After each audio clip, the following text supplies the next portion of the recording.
Seals are good. Oxygen's good. Just do what you did last time, and you're fine. Follow my one simple rule. Hella, what's my one simple rule? Listen to Lynn. Boss lady knows best. Exactly. Listen to me. Mining's just like any other job. Go steady, go safe, go home with a pocket full of credits at the end of the day. Yeah, totally. It's just like, I work in the Stardock. Except, with more cave-ins, lasers, and accidental dismemberment. Very helpful. Thank you. You're gonna be fine. Your first outing was solid. And, let's be honest, it ain't exactly astrophysics. That's why I keep him around. Good pep talks. Yeah, and the fact that I can pinpoint a helium deposit from 300 meters. Not untrue. A shame we won't find any down here. But the metal deposits alone should pay for our own helium. Hell, after this, we'll have enough jump fuel to bounce from one end of the settled systems to the next. Hey, more minerals, more money. And so the cycle repeats itself. Just no more unauthorized jumps in the house for rune space, okay? He's just a big baby. There are worse lives. Most Dusties don't even make it this far. I have a good feeling about you. A group hug now or at the end of the shift? One of these days, Hella, I am going to leave you behind. Promises, promises.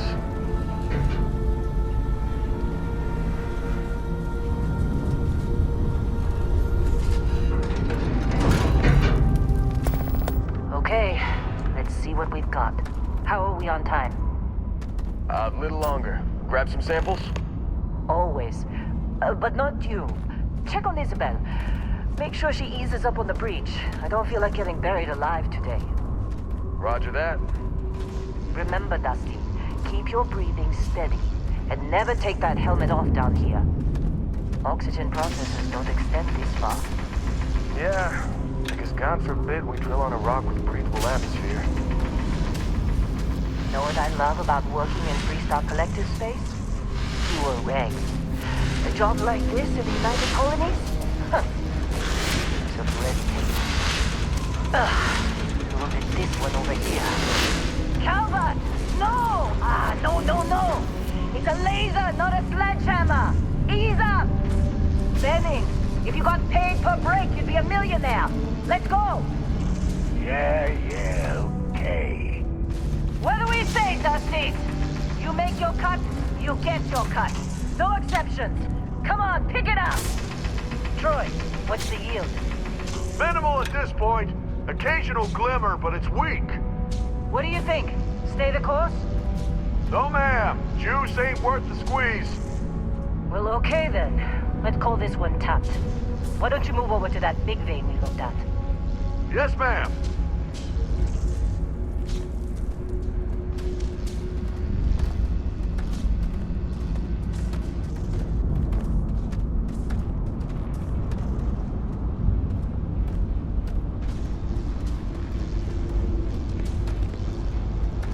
Dusty, you're up.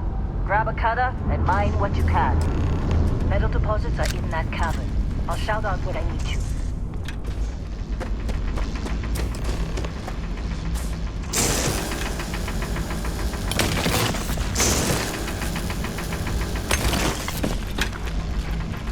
I'm busy. What else to bother?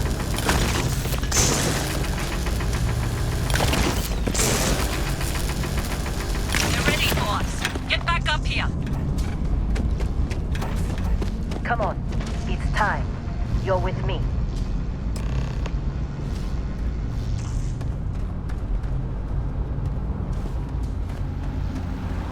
And here we go. In 3, 2, 1.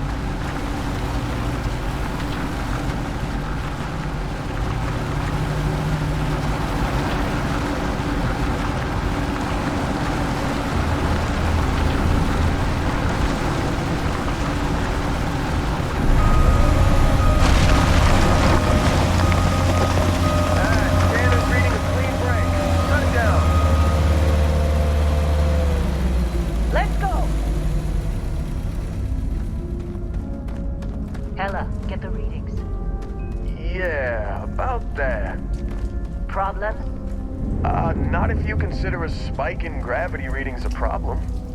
I don't. you don't?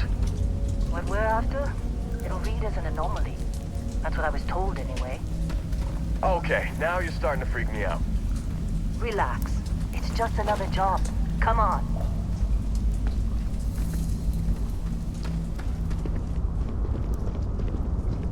We're getting close, I think.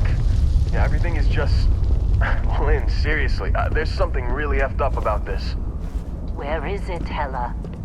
Through there, I think. Okay, you're up.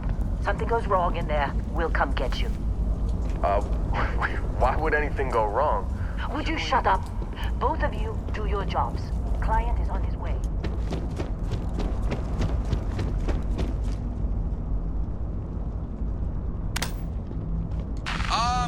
Still getting weird gravity readings.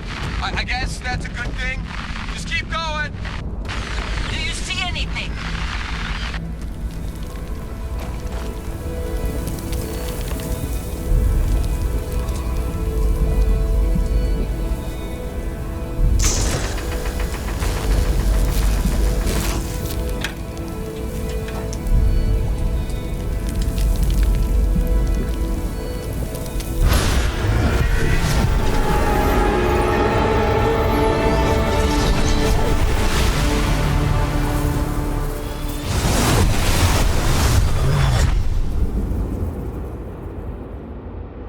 Dusty, snap out of it.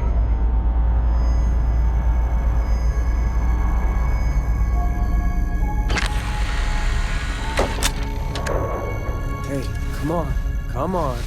Okay, take it easy. You were out cold. No physical damage. Mentally, the jury's still out. You know who you are? New recruit for Argos Extractors? Ring any bells? Any of this look familiar?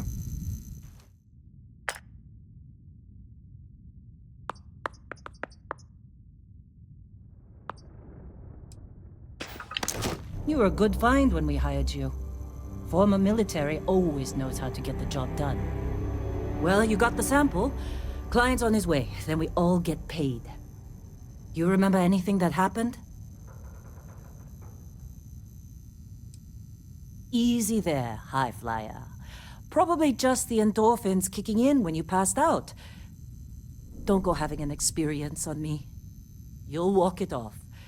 More importantly, we got what we were looking for. All this trouble for that stupid thing? Huh, sure don't look like much. Never mind what it looks like. It's worth more than this mine has pulled in all month. We'll be... Speak of the devil.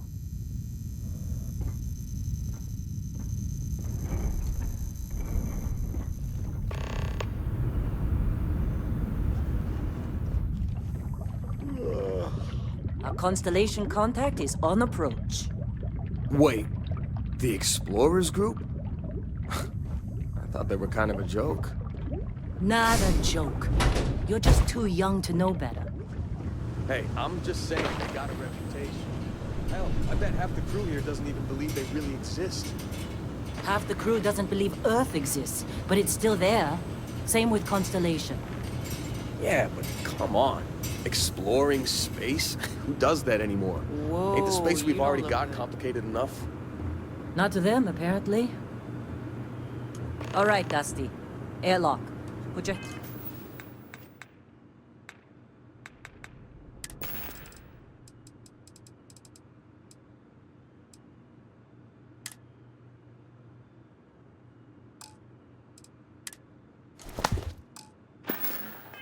Helmet on.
That mine on Bendy, right?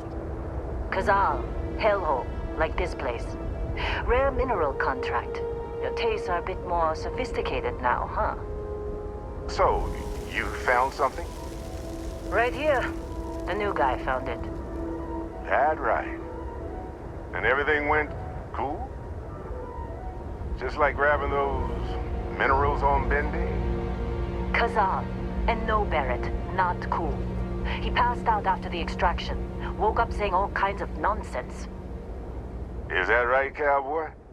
Went on a trip, huh? That fun, huh? Not the most gentle push into the great mysteries of space, but hey, been there. Look, just hand over the credits, and I'll be happy to never see this thing, or you, ever again. That's why I like you, Lynn. All business. Barrett, the scanners on the frontier are reporting a ship coming in hot from orbit. I really thought I lost them. Barrett? Shit! That's the Crimson Fleet! Everybody get ready!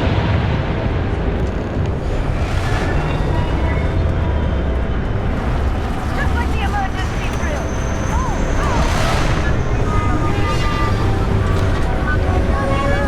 Keep crossing!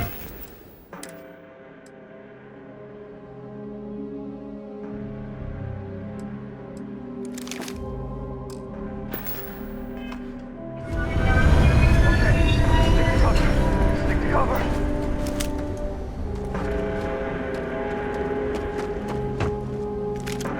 Let's just...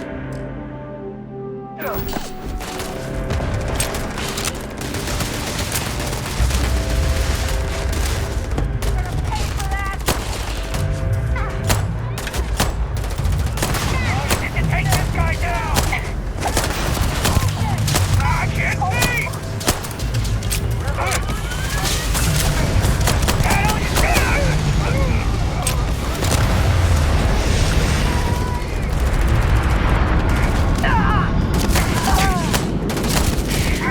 Come on!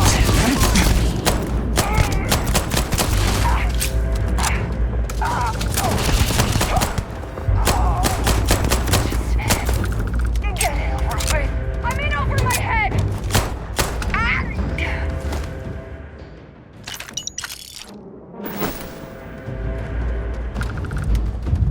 Did you see Lynn? Ran straight at those pirates like it was nothing. Of course Barrett was being... Now that was some fine work under pressure. You dug up the artifact, right? That means you saw it. The visions? You're coming with me to Constellation. You're part of this now.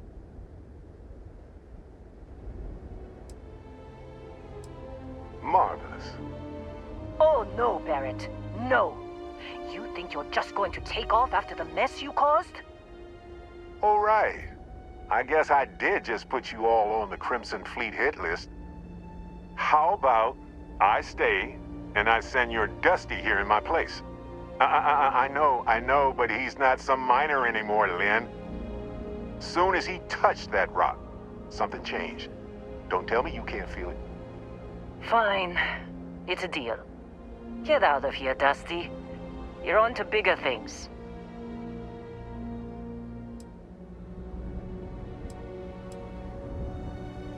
Don't you get it? You don't have a job here anymore. You're with those explorers now. Like it or not. Just go, all right? Figure out what happened to you when you touched that rock. Well, now that that's settled. Vasco, get him to the lodge. No deviations unless absolutely necessary, okay? Protocol Indigo. Indigo. Again.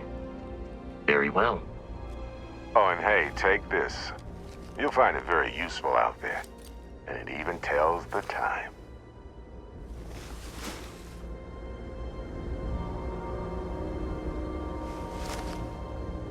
Hey, look at that. The watch fits you perfectly. Now, questions?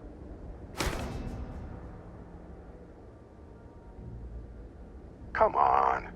You really not at all curious about that light music show you experienced? why it only affected you? Because if you didn't notice, we've all been handling it since with no problem.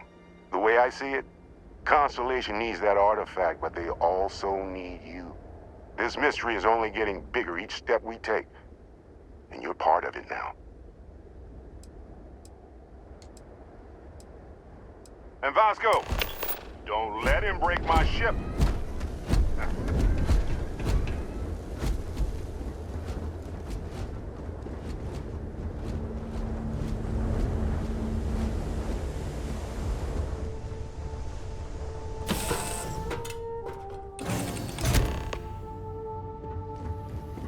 Captain, I assume you know how to fly a Class A starship.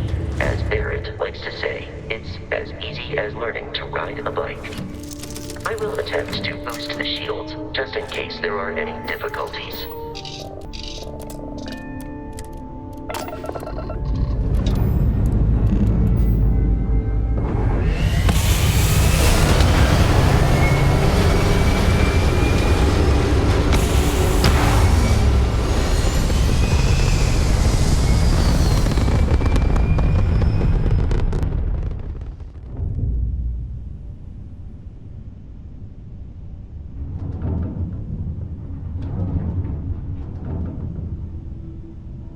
Now that we are in orbit, it might be wise to test all controls and systems to ensure they are not on the verge of catastrophic failure.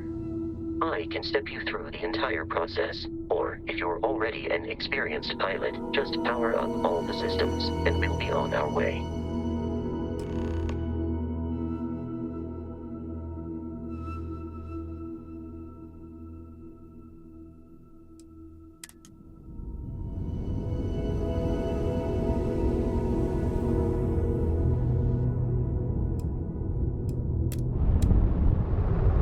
System on a ship requires power. Allocating power is under your direct control. Let's go over the engines.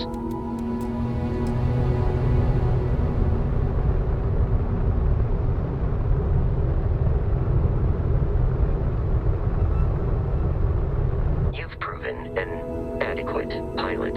Are you familiar with ship combat tactics? Because that's a Crimson Fleet ship bringing its weapons to bear.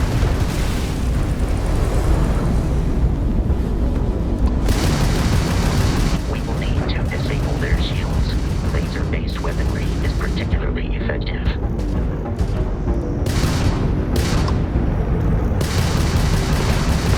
If you can keep the enemy ship centered on the HUD, we can lock in to fire a homing missile.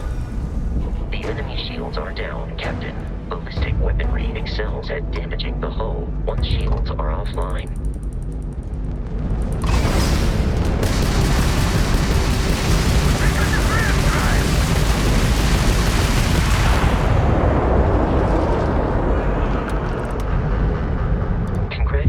On surviving your first Starship assault, Captain. We should search the wreckage for spare parts and other salvage. You will need to fly close to it before we can access the remains.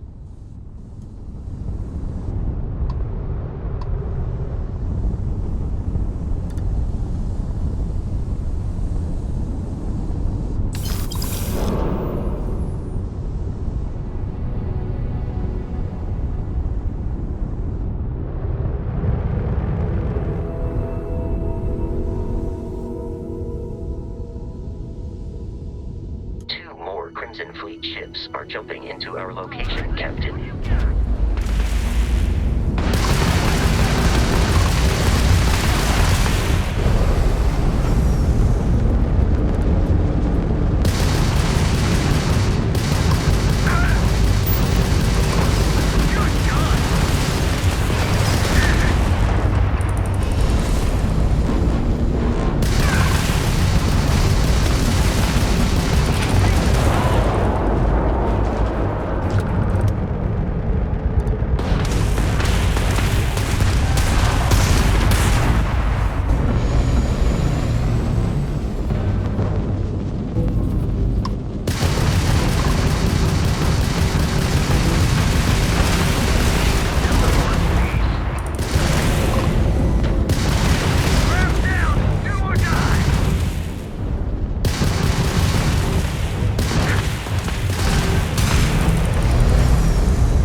rate, the odds of continual assault from their ships are high enough to jeopardize our mission. In short, they are after the frontier and will not stop. We will need to deal with the local Crimson Fleet captain. A recent scan indicates an abandoned facility on the nearby moon of Crete, a perfect staging area for pirates.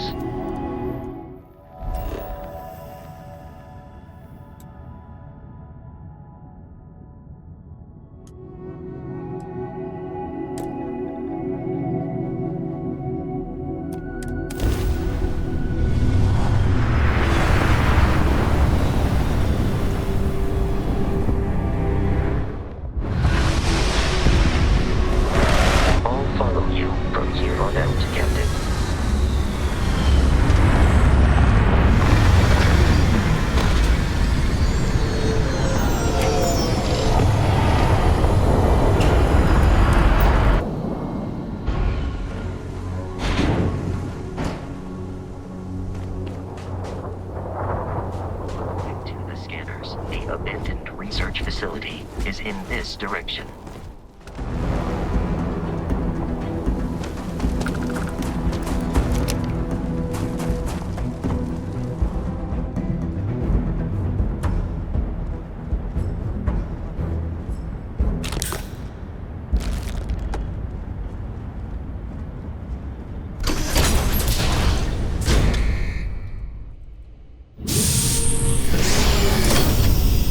Curious. These are United Colonies markings, but we are in FREESTAR collective space.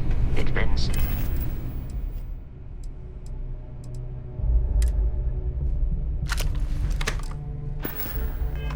to reason that this was once a secret UC facility.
my head!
Gonna take you apart.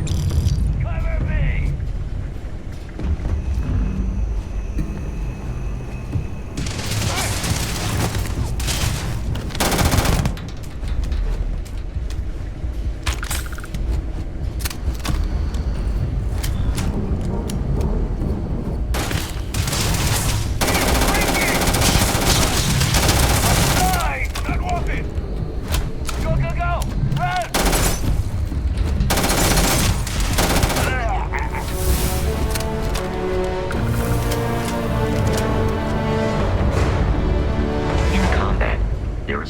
Likelihood of human-made enemy has dropped out of our view.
Kidding me.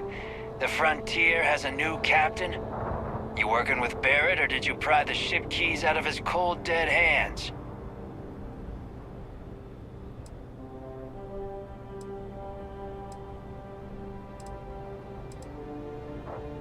We don't have a problem with Barrett. We want that ship, the Frontier.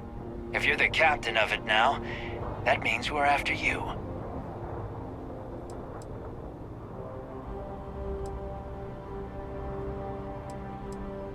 Oh no, you see, we weren't really after Barrett.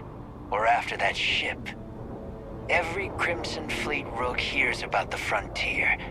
That constellation keeps treasure hidden in the cargo bays. The loot from 100 planets. That statement is partially correct. The Frontier has been to many planets and moons, but the only things held in the cargo bays are spare parts, dust, desiccated food particles, and a variety of species of ant.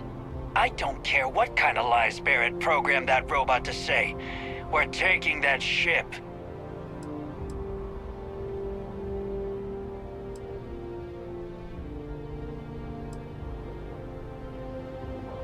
You're not talking us out of this score.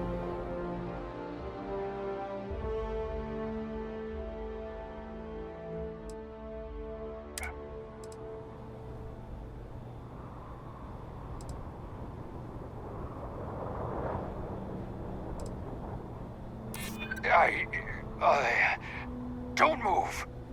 Can't believe this. There isn't any treasure? We've been trailing that old Constellation ship for nothing? Get out of here. Take your robot and your ship and get out of here. I see you all again, you're dead. We should now be free to travel to Constellation's headquarters without Crimson Fleet interference. Captain, to reach the lodge, we must jump to the planet Jemison in the Alpha Centauri system, and then land in the city of New Atlantis. In the morning, this will all become second nature before too long.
What?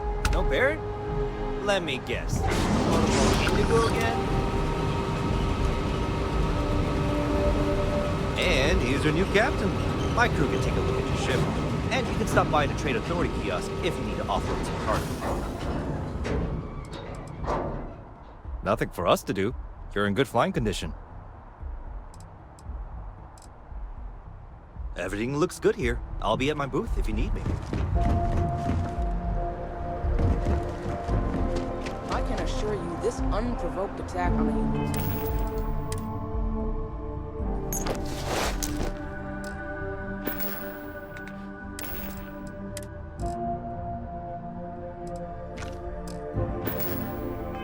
United Colony's research facility will not go unanswered. You will be scanned as you enter the city. Please.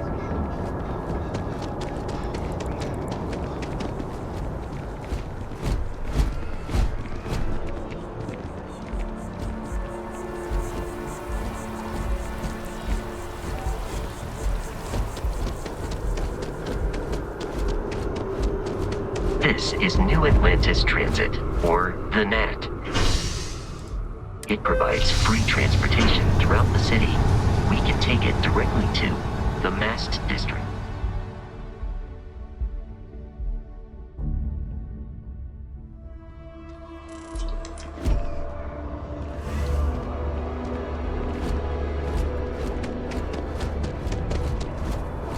The water is quite aesthetically pleasing, or so Barrett has told me. New Atlantis relies on advanced hydroelectrics for most of its power.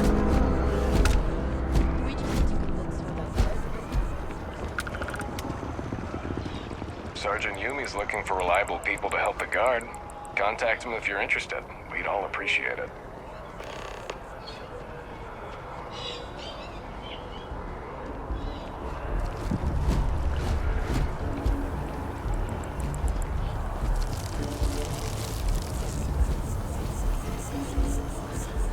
We may be in a United Colonies city, but Constellation is an entirely neutral entity, and always has been.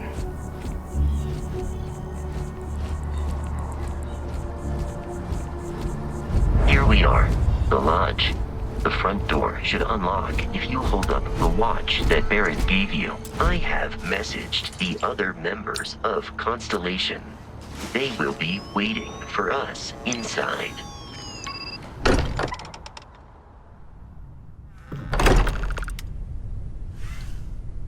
Captain, everyone will be in the library, just inside.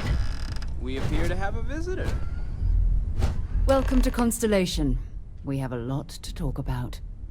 Would you care to tell us what happened to our friend? Why you're here and he isn't?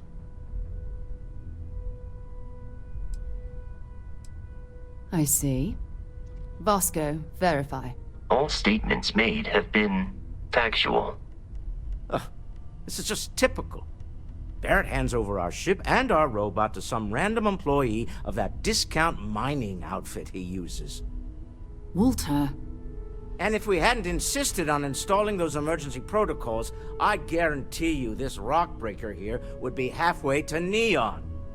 But that didn't happen. He's here with the artifact. Thank you, Matteo. Now, let's focus on what's in front of us, shall we? What happened when it was extracted?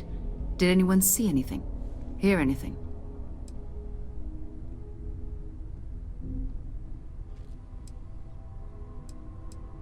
Interesting. Similar to Barrett's description of the experience, with less embellishment. Are you hearing this? Do you all believe me now? Whether it happened or not wasn't in doubt. But honestly, Country, if you expect us to believe in fairy tales... If this is the greatest mystery in the universe, why couldn't it be part of the ultimate mystery? But gentlemen, can we please focus? Noelle, I think it's time we tested your theory. Right. Let's see. We know the artifacts react to each other. The pieces we already have move when they're in close contact. Now, if we add this new one to the two we already have... The artifact. If you could place it on the table here. That's it. Just like the others. And to imagine, we thought there were only 2 of them at first. Oh my god, that's it. They're reacting. Look at how it's coming together. That energy that's arcing between them, no manufactured material in the settled systems can do that. None of them. This proves Easy, girl. Breathe. You'll have a heart attack. She's not the only one. If they're coming together, that means there's a set. Built by an intelligence outside the settled systems. Still 2,000 credits for our little wager? Gotcha. You're on, Walter. Well, if we had all the answers, it wouldn't be exciting. Now, would it? Not to take away from the moment, but what are we going to do about our new friend here? So, are you ready to get to work? See if exploration is the life you want to lead in this little universe of ours? You should take some time to get settled in. Introduce yourself to everyone. Some of our members aren't here, but you'll meet them soon. Come find me when you're ready. You and I are going to be doing some traveling together. Get your feet wet. And here, I think you've earned something for bringing the artifact to us. In addition to credits, why don't we set you up with a backpack with some boost capability? You'll need it out in the field anyway. Just mind your head.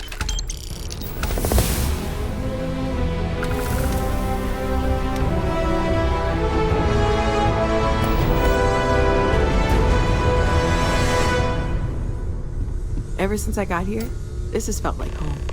These people are family. I hope it feels that way for you too. That was intense, wasn't it? The artifacts, I mean. Sorry, this must all be a little overwhelming for you right now. I guess a lot overwhelming, now that I think about it. I'm Noelle. It's really nice to meet you. And thank you for bringing the artifact to us.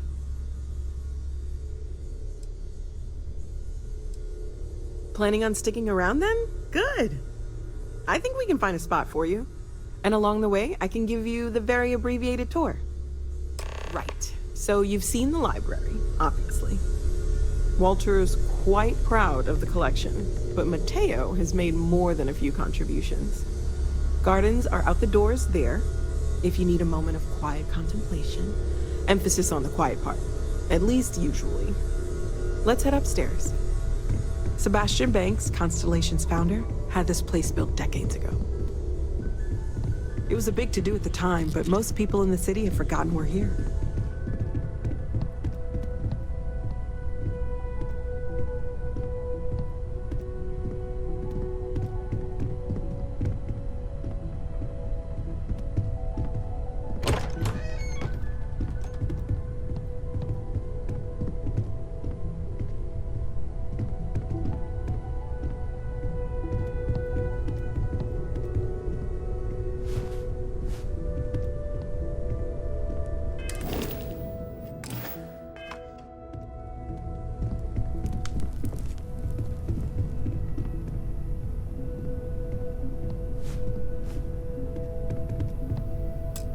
So this is the bar. Usually no tender, so help yourself, within reason, of course. Now let's see about that room. You're in luck. We were almost at max occupancy already, but there's still one room up for grabs. It's been nice having the place so full.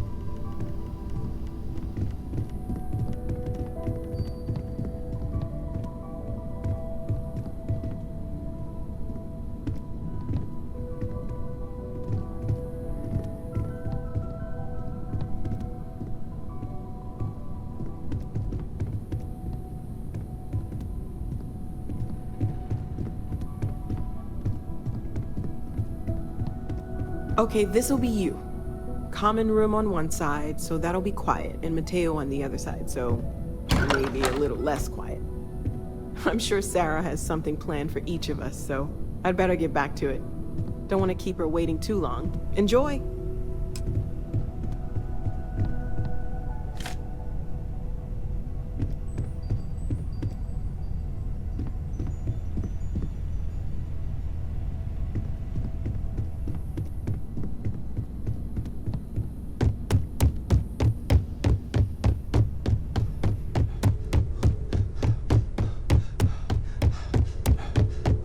I am at your service, Captain. So, are you ready to get to work? Or was there something else? We're going to be doing some old-fashioned detective work. The artifacts are relatively inert once they're out of bedrock. That means people can pass them around, not even knowing what they are. I've been letting my contacts know to be on the lookout for strange metal objects. Get back a lot of noise, usually. But a tip from the UC Vanguard sounds promising.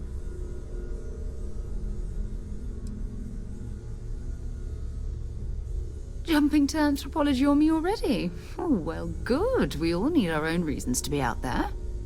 But it's not just that.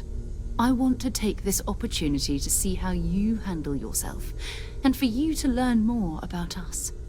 I'm going to be sticking with you for this. We'll be traveling together until we either find an artifact or this lead runs dry.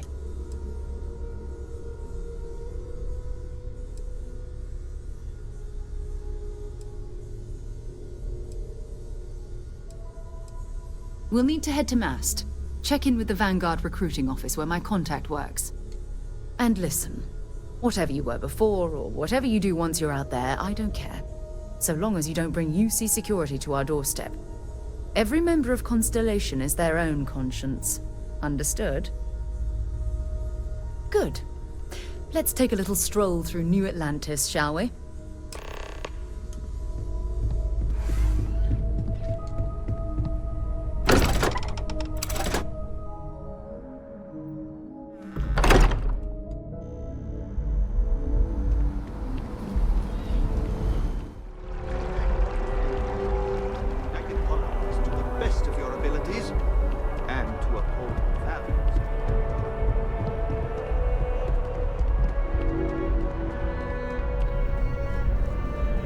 Sarah, good to see you.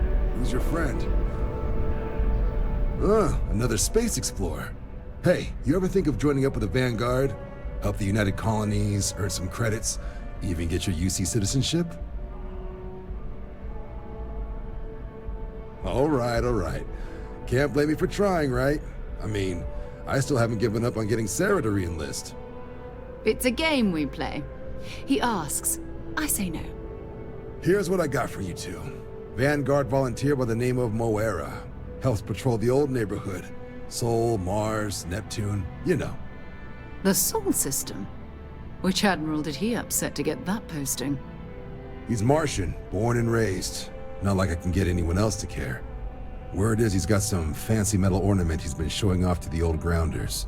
Matches that description Sarah gave me.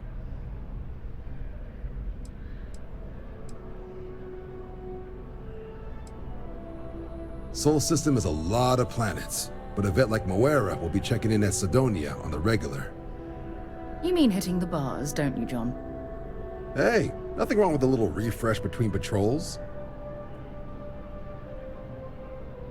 Anything for Sarah. UC always takes care of its own. Even the prodigal children. Oh, brother. I'm serious about that recruitment offer, by the way. You just come talk to me when you're ready. UC is a good friend to have.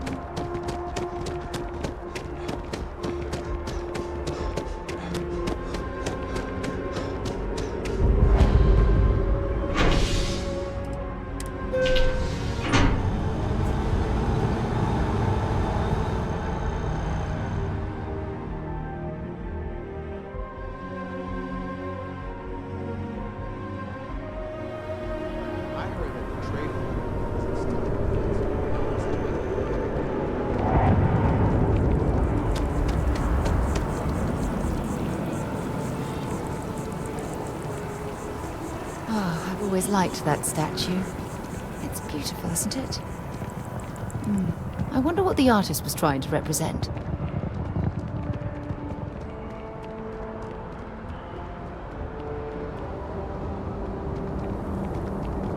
Wish that bartender at the viewport would stop complaining. Security scanners, chemical sniffers. The United Colonies sure isn't taking any chances.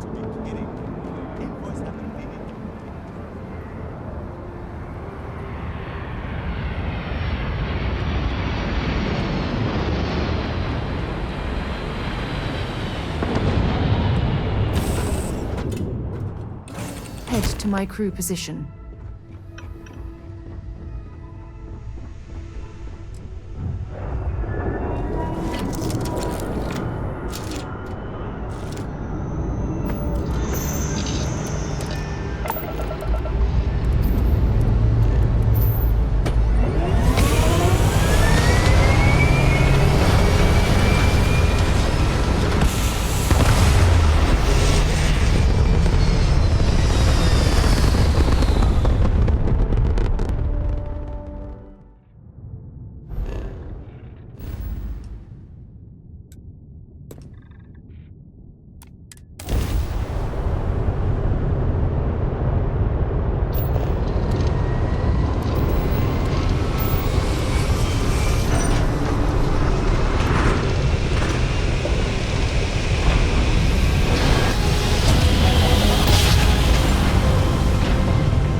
Suppose that would explain the brownouts. What's this going to run? If there are no other surprises, mid-5 figures. 5 figures? 5? Hey. Fine. Do it. I'll be at the bar. Find me when it's done. We're on.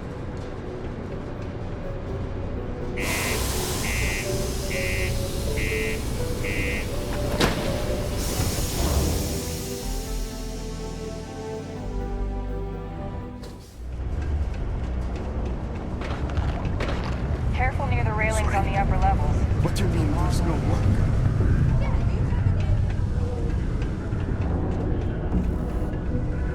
Look at this place. I can't imagine being cramped down here, choking on the fumes and the dust. No trees, no grass. It's depressing. Keep a lookout. Notify us if you see anything. May not even exist. Ain't you brave? Hey, again. There's nothing I can do. It's out of my hands. We have the tech to instantly jump across the universe. Can't say I'm a fan of excitement and drama around here.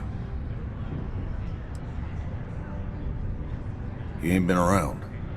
Went off on patrol. Hasn't been back in since. We're starting to think it might be time to pour one out to the blackest sea.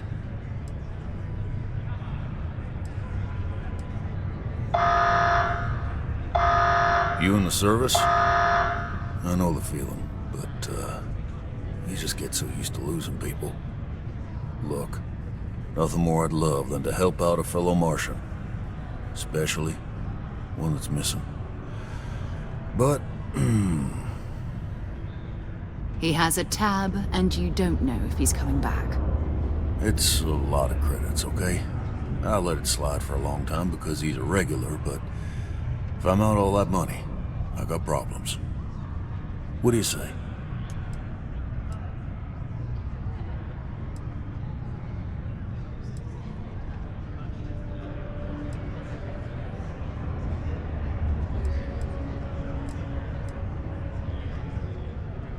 Let me confirm the amount.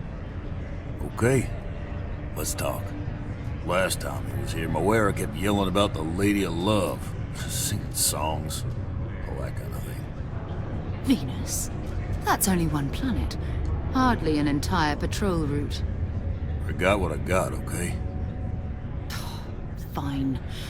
We'll make do. I could use it.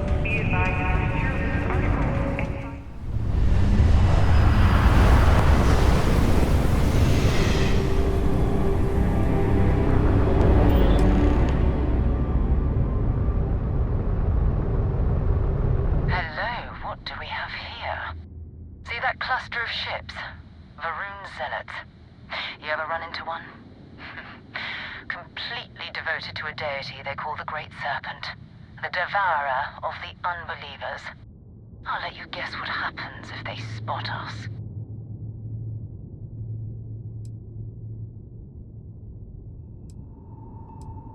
No idea. They appear and attack people seemingly at random. House Varun... No other ship readings in the area. And I doubt they'd be so calm if a Vanguard had flown by recently. No, but I think I see something else that might.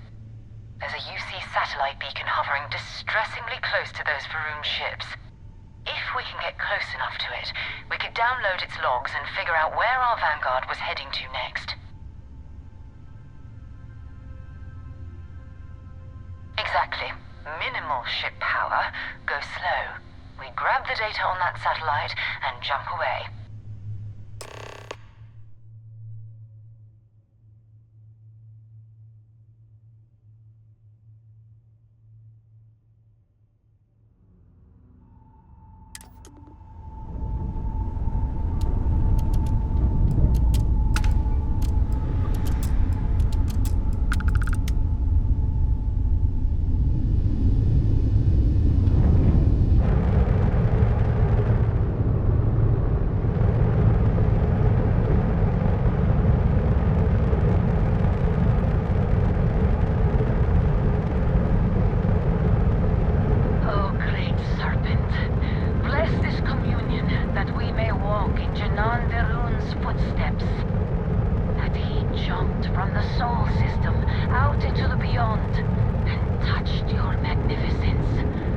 And he learned the truth of the shrouding, the coming eternal embrace.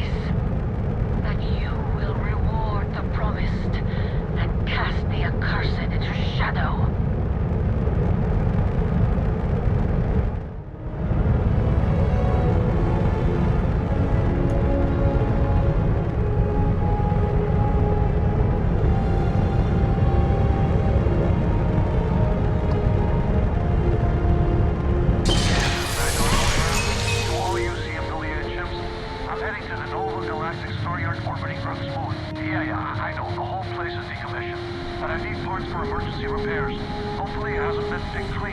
Oh, that's not good. Earth and everything around it was abandoned a long time ago, and the old star yards are crawling with spacers and other scavengers.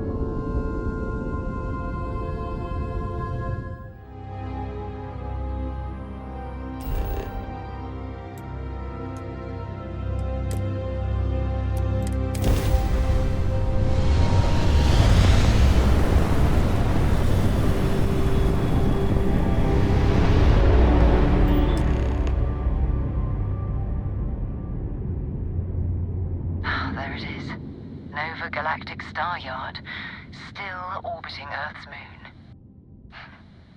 This is where the first interstellar ships were made. People still use their modules, even though their Star Yard hasn't been running in forever.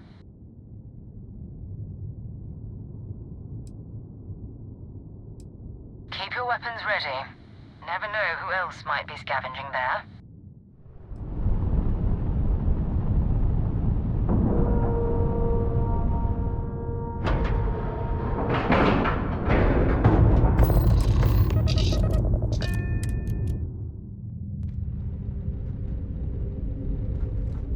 Steps in, and we're already looking at a corpse. Okay, it's not...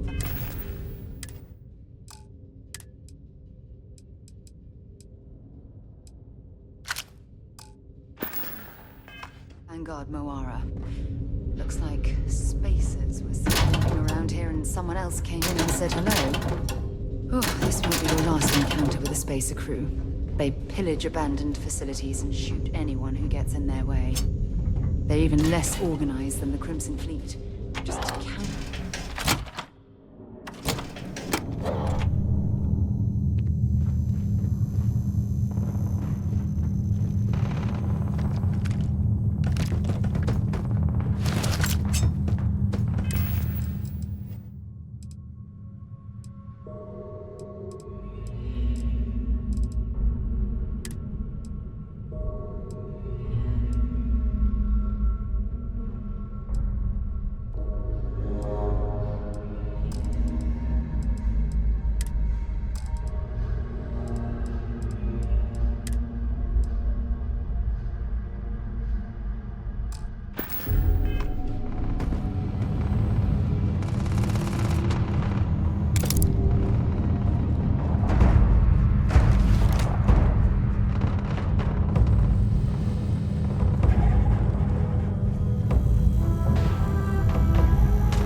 ship, and I'm heading to Neptune.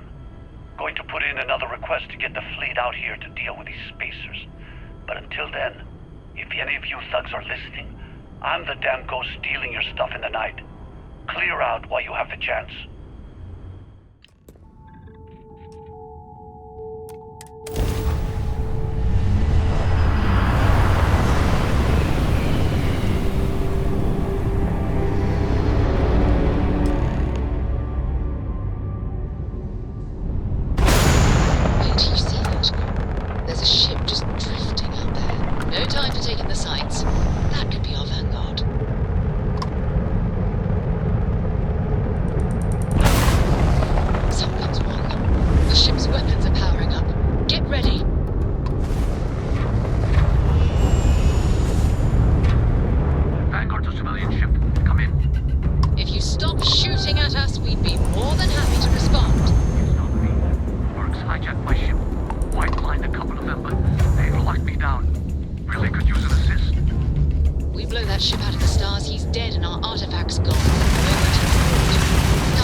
temperatures like this, there's nothing better than a flask of a good English whiskey to keep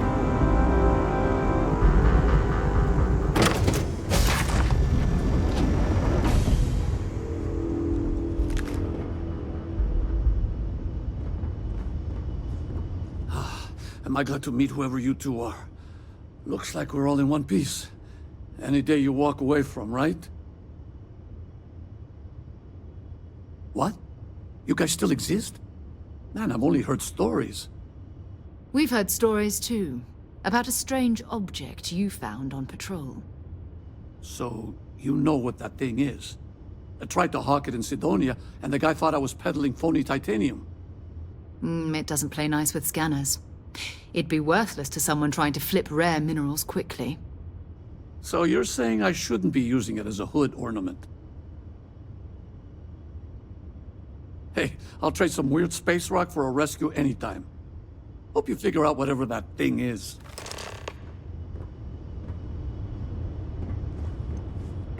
Good work. Let's get back to the lodge.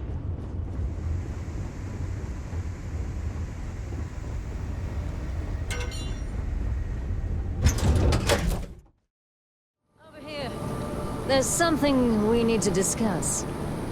I'm glad I finally caught up with you. I'm from the Trackers Alliance. We have a proposal for you. Good. Because what I'm about to tell you could change the course of your life. The Trackers Alliance has been following your exploits and believe you have what it takes to join our ranks. You're being invited to our new headquarters in Aquila City. There you'll meet with Agent Number 1. If you decide to consider our offer, they'll guide you through our initiation process. I suppose we will. I'll be heading out soon if there's nothing more. Remember, Trackers Alliance HQ in Aquila City. Speak to Agent Number 1.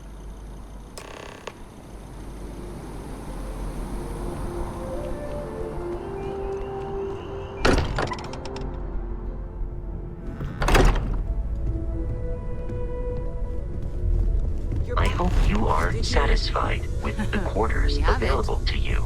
It fits. Energy spiked a bit, but it's restabilized. Is there anything new showing up? No, it's the same as before. There's a massive output as the artifact is added, then it harmonizes. Like it's waiting for the others. That's speculation, but I think you're right. We need more. Here. You've earned this. Welcome to Constellation. As a full member this time. We're going to do great things together. All of us. By the way, how would you like to keep traveling together? I'm not sitting behind my desk for this. These artifacts are a new chapter for Constellation, and I'm going to be out there for it. And I want you out there as well. You got results. I need someone like you watching my back. All right. We've got a few more leads we should talk about. First, there's an expedition that Samco has been putting together. It's in FREESTAR collective space, and he knows it inside and out. There's also the Eye, our star station in orbit. About time for you to meet Vladimir. He's been hard at work tracking down more anomalies. And last but not least, Noel. Have we heard anything from Barrett yet? A courier from Argos Extractors came by to let us know they're packing up the operation on Vectera. But that's it, no other word. That's not good. We should get over there and check on Barrett in person.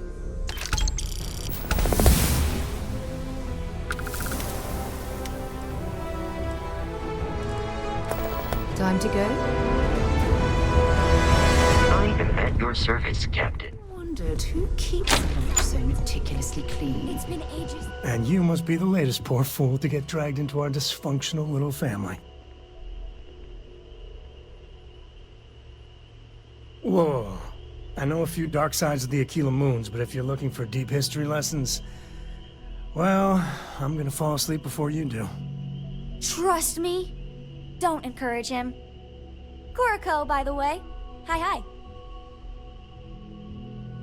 Nice to meet anyone brave enough to fly the frontier. Know a thing or two about spacecraft, do we? Hey, don't spook our new friend.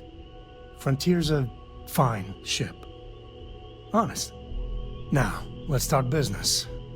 Sarah tell you about the expedition? Sure enough, that's where we're heading. The three of us are heading to Aquila, first settled planet of the FREESTAR Collective and, not coincidentally, the home of their capital, Aquila City. We'll land in the city's spaceports, but the frontier's our goal. It's rough country. Spawned a lot of stories. And I got a lead on a tale that makes me think one thing. Artifact. Okay. We'll meet you on board your ship. Talk more when we get there. Once we land on Aquila, it's gonna be you and me. So if you want to do any freewheeling before then, Cora and I will just be riding passenger.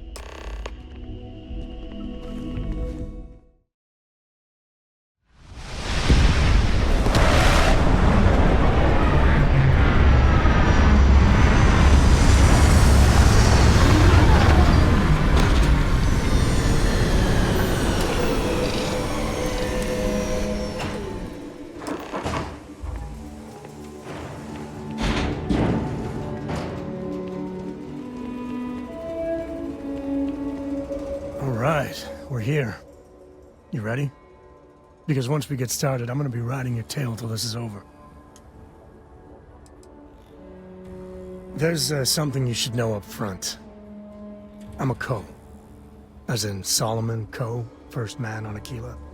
That tale I mentioned before, the one I think is connected to an artifact, it's something of a family legend. After planetfall, Solomon spent years mapping Aquila. And he found a tiny little patch of nothing on his sensors. The kind of nothing an artifact produces. He called it the Empty Nest. Said it was a place even the wildlife of Aquila wouldn't go.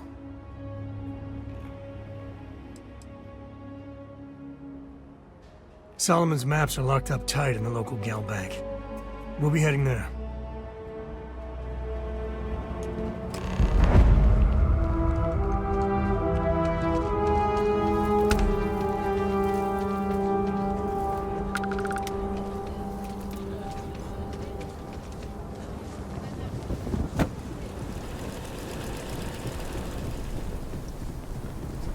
Hold it. By order of Marshal Daniel Blake, I need to inform you we've got some trouble at Gal Bank. Folks might be in danger, so you may want to steer clear. Planning to tell me your demands at some point? If you think you might be able to help out, you could talk to the Marshal. Truth is, last I heard, things weren't going so good. Well, I doubt those robbers are gonna let us leisurely peruse the Gal Bank.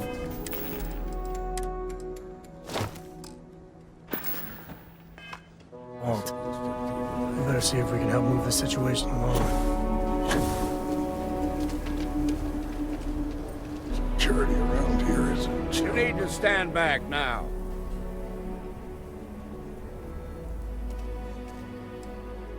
Well, I'm a little busy right now, so if you don't mind, I need you to hang back.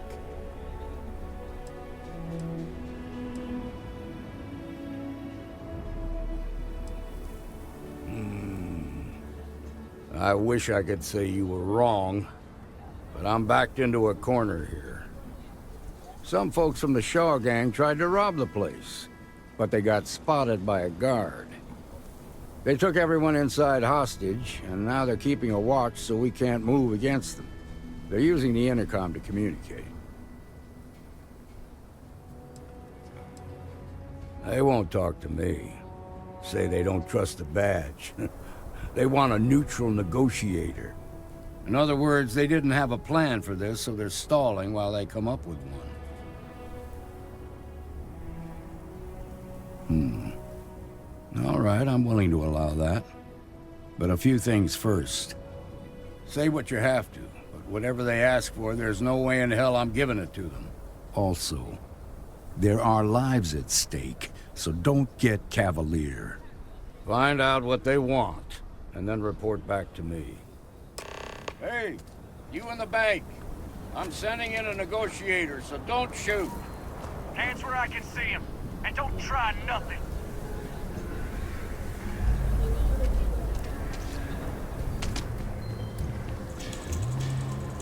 negotiator, huh? If you think you're just gonna walk up here and get us to surrender, you're dead wrong.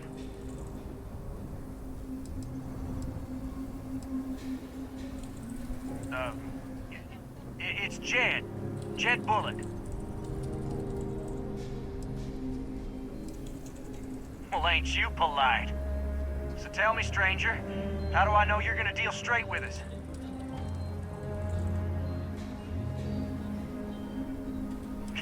I don't know you, so why should your word mean anything to me?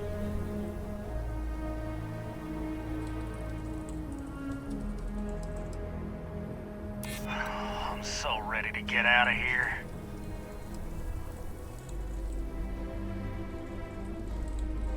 Yeah, I'm already sick to death of this place.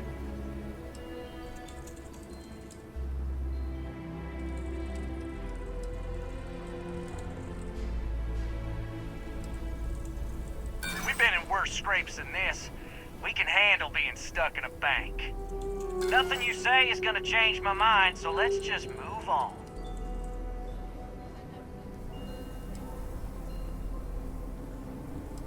We want to guarantee a safe passage to the spaceport and a ship. We'll drop the hostages off somewhere safe in the system.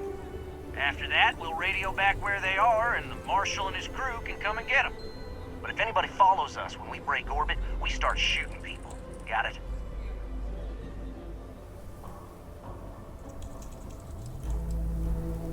What, you think we want to stay locked up in here? Hell no! Oh, hell, the FREESTAR Rangers have got ships. They can give us one of them. This whole damn job's gone wrong. It was supposed to be just a quick hit. Clean and simple, you know? So let's all try to keep our heads, yeah? Because my guys, they're going crazy in here. I don't know how much longer we can last. What do you mean?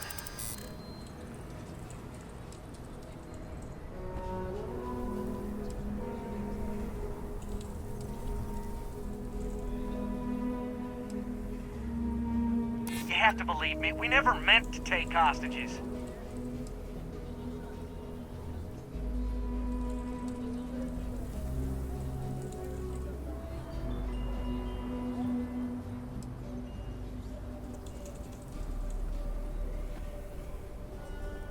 Damn it. I didn't think of it that way.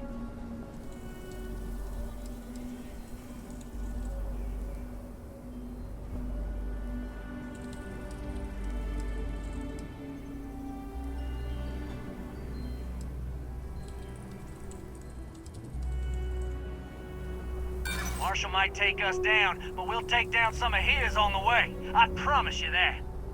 Nah, it's too late to back out now. We're seeing this through.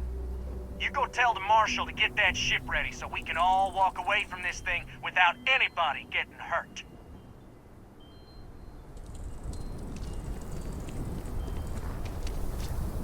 Those guys are scared. I can tell. I heard every word. He's talking too loud. Sign of fatigue. All that fear and exhaustion are taking a toll. They're not thinking straight. That puts us in a very precarious position. I appreciate your idealism, but there were only ever two ways this could end. You've already ruled out one of them, so that leaves us with only one option. We have to free the hostages by taking out their captors.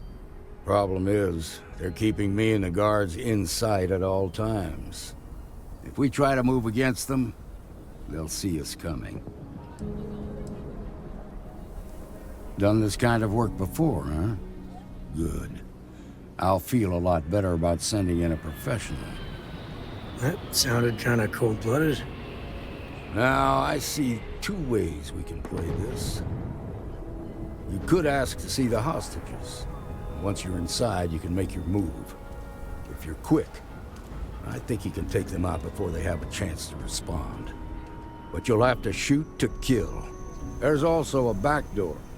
Most of their attention's focused out front here, so they may not be watching it as closely. This key should unlock it.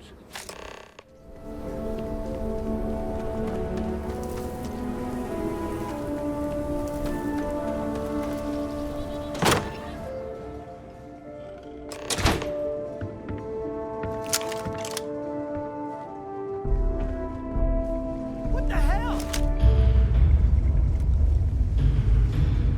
Somebody cover me! Here comes the fun.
Take the good stuff. Leave the rest.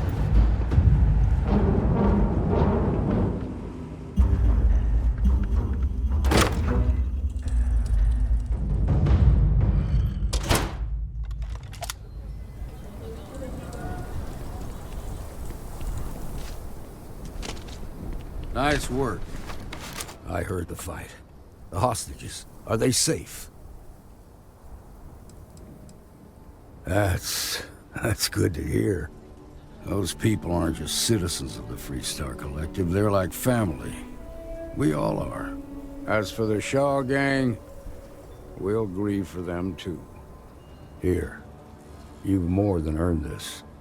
You got us out of a tough spot, and you did it with courage that's not common. As a matter of fact, you might just be FREESTAR Ranger material. If you're interested, head on over to the Rock and ask for Emma Wilcox. She handles the new recruits. All right. Now the lines are right. Let's get back to the bags. Perhaps ship it over. Baby.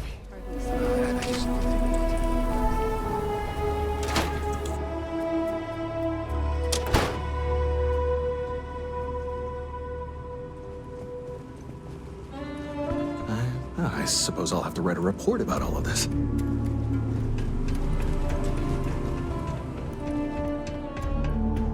All right. The family has a few different deposit boxes secured in here, so let's look around. Here's a copy of the key. Okay, now remember, Solomon was from an earlier generation.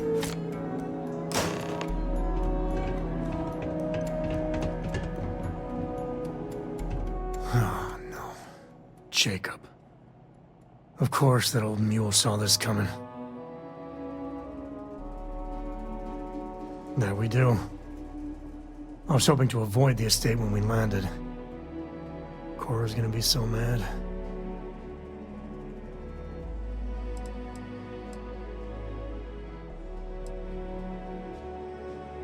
Because I told her we wouldn't have time to check in with her. Look, I was trying not to do this, okay?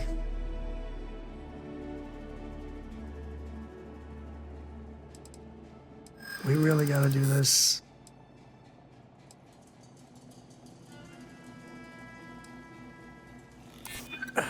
Maybe.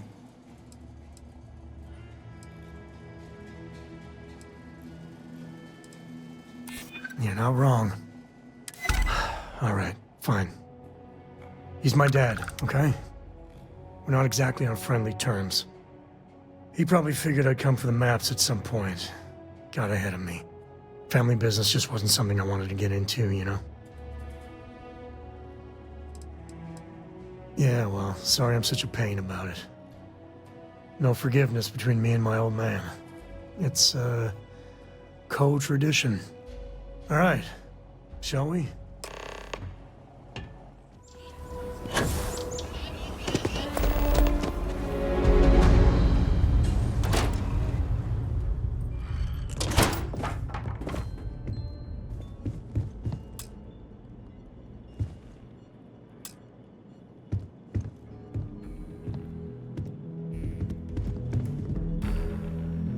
Well. Sam Cole finally decides to darken our doorstep again. You know why I'm here. Oh? And what's that? You come to your senses? Realize where you ought to be for once? I ain't asking again. You ain't asked once. Let's hear it. I want you to say the words about what's more important to you than family. Okay, this was a mistake. The only mistake I'm seeing here is you. Bringing your Constellation lackey here instead of my granddaughter. Come to help Sam loot his ancestry? You're not getting those maps. Full stop.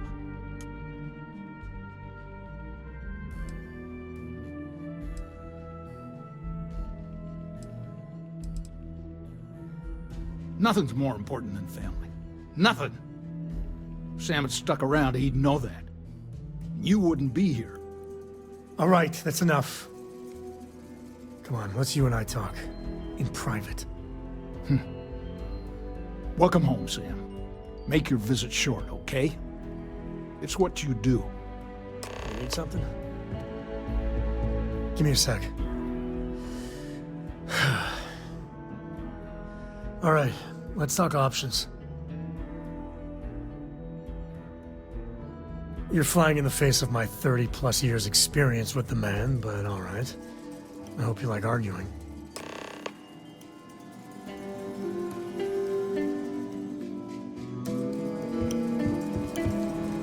Sam's Constellation lackey here to bother me again?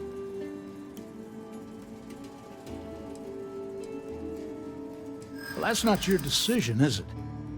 It's co-property by birthright. It stays here.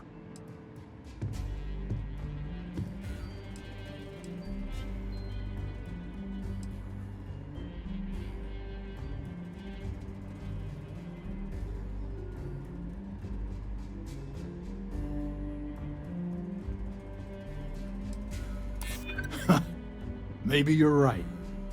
Can't believe I'm saying this. But if it'll get you out of my hair, then fine. You can have the maps. They're in the other room, here. Key.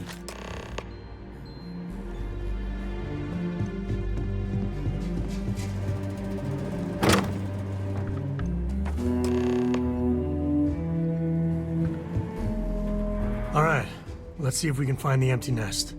All right, let me think. The way I heard it, the readings he was getting were normal at first, then they bottomed out. And no creature, alien or otherwise, would dare step inside. There. Found it. Oh, boy. That's a problem.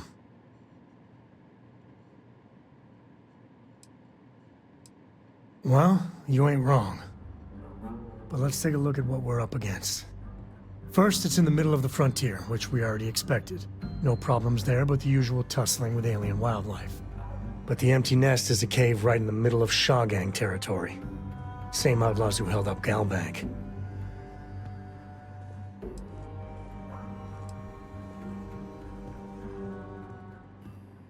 Hey, if they're willing to trade, all the better. But the Shaw Gang is shoot-first kind of outfit. All right, time's a-wasting. Let's get to that cave.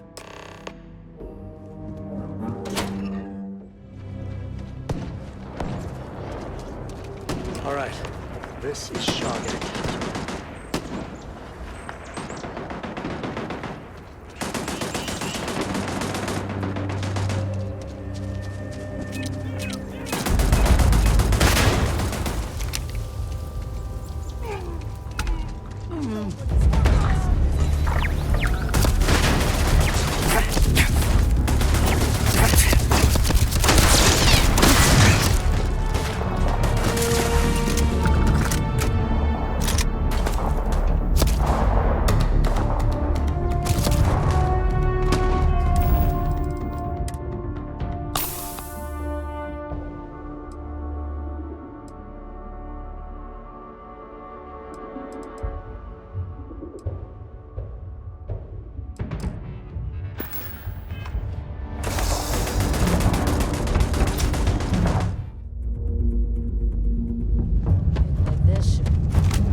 Everything useful.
anything in here.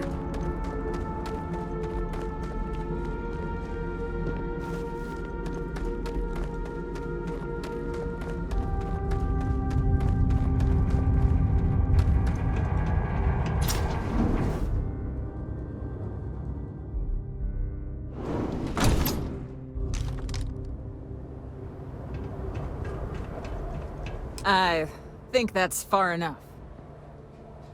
Hate to put a hole in the head of Akila's own prodigal son.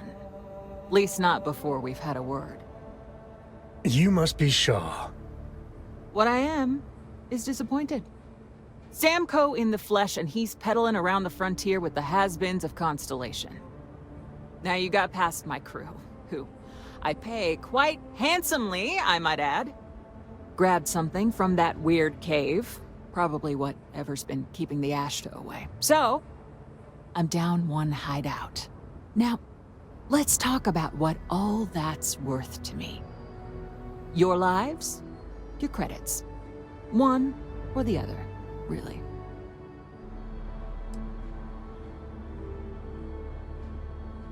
Oh. That ought to cover it. Now, get out of here before I start feeling less charitable. Boss, it's the Ashta. This is your fault! You better lend us a hand!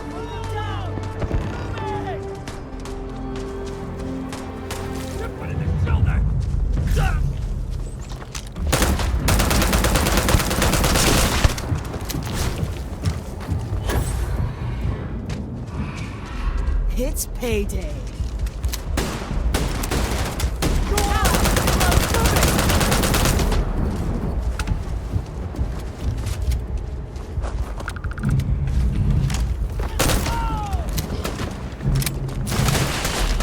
Mistake.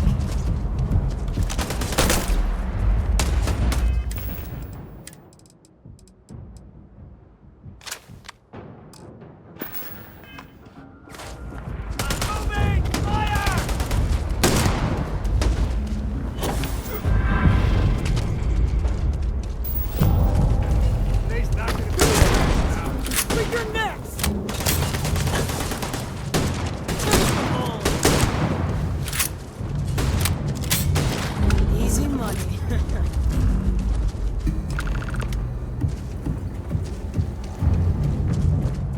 You're lucky the boss I guess is so I owe you generous. something for dealing with. Get out of here before I change my mind.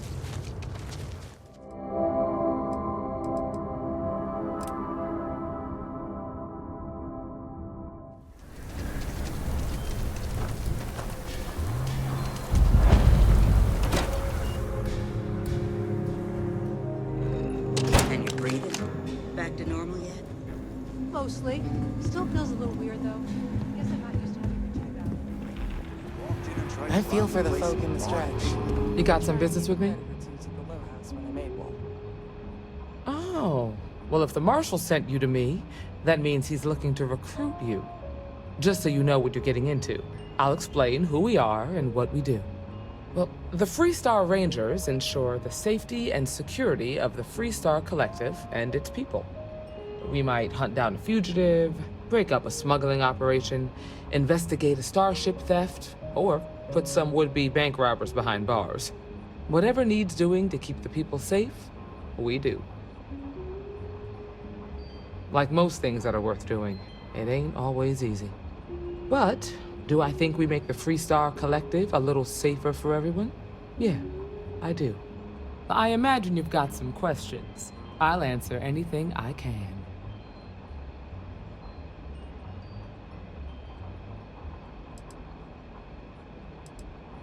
Okay then. A word about myself. I'm in charge of making sure anyone that wants to be a FREESTAR Ranger is up to the task. That being said, the Marshal wouldn't send you here if he didn't think you had potential. So, what's it gonna be? Are you ready to sign up with the FREESTAR Rangers?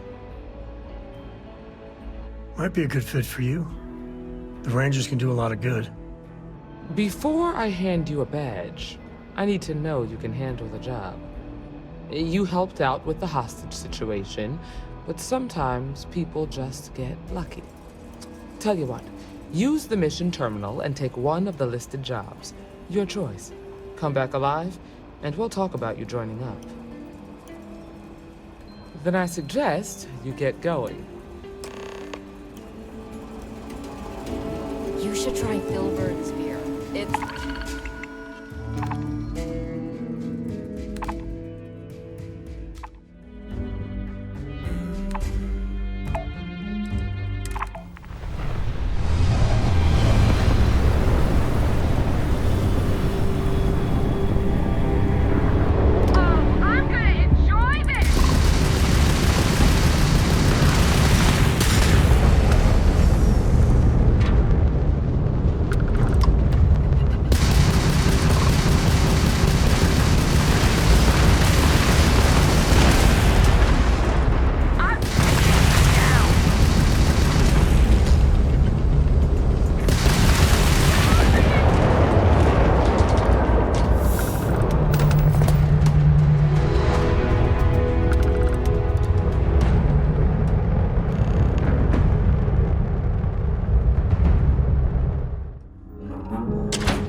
Well, hey there.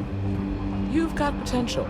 Just need to see a little more from you. Oh, you're back. How'd it go? Good. You did what I asked, so let's go meet the Marshal. Follow me.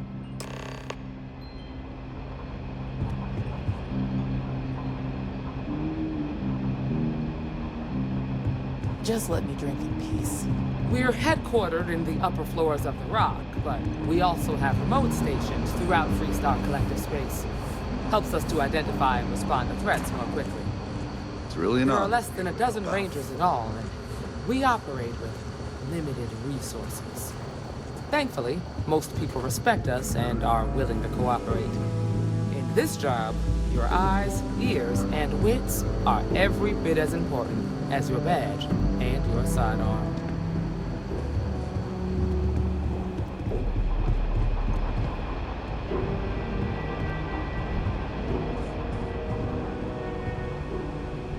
Marshal? Emma! I take it you're here because you're satisfied that our new recruit can handle the job. Seems capable enough, and we could use the help. All right, then. Step forward, recruit. Let me have a word with you. Excuse me. I've got just one question.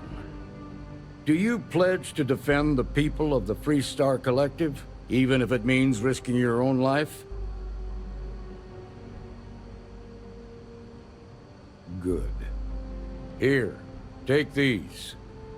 You're now a FREESTAR Ranger Deputy. I'm assigning you to Ranger Wilcox for some field training. Listen good to what she tells you. Welcome aboard, Deputy. Congratulations. The Rangers ain't a bad outfit, and they're lucky to have you. Wish we could throw you a welcome party, but there's work to do. We got word from a farmer on Montera Luna. She says someone's trying to take her farm, and she's afraid she might be in danger. Well, most things do at the start. Doesn't mean they stay that way. That being said, best not to assume anything. Just try to keep an open mind. Grab any supplies you might need, and let's get going. Pay attention to what Ranger Wilcox tells you.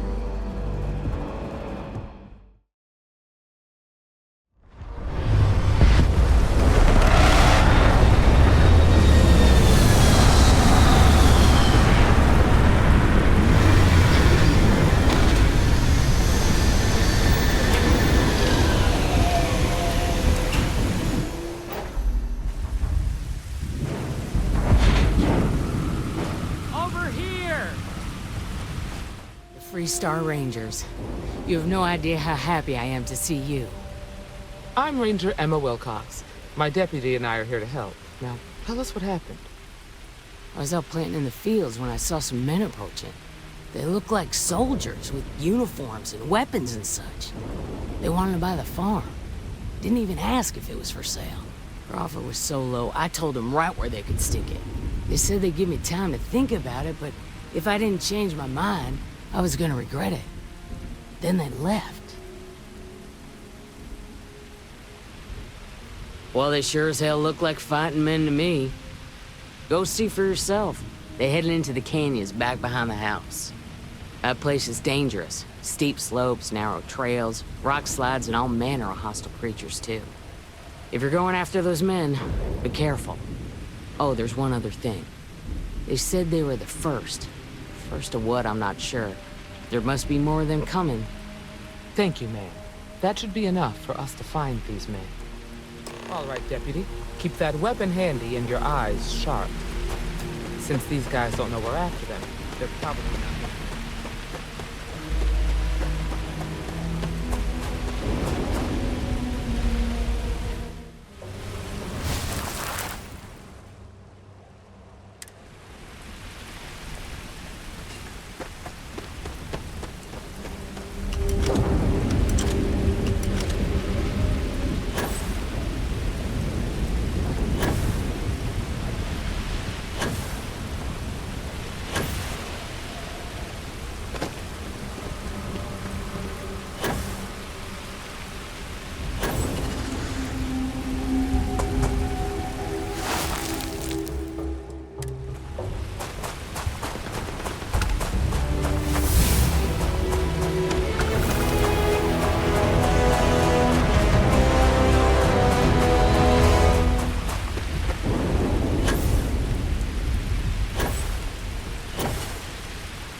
Look who's here.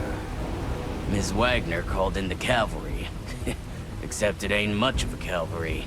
I suggest you turn around and walk away while you still can. That's none of your damn business.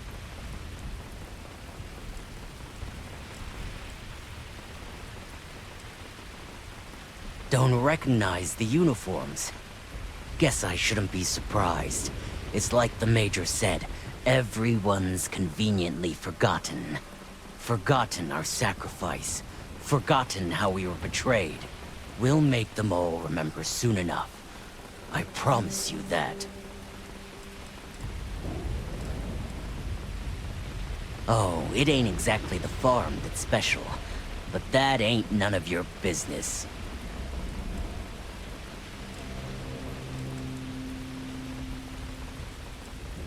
You think you're in a position to make demands. Well, I've got news for you. All you're getting from me is a shallow grave. So, got any last words I should try to remember?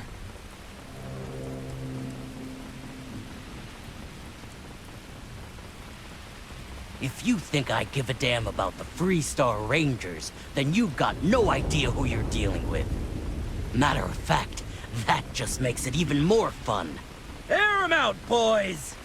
We've been found out! Don't let them leave here alive!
was a lot rougher than I expected. Let's talk.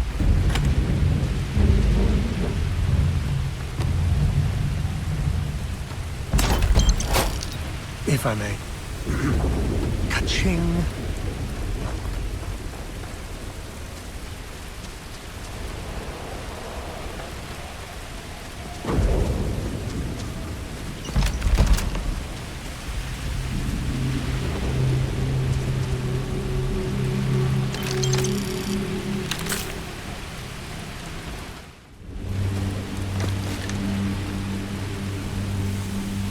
Are you okay? Really? Guess you've led a pretty exciting life. Maybe the less I know about that, the better. Let's search the area. Maybe we can find something that explains what these guys were up to. Likewise.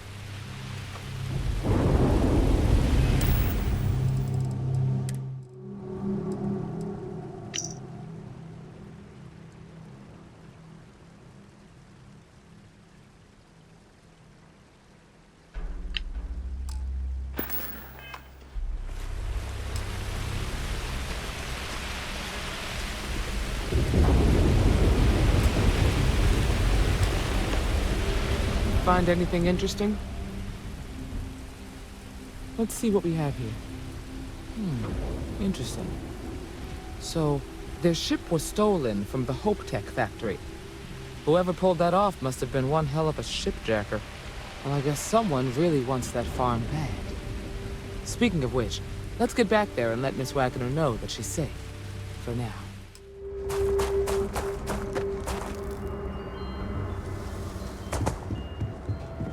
What's the news? What happened? Did you find those men? Well, it's good to see you're all right then. They must have been crazy or desperate, trying to take on the FREESTAR Rangers. So who were they? And why do they want my farm?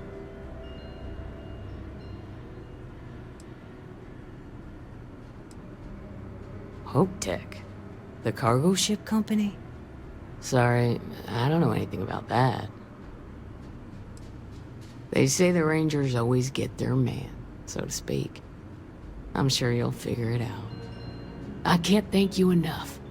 I'd hate to be remembered as the wagoner who couldn't hold on to the farm that's been in the family for so long.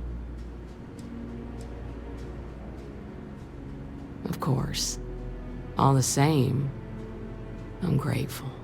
If you have any more trouble, give us a call. We're in system, so it won't take long to get someone out here. All right, Deputy. Let's get back to the rock. We need to report this to the Marshal.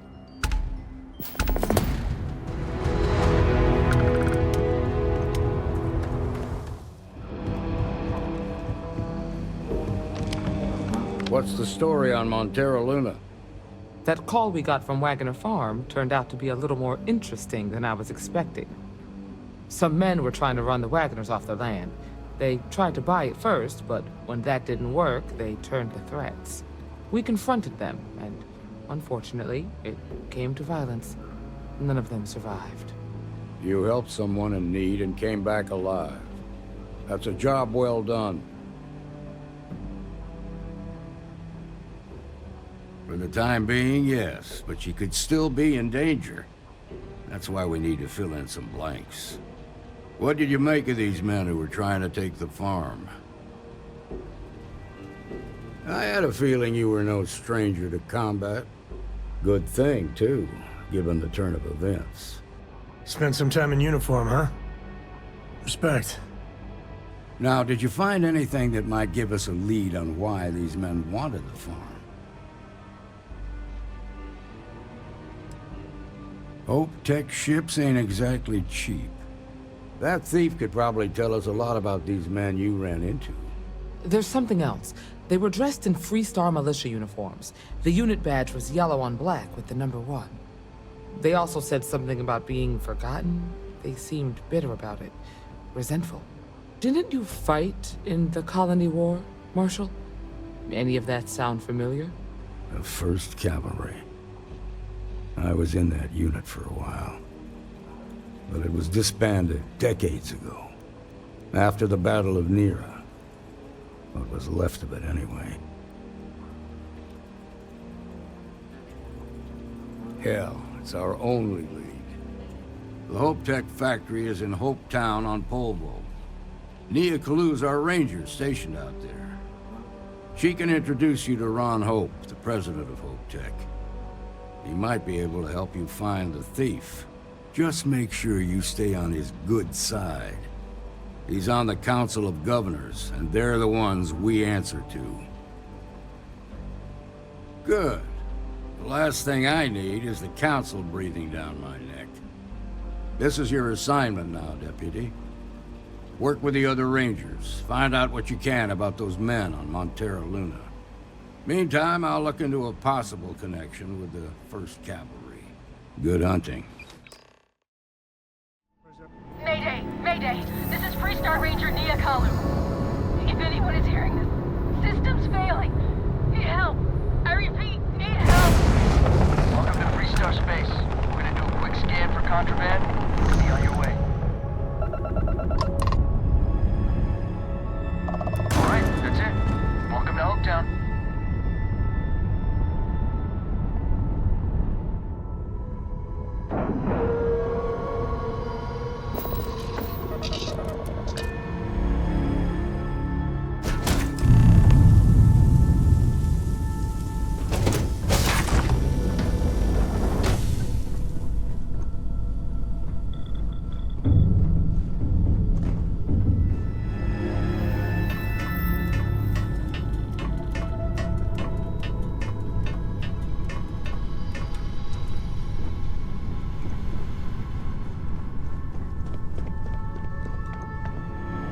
Please tell me you're here to help, not to try and steal my ship. Welcome aboard, Deputy. Sorry if I can't give you the grand tour just yet. I was tracking a crew of outlaws that's been preying on merchant ships. Bastards got the drop on me. I ran them off, but they got a few good hits in. As you can see, I ain't in much shape to make repairs. Just patch her up enough to get to Hopetown.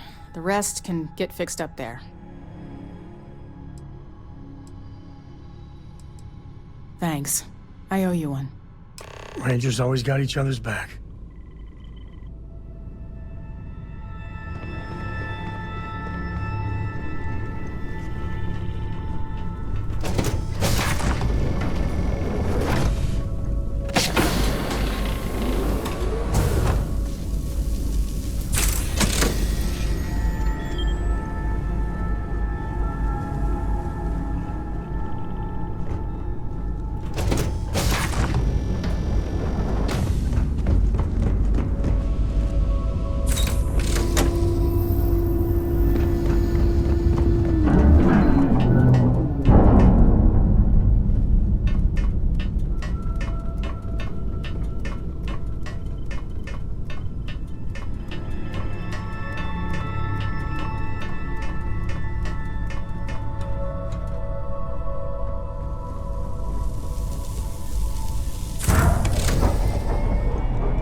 The answer to the question, if your friend jumps off a cliff, would you?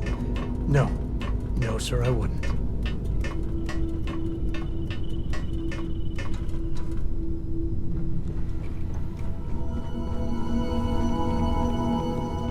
Thanks. That should get me home.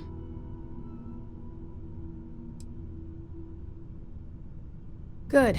There aren't many of us out there. So it makes all our lives easier when we can help each other out. Now let's talk about those outlaw ships. They were pretty beat up, so I don't think they got real far. But if they make it back to their hideout, I might never find them again. We can't let that happen.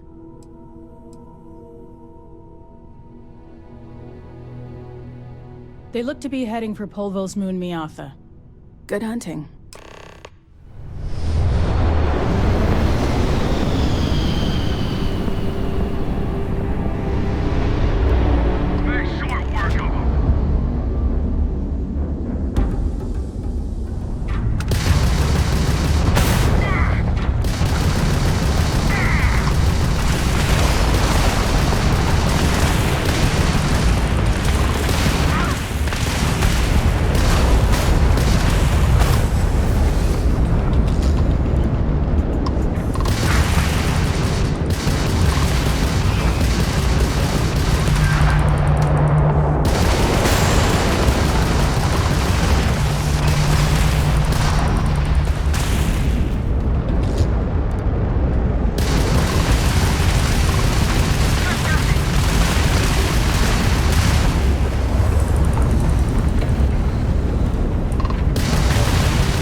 Nothing was here till we're on Hope.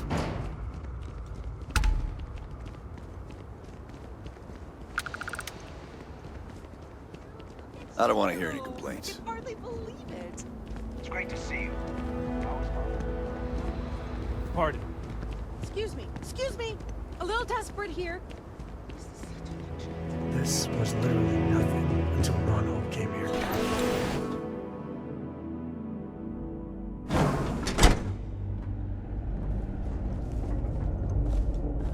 You made it. Those outlaws didn't give you too much trouble, I trust? Good.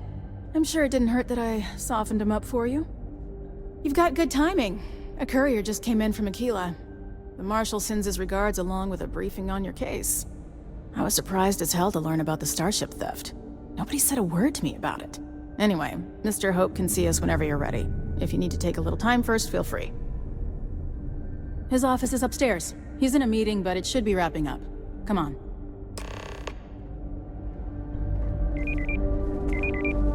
Trucks in space. Their motto always cracks me up. Ron Hope isn't just the founder and president of Hope Tech. He's on the Council of Governors. The Council oversees the FREESTAR Rangers, so don't rile him up. I've spent a long time trying to build a good relationship with Hope. He comes on a little strong, but there's a lot to admire about the man. Everything you see around you, he built. Pretty much everyone in this town owes him for their livelihood.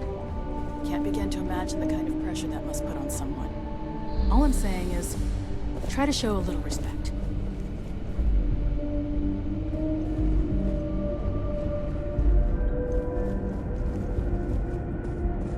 All the way up. Is it just me, or does every executive in the settled systems have an office on the top floor? I guess being above everyone makes them feel like they're, well, above everyone.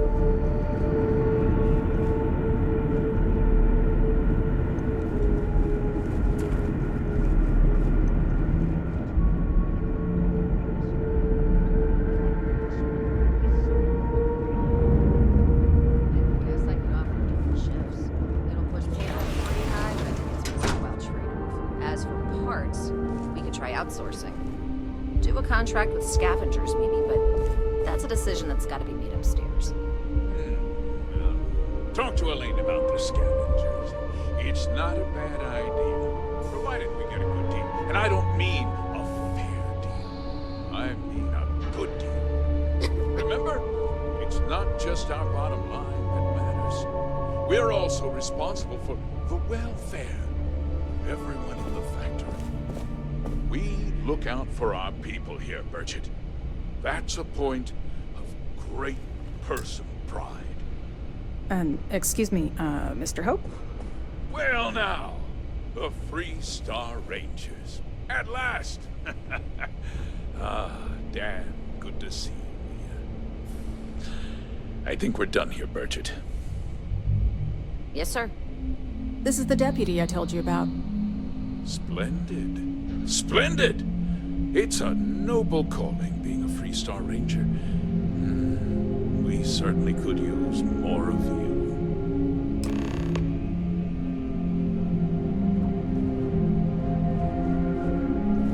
Let's get down to it, shall we? Time is money. I'm sure I don't have to tell you what an outrage it is to have a ship stolen right out of the factory. Justice must be done, and the sooner the better.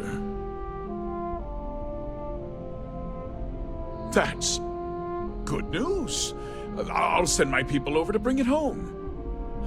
Of course, that doesn't mean your work is done. I want the thief found and prosecuted to the full extent of the law.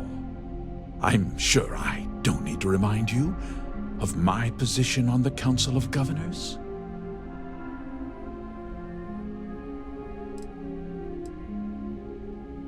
Then, I trust that you know what I expect of you. Now, tell me that you've at least got a lead of some kind.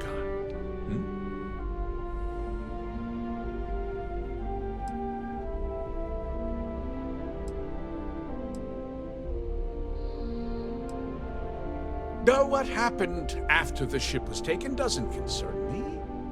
What does concern me is making sure that this doesn't happen again. Well, I'm not sure I can be much help, but I'll answer whatever questions I can. Because I told them not to. If word got out, it would do irreparable harm to our image. I'm in fierce competition with other starship manufacturers. Any sign of weakness could be fatal. What's more, every starship thief in the settled systems would likely flock to Hopetown and start planning the next heist. What? Nonsense! We vet our people thoroughly here. HopeTech holds its employees to the very highest standards. Nevertheless, I suppose I could have Cosette conduct a thorough personnel review. Rest assured, if we turn up any evidence that one of our people was an accomplice, I'll let you know. We questioned everyone who was in the building when it happened, and not one person seems to have seen anything at all. Frankly, I think that's both highly unlikely and more than a little suspicious. However, I can't deny there are times when the hangar is empty, so it's not inconceivable the thief could have slipped in unseen. No, nothing at all. It was just a standard HopeTech cargo hauler. Not that it didn't have great value, mind you. HopeTech builds some of the most durable and reliable starships in the settled systems. Now, you can bet my ships last twice as long as anything Stroud Eklund makes. Very well. I need you to understand something, Deputy. This town is home to men, women, and children who depend on HopeTech for a living. I provide jobs that put food on their tables and a roof over their heads. It's a responsibility that I take very seriously. If word gets out about the stolen ship, my investors will lose trust, and my workers will pay the price. I can't allow that. You've got a reputation for looking after your own, Mr. Hope. I'm sure the deputy here will keep that in mind. Is that so? Well, I'm glad to hear it. I've worked hard to make sure that everyone here is well cared for.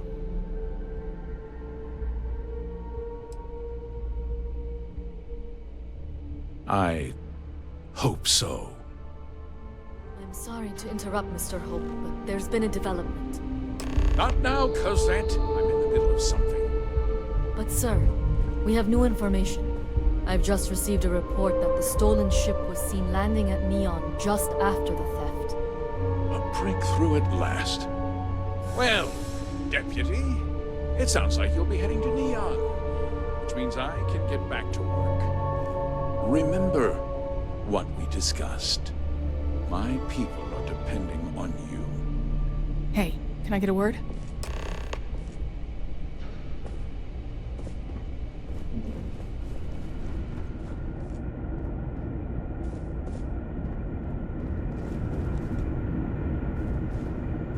That wasn't as helpful as it could have been. Still, at least you know where to pick up the trail. But Yeah, me too. So, guess you're headed for Neon. There's a ranger stationed there. Name's Jalen Price. He's a little different than the rest of us. But Neon's a different kind of place. HopeTech's the best damn job in the He should be able to help you out. Well, we've both got work to do. It was good to meet you, Deputy. Thanks again for helping me out up there. No problem. Good luck on Neon, Deputy.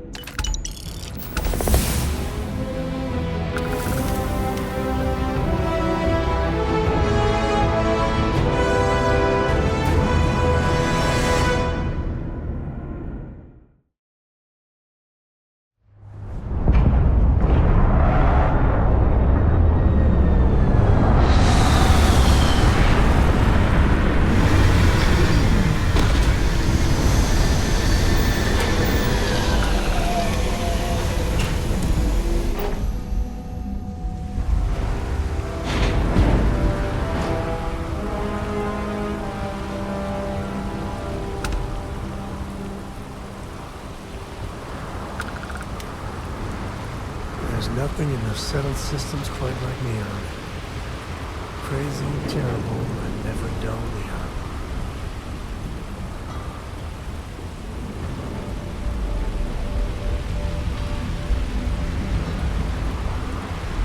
There should be a sign, dump your Aurora here. You'd make a fortune if you put a net right under here. Lascia! What the hell's this about? Cut the act. Snippers picked up the Aurora you're carrying the second you stepped through. All right, get up here.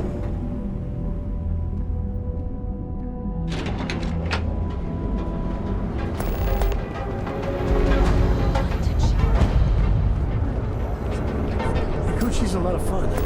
I even bring Corey.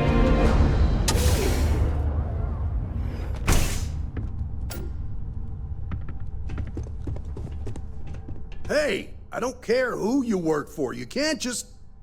Oh, you're the rookie, aren't you? The one and only. Well, the Marshal's message said you were following a lead about a stolen ship. Truth is, a lot of stolen goods flow through here. But this city is real good at keeping its secrets, even from us. Yeah, about that. This isn't Aquila City. The badge doesn't carry the same weight here. The people who run this place aren't overly concerned about the law. Our job is to keep the peace and make sure the violence doesn't get out of hand. The last thing anyone around here wants is some hotshot deputy looking in every dark corner. Neon's a tough assignment. The ecosystem is rigged against any real law enforcement. Good. That's a smart play, as much as it rankles. Your stolen ship would have had to land at the spaceport. If it was right off the factory floor, it would have stood out. There's a guy I know, Billy Clayton, does maintenance work around the city and keeps an eye on ship traffic for me. I'll introduce you, but don't expect a favor. Even if it doesn't cost credits, nothing in Neon is free.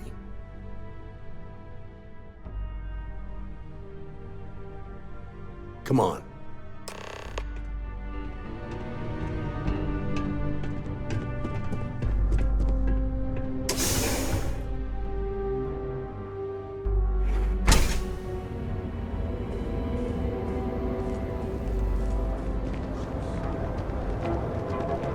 It's pretty impressive how you volunteered to help out with the bank heist in Aquila City. Yeah, I read all the reports. I learned quickly that in Neon, staying informed and staying alive are closely linked. What stood out to me was that you didn't lose a single hostage. No wonder the Marshal tried to recruit you right away. If he hadn't, it would have made him look like a fool, having some random stranger step in and do the job he couldn't. Now, if someone tried to hold up a bank here, they'd be gunned down without a moment's hesitation. Hostages or not. There are two things you don't do in Neon. One, you don't mess with Bayou's money, and two, you don't take Aurora off-world. But you understand. That's why you just told me that you won't cause trouble.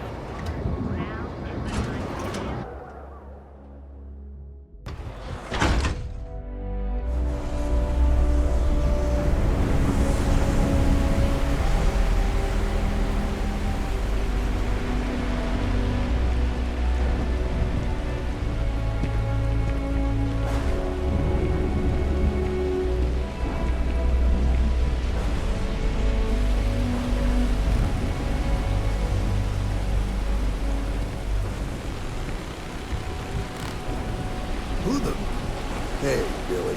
Got a second? What? Oh, it's you. Gave me a good scare. I thought you were one of Goodman's people. Sure, far from it. Our new deputy here is working a case, and I thought you might be able to help. Take it away, rookie.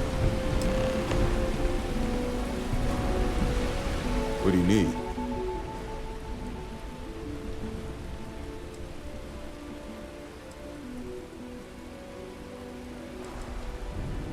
Huh. A stolen HopeTech ship, huh? Well, here's the thing. Neon's got no end of shipjackers. I see them come and go every day. It's tough for a guy to remember one from the other, you know what I mean? I can see where this is going.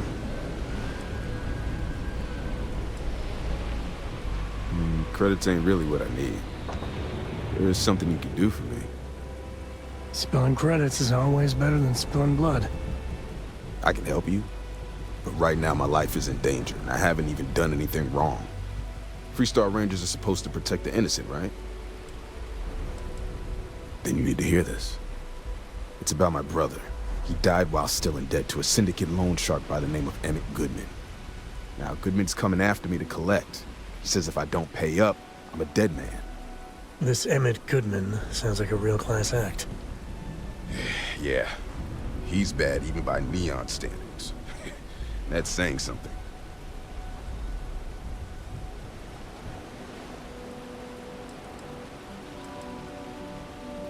I swear it on my best set of wrenches. Goodman's holed up in one of the warehouses on Epside. Place is locked up tight, but there's a guard who watches the door, and he's got the key. I'll stay with Billy in case Goodman's men come to collect. They're not stupid enough to tangle with me.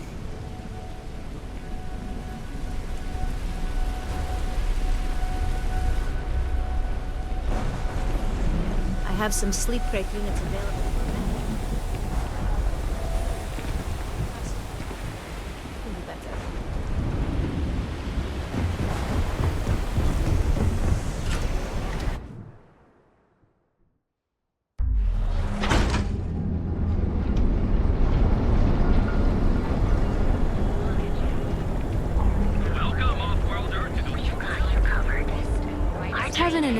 Has run into some trouble.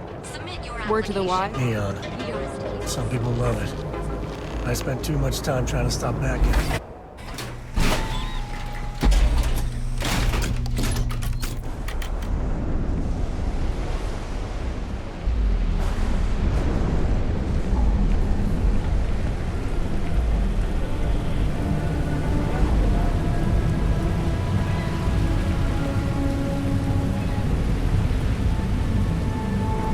Private property.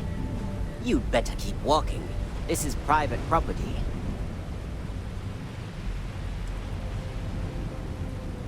Nah, I don't think so.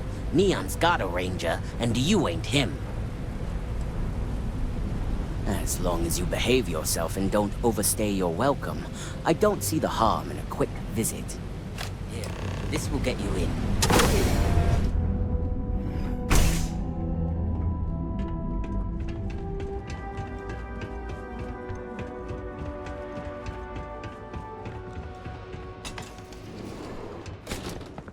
Something I can do for you, friend.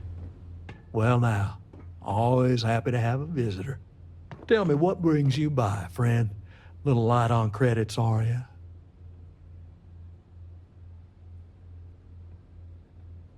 It's awful kind of you to intervene on my behalf, but I think I have the matter well in hand. Thank you all the same for your concern.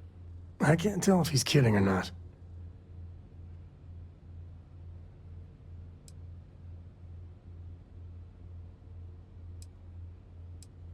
Now that's where you're wrong. Cal agreed to my terms, including collection from family on the event of his passing. It ain't my fault he dragged Billy into it. But make no mistake, that's exactly what he did. What's your stake in this anyway?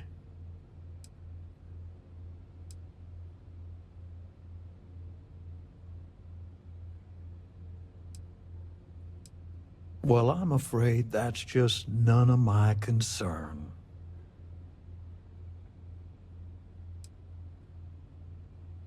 In that case, I'll consider the matter closed.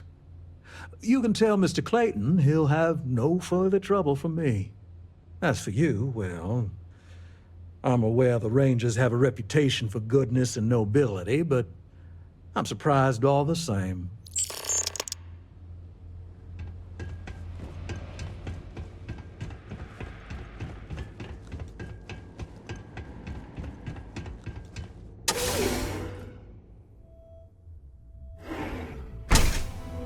You better watch it.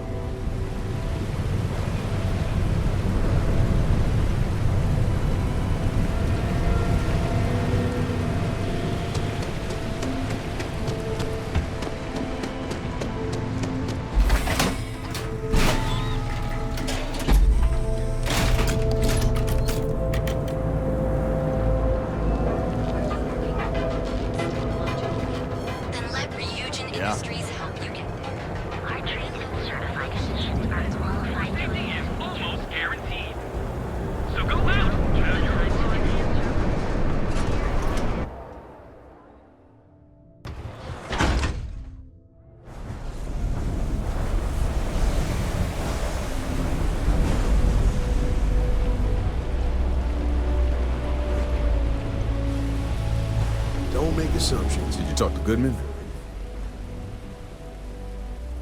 You paid the whole thing off? That's a lot more than I was expecting. Thank you. I get the feeling you got other sources of income besides what you make as a deputy. Okay, time for me to keep my end of the bargain. The woman you're looking for is named Grace Early. Stealing ships is her line of work. She usually comes here to sell the goods. Rumor has it she just finished a job for some mercenary outfit. And she's been throwing money around, so must have paid well. I know her. When she isn't out on a job, she's a regular at Madame Sauvage's. That's on the upper platform. I'll back you up. Still can't believe you did that for me.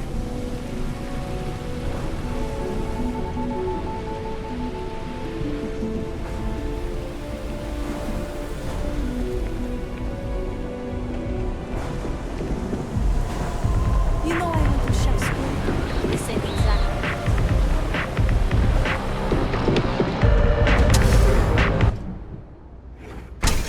Look, I ain't gonna stand around here all day, right? You want stuff? Howdy. Well, look who's here to spoil my day. A FREESTAR Ranger and his... what are you? A sidekick or something? Well, I'm sure your mom is real proud. So how come I'm talking to the sidekick instead of the ranger? This is the deputy's case. Is that so? And you had to bring backup just for little old me? I'm flattered. Anyway, this ain't my first interrogation, so let's just get on with it. Aw, ain't you polite? I'm guessing this is the part where you tell me that you've got questions and that you expect me to answer them. That sound about right?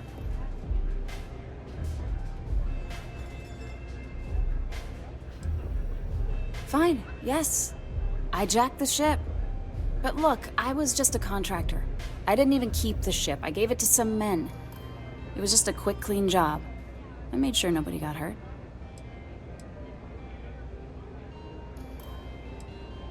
Hey, all I did was provide them with transportation. They didn't say anything about where they were going or why. Look, I wouldn't have got involved if I thought anyone would be hurt. I've got no love for violence. Not asking questions is just as bad as giving consent. If that woman had been killed, you'd be an accessory to murder. Did you think about that? No, I guess I didn't. I do want to make things right.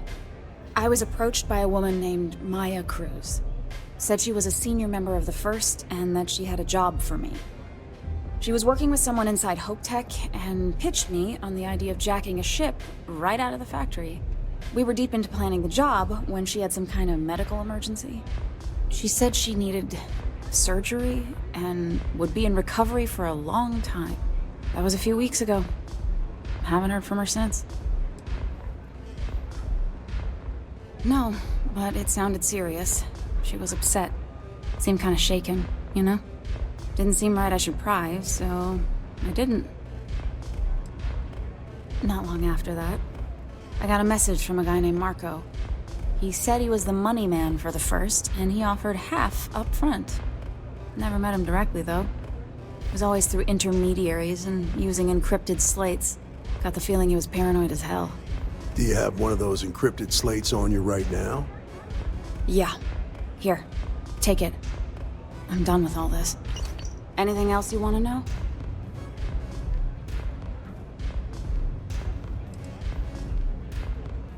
No. Nothing at all. Left me feeling a little disappointed, given how well they paid me. Not so much as a hint. I'll tell you. He's as cagey a fixer as I've ever met. Bankrolling the First must take a lot of money. I'm sure he's got all kinds of side hustles going on. Nothing, really. I was told when and where to meet them. They paid me what I was owed, and that was it. Yeah, sure. Next time you're at the Rock, you should give that encrypted slate to Ranger Alex Shadid. He's got a gift for cryptography. If anyone can crack that slate, it'll be him. I'm gonna head back. Good luck, Deputy. Then I'm free to go.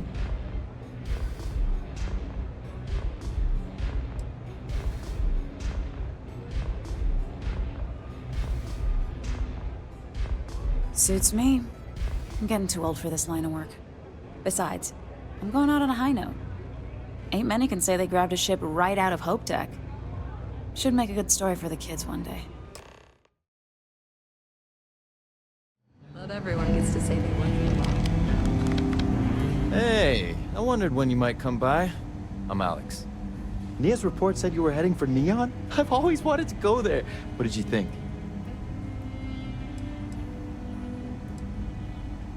Oh, I can't fly anywhere. Issues with my Eustachian tubes. Being in a pressurized environment is like someone taking a laser cutter to the sides of my head. It's not great, but at least I can pretend to visit the party capital of the galaxy by having you tell me about it. What? You serious? Well, that's a first. I guess not everyone likes to have a good time. Speaking of which, on to business. So how'd it go? Turn up anything useful?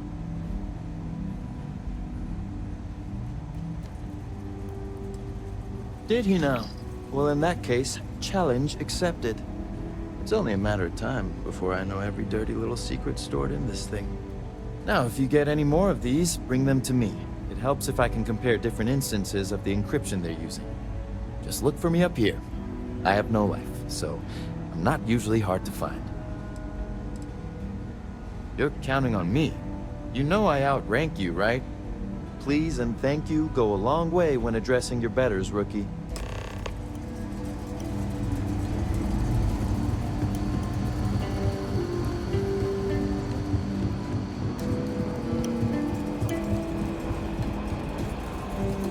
I need a word. Welcome back. Any luck finding out who stole that ship from Hope Tech? Glad you got a chance to meet him. Sounds like you're making real progress.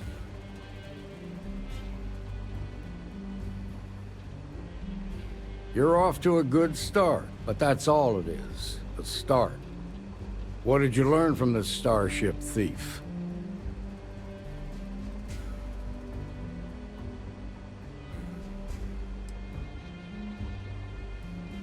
Now we're getting somewhere. Sounds like you've got a couple of new leads to follow up on. I have a guess who Marco might be. I served with Maya Cruz. She's a technical genius and an expert hacker. I can give you some background if you want it, or we can go straight to planning your next move.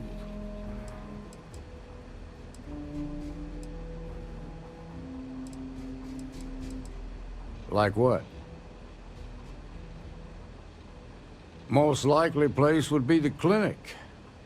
It's in FREESTAR collective space and provides the best medical services credits can buy. They also guarantee privacy, so it's an ideal place for someone trying to keep a low profile. Ranger Ben Armistead is posted there. I'll send him an update on the situation. Around the time he got out of jail, we started hearing Marco's name in circulation. Word is he's heading up a smuggling racket. Based on what you've learned, I'd presume he's funneling his ill-gotten gains to the First. Ranger Autumn McMillan is out at Red Mile right now, looking into the smuggling operation. I suggest you pool your resources. Just remember, that's outside FREESTAR collective space, so we've got no jurisdiction there. Your priority is to gather more intel about the First. What are they planning? Who are they working for? Where are they headquartered? Just remember that your targets were locked up because they were loyal to their unit. They think the FREESTAR Collective betrayed them. In other words, you ain't gonna get a warm welcome, so be careful. Good hunting, Deputy.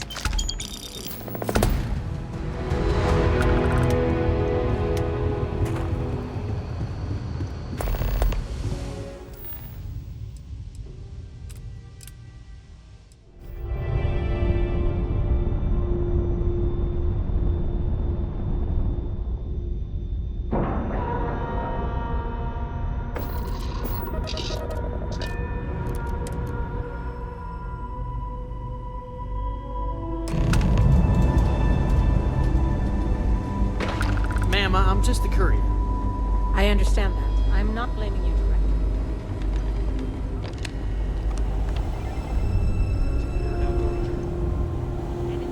directly. Yeah?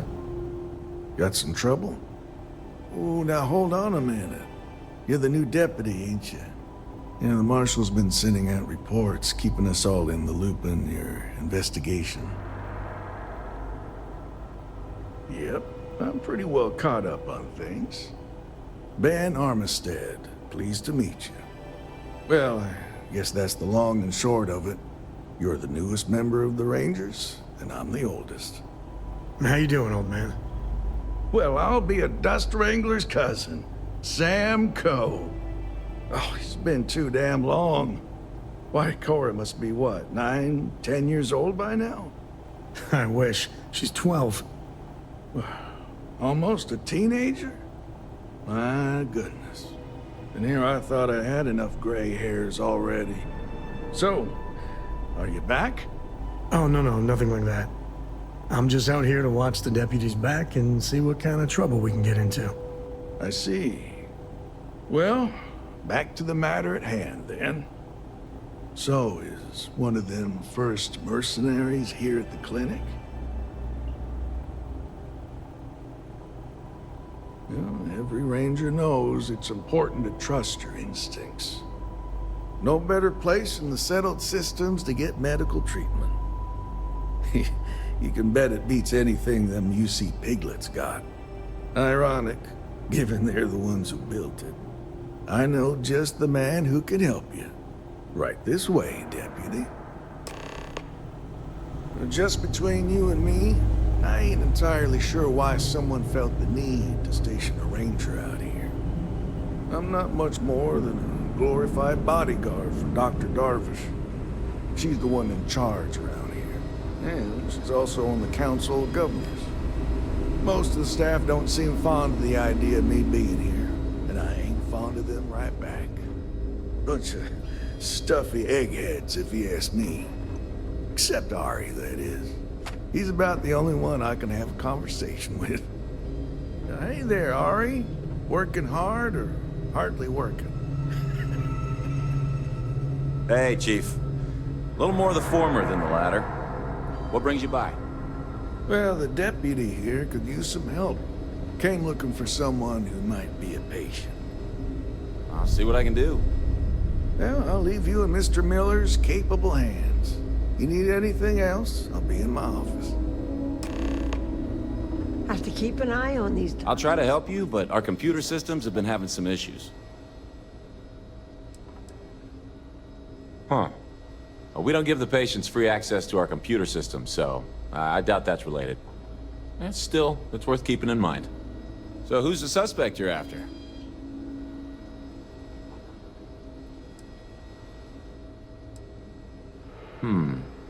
The name's not ringing any bells, but maybe we can approach this another way. Do you know what was wrong with her?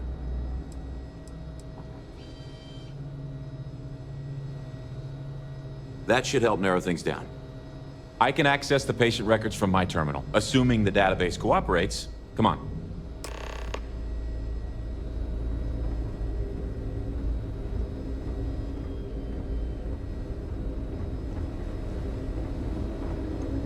Need to make sure those files are backed up.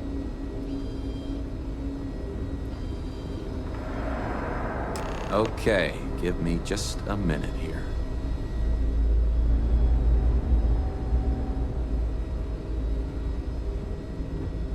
Maya Cruz. Come on, Maya. I need you to be in here. Okay, finally. Here we go. Oh. No matches found for a Maya Cruz.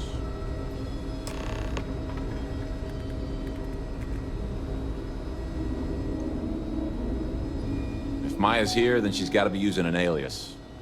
Which actually makes a lot of sense if she's a wanted woman.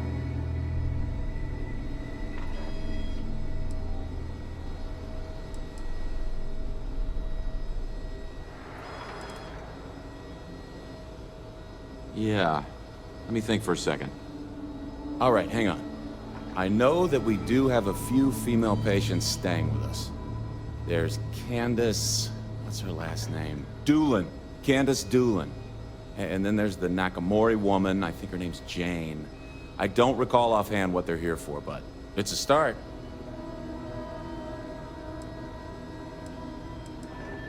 Sorry I couldn't be more helpful.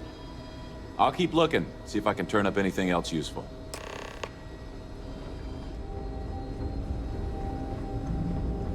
You had a chance to talk to Dr. Cassie? Excuse me. What gives you the right to come in here? You're not my attending physician. Get out before I call for security. Well, I suppose I can give you a minute. Believe me, I hadn't intended to stay here. I'm a courier. I was transporting certain sensitive documents here to the clinic. My ship was intercepted by pirates. I escaped, but not without damage to my life support systems. By the time I reached the clinic, I was barely alive. I was rescued and placed in intensive care. That was 2 days ago.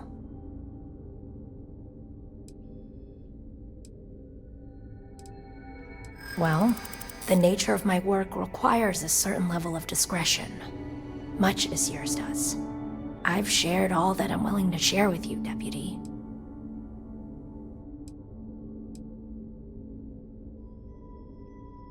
Not happening.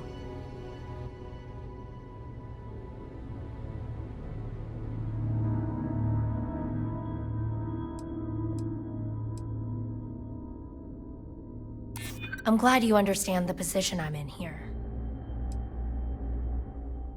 Not my problem. I can see that you still have doubts. If you don't believe me, then ask Mr. Miller at the desk. He can verify who I am and how I came to be here.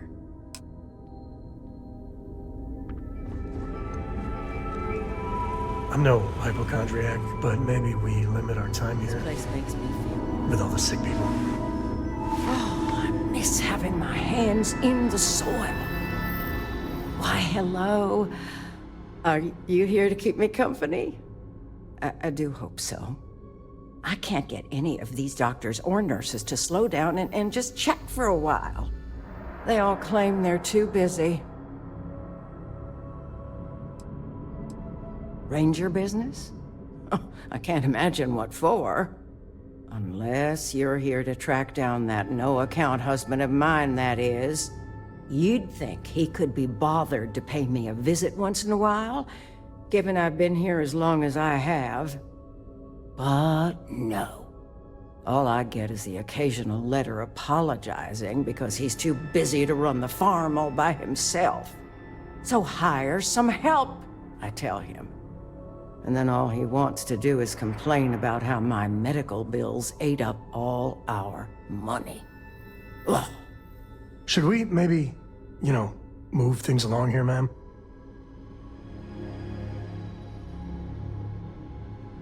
You want to talk about questions, Well, I've got plenty of those. Starting with how come these so-called doctors can't find anything wrong with me?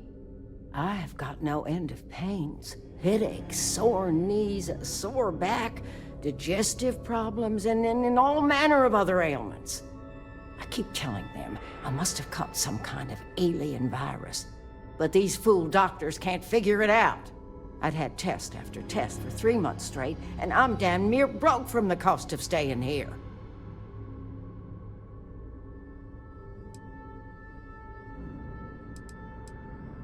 Pretty sure I have. But you lose track of time real easy in here. All I've got is these white walls to stare at and nobody to talk to. Makes the days feel, just about endless.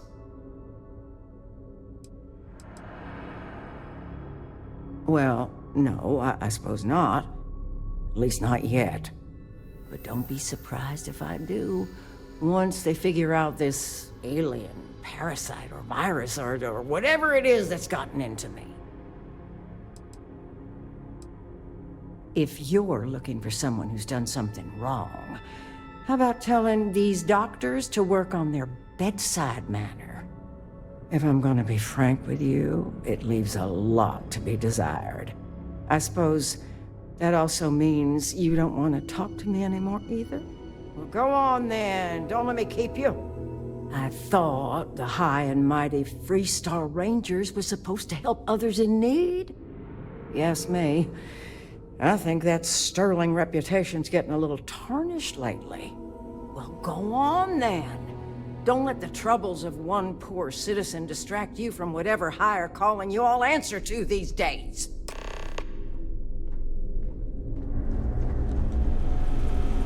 Got a call, someone's power kept going out.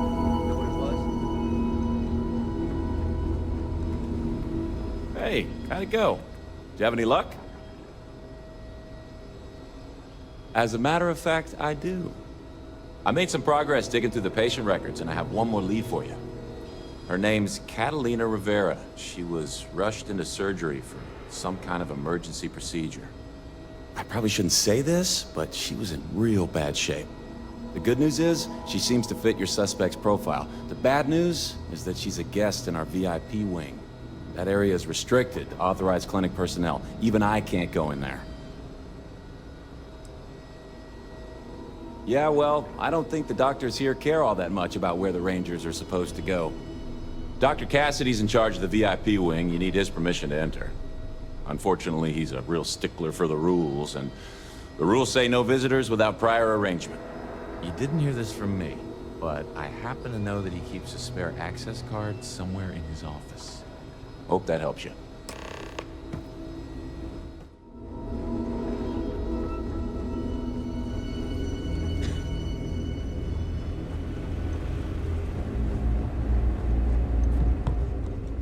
How does she expect me to get all this done by myself? I don't mean to be rude, but unless this is a medical emergency, please get someone else to help you. Yes, what do you want?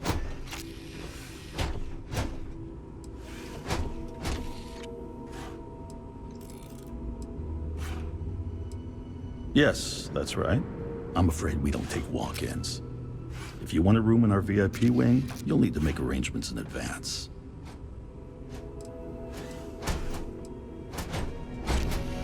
Even if that were true, which I doubt, access to that area is strictly limited.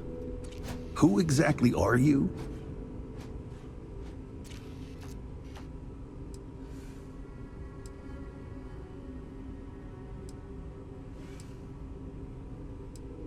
And I require you to respect my authority as a senior doctor here at the clinic. The answer is no. The rules are the rules, no exceptions. There's no progress that bureaucracy can't ruin.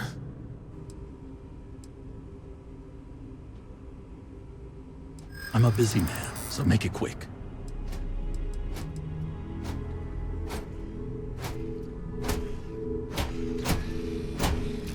I suppose if you were quick and quiet, it wouldn't disrupt anything.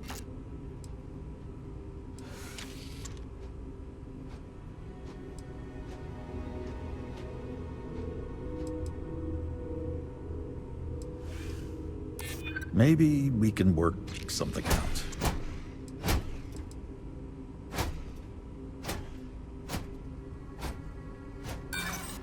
That's hardly persuasive. I think I've heard enough. I've given you my answer, and I'm not changing my mind. I have performed a cursory scan of your vital signs.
hope the robots are the friendly Vasco kind, instead of running battle programming.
Once if you hear us, spirits.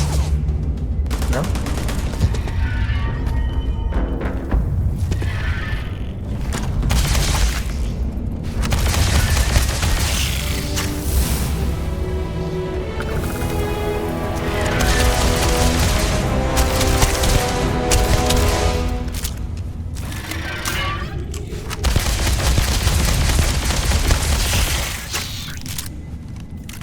Time to bundle up.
Well, what are you waiting for?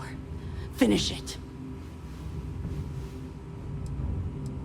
You might not think so now, but it's likely to end up that way.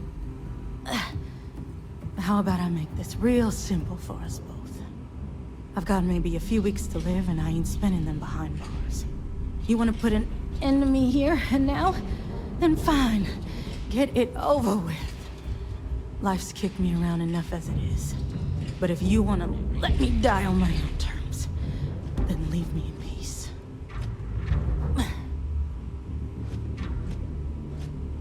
How about a test?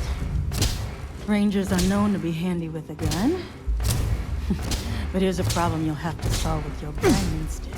I've encrypted this. Now get out of here.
New deputy, huh? Honor to have you. Hey there, Deputy. Way I hear it, you've been keeping busy jumping from one side of the FREESTAR Collective to the other. How do you like the job so far? That's good to hear. So, what brings you by? Well, well, what do we have here? Well, this is new. Very interesting indeed. I'll see what I can do. If you can get me another one of these, it'll give me more context for the encryption and should speed things up. In the meantime, you be careful out there, Deputy. From what I've heard, these mercs mean business.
Please tell me you aren't gonna run the Red Mile.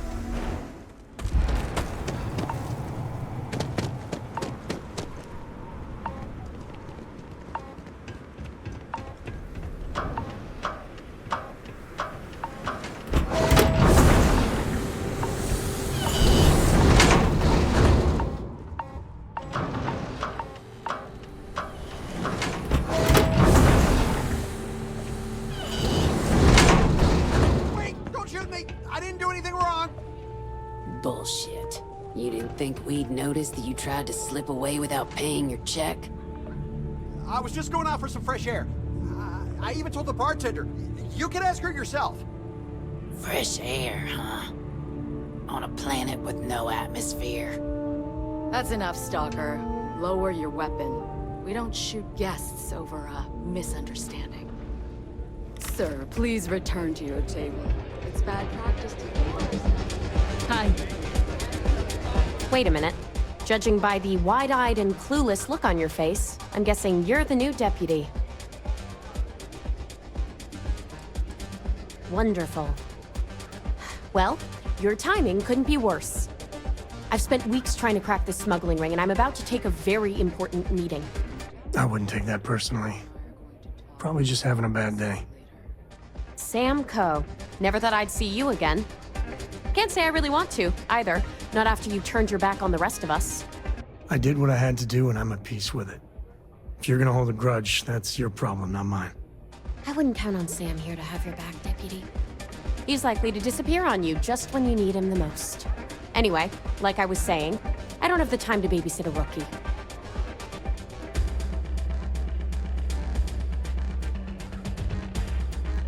Yeah, well, you're here now, so we'll just have to make it work.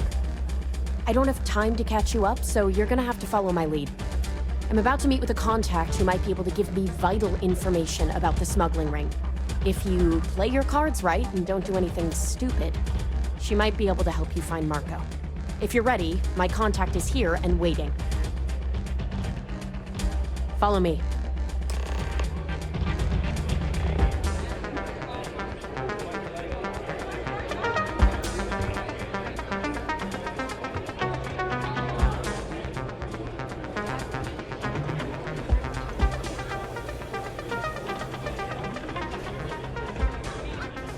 Not every day you meet someone known throughout the central system. Is that Donovan Reese?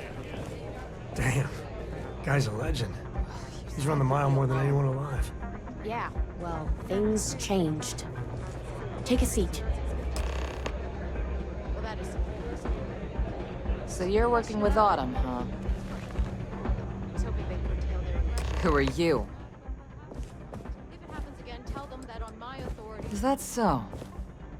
The deputy here is interested in meeting Marco to talk about that mercenary company he's been funding.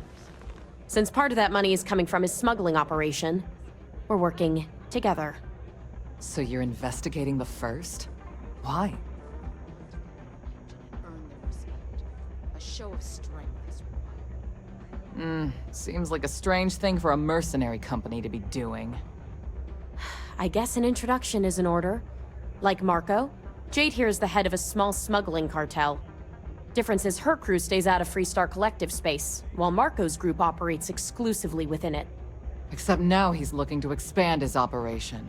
And he started moving in on my territory.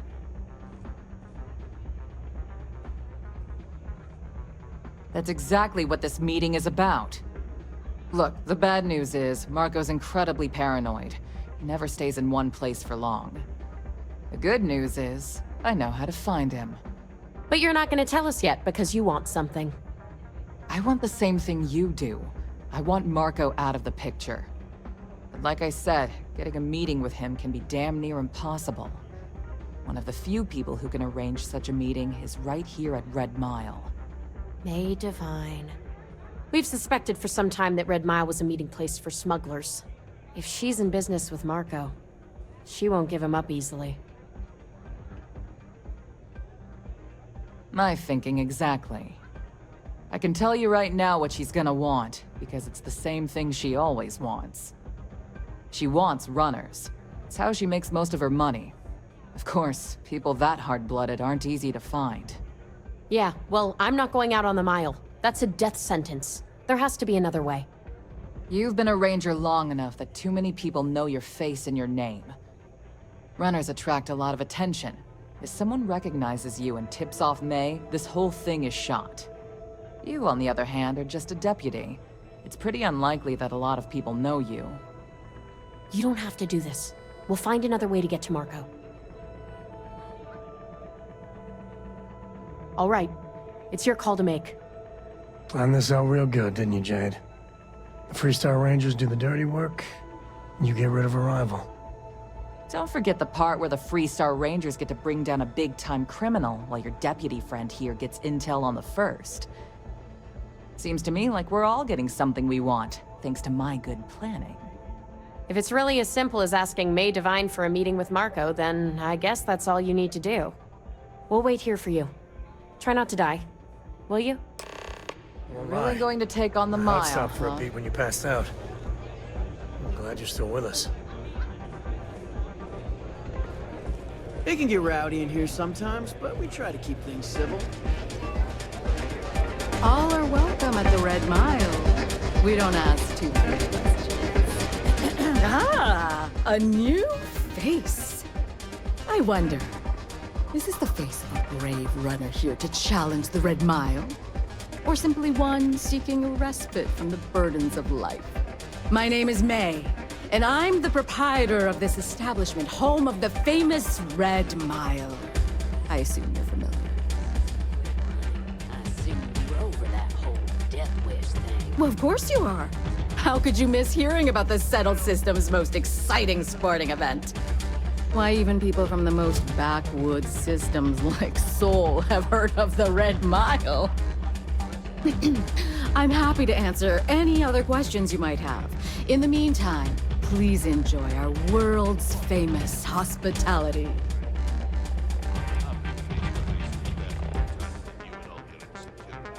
That is true. But Mr. Graziani values his privacy. What is your business with him? Exactly. Oh, you mean consequences like how you and your bloody weekend warriors are driving all the... It's no small favor that you're asking. But yes, I can arrange such a meeting. It's been too long since we've had proper entertainment. If you're willing to provide it, I'll give you Marco. Are you prepared to run the Red Mile?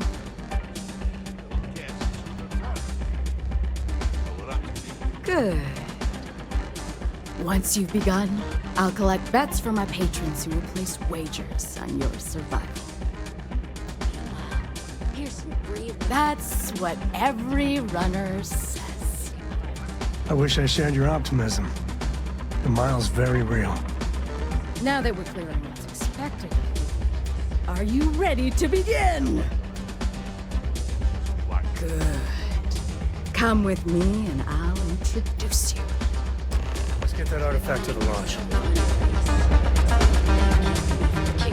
the hell are you looking at? You're trying to piss me off.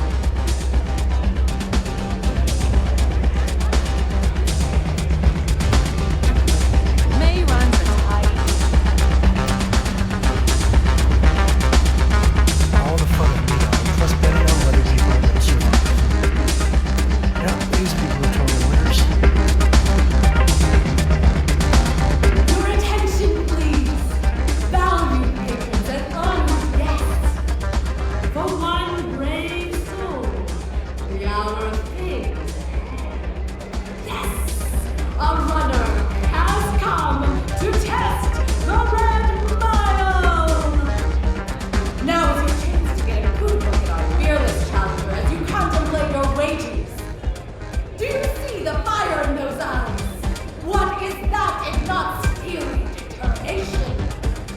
I think you'll agree that we're in for quite a show. The rules are simple. Go through the door and take the elevator down to where the mile begins. Activate the beacon at the base of the tower to see the distance. Once you've done so, return here alive and your run will be complete. Go now, runner, and see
Congratulations, runner.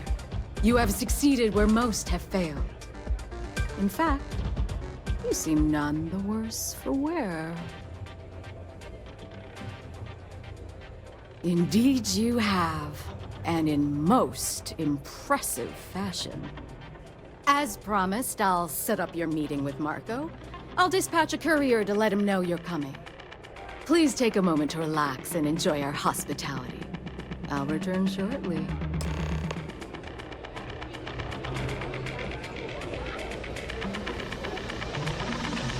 Kick back with a drink from the bar and enjoy yourself. You made it. Tougher than you look. You're back. Are you okay? What's this I hear? Really? Either the Red Mile's reputation is exaggerated or you're just that good. Anyway, I'm relieved you made it through okay. Why? Afraid you'd lose all that work you put into your smuggling investigation? I wouldn't expect you to understand. All you see in people is what you can get from them. I'm glad, because that was an incredibly brave thing you did. And we need rangers with that kind of courage. Also, I owe you an apology. I was pretty awful to you at first. I'm sorry about that. I've been face to face with death more times than you and all your insecure, gun-toting bullies. You're right. Let's focus on the job. Once you're on your way, I'll return to the Rock and let the Marshal know what's going on. Come home safe, Deputy. That's an order. You always were the soft one, little sister. Oh, go to hell. Or at least make yourself useful and get us some drinks. Able to fulfill my very lucrative contracts. You'd rather go back to the days when this place was raided and plundered on a regular basis? Sure. The occasional pirate That raid was would set the spark a bit. Hello.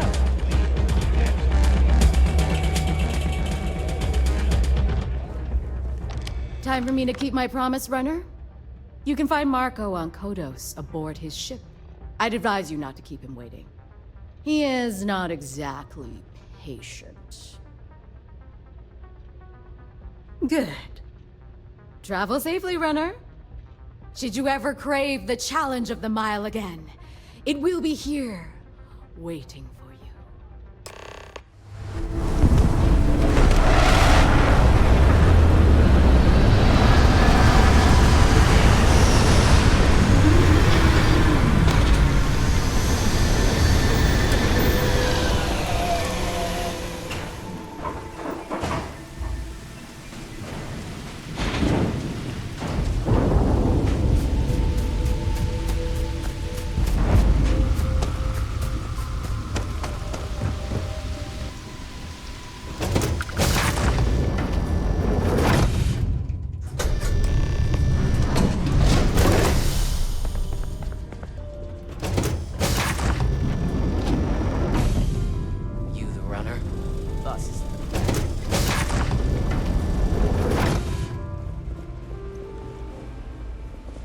Red Mile, huh? Nice.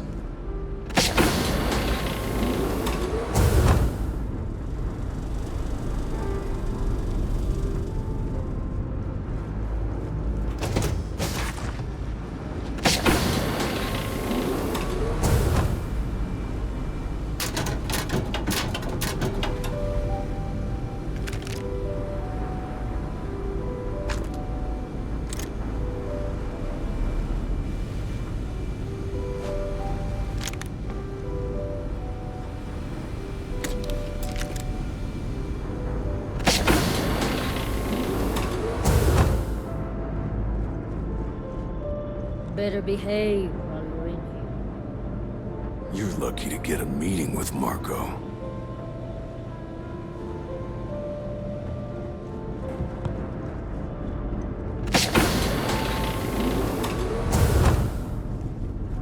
This music is gonna put me to sleep.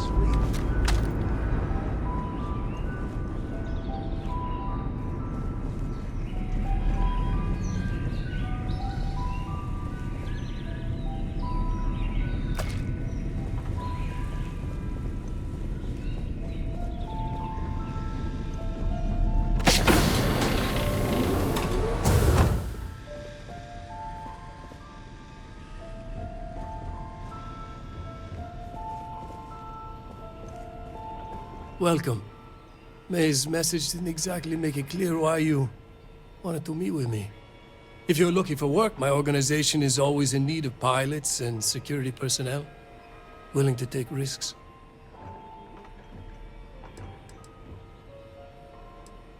Ah, I see. You did well to find me. I'm not an easy man to locate. Though I suppose we haven't exactly been keeping a low profile lately. Given the nature of the contract, a degree of exposure was always a risk, but a calculated one. To be honest, I think the Major is all but spoiling for a confrontation with the Rangers. Still, I confess, I'm a little disappointed that the Marshal sent a deputy instead of a full-fledged Ranger. This deputy might just surprise you, Marco. And who might you be? The name's Sam Coe. A name well known across the FREESTAR Collective. It's an honor to welcome a descendant of the great Solomon Coe. Yeah, well, that name probably means more to you than it does to me. Your deputy friend here could have a bright future, assuming we all keep our heads. I'm not sure you are grasping the situation here, Deputy. You are on my ship, outnumbered by my guards, who'll kill you without hesitation. I'm a businessman. If you expect me to cooperate, I'm going to want something in return. I won't tell you everything. I do still have some loyalty to my unit. However, I can point you in the right direction. In exchange, I want the Rangers to let me operate with a free hand. I have a better idea. Instead, I tell you something you don't want to know. But you should. The Council of Governors is a group of greedy and corrupt liars who are using you and the other Rangers to protect their own interests. Do you really think they give a damn about the people of the FREESTAR Collective? Whatever road brought you here, your journey ends today. Not my day.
If you get in a scrape, best...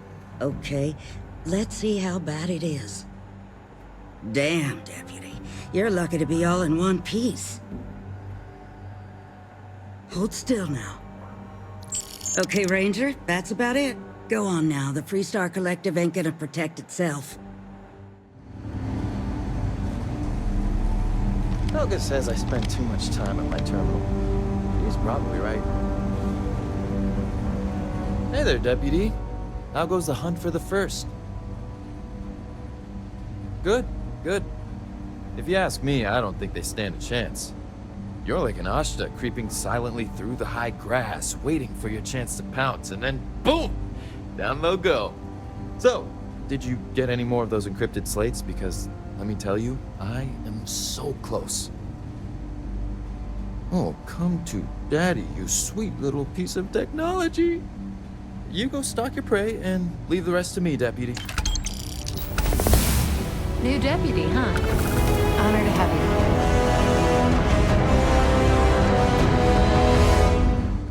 you. Come in, Deputy. Take a seat. Grab a chair. While you've been in the field, we've had more reports about farmers being threatened and attacked. Unfortunately, some didn't survive. It's worse. It's tragic. How's your investigation proceeding? That's assuming he finds something useful. Otherwise, you'll be no better off than when you started. Come on, Emma. You know as well as I do how tough this job is. That's exactly my point. When it comes to deciding who earns a Ranger's badge, I will not compromise. Let's move on. I asked the other Rangers to share their opinions of you, and there are some things I want to go over. We'll start with Ranger Callow in Hopetown. She was grateful for your timely arrival, and impressed you had the guts to take on those pirates. Nia says you were respectful with Ron Hope and didn't push too hard. That shows me you were listening when I said to go easy on him.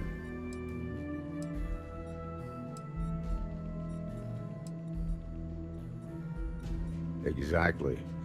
Dealing with the Council can be tough, but it comes with a badge. No need to make it harder than it already is. Let's continue. We got a detailed report from Ranger Price about your recent visit to Neon.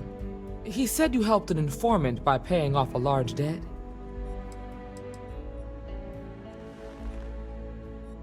That's the right way to think about it. You definitely went above and beyond, and the Marshal and I thank you for that. You got results, and that's what matters most. Price was impressed by that. Said you really took the initiative. Ranger McMillan praised what she called your uncommon bravery and dedication. She said you took on the Red Mile so you could get a meeting with Marco Graziani. Sounds like you're starting to understand what it means to be a FREESTAR Ranger. So what happened with Marco? I doubt he gave you that slate out of the kindness of his heart.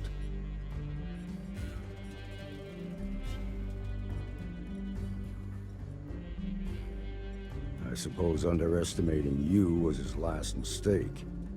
Damn. I thought if anyone could see reason, it'd be Marco. What about Maya Cruz? Her loyalty to Hull and the 1st Cavalry was stronger than most. I guess I'd want the same thing if I were in her place. Excuse me, Marshal? Not now, Alex. We're in a meeting here. I know, but this is important. I've done it. I've cracked the encryption on the slates. Now, I don't know exactly where the First are headquartered, but there are references to a place called the Factory. The Factory? That was our nickname for the main facility where the mechs were manufactured. Under the terms of the peace treaty, they shut all the mech factories down right after the war. But they didn't destroy them. At least not all of them.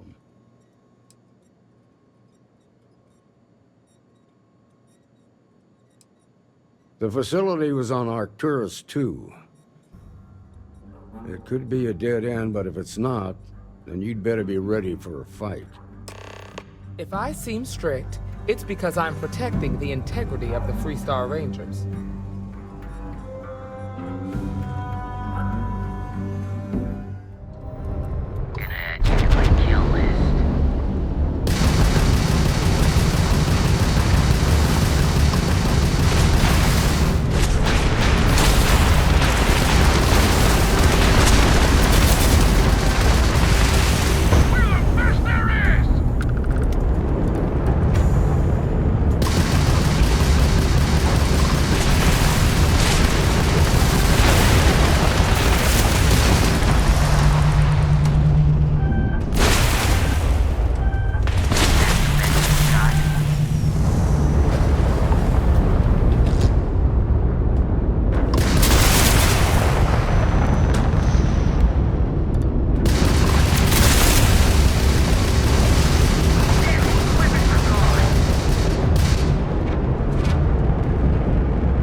Looks like organics aren't gonna be a problem here.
Shooting the dead ain't glamorous, but it sure is profitable.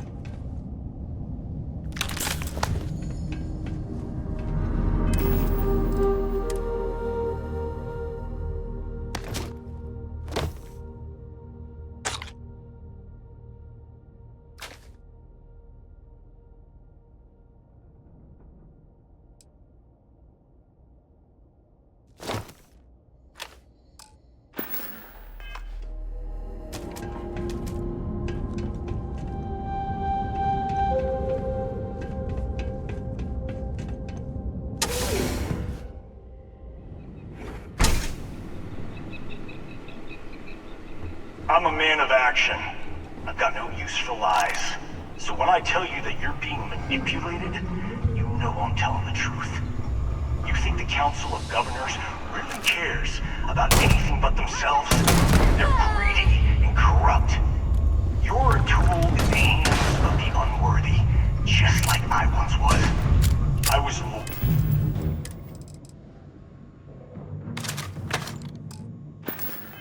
Will, I followed orders, and I led good men and women. I'll carry the stain of that dishonor to my grave.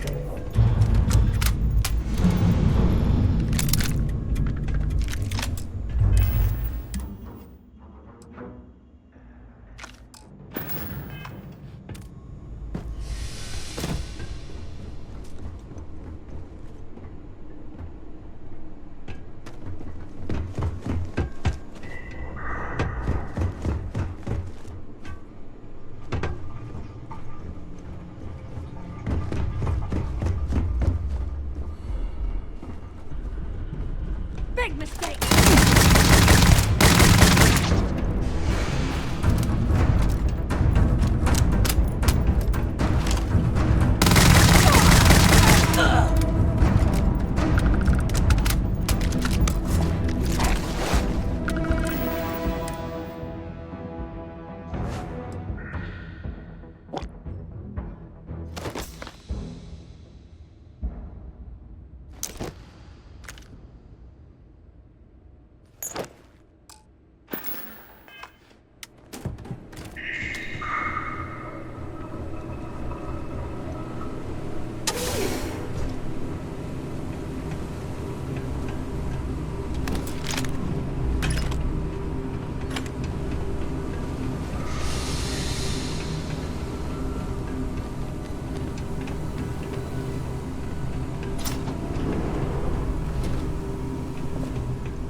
cavalry was the greatest fighting force the FREESTAR Collective has ever seen.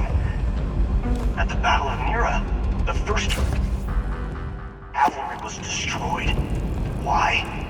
Because the generals got scared and asked for a truce. I've got no sympathy for cowards, or for the people who put them in power. I've also got no sympathy for those who do their bidding. And this means you.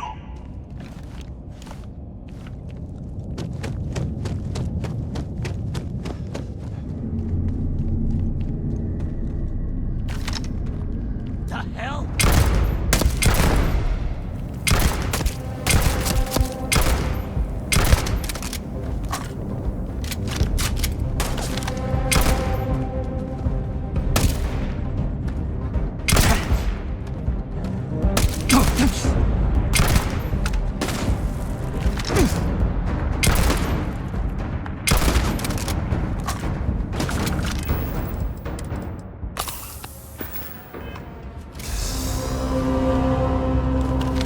Time's coming up.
Company.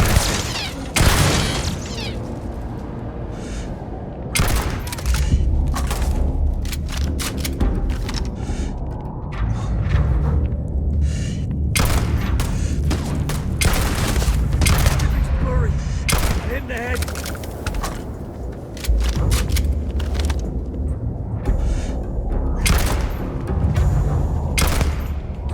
This feels like old times.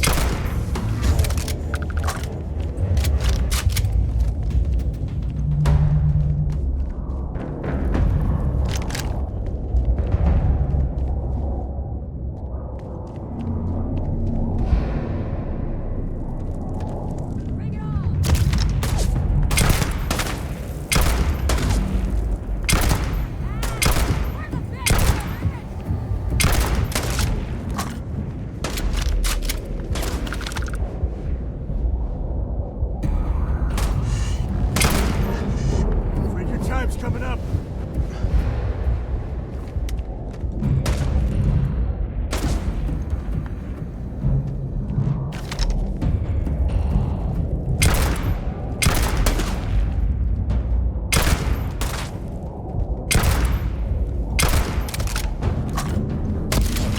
and my friend here are gonna teach you manners.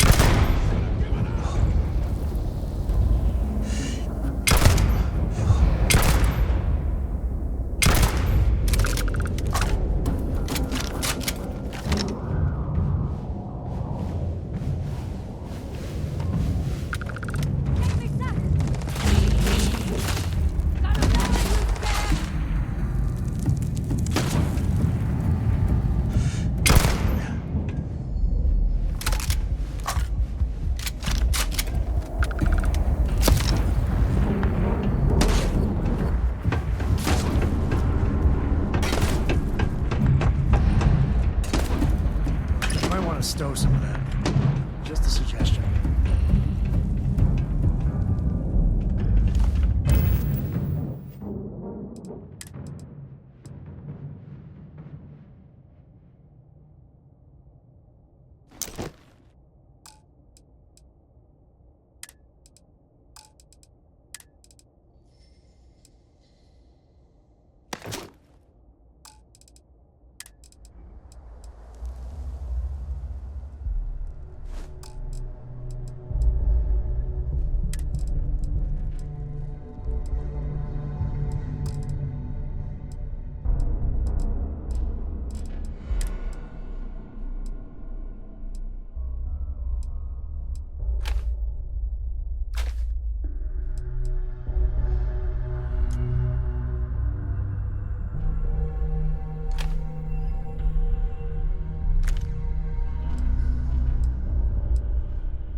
pumping, huh?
Never wise to be in my way.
Better we get it than someone else.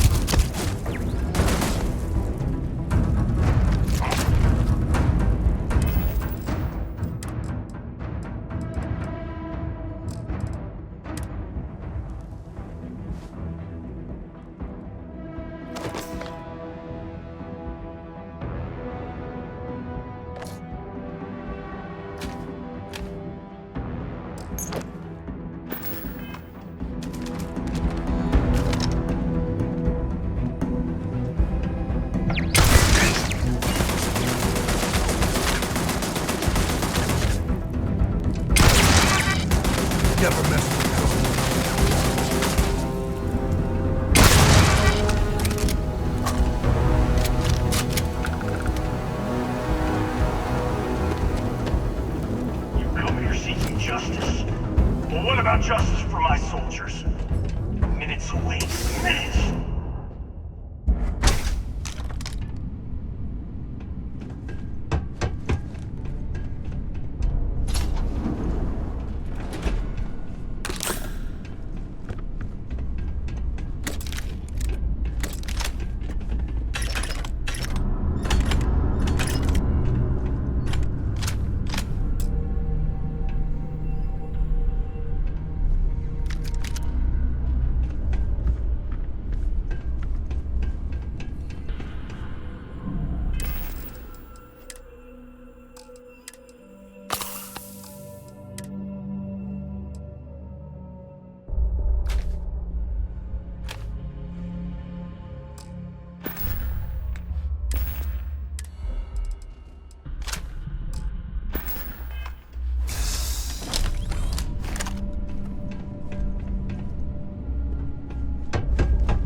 never mess with a code.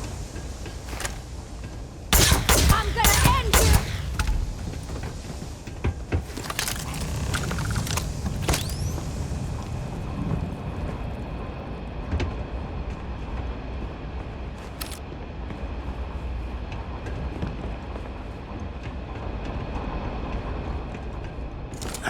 I can't believe it. You just took on some of the best mercenaries in the FREESTAR collective and cut right through them. If we'd have had more like you in the war, we could have planted our flag in New Atlantis. You fought because you had to, and you fought well. Don't apologize for that. More importantly, you survived. Most soldiers don't. I know, because I'm the one who led them to their death.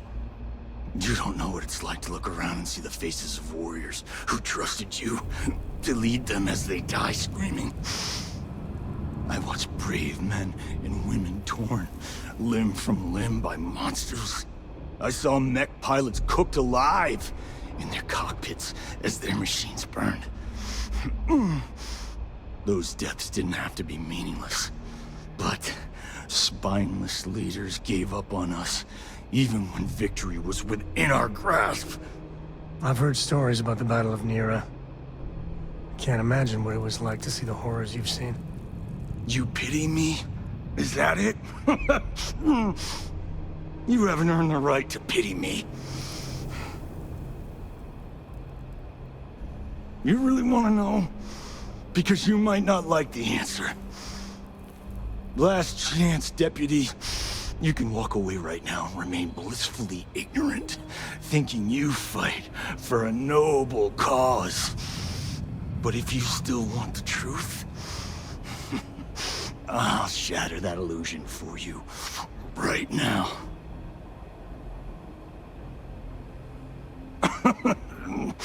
We'll see about that. Not long after I started the First, I was contacted by a man who said he represented someone wealthy and influential. I refused to work for a shadow client, so he agreed to set up a meeting. Imagine my surprise when Ron Hope showed up. He offered me a lucrative contract to take possession of certain farms throughout FREESTAR space. Ron Hope? But he's on the Council of Governors.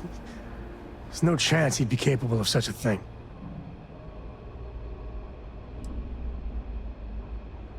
The credits were good, but yeah, getting some payback was the real reward.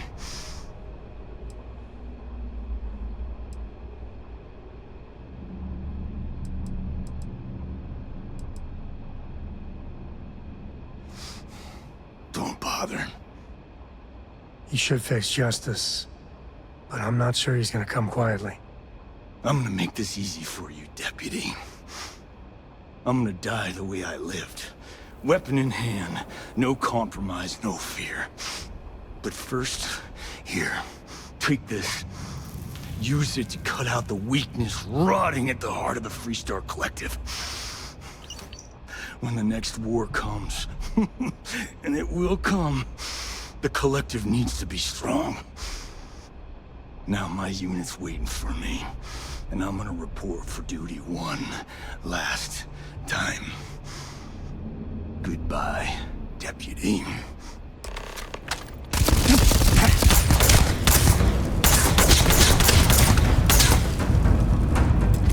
To the victor goes the spoils. Isn't that right, Rick?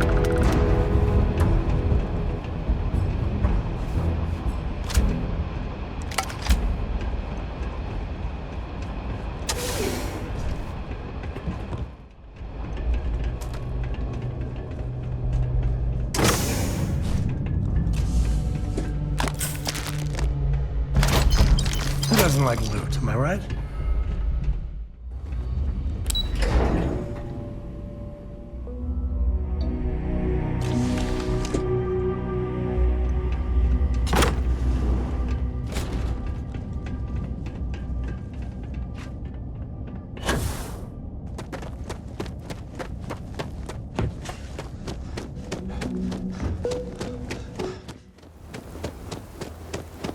I don't want to hear any complaints.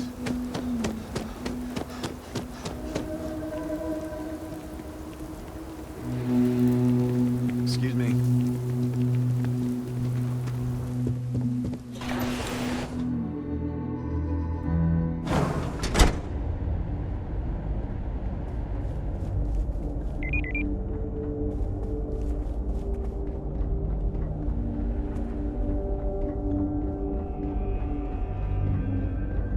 Keep an eye on your valuables. If you can't protect your...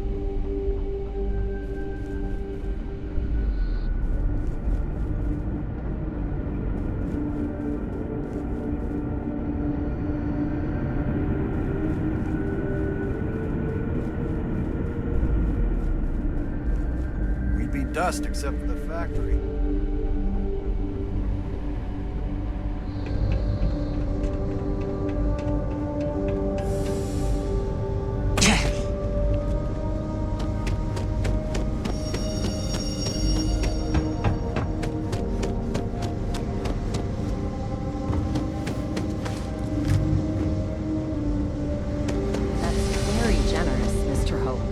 Well earned, Burkett.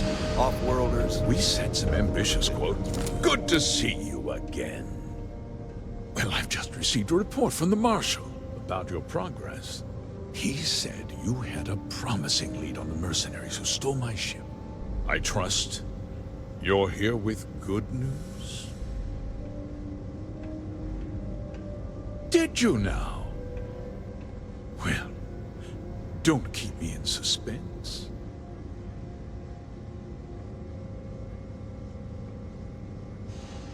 The disgraced war hero who went to prison, and you actually believed him? That two-faced bastard kept the slate. Oh, I suppose this is his revenge against the Council of Governors for what happened during the war. I'm impressed, Deputy. It's clear you have a bright future ahead of you. What's going on? What is this about, Mr. Hope? Nothing that concerns you, Burkett. In fact, why don't you make yourself scarce? I think I'd like to hear what the deputy has to say.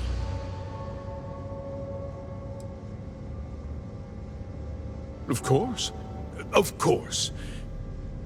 Allow me to explain, and you'll see that I certainly did. The truth is, we've been falling behind the competition. Significantly so. We needed solutions. A few years ago, I began to diversify. We started to research chemicals, fuel, those sort of things. We developed an experimental fertilizer. Oh, and it failed utterly. It wiped out entire crops. I was prepared to write the whole thing off when we made a discovery that changed everything.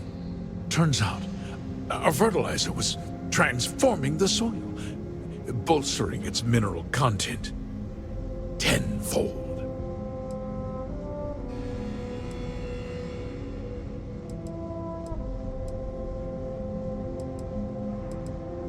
Not all at once, of course, but we could never find anything that would grow in it. Eventually, everything we tried to plant failed and died.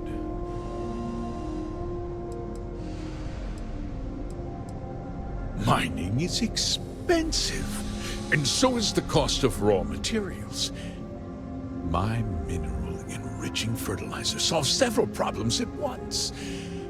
The farmers provide free manual labor, and once the land is ready, we move in to extract and process the soil.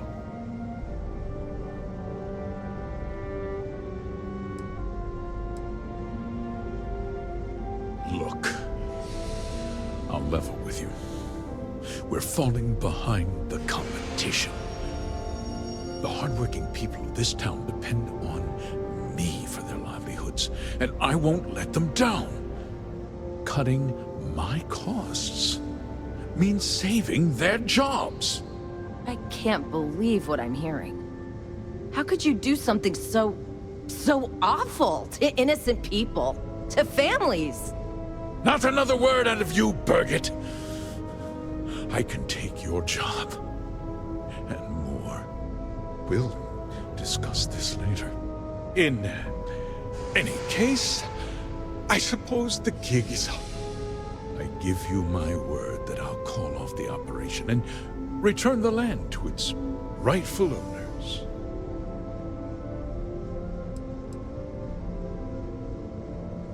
You're right, yeah. Those families deserve to be compensated for the inconvenience. Well, perhaps a discount on their next purchase from HopeTech. With that resolved, let's talk about you. As a member of the Council of Governors, I'm authorized to award you a substantial bonus. And of course, we'll both agree to forget about my little cost-cutting endeavor.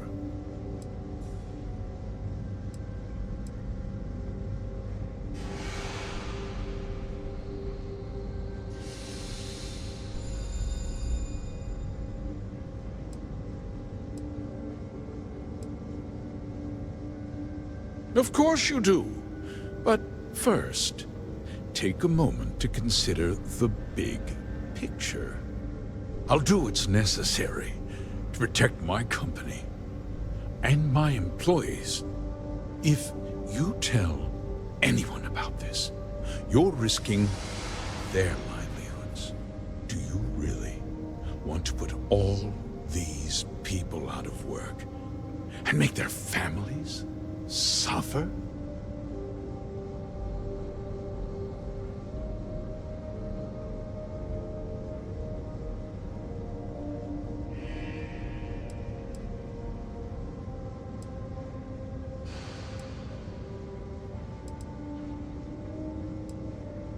But on a much larger scale, yes. Justice can be complicated, Deputy. Sometimes the cost of exacting justice is greater than the cost of doing nothing. I'll make myself very plain. I won't let you jeopardize my reputation, this company, or the people who work for me. If that means you suffer an unfortunate incident at the hands of my security personnel, so be it. I'm important. You're nothing. You're not actually threatening to attack a FREESTAR Ranger, are you?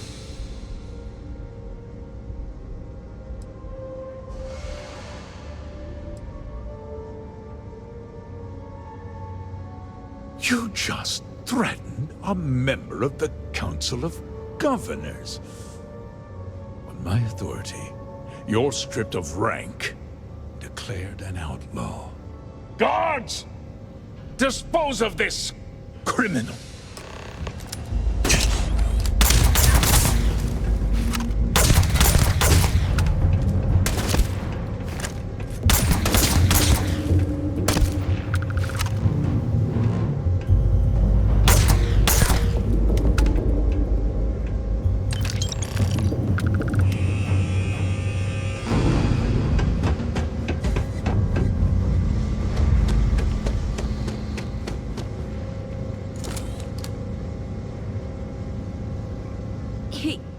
He tried to have you killed.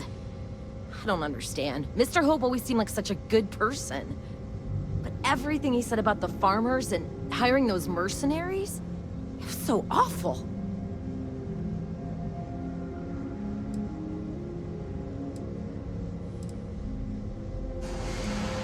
No, you're wrong. That's not all he was. He always looked out for us, for his employees. No, of course not.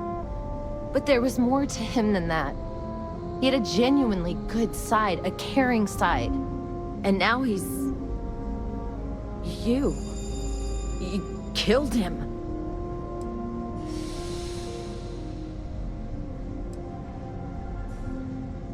Nobody should ever want that. Especially when it means killing someone who meant so much to so many people. What happens to us now?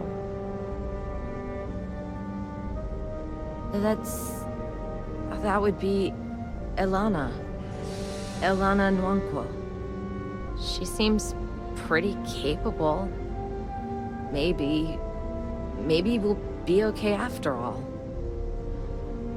I guess we'll have to figure things out. Find a path forward. There's a lot of smart, hard-working people here. You'll figure it out.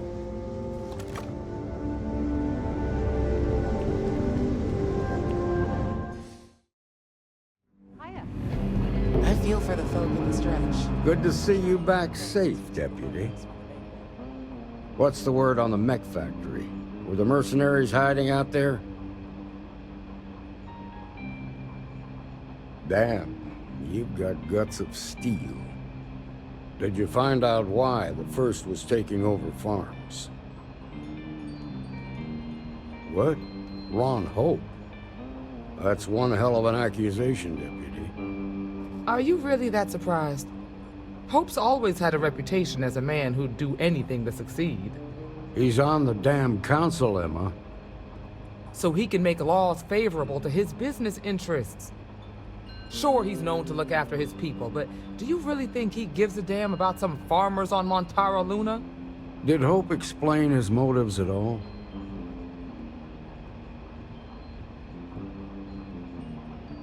That has a familiar ring to it.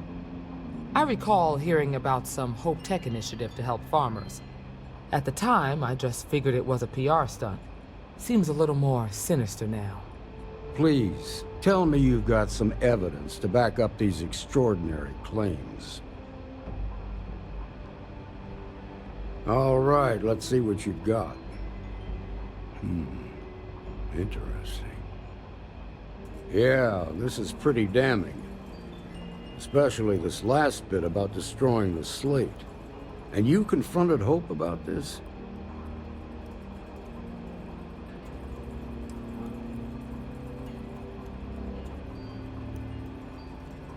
Sounds like his pride got the best of him. Damn. This is going to send shockwaves throughout the FREESTAR Collective. If the people can't trust their leaders, anarchy could follow.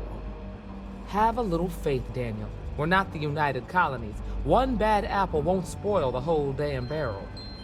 Easy for you to say. You ain't the marshal. Not yet, but you ain't gonna live forever, old man. While we've got you here, there's one last piece of business to take care of. Emma, would you please? With pleasure, Marshal. When you first joined us, I told you that you'd undergo an evaluation process. There's one thing left to do. A simple question. Do you feel ready to wear the badge of a full-fledged FREESTAR Ranger? Good. Duty and honor are the backbone of the FREESTAR Rangers. Marshal, I approve the deputy for advancement to the rank of Ranger. Thank you, Ranger Wilcox. In your time serving as a deputy, you've shown exceptional courage, fearless tenacity, and a high regard for the safety of our citizens. By the authority granted to me by the Council of Governors, I hereby promote you to the rank of Ranger. Here's your badge. Wear it with pride. But don't forget the solemn responsibility it represents. Congratulations. You truly deserve it. I know you will, Ranger. Let's hear it for our new Ranger. Woo! Way to go! Great job, Ranger! Oh, nothing for now.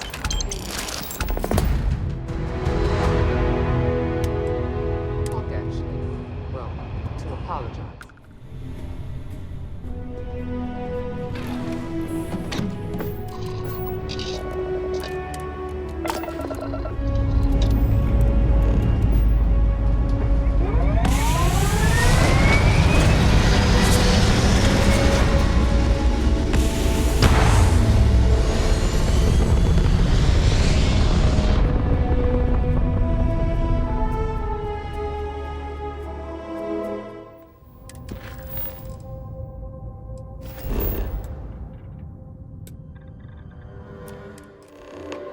like they're packing up their toys and going home.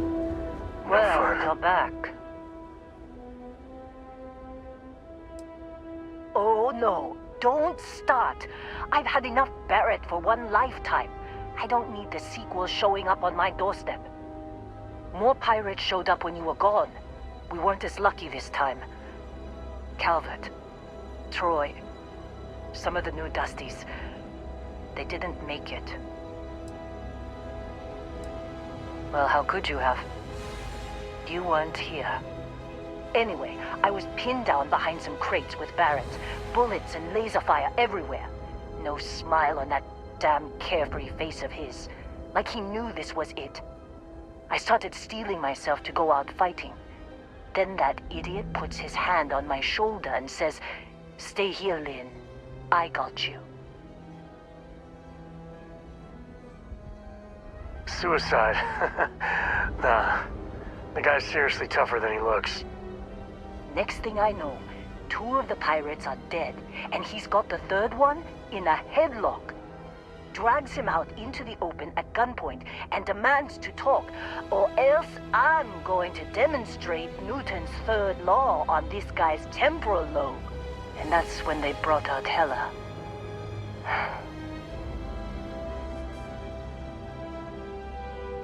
I didn't overhear everything, but after the 10 longest seconds of my life, Barrett put his hands up, and both of them ended up getting taken aboard the pirate ship. And that's the last I saw of either of them. They could have grav-jumped anywhere. I tried pinging a transmission to the ship in the comms building before they left, but the pirates must have fried it. You want to try it? Go ahead. But the odds of them being alive, even if you could find them... I've lost a lot of people on this run, Dusty. I just want to pack up.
See a lock, I wonder, what do you want?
cleaning up, Dusty. What a mess. Don't see what good it will do since they're already gone, but fine. Here. You need any more, feel free to scavenge around. I'm fine, Dusty. In this line of work, you make do. Even when the worst happens.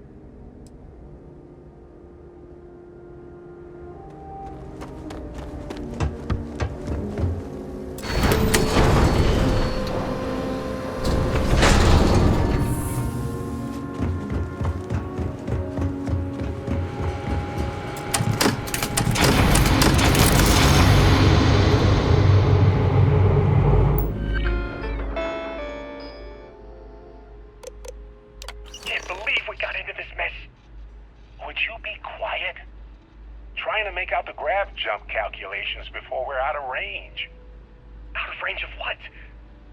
Out of range of the sensor array on Vectera. Would you keep up? Once we're outside the star system, the bandwidth goes from instant speed to effectively never. What good is sending a transmission down there? You gonna tell Lynn how royally screwed we both are? She doesn't even have a ship. You underestimate how many of my admirers there are in the galaxy, Heller. One of them is bound to show up, looking to reunite with this handsome face. We're doomed. Capital D, doomed. Got it, okay. Whoever finds this, I'm attaching the interstellar coordinates to the metadata on the transmission. Rescue us.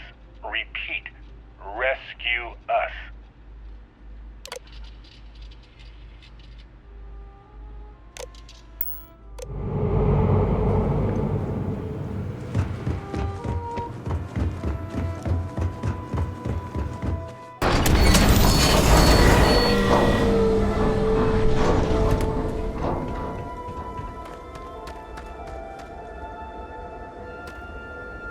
So, you actually get that computer working again? What? Let me see that. Funny. Even knowing he's alive, I still never want to see him again. Hella, on the other hand. Okay. Let me send you the location data embedded in the transmission. Find them, okay? Well, don't start buying me stuffed animals for my birthday or anything. But yes, all right. I don't like seeing my people hurt. Even Barrett and Hella. Just get after them, okay? And hey, if you ever need a little extra help, I've been thinking about a career change lately. Maybe it's time to put Argos behind me.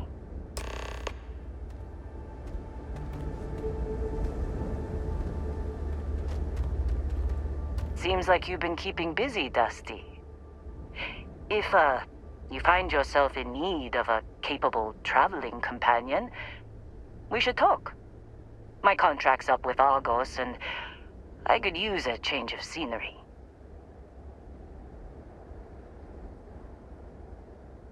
Works for me. I'm not fussy about assignments. I'll go where I'm needed. Right.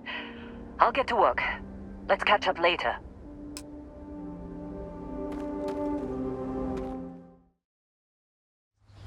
Let's set it down.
And here I thought you were some pirate coming back to kill me.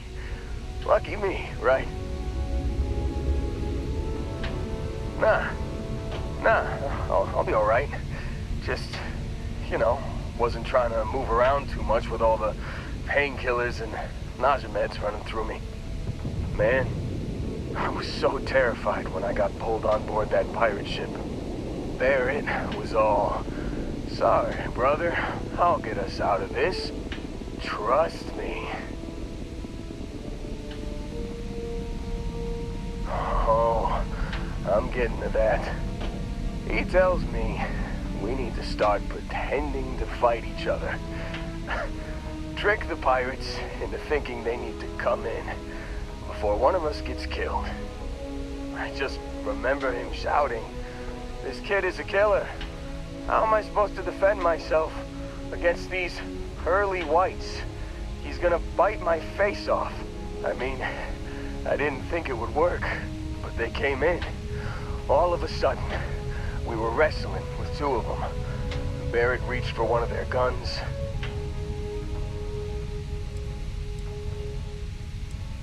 Bingo.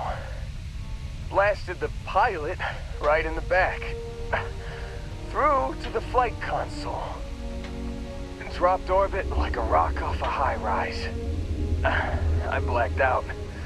And when I came to, there he was, smiling like it was just another day on the job. You missed the fun part, Heller. I mean, I go through all the trouble of saving your butt, and you weren't even awake to notice. Then he did the little finger gun thing. Oh yeah, probably should have talked about that first. Did I mention I'm on a lot of painkillers? So, I was real excited when a ship showed up. Then, less excited when I realized it was a Crimson Fleet ship. And then, really less excited when Barrett said, "It's okay, I got this." He mumbled something to him, and then they were all gone. I was drifting in and out, but yeah, I think so. Got a signal from the ship before they grav jumped. Guessing it was Barrett. Haven't really been in a good space to have a listen. Here you go. Hey, I should come with you, right? I don't think anyone else is coming. Yeah, just, don't ask me to operate any heavy machinery for a while. Give me a minute. I think the worst of it is... Yeah, I'll be alright. I'll be alright. Ready to wisecrack with the best of them. Let me know when you want to head out.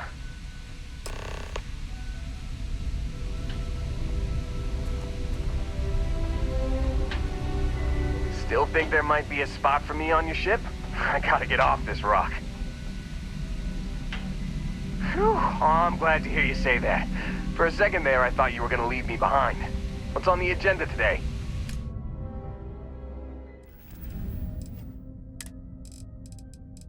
You've given the fleet a lot of trouble, Barrett. Hey, since when is surviving being attacked causing trouble? Isn't that just fighting back? Hey, pilot, could you move your arm a little bit to the left? I can't make out the console. Don't move! He's trying to figure out our destination, probably transmitting this conversation right now while we're still in orbit. Well, yeah, thought I was making that pretty obvious. Okay, put the gun down. I'm done. See? My retinas are pointing away from the console and towards this lovely view of space we have out the window. Tie him up. Once we get back to the base, the fun starts. To go for landing.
start getting out there, the laws of physics kind of turn into...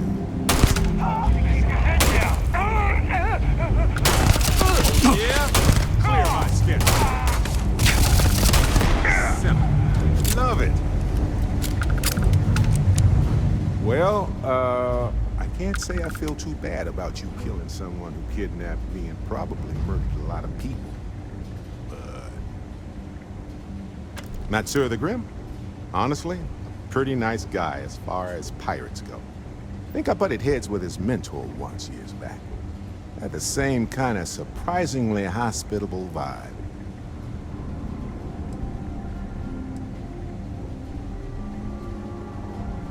Honestly, I was kind of rolling the dice with you.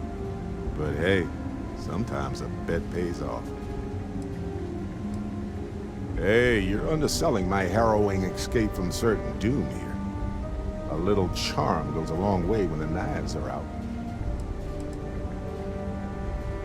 See you later.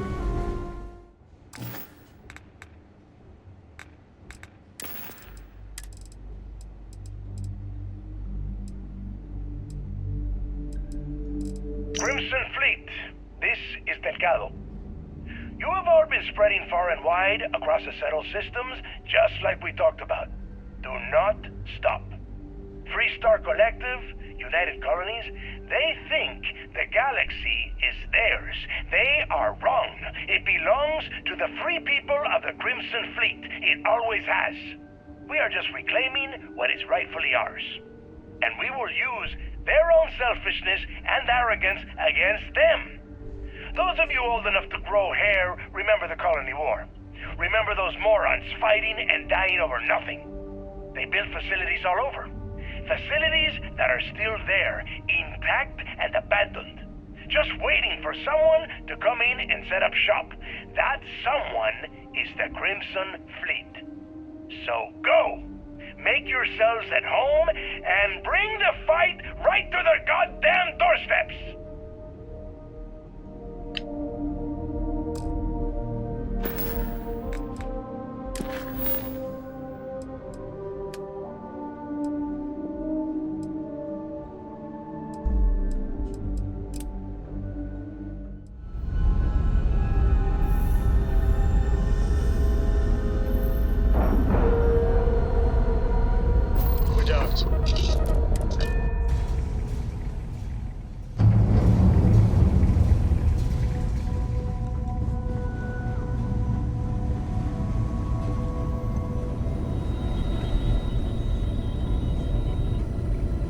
We got a rook on deck.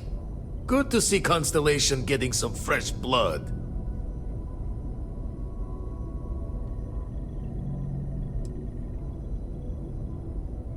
Been a while since I've seen your ugly mug. Nice to see you again, old friend. Wish I could have been down at the lodge to see the artifacts come together. But I got a little lost peeking through the eye.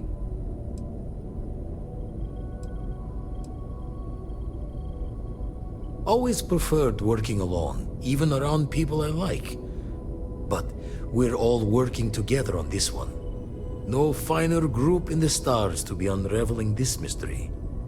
Now, this station, the Eye, rigged up for deep space scans.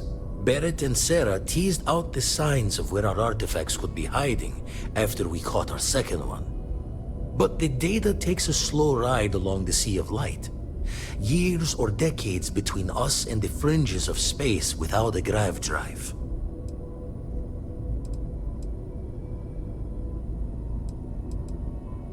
You won't be the only constellation out there. Andreja and Matteo are both following up on scans themselves. Matteo went out recently, but Andreja, it's been a while. Hate to pull a worried old man act on you, but I'm an old man, and I'm worried. She's as tough as they come. But happy to lend a hand if needed. She should be at one of the 2 sites I've marked on your star map. Can take care of herself, but we all need backup sometimes. Anyway, hopefully you'll be catching Fortune's smile, and we'll have some more artifacts to take a closer look at. Happy hunting. Let's see what's on this ball.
to tell you if it happened again.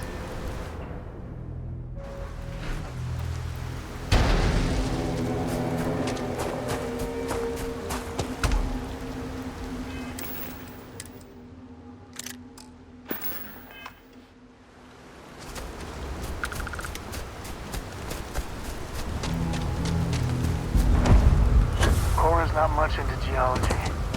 She's more into astrophysics. Well, today it is.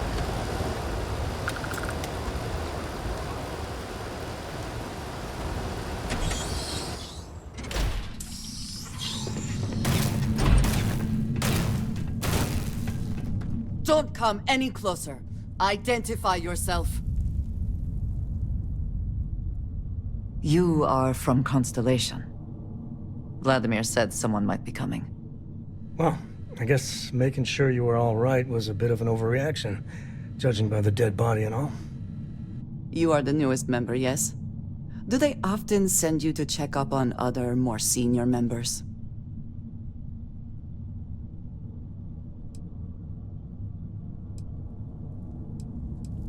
Perhaps. I suspect Vladimir worried you might find me on the ground, instead of this one. We waste time. We should complete our mission and then we can talk.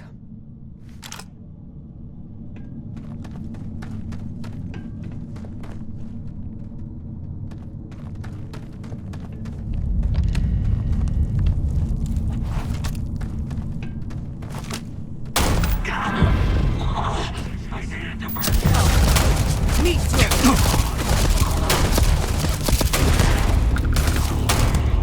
And once again, we are triumphant.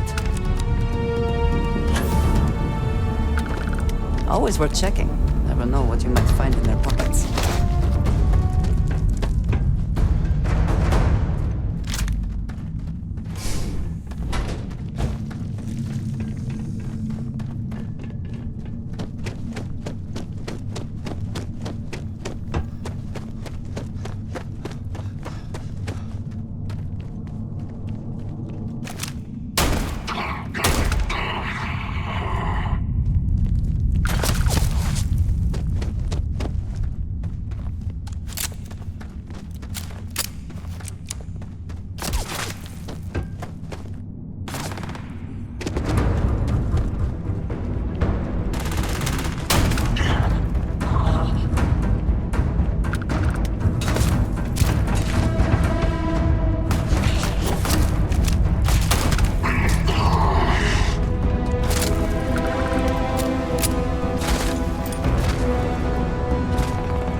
respond when I called to you after you pulled out the artifact.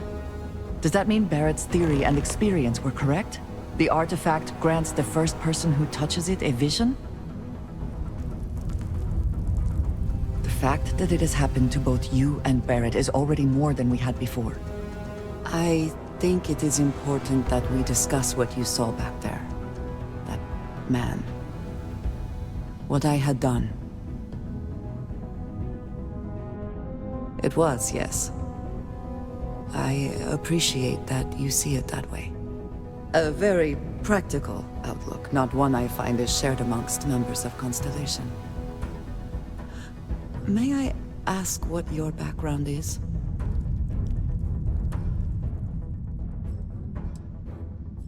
Have you now? I have also seen a great many things in my time.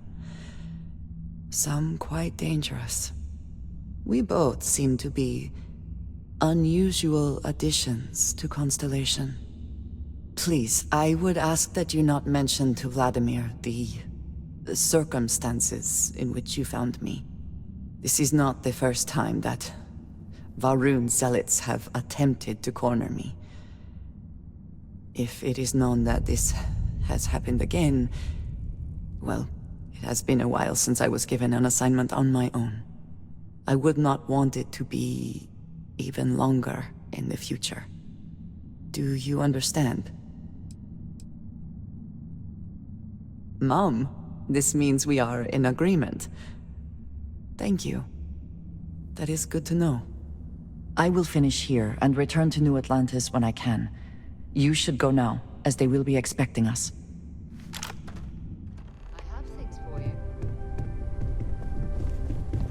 I hope you are satisfied with the quarters available to you. Barrett, you were worried sick. Well, some of us were. I see what you did there, Walter. And I know you've been secretly crying into your piles of money just waiting for my return. Actually, Walter has been complaining about you more than usual, which is always a sign he's worried. Don't start, country. Wait, is that? And to think the first artifact was taking up dust on the library shelf. Now look at them all. What are we building here? We were worried. Feel it a bit, can't you? Was there concern Ever since I found the second one, had the visions. Being around them is just comforting. So hey, I'm still not 100%, plus I feel guilty dragging you into all of this. Why don't I stick around? Help you get adjusted to the weird corners of the universe. I hear that. Moving forward sometimes means fumbling around in the dark. I think Cora and I can use some downtime, but you let me know if you ever want to team up again. Oh, and since it tends to come up, me and my Rugrat co-pilot work as a team. That's non-negotiable. If I'm coming with, that means Cora's on your ship.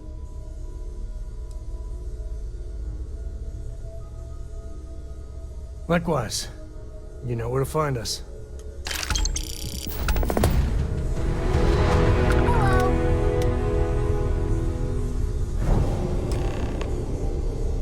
Look at you two. I'm jealous. I tried following up on some leads myself, but came back empty-handed. They could be anywhere, can't they? Embedded in a rock, or in the hands of an unsuspecting novelty goods trader? I catch myself just staring at the collection sometimes, wondering what it all means. Maybe that's how our ancestors felt when they were looking up at the stars for the first time. They didn't just gawk at the stars, Mateo. They explored. They tested. Science brought us to space, not daydreaming.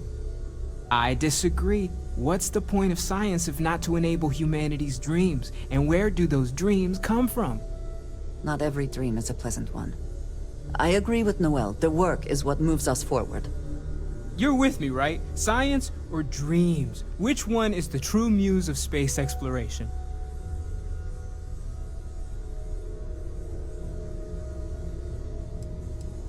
Neutrality in a debate? I guess your side forfeits. How can you forfeit if you don't even take a side? You're getting rusty with your comebacks, Mateo. You know what? I just realized I completely overtook this whole conversation. This should be about you and Andreja celebrating a win for the group. I do not mind being asked to join in a debate. It was good to hear everyone's sides. But I do agree that we accomplished something together. Thank you for your help.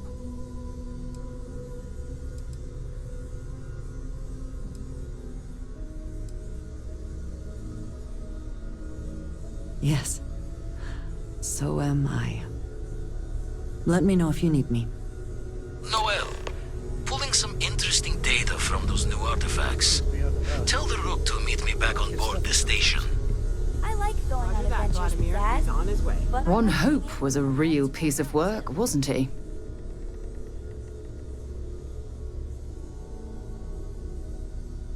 Despicable is too kind a word. He held innocent people with little regard, treating their lives like numbers on a balance sheet. It's an absolute disgrace. I'm relieved to hear you say that. Letting him off the hook would have been a terrible injustice. Had you taken the money, this would have been a very different conversation. I'm proud of you. It took a lot of integrity to say no to that offer.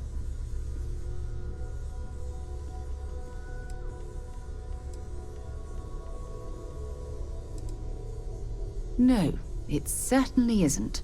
Especially when it comes at the expense of human lives. Well, I think I've lectured you enough. Thanks for taking the time to listen to me. Yeah, what is it? Always. Point the way and we'll be off. You feel it a bit, can't you? Ever since I found the second one, had the visions. Being around them is just comforting. So hey, I'm still not 100%, plus I feel guilty dragging you into all of this. Why don't I stick around? Help you get adjusted to the weird corners of the universe. It doesn't really matter to me. We'll never get too attached to ships. After the 5th or 6th time one blows up and you get marooned, the romance fades. Plus the Frontier's a constellation ship. And you're one of us now. So it's just as much yours as mine at this point. You don't want to get dragged down in the gravity of my genius. I get it. Let me know if you change your mind.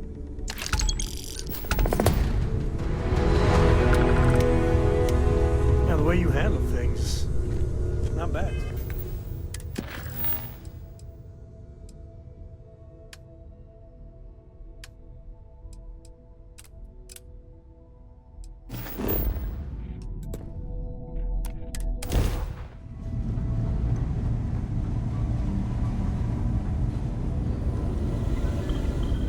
Now that those artifacts aren't just blips of hope in the blackest sea, I found an interesting pattern. The grav anomaly generated by one of those artifacts, it matches one on another planet. A bigger one. Alright, let me transfer over the data. But I need you wearing caution's boots for this one. No telling what this thing is or why it's so large. Going to send you the mark close as I can, but I'm having trouble pinpointing the source. You'll need to explore the area on foot. Put your scanner to work. Don't know what you'll find. Keep your eyes open. And from there, maybe you catch a smile and uncover the source of it all.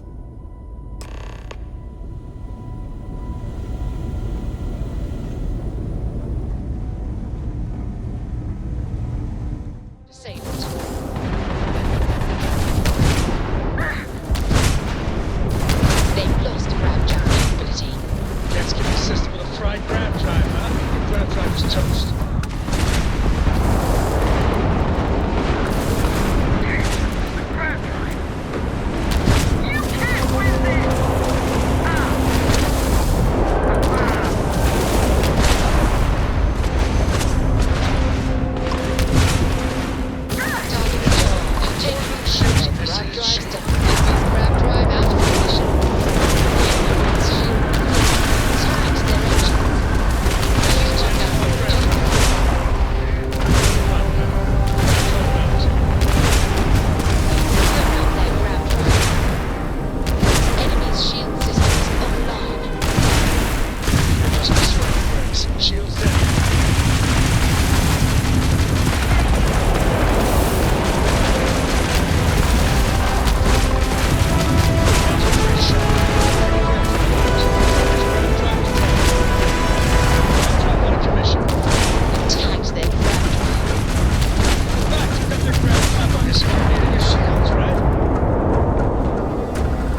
should be plenty of organic material.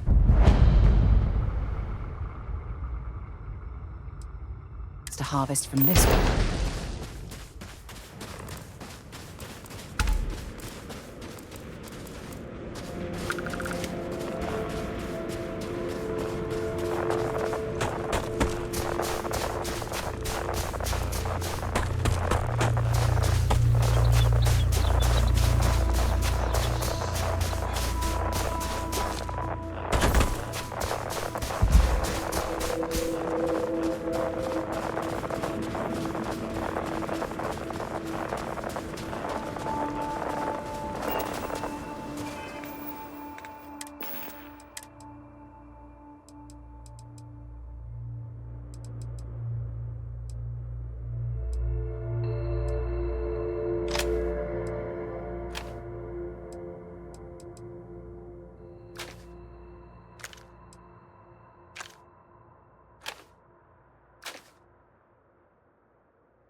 Notice how the room is reacting to our presence. Those rings in particular.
And I very rarely use that word for anything. We need to get you looked at back at the lodge. I have something for you when you have a moment. Here, I have something for you.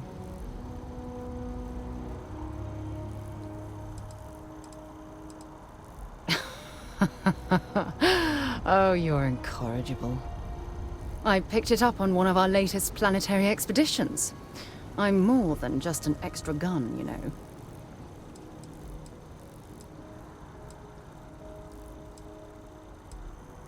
I'm just pleased I get to utilize some of my old field collecting skills. It's been a while. Check back with me from time to time after we return from our planetary jaunts. If I pick anything up, it's all yours. The well's been having brownouts all the time. Mast finally sent someone down there, but nothing's changed.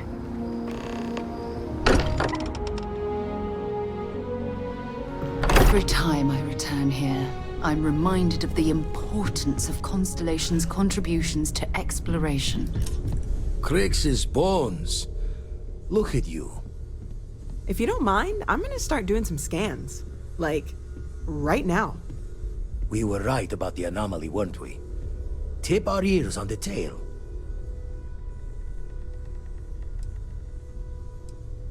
An entire building generating a signature just like the artifact.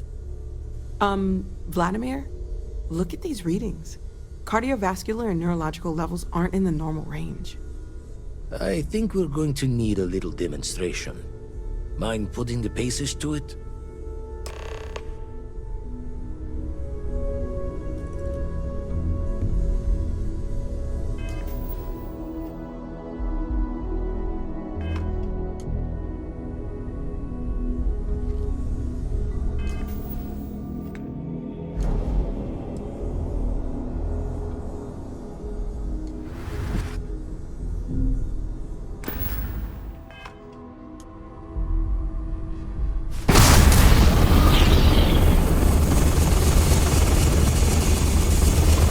Everyone saw that, right? Like a literal gift from the heavens. And also the most practical consequence of our little venture thus far. Got no old shipwise for this one. Going to just call weird, weird. So we have artifacts, a temple, and this power. All connected. More questions than answers. Can we find more of them? Already picked one up from the scans. Matches another one of the artifacts we found. In theory, there might be one temple for each. But sifting through all the signs to identify a match is tricky. Impossible if we don't have the right artifact to compare. And even then, it takes time.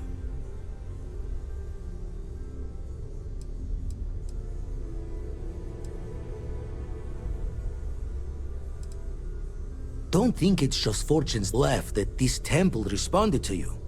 The artifacts, the visions, this power you've gotten, all seems to be the same song somehow. Plenty to think about. Anyway, catch a smile out there. I'll work on finding planet anomalies that match the other artifacts we have. If you have a moment, I have something I'd like to discuss. I feel like I've been waiting my whole life for this. Constellation, the artifacts. That doesn't sound crazy, does it? I must admit, you've surprised me. I thought you were going to take off as soon as you'd gotten something from us. But I was wrong. I want you for a little soiree I'm planning. It's about an artifact, and our goal is simple. We're going to purchase it. Our seller is a freelance operative in the city of Neon, which means the artifact is almost certainly stolen from someone. I just need a little more presence in the negotiation to show we're serious. And I think you'd be perfect. That settles it then. We just need to make a few stops when we get to the city, and then the drinks will be on me. Drinks are on you? Now I'm certain there's something wrong with you, Walter. It'll be easy, I promise. I'll ride passenger on your ship until we get to Neon. Just let me know when you're ready to set off. To the Volai star system, then. I admit I'm a little excited.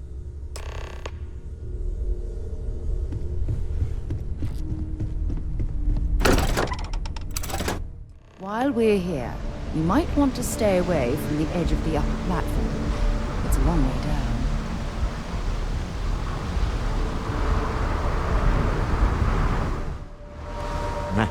Smell that? Construction, incense, industrial chemicals of every kind. But they still can't get rid of the odor of chasm bass. A native species of fish.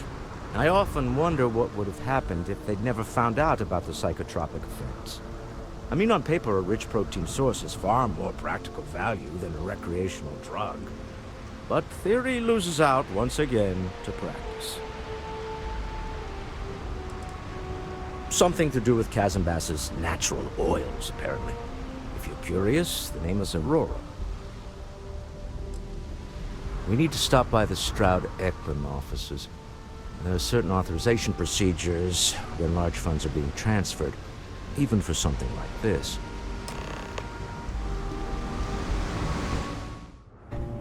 Stroud-Eklund make some of the finest ships in the settled systems. I'd love to get a look at their operations. It's all right. I just need to have a short chat with my counterpart. Is she in today? Yes. Allow me to bust you in, sir. Walter. Issa. Shall we continue from last time? The luxury cruise line market is completely outside of our core competencies. Investing into it is a mistake. No, I'm here about... Wait a minute, a mistake. Our ship designers are the best in the settled systems. They design personal craft and military ships, Walter. Large-scale accommodations and hospitality is a completely different beast. Oh, I'm so sorry. Here I am arguing with my partner. And you're just standing right here. Issa Eklund, the hyphenated Eklund in our glorious company's branding.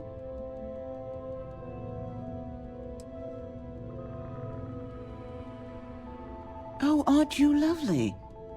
Walter, wherever did you meet your new friend? I'm jealous. A colleague from Constellation. Ah, yes, the daring explorers my partner is so infatuated with. You should hear him reciting that speech. There's no need to go into that. Oh, my heart skips a beat when he does it.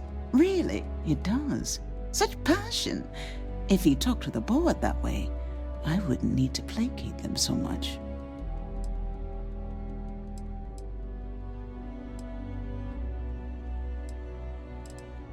Yes?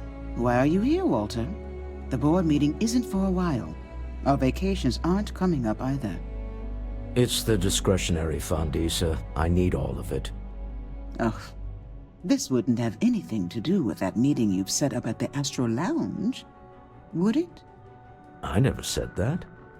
Did you have an agent hack into my files again? Only after you had one hack into mine.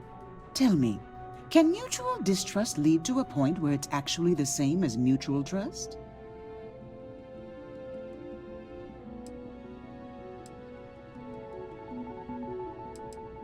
A remarkably insecure location for a clandestine meeting. That was the point. Neutral territory in the open. With no leverage. Oh, you must let me help. It's been too long. I have this all taken care of. Some investigation into the cellar. What's motivating them? Then, some preliminary casing of the Astral Lounge for security flaws. Give you the advantage if things go wrong. Bribe a few bouncers, alter the codes on the doors. Yes, exactly.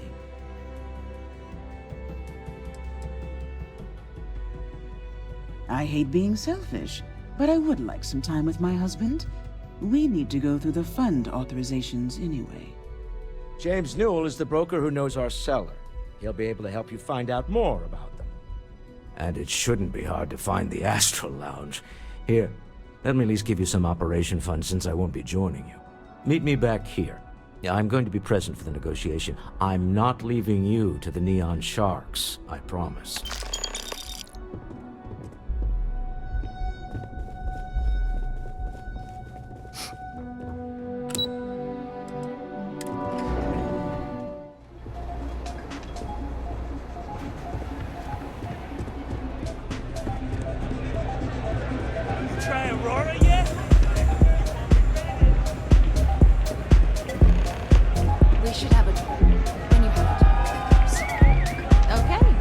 You're new here, aren't you? Name's Boone Morgan, your new best friend on Neon. If you're here for a drink or listen to the music, I've got you covered. But if you're here for something a little more exciting, we have plenty of Aurora for sale.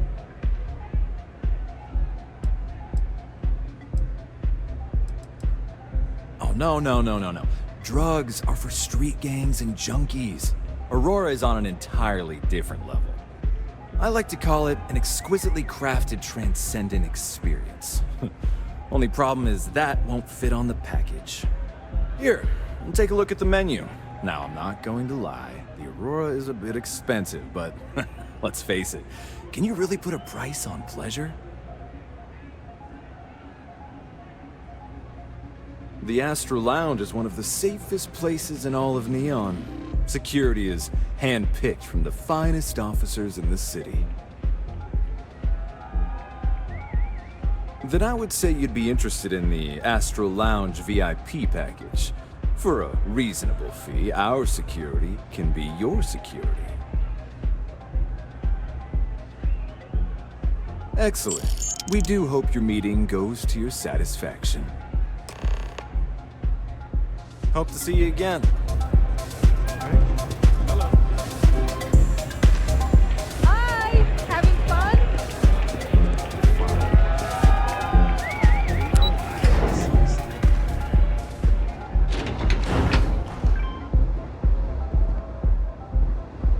People joke, say those Faroon zealots worship a snake.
I have something I need to discuss with you.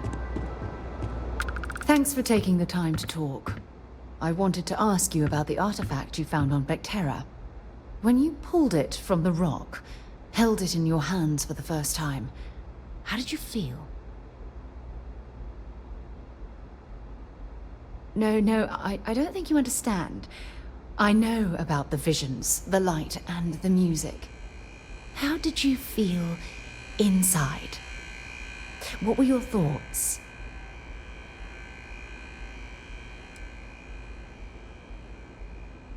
Raw energy?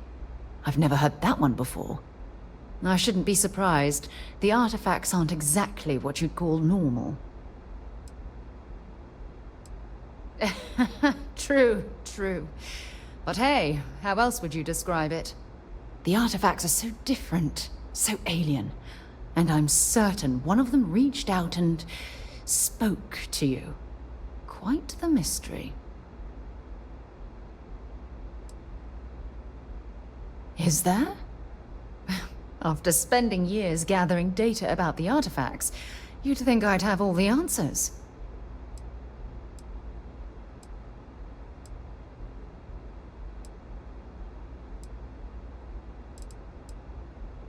Frustrating? No. Bewildering? Yes.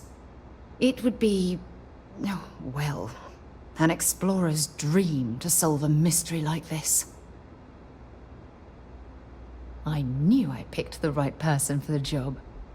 Look, I wanted to thank you for taking the time to talk, and for keeping an open mind. And I also wanted to say, well, I'm pleased we're on this journey together. It's the best decision I've made in quite a long time.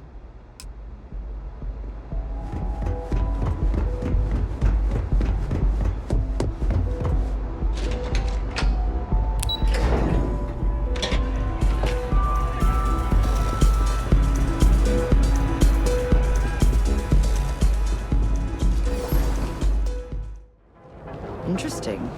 This district certainly provides evidence that RYUJIN's influence has spread from their tower and out. Welcome to Newell's. If you're looking for any specific goods, Rosa and I guarantee we'll beat Sieghart's lousy selection every time.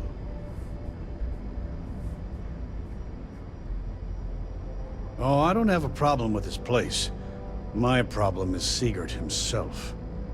That man has absolutely no respect for the business community on Neon. He skips merchant meetings and refuses to participate in any of our group buys. Worst of all, he pays off Neon's security to keep his place safe. Yeah, sure, if all you care about is yourself. Every payment Siegert makes validates Neon Security's corruption. He's setting a bad precedent that many merchants are forced to follow. Anyway, sorry. I know I can get a little intense about these things. If you'll forgive the outburst and have a look around, I'm sure you'll find something you might want to buy. Sure, have a look.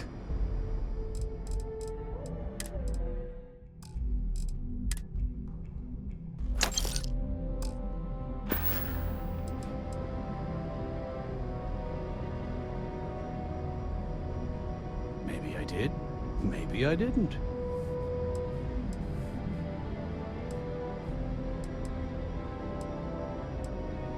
Had a freelancer trail the seller back to his place. Sleep Crate 1.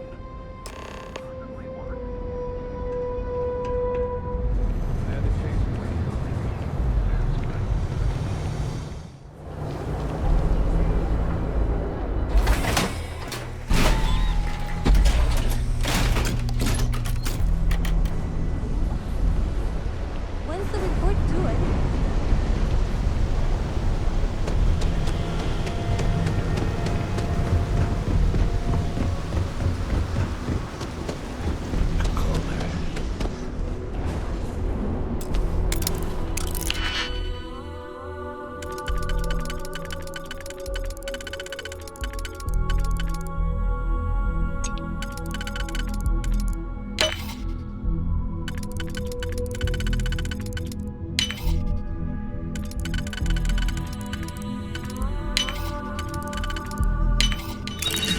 You learn to pick.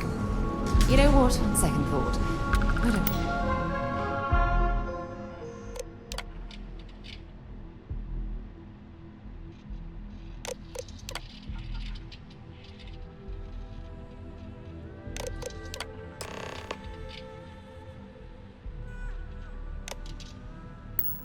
There's something I need to talk to you about. Yeah, I know this place stinks.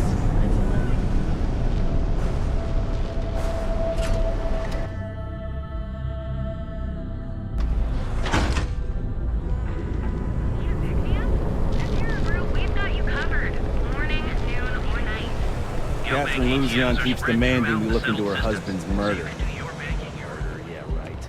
Hysterical. Kill for a cup of coffee right about now.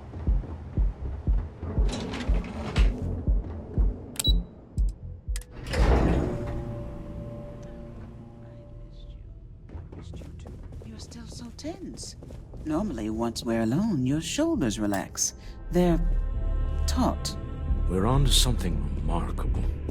Maybe what I've always dreamed of. I can tell. I can see your mind racing. I haven't even stopped to ask you how you're doing. I'm fine. The board complains, I assure them.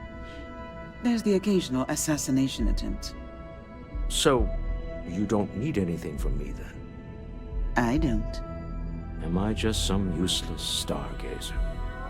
You would have been better off marrying a Hope or a Tayo, someone who could be with you at every meeting. Oh, don't go on about that again. Needing you isn't the same as wanting you. And I'd much rather want my partner than need them. Less complicated. I know Constellation seems to take up so much of my time. But I never stop thinking of you. Wondering what maneuvering you're doing to take over the company and drive me out. It's how I show my love.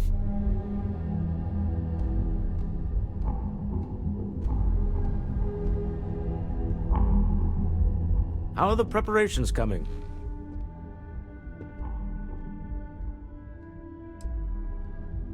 Excellent. Good work.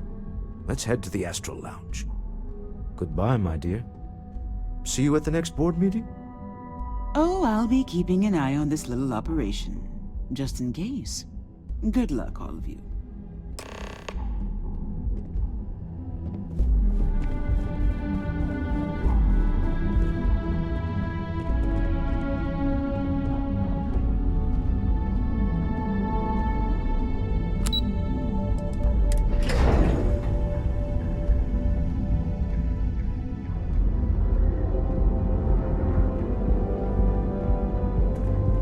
Not sure if those Varun zealots live in space or got separated from their home planet.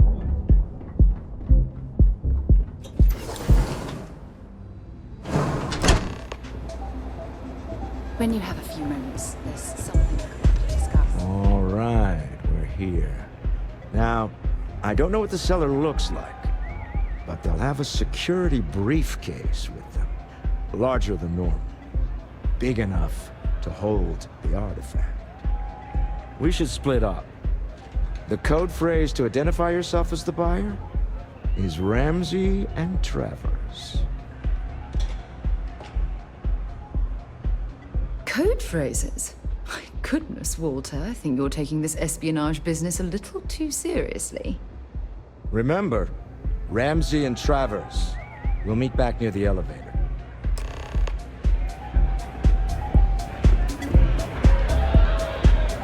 This Aurora stuff, it's blowing my mind.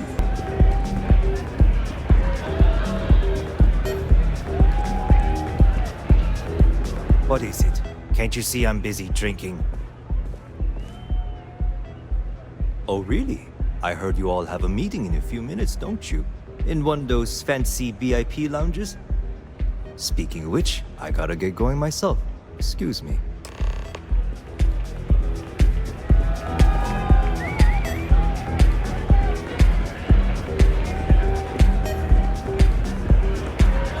We just saw our cellar walk by. Good job. Now, before we head in there, let me go over the ground rules. He'll ask for twice what we agreed on. That's normal. He'll probably try to walk out. That's normal, too. Don't worry about the amount we actually settle on. The Stroud-Eklund Discretionary Fund is just a chip to you and me. Our goal is to get him to accept that chip in exchange for the artifact. Anything goes as long as it's in our hands, and we're not dead. How does that sound? This'll be fun. I find matching wits with the neon underworld to always be invigorating.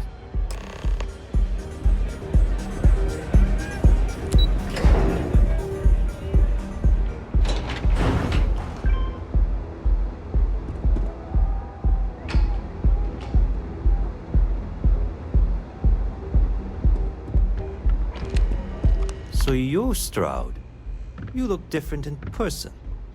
Our public relations always insists on doing some touch-ups for the official photos. Embarrassing, really. Your security here going to stand or sit for this little meeting, making me nervous. So polite. Almost makes me forget what planet I'm on.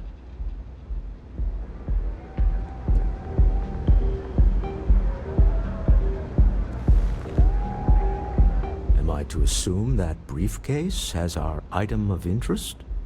Yeah, here it is. Well, look at that. One of a kind, and I know you want it.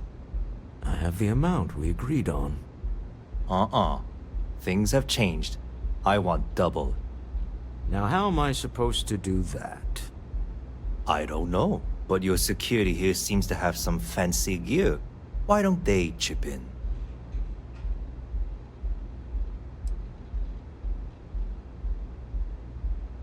Not my problem. It is if you leave empty-handed. We came here in good faith. Now honor our previous agreement. You either figure out a way to give me what I want, or I walk out of here right now.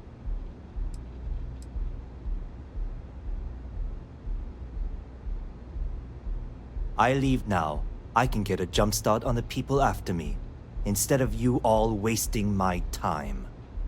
You'd be on your way already if you just take the money I'm offering you and shut up. What's it going to be? Take or walk?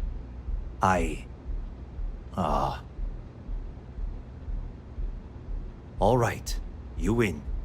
Hand over the money. This thing is all yours. Well done. Some high-pressure tactics, but we got what we were after. Time to go home. Shall we?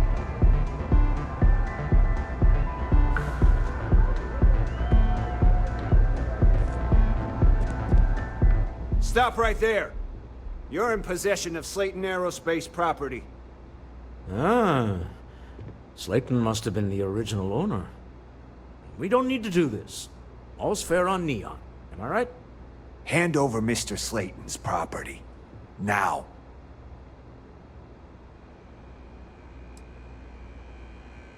There a problem here? Yes. This armed thug was trying to steal our belongings. I'm going to need you to back away from our VIPs. Now. Fine, but you can't stay in the Astro Lounge forever, Stroud. Nicholas Slayton's already got your number.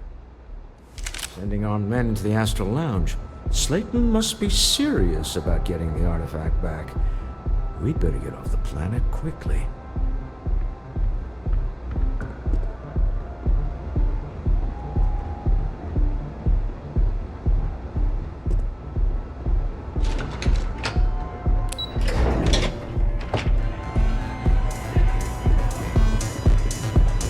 Ace. Something's gone wrong, hasn't it? Slayton has put a bounty on your heads. He's squeezed a few palms. Your ship's been impounded at the spaceport. There goes our way out. Agreed. Have a talk with the man himself. Slayton Aerospace has offices here in the trade tower. If Nicholas is moving this quickly, he must be there or close by. Let's head to their lobby, shall we? See if we can make an appointment.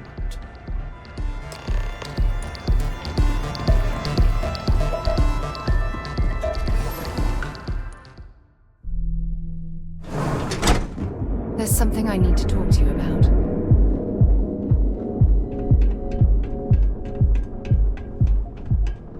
Clover over at Kilt Corp? She's too good for Neon.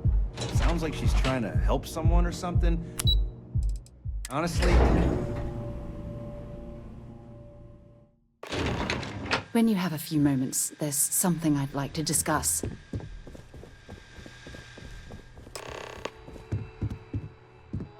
Welcome to Slayton Aerospace. Can I help you?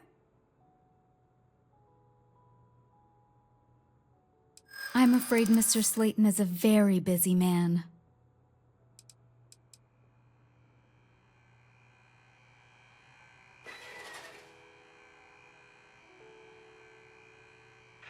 Arguments with Mr. Slayton tend to go long. I'm not sure we can fit you in.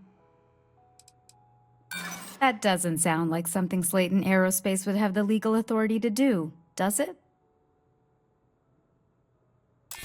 Okay. I might be able to make an exception for you. I'm afraid we just can't book any more appointments today. Goodbye. Welcome to Slayton Aerospace. I'm afraid we aren't taking appointments right now.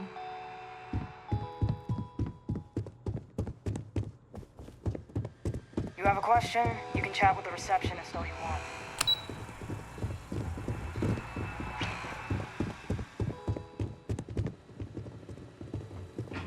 Welcome to Slayton Aerospace.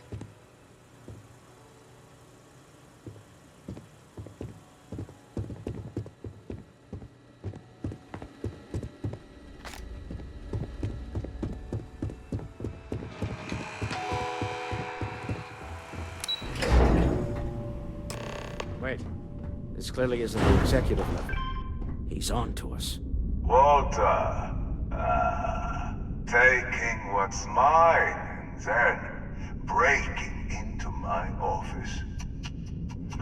A bold move, but one easily countered. Oh, we're trapped. Hello, Walter, dear, are you there? Issa? Took longer than I'd like, but I managed to pay off one of Slayton's security consultants. They've patched me in. All right, we've got her out. Once the door's open, just follow her instructions, okay? I'm aware of the irony of me continuing to say it'll be easy. But it'll be easy. Doors will open in 3, 2, 1. Slayton's guards and employees are all over. Be careful. Okay. You'll want to use the vent system to slip around unnoticed. There's a cupboard just to the right of the elevator you came in on.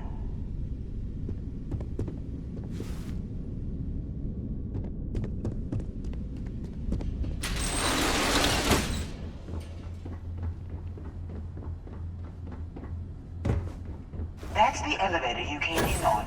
Jump right across the top of it and keep going to the end. Drop down and follow the conduit all the way to the end, past the fork.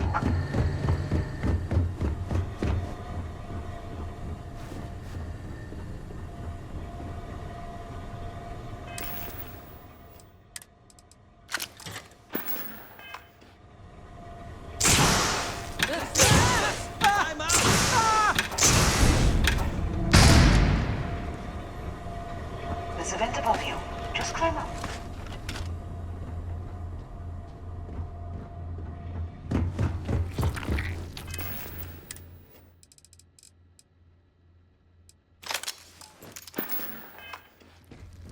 The room below you is clear. Drop down. Stop. One of the doors leads you right into the open. I'm unlocking a safe route. Opening the door on your right. Go now. Head left, but don't go through the door at the end yet. There's a robot stalking the hall. No one's here. I told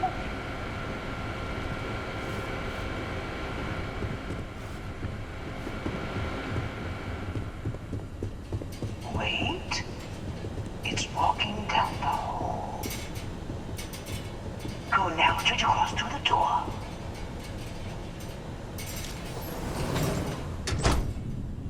Security is on full alert. No point slipping through unnoticed now. You'll have to fight your way to the exit. Hold on, trying to shut down that robot remotely. Got it. You're scrambling the protocols. I doubt that'll work again. There's the door. It should take you. Outside. You expect us to climb up the trade tower? Well, I guess after you.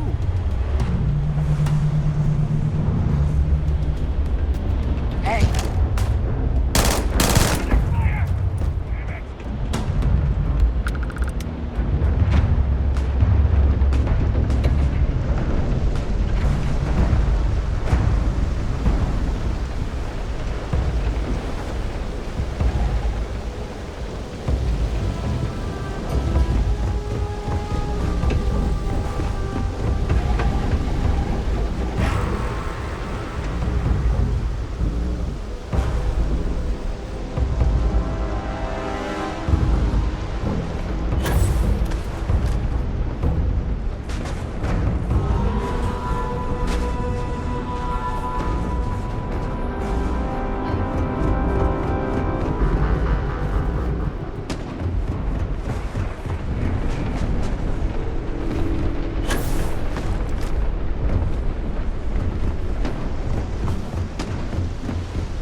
just behind the executive elevators.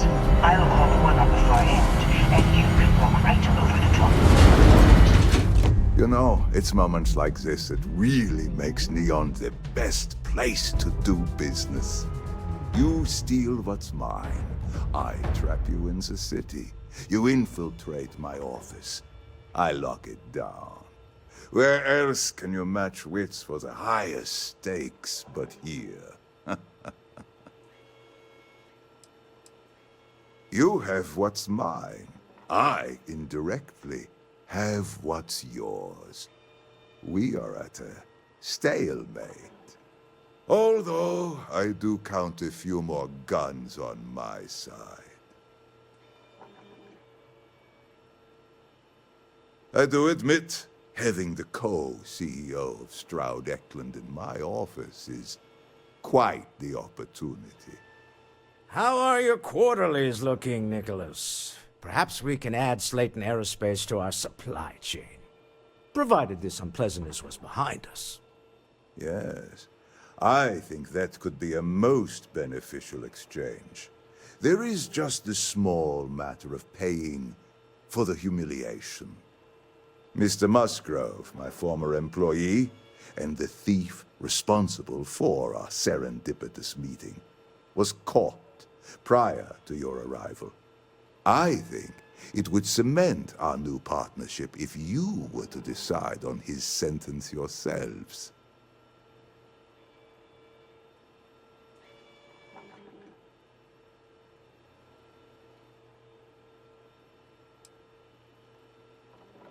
If that is your decision, you need only tell him yourself, and then we will handle the rest. It's a smart decision, one that I fully support. My security brought Musgrove to my office. I'm sure seeing you again will be a fine conclusion to your previous business. We have an opportunity to When you spare have a a man's moment, life. I'd like to speak to you. I know he probably wouldn't do the same for us. Oh no. You. Slayton really does have a sick sense of humor. Please, I was just trying to sell a product, okay? Isn't that why we're all here? Be lenient. We were taking advantage of his initiative, after all, even if we have found ourselves working with the man he stole from.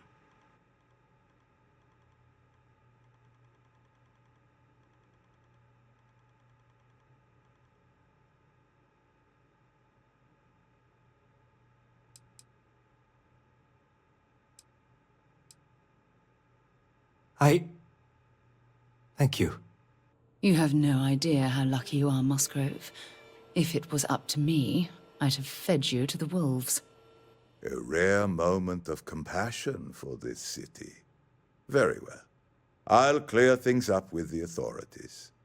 You're free to go. Time to go. Let's talk more back at the ship. I have something I need to discuss with you.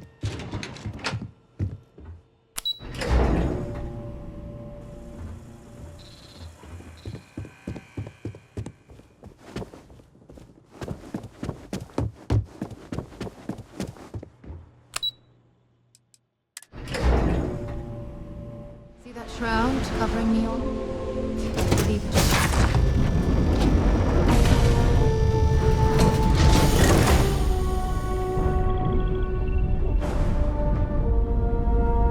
Deal with a man who wanted us dead.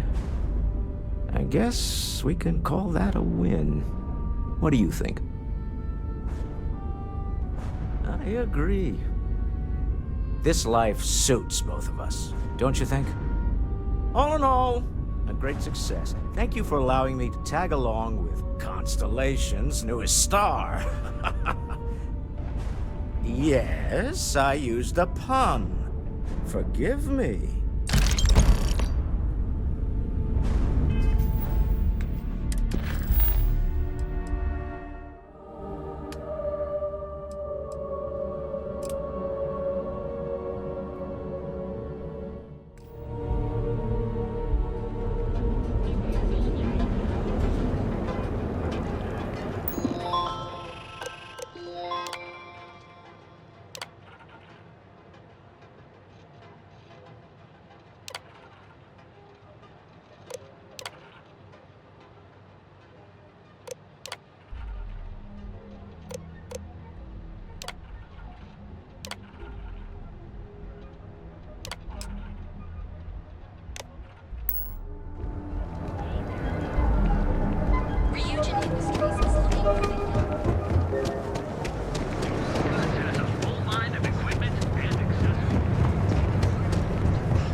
When you have Welcome to RYUJIN Industries. Can I help you?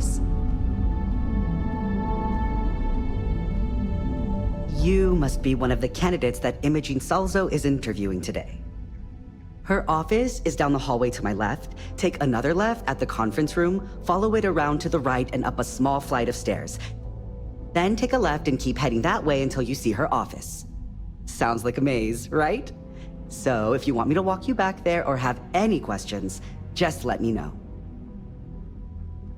Oh, guess we're done here.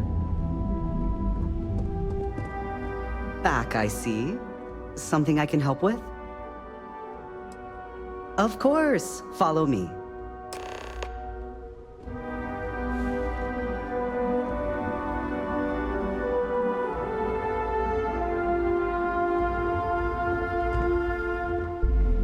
This current floor we're on is the main operations level. It's where the grunt work happens for this department. Research, data entry, more busy work than you can stand. I'd like to speak Most to of the people here are technicians that report to Yuko, but there's a handful of operatives that report to Imogen.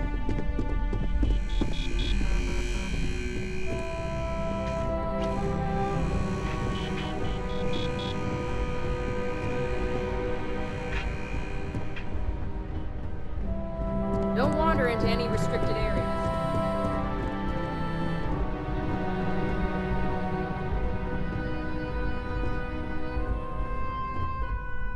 And here we are. Good luck in there.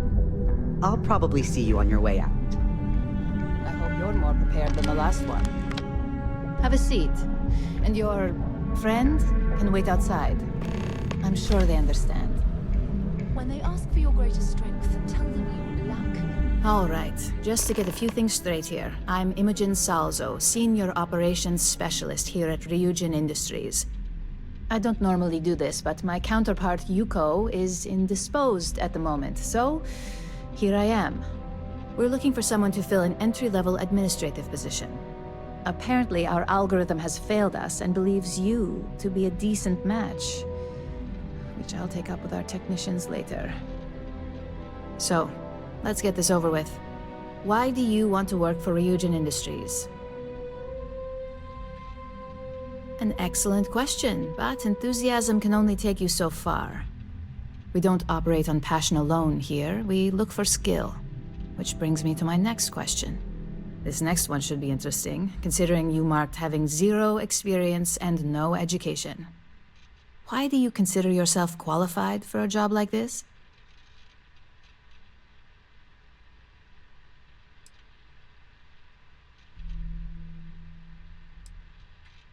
A bold answer, and hopefully one with truth behind it. How motivated are you to succeed? All in, huh? At least that's an attitude we can work with here. And finally, my last question. If you worked here for 5 years, what role would you see yourself in?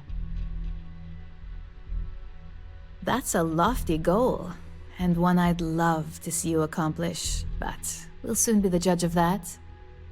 So look, since there's a million other things I'd rather be doing than this, not to mention that this isn't even my job, you're hired. On a probationary period, of course. First order.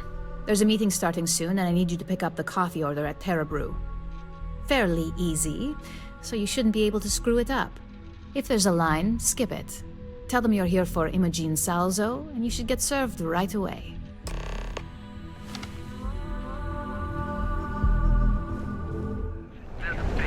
I know. Free real spaces. Yes? Hello, And welcome to Terra Brew.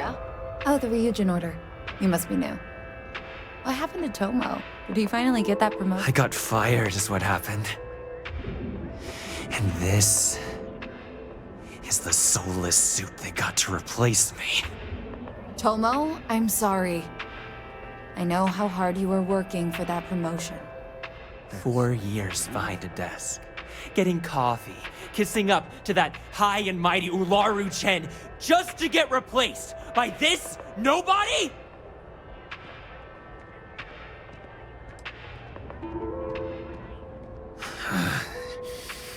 Hearing that ad should have been the first sign they were gonna get rid of me. I bet Ularu was just waiting for the moment to hire you. And now that I've been terminated, it's only a matter of time before they send you after me. So I'm taking matters into my own hands. Believe me, it's either you or me. No one's been sent to terminate anyone. Now, why don't you just calm down, before someone accidentally gets hurt?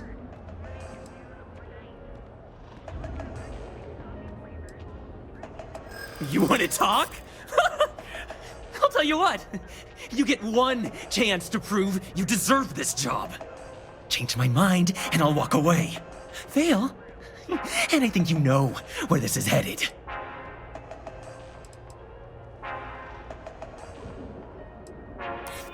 You can't be that good. Not yet.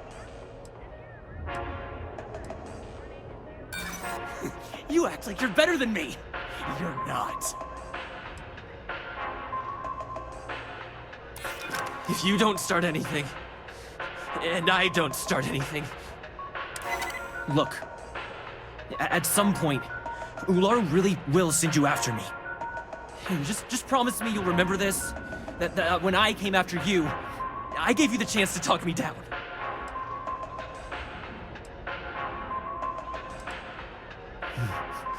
Let's just say RYUJIN doesn't like loose ends. Chen fired me, and now she's gonna see me as a liability. And that's why it's just a matter of time before our paths cross again, okay? And when they do, I'm just hoping you'll listen to me, like I listened to you. You're either one of the few good people in Neon, or you already know a thing or two about leverage. Just don't make me regret this. There's something I need to talk to you about. Hey, no worries on anyone calling security here. Take it from me, RYUJIN will handle any drama that may come from this. You'll want to be sure to report it to them. Are you serious? That's the most excitement I've had in months. I feel like I should be thanking you. Yes, of course. Here it is. Oh, and please let Mr. Cho know that we did have the recommended maintenance done. I triple-checked the grind myself, and a mistake like that will never happen again. Baristas undergoes enhanced training.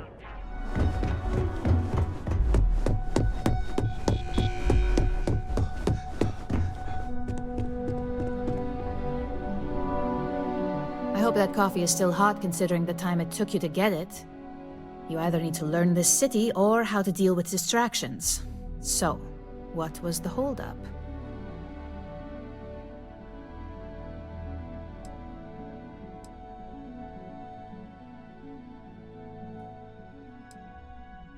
Good answer, and the one I was hoping for since we learned of the incident before your return.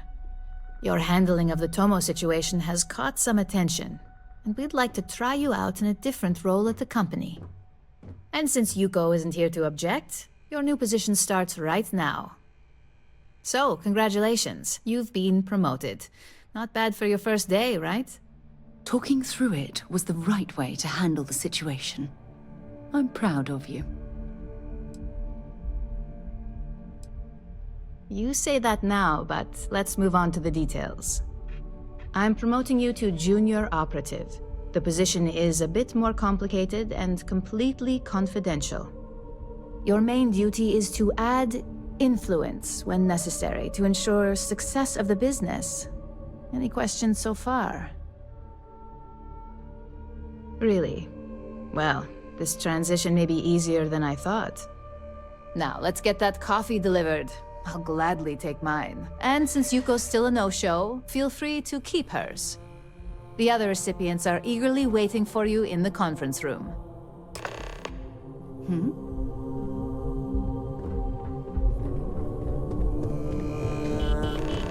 Don't cause any trouble.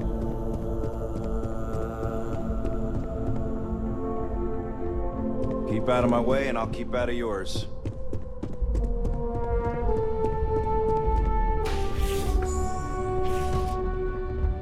Ah, coffee. You'd think we'd want to support our own subsidiary and get tranquility more often, but Terabrew it is.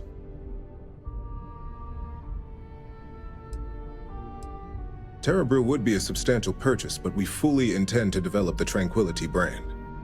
Current projections are set to surpass Terabrew within the next 5 years. Tea-talk aside, allow me to introduce myself. I'm Lyndon Calderi, Chief Financial Officer. I'll be the one deducting expenses from your pay every time you manage to screw up, which hopefully won't be often.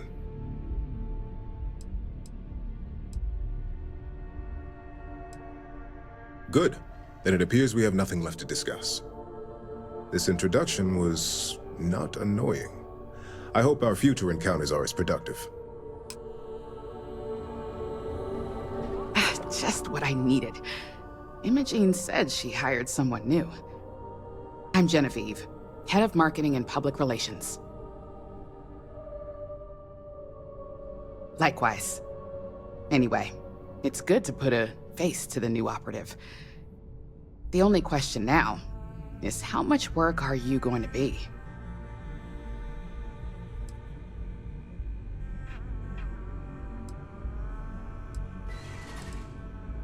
A few slip-ups are to be expected. Just know that one screw-up for you means a lot of overtime and sleepless nights for me and my team. So, any precautions you can take will be greatly appreciated. Coffee, finally. Well, let's have a look at you.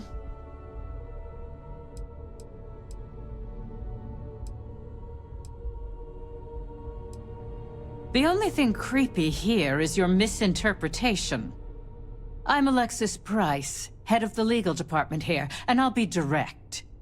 Any legal troubles you cause as an operative, witnesses, getting arrested, are my troubles. So steer clear of law enforcement. We may have connections with Administrator Bayou and the FREESTAR Rangers, but they aren't the ones I prefer to abuse. Let's hope your best is good enough. So, fetching coffee 1 minute, and junior operative the next. Gamden Cho, supply chain manager for RYUJIN. We won't work together much, but as part of the same department, hopefully I'll be seeing you around. Yeah, it's always nice to put names to faces. And we rarely see most of the operatives around here. Anyway, welcome to the team. Oh, and just a heads up, people in your position don't typically see the brighter side of RYUJIN Industries. But rest assured, this is a great company, and the work we do goes toward benefiting millions.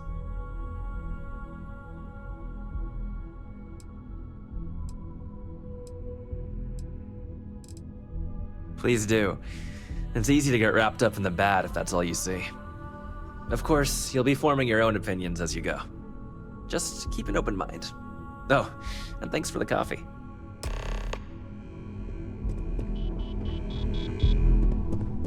As technicians, we handle prep and post-op work. Beginnings and ends. I hope you enjoyed your little meet and greet. I thought you'd like to know the execs who you'll be impacting while on the job. I can only imagine. Now that you've met a few of the execs, let's get you started. We have reason to believe that our friends at KeltCorp are trying to hack into our R&D server, since we're both competing for a contract right now. My words exactly. We can't allow them to win the contract, nor can we allow the action to go unpunished. I'll be giving you a data slate with a file that you'll need to upload through one of their computers.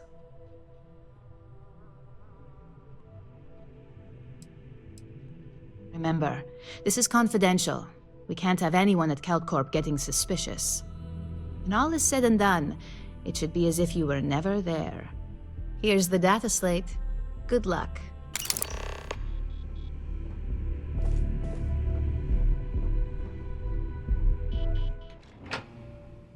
We should have a talk. When you have the time, of course.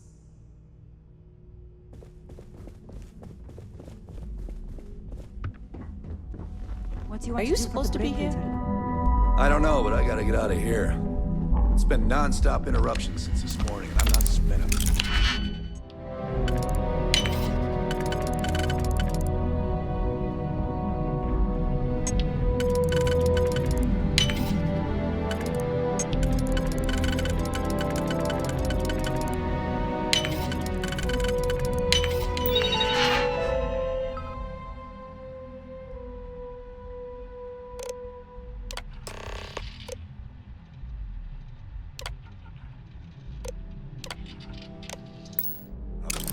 With his mouth open. Freeze! Neon security! More like one of those months. You know what? Screw it. I'm going to Terabrew right now. Yeah? I can't remember if I already searched you. I must have, right? Let's go back to the station. When you have a few moments, there's something I'd like to discuss. Hey. So you're telling me...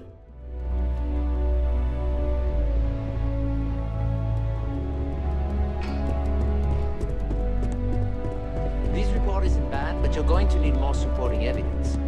Imogen's a stickler for details. That's what I was afraid. Well, look who survived their first assignment.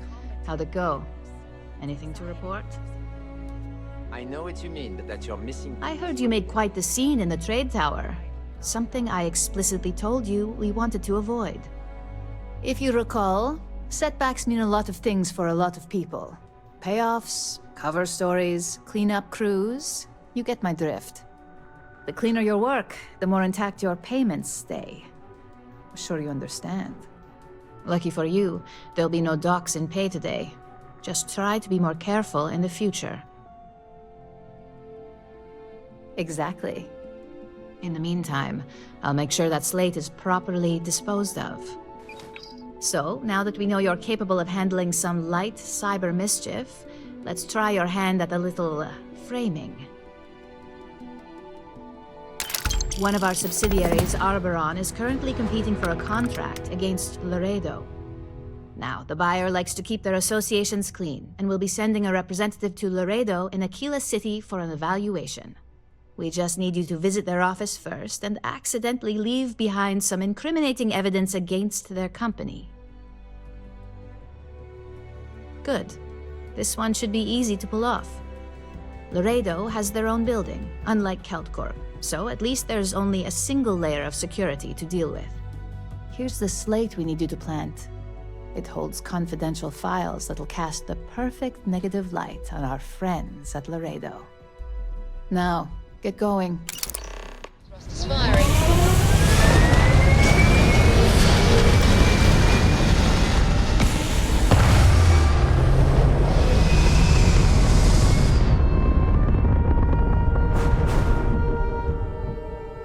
Looks peaceful from up here, doesn't it? You hold something you have no right to. My people have killed for this. But I will offer you one chance to hand over the artifact and turn away from this path. Oh, that's not any type of ship I recognize. The fact that you do not know says much. We are the Starborn, and you are unworthy to possess the artifacts. Tell us, please. What are the artifacts? What are they for? Did you make them? What gives you more right to them than humanity? Answering your questions is exactly what we cannot allow. Abandon your thirst for knowledge, or drown in it.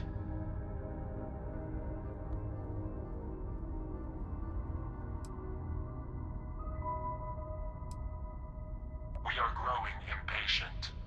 Cease your attempts to stall for time.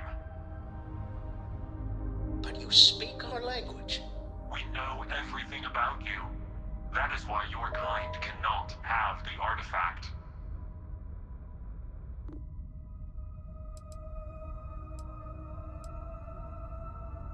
The more you understand, the more damage you will do.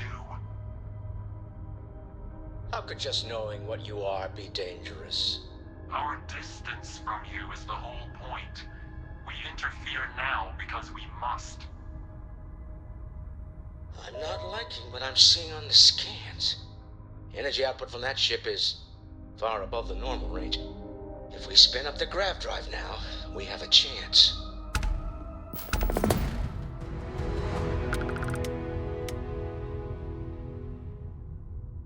We'll get through this. Hold on.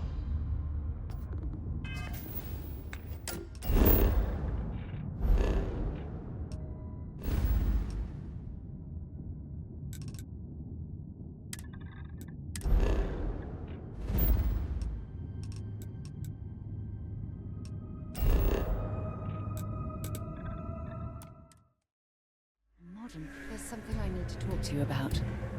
Yeah? Aquila City's really the heart. Sam has told me so many stories about Aquila City. I feel as though I've lived here all my life.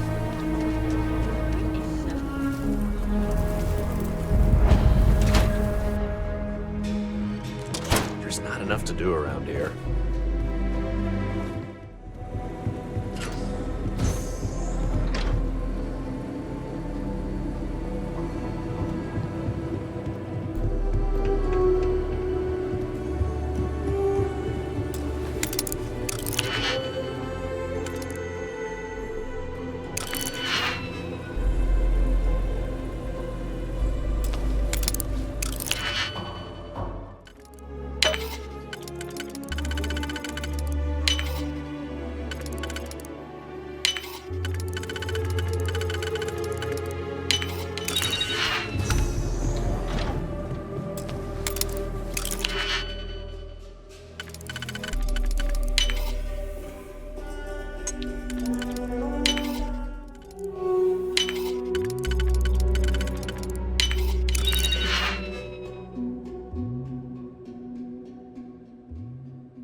I was hoping you'd show up soon.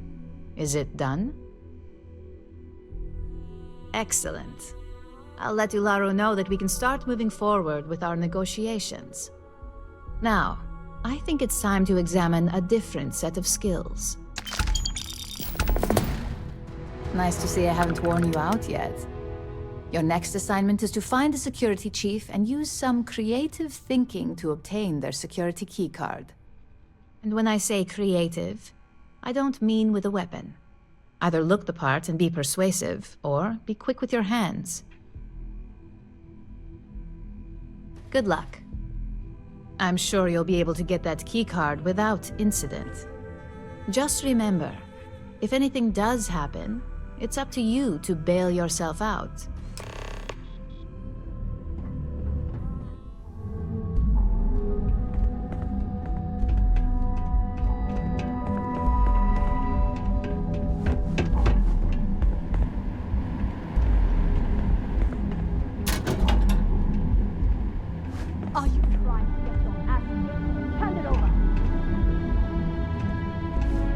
There a lot, right? In space? Just do us all a favor and never turn into one of those spacers. Scum of the galaxy. Robbing.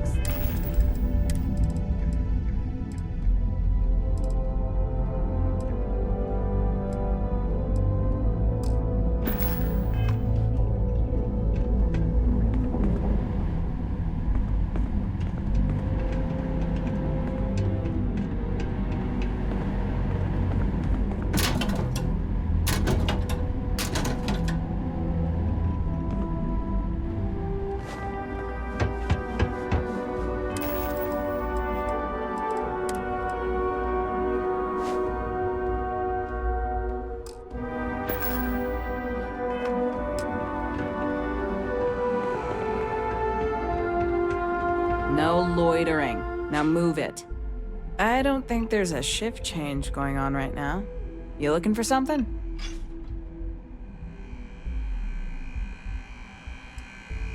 Sorry, but that's not the type of thing I can just hand over without proper authorization. Do you want to tell me what's going on?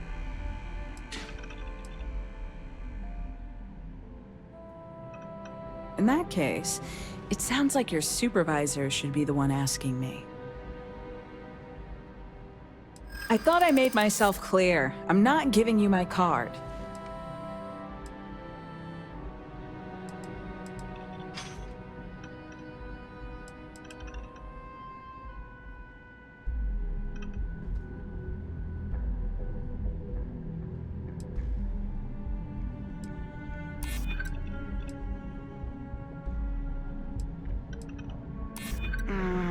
What did I do to deserve this? Fine. The key's yours. Just remember to bring it back, or I'm reporting you.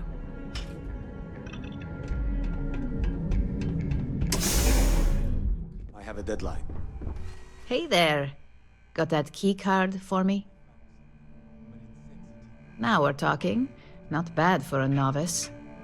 I think you're ready to kick things up a notch, and your timing couldn't be better. Good. It's time for a change of pace. This next assignment requires a bit more discretion for 2 reasons. First, you'll be dealing with high-level executives, and second, you'll be in the Astra Lounge here in Neon. The assignment is pretty easy.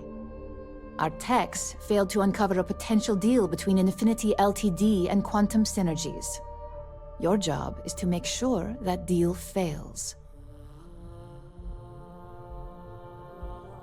That's what we're hoping for. You'll be speaking with Quantum Synergy's Executive Director Zola Adisa and their Financial Manager Arthur Cruz. I'll be giving you a dossier on both. I strongly suggest you read them for talking points. Exactly. Those lines are most likely to sway Zola and Arthur away from Infinity, not to mention give them a gentle nudge in our direction. The Infinity Ltd. Rep is Nina Hart. I'll also be giving you an altered version of her presentation to swap out with the original.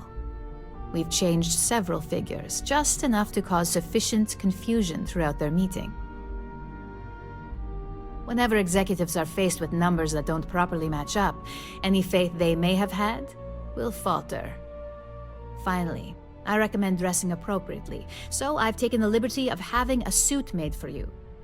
We need absolute discretion on this one. I don't want any SSNN broadcasts about murder in the Astral Lounge. Got it? I bet you are. Just remember to keep a low profile. Don't let the Astral Lounge distract you too much.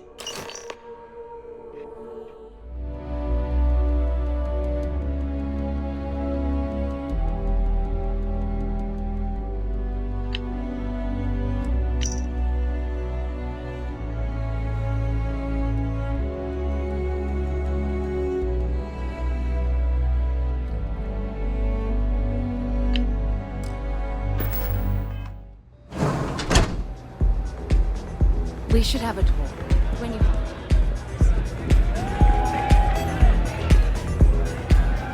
This place is insane! Someone came dressed to impress. Here on business, or just out to escape?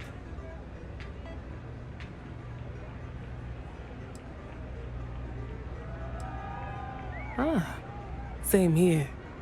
Nothing like a business trip paid in full, especially when there's good downtime.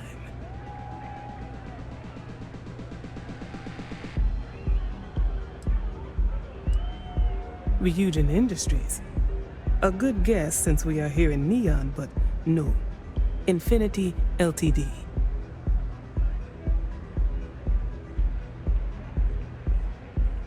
Risky, you say?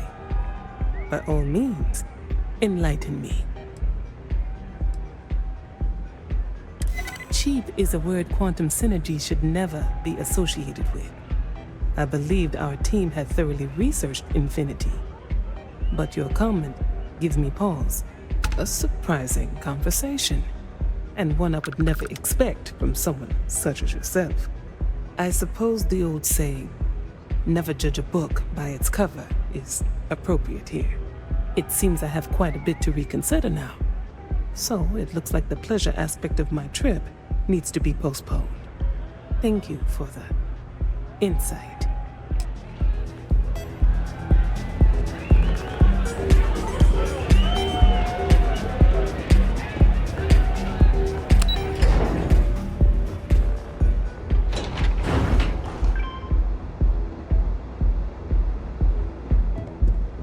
All these years, and Bayou hasn't let this place slip a single notch. The man knows how to run a business.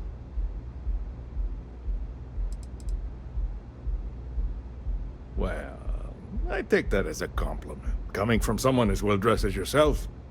You either got great taste, or great connections, maybe even both. Tell me, you don't happen to work for Infinity Ltd, do you?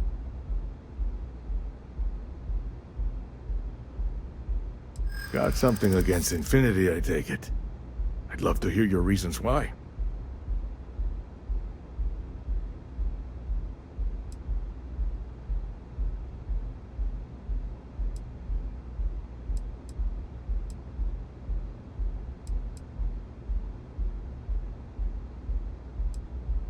That's an awfully big claim to make. You'd have to have some inside details on their operation. However, it does match some of my own research that I've been conducting into their finances. Aren't you the resourceful one? That number tracks with the insider details I've been getting. Interesting. Look, it was nice meeting you, and I quite enjoyed our little talk. But it sounds like I need to take another look at some data before I head into this presentation of theirs. See you around, and maybe next time I'll be doing business with you.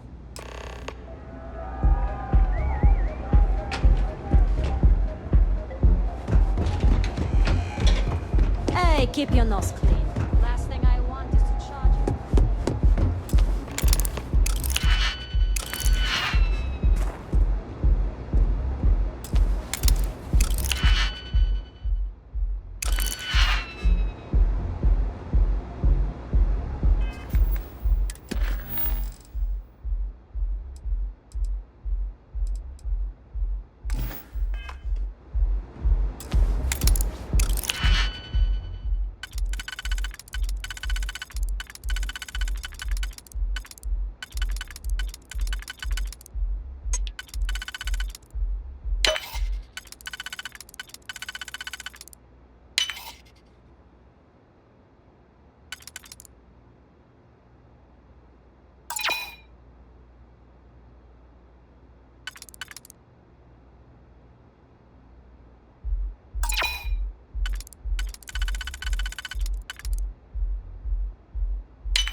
When you have a few moments, there's something I'd like to discuss.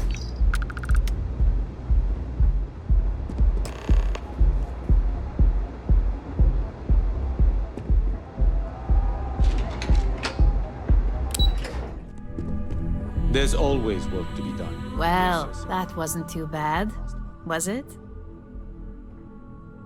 You're a natural. I'm not just saying that because I hired you. The Astral Lounge can be overwhelming for some, with all its bells and whistles. Tie that in with manipulating people who are the equivalent of their boss's boss, most junior-level ops would start to show their cracks. Overall, not bad for your first high-profile assignment. You even earned yourself a bonus, which Lyndon was more than happy to give. That's exceptionally kind of you, Imogen. It's well-deserved. Just keep making me look good, and there'll be more where that came from. But no rest for the weary at RYUJIN. We've got a decent backlog of assignments, and they just keep coming, so I hope you're still good to go. At least this next one will be a break from all the chatter. Your next assignment is to remind the competitor of their place in the corporate food chain. Some call it retaliation, but we like to think of it as tough love. Most corporations live and die by public perception. Trusted products lead to a good reputation, which leads to profits. And, like it or not, we're all here for the profits. Your assignment is to plant an ARC device. The ARC will allow us to frame our competitor for gross negligence and tank the public's perception. Good. All you need to do is plant the ARC on the service panel of your target. We can handle the rest from here. Do your best to make sure you aren't seen. The key is to make this look like a malfunction. And good luck. Keep it up, and you'll probably have my job soon. While we're here, we should have a drink. I don't want to hear any complaints.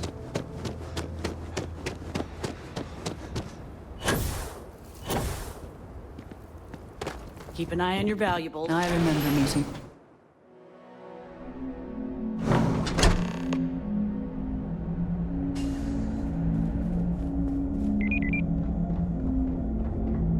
Just waiting on the credit check. From home, certainly. Body's the same. Spared no expense.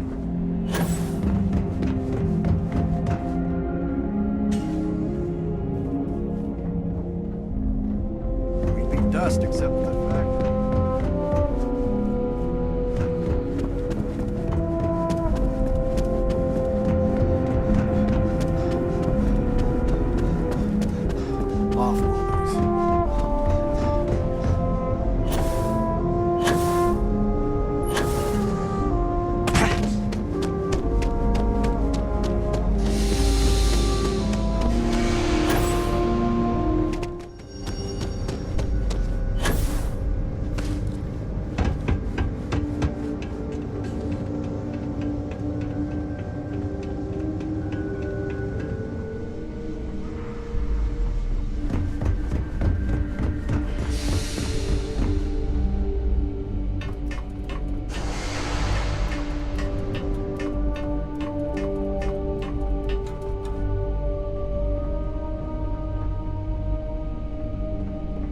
Keep it moving.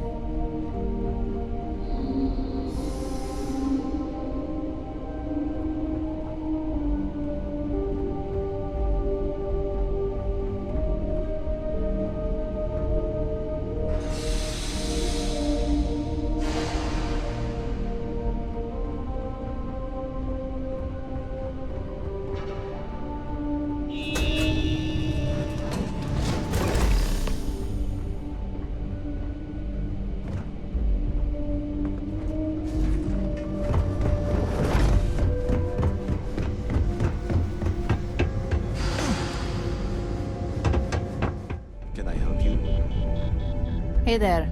Got an update for me?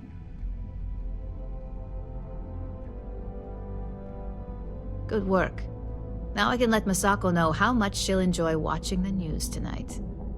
Now, on to the next, right? Oh, but before I forget, the results of your Astral Lounge escapades are in.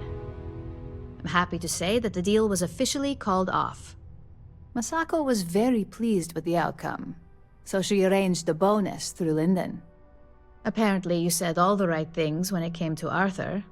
Quantum Synergies actually reached out to us to negotiate the potential deal. You earned it. So, back to business. In order to stay on top of the market, we have to know what our competition is doing. The next assignment requires a more brute force approach, since the chances of them sharing that information is unlikely. Good. Luckily, there aren't many, besides the usual. Your target is a prototype schematic for a new engine that Trident Luxury Lines is working on. According to the rumors, it's projected to be 17% more efficient than any engine on the market. The current schematic was sent to their star yard to begin prototyping, so they could be in the office area or the factory floor. You'll find the Trident Luxury Line star yard orbiting Aquila in the Cheyenne system. Remember, same rules apply. Don't get caught, and don't make a mess.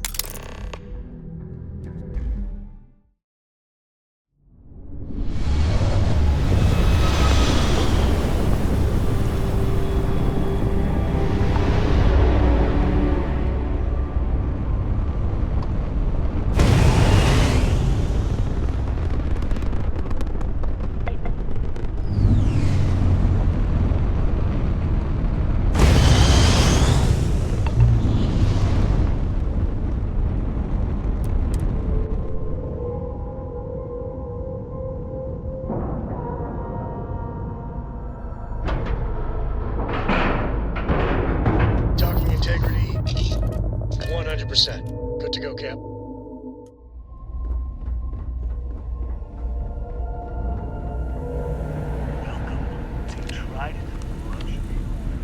I'm not certain why we're visiting this star yard. It's doubtful any of us have the credits to afford these overpowering. There's something I'd like to discuss.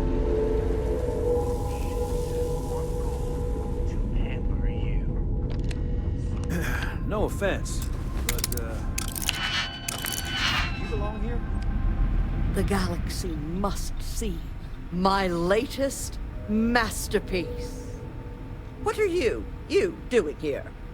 Philippe didn't say I should be expecting someone. This is the very heart of Trident, and we don't need strays. A lock shouldn't be necessary to keep you out of here.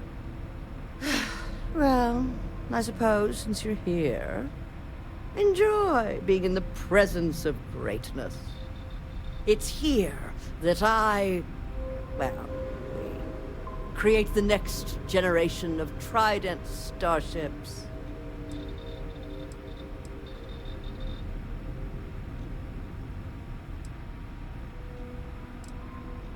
Oh yes, I am. I am Gladys Coffin, Chief Architect of Trident. If you have any other questions, make it fast.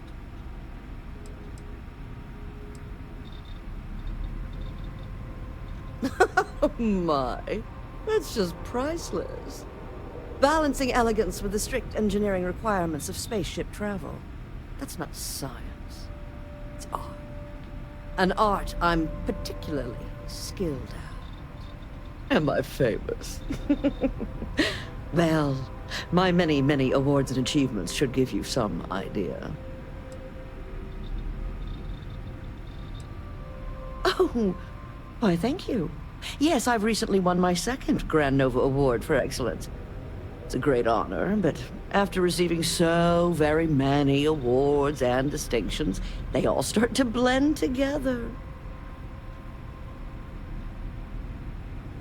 Yes, I do think I deserve some reward for my considerable virtuosity. I've heard some associates singing the praises of a certain something, hailing from Neon. Velocity, I believe it is called. It's some drink or food or something else. I haven't any idea what it actually is, but my curiosity is getting the better of me. You seem to have nothing better to do. Would you care to go fetch me one of these velocities? I don't much care which variety you get. And of course you'll be reimbursed. Oh, fantastic. I look forward to seeing what all the excitement's about.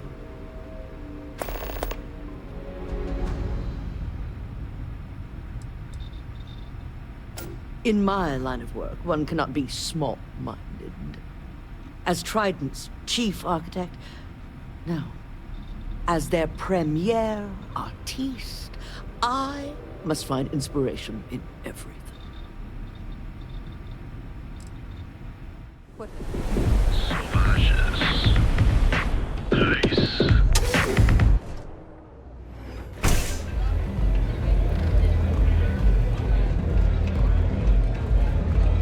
New customer. Bienvenue. Before you order, I have 2 simple rules you need to know. Oh, this is my place. That means everyone in here is under my protection. You don't mess with them, they don't mess with you. 2. If you're buying drinks, you better have cash. Madame Sauvage does not offer credit. Good? Ça c'est bon?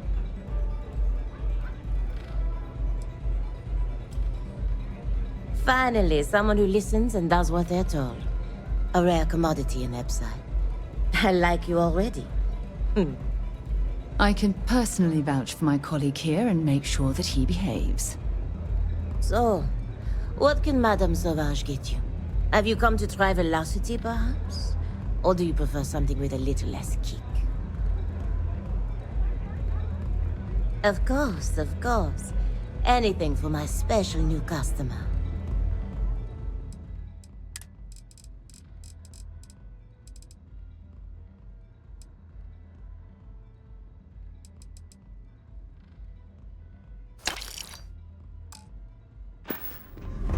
After winning the second Grand Nova Award for excellence, the whole ceremony seems a trifle long-winded. Rest assured, I see.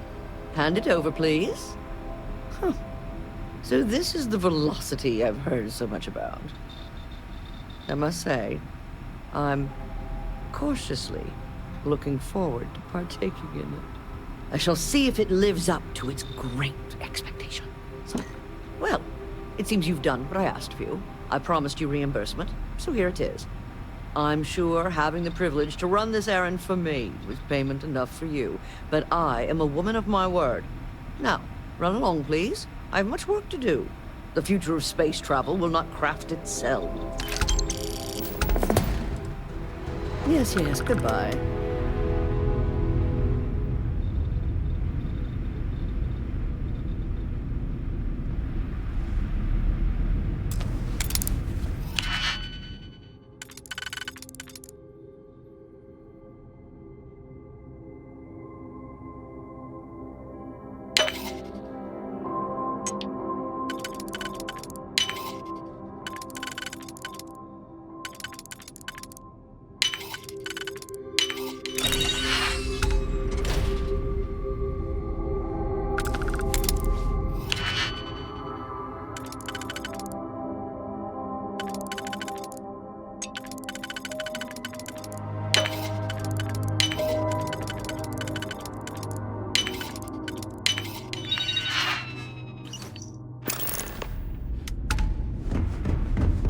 Behave yourself.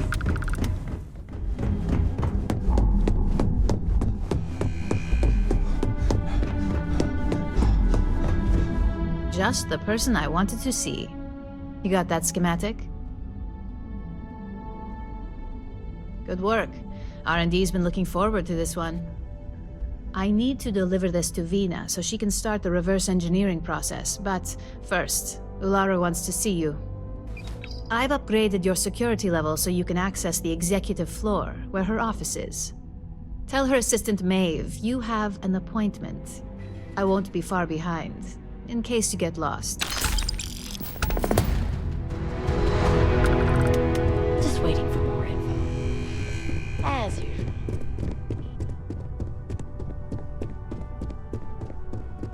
I heard about your run-in with Tomo.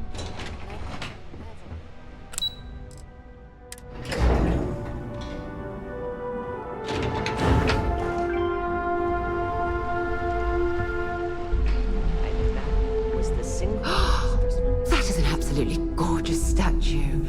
The craftsmanship, it's unparalleled.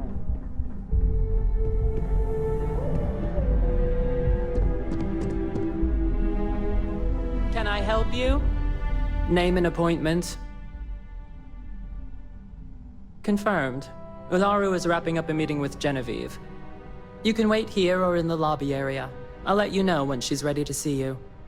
I see Imogen Salso is supposed to be with you. I'm right here, Maeve. Good. It should just be a moment. Well, sooner than I thought. Looks like Ularu's ready now. You know, if they aren't willing, that leaves us with Keep out of my way, and I'll keep out of yours. God, Ularu, is that always your response? I don't want another PR mess on my hands. Yes, Viv, because you're too good at your job. Now, we can talk details later. My next appointment's here. Don't cause any trouble. But you can break this news to Alexis at our next meeting. Good. You're finally here. The one I've been hearing so much about. I'm Ularu Chen, head of operations here at RYUJIN. So tell me, what do you think of your new job so far? And I hope you love it for years to come. We're all about encouraging loyalty and investment here. I'd like to think that the sheer dedication of our employees is how RYUJIN has remained at the top for so long. Now, my dear Jeannie here says you've been through the basics of what we do and pulled off success every time. 5 successful standard assignments and 1 specialized. Oh, a few incidents here and there, but nothing we can't handle, right? I happen to have a personal assignment that I'd like to send you on. One that involves meeting up with an outside contact. Genie seems to think you're more than capable of handling it. He's the best operative I've ever hired. Let's not forget the only operative you've ever hired. Meeting with outside contacts isn't always as straightforward as your past assignments. Some can be fickle or demanding, so you'll need to decide how to handle them and what decisions to make on the fly. Good, because if not, I can't imagine we have much use for you here at RYUJIN. Your contact is Simon Rychek.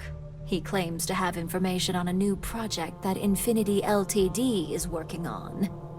He said it's a game changer that RYUJIN would be especially interested in, so his asking price is the big thing to consider. Finance will reimburse up to 1,000 credits, so if you have negotiation skills, use them.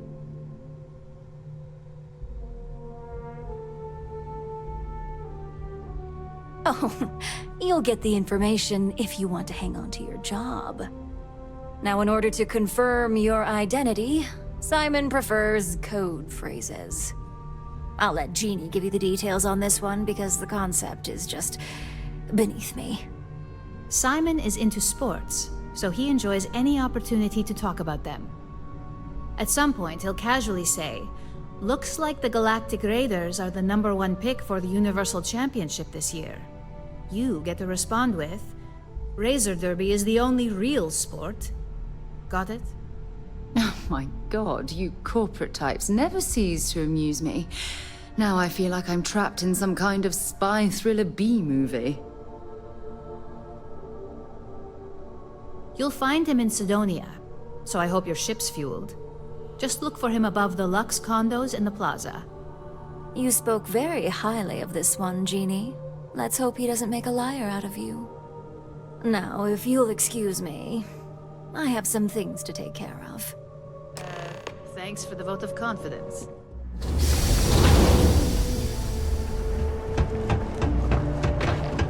The miners pretty much run the lower levels here.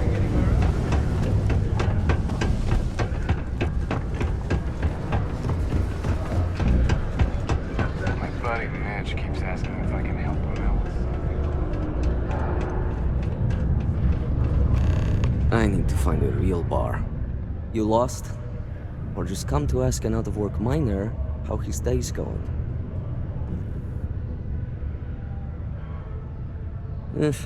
Only good thing worth talking about these days is sports. Speaking of, looks like the Galactic Raiders are the #1 pick for the Universal Championship this year. You're damn right it is. I heard they were sending someone new. Nice to see you made it. I have information on a deal being proposed between Infinity Ltd and Deimos Staryards.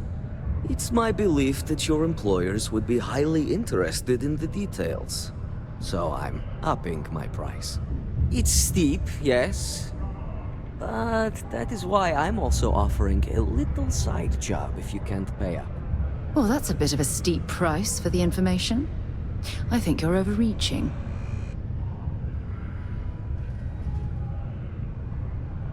For this little tidbit? Believe me, I know exactly what this is worth.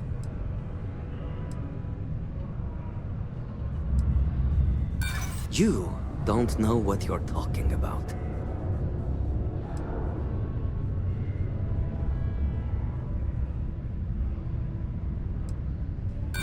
Ha! Let's not overlook that this could be the only time we do business.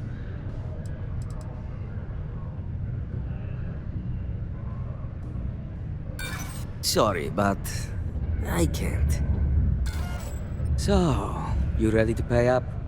It's either that or my side job offer still stands. I knew you'd see reason. The information I have is on a deal for something called Project Dominion. I'm giving you 2 slates. They contain surveillance and interaction data for Stanley McMillan, the Infinity rep, that I obtained myself. I'm also giving you a 3rd slate because you're going to need to download the files on Project Dominion off his computer yourself. Nice doing business with you.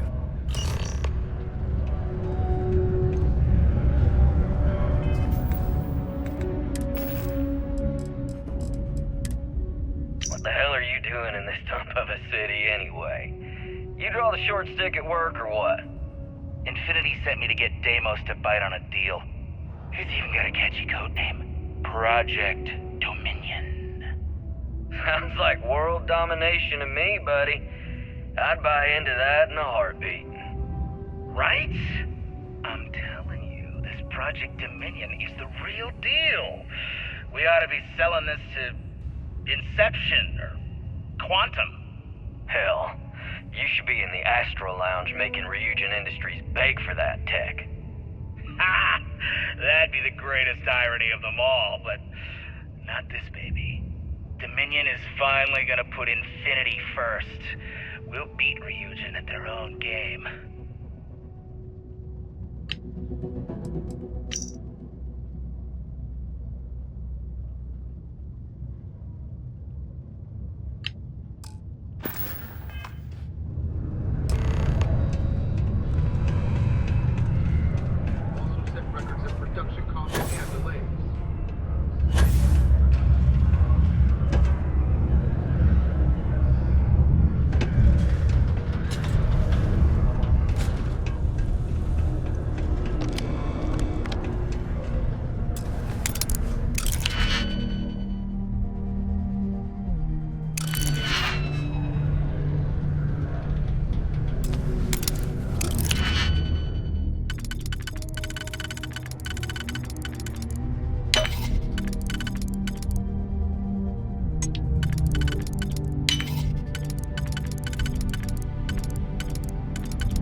Deimos makes the majority of the ships for the UC Navy. When you have a few moments, there's something I want to discuss.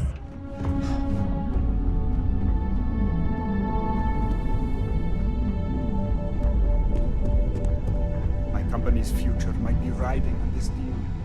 I've got my eye on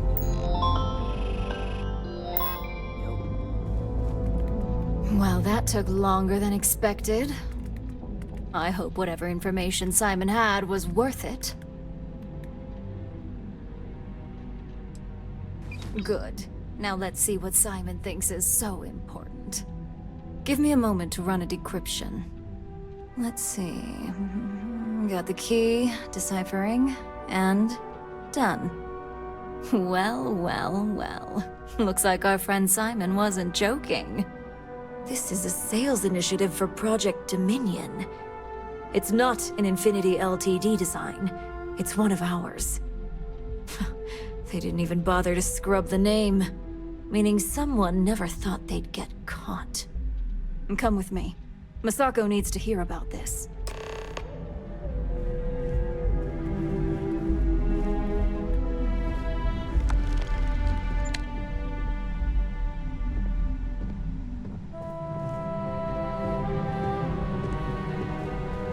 Don't wander into any restricted areas.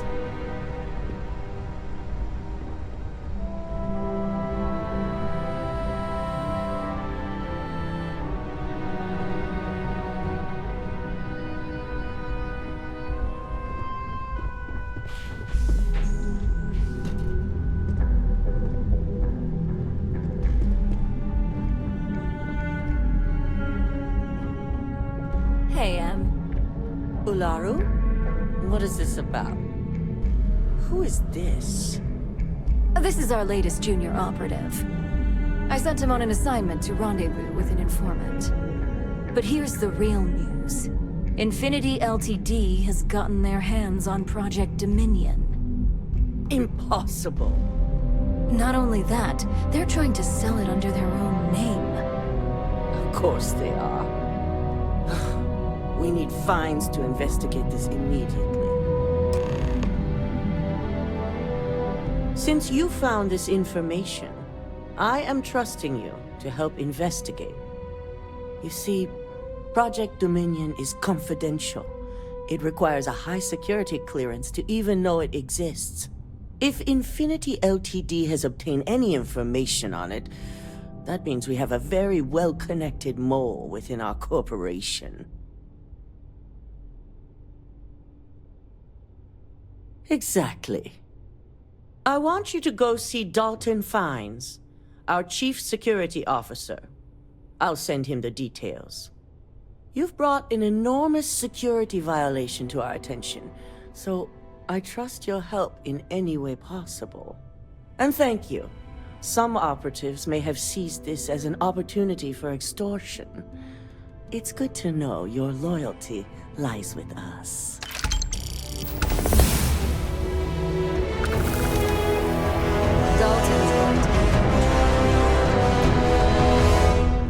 I've been waiting here for ages.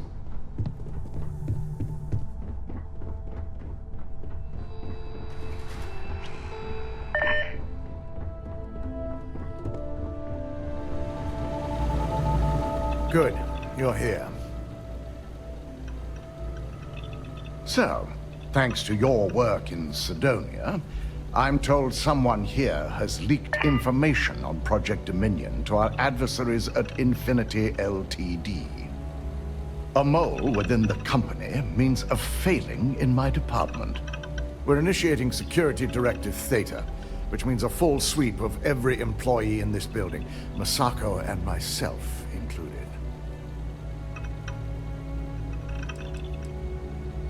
We certainly are.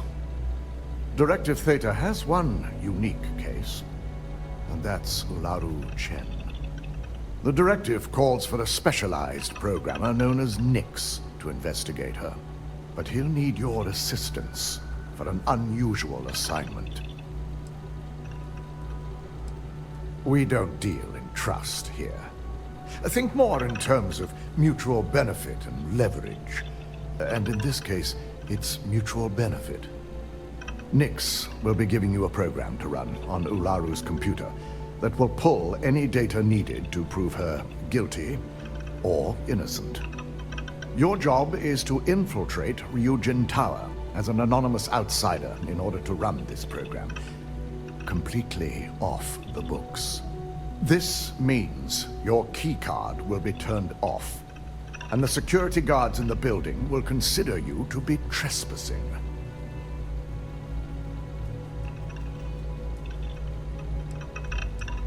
At least one of us is. In the meantime, I'll ensure all non-essential employees, Ularu included, have left the building, claiming routine security maintenance. During that time, I'll be unlocking access to the tower's ventilation system, which you can utilize to help avoid detection. I'm also issuing you a disruptor, which should help in avoiding casualties should a worst-case scenario turn up. I'll keep a watchful eye and make certain your employee doesn't go on some kind of rampage. Good.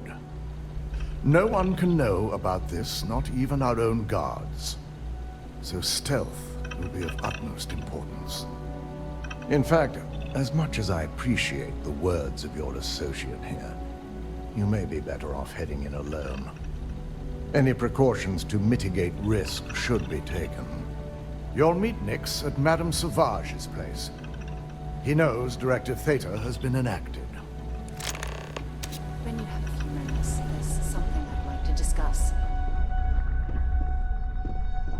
Now that we have a moment, I wanted to ask how you're feeling. After your experience at the temple, you've given everyone at the lodge quite a scare. I find that to be rather surprising. According to what I've heard, Your body absorbed an almost unquantifiable amount of energy of a type we can't even begin to understand. We're dealing with something unknown to modern science. Who knows how this encounter has affected your body or your mind? Well, good. I'm pleased to hear that.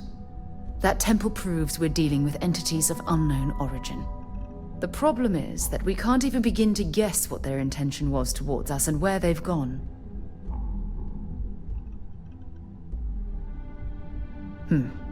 Perhaps.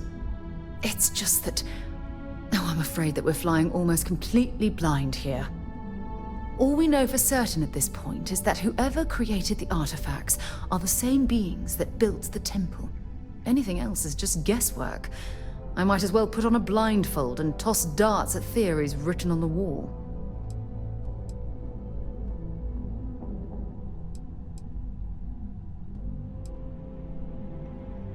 As far as Constellation's concerned, you're the first human we're aware of that's ever encountered one of these places. Now, whether you consider that lucky or not, that's another matter entirely.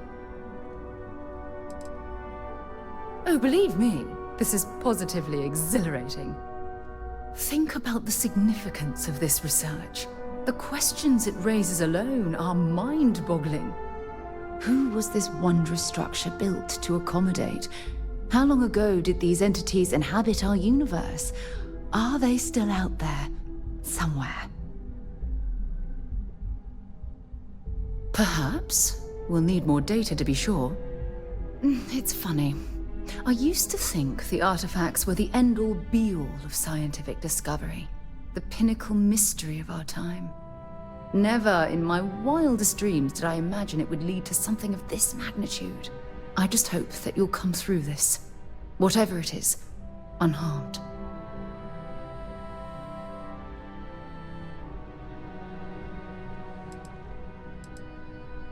Oh, well, thank you. Look, I've already taken up too much of your time. All I can do is promise that I'm not going to make you deal with this mystery alone. Whatever might be happening, I'll be right here to help you every step of the way. When you have a moment, I'd like to speak to you. Remember our last conversation, when you told me the artifacts made you feel like raw energy was coursing through your veins? Well, it got me thinking. So I dove into our archives and started looking through Constellation's older journal entries. Just because I wasn't familiar with the experience you described, doesn't mean the same might have been true for my predecessor. Really? I'm surprised that I haven't. After reading those journals, all of the pleasant memories of my time spent with Aja just started flooding back. Oh yes, absolutely. I didn't mean to compare. Those were just... oh, I don't know. Different times. Aja was the one that taught me the ropes at Constellation and took me under her wing as her protégé.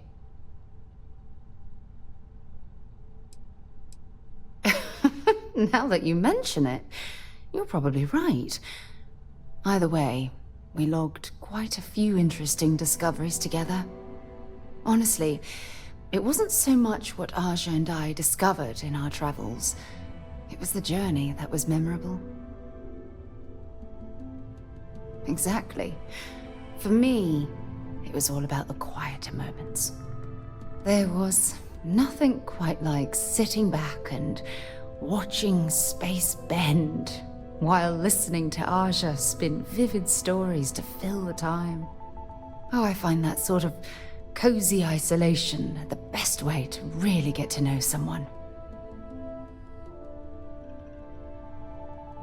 I'll take that as a compliment.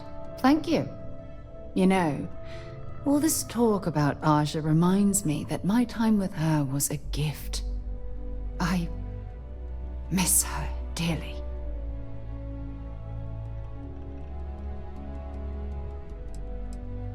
No, she retired. Living on Porima 2 now, I think. Come to think of it, if we're ever out that far, perhaps we could pay her a visit, and I could make proper introductions. Well, I don't expect you to be a carbon copy of Aja. Just be yourself. You see, it's clear that we share the same hunger to discover what's out there. And that, well, that's what intrigues me about you. Good. Then we're both on the same page. Anyway, that's all I had to discuss for now, so if you'd point the way, we can continue our journey. I'm listening.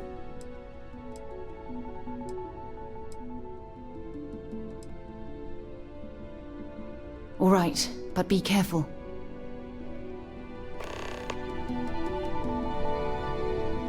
What can I help you with?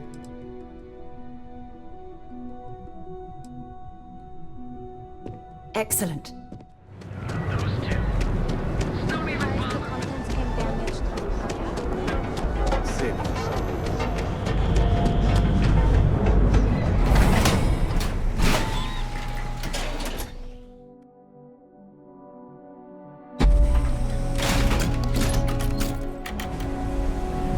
Whoa, whoa, whoa. Bad part of town, buddy. I'm gonna do you a favor. Head back to Bayou Plaza before the disciples get you. Hey, it's your ass, not mine on the line. Whole area's gone to hell. Us crate rats used to think the Ebbside strikers were awful, with all the muggings and shakedowns, but now that they're on the ropes, kinda wish they weren't just holed up in Madame Sauvage's. Streets are getting bad. Real bad. Sure. So, for being so helpful, chance for a donation. Come on, might be saving my life. What with the disciples and all. Have a heart. Hey, thanks. Look, I mean it. Go back to the plaza. Ain't nothing but shit and misery over here.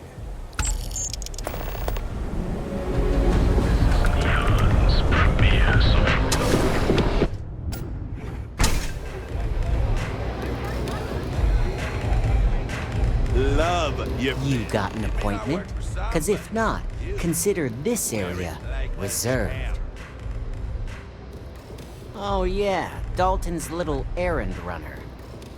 I've written up a program just for the occasion, but as RYUJIN knows, it's yours for either a price or a favor.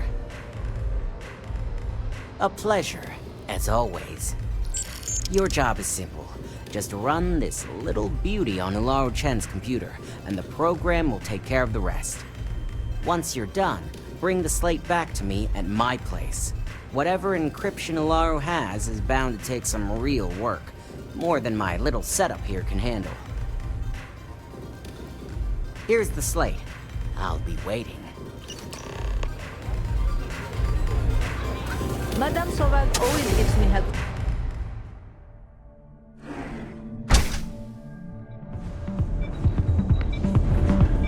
Trying to cut down on terror.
in the name of the law!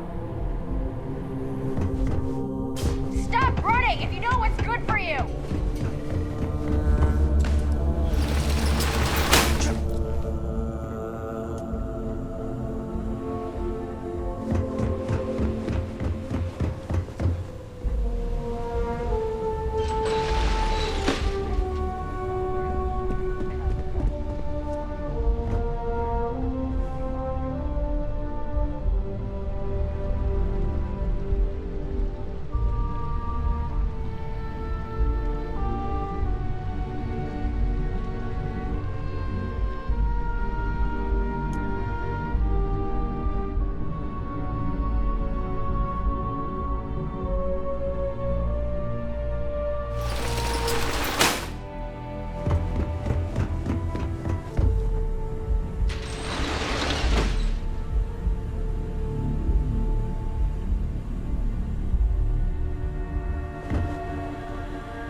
Neon's the only place where my talents are actually respected.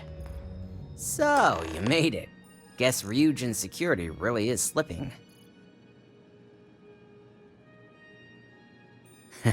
Just brimming with confidence, aren't you? But I've seen your work in the trade tower, so I'll at least give you some credit. Now, I'll take that program back that I gave you, and let's give the data a look.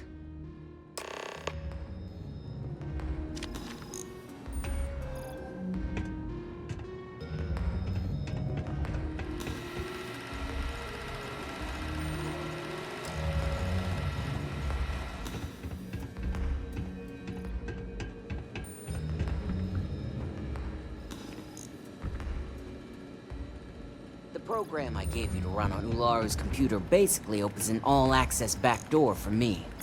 I can see everything and anything, so let's take a look.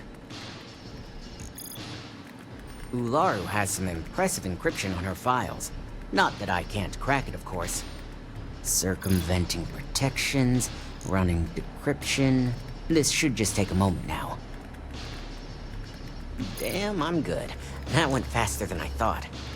I'm saving several files to a slate for Dalton, including access history and anything related to Project Dominion.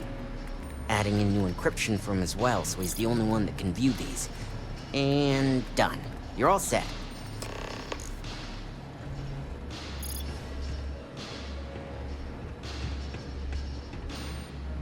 I've got the new encrypted slate. Let me tell you, it looks like fun times ahead for RYUJIN. Technically, I'm not supposed to look, but it's kind of hard to not see what's going on while running all my software. You do that. Here's the slate. As usual, always a pleasure doing business with RYUJIN.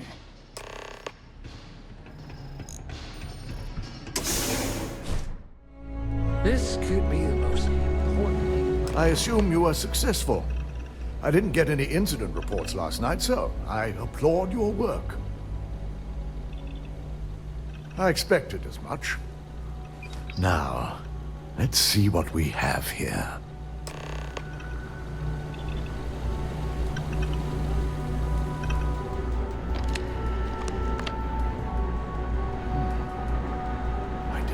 was possible. But someone's been accessing Ularu's files remotely. It's quite a complicated trace, too. I'm impressed Nix was able to track all of this. Damn. And there's our culprit. Imogen Salzo, Senior Operations Specialist, and one of the few I had in mind for who could pull this off.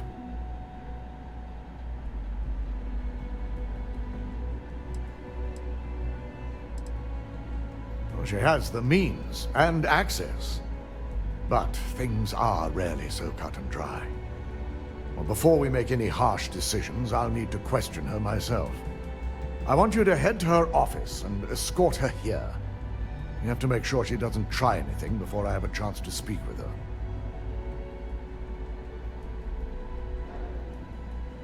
Good.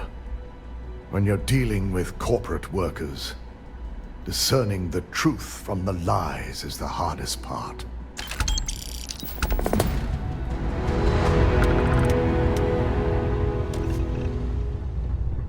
Keep out of my way, and I'll keep out of yours. This deal could be huge for my company.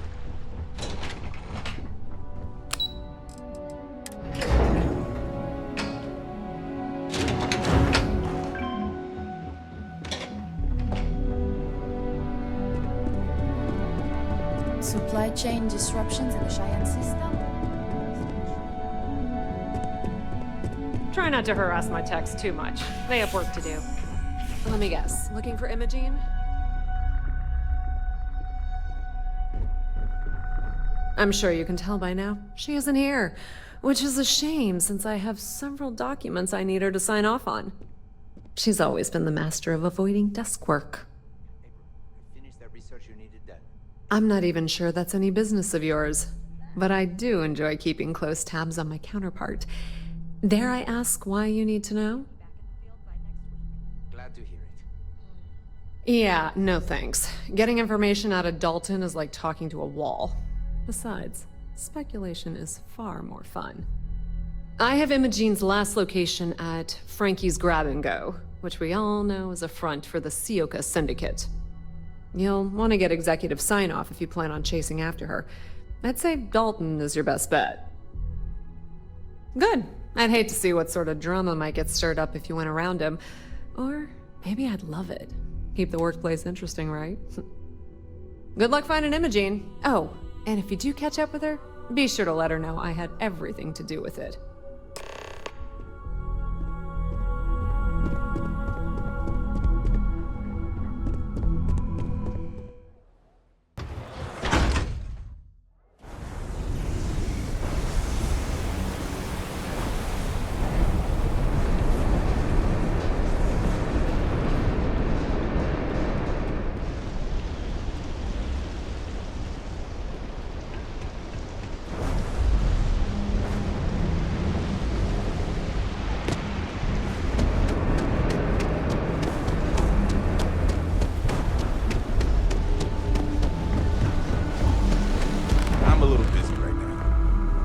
You're a paying customer. Whoa, where do you think you're going? Employees only.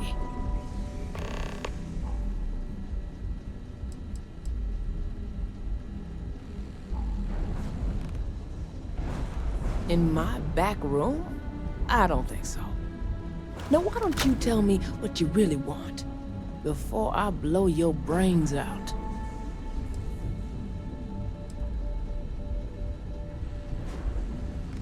I know for a fact that young lady doesn't want to be disturbed.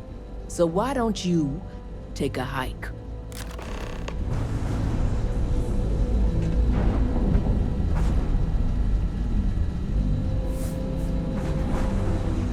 Gangs think they run this city, but I don't see people building statues of them. What's it take to get you to leave?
Who's there?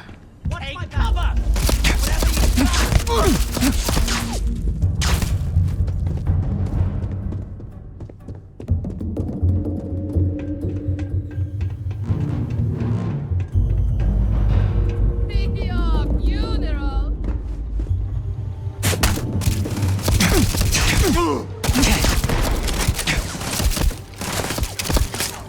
Stop moving!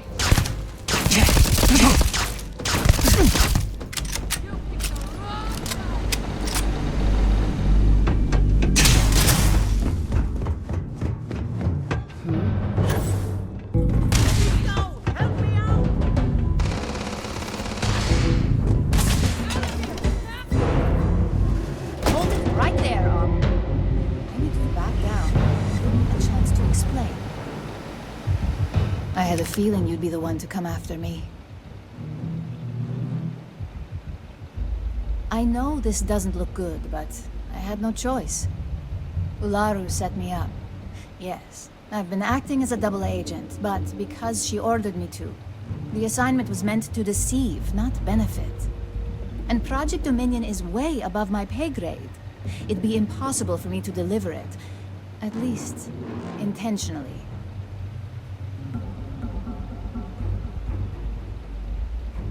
Look, I only know about Project Dominion because I wanted to know exactly what I was being accused of leaking.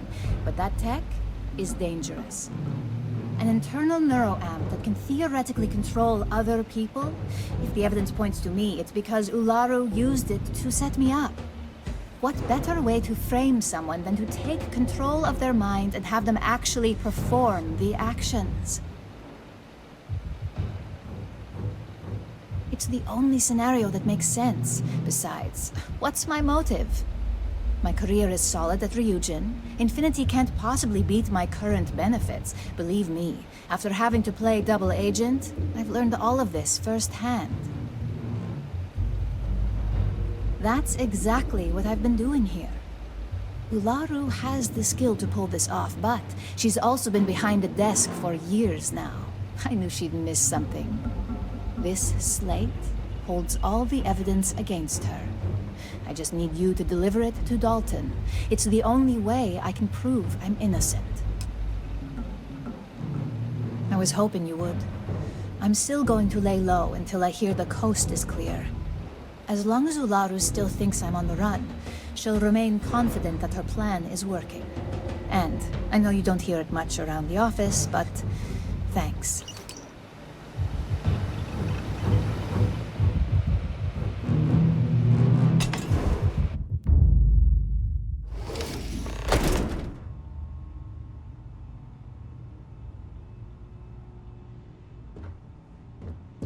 Coming in hot.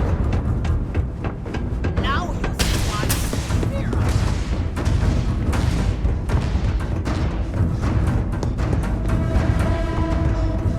Gonna make an example out of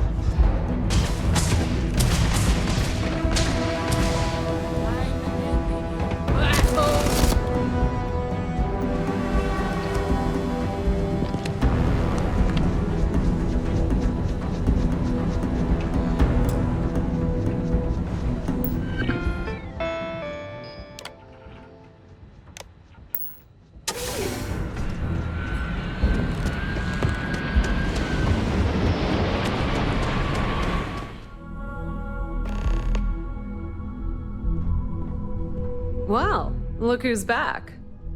Dalton's gonna lose it when he finds out you went to the Syndicate without talking to him.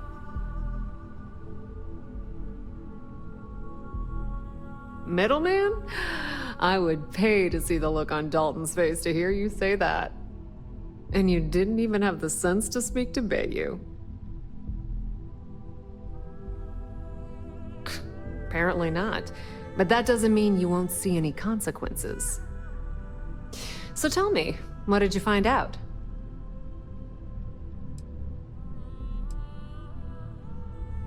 I had a feeling you'd say that. Enjoy your time with Dalton. It'll all trickle back to me sooner or later.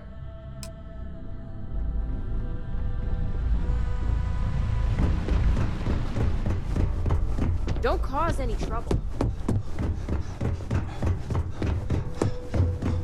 keep out of my way, and I'll keep out of... So, you're finally back. With no sign of Imogen. And here I thought sending you after her would be a simple task.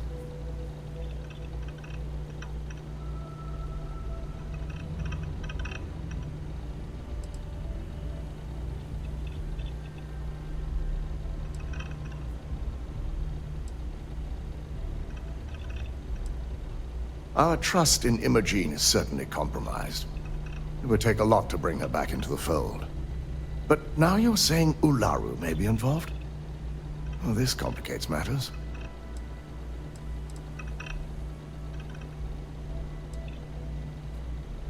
If I'm not mistaken, you appear to be on her side. Not that I blame you, but if Imogen really wants to prove her innocence, she better be prepared to face a strict interrogation. Now, I need to undertake the laborious task of writing up a report to summarize all of this. In the meantime, Masako has requested your presence in R&D. She wants you to meet her in Vinakara's office. Once I've examined this evidence, I may need your help in moving forward. And not a word about this to anyone. I'll present what I have to the board once I've completed a full report.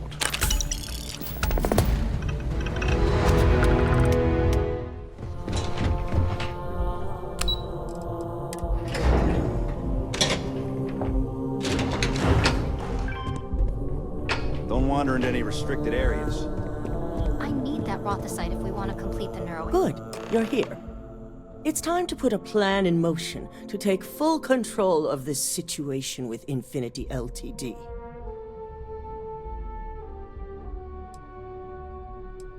In due time. We don't know to what extent Infinity has taken the current NeuroAmp schematics, so our top priority is completing our own. Let me introduce you to Vina Kalra, Head of Research and Development. She'll give you the initial details. Yes, details.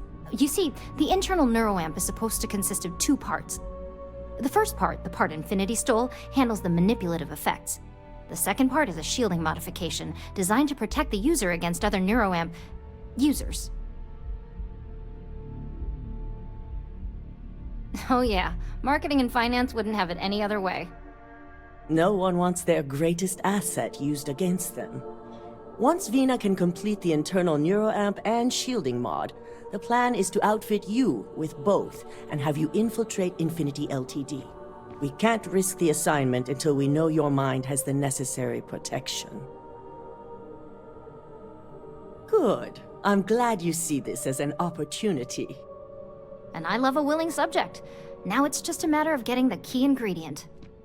The final kink in both designs was finding compatible materials to use for conductivity that the human body wouldn't reject. I've finally created the perfect alloy, but it requires a newly discovered refined element called Rothosite. Which is where I come in. We have a confidential contract with Consolidated Mining to gather, refine, and ship the Rothosite straight to us. Their last shipment is late, and neither we nor Consolidated Mining have had any communication with the Carinae station. Correct. The updates have been regular up until now. Last we heard, the shipment was ahead of schedule. We need you to head out there, secure the shipment, and bring it back here so Vina can complete her prototype. And I want to know what happened. We need to take any safety measures to make sure this doesn't happen again. The mining station is CM Station RC-1. It's on a moon called Carinae 3A in the Carinae system. The shipment should be in the research and control tower, but the outside doors are kept locked down. This keycard will let you enter the mines so you can access the tower from the inside. Good luck. Once we have the Rothosite, the entire station was wiped out by plan in motion. Something. Landing struts primed. Retros firing.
bunks on a UC Navy ship.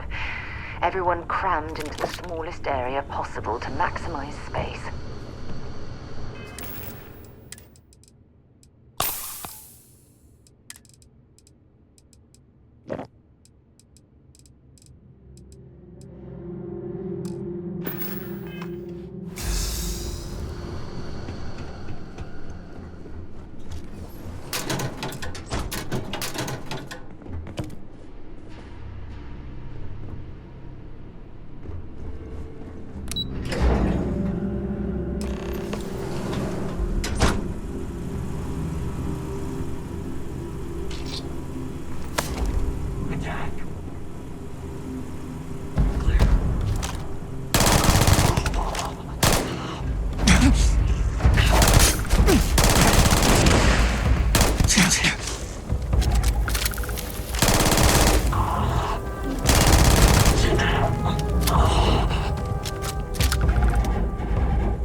Nice clean dock there.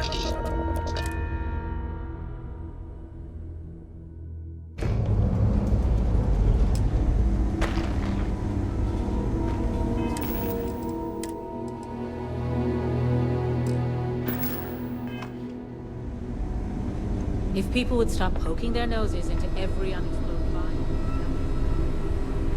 This area's off limits. Authorized personnel only. Yeah, I bet you do.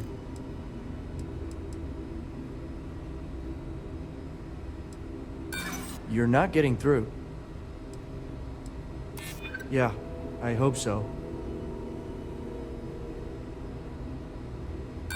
Don't get ahead of yourself. Look, if you need help, talk to someone in reception. Look, now get out of here before I arrest you.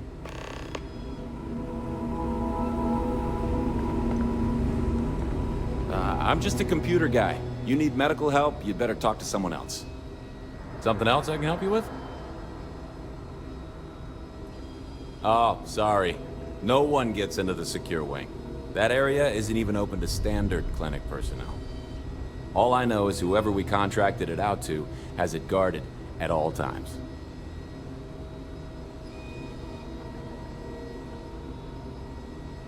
Hey, he's just doing his job. And don't be too hard on him. It's really not that bad. I know he's posted here because he got demoted for an Aurora addiction. He just struggles sometimes. He only lightens up when Dr. Oshin is around. I think he has a bit of a crush. It's kind of cute if you ask me. Any other questions? My pleasure. Let me know if you need anything else.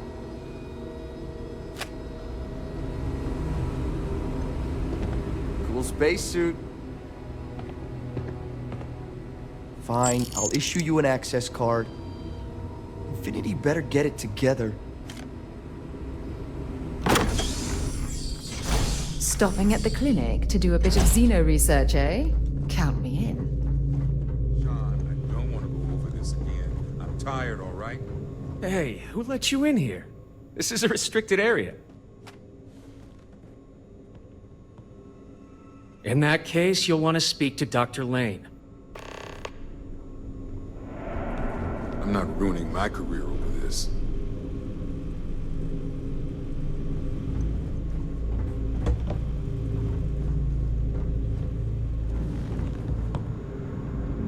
Excuse me, but this is a restricted area. You need to leave. Heh, checking up on us? I feel like we should be the ones checking up on you. What do you want? Of course you do, because daily reports simply aren't good enough.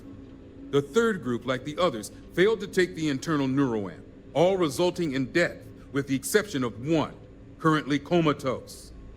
Sean and I are hopeful we'll be able to revive the subject, but until we receive proof of human trial authorization, any fourth group will be refused.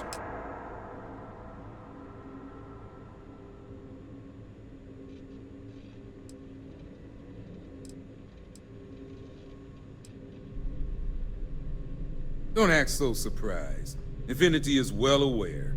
In fact, I remind him of those statistics in every report I send, which happens to be daily. The standard response is always, failure is to be expected, but keep pushing forward.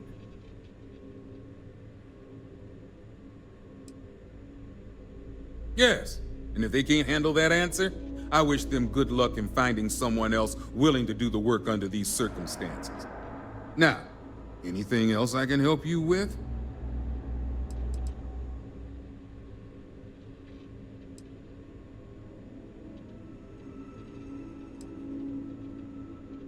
Good.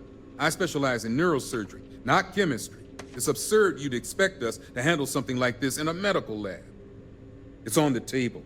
It's all yours. Anything else?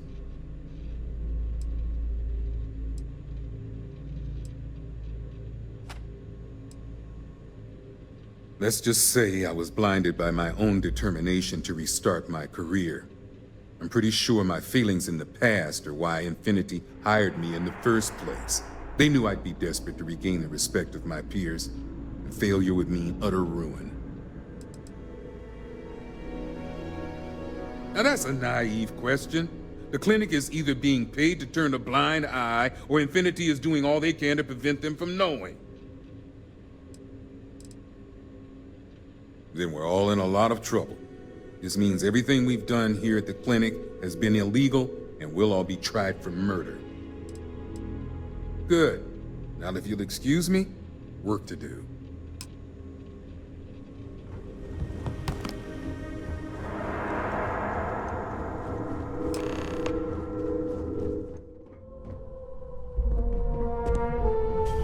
Don't wander into any restricted areas. Hey there. Is that my beautiful shipment? You were right about this one, Masako. Looks like it. This should be more than enough. Now, I shall excuse myself and get to work on finalizing this prototype. So, what did you learn about CM Station RC1?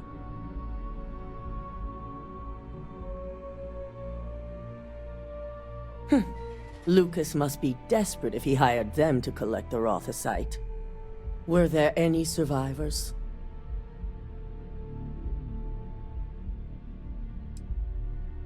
Seeking Ecliptic on a station with nothing but miners and scientists?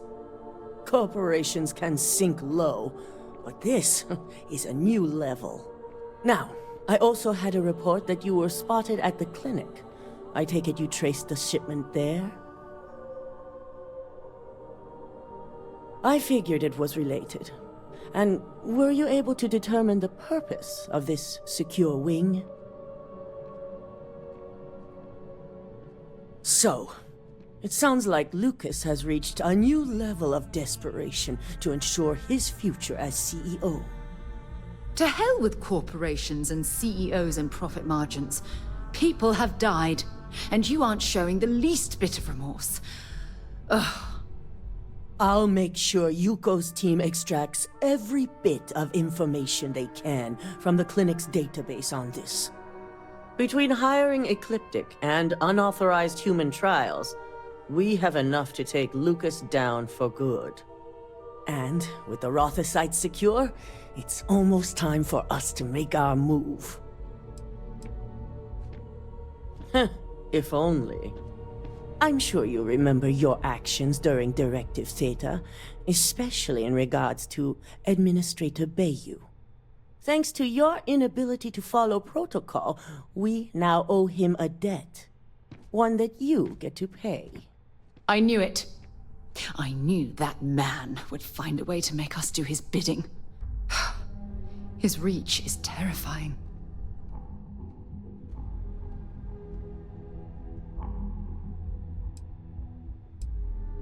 You do, so listen up. The Administrator wants us to deal with a rival operative. And when I say deal with, it means he wants them dead. This is not an assignment I give lightly.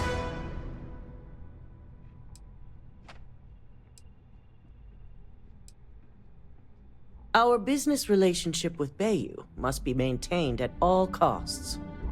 Deal with the operative as you see fit. As long as your report states the target was eliminated, we'll tell Bayu that the task is complete. Good. Find the operative and do what you must. We already have a team prepped to handle any fallout. When it's done, report back to Dalton. I have a meeting to prepare for.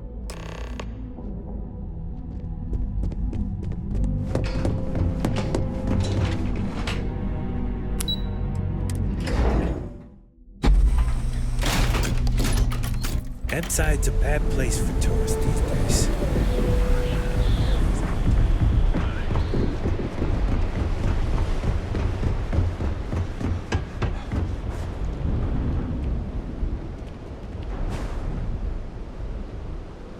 Damn it.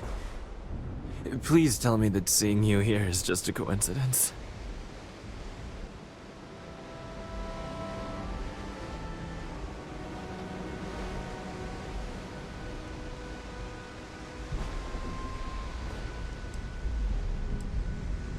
I knew it! I knew that job was gonna come back to haunt me. But I'm also still alive, which means you're willing to talk, right? Look, You promised you'd listen. Just hear me out.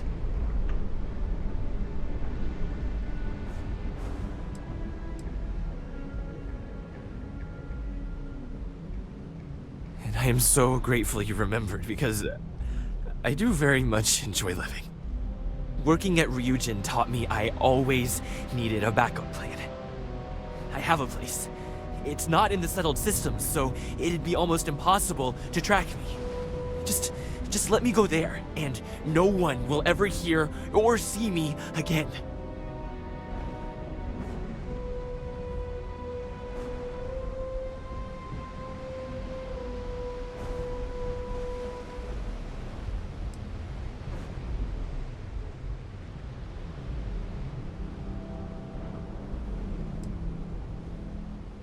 You won't.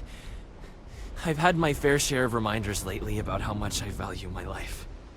I'll leave as soon as I'm able. Which is only a matter of hours. Thanks for listening.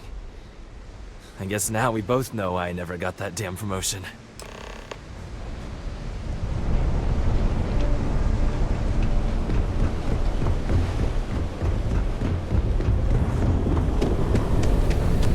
Madame Sauvage Ocean. Don't cause any trouble. Ah, back from doing Administrator Bayou's little favor.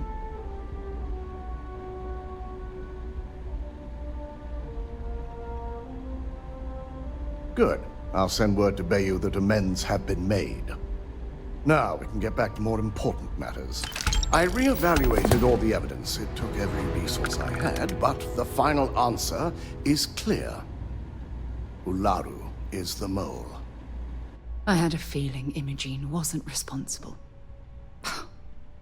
That poor woman. Yes. You made the right call. I've briefed Masako and discussed her plans on handling this.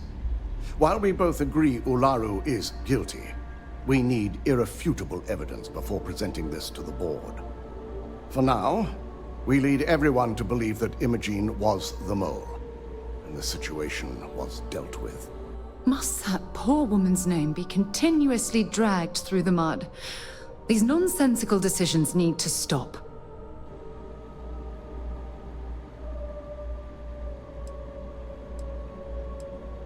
The people we're dealing with will expect nothing less. Masako has tasked Ularu with writing the program to bring down Infinity Ltd. We believe she'll take the chance to incriminate Masako within the program, so this could provide the evidence we're looking for. You will be tasked with the assignment to infiltrate Infinity, so before you go, I want you to bring that program to me.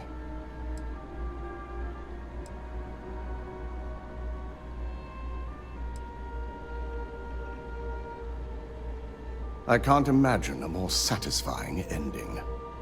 Now, let's attend a meeting.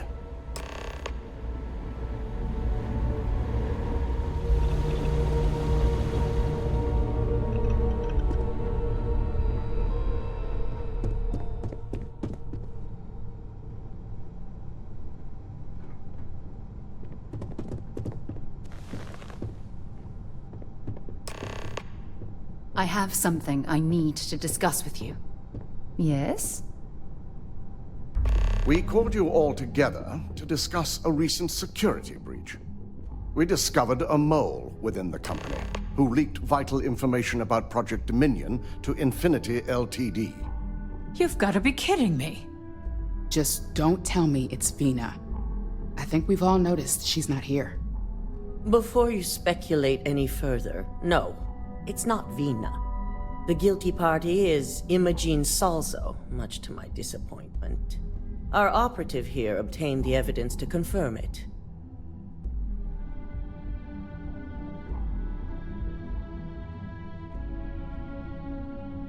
Dalton, how does something like this happen? Imogene is highly trained. Ularu can even speak to that. We demand the best. So that's the threat we deal with. I may have well-trained operatives, but security is your responsibility, Dalton. This is a huge failing on your part. I accept the responsibility, but let's not forget, the mole has already been exposed and dealt with. Of course, thanks to another of my operatives.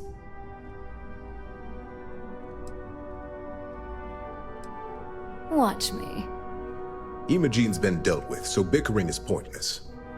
All I care about is reacquiring our property and what this might be costing us financially.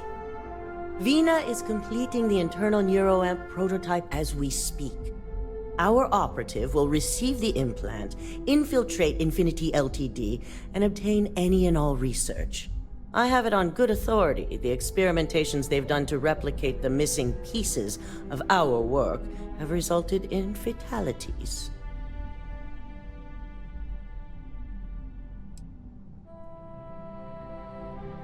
Botched human trials and murder for hire?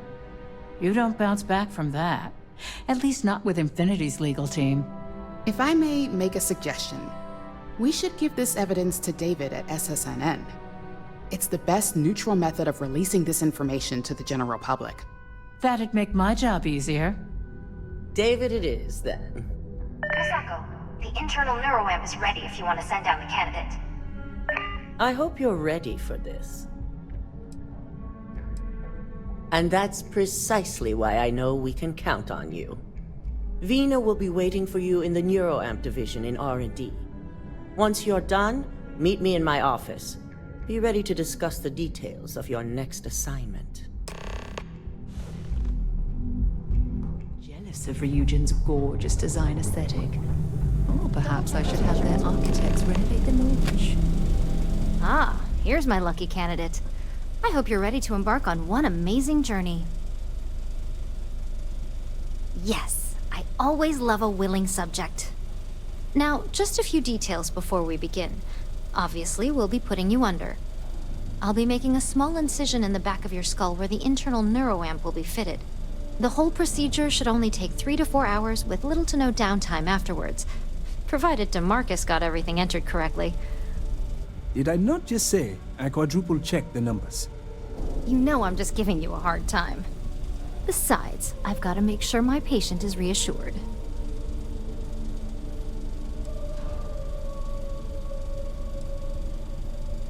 Fine, fine. I get it. Now, just lie down on the table once you're ready, and we should be good to go.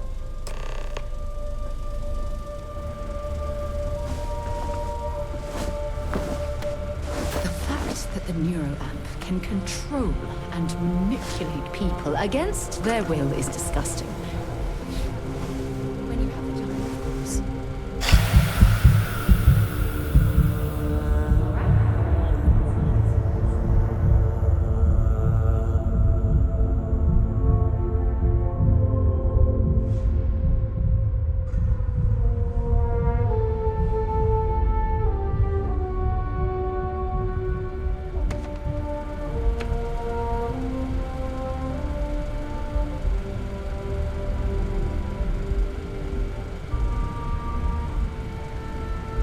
Well, look who's finally up. The operation was a success, obviously. Once you're able to refocus, let me know how you're doing.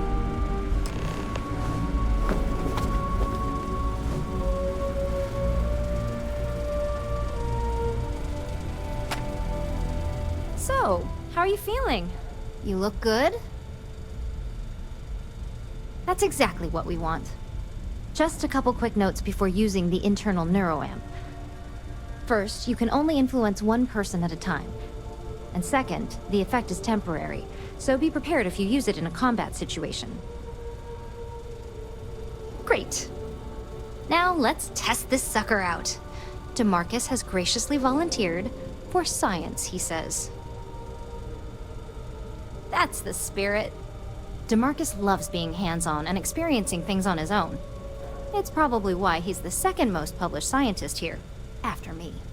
Just head up the stairs nearby to the observation deck. Warning. This unit is not suited for addressing mental health concerns.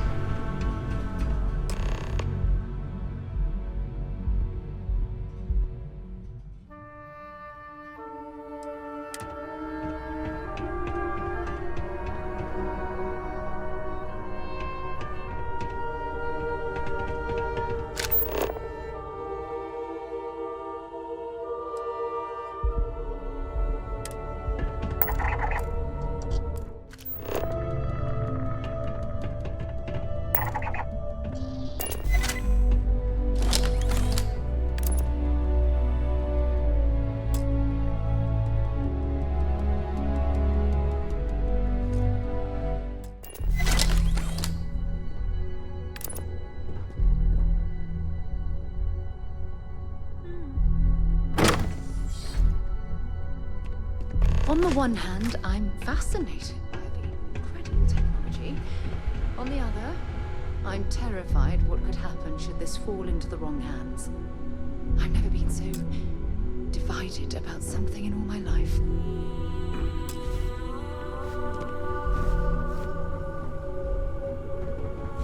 Oh my god, that was incredible. What was it like? Wow. How to describe it? 1 minute I was excited about seeing how the experiment would go. The next, I had a brief moment of disorientation and figured I must have lost my train of thought. It felt eerily natural. And yes, I admit it, just as you predicted. I knew it, I knew it, I knew it! I can hardly wait to finish writing up my latest dissertation. And you owe me 100 creds. I'll be keeping myself under constant surveillance now. I'm curious if any other side effects may manifest.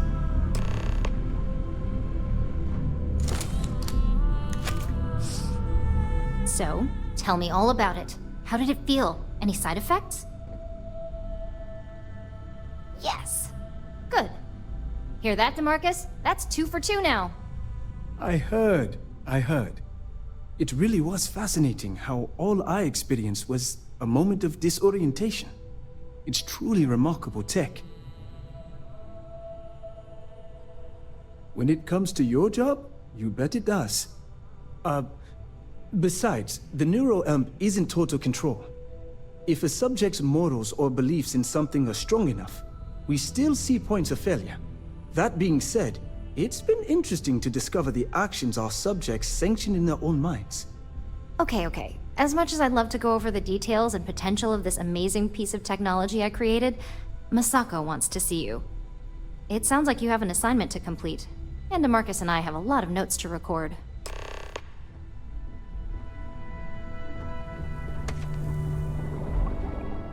The new NeuroAmp Vina design is absolutely brilliant.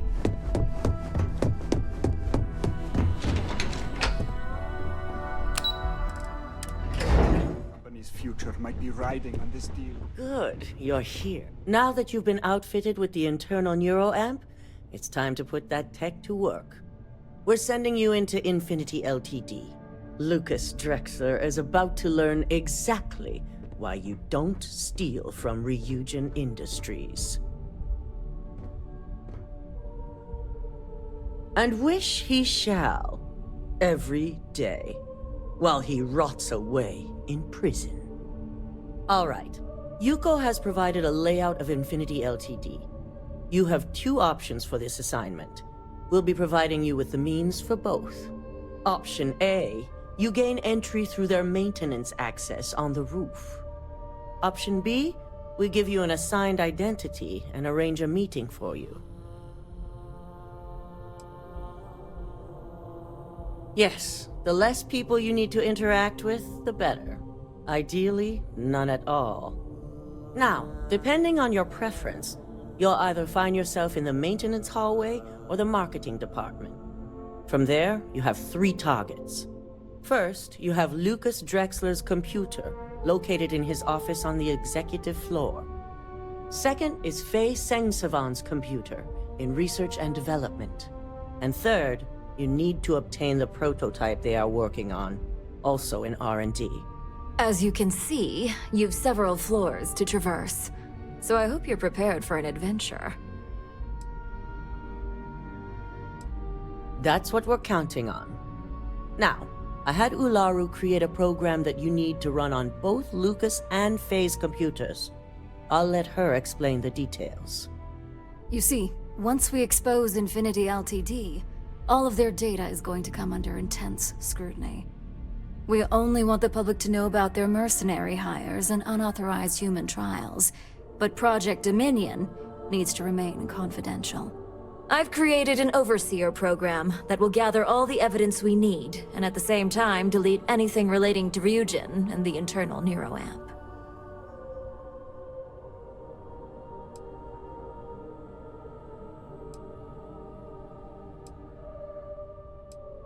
Please do. I hate to think we're putting our faith in the wrong operative.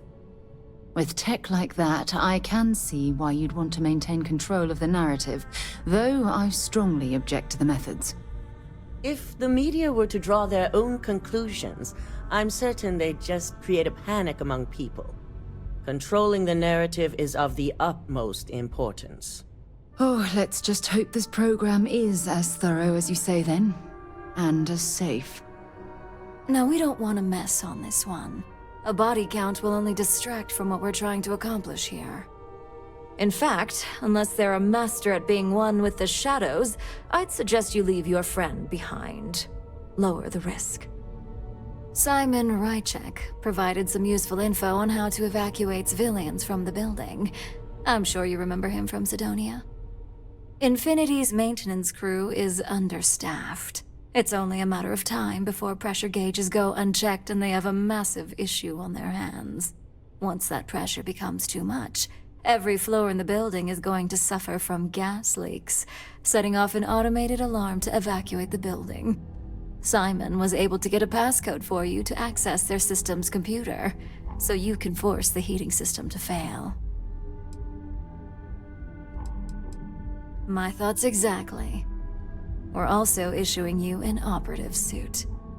It should help reduce their ability to detect you. These suits are typically reserved for the senior ranks, but we want to reduce as much risk as possible. Just make sure you follow through on that statement. Once you've run the Overseer program and obtained the prototype, your final step is to deliver the slate to David Barron at the SSNN field office. If he asks questions, feel free to give him just enough information to pique his interest, but no mention of RYUJIN or who you are. SSNN is used to anonymous tips. They'll do whatever verifications they deem necessary on their own to confirm the story.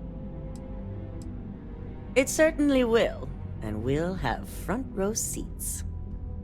So, any final questions before you go?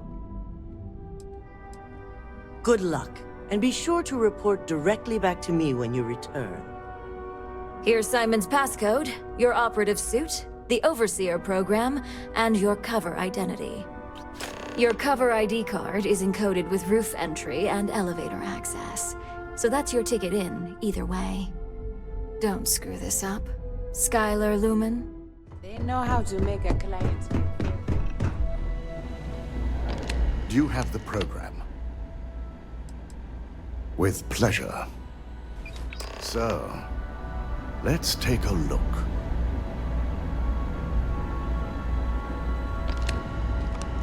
Aha. The decryption's hit a snag. There's definitely something here. This is exactly what we needed. According to this code, Ularu intended to plant false evidence that would show Masako was working with Lucas. The moment you launched the Overseer program, a series of fabricated communication files would have been uploaded to the Infinity Ltd network. One of them even frames Masako for encouraging Lucas to push for early human trials. First Imogene, now Masako. Ularu keeps using people as rungs on the way up the ladder. Any one of us could be next. I'm going to copy the necessary files off this slate and issue you a new one. I want to keep this one intact, so Ularu can't dispute it. All right.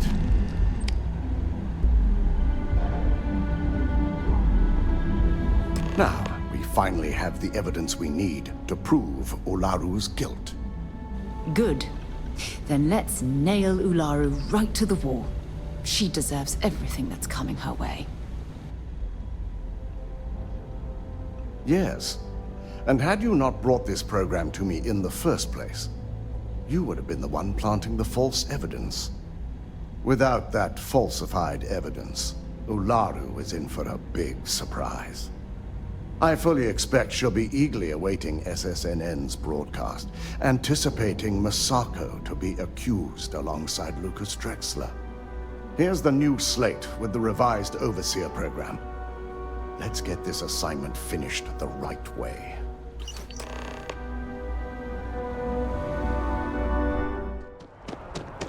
Can you imagine how many credits flow through this place? Figured.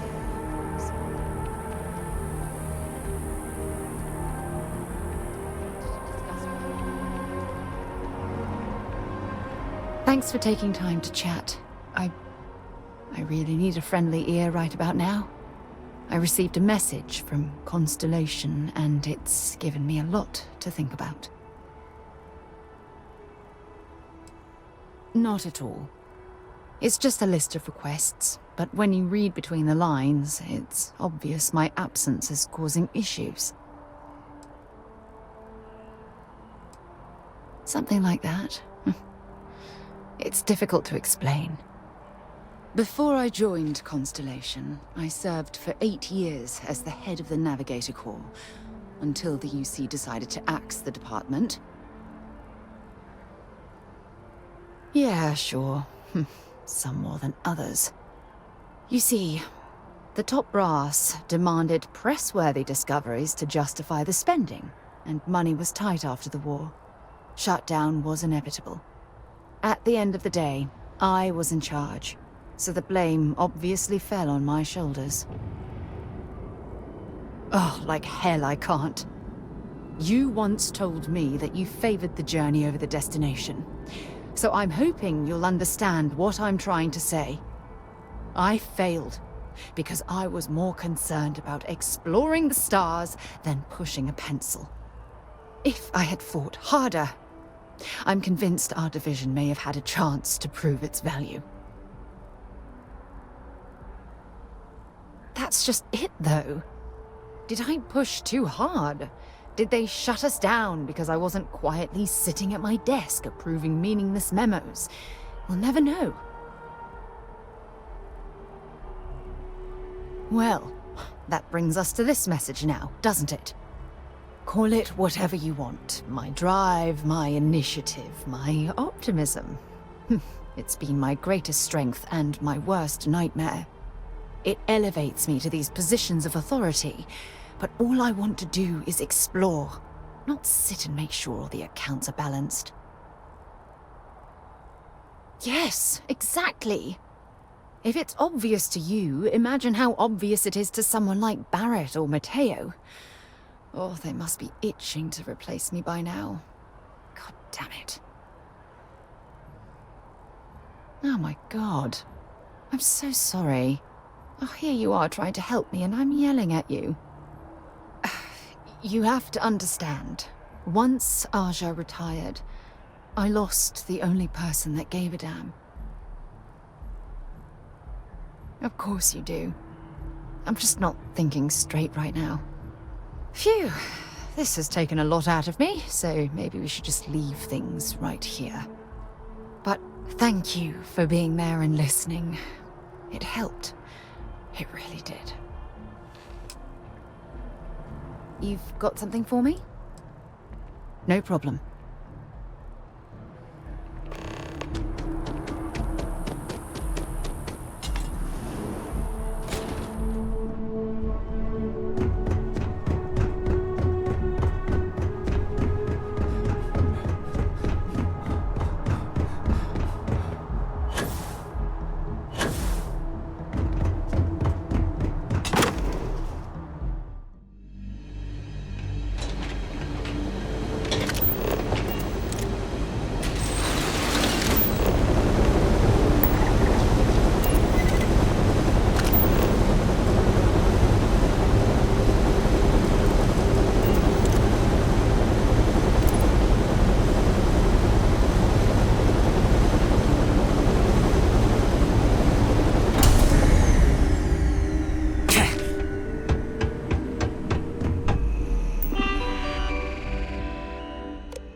Emergency services.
can't go in. You just can't. But David's If you my ever friend. find yourself He with a hot writes lead, we will I do hate our to best to break it protect to your you, but his anonymity. PA is the one who signs Can I the help you?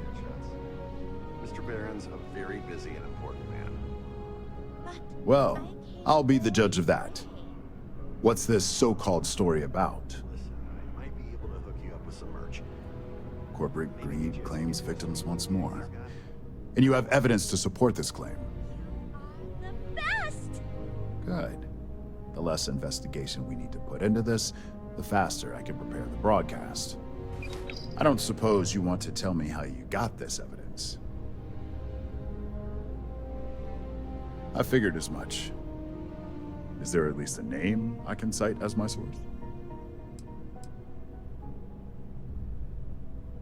Why am I not surprised? As long as the evidence is adequate and verifiable, I expect it'll be aired within the hour, if not sooner.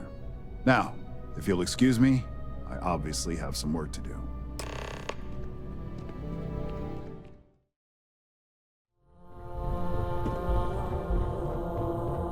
I've yet to hear anything of note on SSNN.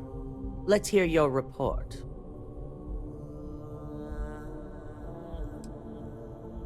Good. David won't be able to resist a story like this. He'll do some preliminary confirmations, which will be enough to get the broadcast out to the public. And how did the NeuroAmp perform?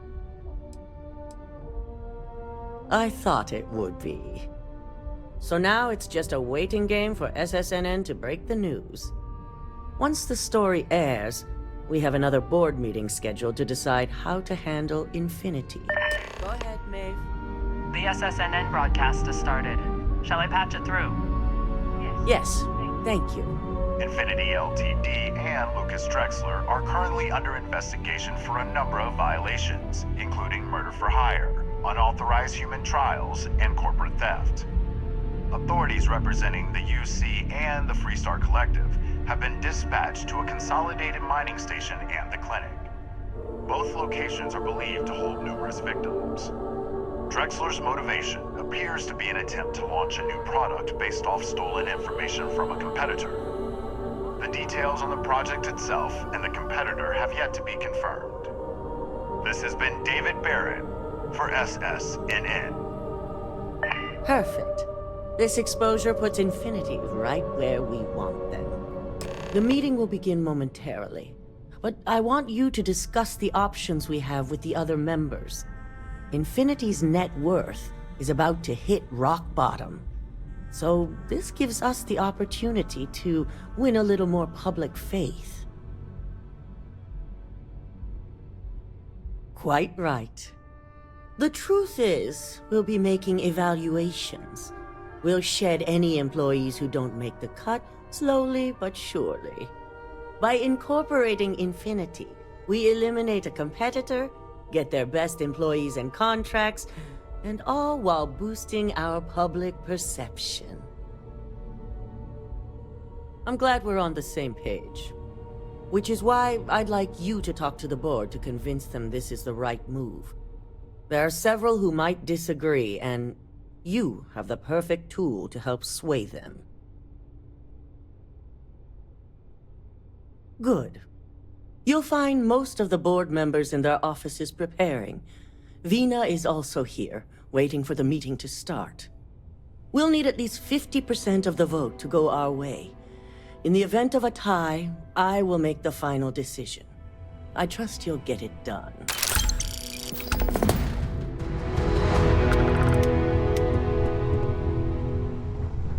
Keep out of my way, and I'll keep out of yours.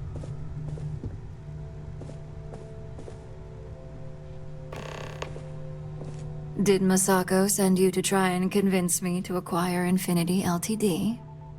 I think we both know that's not going to work.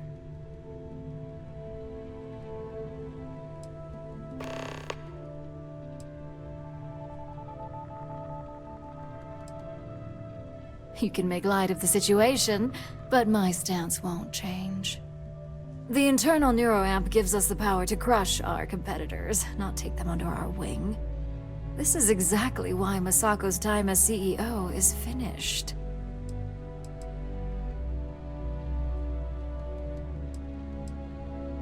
Good. If you use that neuroamp wisely, it will guarantee that Infinity gets shut down.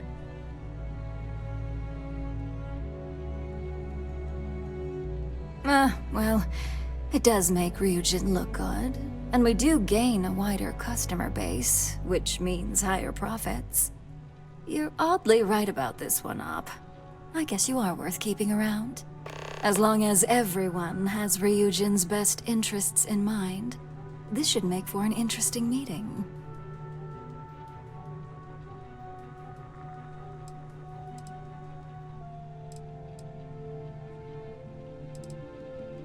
You and me both.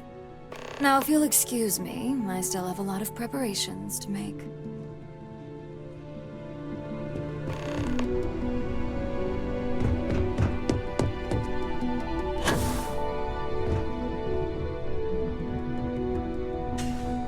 I hope you're enjoying your new neuroamp.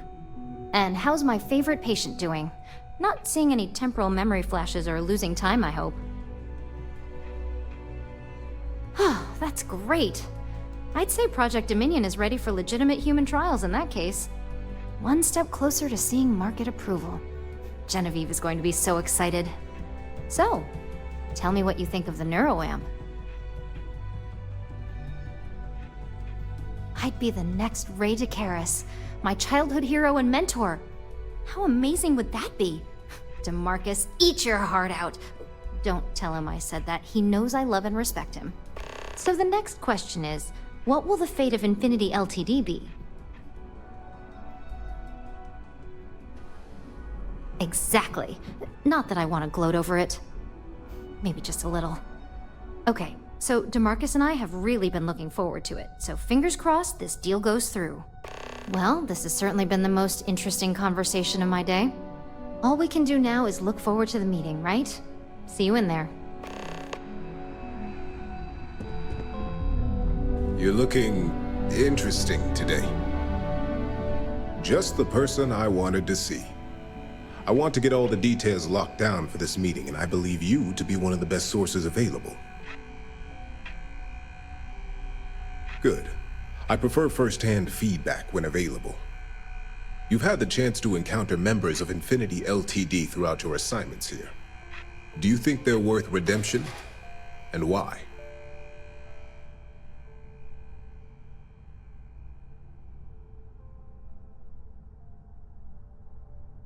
Saving the jobs of thousands is altruistic, which is not a luxury corporations have. It's a financial burden. It would be a huge undertaking on my part.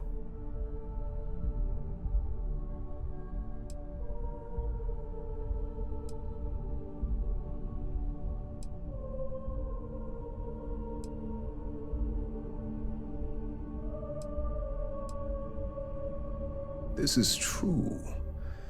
Infinity never had the financial resources to match our salary offers. Getting what few capable employees they have at half the salary we typically pay here could have major payoffs in the long run. Next question. What is your opinion on how Masako handled the mole situation?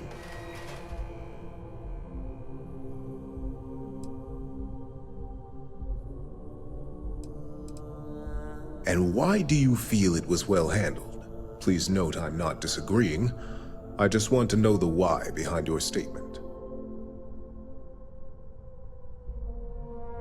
Being prepared for anything is a great asset, one that Masako excels at. I appreciate the insight. I suppose I should ask if there's anything I can do for you, considering how helpful you've been.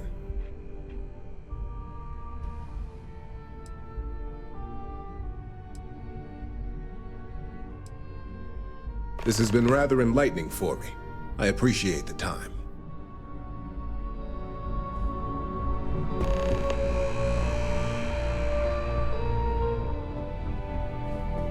If only there were more hours in the day. If you need something, make it quick. I'd like to make sure my arguments are solid before this meeting. You heard correct. I've every reason to believe that Infinity Ltd is the Pandora's box of corporations. All right, I could use the entertainment. Tell me why Infinity is a good asset. The benefits definitely exist. It's just, are they worth the risk?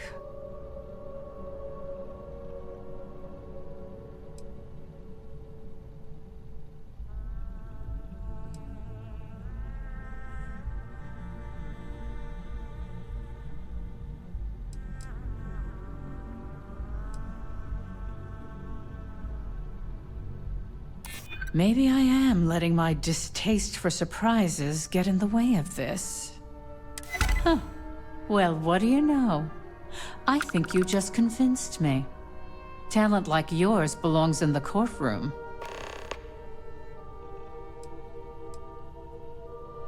Are you trying to add to my stress right now? First off, if I find out you used that device on me, I will tie you up in court on whatever charges I can conjure for the rest of your life. Second, that tech is one major human rights violation that no legal team wants to fight.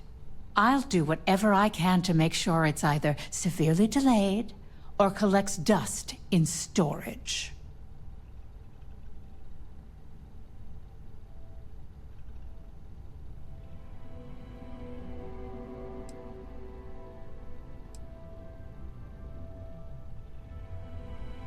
In an ideal situation, yes. And I suppose creating that ideal situation is within my power. Now you've made it sound like a proper challenge that I can't help but accept. Masako is lucky to have you at her disposal, you know? You may be the greatest asset, aside from the internal neuroamp, that RYUJIN has. This exchange has been surprisingly insightful. But now, I really do need to get back to my notes.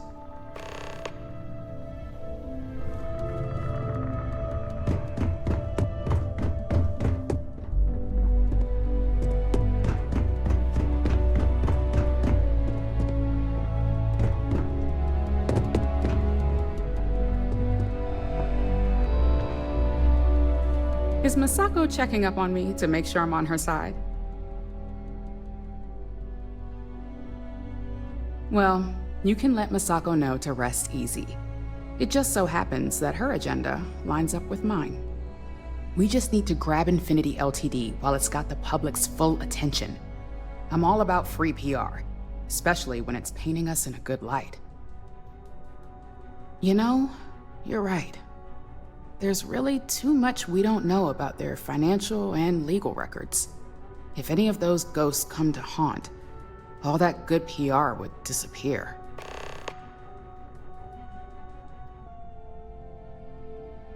All right, I suppose you've earned the right to voice your opinion after everything you've done, qualified or not.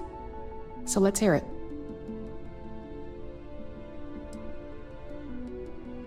You're preaching to the choir. I have every intention of using it to our full advantage. In fact, I already have an entire marketing campaign in the works, and ready to pitch once it's officially approved.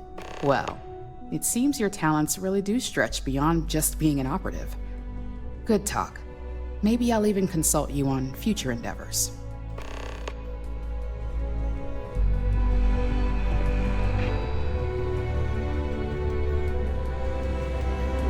This meeting should prove to be very interesting.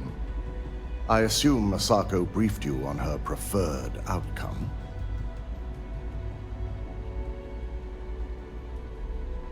That blasted tech.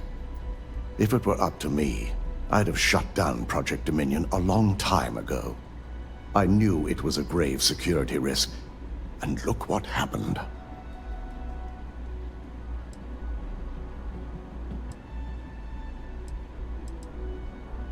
You read my mind.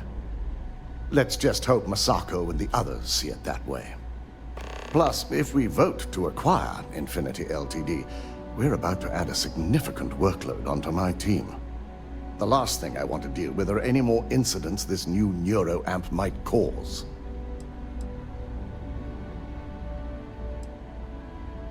I imagine we're looking at months of work. Infinity Ltd. is obviously not known for their security. I only hope that Masako and the others will be patient with the process. Now, if you excuse me, I have some preparations to make. We'll be announcing Ularu's termination of employment at this meeting, so I need to have security ready to escort her off the premises.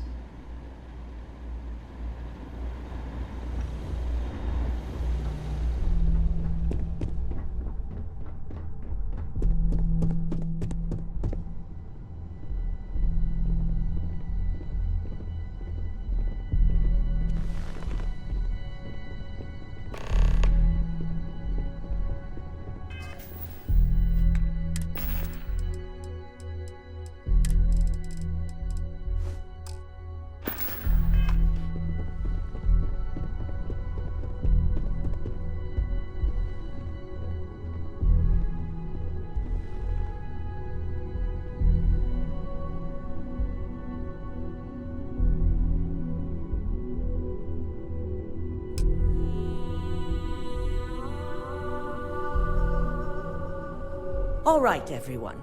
As you all know, we've successfully exposed Infinity Ltd's botched human trials and murder for hire through SSNN.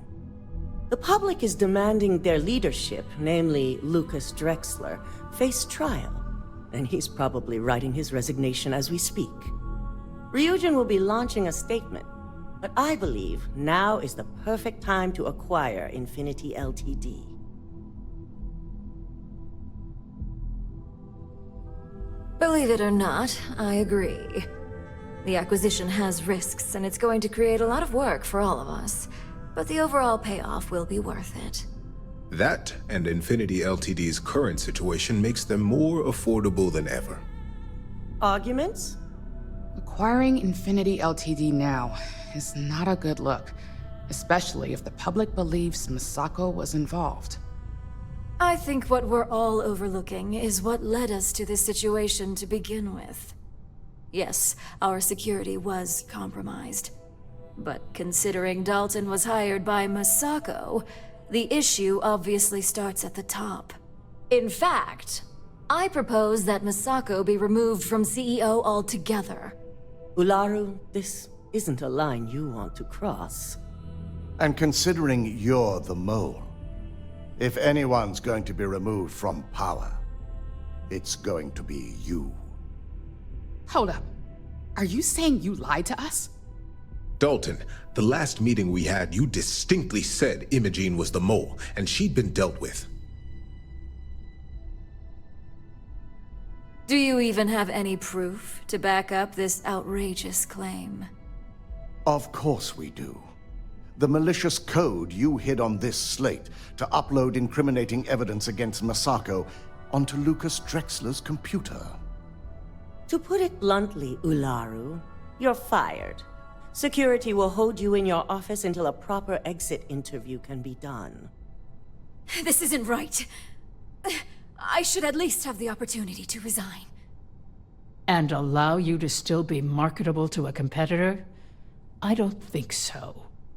This may be news to me, and I will be reviewing the evidence closely. But this isn't something you just get to walk away from. Security, escort Miss Chen to her office and see that she stays put. You'll regret this. All of you. I believe the only regret would be trusting you to begin with. All right, back to business. All in favor of acquiring Infinity Ltd? Aye. All against? Nay. Good. Alexis, start drawing up the necessary documentation. Anyone have anything else they'd like to bring up?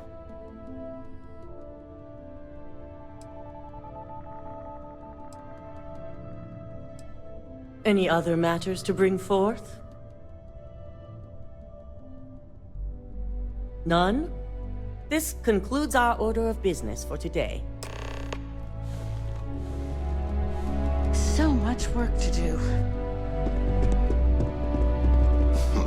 You operatives really will wear anything. So, Infinity Ltd learned a lesson the hard way, and we exposed the traitor among us. You've proven yourself to be quite the asset here at RYUJIN.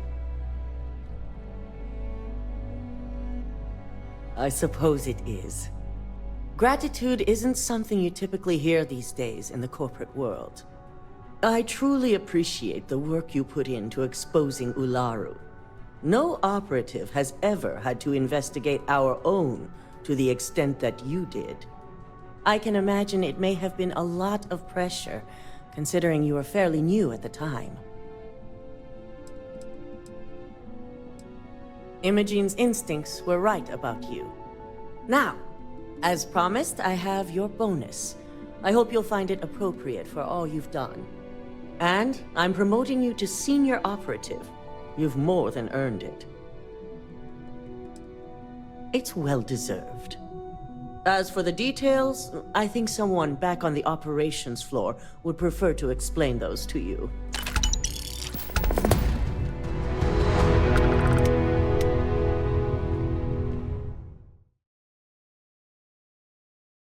Handling those tricky decisions regarding RYUJIN must have been difficult. In fact, I'm amazed you were able to deal with them at all.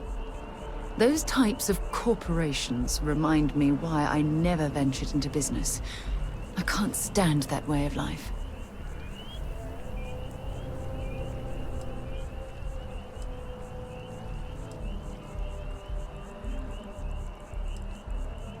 Oh, really? Well, let's examine that statement a bit more closely, shall we? Take what RYUJIN's doing, for example. Based on your recommendation, they'll be continuing their work on the NeuroAmp technology. How exactly does that absolve them from their immorality?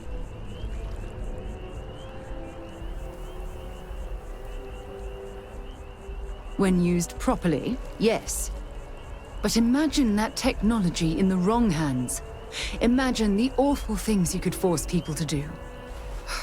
It's almost too horrible to contemplate.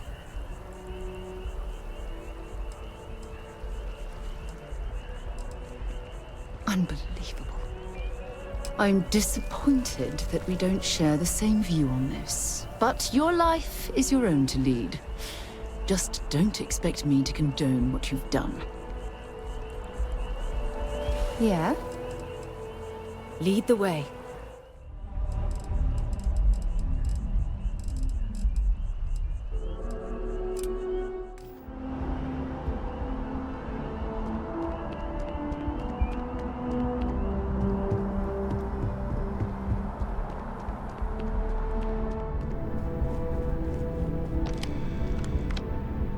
Hey, Sarah's friend. You come to enlist at long last? Start earning your stripes with the Vanguard? Well, all right. Take the elevator down to the Vanguard Orientation Hall. You can get started at any of the registration terminals. The system will walk you through the rest. And if you've got any questions, I'm happy to answer them.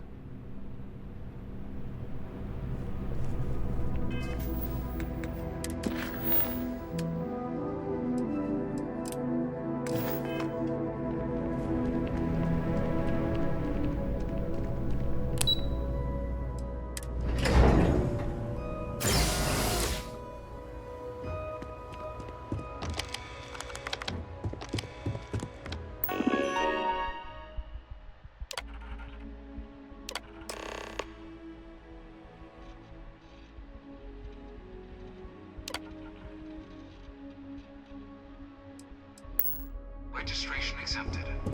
You may now proceed through the historical displays in the orientation hall, or continue on to the examination.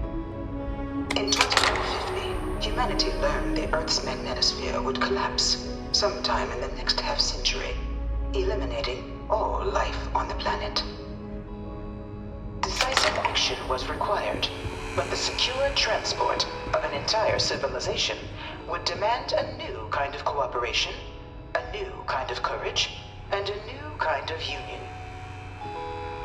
Thus, in 2159, the United Colonies were formed to make that journey possible.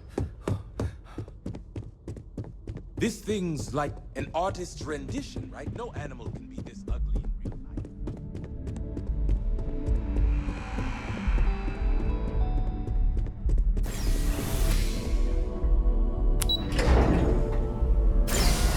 effort and planning it must have taken to evacuate literally the entire planet.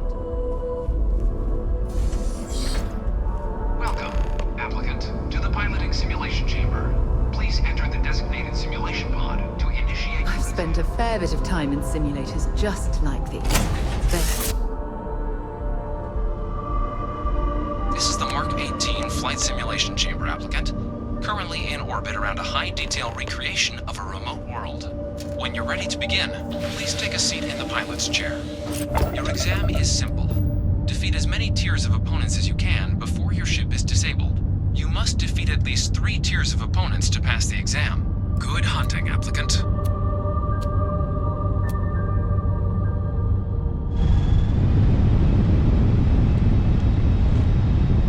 New targets active.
Congratulations, applicant. You've passed.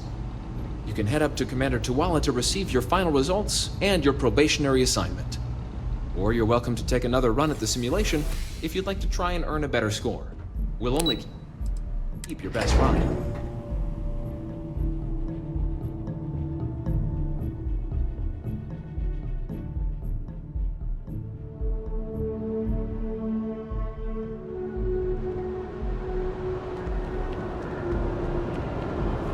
Well, look who's back. Everything go all right with the exam? Did you? So these are your numbers that just came through then. You ready to hear how you did?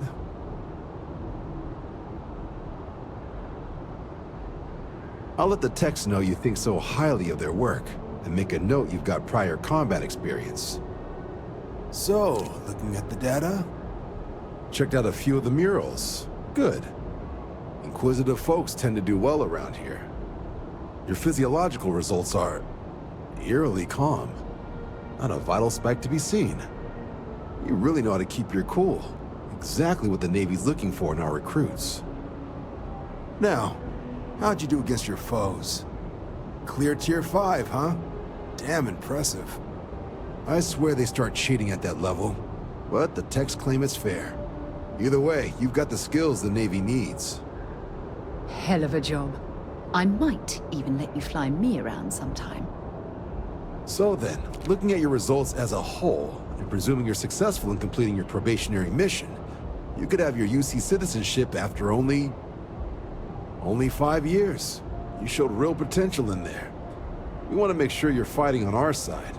Even authorized me to offer you a bonus in addition to your signing advance. Citizenship in 5 years? That's quite impressive. Took me almost 9, thanks to some false starts. You should be proud. Sounds like you're just the type of pilot the Vanguard's looking for.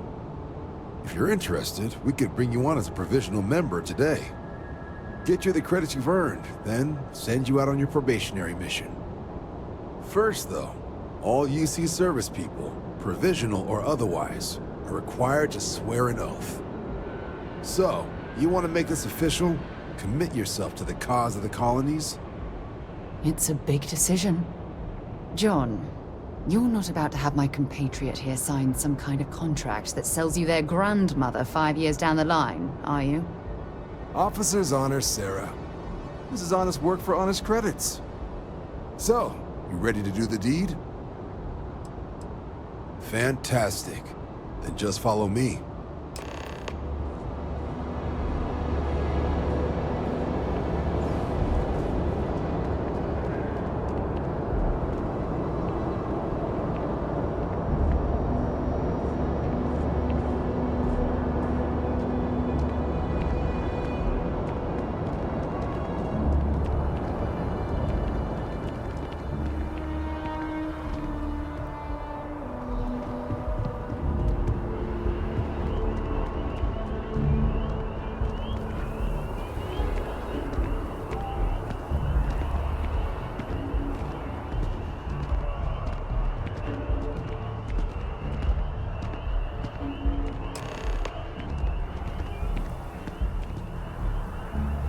Wouldn't be right doing this where we couldn't see the stars. Now, raise your right hand. The motto of the Vanguard is Supra et Ultra, above and beyond. That is where we serve, beyond the furthest reaches of the United Colonies military, and with honor and duty above reproach. Do you swear to protect and defend the citizens of the United Colonies to the best of your abilities? And to uphold the values of the Vanguard, honor, loyalty, self-reliance in all your actions as a member of the United Colonies Navy? Then let me be the first to officially welcome you to the United Colonies Vanguard. Now, only thing left is getting you that probationary mission. And what I've got is comms repair. Group trying to refurb an old colony war processing plant on Tau Ceti 2. Sounds like they'd barely gotten set up when their communications died. Place is as isolated as they come, so Brass wants a Vanguard to deliver the repair suite and ensure anyone present is safe and secure. So, can the people of Tau Ceti 2 count on you? That's the spirit. Head down to the spaceport and talk to Crew Chief Harath. He'll get you the repair suite plus your new recruit kit. Oh, and your advance. Give it your all out there. Supra et Ultra. She managed to limp back here at all. Pull it for leeches, get it fixed up, and let her know we'll have it ready as soon as we can. Ah, you are new probationary then? Crew Chief Harath, pleasure to be working with you. It's my job to make sure all you rocket jockeys are ready for anything that comes at you up there. Now, Manifest says we're fitting you out with one comms repair suite. In addition to the standard issue welcome kit all probationary pilots get for their first mission. Med packs, some small arms, couple spare ship parts, all the essentials in case of any surprises up there. My people will have everything on your ship before you lift off. Won't even know they were there. So, paying a visit to the people of scenic Tau Ceti 2. Nice easy one for your first job. Just keep your head on swivel and you'll come home safe. Any questions before you head out? Then I won't keep you. Make us look good out there, recruit. Landing site is good to go.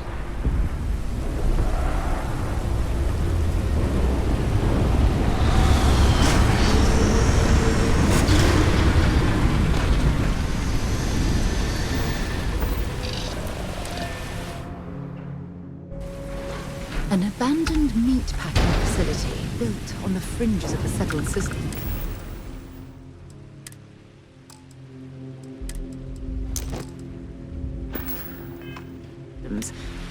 I wonder what happened here.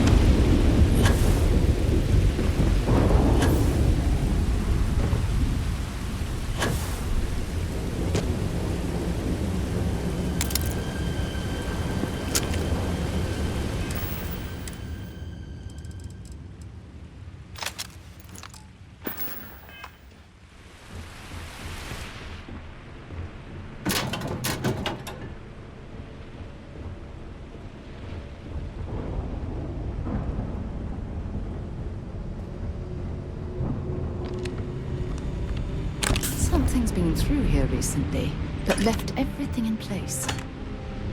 At least we know it wasn't the Crimson Fleet.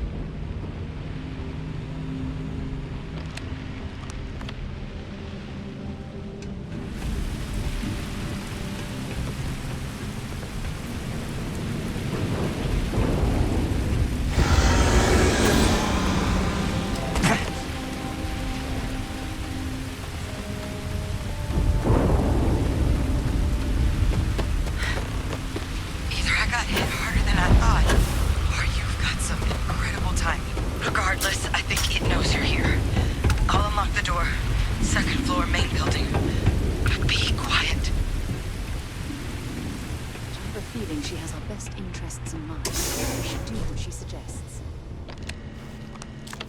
So what do we got here? Too clean to be one of the settlers. Or a pirate. You see on patrol, maybe? Yeah, make my day if you said you were a shock trooper out for a stroll.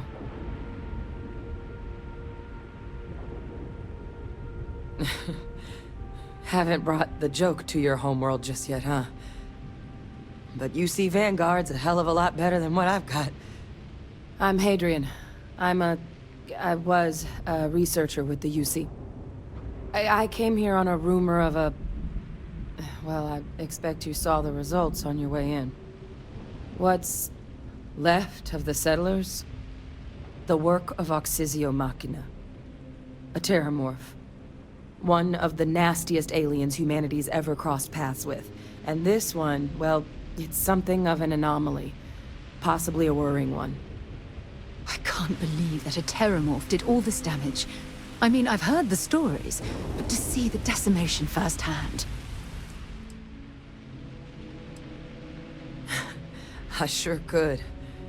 Because to confirm my suspicions about this creature, I'm gonna need a tissue sample from it. And to get that, I need its corpse. But there is a way we can give ourselves an edge against this thing. The plant's security system. The admin terminal's here in this building, but it needs its connection reset. And as I found out, that's not a one-person job. But if you can make it to the security outpost and restore the connection, I think I can get things back online. See if the settlers left us any other tools. Good. Once I see the connection reset, I'll get things underway on my end. Take care of yourself out there. And make sure you leave enough of that thing for us to get a sample.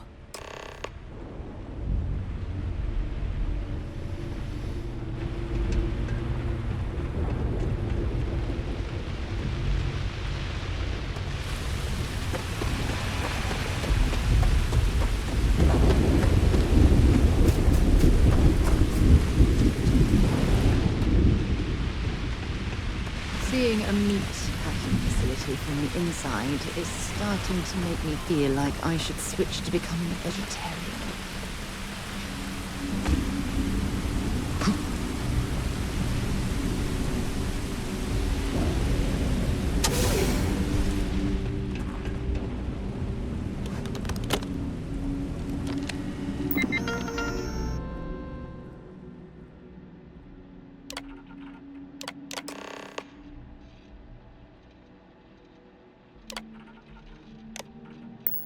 Connection restored. I'll make this quick. Plant's turrets took a beating.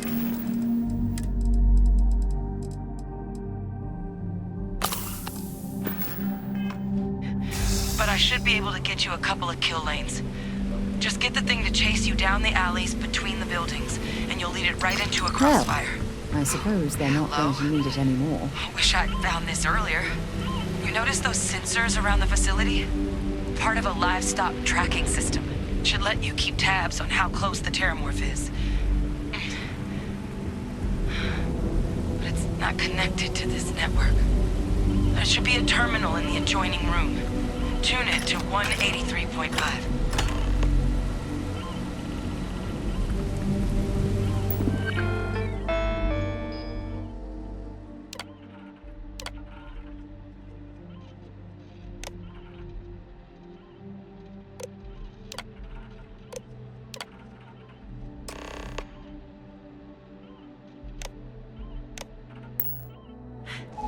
Tracker's reading green. What's that sound? Security lockdown is active. Shit. Stop whatever you're doing and get in cover. It's on the move.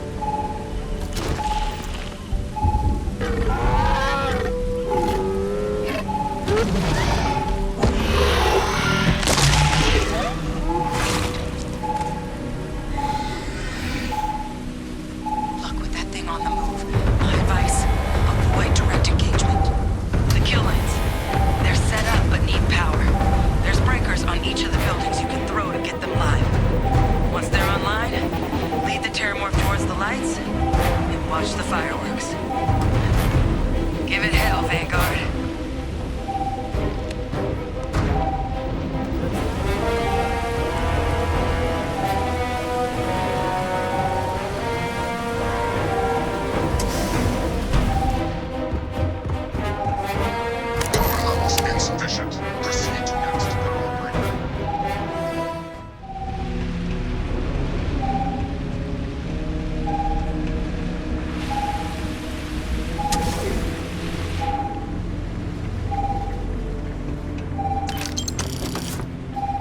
Seeing a meat packing facility from the inside is starting to make me feel like I should switch to becoming a vegetarian.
deaths at the colony.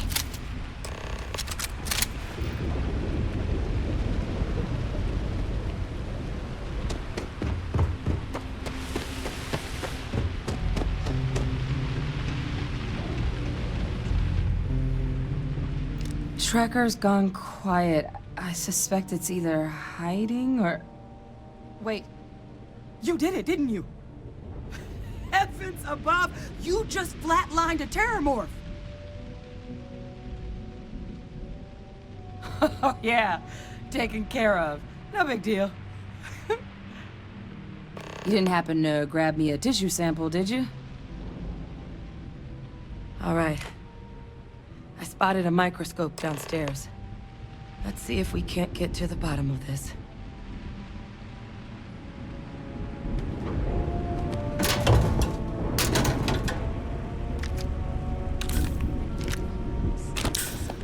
To discuss.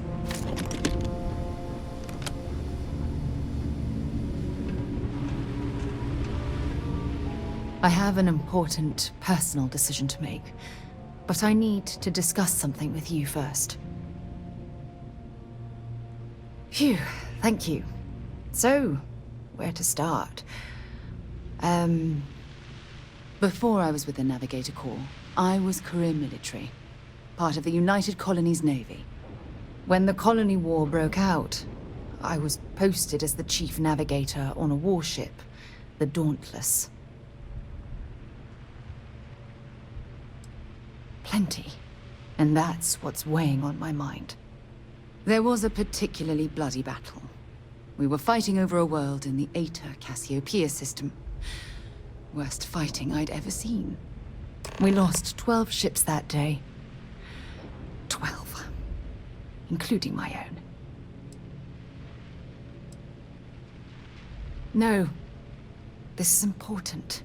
I need to tell you this. The ship was barely intact. The captain and first mate died the previous day, which put me in command. A shrewd captain would have called for the crew to abandon ship, but I was so angry. I wanted to stay. I needed to fight. I believe you, but you haven't heard the worst of this. We fought for hours. But the damage was fatal. I gave the order to abandon ship and the crew piled into the escape shuttle. As the shuttle launched, I could see it was damaged. I heard screams before the radio cut. The last thing I saw, they were spiraling helplessly towards the planet's surface. There was nothing I could do. You're sorry. For me? If I hadn't been so stubborn, so eager to prove that I could handle command, my crew would have had more time to escape. Try telling that to their loved ones. When the dust settled, the United Colonies gave me a medal. Can you believe that? A damn medal! I never even had a chance to find the shuttle wreckage and give my crew a proper burial.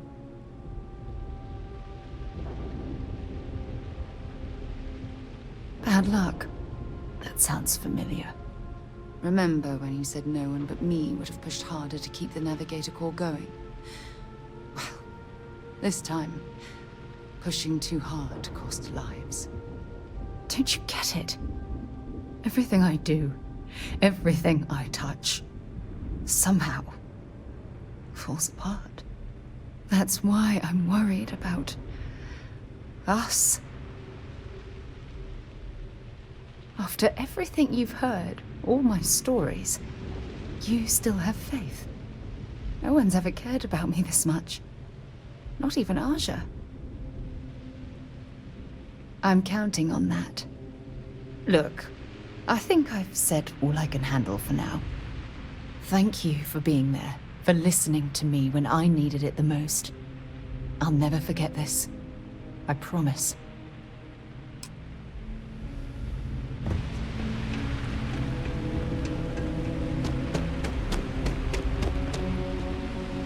This equipment, it's not set up to do a proper analysis of our sample.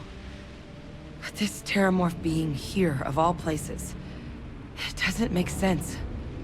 Humanity's spread plenty of creatures in our travels across the stars. Pets, livestock, pests. But terramorphs, they're different. To our knowledge, no one's ever spread them intentionally. Yet somehow, they follow us. So when humans settle a world, 70 to 100 years later, terramorphs tend to just appear. No one knows how or why. Dangerous, but at least predictable. Tau Ceti, though, it's too young to have a native population. It's only been colonized 20 years?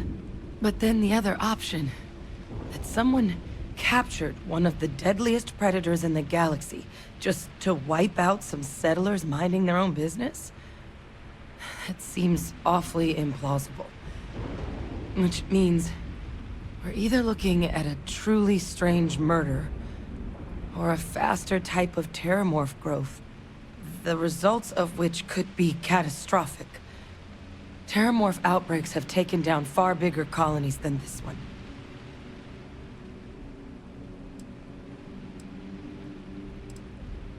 There is. I mean, there has to be. We just have to find it. Time was, I had access to one of the best repositories of terramorph research in the galaxy. Seems a natural place to start looking, if I can figure how to access it. But we also need to get this sample properly analyzed, get confirmation on just how concerned we should be. Luckily, I think I know just the person to help with the sample. What would you say to delivering this to him for me? I'd do it myself, but I need to call in some favors. See if I can't get access to that terramorph data. Plus, maybe just pop by a hospital for a little bit. Clear it with your commander first if you have to. You can even show them this. My gene tag. Tell them Hadrian Sinan is worried there could be more attacks on the horizon. They should recognize the name. Oh, you don't understand what a weight off my shoulders that is. I need Dr. Percival Walker to put together a sample analysis for this thing. Full workup. He'll know what that means. I'm not sure exactly where to find him, but last I heard he was contracting with the Trade Authority on Mars. There's a place called the Sixth Circle in Cydonia. Bar run by some old friends. I'll meet you and Percival there. And here. It's not a lot, but you've definitely earned it. Should cover the cost of fuel to Mars at least. Now please, go check in with your commander. We need to know what we're dealing with.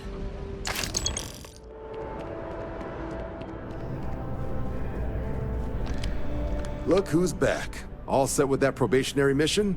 We can do... A terror? What? How did you walk away with the terramorph tissue sample running comms repairs? What happened to the settlers? You killed a terramorph on your first mission. If I could be frank for a moment, holy shit. Above and beyond doesn't really begin to describe it now, does it? Earned yourself some serious hazard pay on this one. But, if none of the settlers made it, who's got you delivering the sample? A researcher. Let me see that. Sinan. I know that name. Let me check the database. A lot of this data's been classified. Here we go. Service record. Wow. That's a lot of commendations. Seems like she served with distinction as co-head of a UC Xenoweapons division. Faced tribunal at the end of the Colony War. And was dismissed from duty. Guess that's why I'd heard the name before. If she's former Xeno warfare, though, well, we can at least be sure she knows her aliens.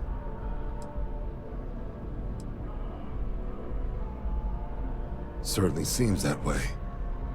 Did your survivor, Hadrian, did she mention why she thinks this sample's so special?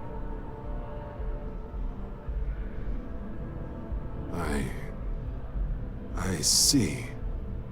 This has been one of the more surprising debriefs I've ever been a part of. I did actually have another mission lined up for you, supporting UC system defense against the Crimson Fleet.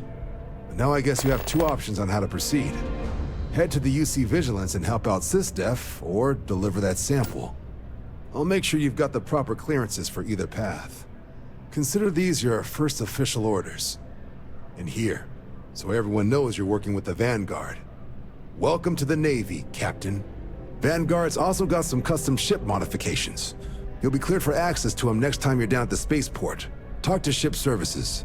Now, if there wasn't anything else, I suggest you move out.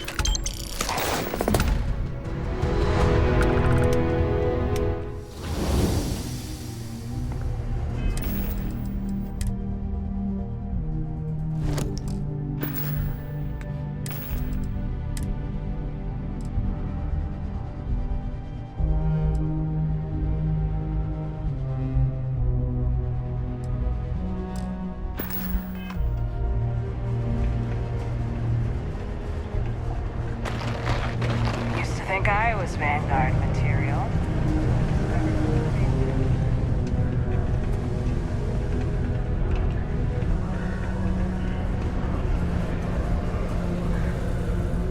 Hey, welcome to the Cydonia Trade Authority.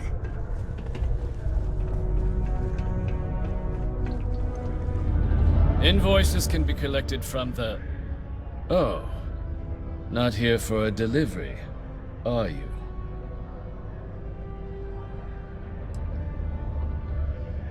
Do you now? Well, I do wish I could help you, Captain, but Dr. Walker has been missing for some time. A shame, too. We had such high hopes for Percival. I brought him on myself to do medical and biological consulting around the city. Not the sort of work the Trade Authority traditionally does. But we thought it had the potential to become a whole new type of revenue stream for our branch. I invested no small amount of personal capital into the endeavor.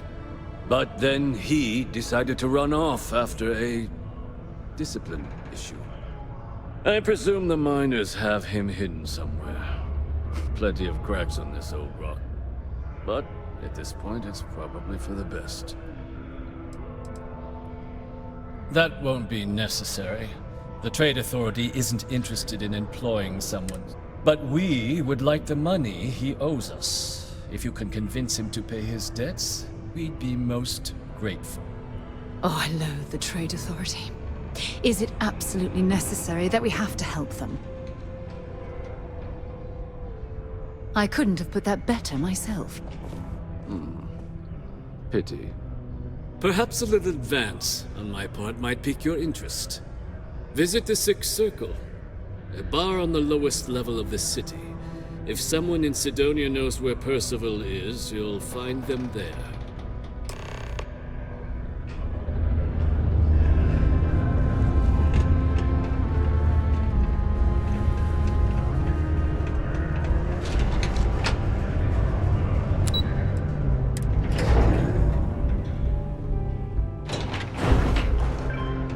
Always nice to kick back at the Broken Spear. Broken Spear's upstairs. Go drown yourself there. This bar's for Devil's vets and their kin. Doc Walker? You're barking up the wrong... Andy. You. Why don't you come here and tell me what's on fire? Get out of my face. Stray topsider wanders into my bar asking after a man like Percival Walker. Raises questions. What do you want with him?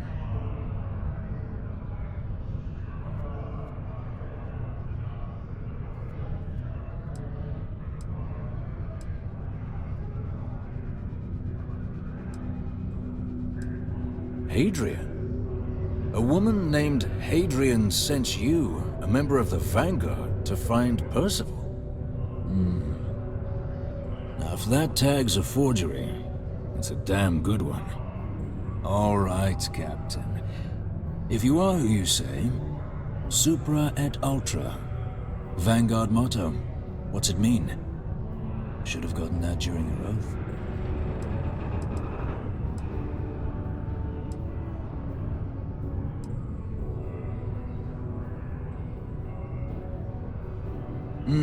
I see.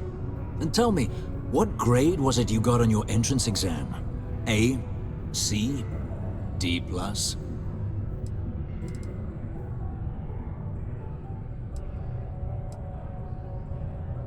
That is right. All right, Captain. Maybe you are who you say you are. But look, even if I decided I was going to help you get in contact with Dr. Walker, Percival made himself scarce for a reason. His debt to the Trade Authority. But if someone resolved that debt, well, Percival wouldn't have to hide anymore. Can bet that person would make a friend out of Percival, and the rest of us devils. And I'm always inclined to help a friend. That's good to hear. Now, you want my opinion? Most straightforward way to take care of this debt would be to just saunter up to the authority and pay him direct, if you've got credits to throw away. Of course, rumor is the Trade Authority keeps all their records and collections files on a central server inside their storeroom. If someone was to break in there and adjust Percival's debt to something a little more reasonable, say a few hundred credits, I'd be happy to cover the costs. Making that adjustment would be illegal. I don't think this is a road we should travel. But, one friend of Hadrian's to another, Sidonia's full of old utility spaces. Wouldn't be surprised if there was one that let out right into the authority storeroom. Say, with an entrance behind the bar at the Broken Spear. Ooh, and you might need these. Now, what say you get out there and help Dr. Walker? Hey, you may be Hadrian's friend. Come here.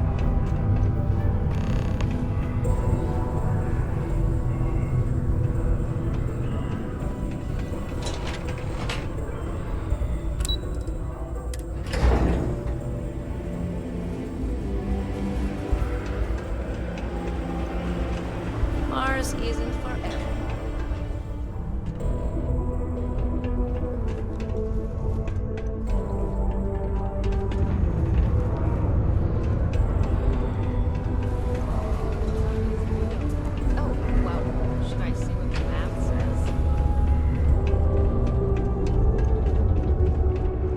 Was there something else? Do you now? Very well. Let me take a look at his... Here, his current balance. And do remember, all transactions are final.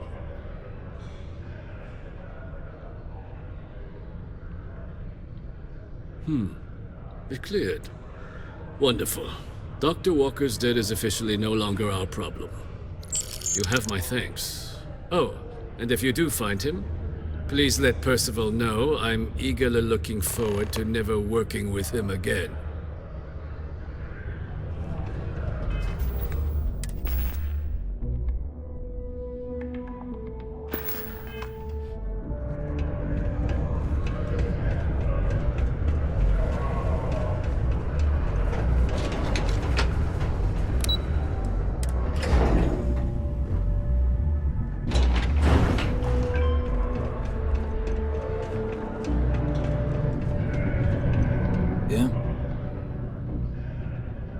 You now. Fine work. My end of the bargain then, I suppose.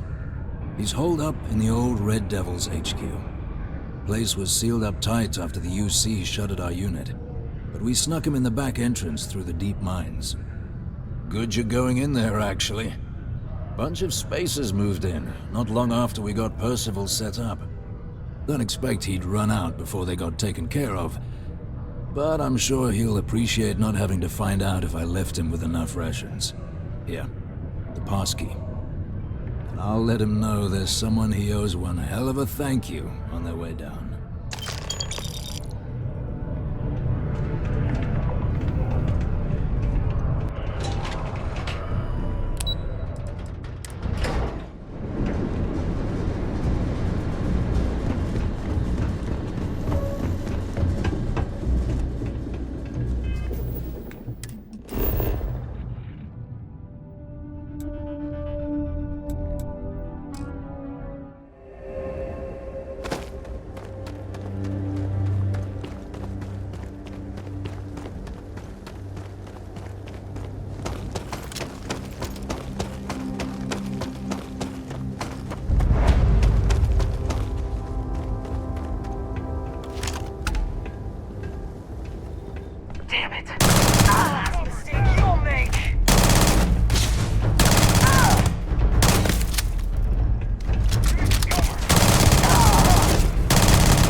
me your best shot.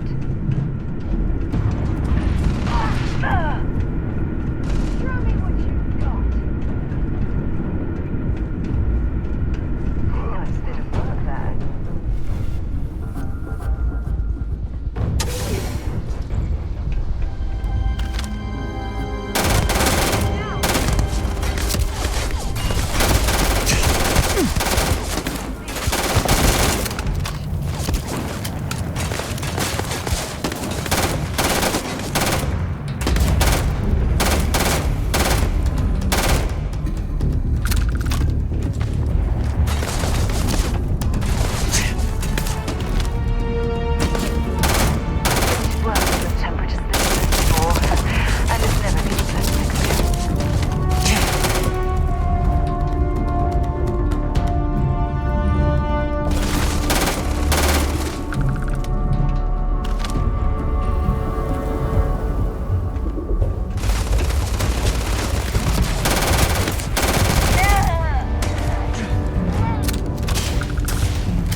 Let's go.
Well, we clearly can't get through this way.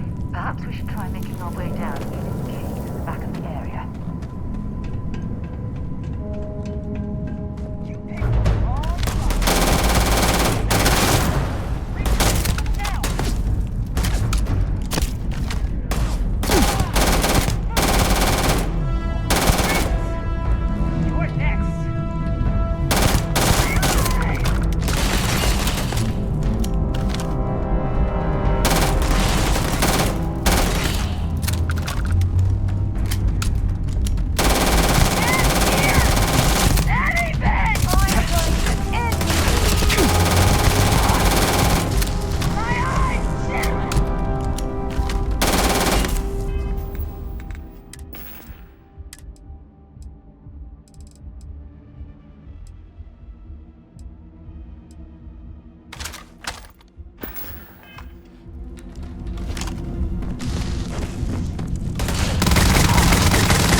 Imagine how an engineer could make heads or tails of this chaotic collection of drilling machinery.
Say I don't appreciate it, but I doubt you came all this way just to do me a favor. Now you want to explain to me why you're going around harassing nefarious old men by wiping away their hard-earned debts? tissue sample? You came all the way down here for that? Must be some damn important cells. You want to tell me what I'm about to be staring at? A fast-growing terramorph. That is concerning. Who exactly told you to bring this to me? Hadrian. She gave you this? If she made you come all the way for this... Let's get inside. I need to see these cells.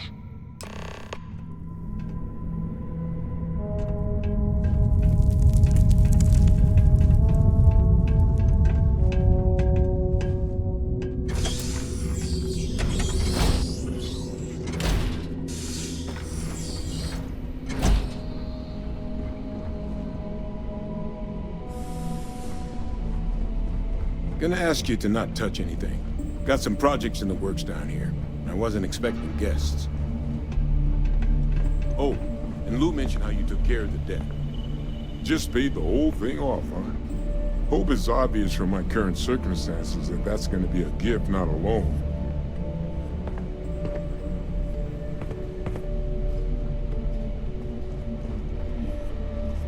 All queued up. Let's gaze into this abyss, shall we? All right, just get those cellular markers tagged. Wait. Where are the markers? This can't be right. This sample, it's Londinian. I'll need to get this all in a slate. Hadrian really gave you this sample. You're not lying to me? Because if you told me this was a hoax, and it'd be the best damn fake I've ever seen, I'd be mad and very, very relieved. Can't just humor an old man, huh? This sample, it's got all the indicators of the worst terramorph attack in human history. I presume you've heard of Londinian. It was a city wiped completely off the map by terramorphs. The swarms were so bad, they had to blow the spaceport and seal the place off from the galaxy at large. Not a lot of samples made it off the world from the time of the attack, but the ones that did, well, they look just like this one. I didn't detect any of the telltale signatures this specimen ever sat on a ship while it was alive, either. I don't think it was transported to Tau Ceti. This specimen, it grew there, faster than any terramorph should. Which means, if we're about to start a new era in human-terramorph relations, where big, sudden Londinian-style attacks can happen outside Londinian, that's not gonna end well for humanity. It would be the end of us as a species. So, you lugged this bad omen all the way here. You want to tell me what your plans are for it now?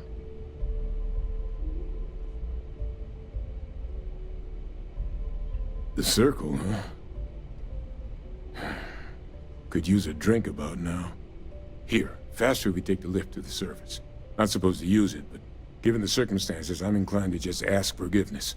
Let's get going.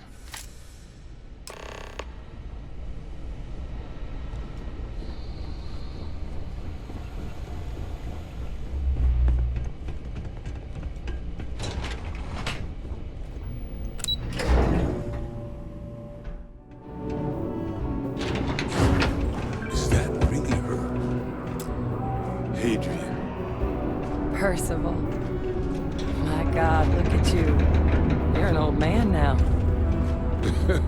You're no hatchling yourself anymore, Major. Our friend here showed me your sample. Suffice it to say... Not here. Let's talk somewhere more private. Lou said we could use the back.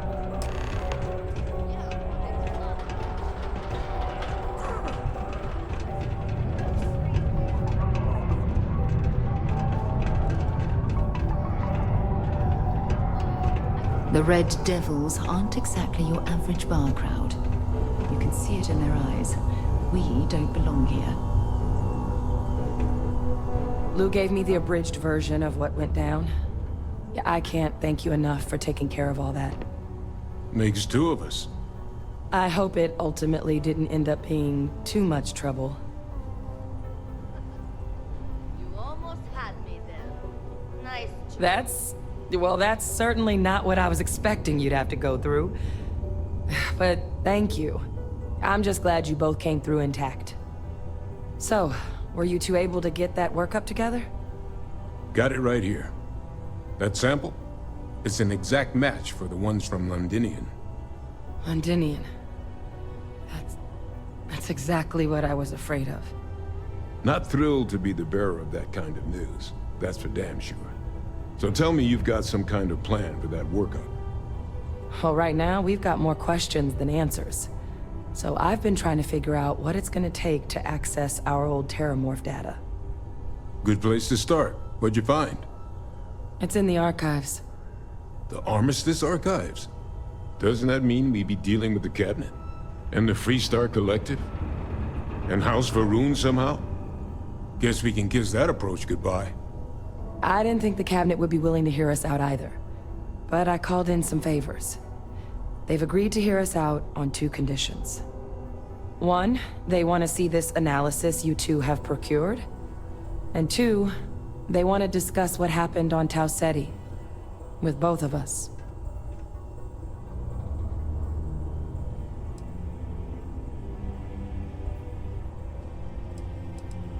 Well, that's about the best news I've had all day. But before you commit, I want to make sure you know the whole story. Percival and I, we're not just researchers. We were military scientists, ran a division of the UC together that deployed aliens on the battlefield as weapons. Place I was hiding out. That was our unit's home base. After some early fits and starts at other facilities, the place eventually became the heart of UC xeno-warfare. A practice that's been banned ever since the armistice went into effect almost 20 years ago. And the UC military cut us loose for what we'd done.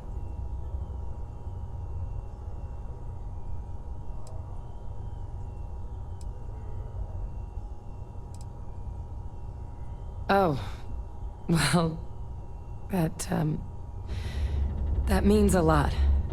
It's not something I'm exactly proud of. But it was during that assignment that the UC asked us to explore deploying terramorphs on the battlefield.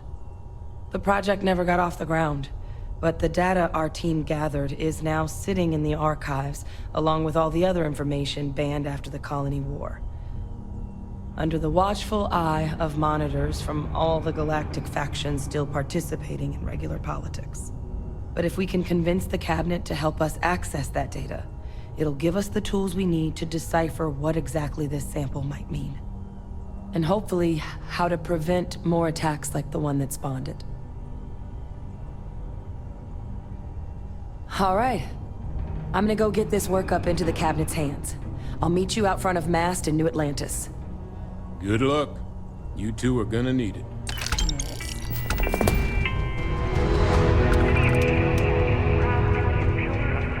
Ever been to a cleaner? Captain! Over here! The workup's in the Cabinet's hands. They said they'll call for us once they've gotten to properly review it. But listen, I know I should have been more forthcoming about who I was earlier. So, in the interest of full disclosure, there's one more thing you ought to know before we head up there. My relationship with the UC. It's more complicated than it might seem at first glance. The UC's actually the only reason I'm here in the first place. I am a clone of a man named Francois Sanon. One-time Fleet Admiral of the UC during the Colony War, former head of the UC Navy. They called him Ve Victus. Woe to the defeated, in Old Earth Latin. A title he earned. The program I was a part of, it was the UC's attempt to create a new generation of military minds from one of their most respected tacticians. Secure the leadership of the UC military for generations to come.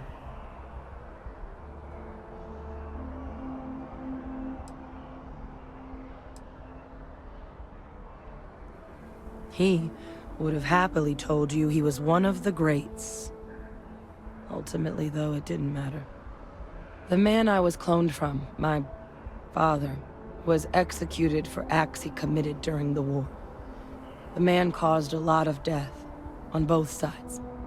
FREESTAR Collective, and UC.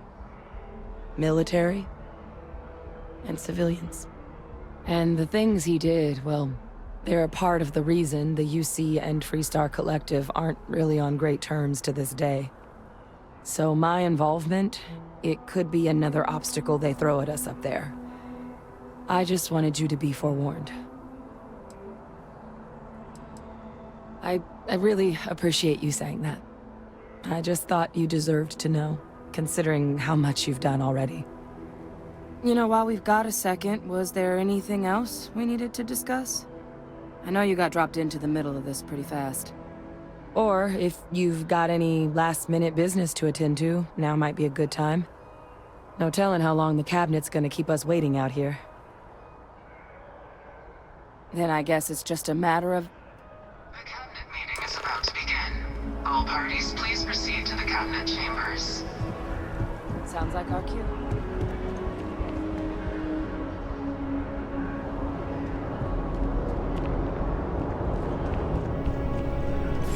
Ah, Captain. Congratulations on winning the ranks up.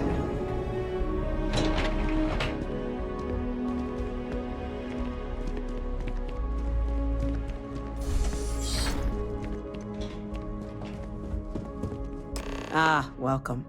You must be the captain Hadrian mentioned in her report. You have our thanks for the risks you faced in securing this information. Oh, I'm sure she did. Yes, well, precisely how urgent is what I hope we'll determine here today. So now, we have two petitioners here making a surprising request. Access to the UC Xeno Warfare Team's Terramorph data, currently housed in the Armistice archives. A request which will require not just this body's agreement, but that of all three Armistice signatories. UC, FREESTAR Collective, and House Varun. Now, Captain, we've all read Hadrian's report on the subject, but we have yet to hear from you. Perhaps you could summarize for the Cabinet what it is you see as the goal of this endeavor.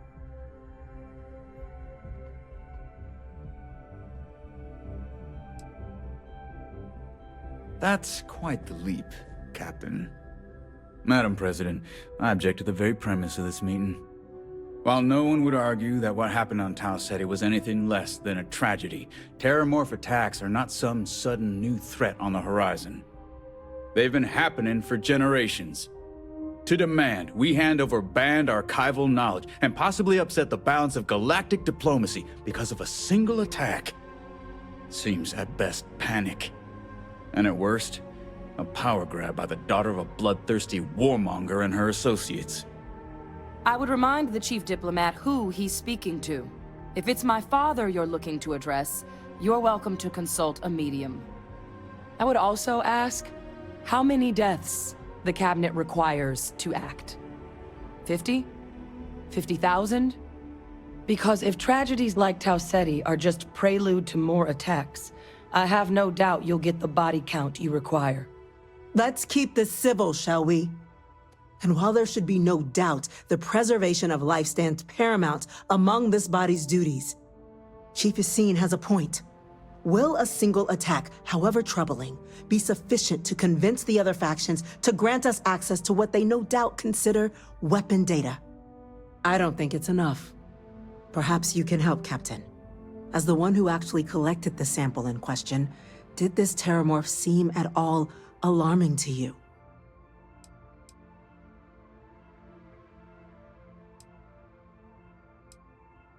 That is worth considering.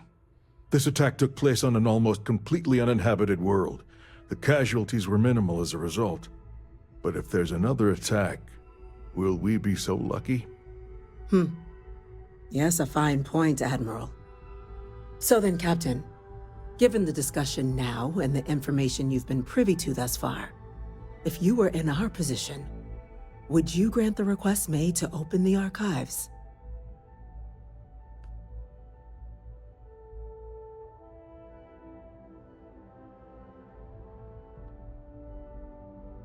I'm uncomfortable opening the archives without gathering more information. However, if that's the path forward you prefer, then so be it. I'm inclined to agree. As am I. I suppose that does get to the heart of the point, doesn't it? Very well. I consent. The galaxy was lucky you were here today, Captain. You and I are in agreement, Chief Diplomat. So, if there are no other objections, I believe we can agree to give our full backing to make the request to... What was that? Attention. An incident has occurred. Facility lockdown engaged. Incident? Chief Sarkin, what's happening? There's been an attack at the spaceport. Terramorphs. Terramorphs? More attacks. Just as predicted. Good God. Damn it. They're here. Now. There must be another explanation. The creatures evaded our scanners somehow. There will be plenty of time for conjecture later. Chief Sarkin, order the evacuation of the spaceport and have your men contain the things, but do it discreetly. The last thing we need is a citywide panic. Yes, ma'am. Admiral Logan, the local barracks can provide support? I'll make the order myself. Nearest anti-Xeno squad, though, is off-world. Going to take a while to bring them in. Well then, we'll have to make do with the tools we've got. You two, we can't risk those things getting out of the spaceport. I want you both on the next train there. We'll let them know you're coming, and that you've dealt with these things before. Now go show them how it's done. We're on it, ma'am. Captain, I'm right behind you. Let's get down there.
For what you did. We didn't want to hurt them. The way those people were acting, I've seen this before. They were under the Terramorph's influence, weren't they? I don't know. They were down at the port and they just started screaming. We tried to restrain them, get them on the train to get them out of harm's way, but some of the other officers down there, we couldn't restrain them fast enough. They just started firing on us. People we knew. They went berserk. Pheromonic projection. Some Terramorphs, they can induce this fog. It affects everyone differently, but some people just lose control, turn against everyone around them, even if they don't want to. They're like a puppet. You kill the morph, you break the hold. But this means we're gonna need to be real careful with our fire, and keep that EM weapon at the ready. Let's do it. Nat's unlocked. Please, do what you can to help them.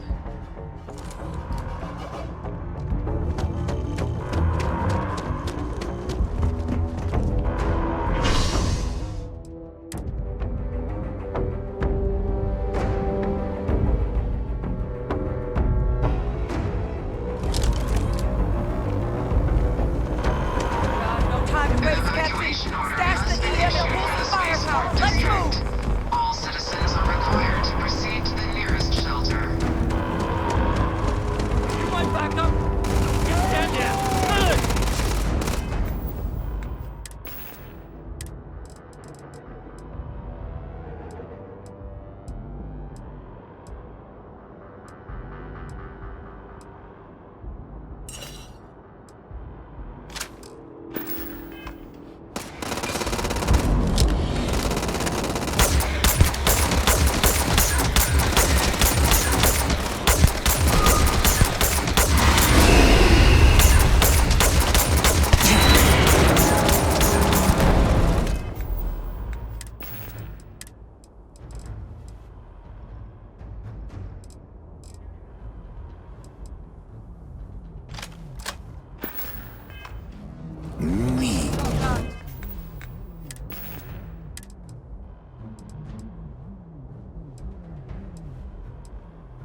spots.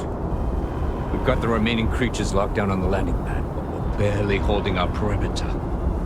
They said you've done this before. Well, one fire team to spare and whatever supplies you need, but I can't risk them taking over any more men. Put those things down and do it fast. We'll hold them as best we can.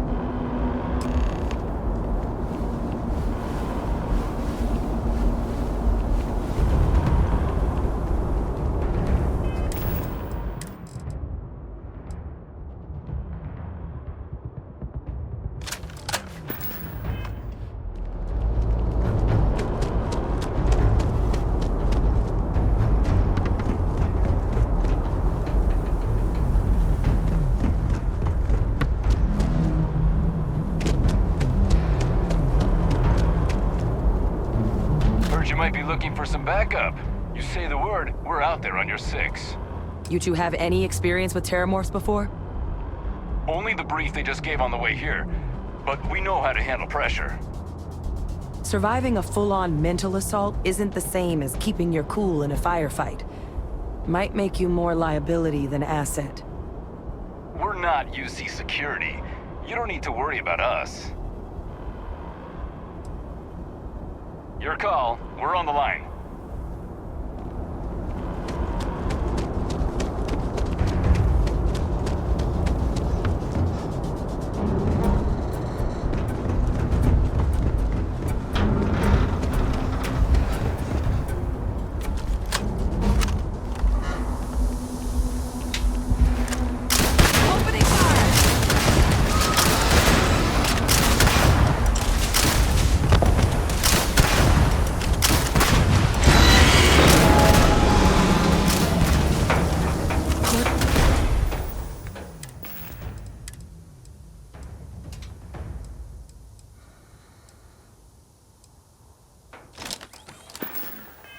Found your weapon.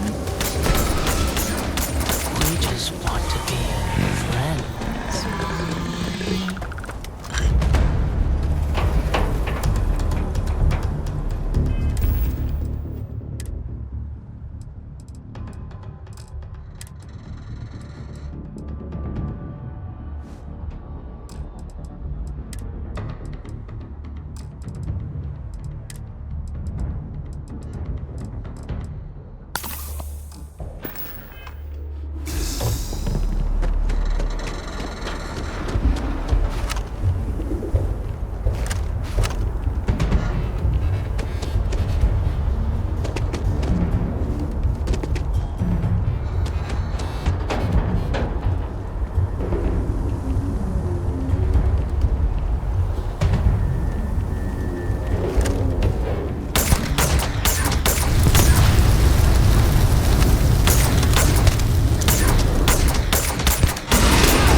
If these things reached the populated areas of the city, we would have had an absolute massacre on our hands.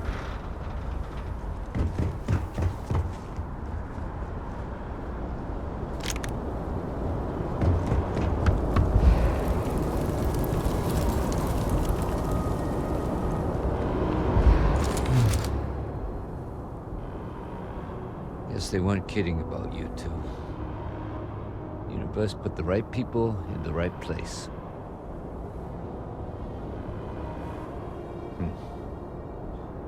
Certainly doesn't feel like it. I don't want to think what would have happened if you two hadn't been here. Just glad we could rise to the occasion. Captain, we should report back to the President. Let her know the terramorphs have been dealt with. Take care of yourself, Sergeant.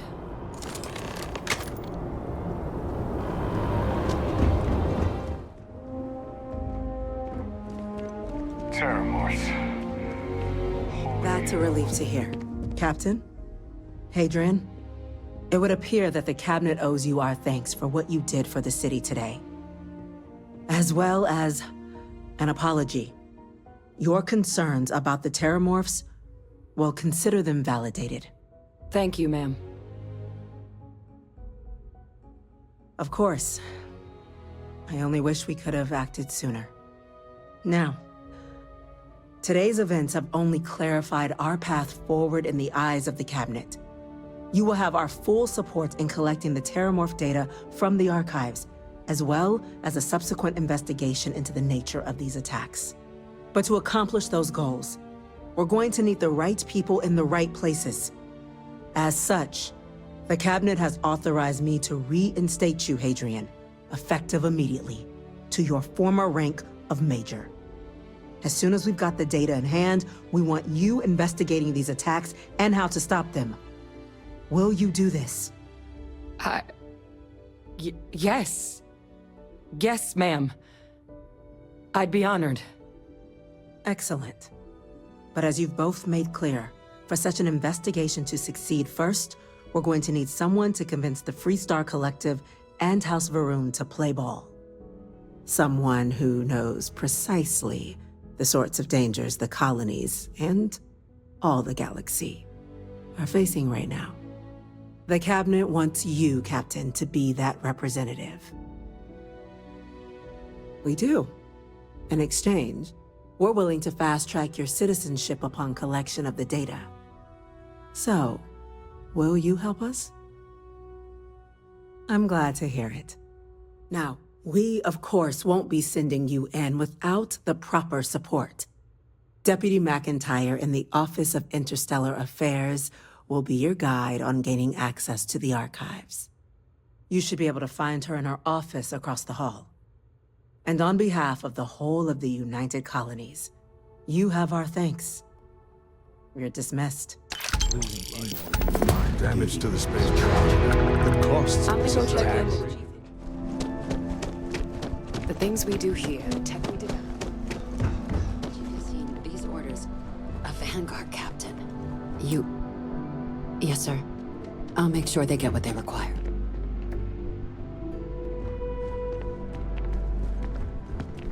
That must make you my Vanguard captain. Welcome to Interstellar Affairs. I'm Deputy Chief Diplomat McIntyre, Chief Yassine's second-in-command. I heard you were instrumental in protecting the city from the attack. You have my gratitude. I was also informed that you gave quite the presentation to the Cabinet. Chief Yassine wants you to know the Interstellar Affairs Office is fully committed to this endeavor, accessing the Terramorph data and beyond. We're going to do everything in our power to make sure you have the tools you need. And that means first getting you into the archives. You do know what the archives are, correct? Someone paid attention in current events. So, then you also know that it was originally managed by the 3 major galactic players. Access to the archives is only granted in cases of dire emergency, and requires a one-time use code from each of the 3 armistice signatories. UC, FREESTAR Collective, and House Va'ruun. Now, the UC is already on board, so that means we'll need to convince 2 people. The ambassadors of the FREESTAR Collective and House Va'ruun to hand over their codes. Get them both and you'll have your data. But that's a lot easier said than done.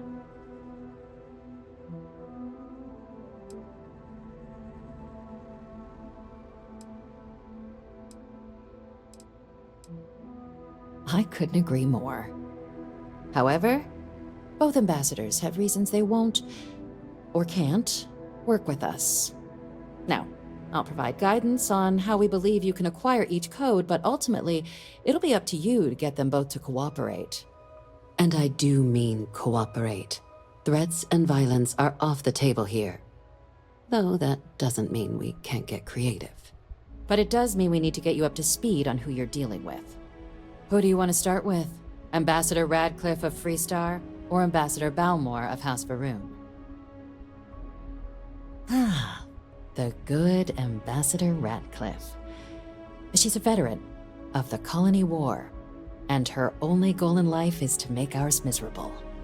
If Sam is any example of how stubborn the FREESTAR people can be, then I can imagine how difficult it must be dealing with this ambassador.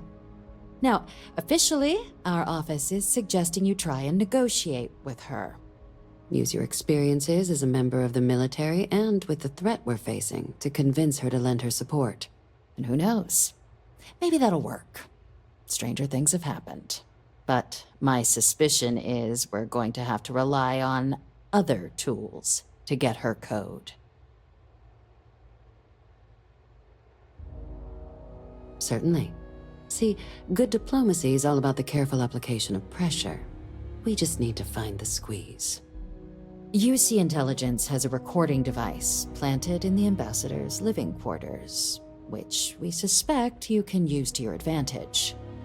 But getting caught trespassing is a quick way to land yourself in an embassy holding cell. So, if you are going to try and access the device, you're going to need to find a way in there without being seen. Now, we recovered some intel we believe should be able to help with that. But there's also a disgruntled staff member you might be able to pump for information. Maybe even convince to work with you. All right. Here, your diplomatic ID. I'll give them a heads up, you're on your way. Not likely to let you through the door otherwise. And take these. Chief Yassine wanted you to have some options on how to proceed in there. Ambassador Balmore's a challenge. When the rest of House Varun retreated into seclusion shortly after the signing of the armistice, Balmore stayed here. He's since lent his support to a small number of archival requests, so there's real hope he might again. Though claiming to know how a member of House Varun thinks is a quick way to earn yourself a psych eval. It does, but there's a concern. We're not 100% sure Balmore's actually still alive. His public appearances were always rare, but it's been several years now since he last poked his head out. Scans of the facility show life signs, but not the kind we were expecting. Your task is to find him and kindly but firmly remind him of his duties under the armistice. I have no doubt. Now, the embassy front door isn't an option, but our spies have stated there's a side entrance that should allow you access. Here, this device should get you all the way down to the embassy interior. Once you're inside, though, finding the ambassador is going to be up to you. And fair warning, we received a report that alarms might have been tripped inside the embassy during the attacks. Watch out for automated security in there. Now, if you have additional questions or require clearance for a new approach we haven't already discussed, don't hesitate to ask. I'd suggest you start with Ambassador Radcliffe. Approach her while the attack is still fresh in her and her staff's mind. Be smart out there, Captain.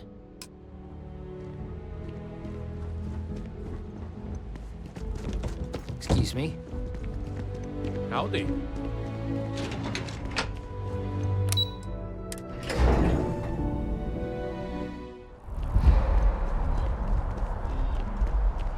Hard to believe it's been 2 decades since we were at war with the Collective, and it seems like only yesterday.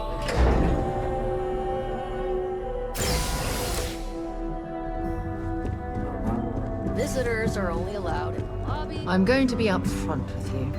I'm not happy visiting anything related to the FREESTAR Collective. But you lead, and I'll follow. Never fails to disappoint.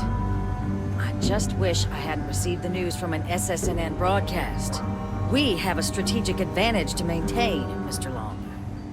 Of course, ma'am. I'll make sure it doesn't happen again. Excuse me.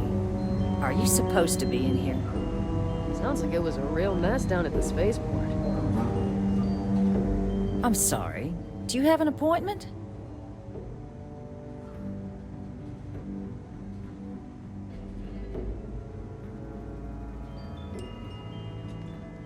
Ah, you're the one McIntyre called about.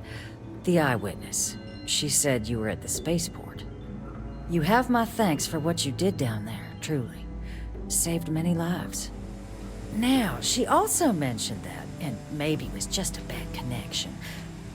that now the UC wants terramorph data from the Armistice archives, some of the most highly guarded information in the galaxy, in order to protect us all.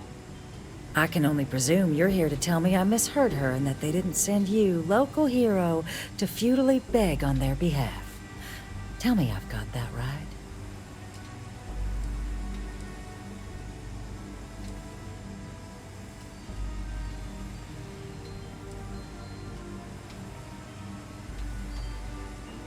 Excuse me. A less level-headed person might think that was a threat, Captain. The only threats you're facing are the 8-legged variety just outside your door. Now can we please stop playing games here? Lives hang in the balance. A lecture in morality from the UC. How quaint and short-sighted. Let me be frank, Captain. The answer is no. That information is there because it is dangerous. I will not be the one responsible for its release. Now, why don't you quit wasting my time, and yours, and go? You're really gonna push this? All right, I will give you one chance, one, to convince me. Understood. I'm listening. I suppose you're right. Our job and our responsibility.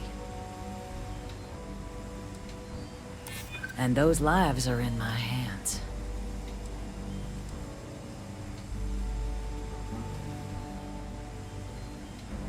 Responsible governance will not be rushed. Captain, I'm sorry, but my answer is not changing. The UC is just gonna have to find another way.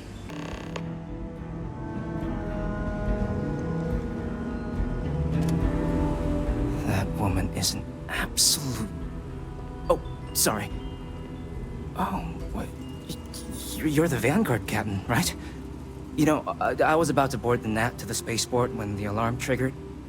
Sounds like I got real lucky. And like I've got you to thank for things not being a lot uglier.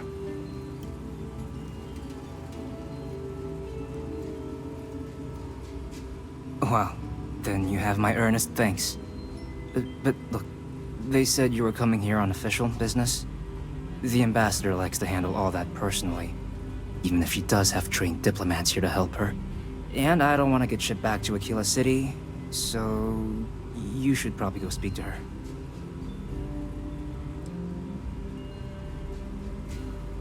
You were sent for me? Huh, maybe... Let's go somewhere to talk.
So you want me to work with you?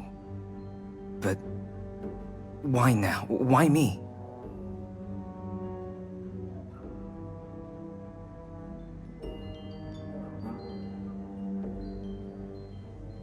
No, I think that's a pretty safe assumption.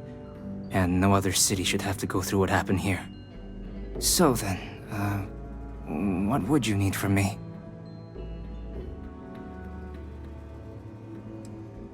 Quarters. Well, that's doable. And you and the UC will be providing me with what for my services? Oh, wait, I thought you were looking to hire me. I'm not taking a bribe. That much, huh? Okay, yeah. Okay, so there's a utility corridor that leads to the ambassador's quarters, which you can access through the main conference room. Here, the key. Whatever you do, don't let the guards see you entering or exiting the utility section, or you're gonna be in serious hot water. I'll keep an ear out for more instructions from the UC.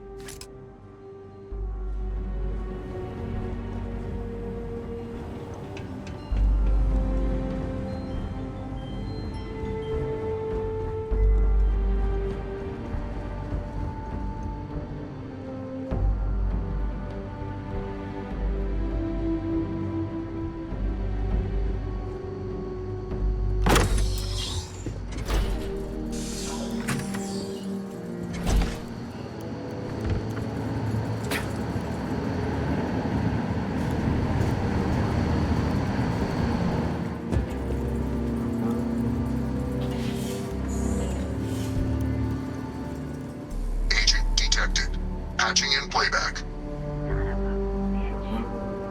Son of a bitch! Cameron!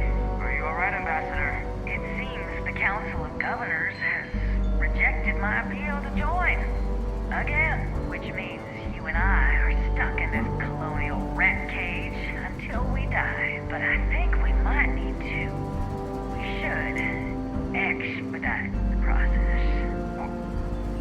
What are you getting at, ma'am? I mean, my requests keep being rejected because they don't want to add a seat, right? But what if one opened up? The Meister's heart in what it used to be.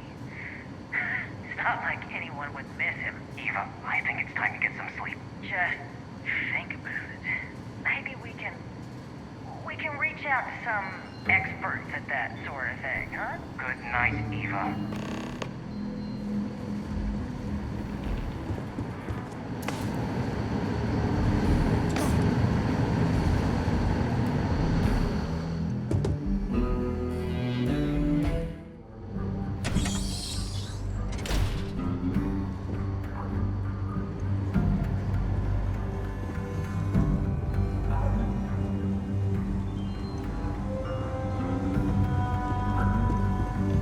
Did I not make myself abundantly clear, Captain? You're not getting access to the archives. Excuse me? I have no idea what you're talking about. No. If the Council found out, I'd lose my position. I'd be exiled. Look, I believe we may have gotten off on the wrong foot. The issue at hand is one of trust, no? So perhaps if I can trust you to keep this little secret between us, then maybe we can find a way to trust the UC with access to the archives. Good. I appreciate you working with me. Just like I'm sure our great powers will. In fact, I think there's an opportunity here. Keep both our factions happy and ensure an air of legitimacy to the whole proceeding. I can only let you get the information on the terramorphs. Anything else and people will get suspicious. And all research will need to be monitored. FREESTAR scientific observers making sure everything's being used for the right purposes. But those 2 items should be enough to allay any suspicions. Good. Okay, let's go get you your access.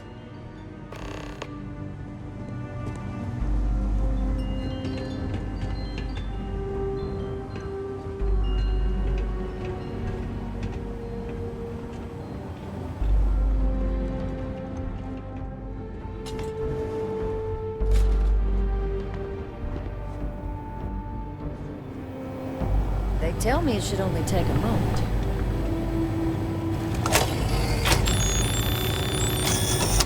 And there. Here you go. I hope that'll be enough to maintain your discretion.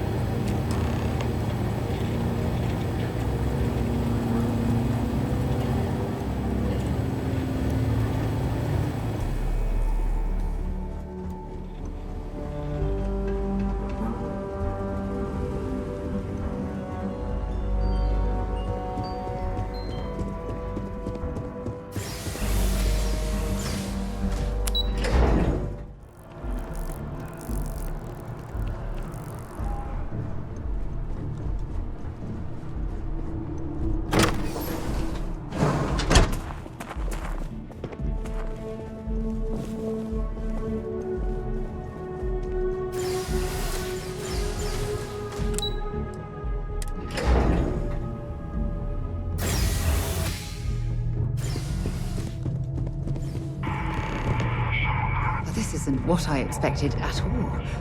It appears the flora they were using as decor has overgrown the entire embassy.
So, what seems punishment becomes providence.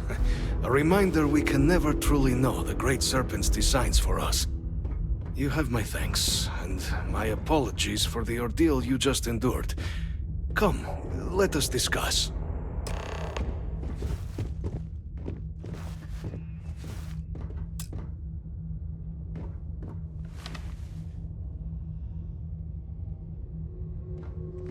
Not the ideal introduction, I suppose, giving you a grand tour of the embassy via barely functioning intercoms. I do greatly appreciate your persistence. I suspect the Venom tree upstairs has worked itself into more systems than I'd realized. But then again, who could cage such a beauty? Eh? Tell me though, what is it like outside? I heard the broadcast mentioning an attack. Then the embassy was struck with a power surge and then... silence. Has the rest of the city suffered quite so badly? Is that right, huh? I shall need to have these repairs seen to sooner rather than later. Now, it cannot solely be the Serpent's grace that brought you here at such an opportune moment. You were sent by the UC. That much is obvious. Who else could just waltz through my door, And the broadcast spoke of terror morphs at the spaceport. A worrying occurrence, certainly, but coming here of all places, when all I could provide is some enthused cheerleading and... an archive code. So the UC requires information, then. On terror morphs, presumably, Do I see this all clearly? The preservation of life stands as the very purpose of the archives. Using its data to prevent more attacks, there is logic there. But if I am to grant you access, I have a requirement. For years, House Va'ruun has been known only as an agent of slaughter. We founded this embassy with hopes of shedding that legacy, with little success. In exchange for my code, I require this. You must be the one who ensures it is used for good. Ensure House Va'ruun's legacy is more than just carnage. The knowledge you ask for isn't evil. No knowledge is. It is we who bend it to evil ends. Oh, you must assure me this will be used to save lives, not endanger them.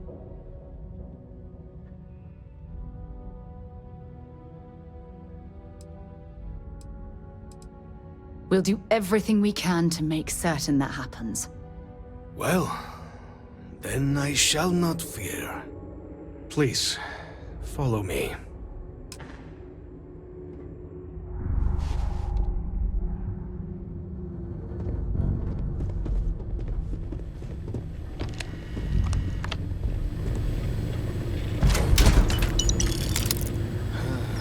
Let's hope it still works. And there. Let it be used for good.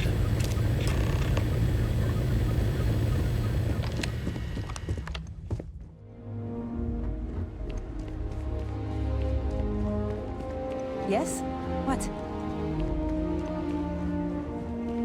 Captain, you're back sooner than... Oh, wait. Did you actually succeed? With Radcliffe? And Balmore? We're all in agreement. That's incredible. I wasn't sure Radcliffe would ever get on board. I'm very much looking forward to getting the debrief on how precisely you managed to pull all this off, but that'll have to wait for another time. Regardless, superlative work, Captain. And now, I've already arranged everything with the archival monitors. When you get down there, the UC monitor will give you instructions on how to deploy the codes. Follow them to the letter. Here, the UC code piece and an archival access card. The entrance is just on the other side of the plaza across from Mast. Absolute best behavior down there, all right?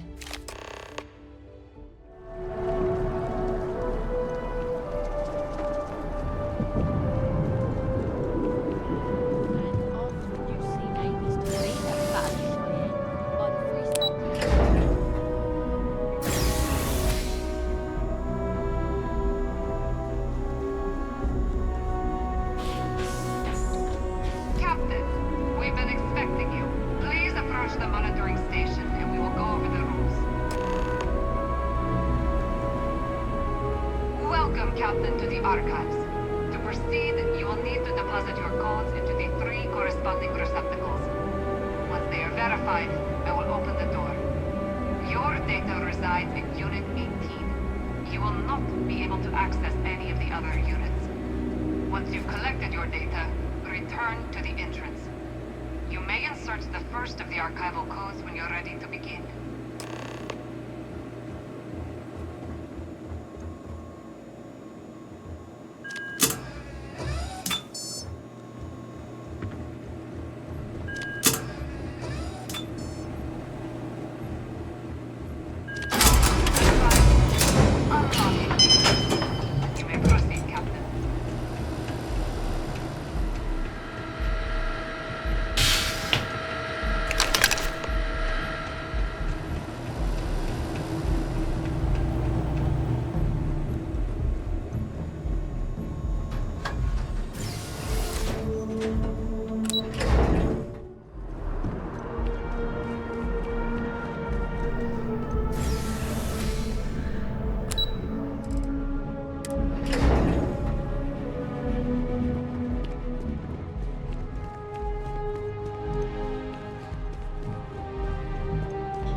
you are. Captain. Surprised to find out we're having visitors as we work. Major Sinan and I were just discussing the merits of your planned interfactional cooperation. I think it's a great idea. Get them invested in the solution. Make it clear we've got nothing to hide. I'm sure they'll be lovely house guests. Now, Captain, if you wouldn't mind transferring the documents to the Major, she and I have been discussing next steps. Time for us to start getting some real answers, and figure out if we've been asking the right questions. So whenever you're ready.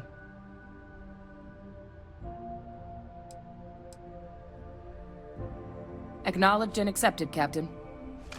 So with the data out of the way, we've been discussing where exactly this work's getting done. The Red Devil's headquarters on Mars, back where you found Percival, seemed the natural spot. Already has the equipment, the safety measures. Should even be able to house its own cadre of independent observers. Though it sounded like the deputy had a few more things she needed to discuss with you first. Indeed. The most important of which is getting you your citizenship. Then I guess we'll see you on Mars. Captain, if you'll follow me.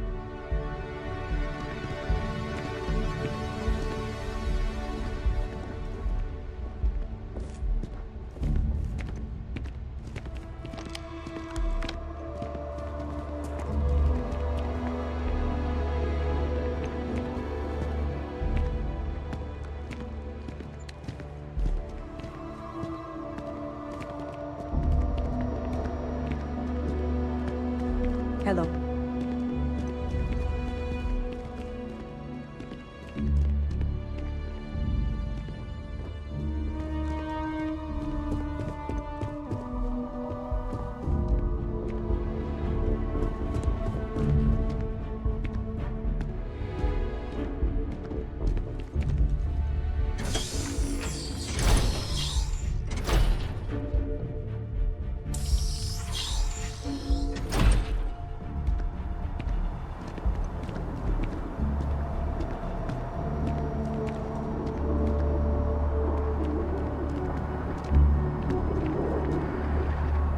All right, Captain. Are you ready to become a citizen of the United Colonies? Good. This isn't the only item we need to discuss, so I'll give you the short version. Please raise your hand. Captain, through your actions today and in days past, you have earned your place among the United Colonies. Through service, bravery, strength, and upholding of the mutual good. Will you carry and cultivate these values for as long as you remain a citizen? Then, Captain, I'm pleased to welcome you into the United Colonies as a full citizen. Here, your official ID and your citizenship dispensation. We've also let the Aphelion Realty office out in the plaza know you're approved to purchase property. Now, the other item we needed to discuss. There's a member of the UC who's asked to speak to you, but this person is in a sensitive position. Normally, we wouldn't even consider something like this, but we think this person has information that could prove useful in dealing with the Terramorphs.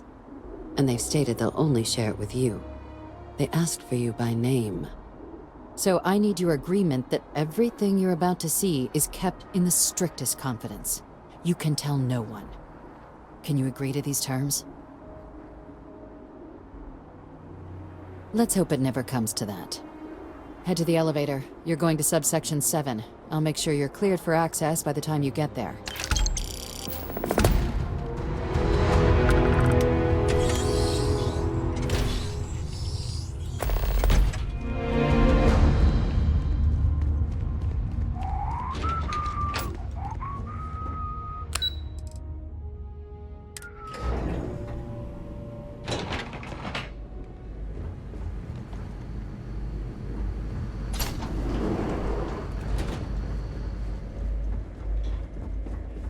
Lived in New Atlantis almost my entire life, and I had no idea this place even existed. The UC certainly excels at keeping secrets. But there are no additional visitors permitted. Your friend's gonna have to wait out here. I'll be something you need? So long.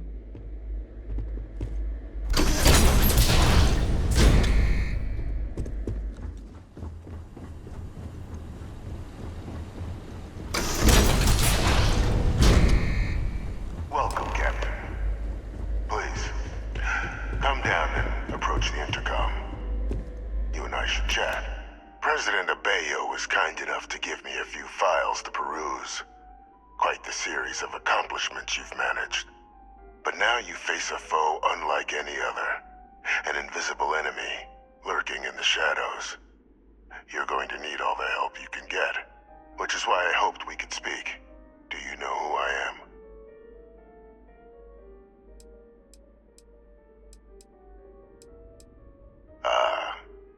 There's a reason for that.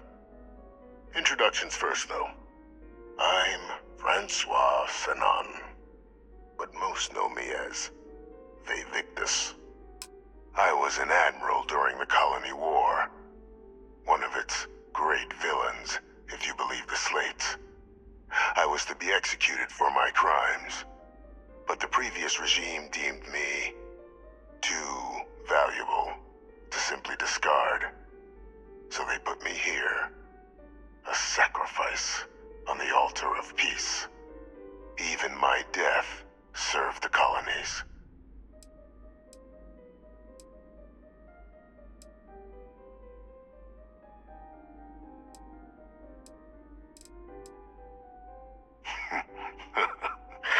Captain, please. There are no clean hands in galactic politics. We all do what we must to keep ourselves safe. Which, right now, means finding a way to protect the United Colonies and beyond from additional terramorph attacks. An effort you and my progeny Hadrian have already made impressive progress on. And I'd like to help, though I am curious. Has she shared with you the nature of our little family?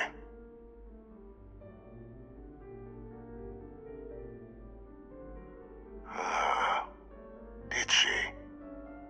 So willing to trust Hadrian. I never did succeed in driving that out of her. Our relationship has always been a challenging one. The Major was born to become a great leader, carry on the legacy I established, and was given all the finest training to support it. And she excelled. But the universe cut all that short. Now, though, it's placed even more crucial work in front of the two of you. And I think I have a part to play in helping you accomplish what you've set out to do.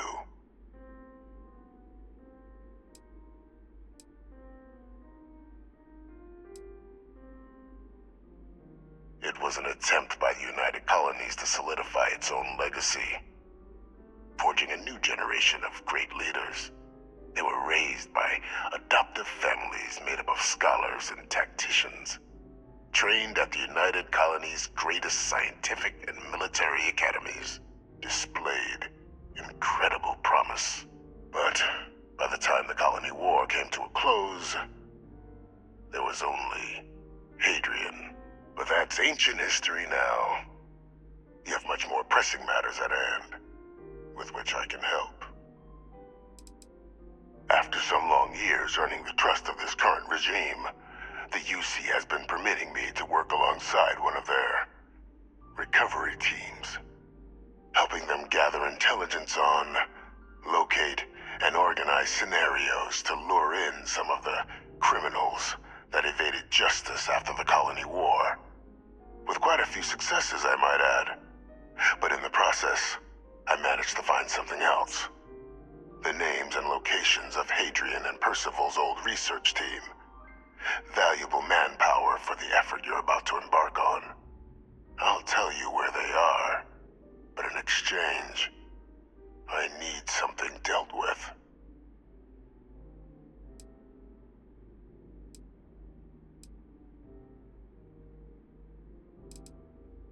There is a former colleague of mine, a man by the name of Dr. Reginald Orlaise.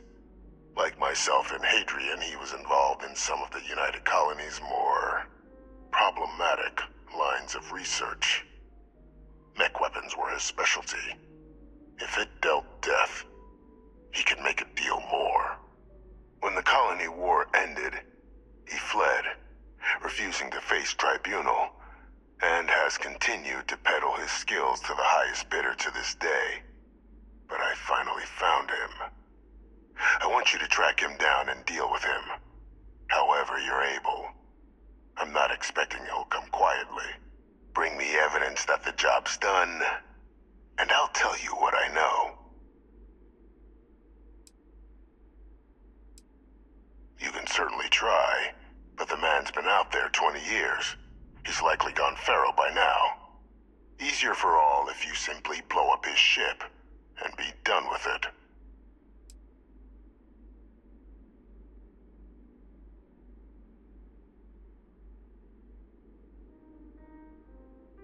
If that's what you require to sleep at night, so be it. According to my information, he's been hiding around the world of Etheria, Wolf System. There's a star station in the vicinity, the Den. The head of the local vanguard, one Captain Marquez, should be able to help you find our man.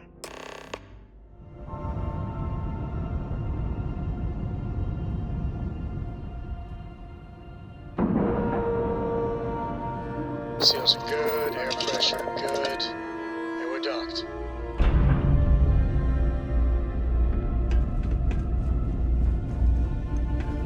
Well, this station's seen better days.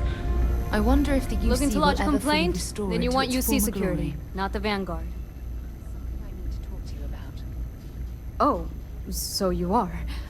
Sorry about that, Captain. People mistake us for peacekeepers most days. Wasn't expecting someone from the actual military. So, what can I do for you? Orlace. Doesn't ring a bell. Anything you can tell me about him? Seriously? Out here? Surprised they didn't send out a general notice he's in town. Though, I guess there's less a chance he bolts if they keep it hush. But I expect we would have heard something. Wait. The Warlock. There's been rumor of a ship out there for years now. Doesn't respond to hails, never docks. More than a few amateur investigators have tried to find it. And at least 2 never came back. Etheria's debris fields are plenty dangerous if you're not used to flying in them. But if you're suggesting it might not have been the fields that got them, well, I can give you the coordinates of the Warlock's last sighting. Can't think of a better spot your Orlace might be hiding. Sure thing. Here, this should get you pointed in the right direction. Go get your man.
Authorized personnel only.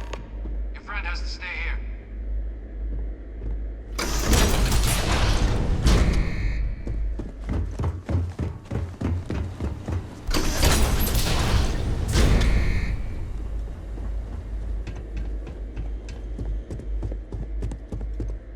Welcome back, Captain. some news for me regarding Dr. Olays? Happily.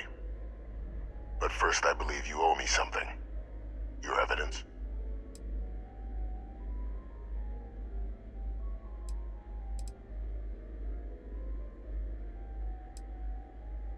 Excellent.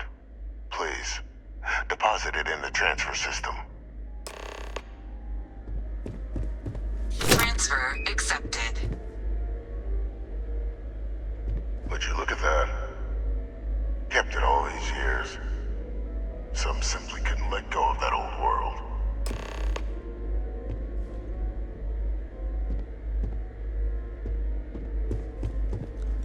This is fine work, Captain. I can ensure the remaining team members find their way to the Red Devil's headquarters. Except for one.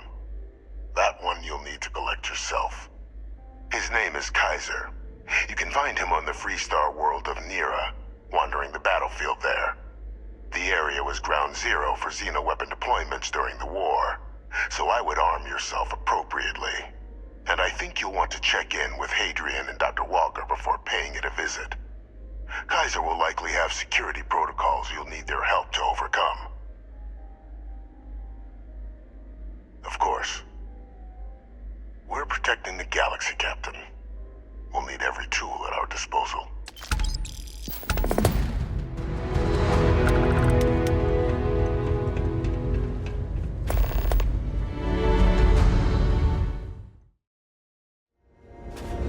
Ever since we talked about the Battle of Cassiopeia, I can't get what happened out of my mind.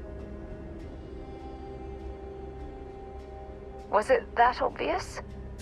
I thought I could handle these memories, but until I return to Cassiopeia, I'll never be able to put this to rest. Maybe, but I'm willing to take the chance. One problem, though. Pinpointing the crew's shuttle wreckage is going to be like trying to find a grain of salt in a sandbox. I think we need to start by locating my old campsite on Cassiopeia 1. Was there to tell? I survived. My crew didn't. Still, I'll never forget my finger hovering over that launch button. Would I launch safely, or explode into a fireball? It turned out that my shuttle had just enough power to allow an emergency landing on the planet's surface. I had no other choice.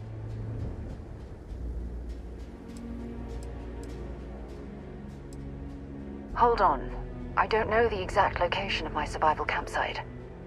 For that, we are going to have to head to Mast and see if we can get the information from my old friend, Admiral Logan. Your instincts are right on target. Logan and I butted heads more than once during my time with the Navigator Corps. We've never seen eye to eye. Look, I hope this isn't asking too much. Last thing I want to do is drag you into some kind of personal crusade.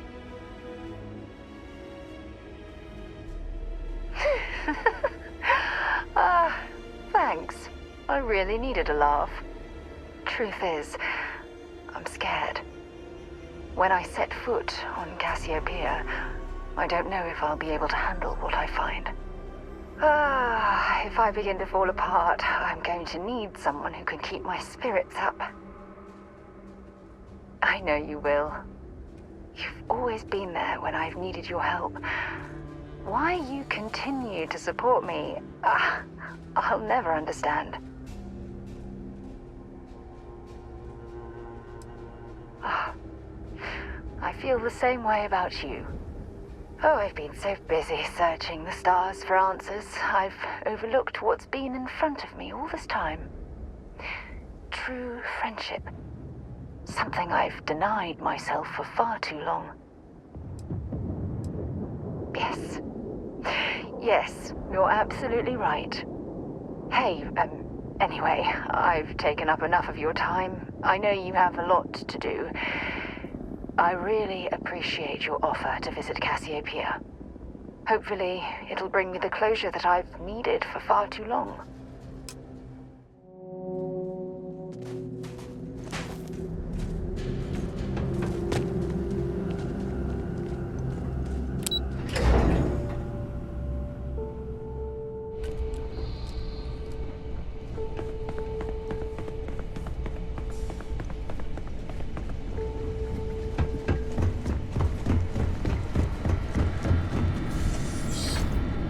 Captain, welcome back.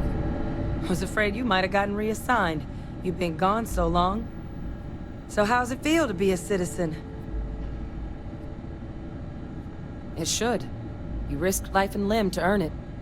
Though I have had my own personal struggles with the United Colonies, I'm happy for you. I really am. Congratulations. But it is real good to have you here again. We've been going through the Terramorph data and, well, we're gonna need all the help we can get. These logs, they're even more thorough than I remembered. Genetic workups, population statistics, hell, even their food chain. I'd completely forgotten, for example, that there was a creature that actually ate Terramorphs. At this point, the data's given us more options to explore than we have people to work on them. That'd be something, wouldn't... I'm sorry, are you... You're serious? You found... our research team? That's... incredible. That accelerates... everything. With them back, it'll let us...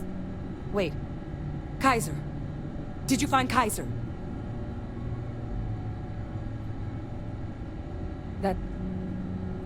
That's right. You would need that. Whoever gave you these leads sure knew their stuff. Well, how? How exactly did you manage to find them?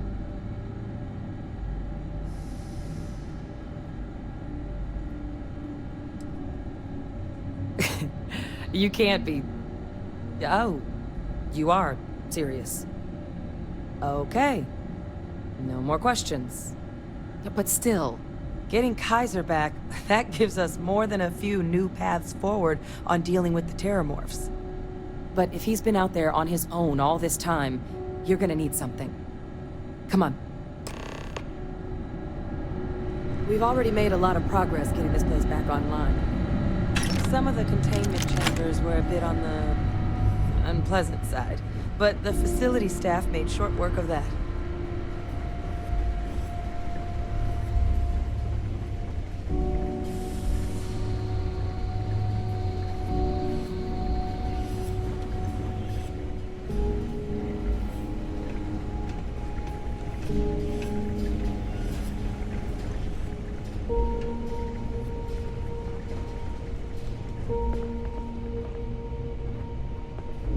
I know it's here somewhere. Uh-huh.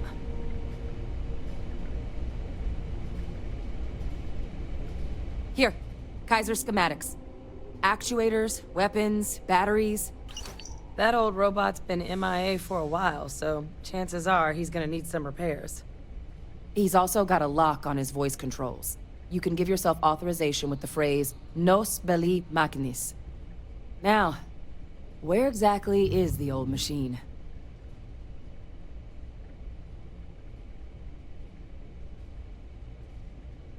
A battlefield? On Nira?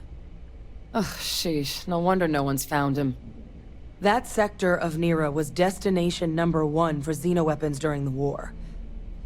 Add to that general environmental devastation and the kind of lawlessness that comes with any FREESTAR world, and that planet's got more than enough ways to make a visit your last. But I think there's a place where you can start your search. Yep. One-of-a-kind salvage. Licensed to an Angelo Alonso. Goes by Gel. As good a place to start as any. And I'll make sure we're ready to put him to use as soon as you've got him. If you don't mind, I'd like to speak to Admiral Logan sooner rather than later. Landing site locked. Take us in.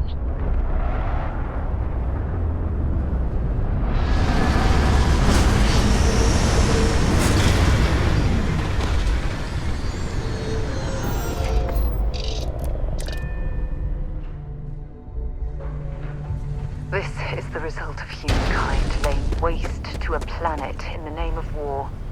The ecosystem here has been totally destroyed.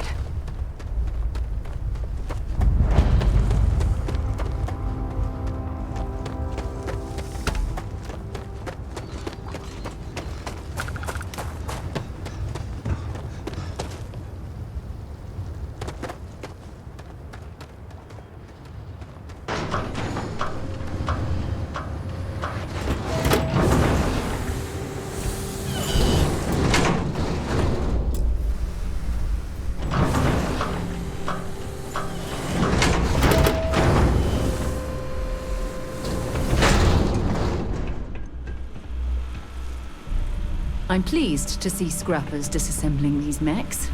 Damn war machines are better off being erased from history. Hey! New model on the floor. Welcome to the one-of-a-kind. Refuge and rest home for the hardest scrappers anywhere. Name's Jill. Proprietor. Not here to make your fortune out in the fields then, huh? Suit yourself. But there's no bot named Kaiser around. Oh, unless you mean Captain Ahab? At least, that's what we've all been calling him. No clue what his actual designation is, since he's got some sort of security protocol that prevents inquiries and general chit-chat. But he's a combat bot, right? Yeah, that machine's been out there a while now, hunting this one siren, his white whale. But it's been a while since anyone's laid eyes on Captain Ahab, though. Maybe he finally got the thing. Or it got him. Well, all right. So, sounds like you've got two options. You can wander around out there, hunting your bot, little old white whale of your very own. Maybe you find him. Maybe you get yourself killed. But knowing this rock is part of what we do here. So if you want to find him a whole lot faster, I'll sell you what I know about this. Kaiser's location. Going rate's a little steep, but I'm willing to negotiate. Pleasure doing business with you. So, last anyone heard of him, he was out near the Syracuse. Shipwreck about a quarter click down the main strip. One of my roughnecks said he heard some kind of beacon. Just keep your ears open. You should find your machine. Eyes open too. Sirens and ecliptic out there, and neither takes prisoners. Oh, and corpse retrieval is not included in this transaction, so now you know. Give Ahab a Kaiser our best.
Inquire at salvage yard.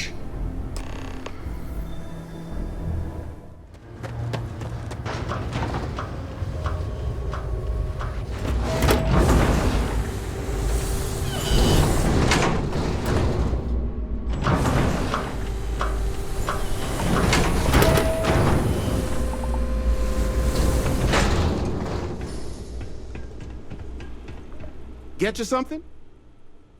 Ah, so that's where your machine's been. Ran out of juice. Heat leeches, wasn't it? Those little stowaways are everywhere on this rock. Suck the power out of a pen light if you let them. But a microcell, that's military-grade tech. I think we might have one, but I can promise you, it's not gonna be cheap.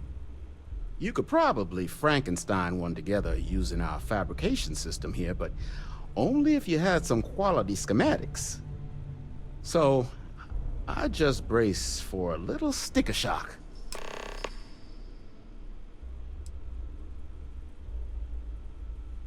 All legal, I swear.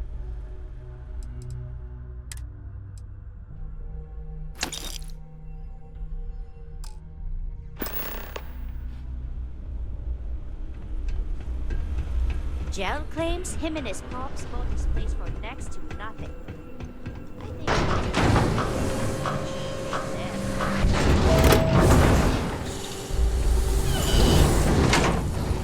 I'm pleased.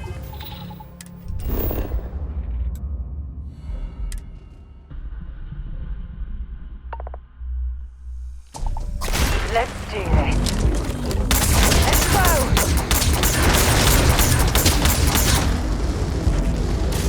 Oh, shot my damn arm!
Than its peers. Will you aid me with disarmament? I'm sorry. You're chasing a real, living xeno-weapon. Weren't they all wiped out? They will be. Unit 99 has proven a capable adversary. External support, however, seems the most likely path to disarming it. Follow me.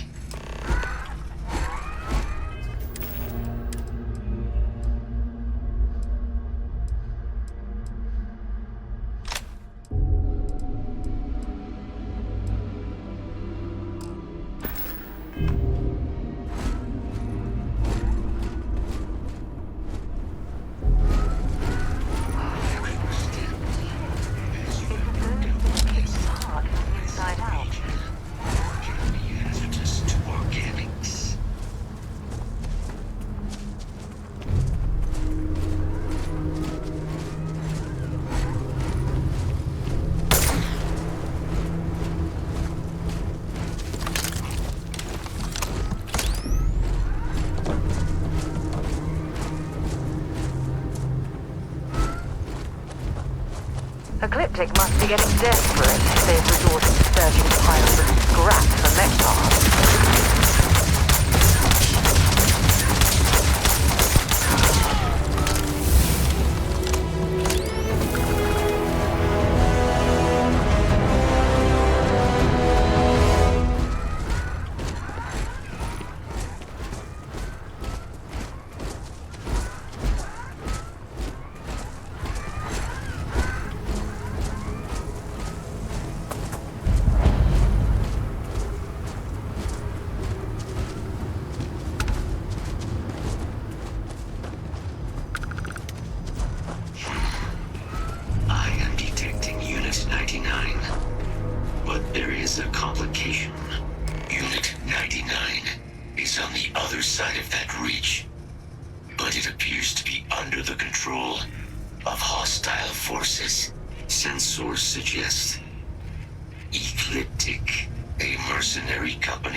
Assault on the outpost. No quarter given. Do you concur? I'm in total agreement. A frontal assault sounds like it's in order. Moving out.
this mission you spoke of?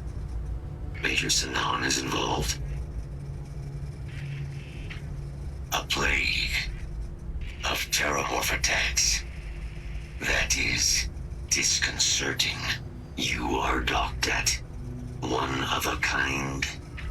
I will meet you there.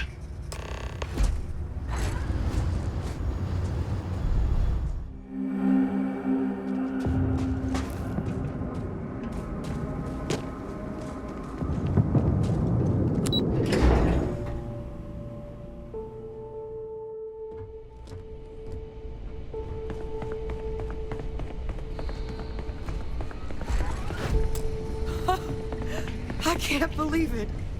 Major Sanon, Dr. Walker. You're in better shape than I expected, Kaiser. Shouldn't take us long to get you back up to full fighting capacity. This is good to hear. I was told there was a new threat on the horizon. I wish to learn more. Percival will give you the full story. Plus, get you dressed for the occasion. Occasion? Where are we going? Londinium. Londinium. Doctor, I will require additional armaments. That's the plan. Come on. Captain, you're with me. Time to walk you through what we came up with. So the problem we're up against is vast. Terramorphs, they can be anywhere.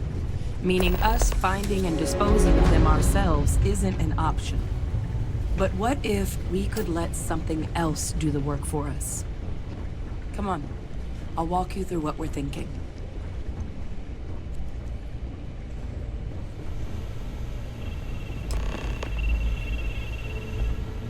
You remember that creature we talked about before you went to Nira?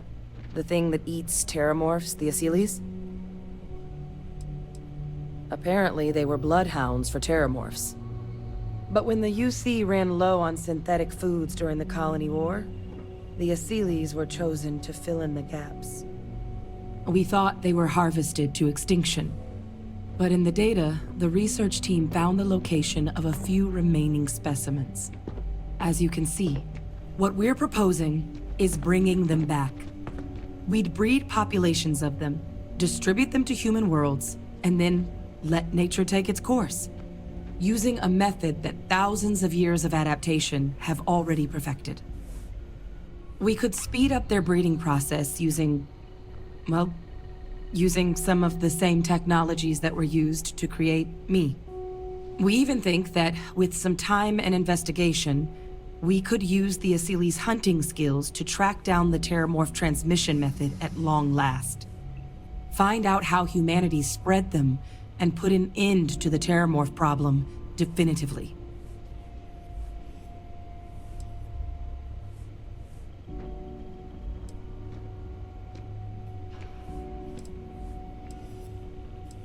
Well, there is another option. It'd be faster, maybe even more effective. But it's got its own risks. A microbe. Something we could aerosolize, let spread, and have it clean up anything with terramorph DNA for us, which would include morphs, and we expect their transmission method. It'd still take time to build, test, and distribute, but no other method could hold a candle to it when it comes to sheer efficiency. Not even the Asyles.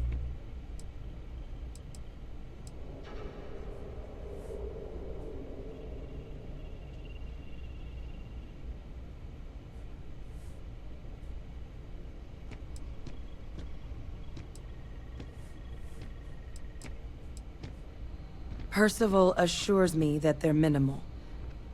He'll be able to encode safeguards against mutation in the agent's genetics, so that they stick to the task of cleaning up terramorphs. But the microscopic world has a tendency to behave in ways you can't always predict. So to say there's zero risk would be a lie. Inclined that way myself. With either path, though, we're looking at a long-term commitment. Years of work. Even just getting these plans off the ground is going to take time. And all routes are going to require some highly specific materials to make things work. Terramorph cell lines we can breed quickly and consistently to test on. Asyles gene samples we can use to rebuild their bloodlines. Or sharpen our microbes tracking skills. Not the sort of things any labs just got lying around. But we think we found a lead. One place in the known galaxy where we know we should be able to find all the materials we need. All paths lead to Londinium. Exactly what I was hoping to hear. Now, the UC has a small operating base on Londinium's outskirts. We're cleared for access, but we'll need to check in with the base commander, Sarah Hatum, when we touch down. I'm gonna help Percival and Kaiser prep, but once that's done, we'll rendezvous with you there. But you need to know, Londinium, it belongs to the Terramorphs. They'll have anti-Xeno gear for us at the base, but I'd make sure you've got your favorite arms on hand.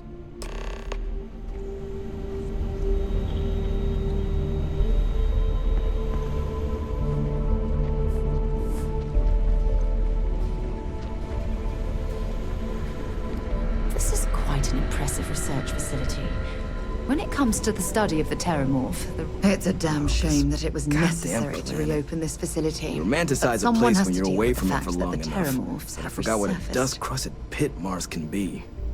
Now what do you need?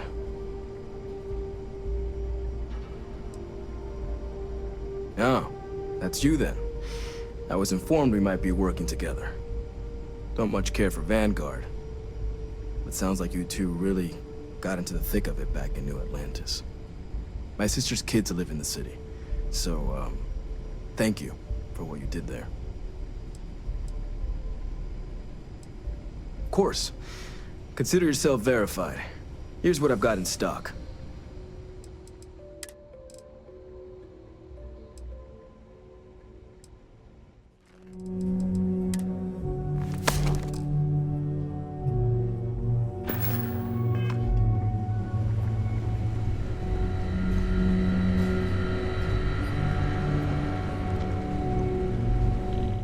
Gear looks green. Ready to land.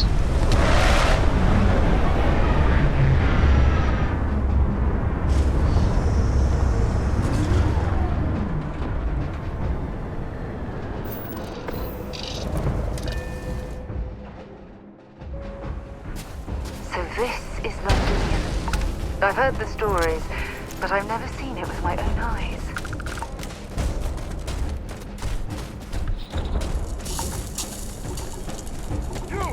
Inside the barriers, double time! You with the Xeno unit? Head to command.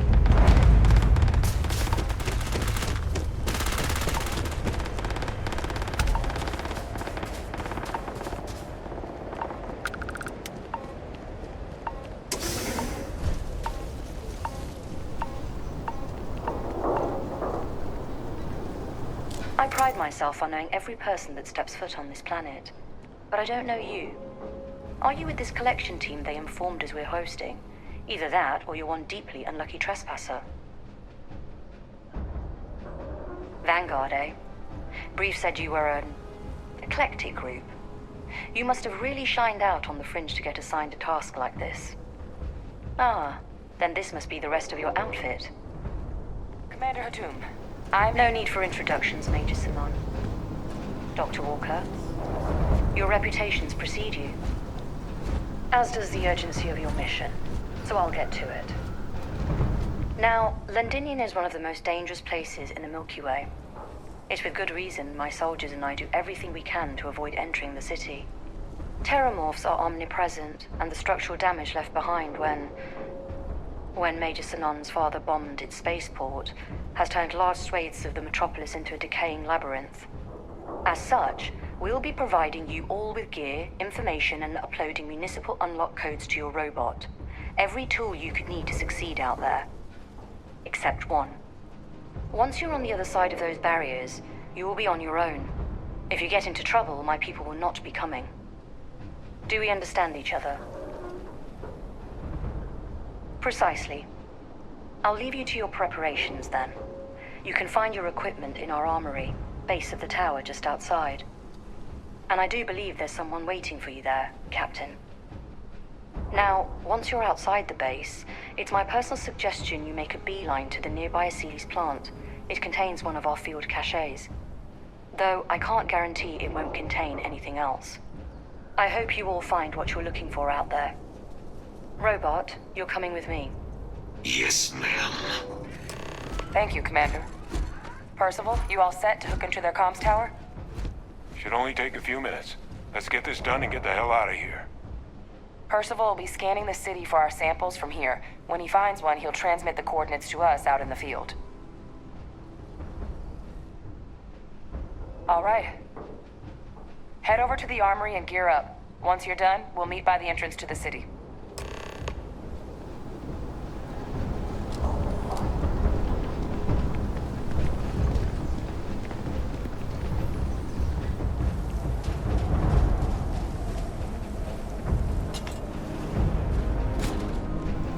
Pardon? If you're overloaded, we should stop and prioritize what we're carrying.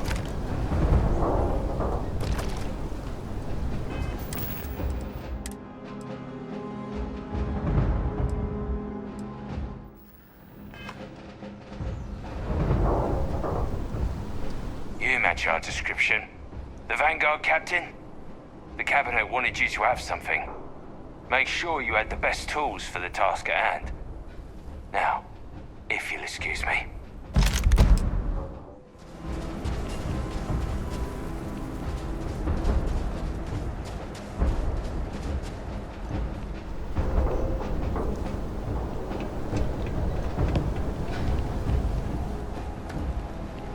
All set on your gear? Are you ready to do this? That's damn right we are. Come on, let's get out there. Kaiser? Percival, everything green on your ends? I am ready. Personal comm should be routed through Kaiser now. You copy that? Roger, loud and clear. Perhaps too loud. Oh, you're a riot robot. Kaiser, kick it off. Unlock code transmitted. You may open the gate when ready. All right. On our way into the city. Percival, where are we heading? Running the first sweep. Got one. A Sealy's. Not far. Old shipping yard just past the processing plant. Gene samples are probably in one of the containers. What? That creature. It's dominated. Must be a morph nearby, keeping it under its sway. Let's put it down.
Of them.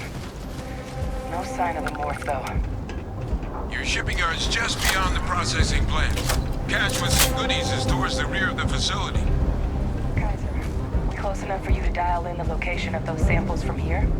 Yes, they're faint, but I'm detecting multiple valid signatures. I have restored power to the containers. Jackpot! Get down there and collect as many as you can.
Now hand those over.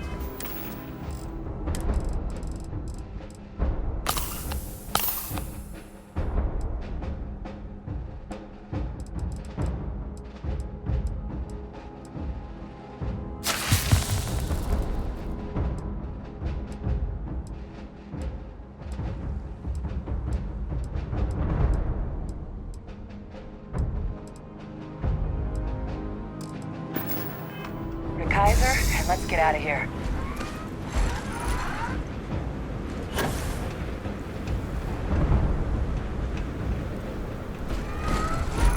Samples secure. Nice work. No. Earlier scan picked up a valid Terramorph sample, but, well...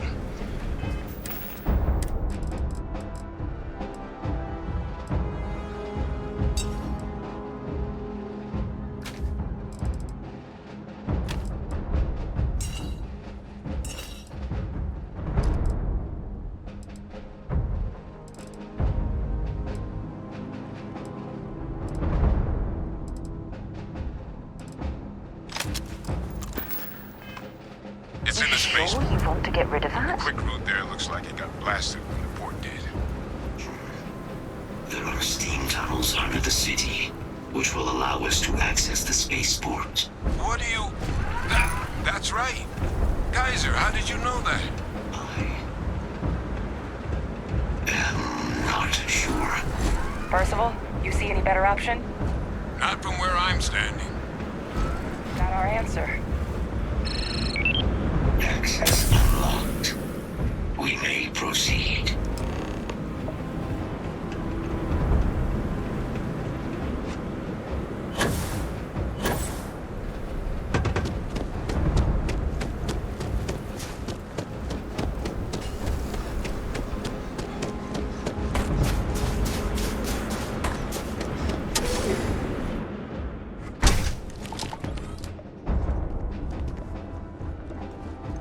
Kaiser, this flora, this is Lazarus plant, isn't it? Confirmed. You know, no one even realized it was a living thing until someone got it under a microscope and saw it had cells. Can't be cultivated anywhere but Londinian. Real marvel.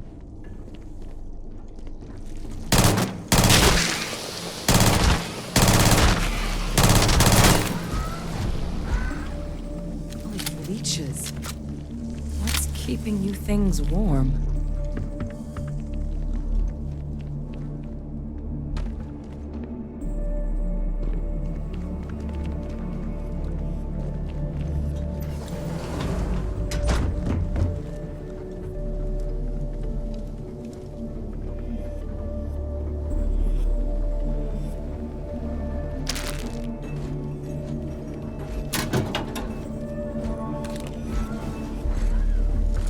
What's that? My God, look at it.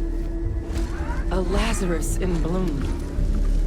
You know, we might be some of the only... What's happening? Captain, have you seen this?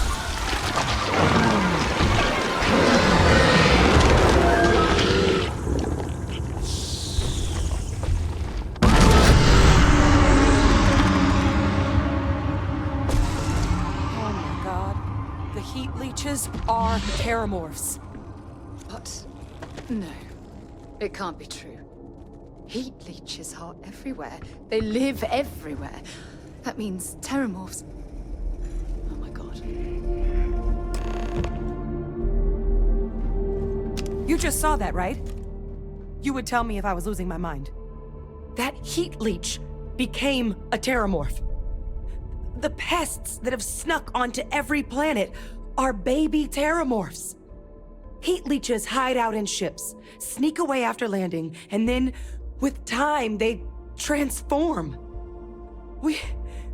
We just found out how terramorphs move between planets.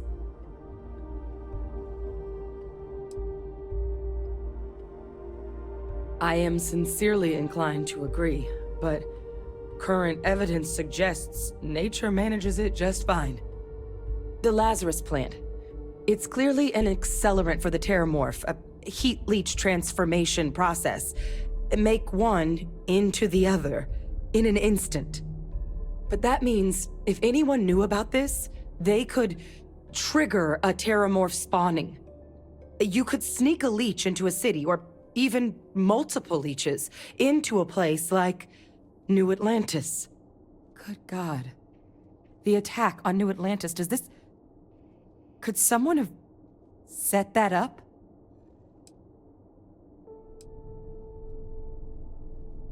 But first, you'd have to know the truth about all this. Well, we're never gonna know if you don't catch that thing. Get after it! We may proceed. Go!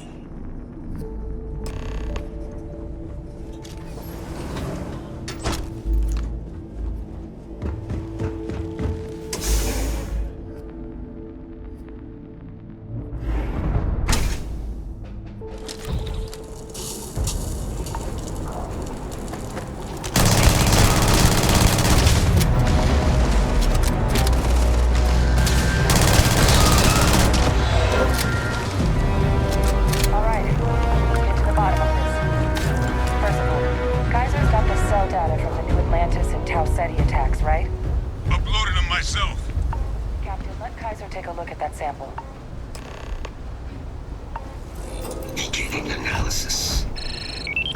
It is a match. This suggests with high certainty that the Lazarus plant was used to trigger the attacks on both planets. There's no way a plant this rare, this fragile, just shows up here, New Atlantis, and Tau Ceti. The transformations on those worlds, they must have been triggered by human hands. Captain, do you understand what it is we just stumbled on here? Exactly. Someone saw the Lazarus plant in action and used it to trigger the attacks. A bioweapon no one would recognize as one. Oh, that's a terrifying prospect. Sort of thing that'll keep you up at night. And the sort of thing whoever did this probably didn't expect us to uncover. Makes some sense, actually. Tau Ceti was likely their first test.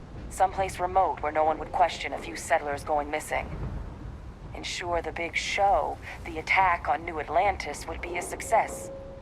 And the timing of that one, it couldn't have been just luck that it happened right when we were asking the cabinet to do something about the terramorphs.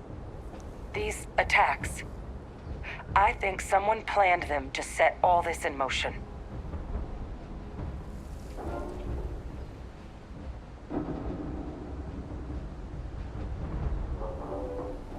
They certainly were. But having this answer, well, it raises a couple big questions. Who could pull something like this off? And why?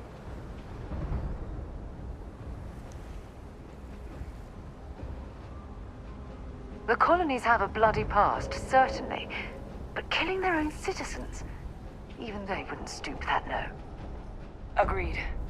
That seems like it'd be a bridge too far even for the UC brass. Let's save the discussion for when you all aren't standing in the universe's closest equivalent to hell frozen over. If we're gonna do anything to prevent more terramorph attacks, human cause or otherwise, we need that final sample. Roger that. Kaiser, get us into the spaceport? The entrance is this way.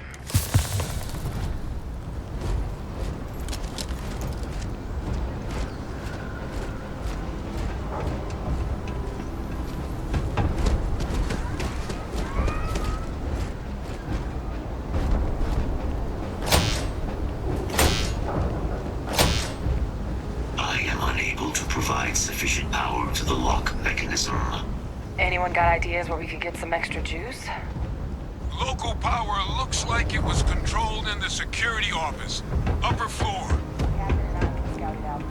Kaiser, see if you can't find another way to get it open. Roger that. I have restored power to the office entrance. You may proceed.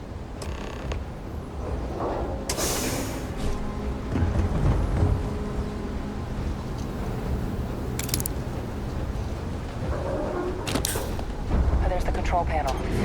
Still looks operable. Of all the things to survive. Reactivated. Error. Control system reboot required. And we do that. Ah, Captain. I think I see it.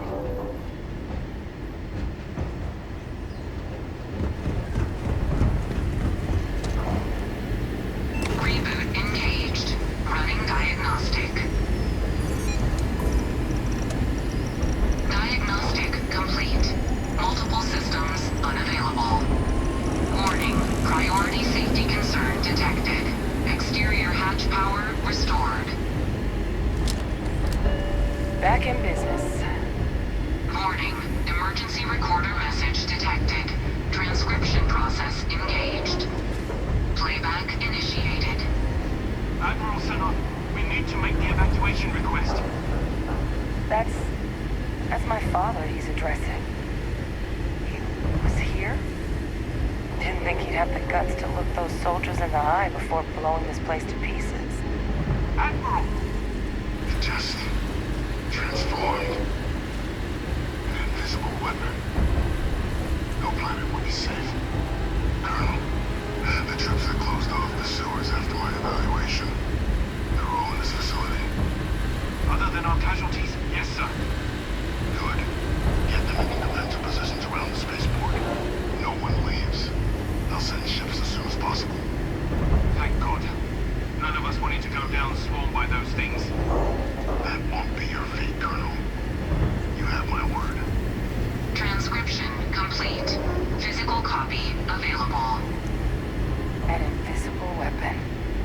He knew about the Lazarus plant. Grab that recording. We should talk.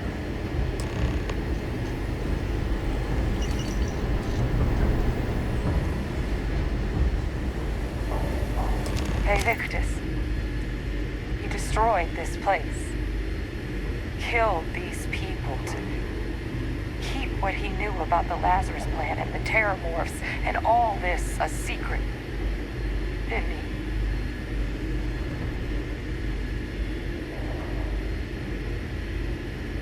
He saw the potential of the plant as a weapon and hid it away. He killed those people. Condemned this city to keep them from sharing what they might have seen. He was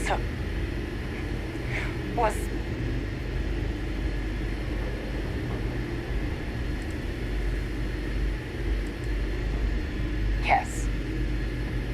Exactly what we all thought he was. But I guess that's just another part of his sick legacy now. He thought he was protecting us all, taking the secret to his grave. Only he didn't succeed. Now someone else knows about the Lazarus plant and is using it exactly how he feared.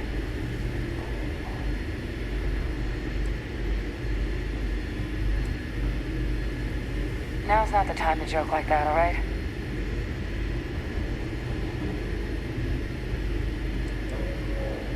No, that's insane. He died. They executed him. They faked his death? My entire unit, they threw us all to the wolves, but kept him? And now he's what, an advisor? Commanding the fleet in secret? What was so important that they had to keep him alive?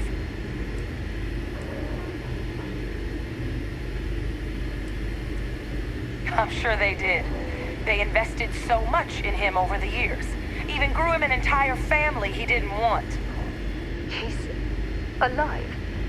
Vay Victus is still alive. This is just typical of UC bureaucracy. A cover-up of this magnitude could directly lead to war. What the hell is the matter with them? I guess it makes sense, though, doesn't it? The UC of that era only created me because they were afraid of a world without Vay Victus in command. Why would they get rid of him? As long as I live, I'll never understand the loyalty that old bastard elicited. But wait, if my father's alive and knew about the Lazarus plant, what do you think the chances are he was involved in the attacks? And even if he wasn't directly involved, I guarantee he knows something. So you're telling us that the attack on New Atlantis was Vay Victus's responsibility, just like the loss of Londinium? That's insane. But I guess we're not getting any more answers right now. Come on, let's go get that last sample.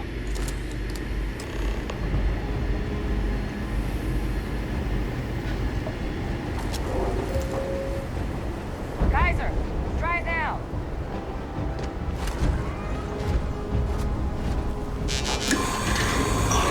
Successful. Guys, your sample, it moved. I'd be real careful out there if I were you. That doesn't sound good.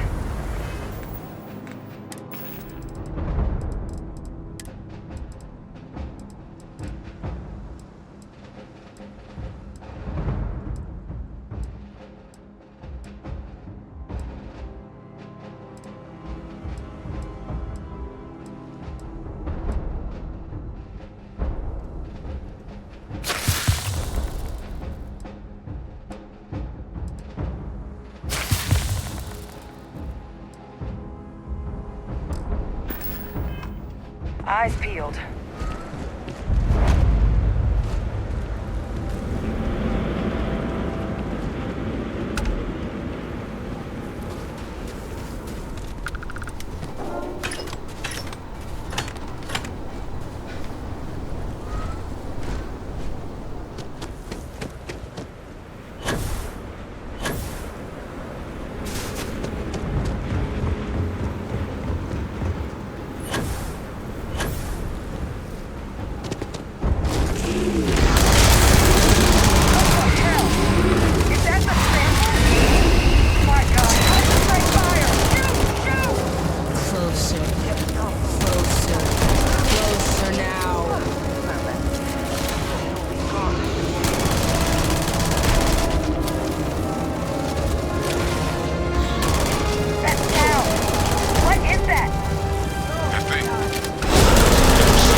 Time to get the hell out of here. Percival, you should unplug and find somewhere we can talk. Privately. On it. See you soon.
The underworld.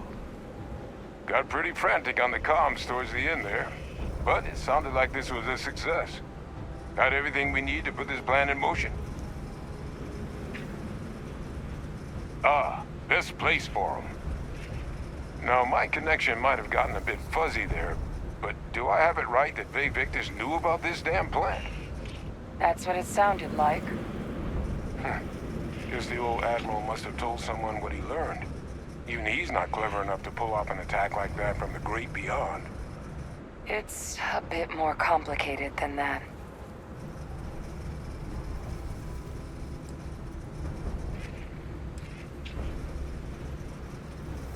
Captain, he needs to know. Victus is alive, which means he could have been involved in the attacks. Alive? He's... Victus? That can't be true, right? Unfortunately for us all, yes, it's true. So that means we have a suspect. I believe that's exactly what that means. Look, Captain, Percival and we need to get these samples back to the lab. Ensure we'll be able to handle cleaning up the leeches as well as the terramorphs. But Victus is the only solid lead we've got on the attacks. Since you're the only one who knows where he is, can you speak to him? See if you can get him to cough up anything he might know. Good. We'll all meet back at Mast, outside the cabinet chambers. They're gonna want to know everything we've uncovered here. Best of luck, Captain. And thank you for dealing with him. Best of luck on your fact-finding mission.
So, what exactly are you doing here?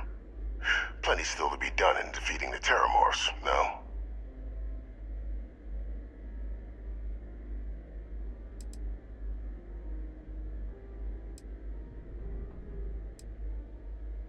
Did you? Well, I don't know what you think you heard on this recording, but I sincerely hope you didn't come to the wrong conclusions. After all, given the Cabinet's current state of anxiety, they might misinterpret such a discovery to mean I could have been involved with the attacks. Perhaps I can convince you to keep this among us.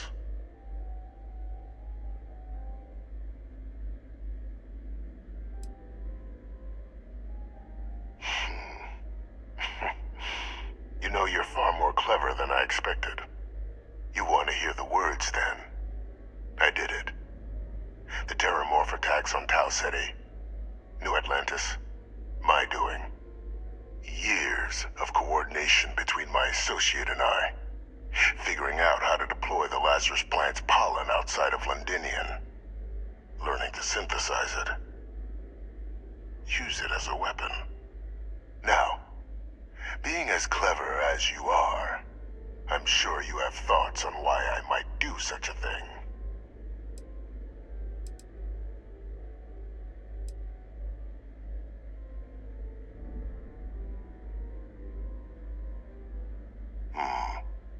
Not a bad thought. But no. The attacks were a correction. When I discovered the plant, I did consider handing over what I'd found, but we were at war. And I couldn't risk information that dangerous falling into the wrong hands. So I ordered the bombing of the Londinian spaceport, fixing two problems at once. Halting the spread of the city's terramorph outbreak, and sealing away knowledge of the plant's potential.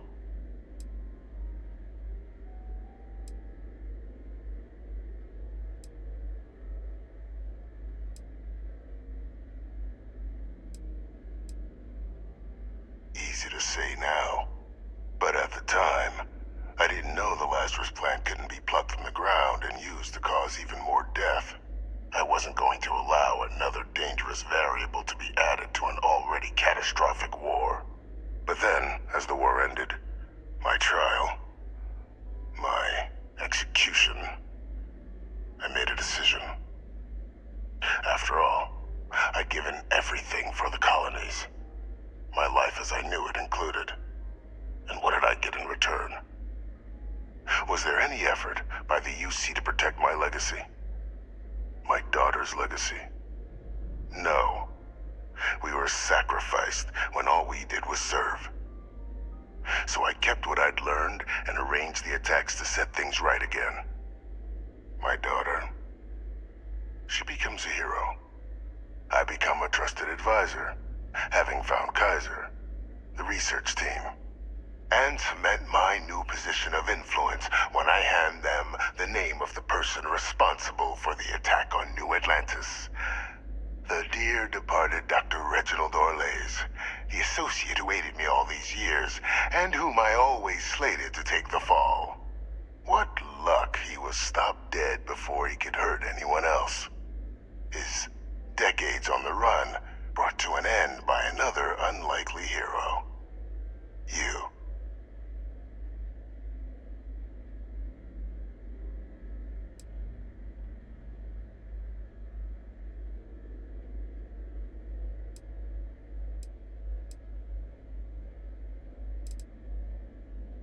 Captain, please. You've benefited here as much as I have. Maybe more. It's why I had Orlays reprogram Kaiser. Had that old machine guide you to where I found the plant all those years ago. I went to great lengths to ensure your and Hadrian's success. And look at the results. I know for a fact the Cabinet's planning to honor both you and Hadrian once this is all done. Isn't that preferable to languishing away in obscurity? Running jobs on the tail end of nowhere for the Vanguard? With only the vague hopes of perhaps earning the right to buy a home in the well someday.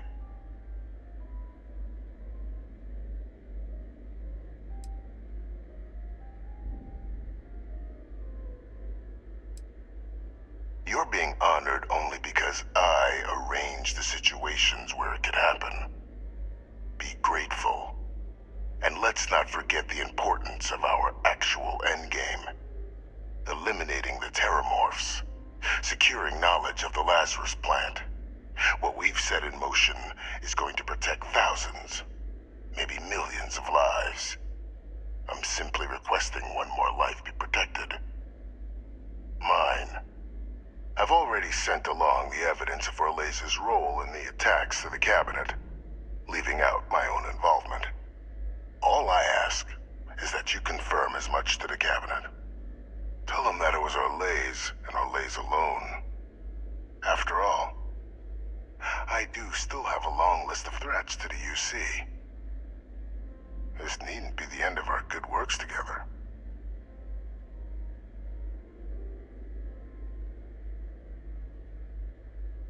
That is a pity, Captain. But I'm in no position to negotiate. Though we needn't be enemies, you and I. Just think about the opportunity I've provided here. There are more on the horizon. If you do the right thing.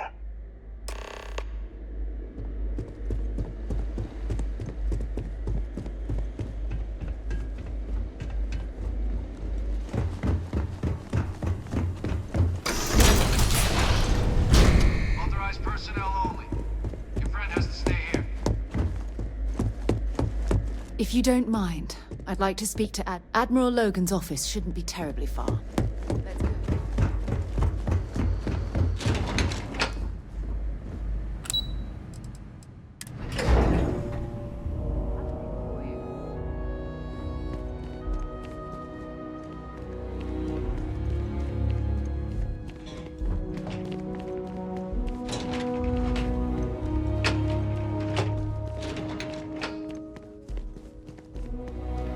Perfect timing. We just got in. So on our end, good news. The microbe and the Asylees are both as effective against heat leeches as they are against terramorphs. Means either plan should work for clearing those critters off our worlds. Considering what the Lazarus plant is capable of, I don't think we can deal with those things fast enough. I already sent along info to the cabinet to get them up to speed. So what about your end? Did you find anything? Did my father tell you what he knew about the Lazarus plant?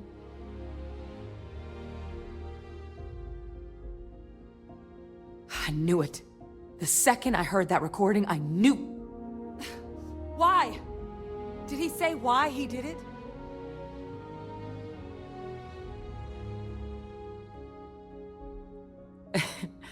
It takes some deeply twisted logic to think anything did more harm to the Sanan name than him. So you're telling us that the attack on New Atlantis was Victus's responsibility? Just like the dooming of Londinian? Oh, that's insane. All that, just to help restore the family name? How did he ever think that was going to work? Well, once we inform the cabinet, they can ensure he won't be able to do anything like this ever again.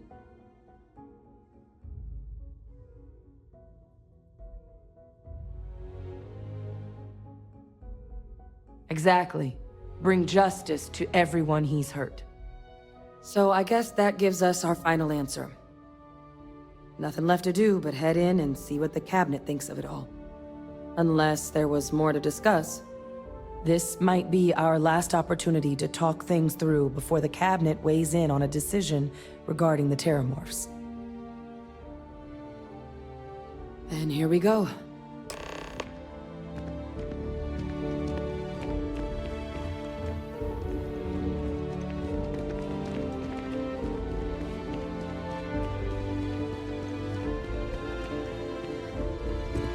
Welcome back, all of you. I wish we were meeting under better circumstances. But according to Hadrian's report, and the second one I just received, it seems the Terramorph attack on New Atlantis was no random occurrence, but a planned strike. Is what I'm reading here true? My God. An attack? Using Terramorphs? How is that possible? You will all receive a full briefing once we're done here. So then, is what the second report claims correct? Did Reginald Orlays commit these attacks, Captain? Orlays? It's true, ma'am. I heard the recording myself. My father figured out how to use Terramorphs as weapons. He did what? That's impossible. He doesn't have the kind of access to... Clearly, he made his own access, Chief Sarkin. Madam President, I have been saying for years that not dealing with that man was gonna end in tragedy. Enough! I hope everyone here understands that what has just been shared is a state secret of the highest order. This information does not leave this room. Now, that's quite the accusation you're leveling, considering Francois Sanan has not left containment for the better part of 2 decades. You have evidence to back this up? It just transformed. A Terramorph out of thin air. An invisible weapon. No planet would be safe. Heavens help us. Is that actually him? I'd know that voice anywhere. That's Francois. He knew they could do this, and said nothing. He's a sociopath. Plain and simple, ma'am. Officer, please collect that recording. Yes, ma'am. Begging your pardon, Captain. We'll, of course, be launching a full investigation into how this could have happened. Though I have little doubt the Admiral will be quick to share all he knows on the subject once confronted with that recording. Chief Yassine, can you send one of your interrogators to have a little chat with the Admiral? I'll issue the order immediately. Good. Combined with everything else you all have uncovered.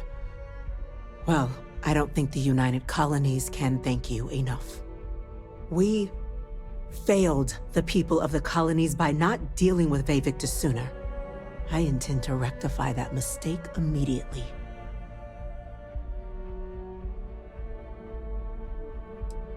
It's well past due.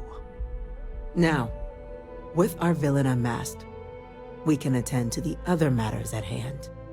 With the threads you've brought together here, the Lazarus plant, the attacks, the heat leeches, the three of you have likely spared thousands of lives. But it now falls to the cabinet to ensure this can never happen again. As such, the cabinet will be securing the Lazarus plant on Londinian. All materials related to the plant will be classified to ensure no one else learns its true nature. A sound decision, Madam President.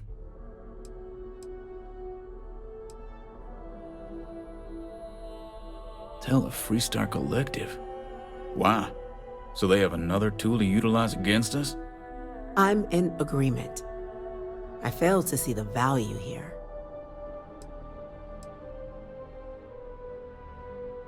Indeed.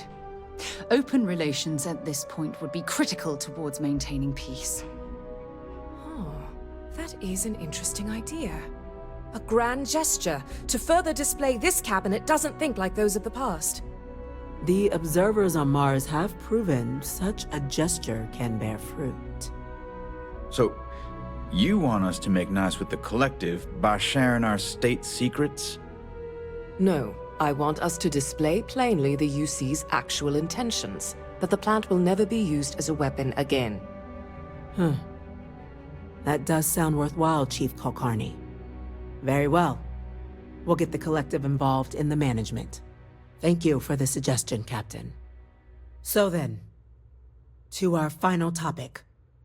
The Cabinet has agreed to implement a plan that will deal with the Terramorph, and now also Heat Leech presence on human worlds. In fact, we've already begun enacting measures to check all UC ports and settlements for undiscovered nests. But we all understand this is only a partial solution. The project we're embarking on will be a long and difficult one. So our first step must be deciding how exactly this all will be handled. Madam President, this microbe is clearly too much of a risk. The Aseles are the safer approach. To someone with limited knowledge of biology, perhaps? The technology behind the microbe is solved science, Madam President. It isn't dangerous. Using it to wipe out the Terramorphs would be the quickest path to protecting humanity. And fast results always lead to the best outcomes, don't they? As you can see, there remains debate among the Cabinet. We were hoping your group might issue a recommendation. Major? We've had a few discussions, but our group is similarly split. Only the Captain has yet to weigh in.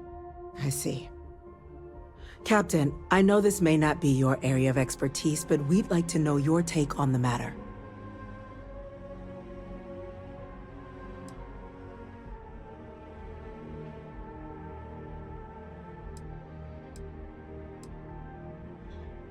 I'm in full agreement. No need be delving into unpredictable sciences. Here's hoping they'll be kept on a short leash. That, madam, is most certainly the plan. Order, please. And Major Sinan? Dr. Walker, you'd find this acceptable? We trust the Captain's judgment. Then the matter is settled. We'll begin the process immediately. Today marks day one for the United Colonies Terramorph Management Division, making you three the founding members of the TMD. As befits such a group, the Cabinet wanted to display its gratitude. Today, we will be adding 3 new Class 1 citizens to our ranks. Class 1? For the 3 of us? Are you joking? What he means to say is, thank you, ma'am. Oh, yeah. Thank you, ma'am.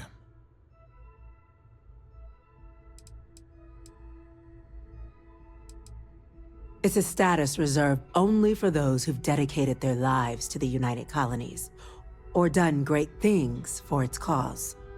Class 1s enjoy an ample credit disbursement, an additional reduction on the cost of colonial goods.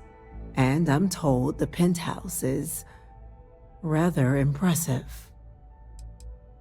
You all have earned it. Now, there's much to be done. Major Sinan, Dr. Walker, I hope you two are willing to continue your efforts spearheading the TMD's research on Mars. We'd be honored, ma'am. As for you, Captain, the Vanguard will be providing much of the on-the-ground support for the TMD. As a member of both the Vanguard and the TMD, I believe you'll have your pick of duties.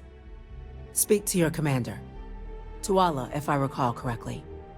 He should be able to provide you with assignments going forward, plus help you collect the benefits that come with being named Class 1. On behalf of the whole of the United Colonies, you have our sincerest gratitude.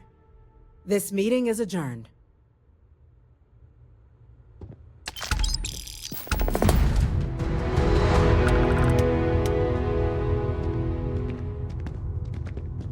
Been up there, huh? Space? Must be cool.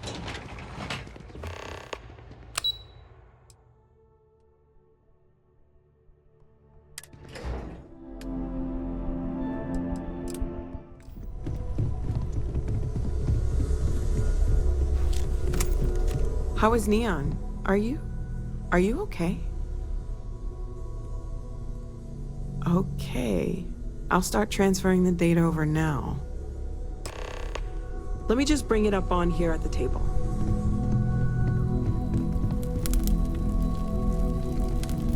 Is that a prototype?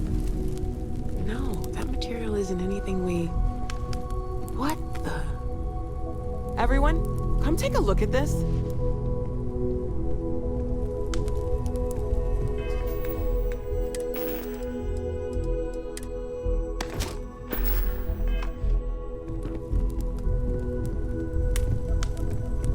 That's no faction vessel or Crimson Fleet. Secret military tech, maybe? No United Colonies Admiral approved that starship design. Call themselves the Star Board. Demanded we hand over the artifact. Like we were children, playing with their parents' things. What do people know? Any offshoot groups go by that name? None in any corner of the settled systems I've seen. Maybe a distant human colony finally popping its head up. Another house for Rune. I very much doubt that. We're ignoring the obvious here. A heretofore unknown group who just happens to know about the artifacts. I'm just gonna say it. Intelligent alien life, or extra-dimensional beings. The original creators from the furthest fringes of space. Or beyond even that. Is the metaphor of avenging angels coming down to keep humanity from forbidden knowledge not apt here? So, we have a lot of theories, but nothing concrete. Except that they're after the artifacts, and they're willing to take them by force.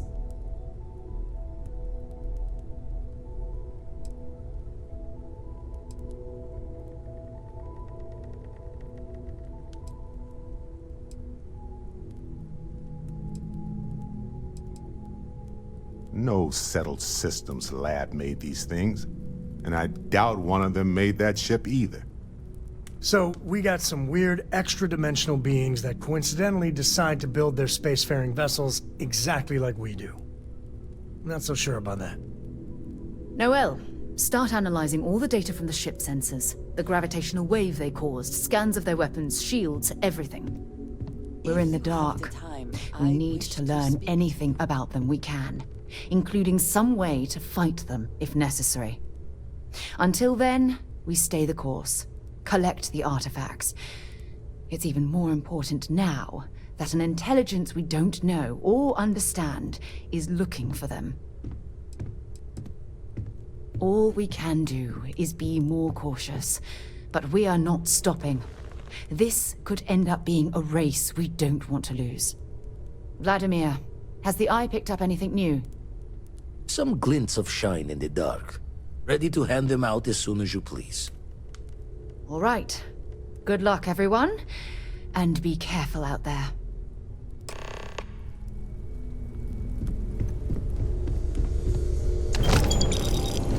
I'd like to talk to you about something. I would like a chance to talk to you, if you are. This is all exciting, sorry. but Was just doing some Really a lot of pressure on us, isn't there? I hope Cora doesn't get too much underfoot. Yes?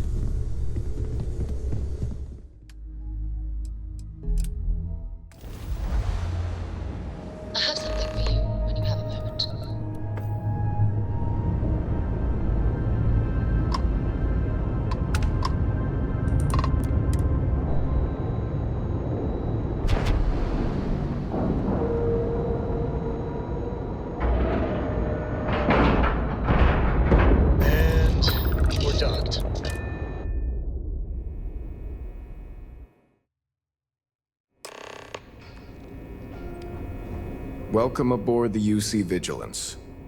Did you have any questions before I escort you to the commander?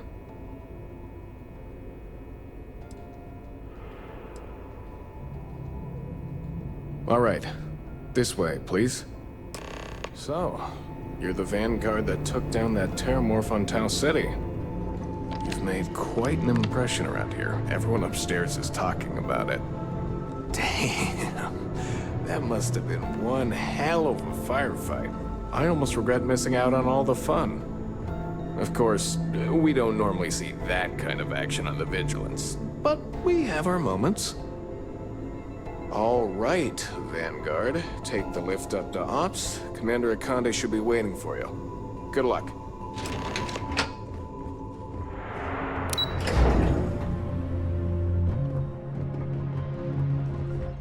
Okay, hello.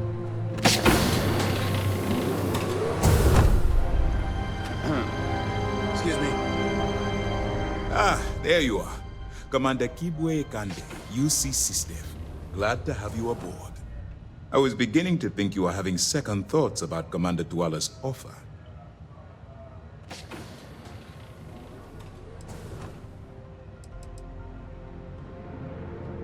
It appears he certainly picked the right person for the job. So, now that you're part of the team, allow me to introduce you to your new home. This is the Operations Center of the UC Vigilance, SysDev's nerve center, dedicated to the destruction of the Crimson Fleet. Which is precisely why we're taking a more clandestine approach. We need eyes and ears inside the Crimson Fleet. Someone who can feed us information, evidence, and expose their weaknesses. The catch is that you can't just knock on their front door and ask for an application. Getting inside is going to take some finesse. I do. Our intelligence has managed to find a possible opening into the Crimson Fleet through Saoirse Bowden, one of their contacts. She works for the Trade Authority in Sidonia, so you'll be using a container of Aurora we've loaded on your ship to get her attention. You'd better hope so. Saoirse won't be easy to dupe. Once you bluff your way into the Crimson Fleet, then the operation proceeds to evidence gathering. That's where my second-in-command, Lieutenant Gillian Toft, comes into the picture. She'll explain everything you need to know.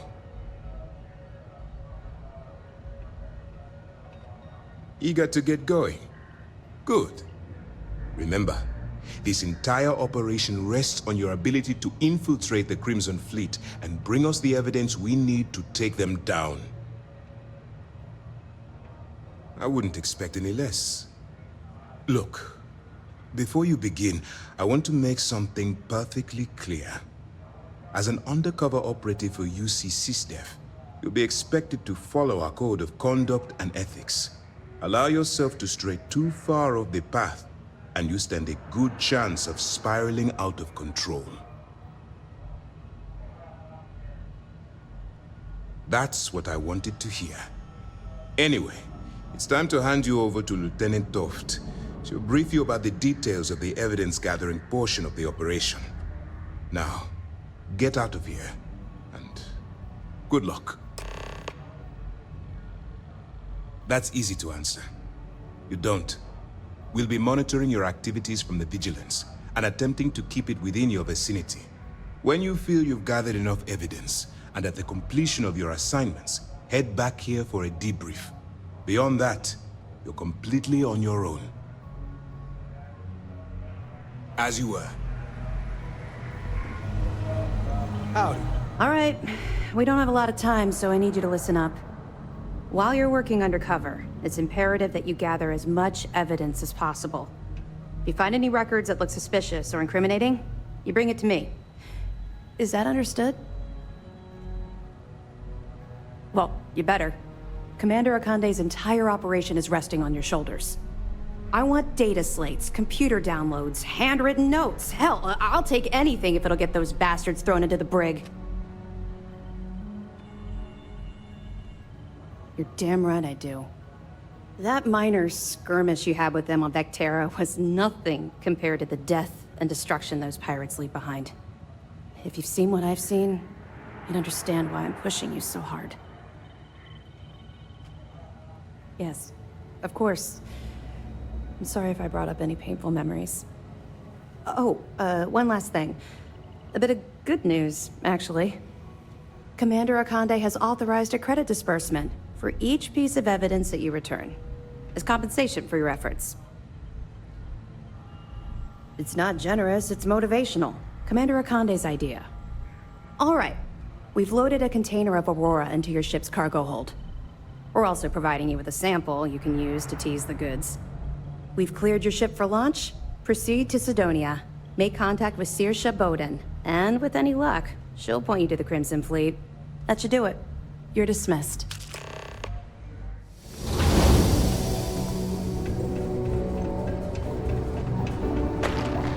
Keep your eyes peeled for signs of terrormorph activity.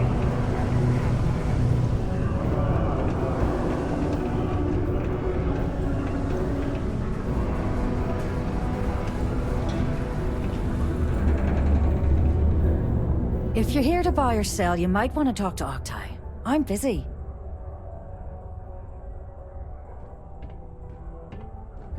Wouldn't be the first time I've heard that line. Oh, don't give me that look. I'm just having a laugh. What have you got for me?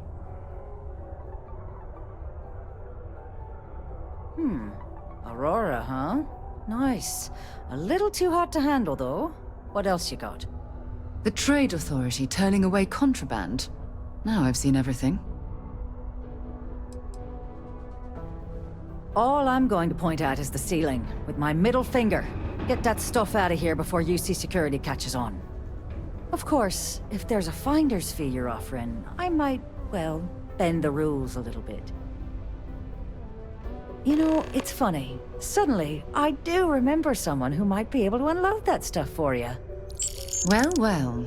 It appears she suddenly remembers everything. How nice. There's a buddy of mine who runs with the Crimson Fleet.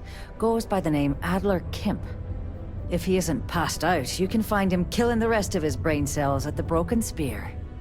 Oh, and it's been a pleasure doing business with you.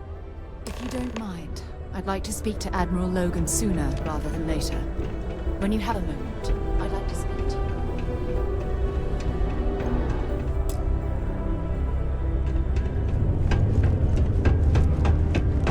How's it going? Can I help you? Mars isn't forever.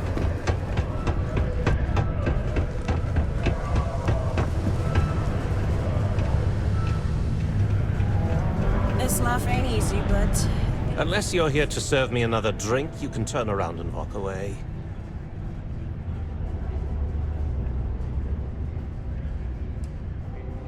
Oh yeah? Well, I don't know who the hell you are. So what makes you think I'm going to help you out?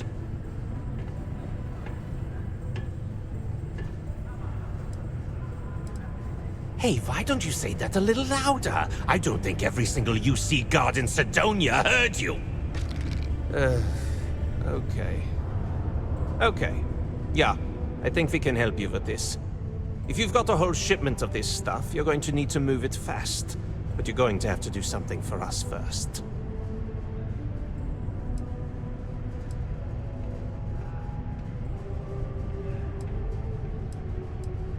Yeah, well, she isn't running the show here. I am. Well, this is utterly ridiculous. Do we really have to jump through these hoops to get what we need from you? Lady, if you want me to move that shipment for your pal here, you're going to do whatever the hell I want. You got that? Now listen up, because I'm not going to repeat myself. I need you to deal with a miner who's racked up a bunch of debt. He probably spent it all on booze, not that I blame him. Either way, I want that money back.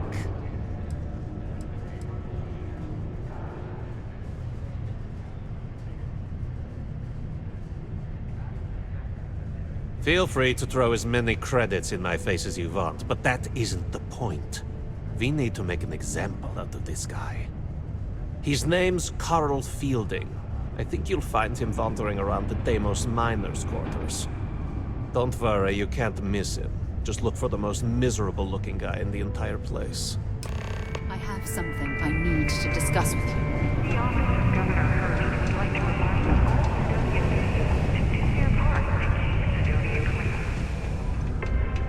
Oh, hi there.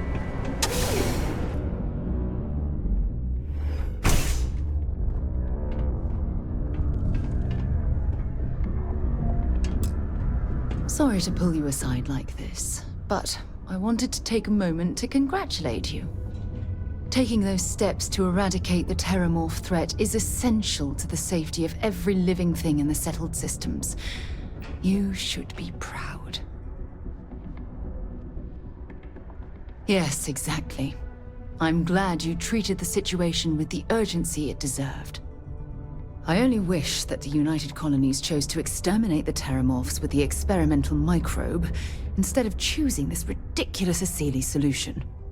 Apparently, their decision was based on your recommendation. That was a risky choice you've made. Minimal risk. Are you sure? The Asili solution might take years, perhaps even decades. Meanwhile, the clock is ticking for humankind. That sounds far too risky to me. Well, I'm disappointed that you didn't trust the science. Unfortunately, locking away the Lazarus plant instead of eliminating it adds to the risk. Anything that accelerates the Terramorph life cycle should have been completely removed from the equation. Why take the chance?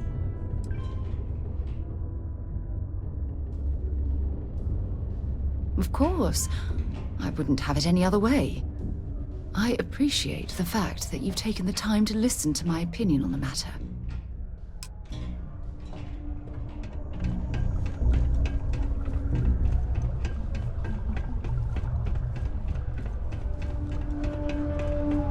I heard they found another new freshwater deposit. Something I can help you with?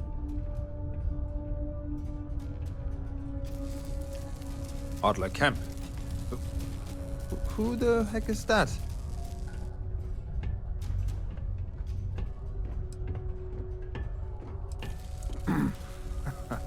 Of course I owe money. Unless you're independently wealthy. Everyone's in debt nowadays. I owe Deimos. I owe my landlord. I owe Galbank. Heck, I have a tab at Parsec Deep at Cespear. It's an endless list. So why don't you just leave me here? Let me get drunk and find someone else to bother. Okay? Adler, you said? Nope. I think you have me mixed up with someone else. Look, I'm tired. It's been a long day in the mines. I just want to go home, wash off the dust, and relax.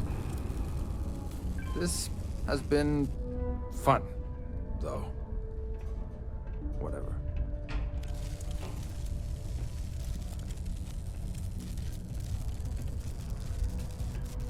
Adler. Oh, wait. You mean that Adler? Yeah, sorry. I thought you were talking about someone else. I told him I'd pay up next week when Deimos cuts our next profit share check. I'll even bring it to him personally. Sound good? Yeah?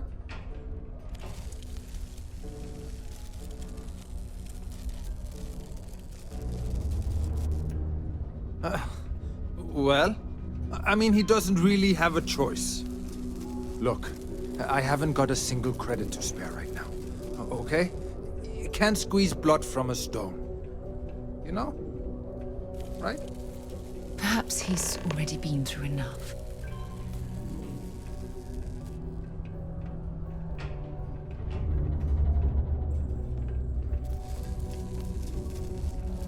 Holy crap. Really? You'd do that for me? Wow.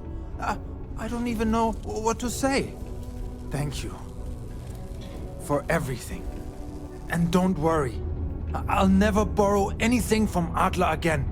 I promise. I'd like to speak to Admiral Logan soon. Do you have a child or children between highly civilized races? Enroll them in a United Colonies distance learning program today. Being a minor is Your child will true. be provided with routine programs teaching them art, science, mathematics, history, and more.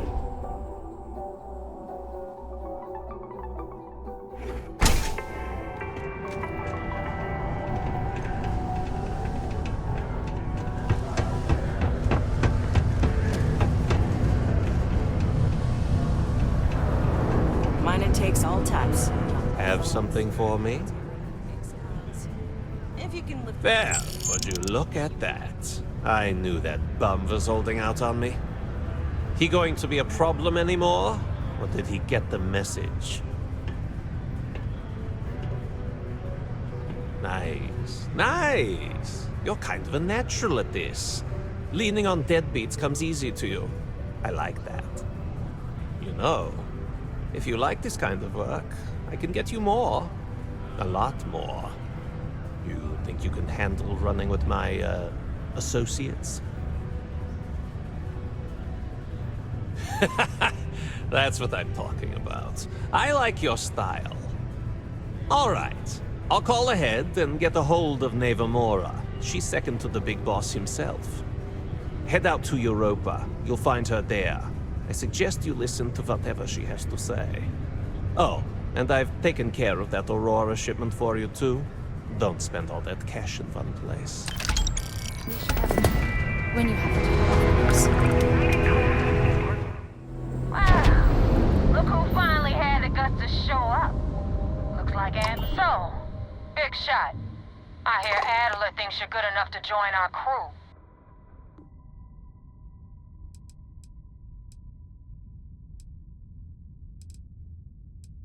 You betting your life on that? Because the only way out of our organization is with a warhead up your grab drive. So, before I put you to work, let's get everything out in the open. I don't know if Adler mentioned it, and for his sake, I hope he hasn't. But you aren't about to sign up with any average pirate crew. You're signing up with the Crimson Fleet. That's if you get through this little task I have planned for you. There's a medical supply ship called the Ragana, jumping into Enceladus's orbit. On board that ship, you'll find a traitor named Austin Rake. I want him dead.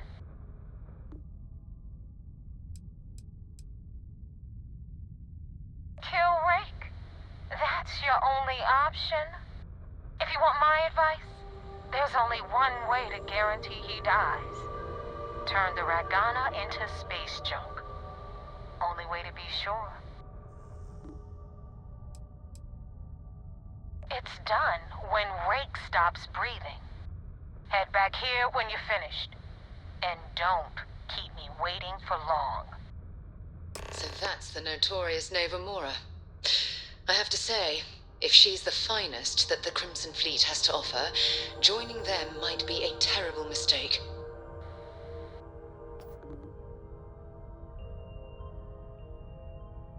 Rake used to run with the fleet.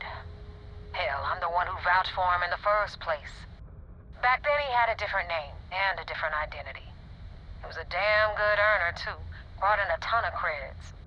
Everything was fine until he wanted out. So he ran. And nobody, I mean nobody, runs away from the fleet.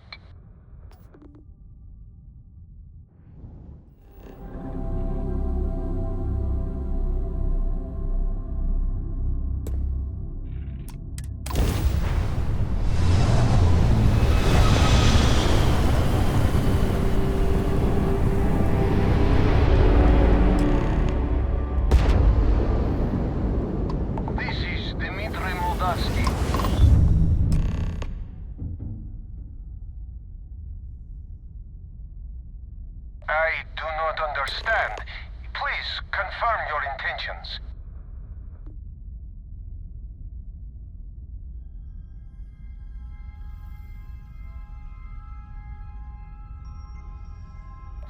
thought. I do not know. Keep in mind, we're not threatening to board you. We're asking. The distinction is rather important. Well, normally I would say no, but frankly, it will be safer for us that way. All right, you can dock. We will talk then. When you have a moment, I'd like to speak to you.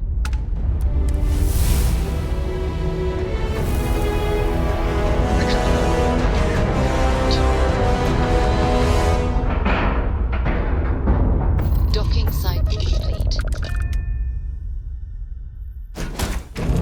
There's something I need to talk to you about.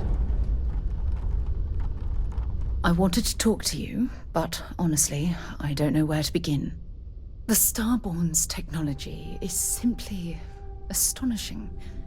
It's just almost too much to process. Yes, I suppose I am. But you can hardly blame me, can you? You do understand the significance of this encounter, don't you? This is humankind's first contact with what I believe is an alien race. A race with technology that could be far superior to our own. Oh, we could learn so much from them. That's what disturbs me.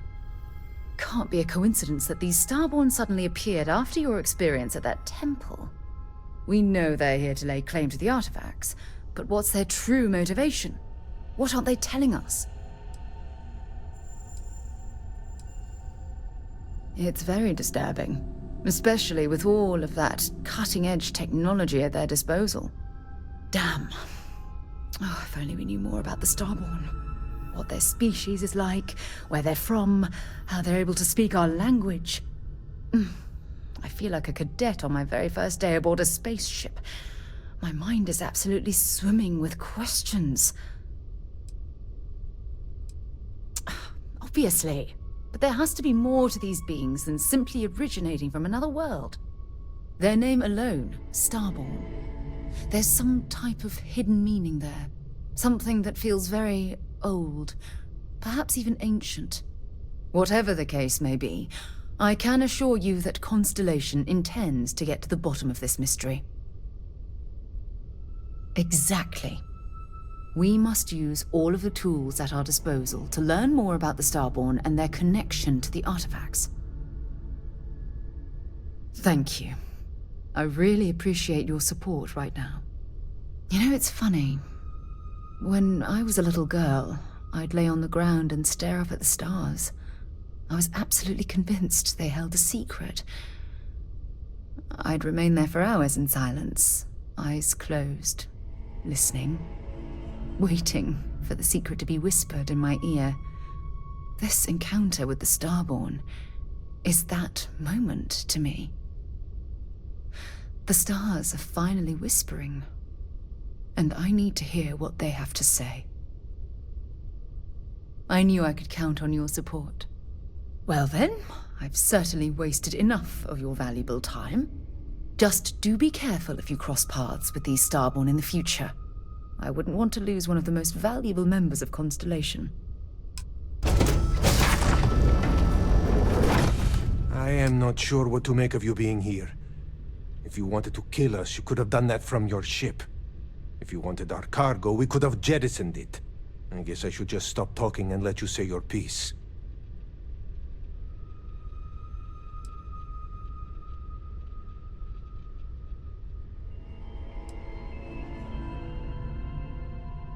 That is true.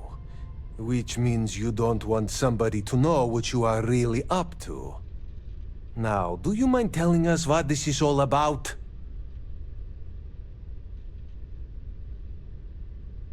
You really do not know which one of us is Rake, do you? And you do not seem to care either, which makes me think you really want to save him. Okay, I have idea. We can strike his name from Manifest, make it so he was never on board. Then, when we dock, we will leave him on this ship and deliver him to another port.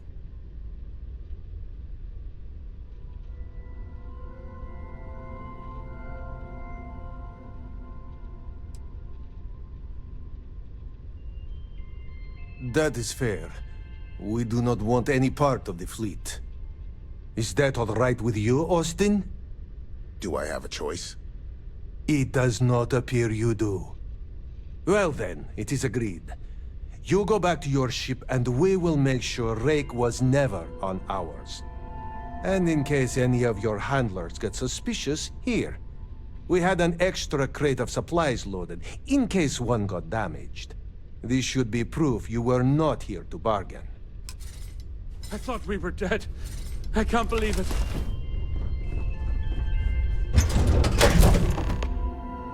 All crew accounted for. We're ready to depart.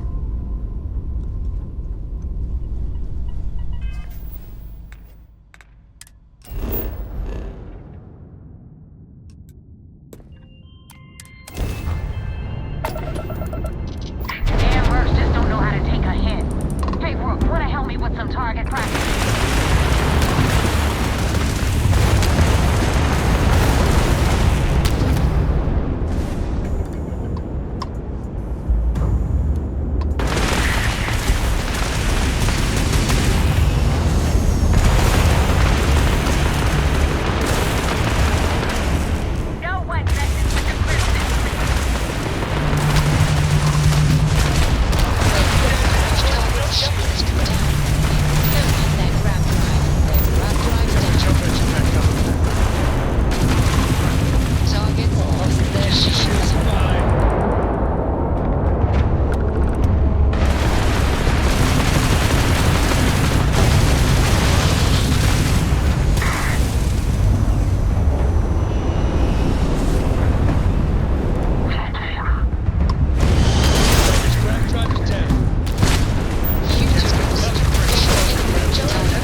Well, we're in.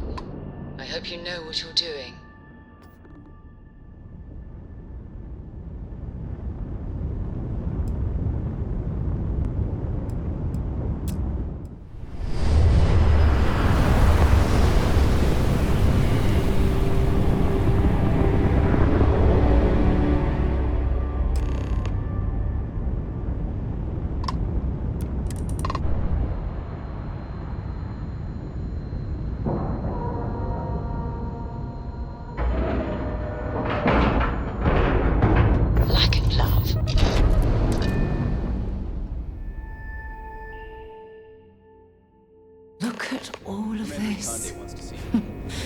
You see, SysDef certainly isn't taking the Crimson Fleet threat lightly.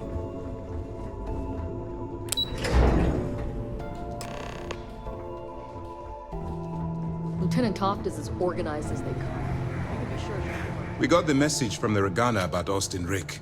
We had him dropped off at a separate port, off the books. Suffice to say, he's got a lot to answer for. That's a smart line to follow. Part of this role you're playing means having to make hard choices. Just remember not to lose yourself in the part. I'll do my part to make certain that doesn't happen, Commander. Oh, one more thing before we move on. For transparency's sake, you should know we were the ones that hired Ecliptic to attack Neva's ship. There was concern after what happened with the Regana that you might have trouble earning Neva's trust. Coming to her rescue ensured that would not be a problem. Ah, so I take it you have good news. Were you able to join the fleet? Then it worked. You're in. Sounds like everything is going as expected. Now it's time for the next phase of the mission. Our intel on Saoirse was correct. After we received reports on your interaction with Adler Kemp, we picked up on your rendezvous with Neva Mora. Our files indicate she's second in command, so getting on her good side will ensure you get into the Crimson Fleet. Yes, you passed your first test and you're still alive. But before we get too confident, that either means she suspects nothing, or she intends to make an example of you later. Just remember, these are ruthless criminals, so don't let your guard down. And their ruthlessness is only surpassed by their cunning. You should proceed with caution, regardless of how well you think you've ingratiated yourself. So what's next for you on Neva's agenda? Where you'll meet Delgado, no doubt. Delgado is the leader of the Crimson Fleet. I have a profile here with some information on his background. You'll want to know the individual cadences of every member of the fleet, but Delgado's most of all. Agreed. The last thing we need is to infiltrate the fleet, only to be kicked out because we've underestimated one of their people. I don't disagree, but it's important to know your enemy and the best way to defeat them. In any case, now that you're with the fleet, you'll be operating independently. We will shadow you eventually, but we'll need to maintain our distance for now, especially while you're on the key. This will also give us time to bolster our defenses, should we need to engage with the fleet in the future. Sir, on that note, shall we begin implementing the upgrade to our shields? Immediately, Lieutenant. Notify the engineers and relay the information to the crew. I hope your entry into the fleet has overcome any doubts you may have had regarding your mission. It certainly increased my estimates on success. Keep up the good work. We'll expect further reports. Dismissed.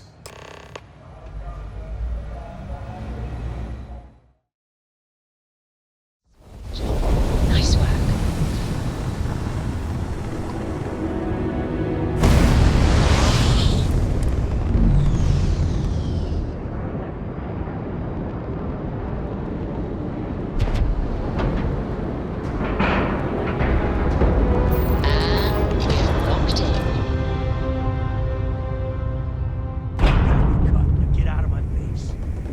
You said the take was 10K, but it was 30.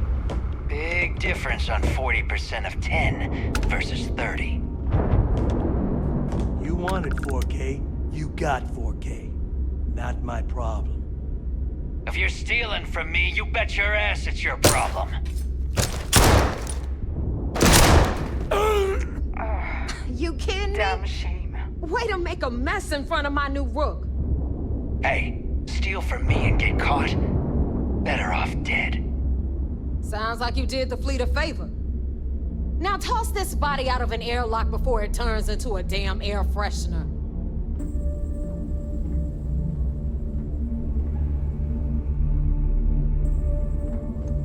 The hell took you so long? Forget how to grav jump or something?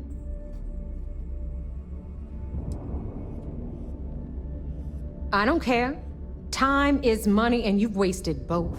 That ends today. Clear? But, all that aside, you made it. So now, you get to hear a nifty history lesson. Pencils ready? Good. This floating scrap heap you're standing on is called the Key.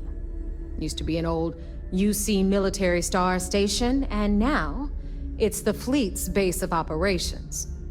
Might look a little beat up on the outside, but we keep it together. Hell yeah, it is. Just watch your back when you do. Cred sticks tend to disappear around here, if you catch my meaning. We'll be certain to keep a close watch on our belongings. Anyway, I'll tell you all about the key. But it's better if I show you too. Follow me. All right. History time. So, the key is in orbit around Suvorov. That's the very same ice ball where the United Colonies built a supermax prison they call the Lock. The UC is so clever. Supermax prison, lock, key. Cute, huh?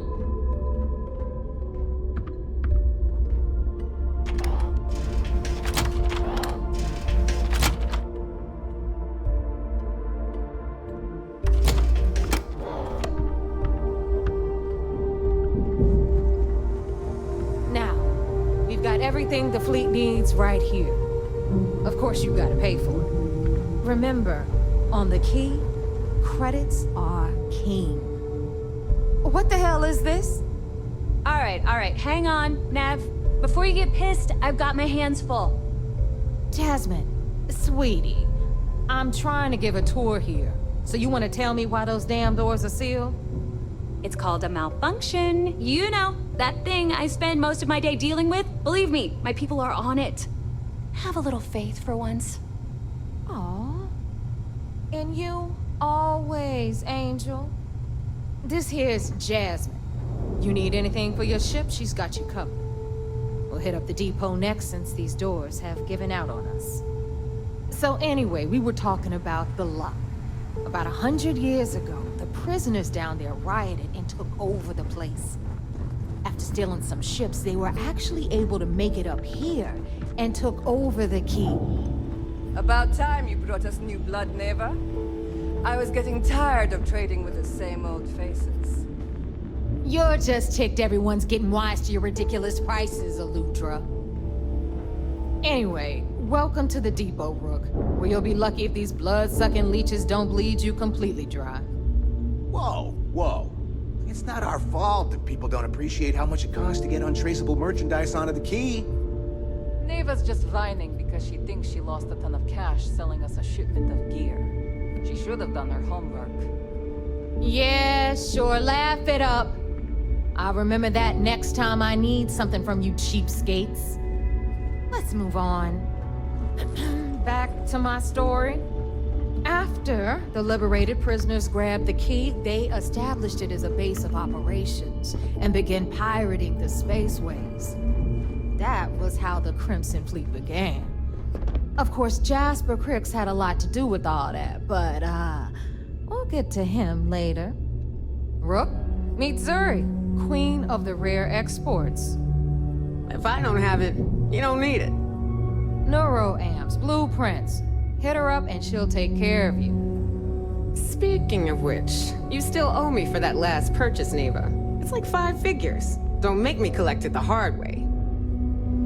The hard way? Oh no. Rook, protect me from Zuri's vengeance. Enough of the bullshit, Zuri. I'll pay you when I pay you. Deal with it. Got a problem with that? Take it up with the boss. My prices may be high, got Bradley but from these the trade goods authority. ain't exactly easy to I'm find. sure you know the deal there. They'll buy pretty much anything, no matter how hot. Then we got our med bay on the left, run by the one and only Samina Mizra. She'll patch you up, if you've got the money.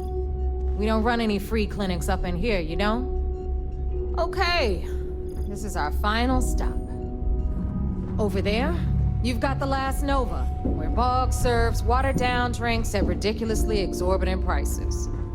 And right here is the most important place on the entire station, the Reckoner's Core, run by the incomparable Shinya Voss. Another new Rook, Neva? I can't believe Delgado still lets you recruit, given what happened with the last one. You mean Austin Rape? It's been taken care of, all right? I don't like loose ends, and this rook is the one who tied it off.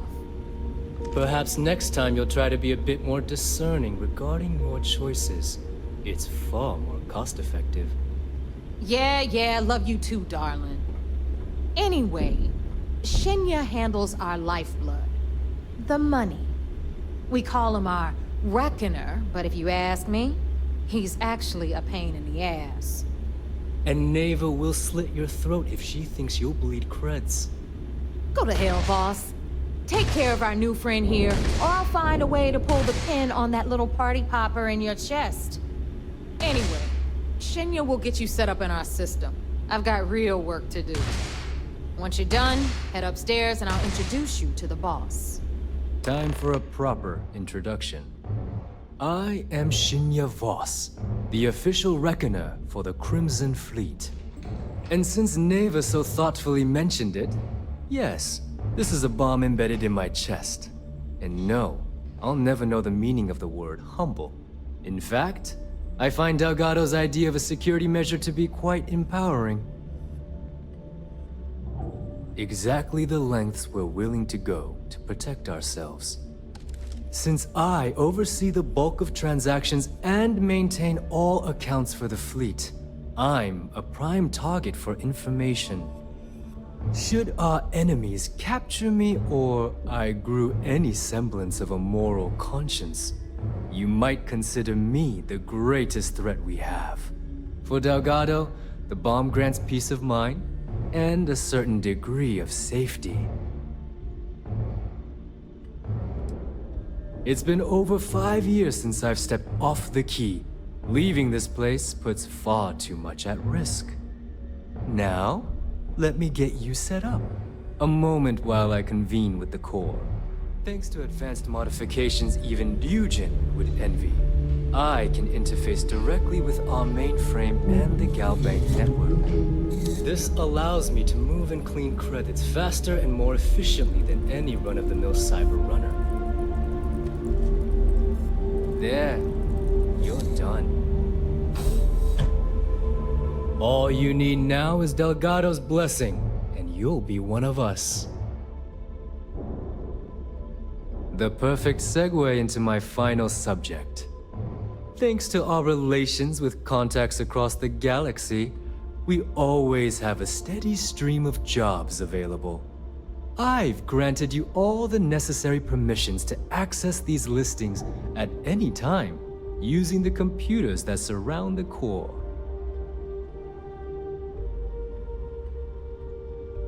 If Neva's chosen wisely, we certainly will. Now, I believe that covers all I have to say, so you can run along to Delgado. Take the elevator to the upper level. You should be able to find your way from there, I hope. Alright, listen up. You can all stop complaining. Atrium to cargo bay doors have been retrieved. Of course, when the tour is over. Ah, there's our other new recruit. So, now that we are all here, it's time to get down to business. The two of you are the only rooks that have made the latest cut. The rest, well, let's just say they won't be joining us ever again. Neva's willing to put her neck on the line and vouch for you, which means you've got what it takes to join the Crimson Fleet.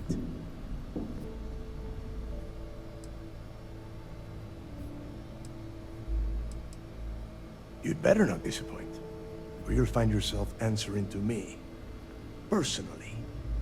All right, let's get started here. When you sign up with the Crimson Fleet, you're in it for the long haul. No one quits. No one retires. The only way out is death. You stay loyal or you pay the consequences. Fleet before friends. Fleet before family. Fleet before yourself.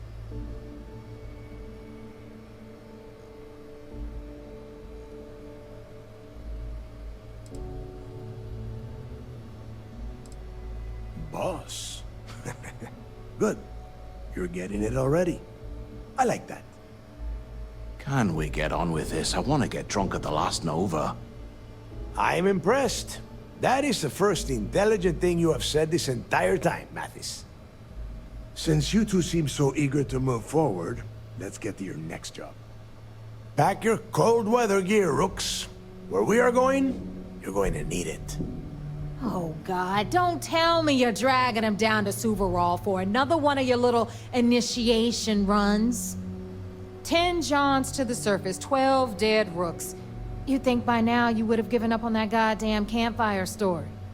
Crix's legacy is no story, Neva. We've got fresh eyes in the fleet. And if these two want to impress, they're going to help me search those ruins. I hope you're right, Dale. That new code we grabbed for the lock cost us a ton of credits. And a decent captain. This initiation, as Neva calls it, is your chance to see where it all began. On Suvorov with Jasper Crix. Crix led the riots that gave birth to the Crimson Fleet. And if his legacy is still out there, we're going to be the ones to find it. Before Crix left the fleet, he left a message talking about a major score. One that would set up the fleet to be a big player in the settled systems. Somewhere down the line, they started calling it Crix's legacy. And everyone who's tried to find it has wound up empty-handed, missing, or dead. If we're gonna beat those odds, we'll first need a lead. And I would wager we will find one on Suvorov. Dale's leaving out the best part. That this whole search is based on a handful of words on a very old slate. Crix left a lot of big talk on that recording, and not a lot of facts. Some of us believe in it more than others. Don't listen to her. When we get our hands on Crix's legacy, the fleet will be operating at a completely different level. We will become more than a match for UC Sistef.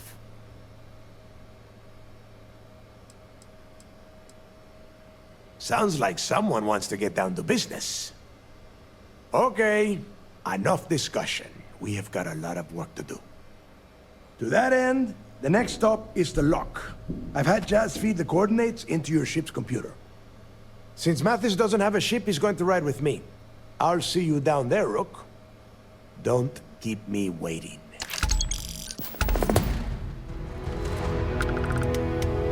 Smuggling beats a real job any day.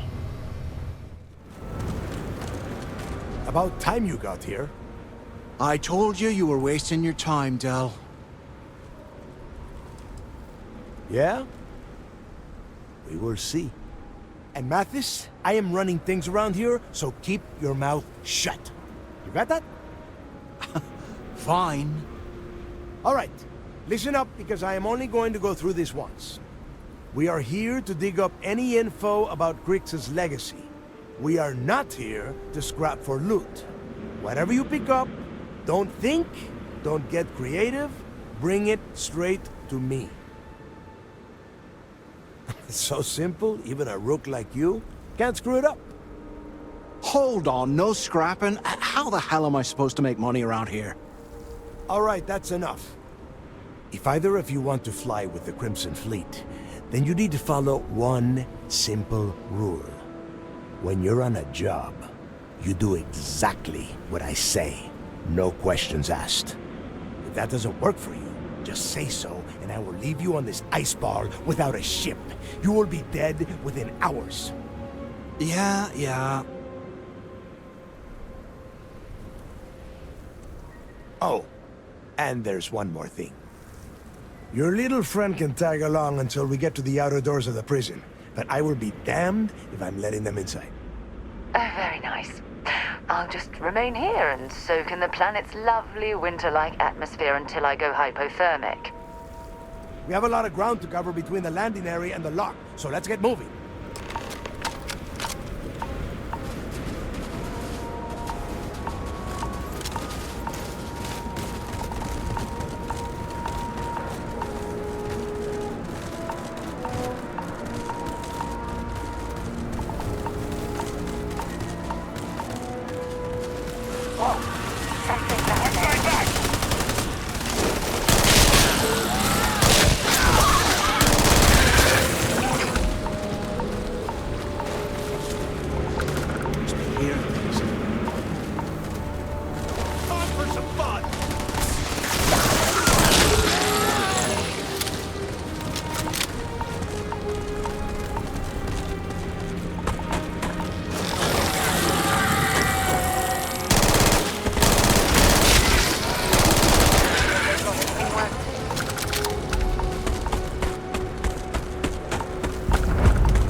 Stay down.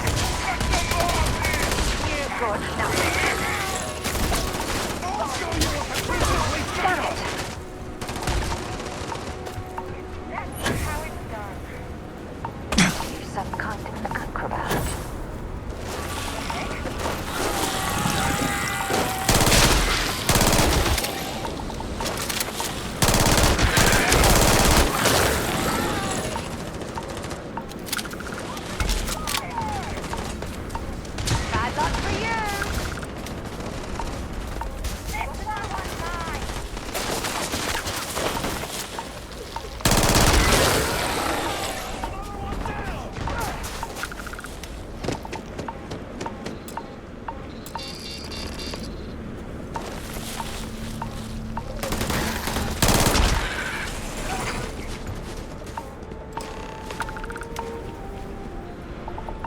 Here we are. The place where Jasper Griggs laid the groundwork for finding the legacy and eventually the Crimson Fleet. The lock. Yeah, he needs to get this thing open, like, right now. It's freezing out here. Then crank up your suit heat, Mathis, because it's probably not going to get much better once we are inside. All right, let's keep moving. Standing out here isn't doing us any good.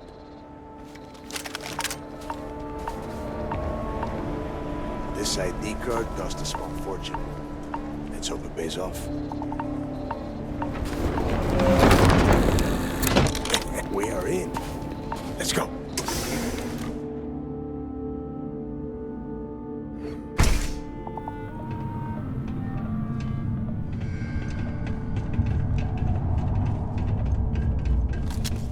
First time I have been inside this part of the lock, so keep your eyes open. See anything unusual? Call it out. If it's hostile, take it.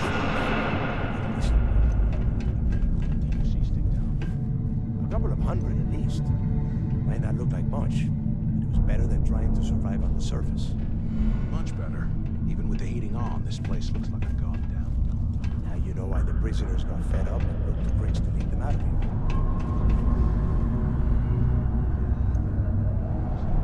It's not a story, Mathis. It's history. Remember that. Now, keep your mouth shut and your eyes open.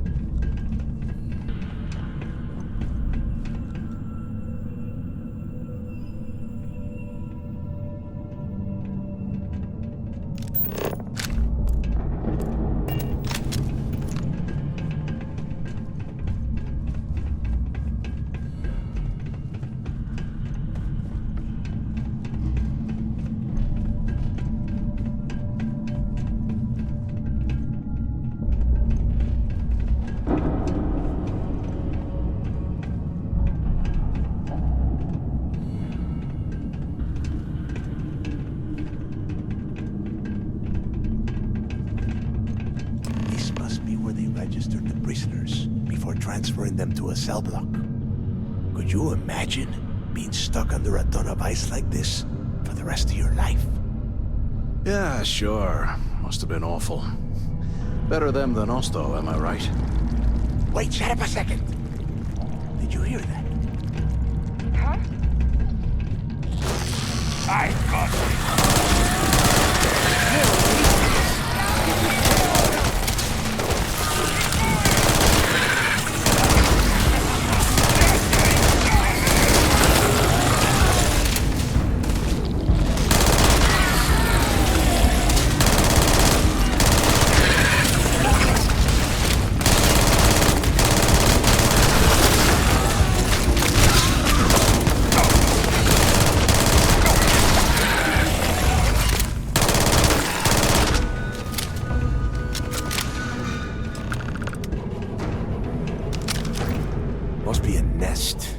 I bet these things are crawling all over the place.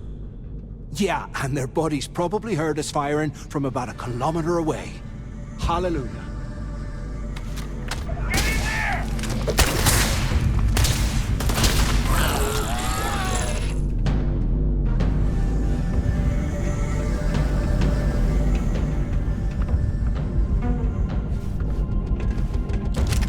Must be a nest. I bet these things are crawling all over the place. Yeah, and their buddies probably heard us firing from about a kilometer away. Hallelujah. If we weren't on this job with Delgado, I'd drop you for saying that. Enough already! I should have known better than to bring both of you at the same time. Now let's see. Looks like we are inside some sort of prisoner transfer area, but everything is locked down tight. Since you are such good friends, why don't you and Mathis head up to that control room and see if you can get some more of these doors open?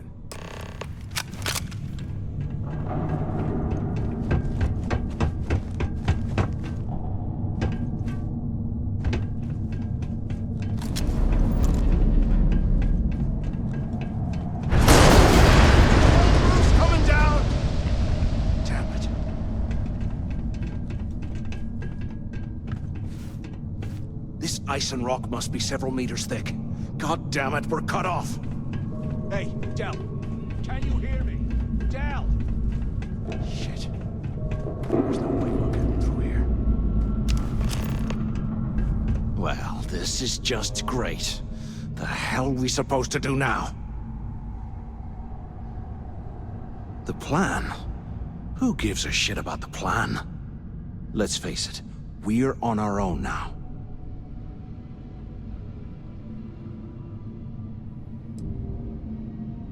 Well, yeah, we'll get to that eventually. For right now, I have a much better idea. We use this opportunity to take out Delgado, and at the same time, make some serious credits for ourselves.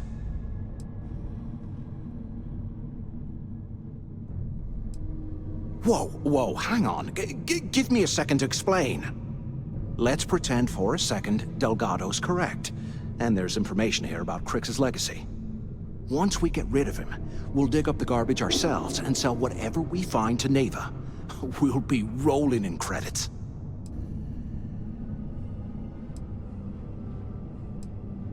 Oh, fine. Suit yourself. You know, for a second there, I was almost starting to respect you. Now, let's find a way out of here.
Dust off and listen up.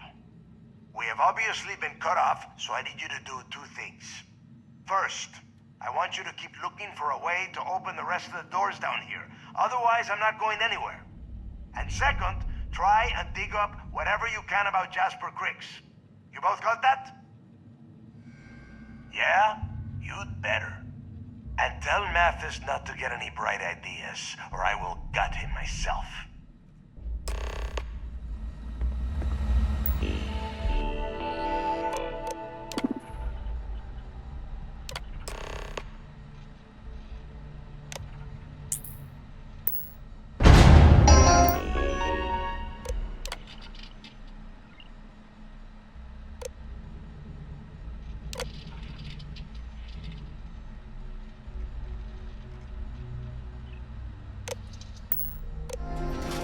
Attention.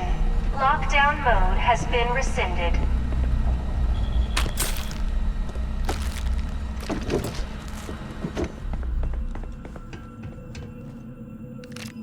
While we're picking through the trash, we might as well grab some good stuff.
So, have you changed your mind yet? Yeah, right. You saw it back there. Those things, whatever they were, they've probably ripped him to shreds by now. Did the job for us. And if they haven't, we can still handle the job. We just have to get our hands a little dirty. Wouldn't be the first time, am I right? Of all the people to get trapped here with, why the hell did I get stuck with you, huh? Fine, have it your way. So, now that we've made it to the guard tower, what's our next move, genius? Keep doing what we've been doing. Right. Glad I asked. I suppose we should start off by searching the tower for the location of Crix's cell. If he stashed any useful information, it might still be hidden somewhere inside.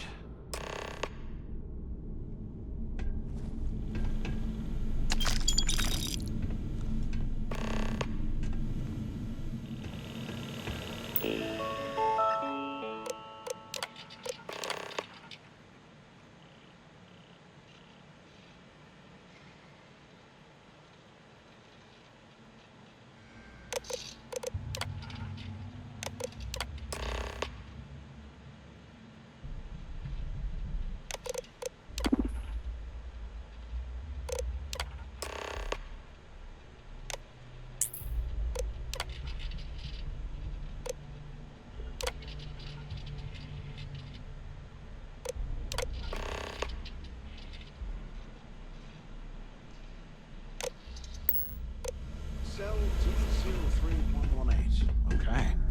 It's a place to start, I guess.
It'll take them a week to cut through the ice, so I'm giving you that long to square your end of the plan.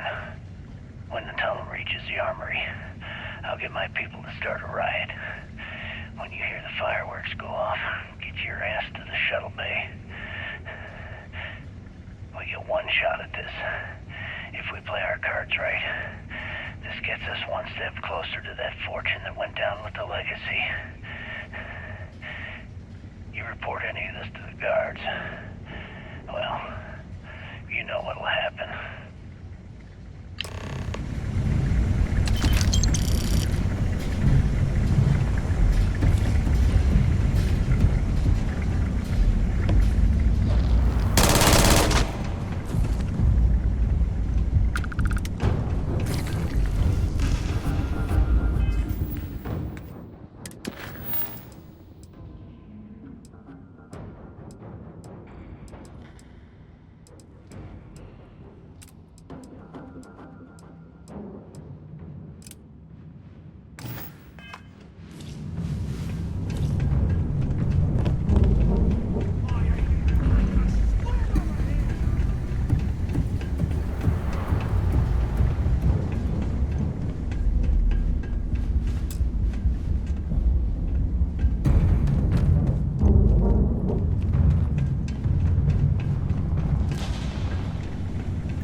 cleared this place out.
like this was the warden's office.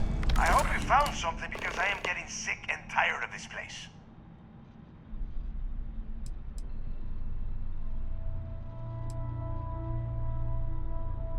I knew it! Everyone said I was out of my mind.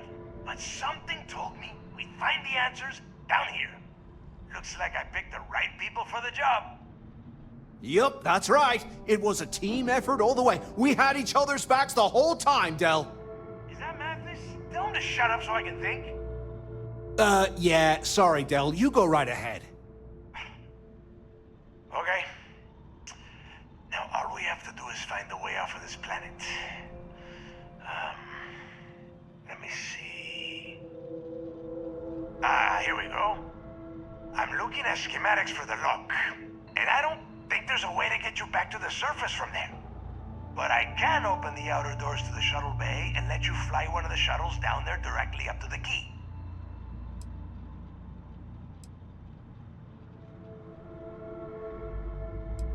Good answer. You're learning fast. Okay, let me see. One of these probably opens the door. Shuttle bay activated. Initiating the icing process. Please stand by. Yup, that's got it. Might take a while, though. Those bay doors have not been opened in almost a century. You have done a hell of a job, Rook. We will talk when you get back to the key.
Well, I wanted to thank you for not being a jerk and hounding all the glory on this run. Cool. Cool. Look, about all that killing Delgado stuff, why don't we just forget about everything that I said? You know, like it never happened. Thanks. I promise that you won't regret it. Now, let's get the heck out of here.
The hell took you so long?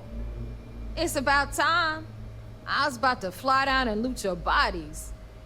Not now, neighbor. Well, you said you found something. Hand it over.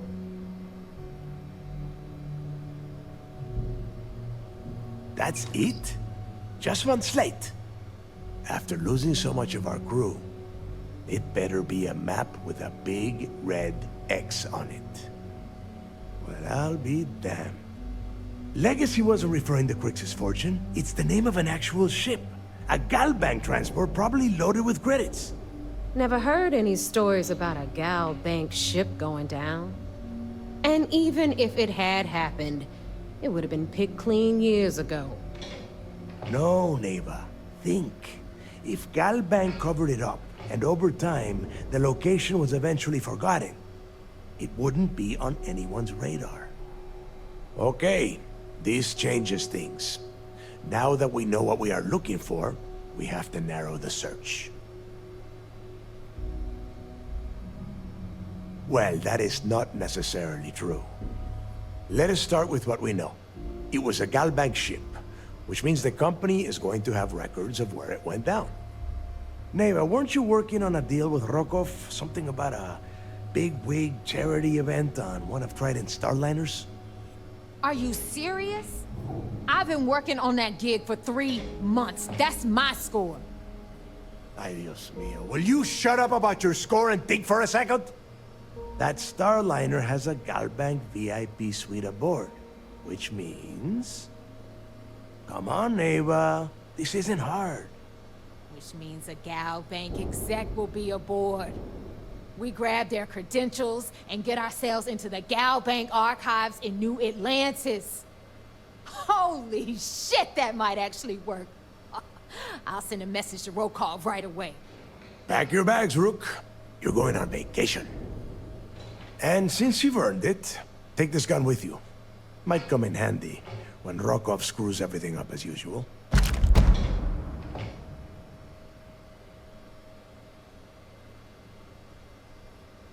Good, because that is exactly what you are going to be doing. Neighbor and I are too well known to walk around the starliner without being recognized. If Trident security spotted us, it'd be over. I need you to board that ship, make contact with Rokov, and get me those credentials. You'd better. Oh, before you leave, I wanted you to know that I took what you said about Mathis into consideration, and I've decided to let him join the fleet.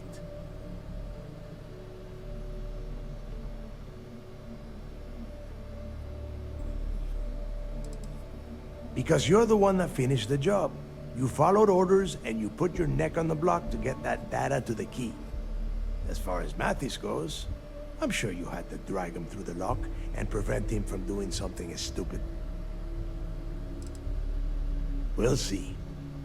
That's it then. Next stop for you is Rokov's Starliner, the Siren of the Stars. And remember, Rokov does not need to know anything about Grix's legacy. For now, it's just between us. Now get out of here. Hey, Rook. Before you head out, I need to have a word with you. Meet me at the last Nova after you wrap things up with Mathis. Spatters of blood covering all the stolen goods, of course.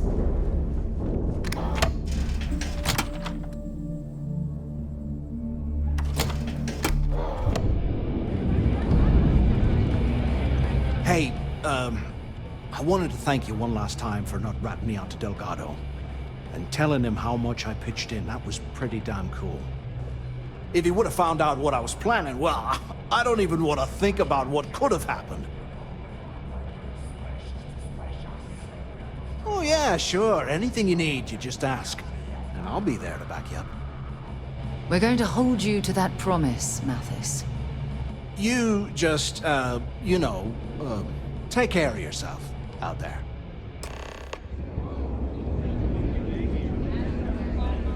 Well, isn't this cozy? It appears we've stumbled across the embodiment of the There phrase you are. absolute mayhem. All right, look. I've been lining up a score with that asshole Rokov on the Siren of the Stars for months. I'm not about to let a payday slip through my fingers. So guess what? You're gonna finish the job for me. I'm about to tell you, so shut up and listen. Rokov's been tipping me off about some kind of bullshit charity event that the Siren of the Stars is hosting. At the event, they're gonna give away something called the Earth Savior Award, which is worth tens of thousands of credits. So it's simple. While you're on the Siren, swiping those GalBank credentials, I want you to grab that award and bring it to me.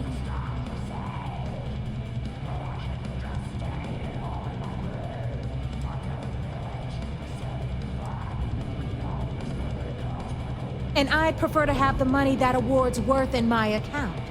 So you're just gonna have to deal with it. Look, you can make all the jokes and excuses you want. But if you don't come back with the ES award, I'm gonna deduct it from your pay. Either way, I get my money.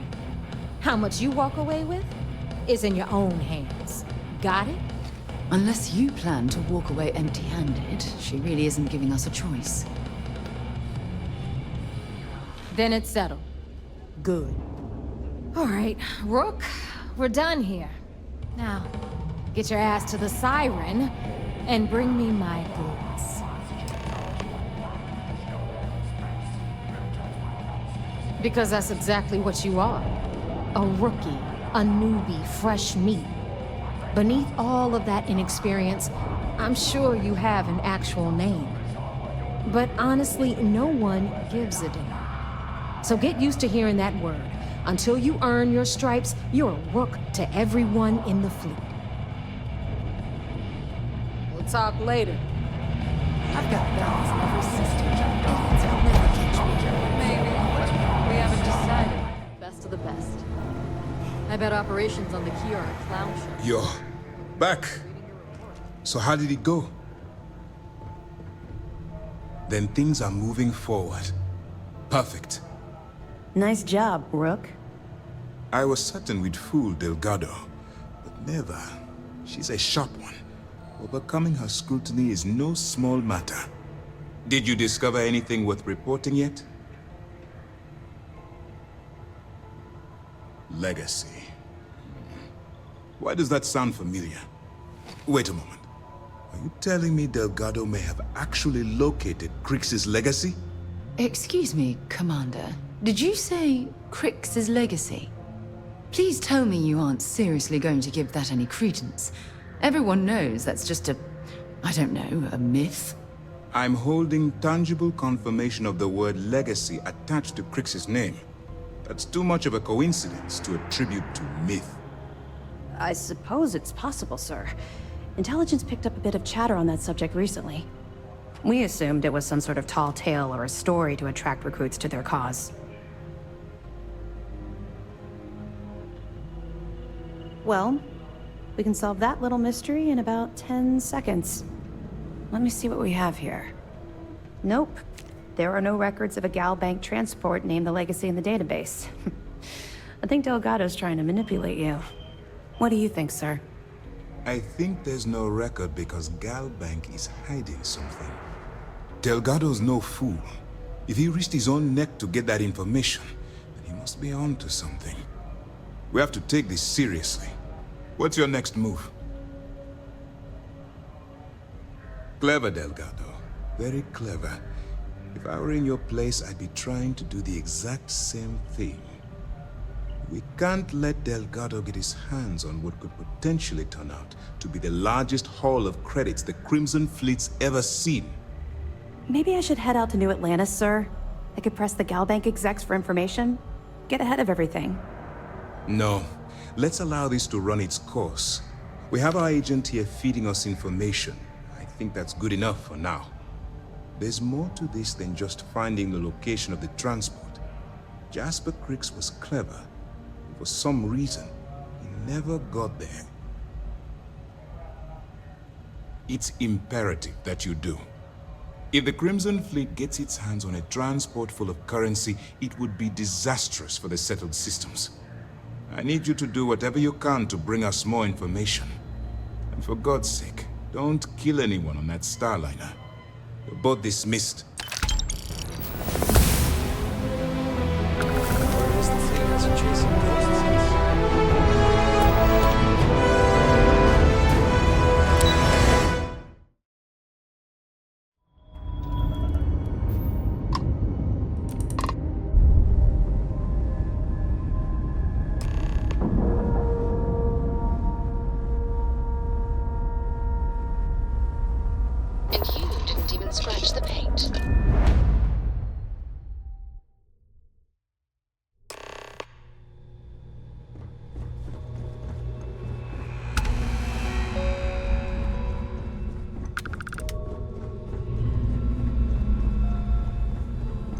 About time you showed up. All right, I want to know what's going on. I've been trying to get Delgado's attention for, I don't know, 3 years now. And what do I get?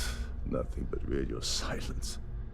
Then out of nowhere, just when Neva and I are closing in on a huge score of our own, Delgado orders me to help you out.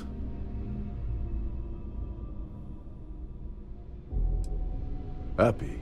Oh, I'm thrilled. Still, this leaves me with a lot of unknowns, and in our line of work, unknowns get you killed. So Neva's message said you were here for Dombrowski. Was that all she sent you here to do? Or was there something else you were sent here to steal? Oh, really? Did she now? I can't believe she's trying to cut me out of this deal. Without me, the award never would have ended up here in the first place.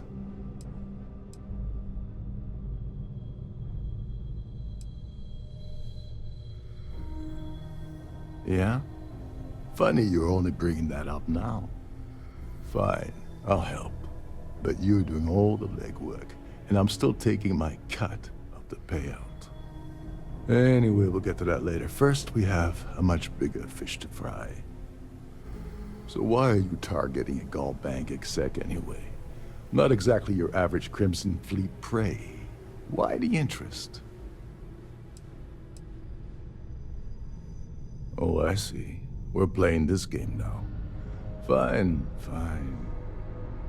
Well, you might as well turn around and hop back aboard your ship because you're not getting near Dombrowski without my help. Like him or not, he's the Siren's captain, so his assistance is going to be invaluable. Maybe we should hear what he has to say. Well, well. It appears we have a mind reader here. You're absolutely right. I don't want money. I want back into the Crimson Fleet. It's as simple as that.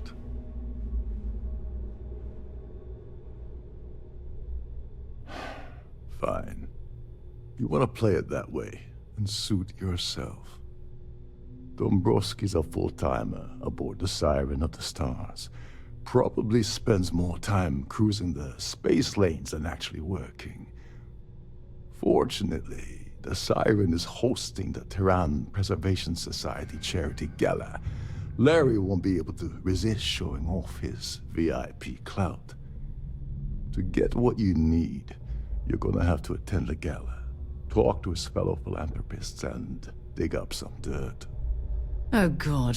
I'd rather hunt down Varun's zealots than mingle with those egotistical frauds. Yeah, well, lucky for you, it's not black tie, so you'll be fine. This card will allow you to access the Starfield ballroom. If you need my help, I'll be relaxing in one of the upper-level lounges. Head inside and mingle with the crowd. No one likes Dombrowski, so they'll be more than happy to share his dirty secrets. Well, you better learn quick. Oh, there's one last thing. Trident equips all of their starliners with the latest acoustic threat detection. Meaning that you lose patience and kill anyone aboard the ship, security will be alerted and all hell will break loose. Anyway, I suppose that's enough to get you started. Good luck. Oh, and while you're at the gala, avoid the canapes. They're frozen, not fresh.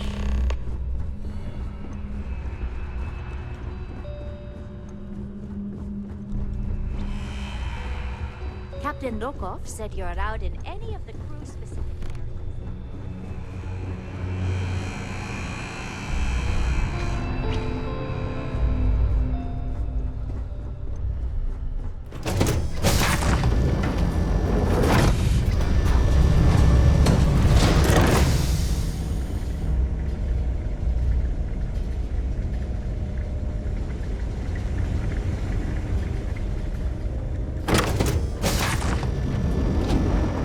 Any complaints about your crews should be directed to one of the staff.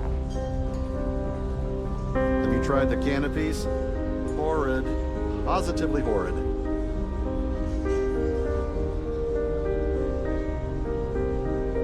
An open bar would have been nice, but Trident's gouging us That for every view credit is we've got. absolute.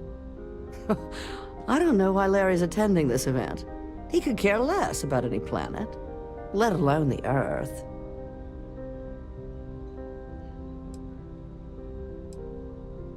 Besides what I already told you?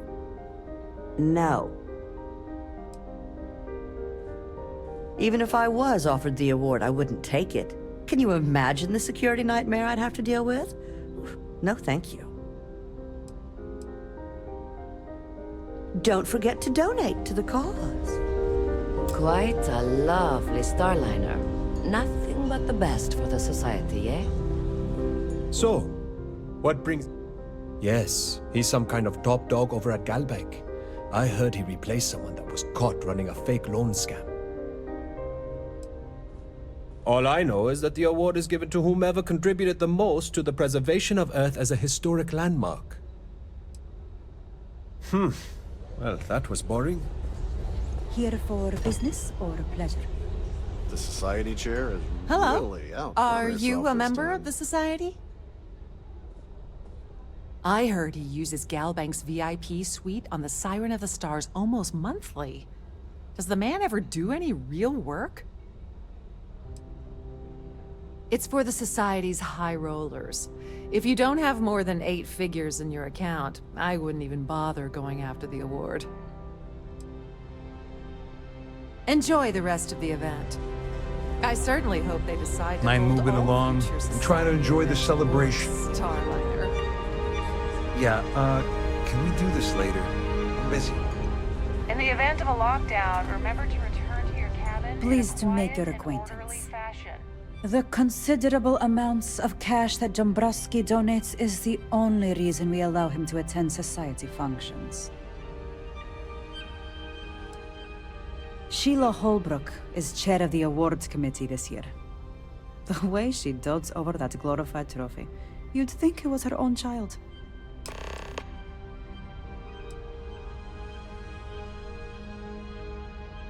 That's all then?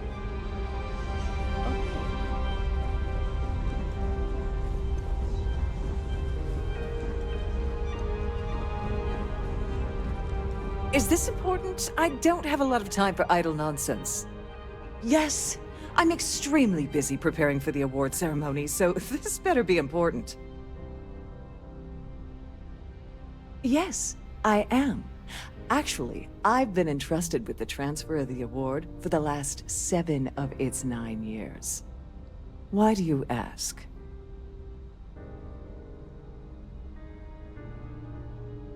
In my cabin? Oh, please. Why would I do something so foolish? I'll have you know that the award is locked inside the master safe, located at the purser's office. Now, if you'll excuse me, I have much more important things on my agenda than to speak to the likes of you.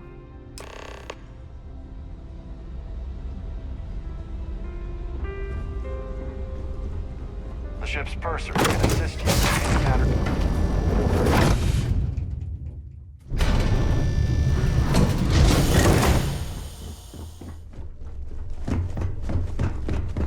With all the worthy causes in the settled systems, you'd think people wouldn't waste money on these. Welcome to the purser's pretentious office. luxuries. I'm Chief Purser Murata. How can I be of assistance today?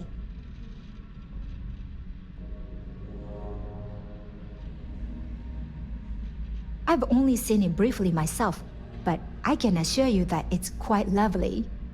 Unfortunately, the item is locked inside of our safe, which can only be accessed by presenting an appropriate claim ID. Is there anything else I can assist you with today? Have a safe journey. The passengers store their valuables while the siren is underway.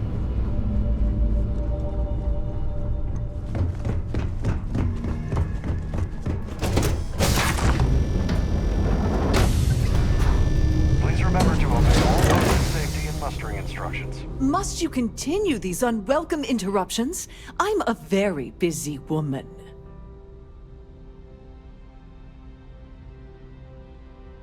Excuse me? And why in goodness name would I do something as foolish as that? And why, in goodness name, would I possibly agree to that ridiculous demand?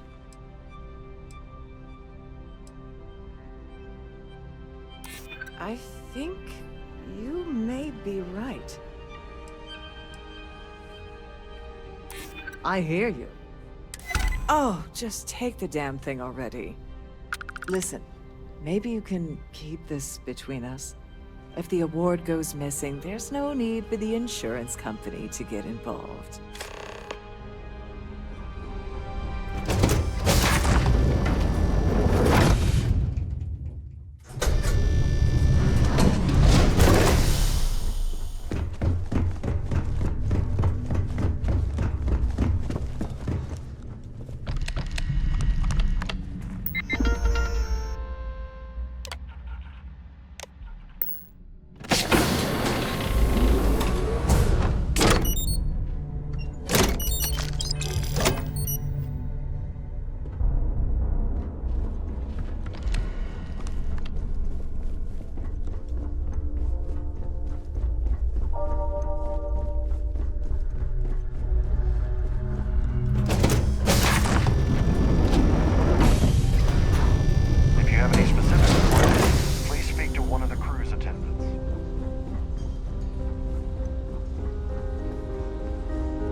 So what brings you aboard? Larry has an A-level executive rating over at Galbank, which means he has access to everyone's accounts at the touch of a button.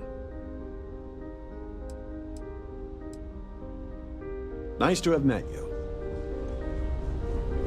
The Society Chair, here for business or pleasure? He's been spending a lot of time with Claudius Swist. Quality time, if you catch my meaning?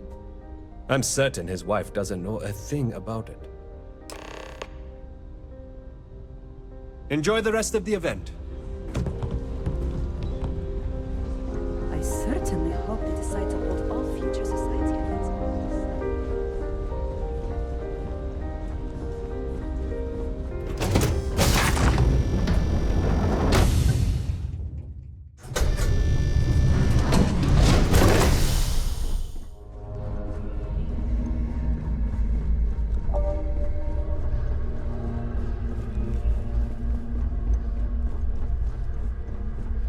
Sorry, do I know you?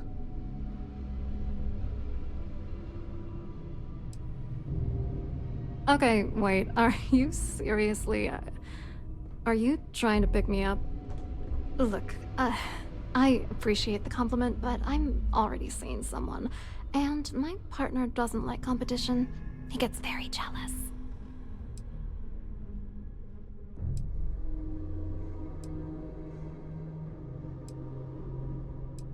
His wife? Oh, for the love of God. I told Larry to keep his big mouth shut, but did he listen? No. He had to impress his friends and treat me like a trophy. Look, I've been in this business for a long time, and I know how this game works, so let's skip all the banter and get it over with. What's it gonna take to make us both happy?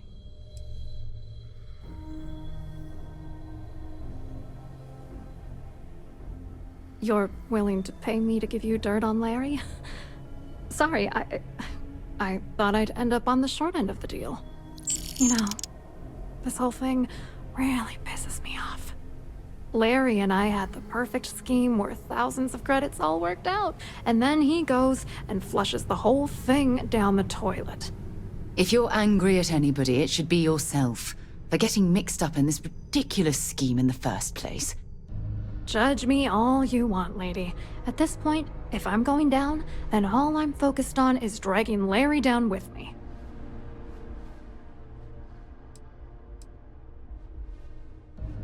Yeah, I'm getting to that. Larry got together with myself and this other guy, Gabriel Vera. He's some bigwig over at UC Security. I doctored the transactions, Larry wiped them off the system, and Vera kept the legal pressure off of us. We were scamming Galbank for months. It was going well until I discovered Larry was cheating everyone by changing each transaction in his favor before deleting them. I wish I had some. Maybe you should try talking to Gabriel Vera. He should be around here somewhere. If he doesn't want to cooperate, just mention my name. That should grab his attention. Good luck. You're gonna need it. I hope you hurt Dombrowski. Nail his ass right.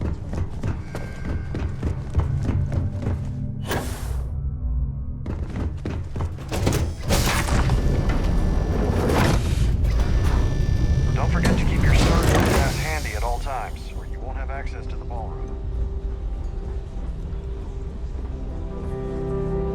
Have you tried the canapes? Horrid. Hello. You here for the charity event? Oh, I'm afraid that's a bit outside my wheelhouse. I work for UC Security, so I don't think I could be of much help. I have nothing to do with Galbank. Claudia sent you, did she? Look, friend, I don't know if you're just a little drunk, maybe a touch crazy, or both. Whatever you think you know about me, you're dead wrong. So back off. You're a liar and an absolute disgrace to the United Colonies.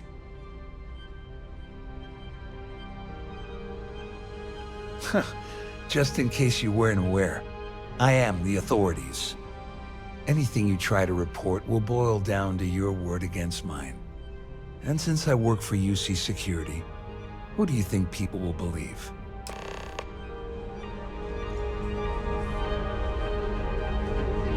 Hello. Are you a member of the Society? Pleased to make your acquaintance. Quite a lovely Starliner. Nothing but the best for the Society, eh? I saw your little exchange with Vera. Keep that up and I guarantee that imbecile's gonna demand that you be arrested. Which is why he's threatening you. That makes sense. We need hard evidence of their scheme. It's gonna be tricky. The problem is he's not gonna talk to you in public. We need to get Vera isolated so he'll spill everything he knows. Smart. If there's an emergency, standard practice is for all passengers to clear the decks and report to their cabins for lockdown. I think the best chance we have would be to tamper with the life support sensors. Manipulate a few controls, and you can fool the monitoring system into thinking there's a life support failure. And there you have your emergency. Whatever it takes. He's talking about tampering with the only system keeping everyone on this ship alive. Don't worry. It'll be as easy as it was mingling with the guests at the party. Just throw a few lousy switches and you're done. One more thing. If Chief Engineer Sundin gives you any trouble, tell him I'll erase that gambling debt he owes me. I prefer you use that as a last resort, but hey, what's the harm in losing a few credits when I'm on the brink of rejoining the fleet, right? Anyway, I better start packing. Things are getting hot around here, and won't be long before Trident figures out you had help. Go do something useful, okay?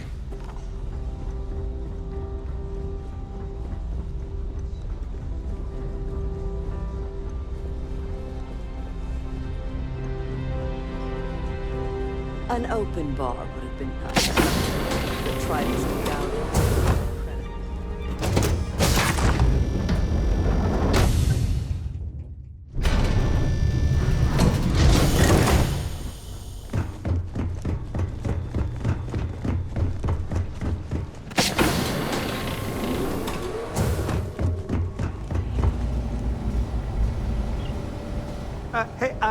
Hold up.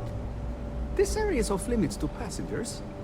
Wait a second. You're Captain Rokov's guest, right? Didn't expect to see you down here.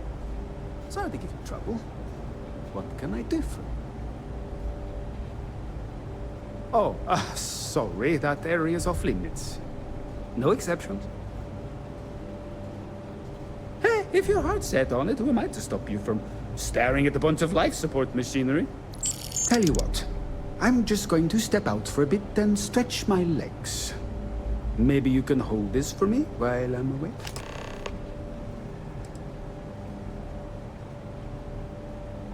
There's some heavy security protecting this area, but judging from the fact...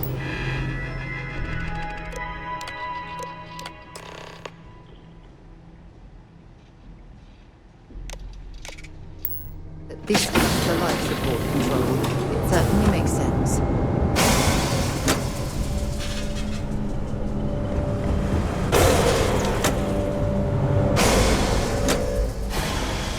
All passengers, may I have your attention, please?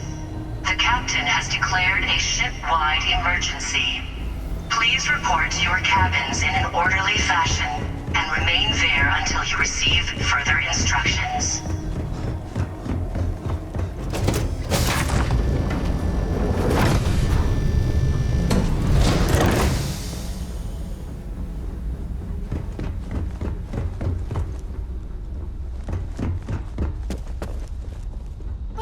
It appears that we've definitely ruined the party.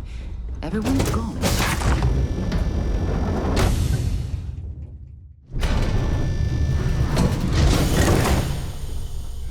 Our security team would appreciate if you'd please shelter in your cabin during this emergency.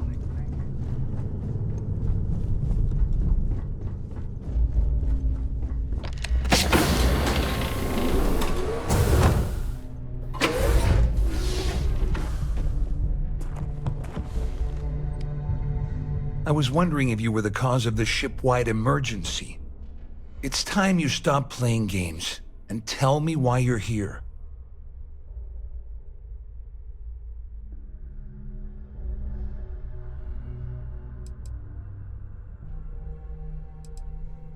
I always took him for a fool, but I can't believe he's stupid enough to have gotten mixed up with the Crimson Fleet. Still, why would I possibly want to incriminate myself by handing over any evidence?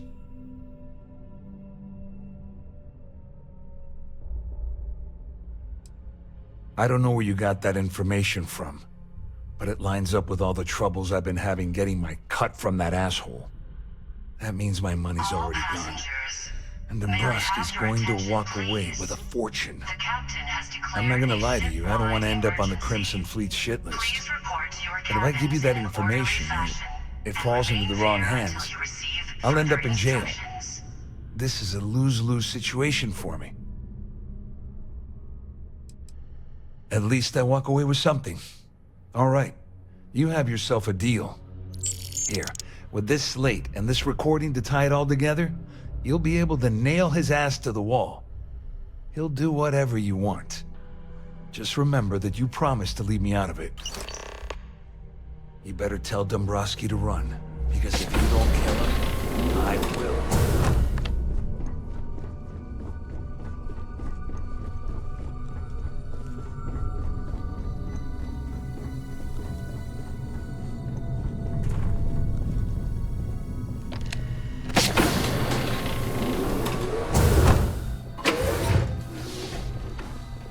Well, well. You must be the one who's been accosting Claudia and Gabriel. I'm uncertain what you hope to accomplish here, but it appears we should rapidly enter into some sort of negotiation.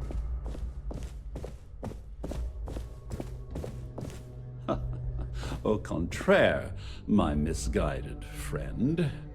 There's a bargain that needs to be hammered out, and you will listen to the facts before we proceed.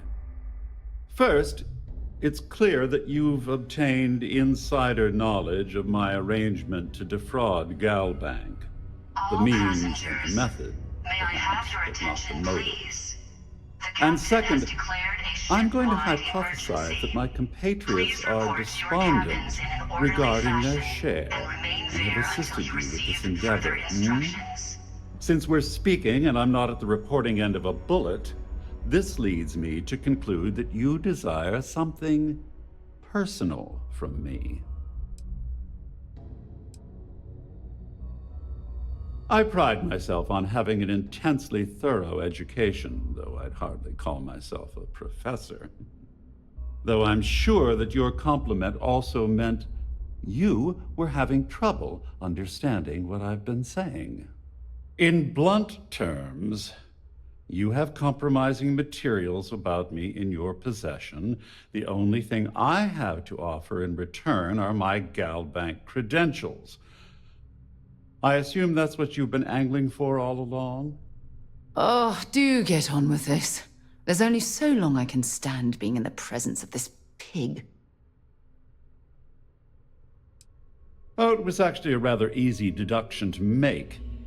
It's the only thing of significant value that I still have in my possession. It appears we've reached an accord. Wait, I'm sorry. Let me simplify that for you. It sounds like we have a deal. Oh, of course, I trust you'll understand if I ask for us to avoid any further contact. Now, if you'll excuse me, I need to formulate how I'm going to utterly ruin two very annoying business associates. Good day. Can you believe the size of this cabin? It's large enough to accommodate a family of 12. God, what a ridiculous waste of space. Your cabins in an orderly fashion and remain there until you receive further instructions. This ship is in a state of emergency. Please. Well, looks like everything worked out, just like we planned.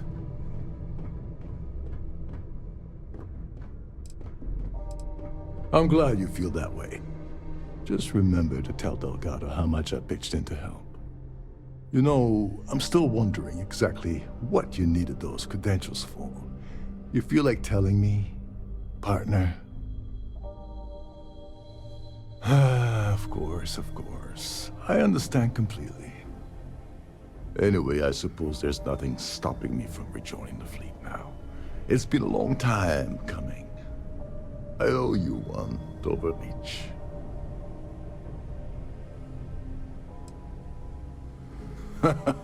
Don't worry. You'll get what's coming to you. I promise. Well, I suppose this is where we part company. Hopefully the next time we meet, we'll be aboard the Key.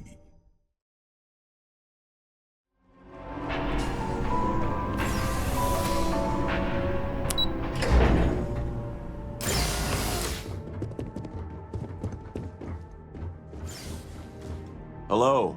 Welcome to the GalBank archives. May I see your credentials, please? Just one moment while I verify. Oh, yes, Mr. Dombrowski. Welcome, sir. Give me a moment to log your visit, and then I'll unseal the archives.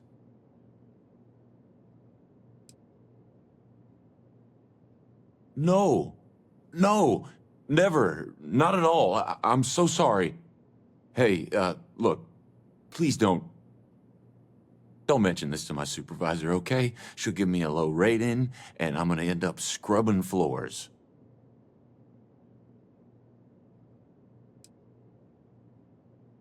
Me? No. Look, this is my first day on the job.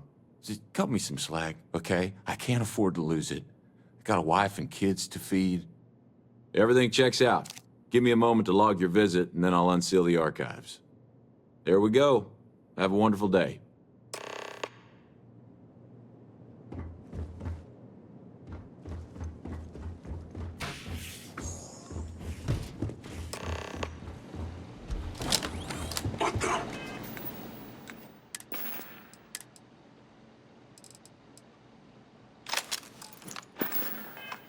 Keep their attention. Engaging hostile.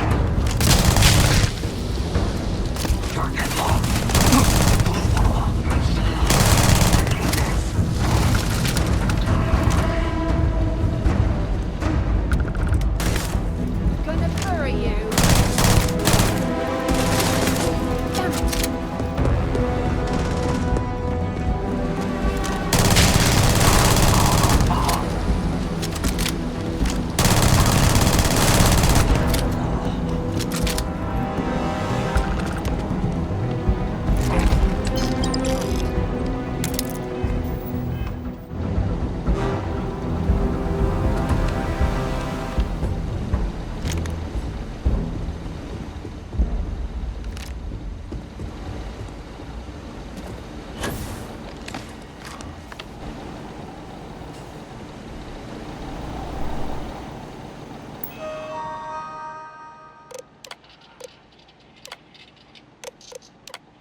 Your buddy Rokov is aboard the Key. Told me everything that happened. Yeah, he won't shut up about you. Keeps going on and on. Now I remember why we kicked his ass out the fleet.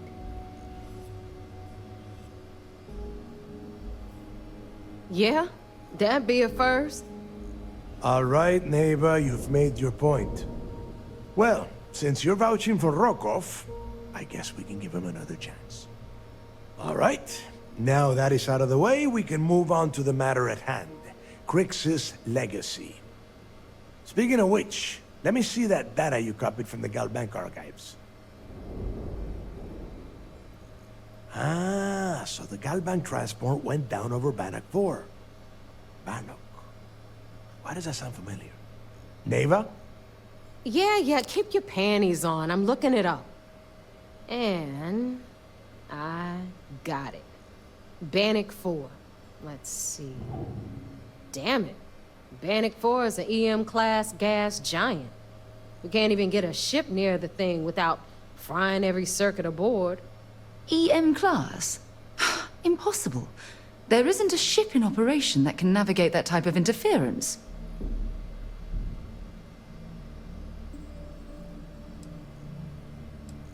Yeah, sure. We'll just wrap your ship in a ton of copper and launch you right in there. That ought to do the trick, right? Both of you shut up and think for a second. I'm sure Crix hit the same roadblock. All we need to do is figure out how he got around it. This sounds like a goddamn waste of time to me. That's the spirit, Rook. That is the essence of the Crimson Fleet that has been slipping away lately. Neva, the Galbank data says the transport had a CBR-27 transponder. Can we track that kind of thing? Pinpoint its exact location? That transponder is military grade. We're talking ultra-bit encryption, constantly reshuffling frequencies. We don't have shit like that laying around.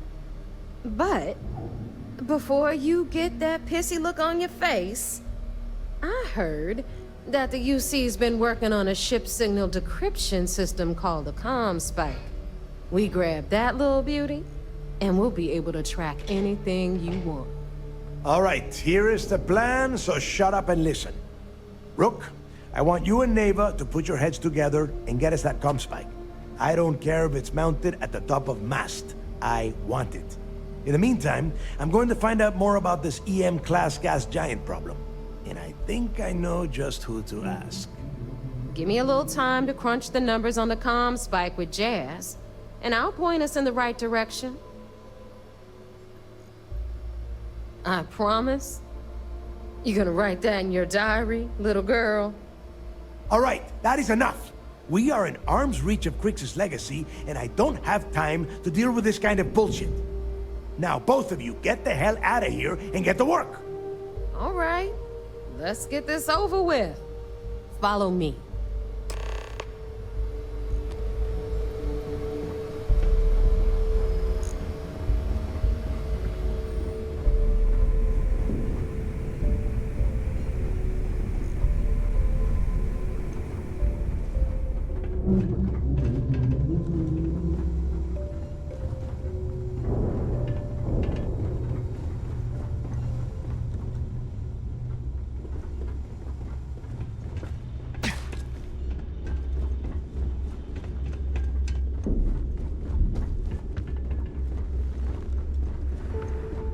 I heard Isla's sister is some hardcore mercenary.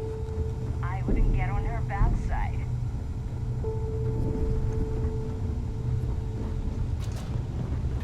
I hope Bug has something strong enough to knock me out.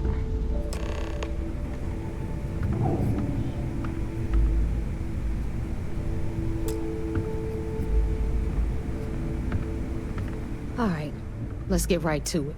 Did you get the Earth Savior Award, or am I gonna be very disappointed?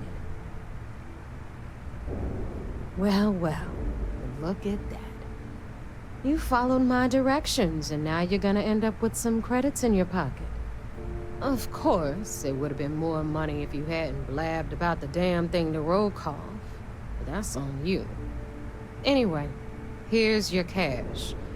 Keep this up, and I might even start respecting you.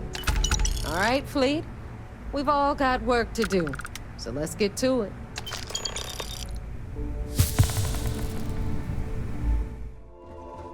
Most of our operations team graduated top of their class. So I heard there was a bit of excitement on the Siren of the Stars.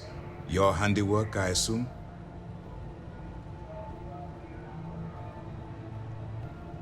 Yes, and I heard there were no casualties.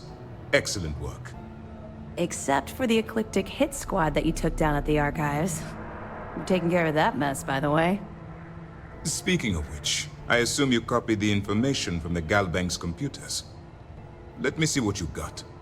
So the legacy went down at Bannock 4. Bannock 4. Why does that sound familiar, Toft? Bannock 4 is an EM-class gas giant, sir. There isn't a ship in the fleet that could safely get near that type of world.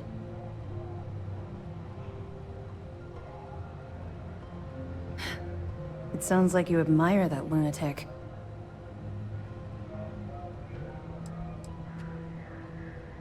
He's kept ahead of us by murdering our past informants, so if you admire someone like that, maybe we picked the wrong person for the job.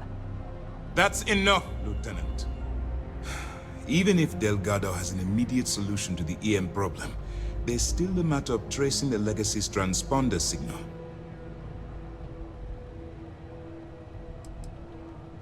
They have information about the comm spike? Damn it. I'm afraid I'm not familiar with that device, sir. No, you shouldn't be familiar with it. It's a highly classified project. It's an advanced signal decryption and tracking device that the UC Navy's been working on for years. How the hell did the Crimson Fleet find out about that? There must be an information leak somewhere, sir. It's the only thing that makes sense. I'll see what I can find out. Fine. This is what we're going to do. You keep playing along and go after the comm spike. Lieutenant Toft and I will see what we can find out about Bannock 4. Perfect. Just stick with the plan and we'll see who gets to Krix's legacy first.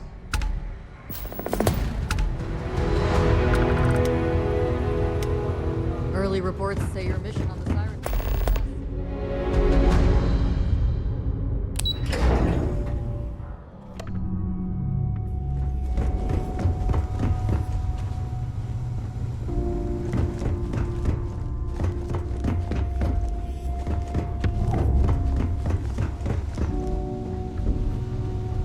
All right, Jazz. What do you got? According to the latest, the comm spike is being developed at UC Star Station SY-920. Location undisclosed. Fantastic. So how do we disclose it? We could lean on your smuggling contact. Call in that favor. You know who I mean. Our friend on Jimson. Nice one, Jazz. I'll make the arrangements. All right, Rook. Next stop, New Atlantis. Your connection is Juan Dayu. She's got most of the premium UC smuggling routes locked down tight. If you don't piss her off, she should be able to sneak you past SY-920's security. Just remember to count your fingers after you shake hands with her. Don't worry. We know how to deal with her type. I sure hope so. Because she might be our only crack at finding a decent decryption device. Once Juan gets you past the guard dogs, it's gonna be on you to locate the comm spike. According to the data we have, it's in the prototype phase, meaning there should only be a single device aboard the station. Basically, you break it, you bought it. You'd better. For your sake. Oh, and one more thing. SY-920 is a UC military installation. That means it's guarded by heavily armed troops. And we both know those idiots don't mess around. If you intend to turn the place into a shooting gallery, you might want to be sure you're hauling an arsenal, because you're gonna need it. Perfect. That's what I like to hear. Okay, so, I'm gonna arrange a meeting with Juan at Kay's place in the well. In the meantime, I'll make sure Jazz comes up with a solution to the electromagnetic atmosphere problem at Bannock 4. Oh, okay. You'll make sure? More like, get drunk while Jazz does all the hard work. Typical. Privileges of rank, my darling. We'll discuss it a little later. And you, get the hell out of here. And don't come back without that comm spike in your cargo bay.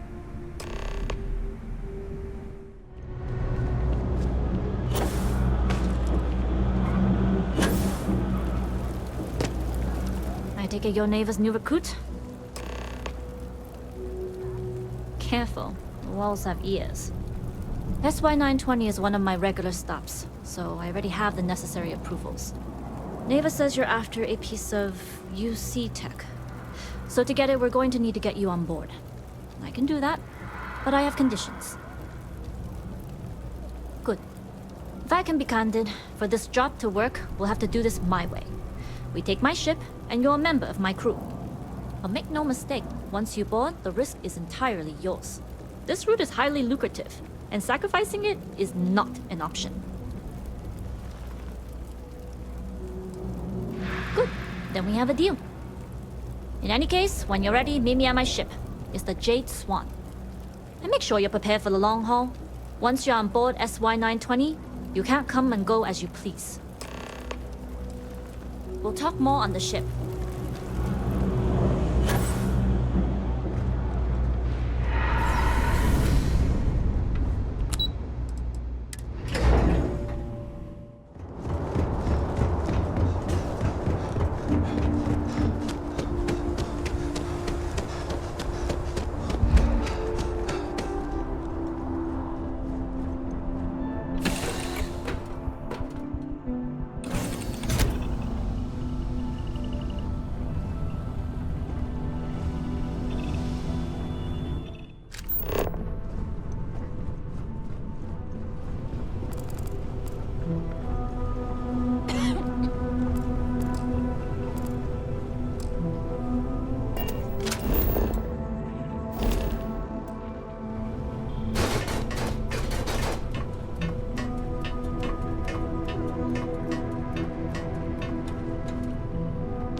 Howdy. Hello. All right, a few things to note. When we get to the checkpoint, UC military will be hailing us. Let me do the talking. Pretend you're a piece of cargo if you have to. Of course, I don't expect it to be. Rest assured, Delgado put us on this job for a reason. We're professionals. Well, that might say more about the rest of his goons than it does you, but point taken. Now, like I said before, once we take off, there's no turning back until this job is done. If you need to take care of anything before we leave, do it. If you want to ask me any other questions, go for it. All right, then get comfortable. We leave for SY-920 immediately.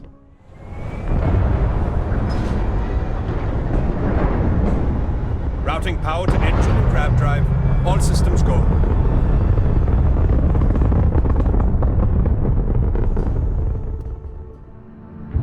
We'll graph jump the SY-920 from here. Don't worry about your personal ship. The fleet will make sure it's secure. You can take this time to prepare. Just try not to bother my pilot while they're flying. Don't worry, Captain. I've spent half my life walking and chewing gum at the same time. I can handle a little banter. Sounds like you're putting in a request for double duty. Captain, I retract my earlier statement. For the record, I don't even like gum. Noted.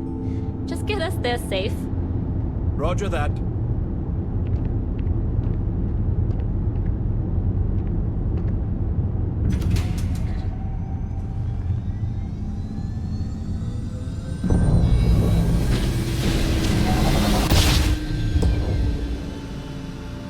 You've entered secure UC military space. Identify yourself or you will be considered hostile. This is Captain Huan Daiyu, cargo class ship ID UC 7938, requesting permission to dock. Identity confirmed. Prepare your ship for scanning. You're cleared to dock at docking bay 2. Hey. Looks like we're clear. We'll talk more once we're docked.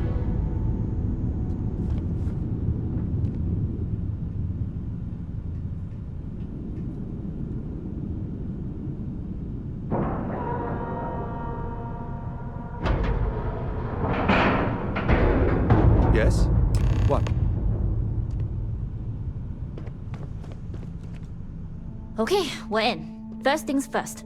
The station is enormous, with checkpoints everywhere. To get past them, you'll need a military uniform.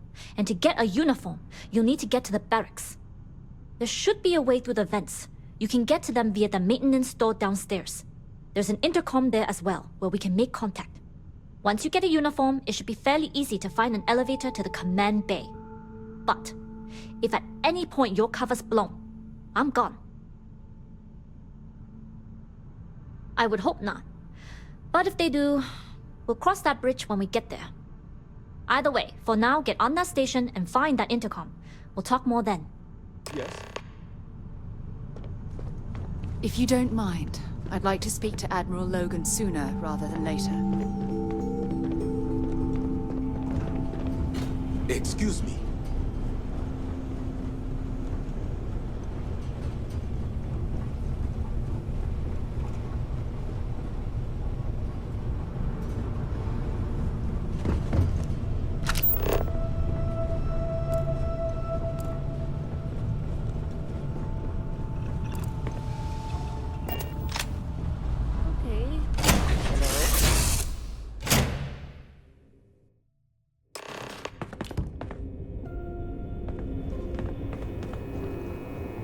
You with the Jade Swan? Loading and unloading only. Stay clear of the military barracks.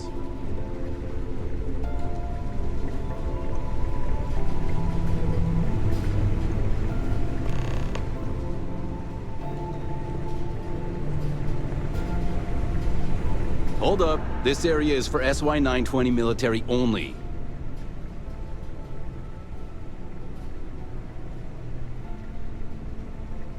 Rules are rules. Can't let you in unless you're military.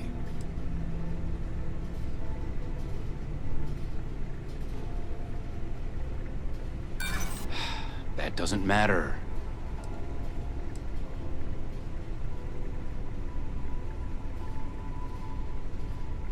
That doesn't sound like Commander Natara. She's the type to add more checkpoints, not remove them. I haven't received that order. And I take it you don't have a card or a clearance code. Sorry, no uniform, no entry.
State your business. Logging ensign level clearance. Go on ahead. Your friend there have the same clearance? Our commanding officer sent us both, so yes. Then you're both good to go.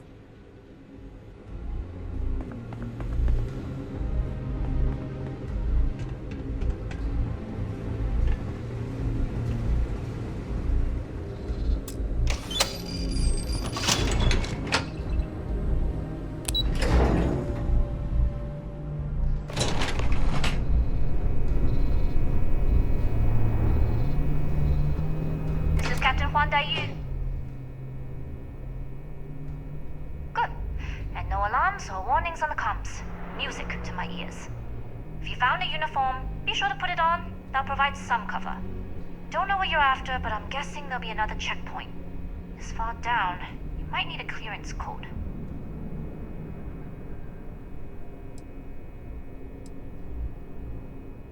I don't like deliberately drawing attention to yourself, but a disguise is never a bad idea. The uniform won't be enough though. You'll need to find a computer with the code. Try the security office. They likely have a computer there that has what you need. Going down for now. We'll talk again once you've located your target. You headed down to the engineering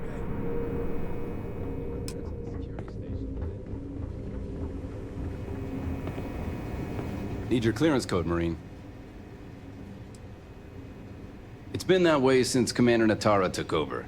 No entry in the command bay without a clearance code.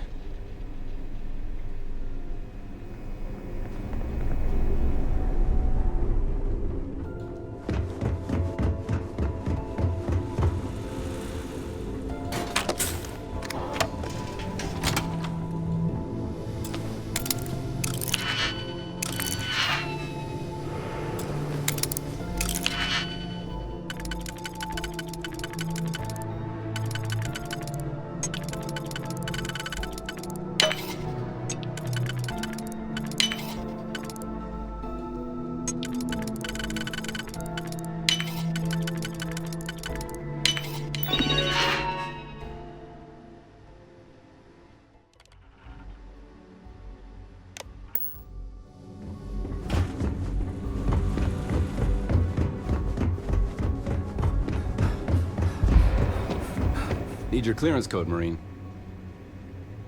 All right, Ensign, let's hear it. You're clear, Ensign Zaremi. I assume the two of you are together? We're from the same unit, yes? Then you're both clear. Commander Natara, test flights for the latest prototypes are ready to go.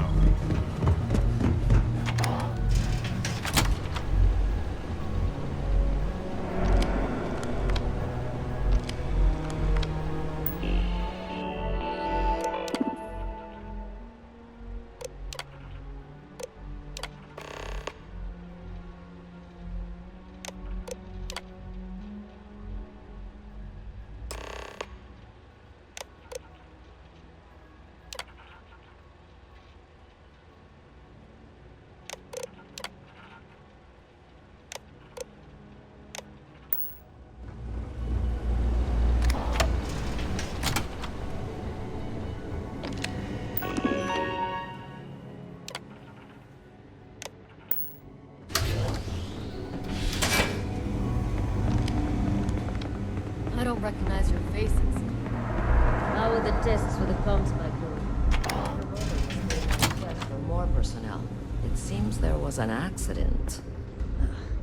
It's always something with that doctor. Not to change the subject, but are we concerned about potential leaks? No. Until you can provide more understanding.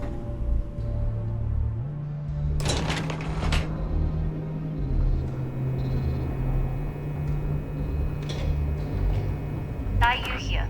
Goggles almost unloaded. We'll be departing shortly. You are, and I've delivered you just as Delgado asked. That being said, I can stay in orbit for a short while. I'll need to send word to Delgado anyway, if you don't get off that station. But it looks like you'll need to find your own way off the ship. That doesn't mean you're trapped. On a station this big, there are bound to be other vessels you can steal. As a member of the Crimson Fleet, I trust you can handle that. I like the confidence. Either way, you're going to get your chance to prove it. Good luck. If you make it out alive, next time you're at the Nova, I'll buy you a drink.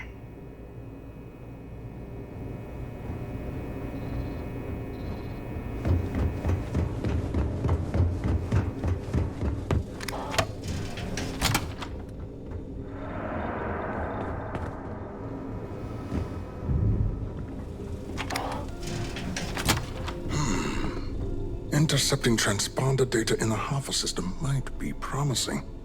Wait, who are you? Why are you in here? Did you not see the sign?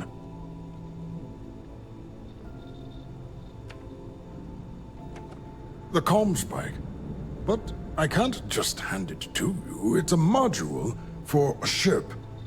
It's attached to a prototype in one of our docking ports.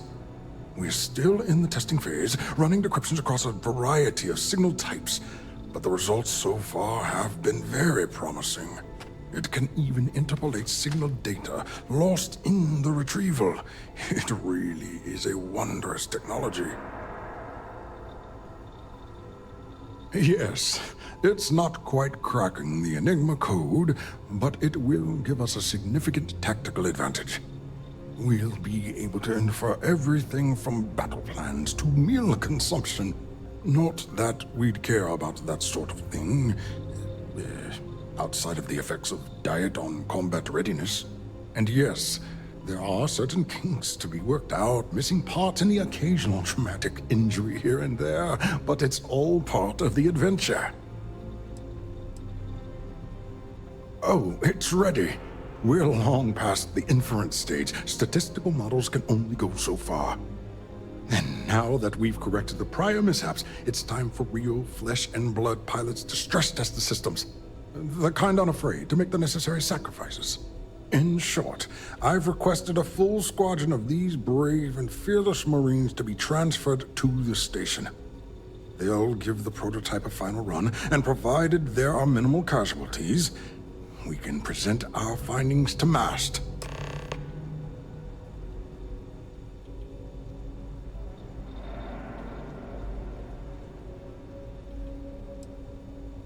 Splendid.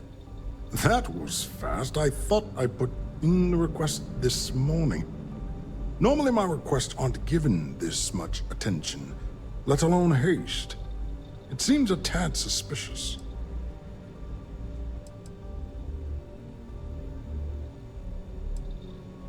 Classified? I'm the head of the Comm Spike project. I would have gotten word of this ahead of time. Really? And then maybe all of my pestering has finally paid off. You're right. We do need to hurry if we're going to have this module ready in time. All right, you've convinced me. You're the new test pilot. You'll need a uniform and a terminal password to authorize a flight and get past Natara's cumbersome checkpoints. The uniform you can get in the locker room area, the password you get from me. You'll find the prototype ship at Docking Bay 8. Use the password to access the flight terminals in the control center. And of course, best of luck. You are doing science a great service by undertaking this sacrifice.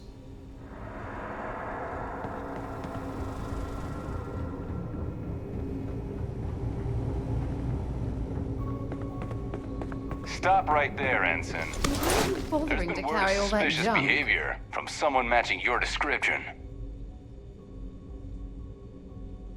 All right. Perhaps you'd like to elaborate. Huh. That makes a lot of sense now that I think about it. I'm glad you understand the position I'm in here. All right, you're clear. Just keep in mind there's been reports of a possible intruder on the premises.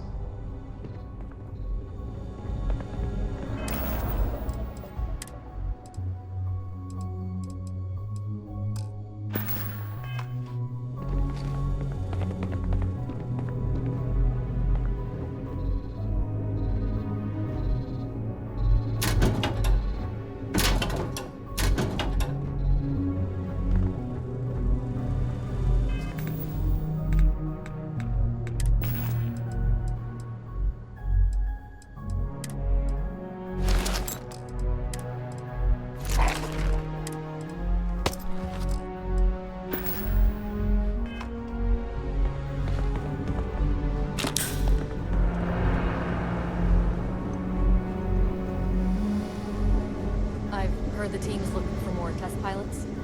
Yes, if you have experience flying. I've flown a Discovery class, but I'm not familiar with the newer tech. Newer ships are generally easy to fly. So, what's this big project you're working on? Pilot?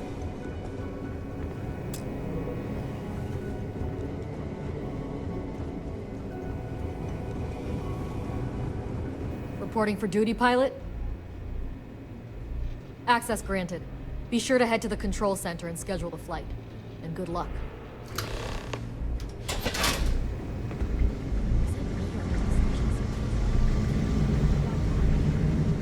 Yes.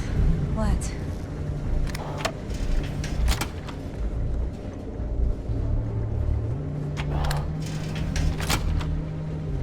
Station seems secure.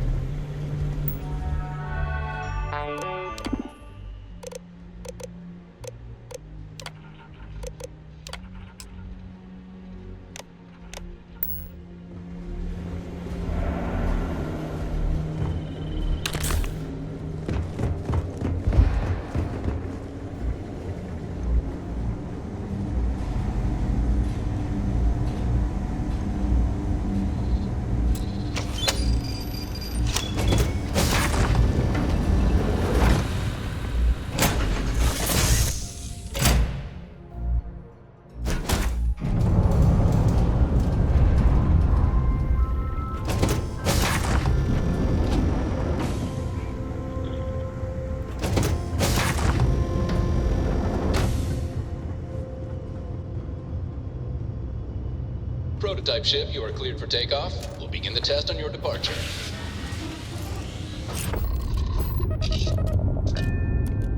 Recording test flight data. Please adhere to the scheduled flight plan and let us know if you have any issues.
Well, welcome back, Rook. Looks like you got it.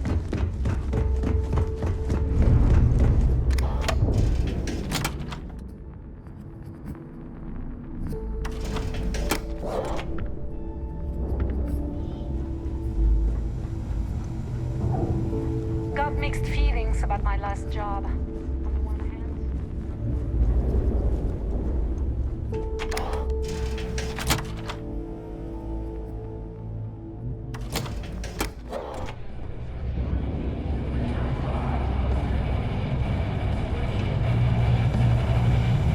Nice to know Neva was right about you. It's good to have a promising rookie with the fleet. I won't deny I helped. Let's hope the compensation reflects that, huh? Anyway, I believe I owe you a drink. It's the last time I'm paying, of course. Because if Delgado's right about Crix's legacy, you've earned more than your fair share already with that comm spike.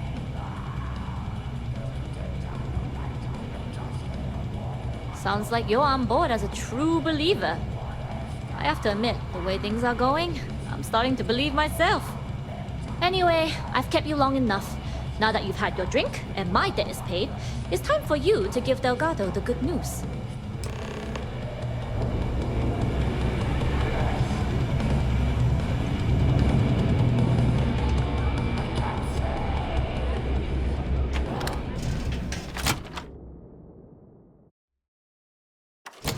Interesting. Exposed wires here, a little rust there. What a unique way to decorate.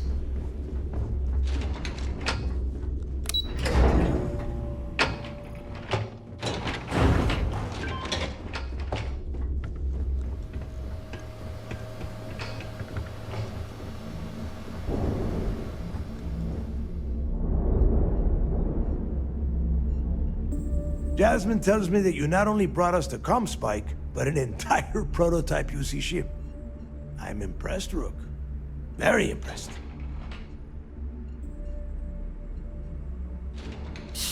Should have taken the compliment, Rook.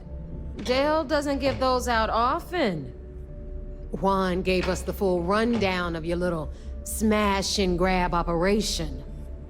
She gave you some really high praise. Said you were a pro. And from what I hear, receiving praise from Juan Dayu is quite an accomplishment. All in all, a job well done. Now, on to the business at hand. Jasmine, are you there? Yep, I'm here, boss. What's up? How's it going? I already have 2 of my crew tearing the ship apart from one end to the other. ComSpike shouldn't be too tough to extract. I'm looking forward to seeing what those UC techs have been up to. Keep me posted. All right. That leaves our electromagnetic atmosphere problem. And I think we've discovered a solution. There's a corporation in the city of Neon called Generdyne. They're responsible for the massive conduction grid that powers the city. We get our hands on their electrical absorption tech, and Jasmine swears she can tame it to handle Bannock 4. You damn right she can. My girl can piece together a jump engine with her eyes shut. Literally, I've seen her do it. Lost good money on that bet. All right, let's not get carried away, neighbor. Now, why don't you give us the info on our Neon contact? You get to meet up with the lovely Estelle Vincent. She's had her deft little fingers on the pulse of Neon for some time now.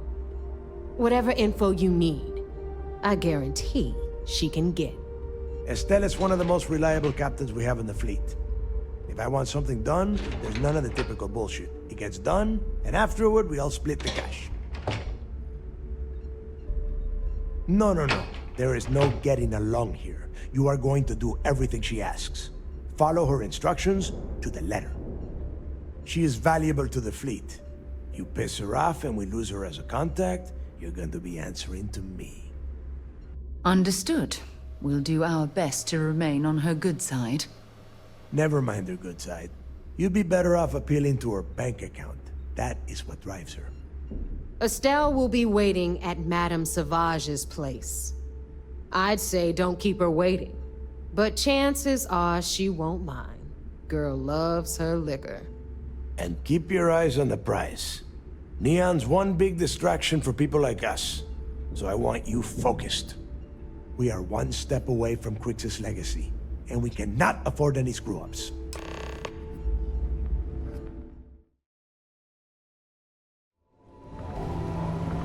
Word is you had to steal classified tech from her. It seems you had quite the eventful mission on your hands. You still have the Crimson Fleet's trust, and you were able to spare lives in the process. Honor, loyalty, and valor are exactly the attributes we admire in a CISDEF operative. We wouldn't have it any other way, Commander. Excuse me, sir. I hate to interrupt, but there's still the matter of the ComSpike to discuss. Yes, of course, Lieutenant. Time is short, and we should get to the matter at hand. Please give me your report.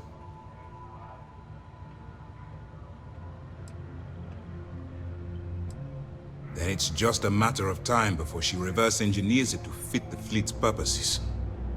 So what does Delgado have you doing next? Has he solved the Bannock 4 problem? The conduction grid? That's brilliant, but is it actually possible? It's 80-year-old tech. Sorry, sir. The conduction grid is how Neon generates its power. It essentially absorbs lightning strikes and converts it to usable energy. It would take a hell of an engineer to modify the technology to handle Bannock 4's EM field.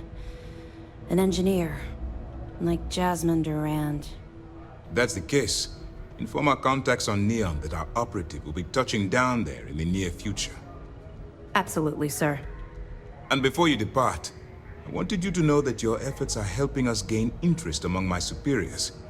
They're finally beginning to believe that we can take down the Crimson Fleet and make amends for the UC's embarrassing mistake. It's long overdue. All right. I suppose that's all for now. I'll be looking forward to your next report. Good luck. And please, be careful.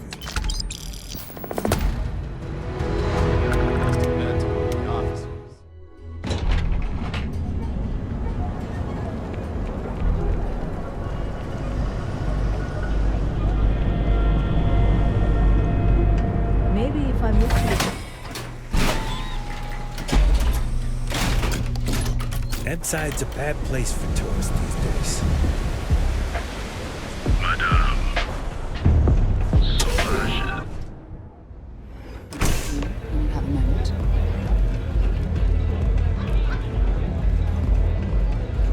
You good? You looking to get zoned? Yeah? Well, if I had a credit for every time I heard that line, I wouldn't be stuck working in this place. So, I'm guessing you're the rook that Delgado sent. Well, let me save both of us some time. Turn around, fly back to the key, and tell the big boss that I'm in no mood to screw around. We'll make this deal when he starts taking me seriously.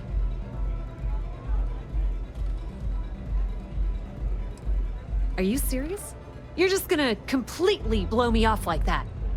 I spent the last 3 months setting up this job, burned 2 contacts and a hell of a lot of credits.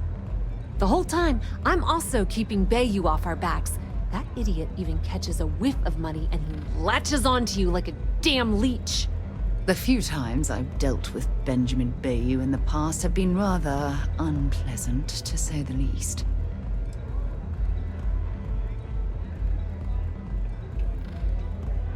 All right. I get the point. Let's just get this over with. I don't have a ton of time to stand here and screw around, so I'm gonna make this as clear as possible. You want the conduction grid tech, then you're gonna have to download it from the power core of Generdyne's facility in the underbelly. Love the confidence, but before you pull the ripcord, I'm afraid I need to add a bit of a wrinkle. While you're inside Generdyne, I need you to plant a virus into their system. It's a simple side job that'll earn you some credits. I think you can handle it.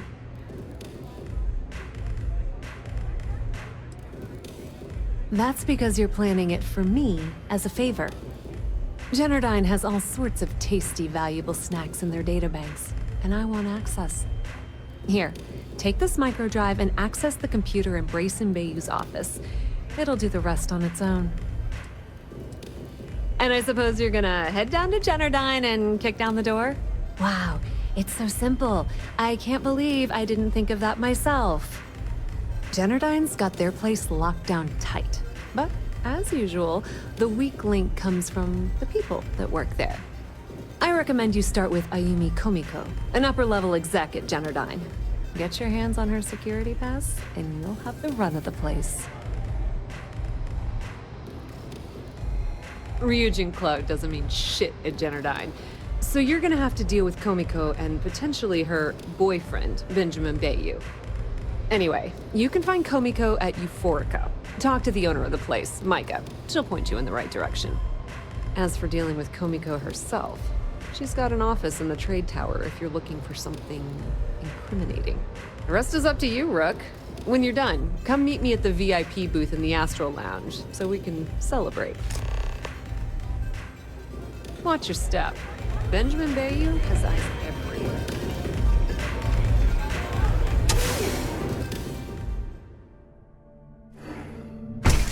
Posted in.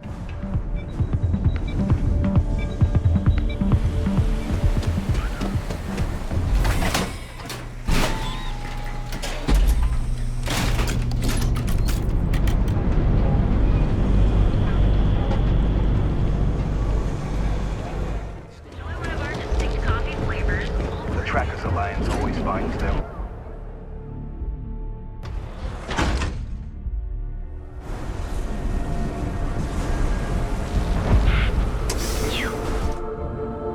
Waiting for you when you have a moment. Okay, let's settle this once. Welcome. Please, make yourself comfortable. I can offer you a drink, or perhaps you're here seeking access to our members' lounge. where you can enjoy your Aurora experience in peace. No, no, not this again. You people should leave her alone. What do you want with her? I don't know about you. Yeah, sure. Tell me another one. Yeah, I guess You debt collectors are low-life assholes. She's broke, okay? Let's face Now get out of my club before I get really pissed off and have you thrown into the street. No, really. I'd like to see you try. The Crimson Fleet? Oh my, I'm sorry. I had no idea. I didn't mean anything by it, really. Sorry, well, I worry about her. Ayumi owes a lot of money around town. I'm trying to help her out, but, you know, I have a business to keep afloat. If you want to talk to her, you can find her in the members' lounge. Of course, access to the lounge is going to cost you, and I'm not changing my mind about that.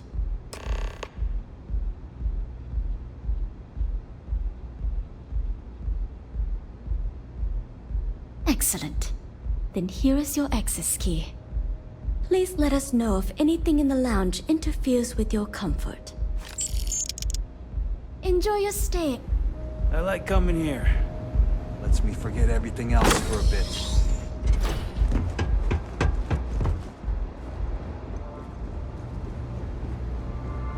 Yeah. What do you want? You must be zoned out of your mind, because there's no way anyone sober would say something like that. The Crimson Fleet, huh? This is interesting. So tell me, what does Delgado need with my Pastor Generdyne? So, let me get this straight. You want me to sneak you into Generdyne so you can steal the only profitable piece of technology the company's come up with in decades. If you expect me to take a risk like that, then it's going to cost you some major credits.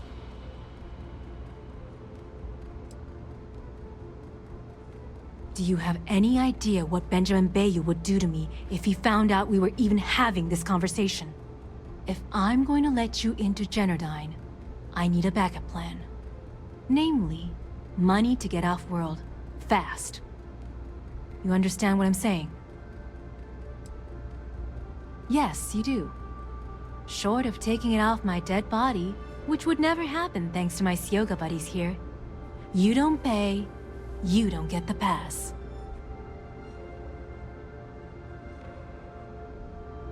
You've got yourself a deal.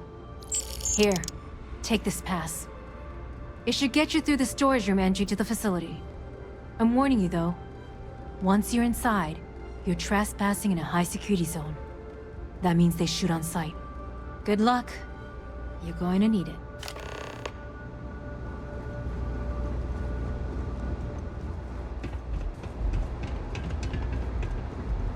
You good?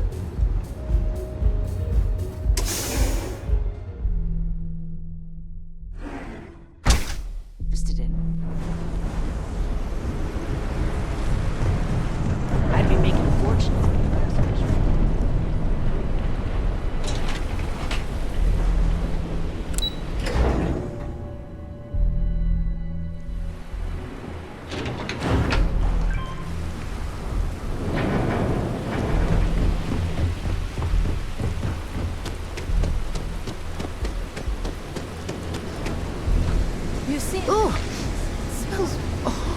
Down here. Oh, how can these workers stand the smell of rotten fish and goodness knows what else?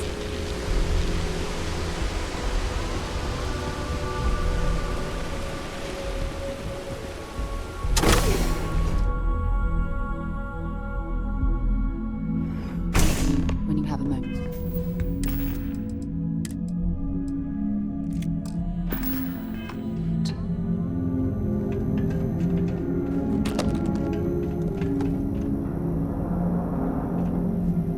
Be a lot of valuable tech disappearing from Generdyne to justify all the scrutiny of their own employees.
you.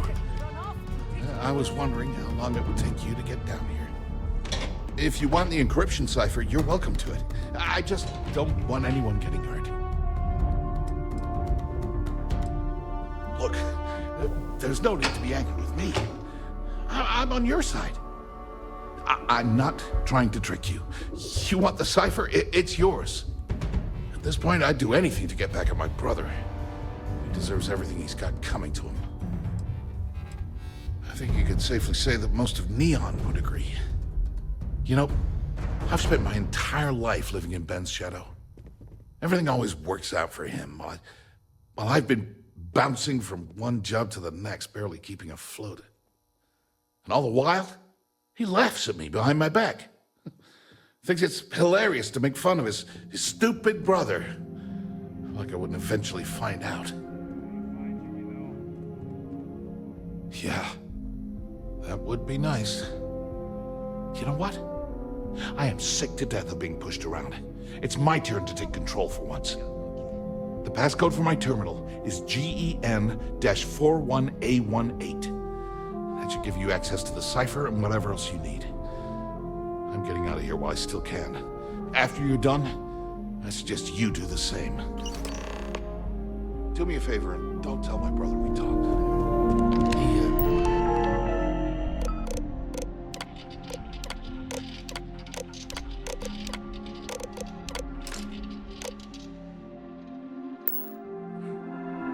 Wouldn't like it.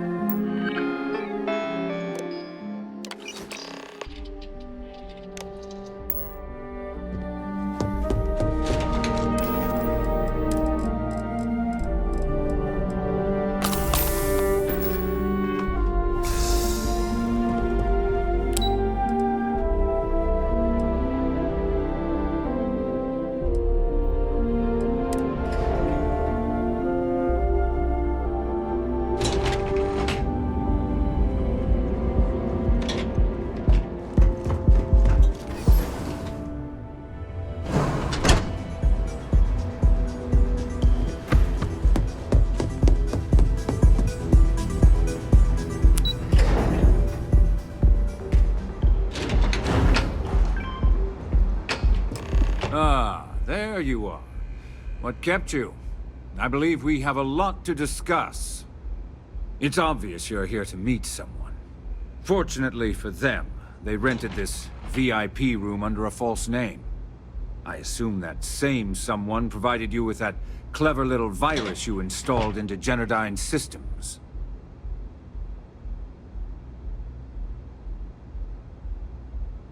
All too well. You know, I should give credit where it's due. That virus is quite impressive.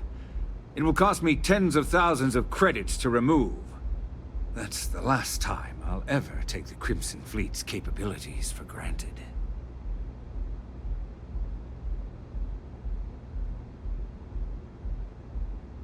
Probably. But do you want to know why that's not going to happen? It's because I don't negotiate with pirates. They don't understand commitments or contracts. How to get the deal done with finesse. No. For your kind, it's only brute force and violence. Shoot first, take whatever you want, and ask questions later. That's not how I do business. It may seem that way, but for every rival I've had thrown into the ocean, I've made 2 times as many legitimate deals. Look, I'm not here to debate. I'm here to make an offer. All you have to do is tell me who's profiting from the virus you've uploaded. In return, I'll let you leave the city alive.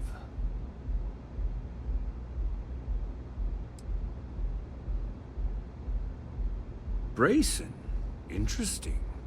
And here I thought my dear brother was simply a coward. Perhaps I've misjudged Brayson. No matter. I'll deal with him soon enough. So, I assume this concludes our little arrangement, and you'll be leaving our fair city. Oh, when you get back to the Key, be certain to give Neva and Delgado my warmest regards. exclusive velocity cocktails.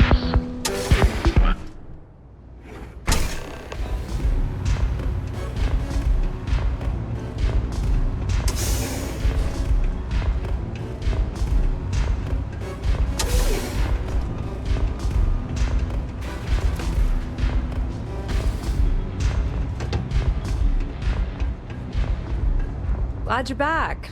Sorry about the whole Benjamin Bayou thing at the Astral Lounge, but I didn't have much of a choice. Can you believe the nerve of that smug son of a bitch? The man is priceless. You're not the least bit concerned that he found the virus and figured out where we were meeting that quickly. Must be nice to be so naive. Well, I'm glad someone's happy. Since Bayou flagged the virus, I can't risk accessing the system now. All that work I did trying to crack Generdyne is gone. Now I'm in a bit of a bind.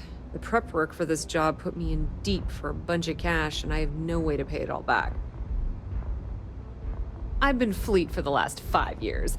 You don't have to remind me that there's risk in what we do.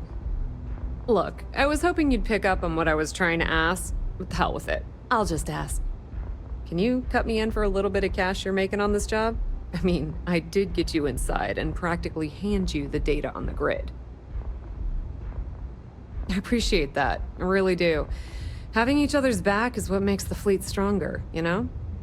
How much are you willing to part with? This is perfect. It will definitely help. Thank you. All right, I guess we're done here. Tell Delgado if he ever needs me for anything else. I've still got his back. And hey, you won't be hearing Rook from me anymore. As far as I'm concerned, you're one of us now. Lifeblood of the Fleet. If anyone tries to tell you otherwise, you send them to talk to me. Put in a good word to Delgado for me, will ya?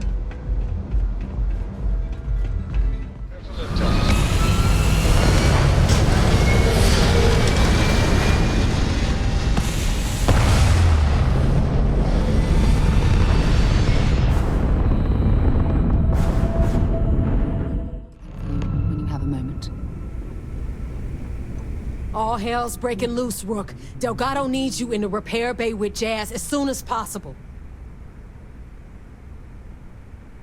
Oh, it's bad. Real bad. Delgado will fill you in with the details. Now get your ass to the repair bay. Go!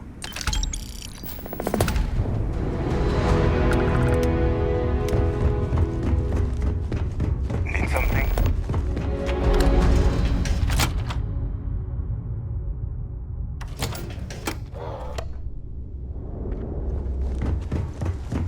Got mixed feelings about my last job. And you are sure we will have those defense batteries up and running? No. I'm not sure. They're in bad shape, Del. Really bad shape. I'm already using duct tape and spit to keep the station from falling apart. You want me to pull a rabbit out of my hat? I don't want to hear excuses. I want to hear that it's going to be fixed. Period. Get it done. All right. I'm on it. You want to quit standing there and hand over the conduction grid data? Ah, perfect. I'll take that. Dependable as always. Unlike some people we know. Oh, that's real funny. All right, listen up because I don't want to repeat this twice. We've gotten word that UC SysDef is massing somewhere nearby for an attack on the key. While we prepare for their arrival, I want you to head straight for Bannock 4 and bring Crixus' legacy home. Just slow down and listen before you jump the gun and ruin everything. Lay it out, Jess. All right, first things first. I'm gonna upload this data you snagged from Generdyne into the Key's databanks. All you need to do is build and then install a conduction grid module onto your ship. Oh, and if you haven't already, you'll need the comm spike module installed as well. While we're at it, perhaps we should fetch your groceries for you as well? Once your ship is ready, jump out to Bannock 4, board the legacy, and bring us the cash. Nothing around here is simple. Del's right. You have to follow these steps carefully, or don't bother coming back. After you board the Legacy, be on the lookout for 2 transfer modules. They're special keys that allow access to the ship's vault. Once you locate the vault's control center, hook up the data core I'm gonna give you, and download everything they've got. And before you get any bright ideas, like running off with the money, that currency is going to be heavily encrypted. Only a genius like Shinya will be able to crack that encryption, so bring it back here right away.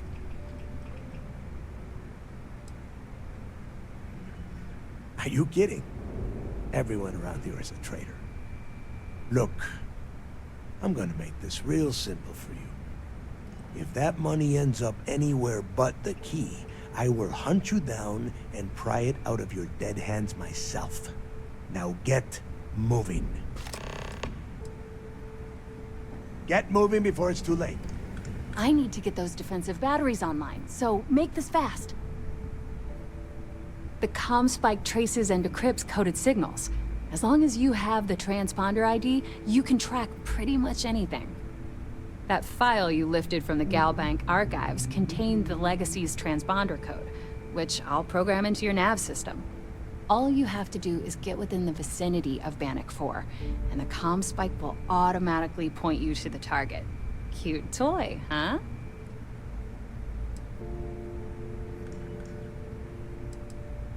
Not a problem. Conduction grid data is all set up in the system, so should be an easy install. Sure. Let me punch that up, and we can have at it.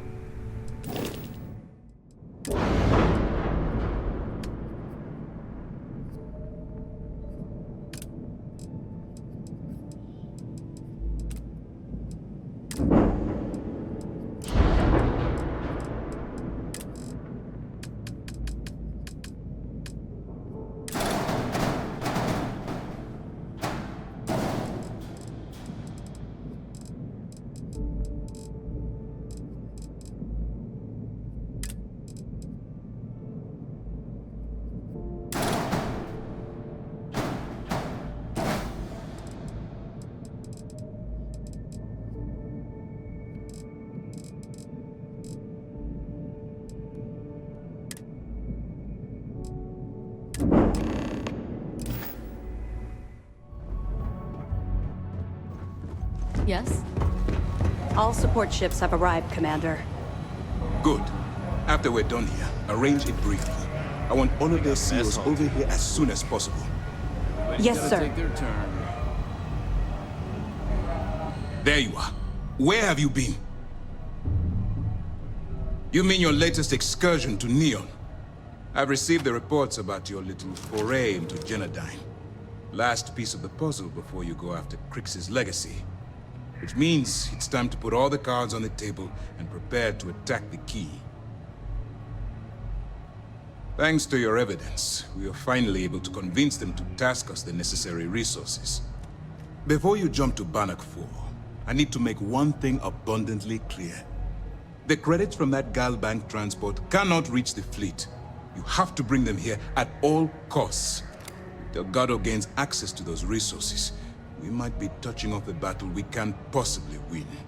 We've been monitoring the Crimson Fleet's comm chatter in the Crix system. They're gathering allies by making promises based on your success. As much as I hate to admit it, UC SysDef won't stand a chance. The fleet will become stronger and more unified than ever. Perhaps the UC should have thought of these potential consequences before incarcerating those people on Suvorov. Perhaps. But instead of spending time debating our predecessors' mistakes, we should be working towards a rapid solution. I've always known that when it came down to it, you'd do the right thing. All right, I guess this is it. Do whatever prep you need to do aboard the Vigilance, and then head out to Bannock 4. When you return here with Crix's legacy, we'll begin the attack. Good luck.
Warning, an emergency lockdown is in effect.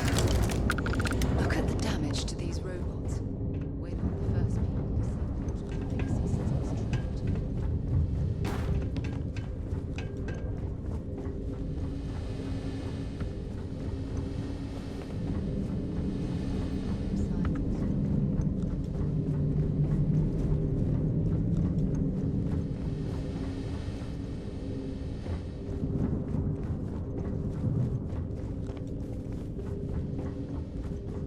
Warning, vault access requires an authorized transfer module.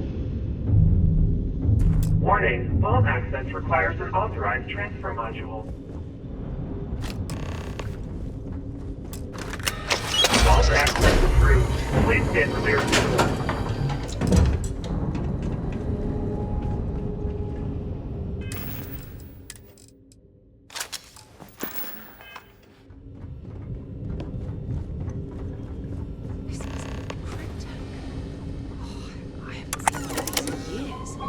I think it was at least decades ago.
of a bitch!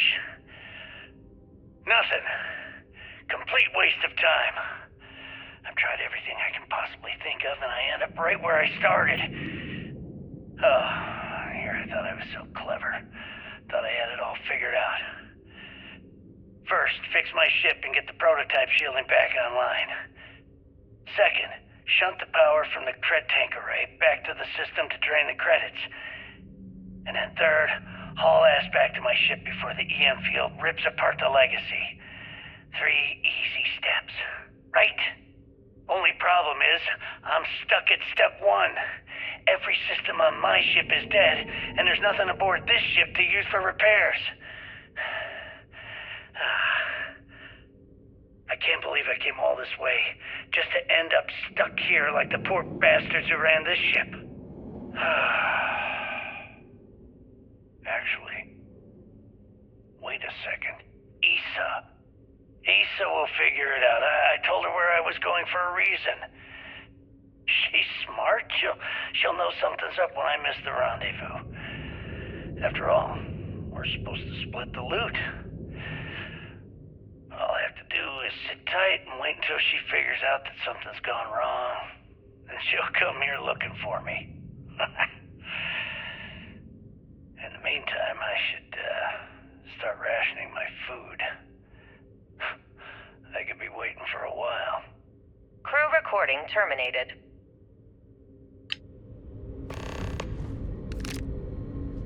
See if they've got any weapons or ammo.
So,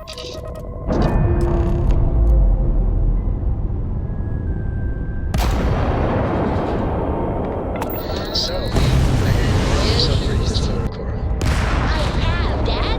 I want to be as good a co-pilot for the captain as I am for you. Well, you're doing a great job of straight being proud. What do you say we get you a new outfit next time we plan inside? It still fits, Dad. And I love it. Now, a new book.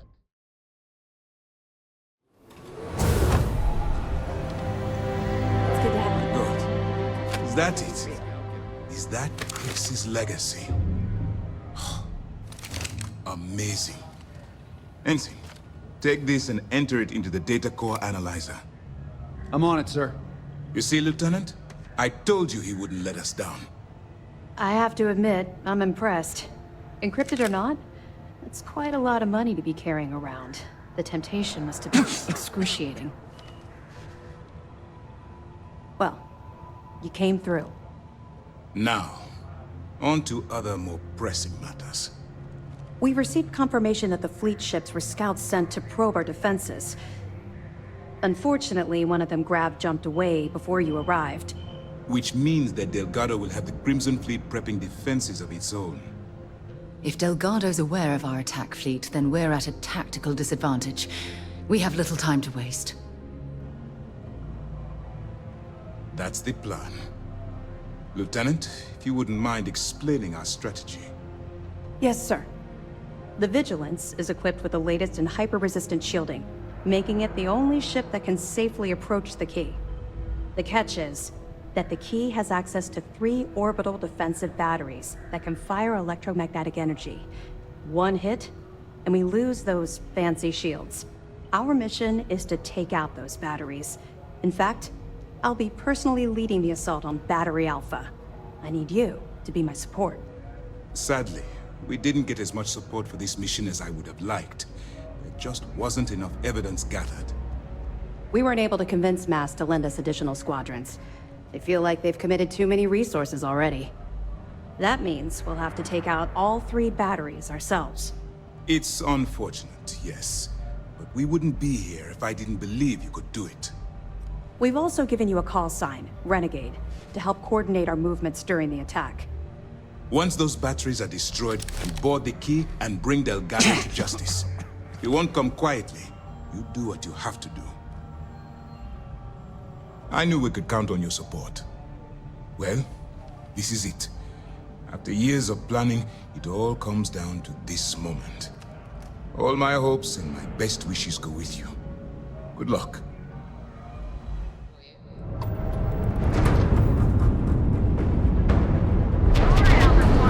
Follow Renegade's lead. Take out that battery. Drive us out.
vigilance!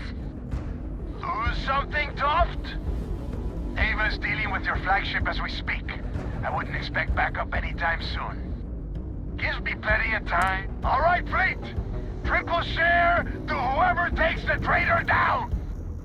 All ships, defensive formations! You already lost!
Elutra! No! Set aside anything useful and just leave the rest.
You did this to me.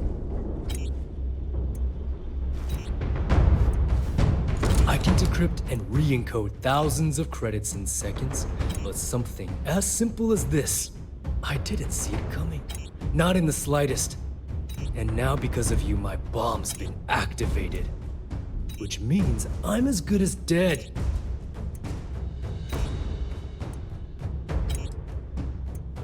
Forgive me if I don't take you at your word, since you've been lying to me from the very beginning. I've paid you well, treated you with respect, and kept trouble off your back more than a few times.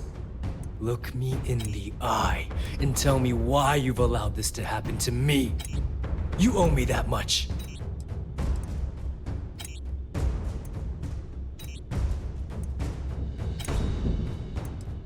No. But had you given me warning, I could have started researching a way to escape this place. At least had a chance. Well, now that you're here, I don't expect that you'll stay and watch my rather spectacular ending. So why don't you just get out of my sight and let me die in peace? After everything I just said, you'd still be willing to help me. I must be a complete fool. Because even though it makes no sense, I believe you. The only way to deactivate the bomb is through Delgado's computer and operations. You'll probably need his ID to get in. I don't know why you're helping me, but I sincerely hope this isn't another one of your tricks.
finish the job personally? Talk sense into me? You're the one who's lost their mind. What the hell happened to you? You had Crix's legacy in your hands, and you gave it away. For what? For honor? Justice? Looking out for number one, huh? So you did pick up some of my dirty habits. Maybe I taught you too well. You know, when we were on Suvorov, I saw the potential for you to become a badass pirate. One of the best. And now you suddenly expect me to believe I have been fooled the entire time? That this was some kind of elaborate game you have been playing? No. No way. For once in your life, be honest with me. Admit that you were tempted. You don't even have the nerve to admit it. Unbelievable.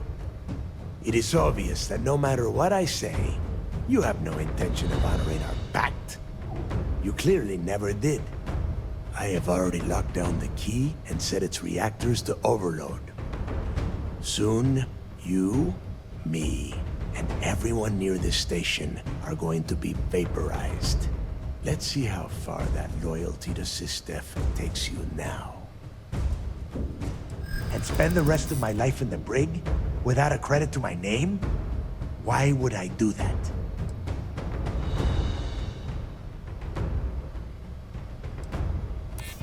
So you noticed. And yeah, believe me, keeping people from burying a knife in your back wasn't easy.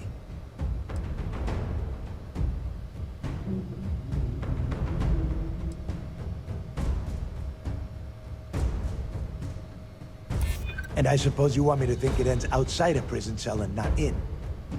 Still, a prison door opens, just like any other.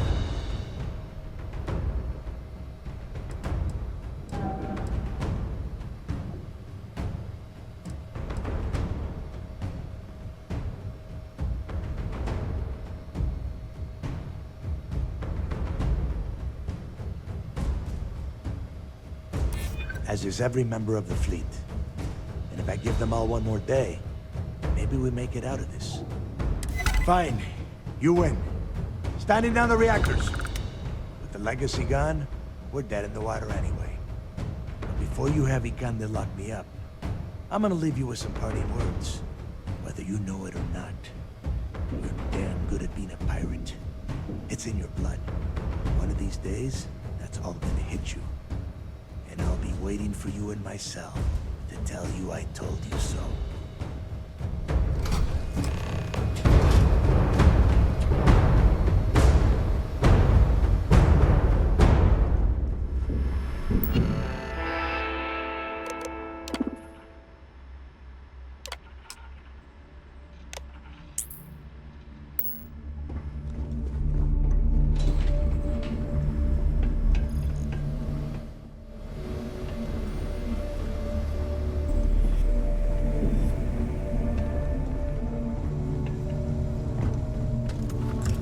Yes, what? Yes, what?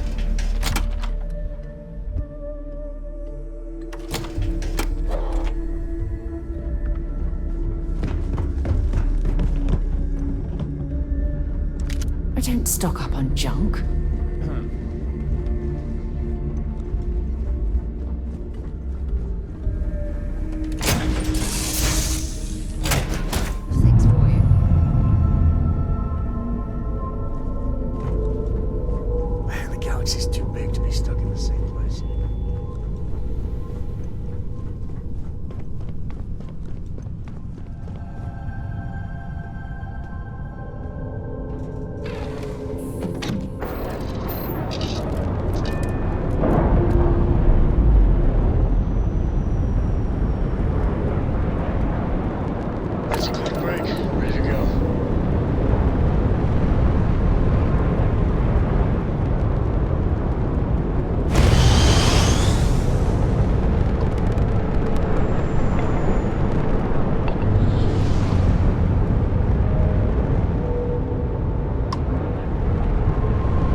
flying, kid.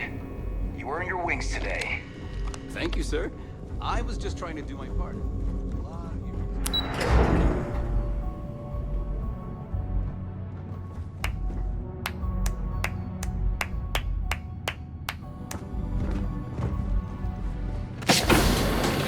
Great job.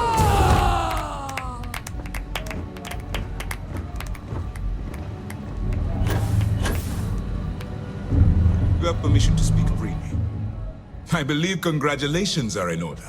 With this decisive blow, the end of the Crimson Fleet is all but assured. But as much as I'd like to begin this celebration, technically we're still in the process of wrapping up the operation. On that note, Lieutenant, what do you have for me? Reports are coming in right now, Commander. Delgado and Shinya Voss have been taken into custody. Also, we've transferred personnel to the Key to secure the location until the United Colonies decides what they want to do with the station. And what about Neva Mora? According to our reports, Neva led the strike force that attacked the Vigilance. Unfortunately, that was the last we saw of her. It looks like she managed to escape. We don't know her current whereabouts, but I have our operations team looking into it. That's fine. Overall, excellent news, Lieutenant. I have to admit, for the first time in 7 years, I don't know what to say. How about you? I know that was difficult. You hanging in there? You have no reason to feel guilty about anything.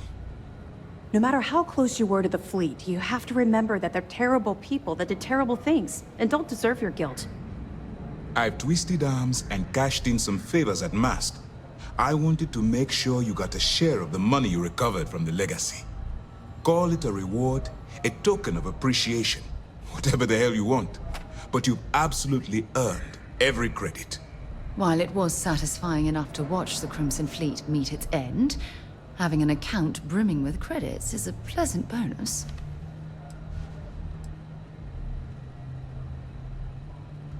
Don't thank me yet. If it had been completely up to me, you'd get a lot more than they're giving you. Now that you're rich and famous, maybe you'll still remember us little people, huh? Decorum, Lieutenant? Damn, I'm going to be really sorry to see you go. You've really become an important part of our team.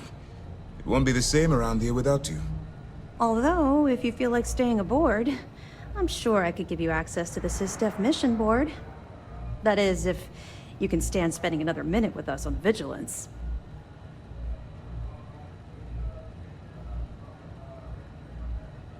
Excellent. I'm happy we haven't somehow frightened you away. Anyway, enough talk. You've earned a break, and I'm sure you wish to celebrate. Here's your promised reward. And wherever you might find yourself, my best wishes travel with you.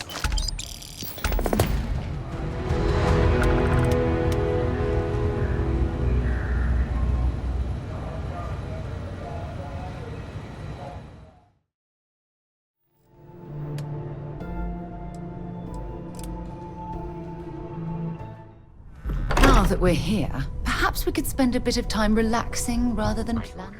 Available to you. Spend so much time looking at the scans, I can see star systems orbiting in my head. You had a hell of a shake, getting bullied in the void. Starborn sure know how to make an entrance. Ready to head back out there? The Eye can help you find the artifacts, but I'm afraid she's blind to our new competitor.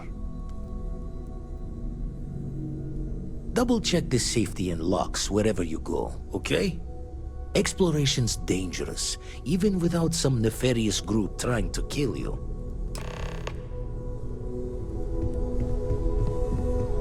I am at your service, Captain. Landing commencing.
going down!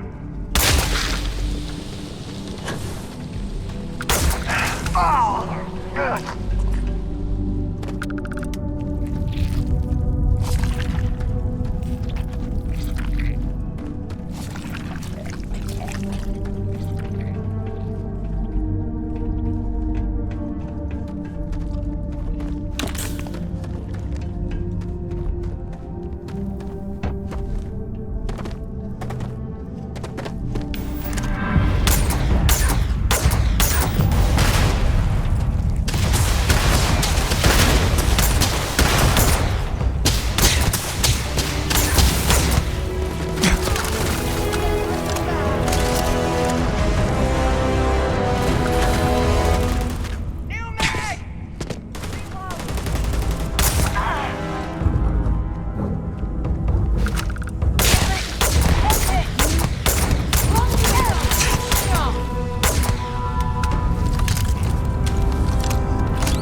Perhaps we should investigate that control center on the far side of the bridge.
out and left us with this mess.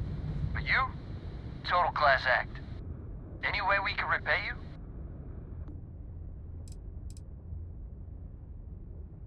Transferring parts now. You take care. Let's put this bird ground.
There's something I'd like to discuss. How far we've come. It's all becoming so overwhelming. The Starborn, the artifact visions, the music. Is it all worth it? Mateo, are you having a crisis of faith? You? What if the Starborn are right? What if our hunt for the artifacts is a fool's errand, doomed to failure and catastrophe? You think we're doing the wrong thing? We just want answers. Isn't that why we all joined in the first place? The noble quest of discovery?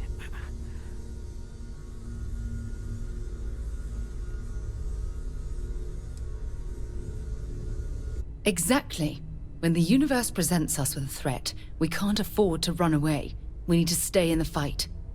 I'm sorry. I'm not trying to shame either of you. Blame the workings of a worried mind.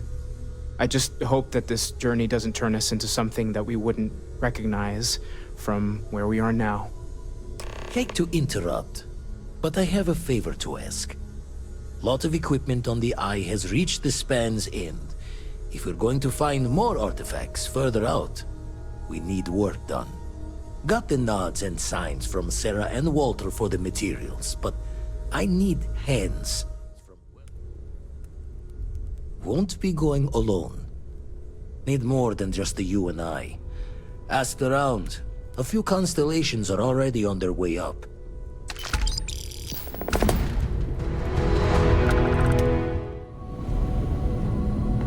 Setting up some software. Want to test the computer over there?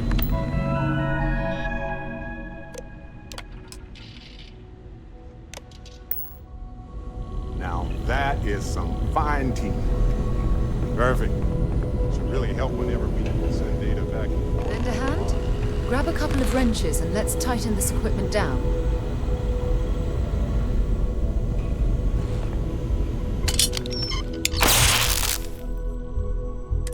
Well, I'm certain that wasn't supposed to happen.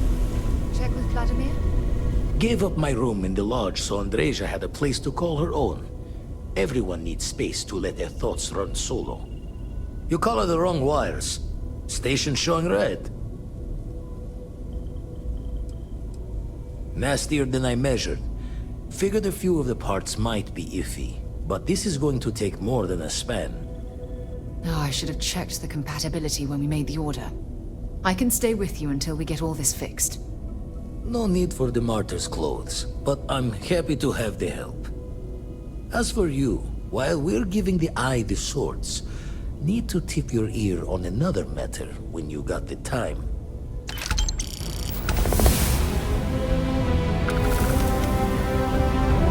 So, hey there.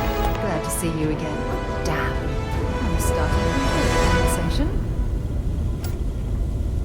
Don't want to worry anyone, but we got more competition. Not Starborn, rival collector. Captain Petrov owns a salvager vessel called the Scow. Runs it like a palace of novelties.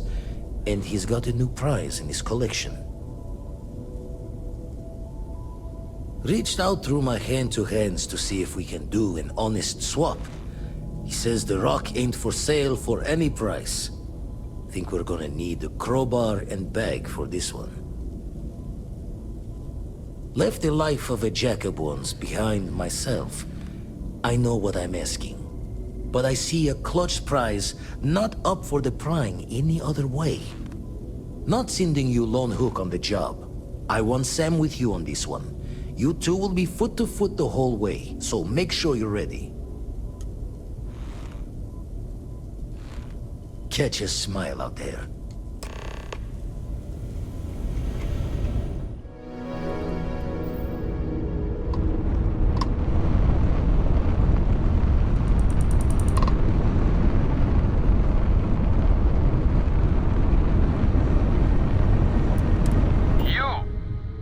Business with the Scow. Our captain is not taking visitors. No one uninvited board the Scow. Captain's orders. The captain does love flatterers.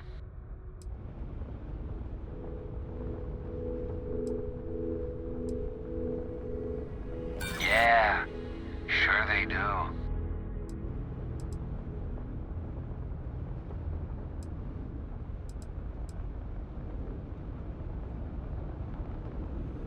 The answer's still no. Who are you? Some fast-talking pirate looking to loot another ship? We're opening fire.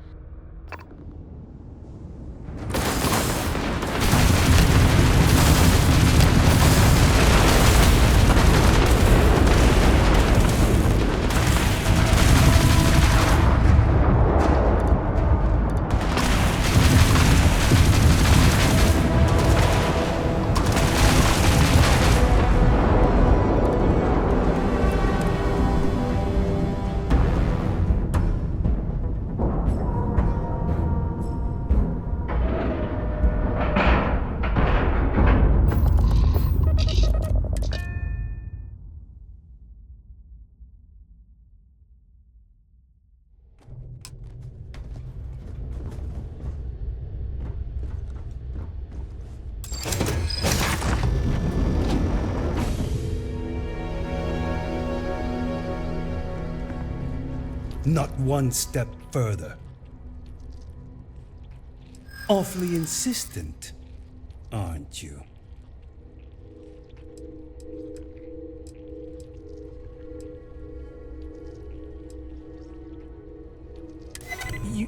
You don't scare me. Hell of an entrance, you know that? All right, everyone, stand down. Whew, I thought that was going in a far nastier direction. Good job.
wasn't aware we had visitors. Waddick, you didn't tell me we had visitors.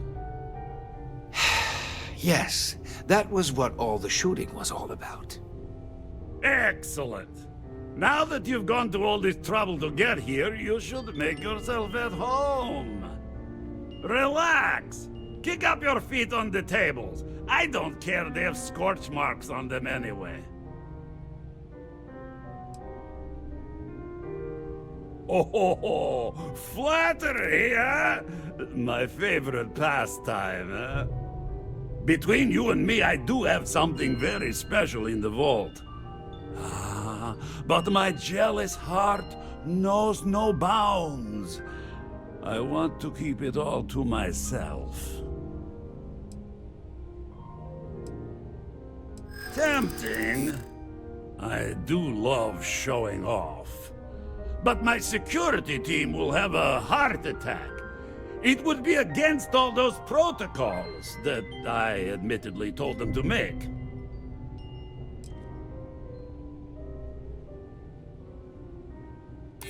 Oh, you do have a point.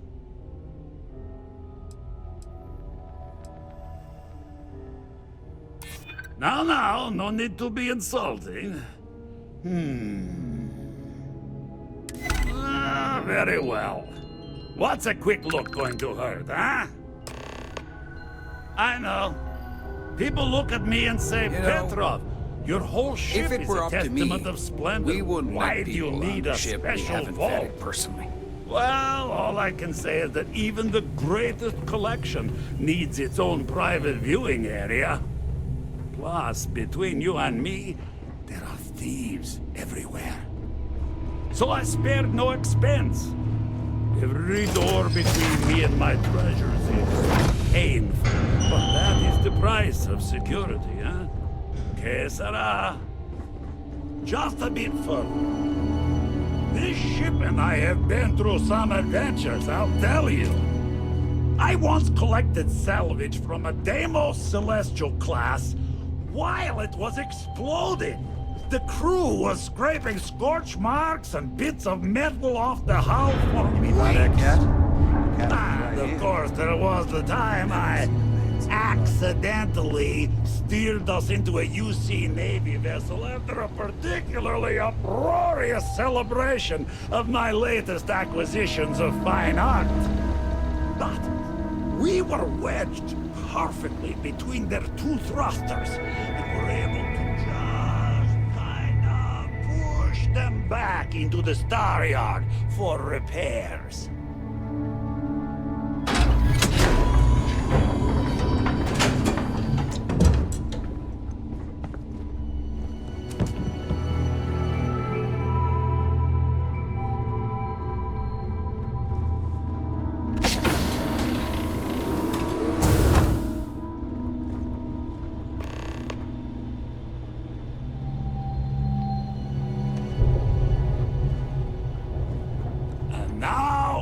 The moment itself.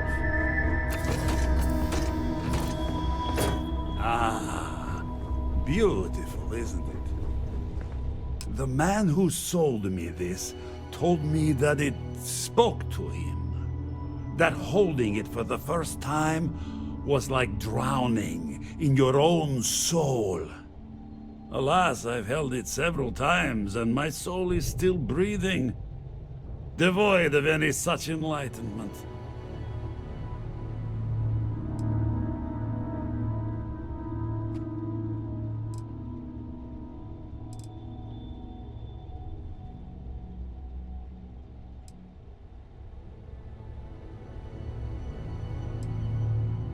Oh, no. No.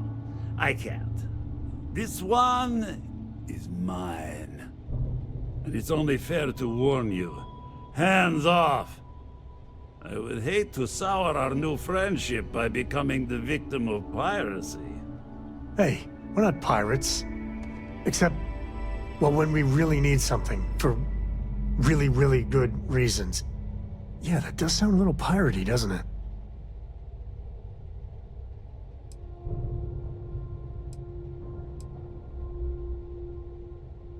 I'm afraid not. I'm easy in all things, except my collection.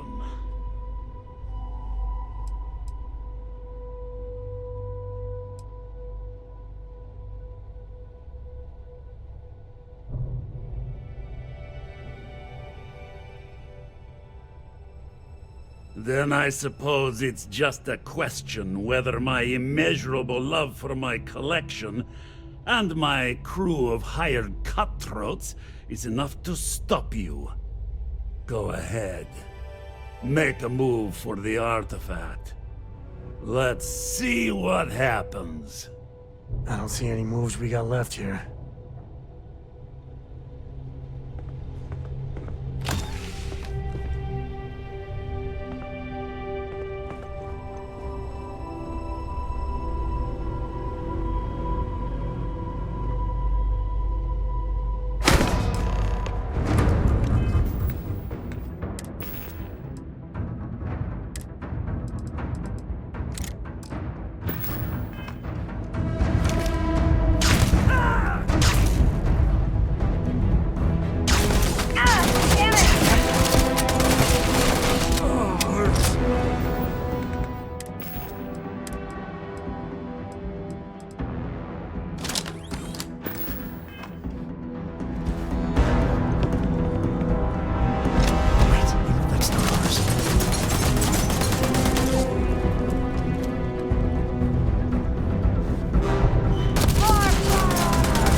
I surrender! Don't kill me!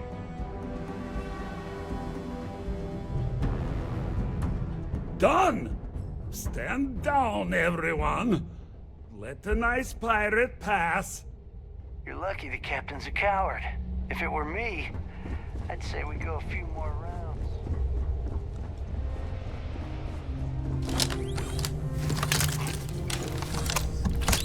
Damn pirate. Can we Guess I'm going to loot this ship. Filthy pirate. Damn it, Petrov. It's just getting warmed up. So what? We're just gonna let you loot the ship?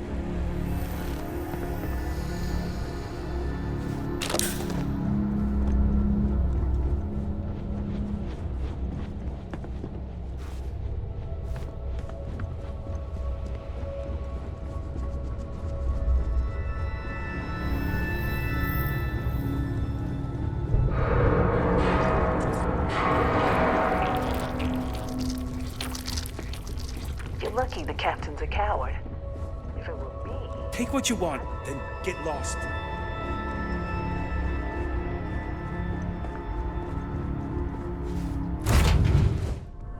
Noel sure seems worried.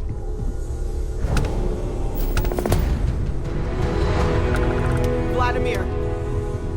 Vlad, come in! Come in! The eye's gone completely dark. I can't reach anyone on the station. Noel, Starborn, came out of nowhere. Vladimir, get out of there! He already left. Said he was going to the lodge.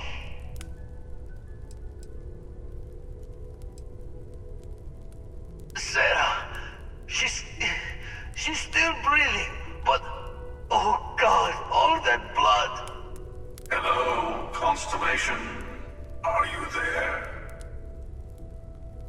Who are you? What did you do to our friends? They call me the Hunter. And now that I'm here, your part in glimpsing the Unity is over. I'm already on my way. Say goodbye to your friends. It won't be long. Forget about us! That Starborn bastard is after the artifacts! You can't let him take them! Pack up the collection, move it somewhere they can't find it! He's right. We need to bunker down here and get those artifacts ready to move. Might need every gun to hold that Starborn off. What about everyone on the Eye? We can't leave them to die up there. Can't blame you, but sure could use your help when that Starborn comes knocking. I don't know how long it's gonna take to pack up the artifacts. I'll get started. Hopefully this will only...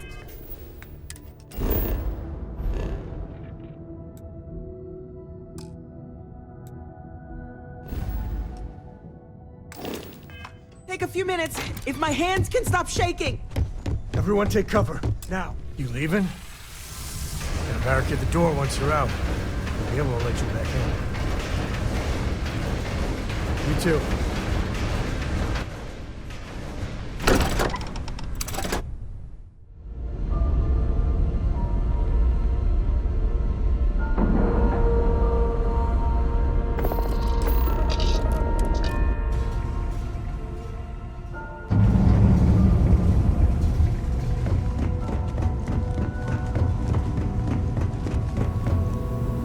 Okay, I admit, my famous personality wasn't so much help with this one. I'll be fine. I just need to lie down for a bit longer.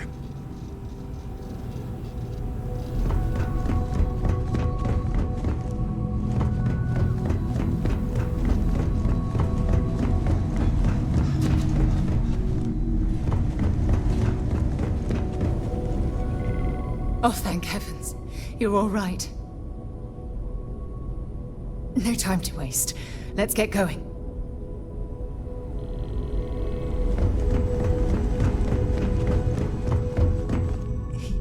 He came out of nowhere. Thank you. I don't think I can move right away. But I'll make it. Go on.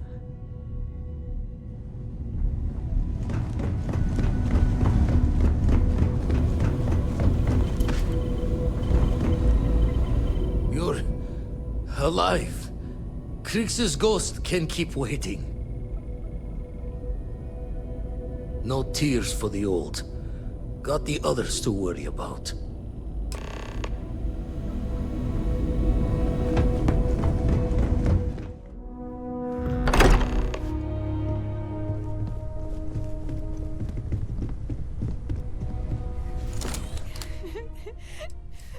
Dad! Sam! Sam, can you hear me? You have to keep your eyes It's open. Sarah.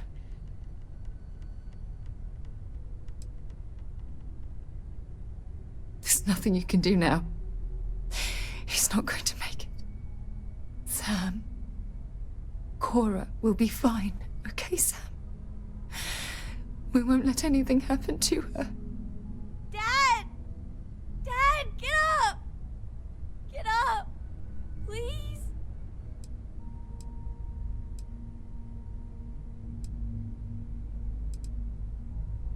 Go away! I told him you were coming. He just had to hold on a little longer. I hate you!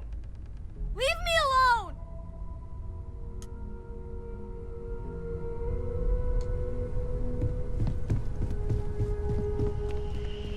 It went quickly after you left.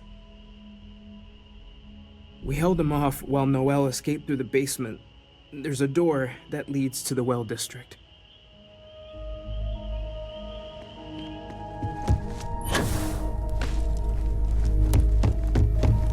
Took you long enough. Noelle, she might still be in danger. There's a secret door in the basement, leads right to the well district. That would have been the safest route for her to run.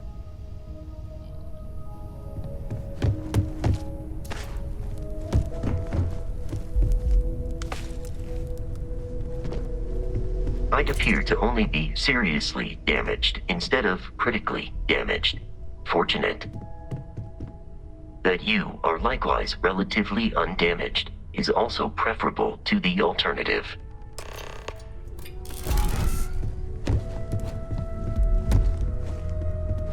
Go away!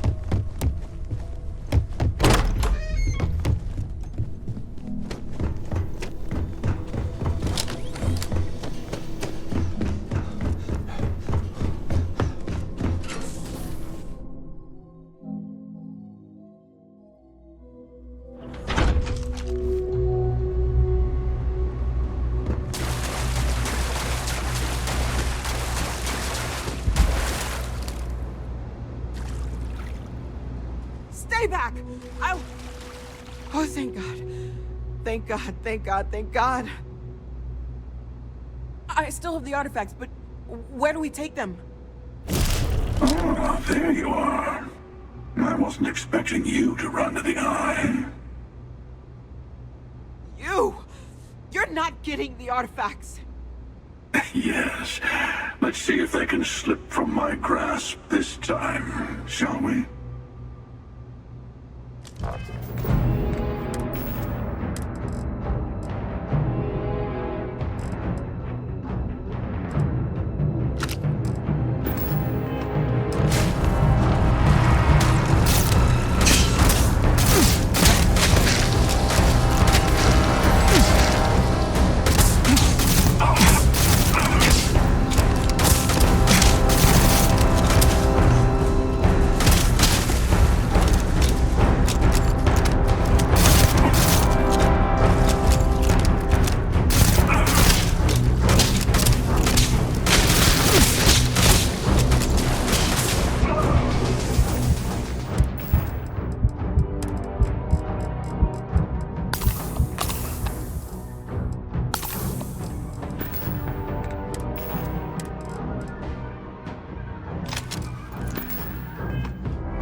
to all this. You might have a larger role than I realized. Mistake on my part. Keep collecting the artifacts. We'll meet again. Maybe you'll glimpse the unity that...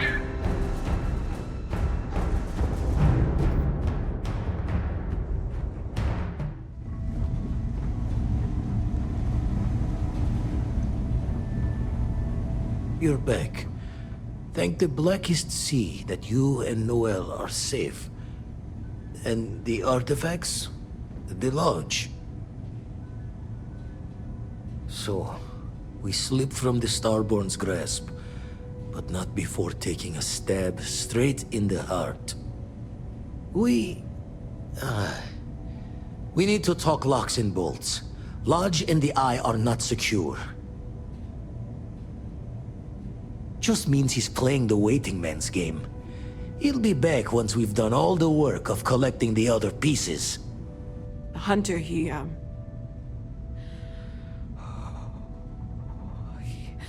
probably found us because we're somewhere obvious.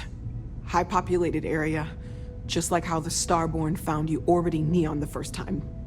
But the fact that they're competing with us to find the artifacts means they can't get them without searching. So we put the artifacts somewhere in the fringe, or on something that can slip from their grasp if they do another strike from the curtain.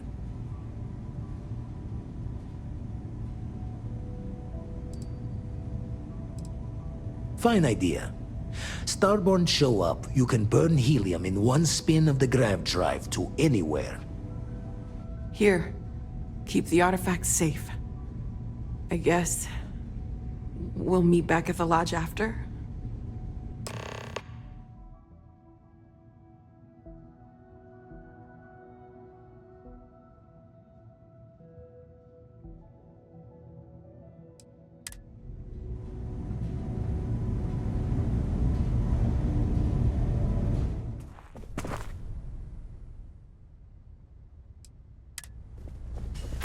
Mateo, be checking everyone's vitals.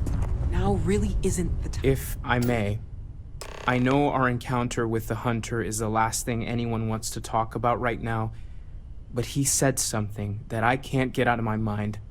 Unity. Do you remember that? Because he was stopping us, implying that we were getting closer to it. The thing is, I've heard that word before. It's an important concept in Keeper Aquilas's speeches. The priest? Is the Sanctum Universum going to bless our little crusade of discovery?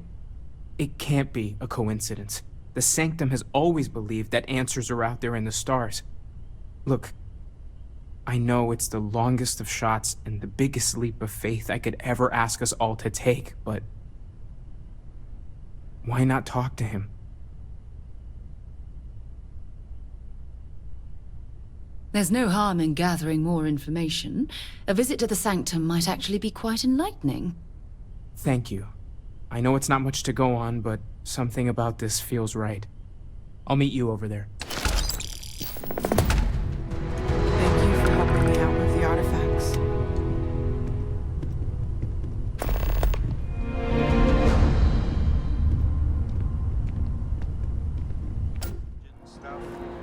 Keeper Aquilas, can we have a moment? Ah, Mateo. It's been too long. How are your parents? Your mother still struggling with that azalea garden?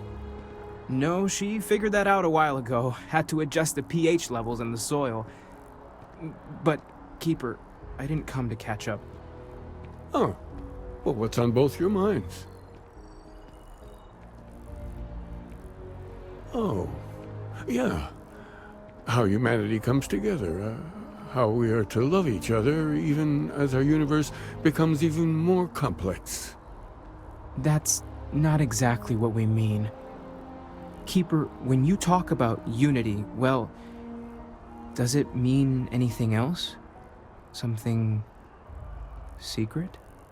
Perhaps we should talk about this inside.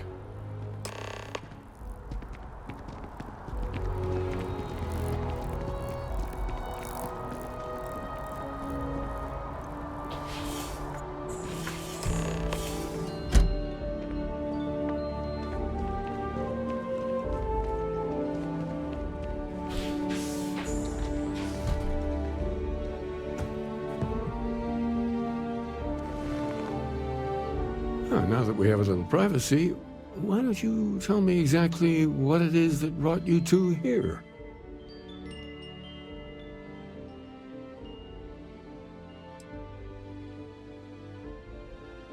We've lost people, Keeper.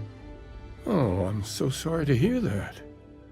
And these Starborn, I take it they're different from the people of the settled systems? There have always been mysteries that seem to defy our understanding of the universe.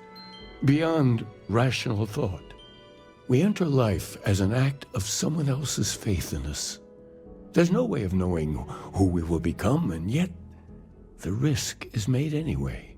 So you've pushed into the unknown, not knowing where it would take you. And it's brought you here.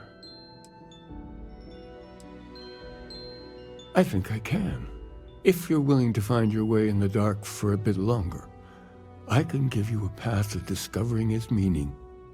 There's an old story, far older than the Sanctum Universum, of someone who walked the settled systems and saw every corner of it. This pilgrim claimed he found the true meaning of unity. I always thought of it as just a parable for trying to bring humanity together, but maybe it's more.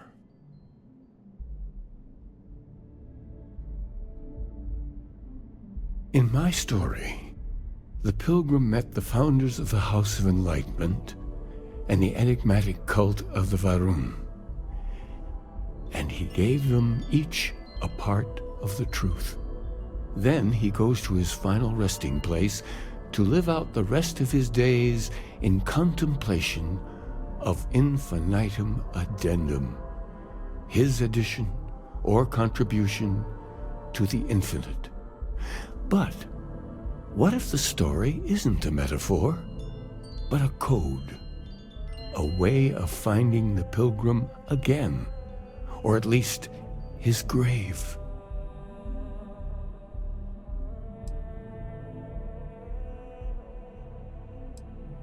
Yes, something must be there. I just can't put my finger on it. Maybe the answer will become clear when we have more. The House of Enlightenment and Varun have versions of this story. The Enlightened work out of the well here in New Atlantis, helping the poorest citizens find a better life for themselves. Varun worshippers are more enigmatic, but there is a lone zealot that was captured recently for attacking UC ships. I visited her a couple of times. Hopefully, she'll be willing to talk to you as well. I'll stay here with the Keeper. We need to catch up. And I wouldn't mind asking him a few more questions.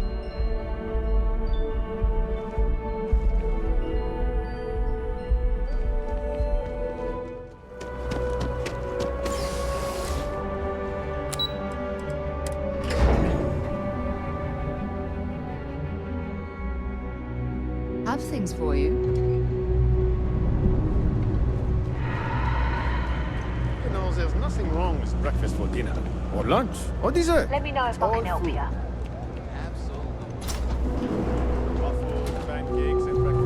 Case food is close. If it's about the financial or food assistance programs, we are backlogged. Don't worry, we're doing everything we can. Oh, we're not. Sorry. Can I help you? We don't mean to be intrusive. Any information you could provide would be very useful. Listen, I've talked about this with him a ton of times, and there's no record of a Unity pilgrim. But since you both insist, our early records are mostly administrative. Humanitarian projects, group counseling notes, charity expenditures. But there is a series of exchanges the founding members recorded in a lot of detail. It's the closest thing I have to what Aquilas is describing. A man walks into the first House of Enlightenment. The founding members just call him the Drifter. So they think he's a charity case at first, but no, the Drifter asks them a bunch of questions. If your philosophy is built on an individual's own morality, what about the second person? That second person might disagree. Isn't the problem of two what you're really looking for? And the founders respond, each individual must understand how the second person lifts them up. All of human effort is a story of cooperation pushing us forward. And it kind of goes on like that. He comes back every week for a year. Same conversation every time. Second person this, the problem of do that. Honestly, I think the founding members made it all up. There was a little more hesitation being openly atheist in the early days. I think they were experimenting with writing their own scripture. Fortunately, that got abandoned pretty quick. After the records of the Drifter end, you never see anything like it again. Always happy to help. If you'll excuse me, I've got a lot of aid efforts to coordinate.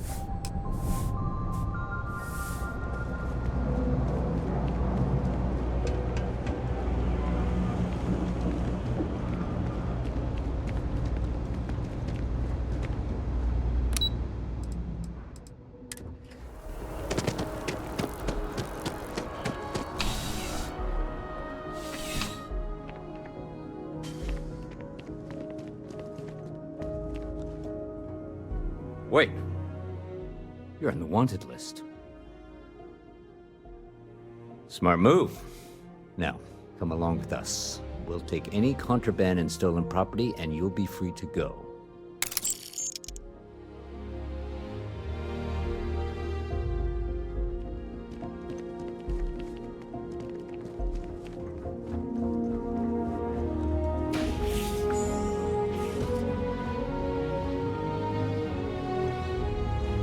A visitor? I have all the company I need. He knows not the truth. He sends another to ask more incessant questions. Perhaps you should hear us out before you decide to cast judgment. The Great Serpent waits in the shadows.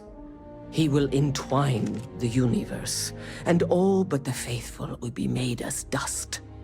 That is the truth. No more, no less.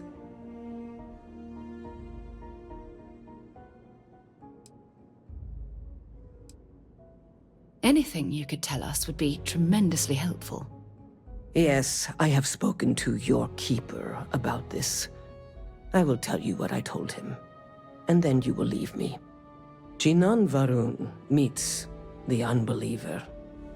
He gives false prophecy to Jinan. But such is Jinan's conviction in the Great Serpent, he does not hesitate. He cuts the unbeliever down. But the unbeliever returns. Jinan realizes the Great Serpent is testing him, and he will not be found wanting. 4 times they fight. Over 120 rotations of the planet they are on. Remember these 4 battles, Jinan, the unbeliever says. Remember these 120 rotations. But Jinan knows this is blasphemy and delivers the killing blow. That is all. Then we are done. Leave me. Whoa, whoa, whoa! Aren't you the one who took down the Crimson Fleet?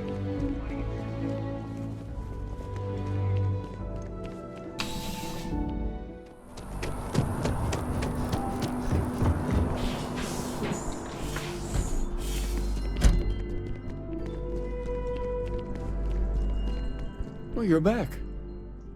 What did you learn? Was there something hidden in their stories, like we thought?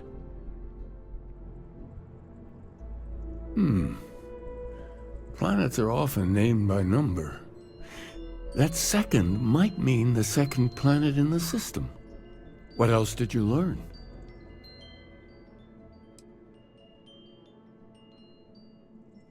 If there really is a location the Pilgrim wanted us to find, those do sound awfully like coordinates. Was there anything else? Yes. What he added to infinity. Maybe that points to a name. If we're looking for his resting place, we'd need to know the name of the star system, wouldn't we? Let's see. We have something that could be coordinates. Something that could point to a planet in the system. But what's the name of the system? Infinitum addendum. What if we break down the parts? No systems named finite or add. That just leaves in and dumb.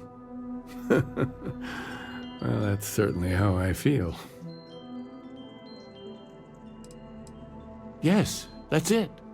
The second planet in Indum, at 4 and 120. That's where you'll find the Pilgrim's resting place. And from there, maybe you'll find the true meaning of unity. Before you go, you've now spoken to many different perspectives in our universe. In a way, you'll be carrying their philosophies with you on this journey.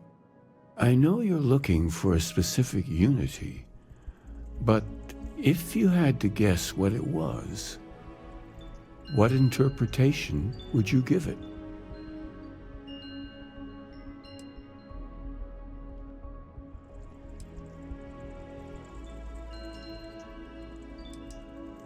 Ah, but what makes something like that holy? Gravity is also a force that brings things together. Should that be sanctified? It is one of the great contradictions of belief. We feel the presence of something out there, but we insist that it is also everywhere. So you think this word unity describes that divine unknowableness that the Pilgrim searched for? Ancient humans thought the concept of gravity was miraculous. Until we know more about the unity, we also could be jumping to the wrong conclusions. Well, I won't keep you any longer. This has been fun, I have to admit. Go, find your truth. When you have a moment, I'd like to speak to you. Look, I wanted to take this opportunity to thank you. The fact that you risked your life to save me, I don't know what to say.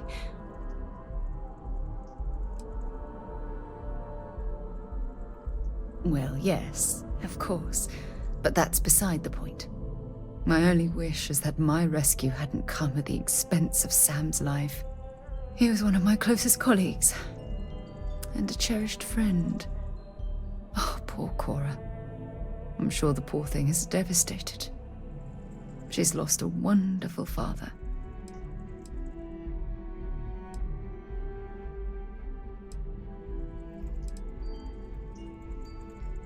I really wish I could believe that. Our charter at Constellation has always been to analyze the unknown, but rarely at the expense of our members' lives. Yet all the while, I've been cavalier about taking risks and pushing the boundaries, not appreciating the true cost of my actions. Had I not pushed so hard to pursue the Starborn, perhaps none of this would have happened at all and Sam would still be alive.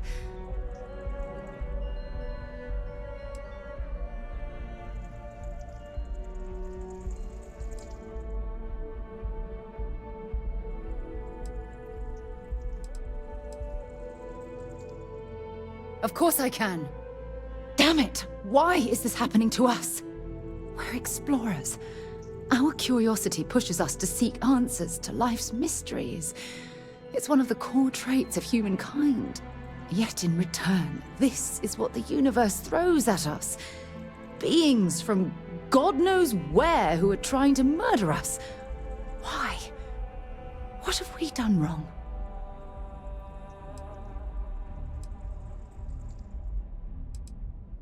No, I refuse to allow Sam's death to be attributed to bad luck. It isn't fair. The question is, where do we go from here? Do we stop exploring? Stop pushing the boundaries? Take a more aggressive posture towards the universe? I don't know where to begin.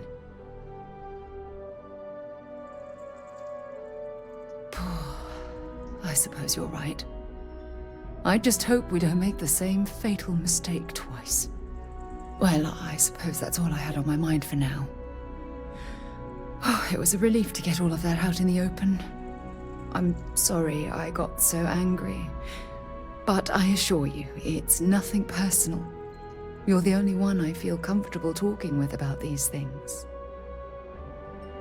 Good, because I expect this won't be the last time I intend to cry on your shoulder or scream in your face. Well, we have a long road ahead of us. I suppose it's high time we get back to work.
Whoever lived at this homestead seemed to have settled in for the long haul.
Me to jump down after you.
He did. Now it's all starting to make sense. You should come aboard. There's another Starborn here who is very interested in meeting you. I can speak for myself. Constellation ship, you weren't invited to this meeting, but much of our conversation has been about you. It's only fitting you should join us.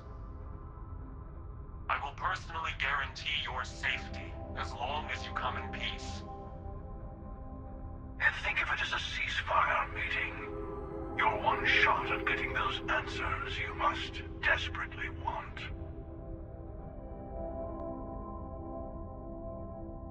Good. See? We can all get along. For now.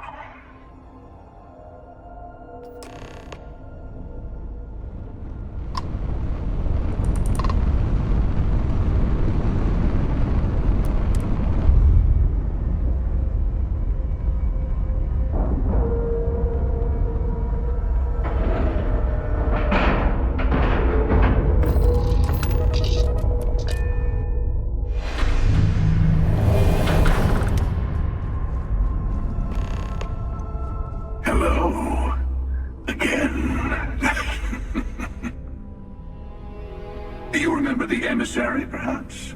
And their ship, the Helix. I believe they ambushed you above Neon and demanded that artifact you worked so hard to gain.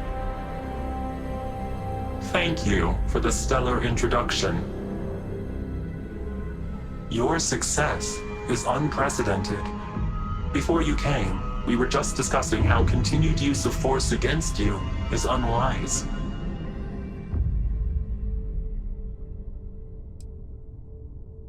Yes, we did. We are not a monolithic people. The Starborn are individuals. Some are united in cause. Others are in it for themselves. We are all in it for ourselves.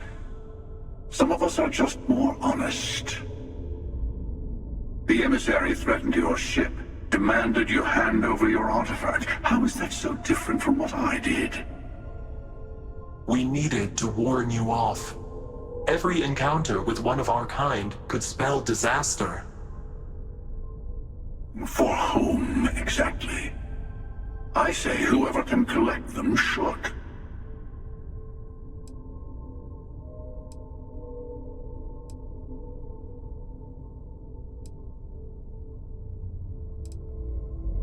And who gets to say that? You? Me? The emissary?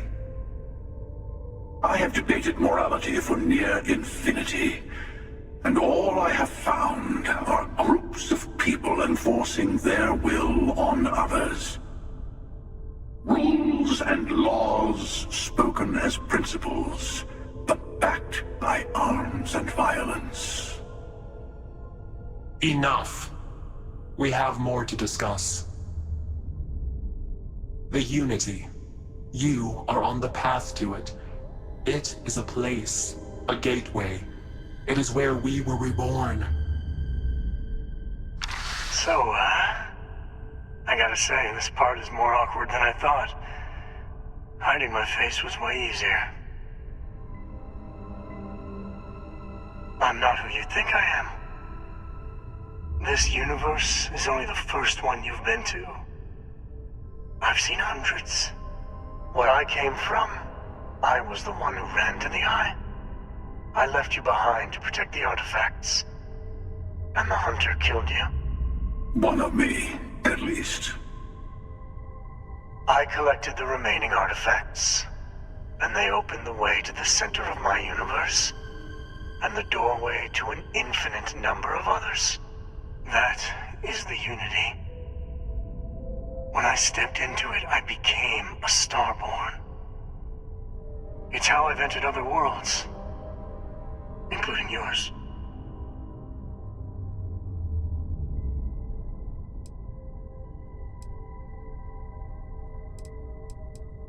And that's the problem. All the artifacts are needed to complete the armillary. and open the way to the Unity. In every universe, the Starborn fight over them.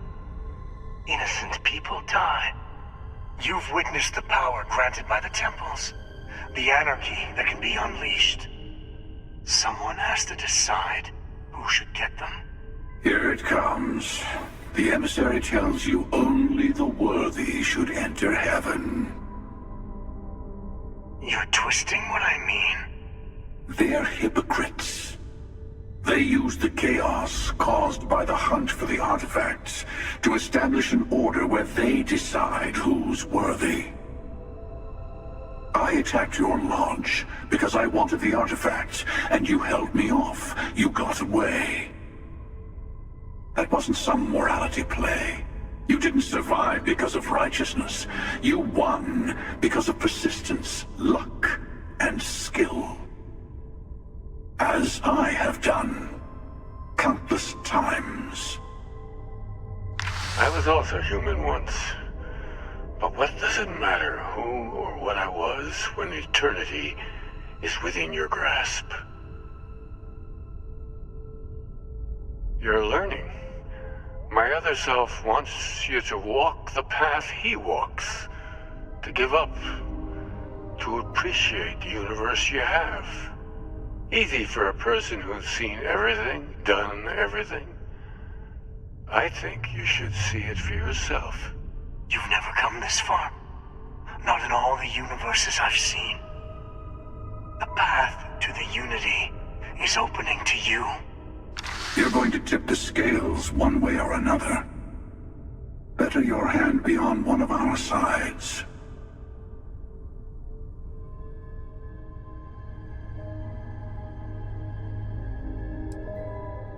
Don't you understand what we're talking about? There's an infinite number of your friend out there in the multiverse. One is right over there. Besides, why fight me again when you don't have to? I want a truce. Between all three of us. I will give you some time to think over which approach to the Unity is the one you want. Mine. Or the Hunters. Yes. Let's see how willing you are to live under someone else's rules. Just remember, one of us isn't trying to judge you.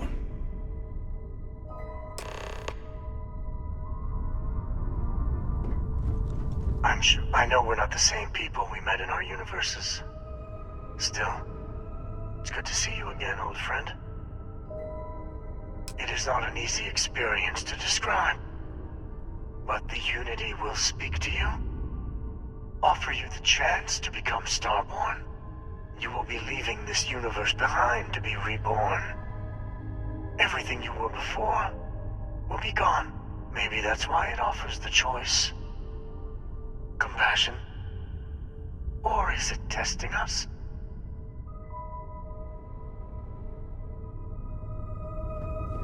The Unity is meant for whomever can get there. Don't fall for that talk of worthiness. Whoever created the artifacts and built those temples is playing a game with us. One whose prize is access to the center of all creation. There are no rules. Whoever gets all the pieces wins. And I've won. Over and over. I don't kill for the Unity. I find the easiest pathway to it.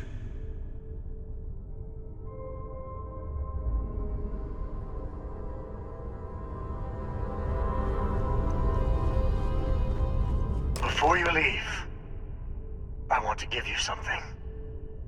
A way to another artifact, but also a lesson in how dangerous they can be. Seek the moon of old Earth. There are secrets there you must discover for yourself. Here, to open the way. And I am sorry we have not always been forthcoming. I hope you will see what I have seen. You should also talk to your colleagues in Constellation. I am sure they have gathered more information on the remaining artifacts in the fringes of space. Part of me wonders what they will all say about what you have learned. But I will leave that to you.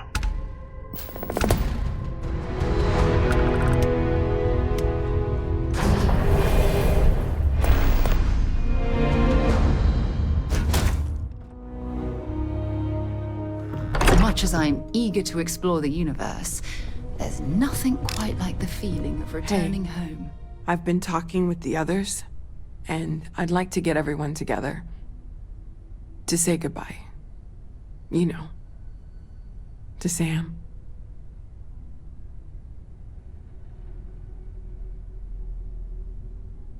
Thank you.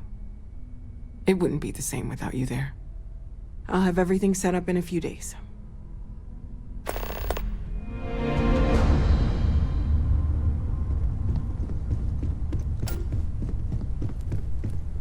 Matteo told us about your pilgrim's voyage. You found it, didn't you? The meaning of unity.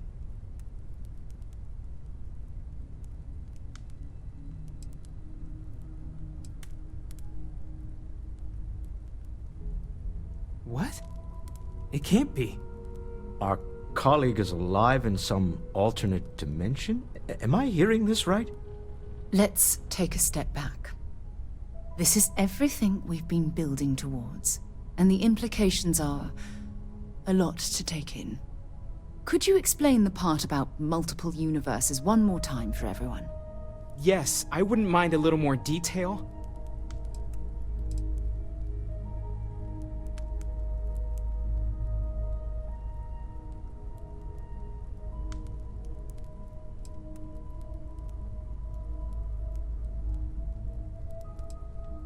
And that's why the Starborn want the artifacts so desperately. They're the keys to unlocking the infinite. I don't even want to think about the physiological changes you'd need to travel between universes. Plus what it would do to the mind? Enlightenment? Or oblivion? Like the Hunter. You have the opportunity to reach the closest thing to your god that might exist. And you're second-guessing it? One doesn't approach the afterlife without some trepidation. You're right. We have to see the unity for ourselves. I know this has been a lot for everyone to take in, but we finally have answers. Let's make the best of them. Not to make a sharp turn in a grand tale, but I got the eye fixed up. Bruised, but still blinking. Let me know when you're ready to follow up on what it's seen. You can feel it, can't you? These last glimpses from the eye are from the farthest fringes of known space. Could be the only remaining pieces outside the hands of the Starborn. Catch a smile out there.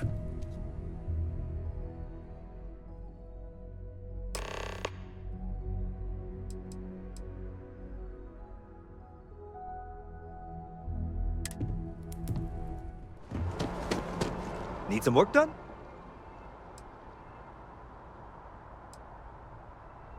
Okay, no problem.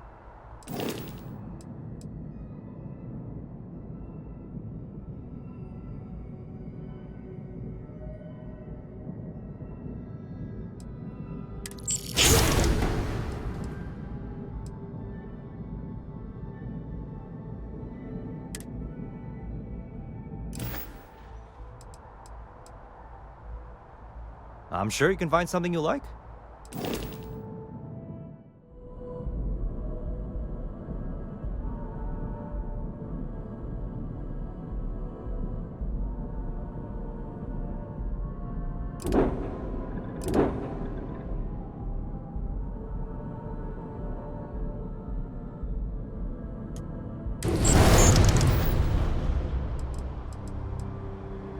Sure, have at it.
something ailing.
I'd like to speak to you.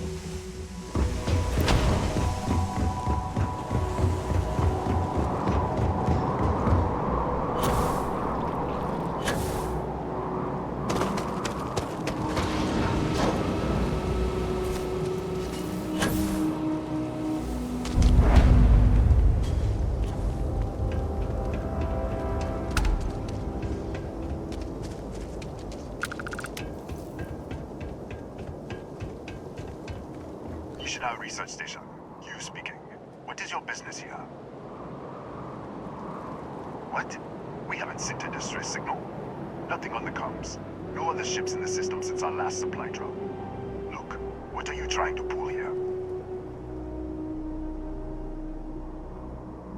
Really? The High Energy Research Lab? Alright. I don't know what's going on here, but you should talk with the director. For security, I'm going to have to ask your friend to wait out there. What's inside? Stay with me and don't make any sudden moves. I'll get the door. Welcome to Nishina.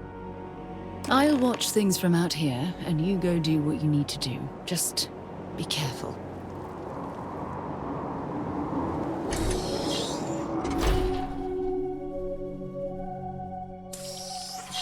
Step forward.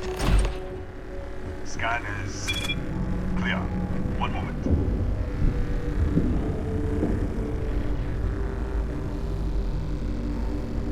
Attention all. I am declaring a cordial. All sections are now on lockdown. Senior staff, protocol Delta. Use out. There. Be right with you.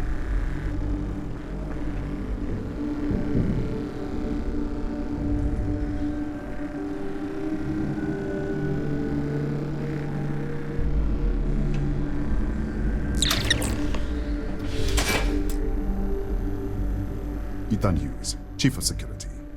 If you'll follow me, I'll show you to the director. We'll take the back way up.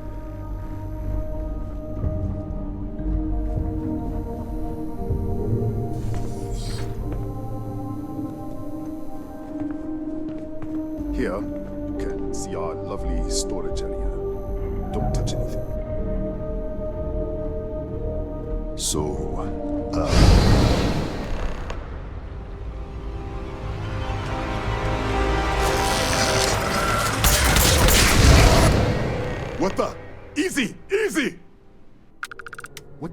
hell was that?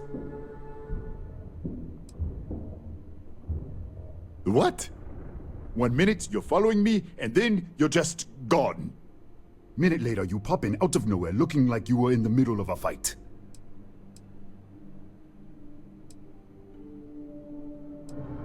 But there's nothing here.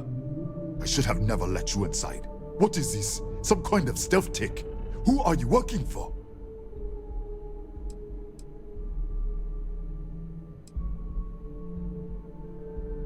Look, I don't know what's going on. Let's get you to the director. Maybe she can figure this out. Come on, this way.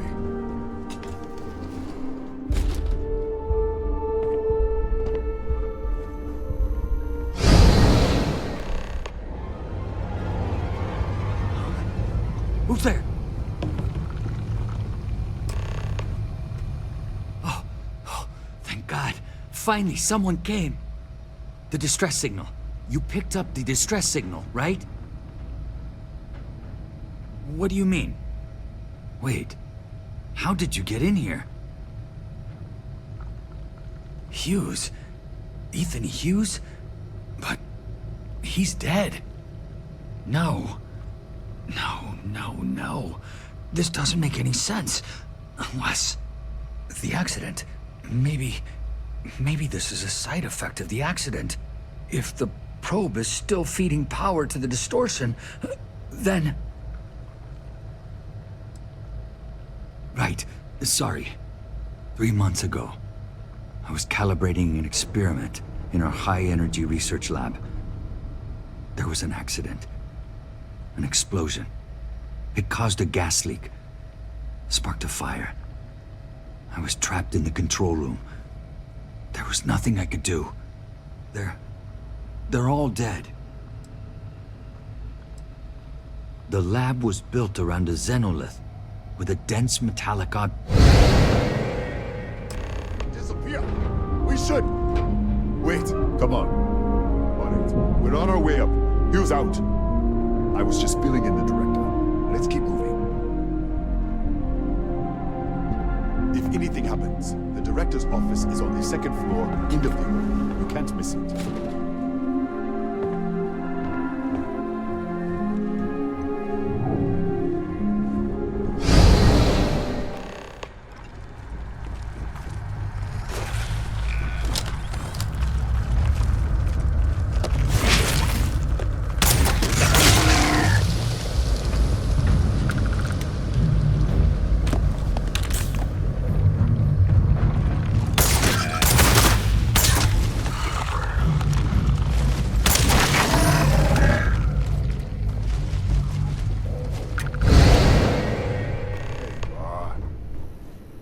This way.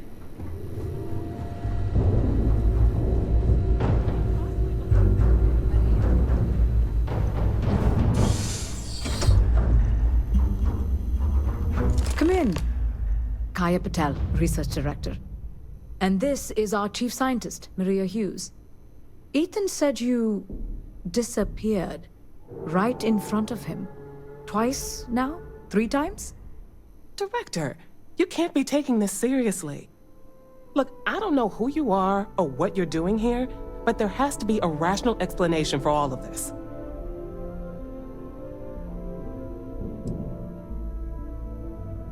What does our research have to do with this? No, it's fine. Let's start there. This facility and the research level 2 kilometers beneath us were built to study a gravitational distortion. 3 months ago, our chief engineer was calibrating an experimental probe when something went wrong. We still don't know what happened. There was a series of explosions, and somehow it's still running.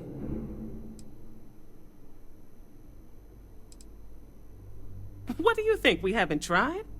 The kill switch on the control unit isn't responding. The explosion must have damaged the failsafe. We could shut it off manually, but the entire research level is locked down. We can't even get down there.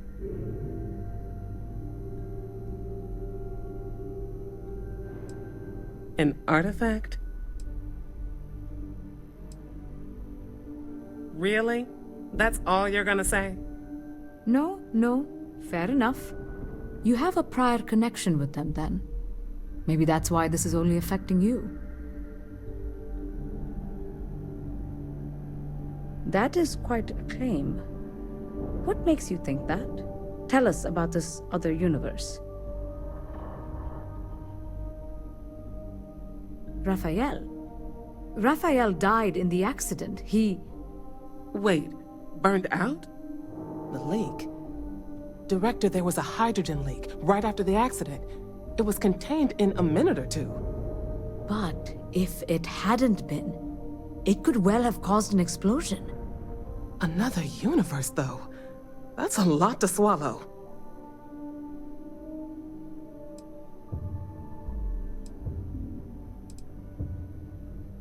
How? I told you the research level's locked down. We can't even use the damn elevator. What? Clever. In this other universe, Raphael survived. He made it back from the lab, so clearly his elevator works. Take it, and you might be able to shut down the experiment. This is crazy. But first, we have to do something about your shifting.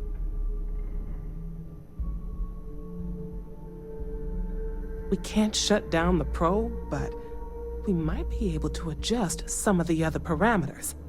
It's risky. We don't know what we're dealing with, but... All right. It's worth a try. Then it sounds like we have a plan. Come with me. The control unit is in the fabrication lab next door. What have we gotten ourselves into?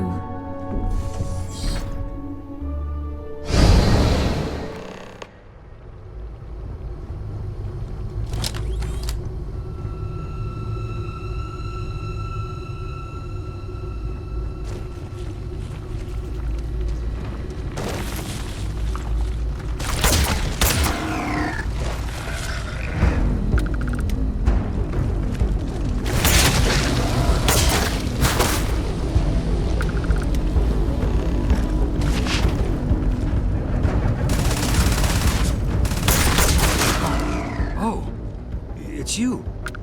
What happened? You disappeared, and the ceiling caved in, and... I thought I'd finally lost it.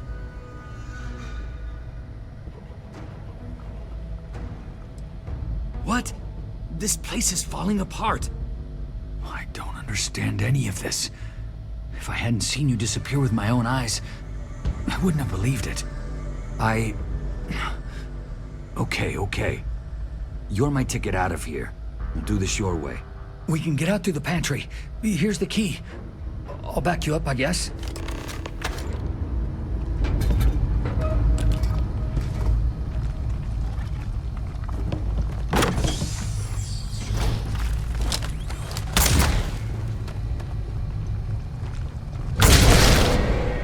Holy... What the? Security breach! Go! Everybody Go! out! Run for it! Out of my way!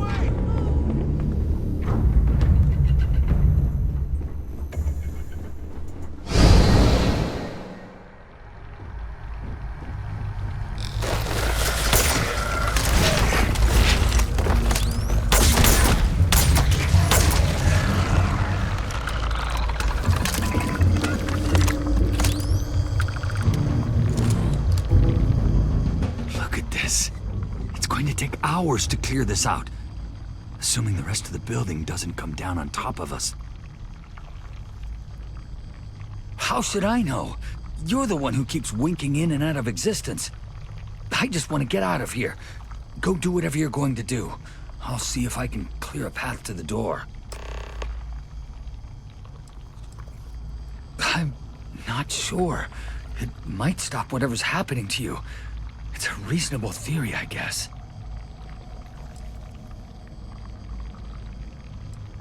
They're a native species. We had an electric pulse field to keep them out. The fire took out the generators, damaged the foundation. They just keep coming. I was in the lab, working on the frequency calibration for the probe. I was walking out of the control room when it happened. I heard the tanks rupture. The alarm sound. I only had a second to react. I jumped back into the control room. The doors sealed. I was safe. From the gas, the fire, everything. But I was trapped. There was nothing I could do to stop it. If I had gone the other way, maybe I could have made it to the ventilation controls. Killed the system. Even if it killed me. I don't know. I don't want to think about it.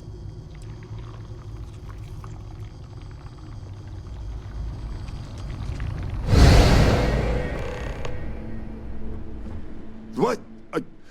Oh, it's you. You realize you just popped into my locked office. So much for security protocols. Sure. Down the hall. Take the stairs next to the atrium. Yeah, let me get the doors for you. And done. Is there anything else you need?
What, did you get lost in the hallway?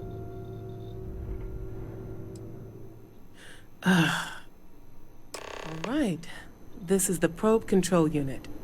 Most of these controls aren't responding. I'm going to very carefully adjust the settings I can. There's no way to tell what's about to happen. Pay attention and be ready for anything. I'll begin by adjusting the energy feed of the electron beam array. We're at 93 teravolts. Calibrating to 95, 97, 100. Nothing. Let's try the other way. 91, 89. What the? Okay. It looks safe to approach. But what in the world?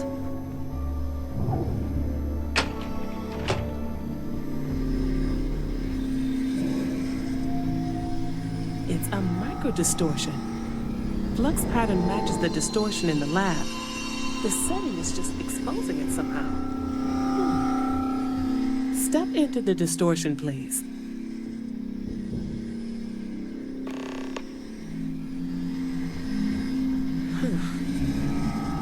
Nothing. No, hold on. There's a slight pattern change. Some kind of resonance. Right, stay there. Let me turn the feedback up for a moment. Calibrating to 90, 91.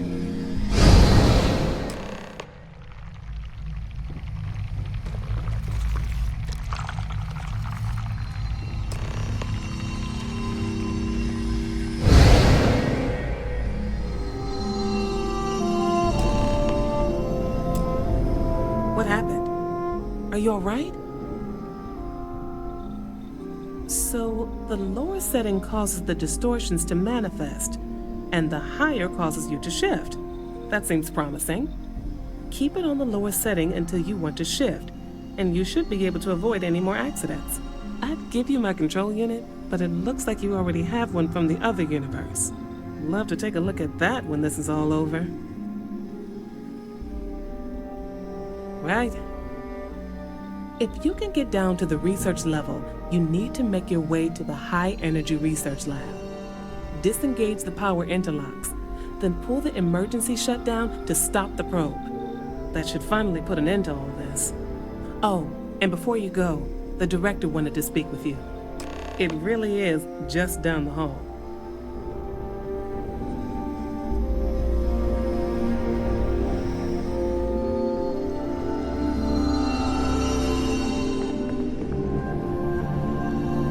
Well then, all set? If you need supplies, I've asked Dr. Barakova to take care of you. It's the least I can do after everything we've put you through. Before you go, there is one other thing we should discuss. If this experiment is the cause of your shifting, when you shut it down, the shifting will stop. What happens then? To you and to us.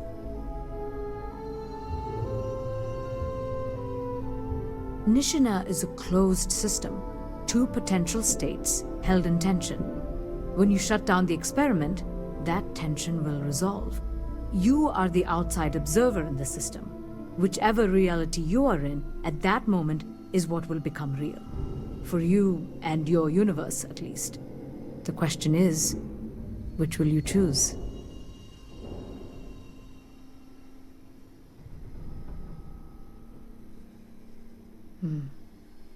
If this were a choice between my life and Raphael's, I would ask you to save him. But as the director of the station, I am responsible for the lives of my staff. 30 people. People with families, careers, futures ahead of them. In this universe, you don't have to decide now. But when the time comes, please, keep them in mind. Now, it's time you are going. With the network offline, we can't shut down the security system on the research level, so you can expect some resistance. Be careful. Ethan, unlock the elevator lobby, please. Ma'am, research level is still locked down. I'm aware of that. All right. Done. Good luck, dear. It's been a fascinating day.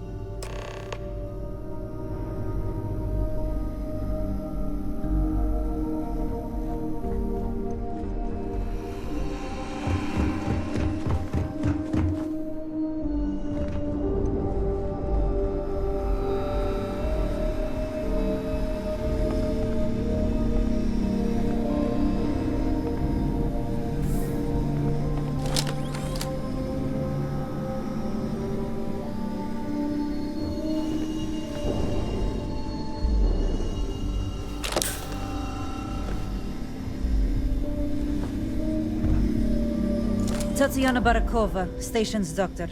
This is not a public medical facility, but the director has ordered me to assist you nonetheless. I can spare a few med packs.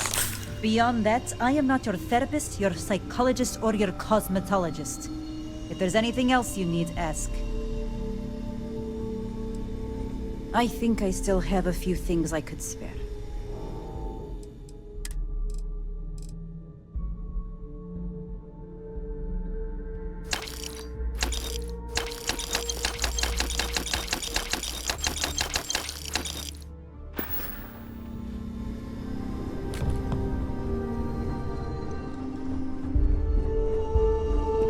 Hello.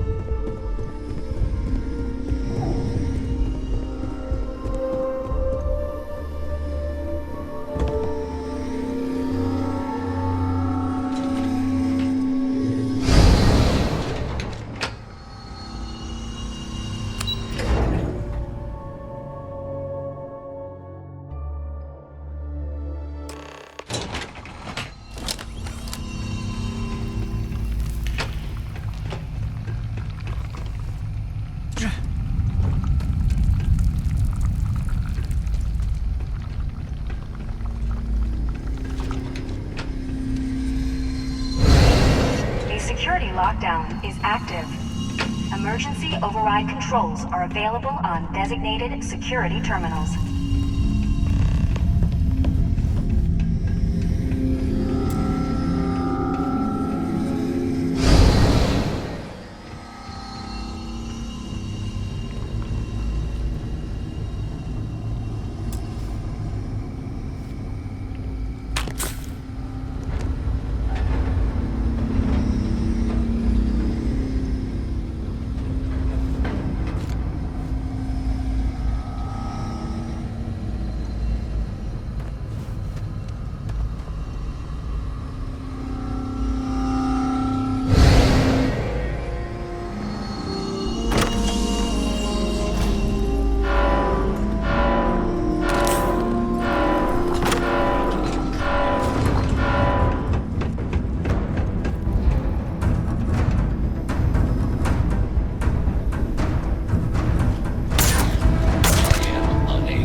security lockdown is active. Emergency override controls are available.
designated security terminals.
security lockdown has been terminated.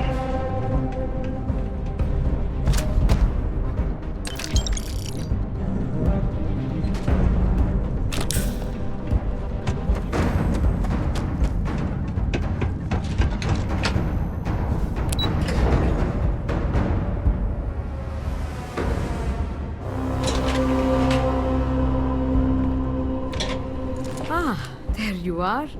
Welcome back. Ethan, how are we doing? Research levels back online. Definitely some damage, but it could be a lot worse. We will have to replace a few robots. Yes, well, that's a small price to pay, all things considered. This is a lot to take in. Artifacts, multiple universes. Look on the bright side, dear. Just imagine the papers you'll publish. If anyone even believes us. I am curious, though. Why did you decide to stay here, with us?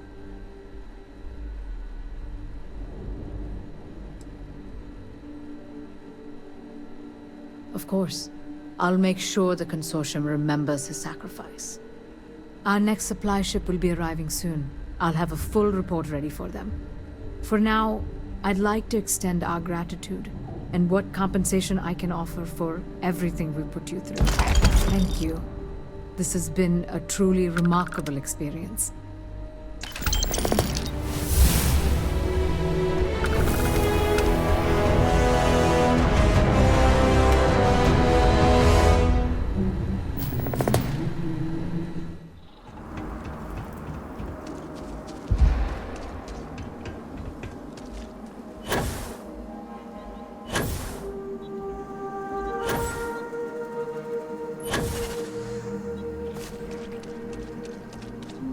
Forgive me for pulling you aside again, but, well, there's so much to process right now.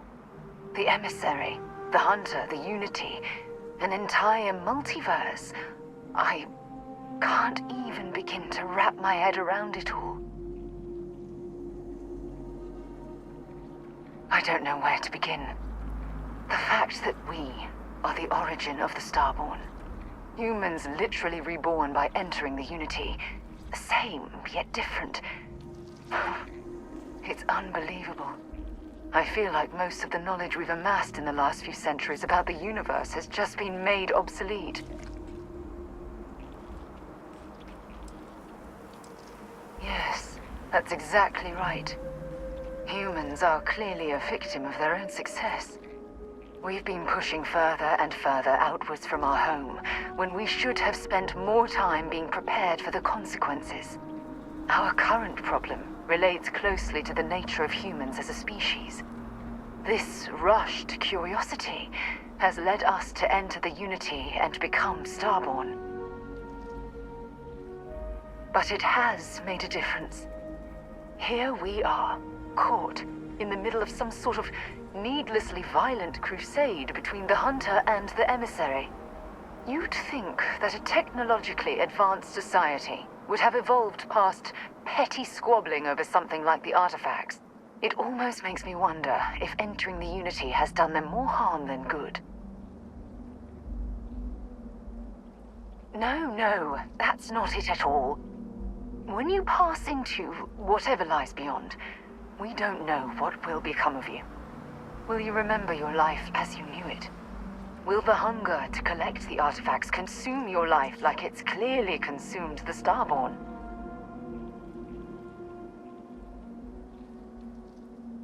I'm just as curious to find out what's on the other side as well, but that's not the point. As the chair of Constellation, I want all of us to have this opportunity to explore the Unity. It would be the pinnacle exploration of our lives. However, after we enter the Unity, we'll likely evolve. You and I, as we stand here right now, will essentially cease to exist. The truth is, you're my friend, and I don't want to lose you.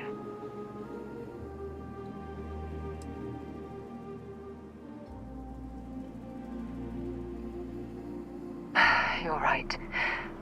I'm sorry. Listen, I realize nothing that I say is ever going to change your mind or diminish the enticement of this incredible opportunity. All I ask is that you research the facts before you blindly stumble off into the unknown. Thank you. Well, I suppose I've ruined the moment again, haven't I? I'm getting quite good at that lately. I'll let you get back to whatever you were doing. Just think what we discussed. I know I will.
construction is my guess. Built to stand the test of time.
Engine spin-up time almost complete. Total time 5 minutes 22 seconds.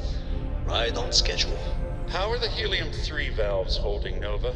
We double-checked the leakage concerns this morning before the launch. All signs green. Any changes to the calculation sequence from Voltaire? No changes since we uploaded the last figures yesterday. It's a clean shot from here to Jupiter. One day the computer will be on board the spaceship. Just imagine that. One miracle of science at a time. It's amazing to think that we're standing on the same planetary body where humankind first ventured into space. We've come a long way since then.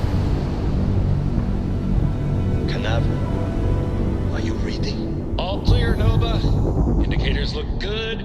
The ship should be cruising Jupiter's orbit right now. Visual confirmation will be possible in 32 minutes. Afraid the speed of light is on the slow side these days. How does it feel to break the laws of physics, Canaveral? We're all pretty excited down here in NASA, I won't lie. Excited enough to tell me where you got the original data? Not in a million years, Nova. You're carrying too many odds and ends. Time to let something go.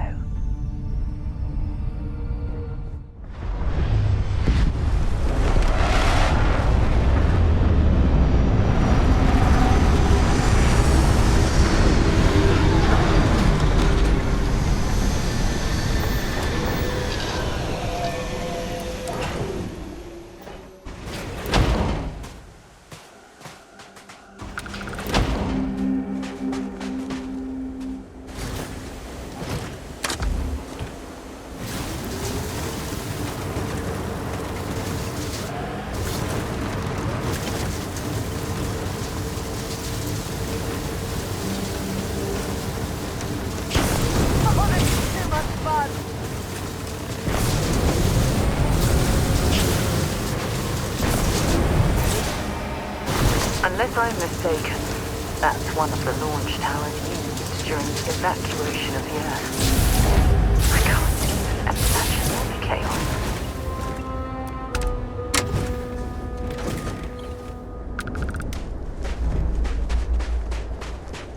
The most likely way into the NASA facility would be via an elevator shaft taking us straight down. Hopefully the system is still in operation.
This looks like it was some type of crew preparation area.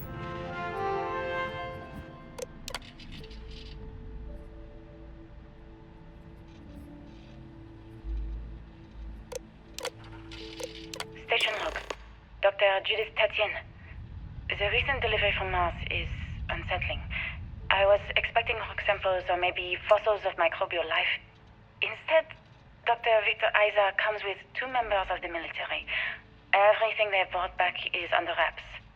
What could a theoretical physicist need with a sample from Mars? Station log. Dr. Judith Tatien.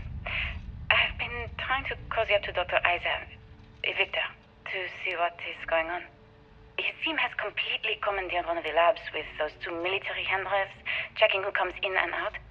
I joked that maybe he found a little gray man and was doing an autopsy, and he grew very pale.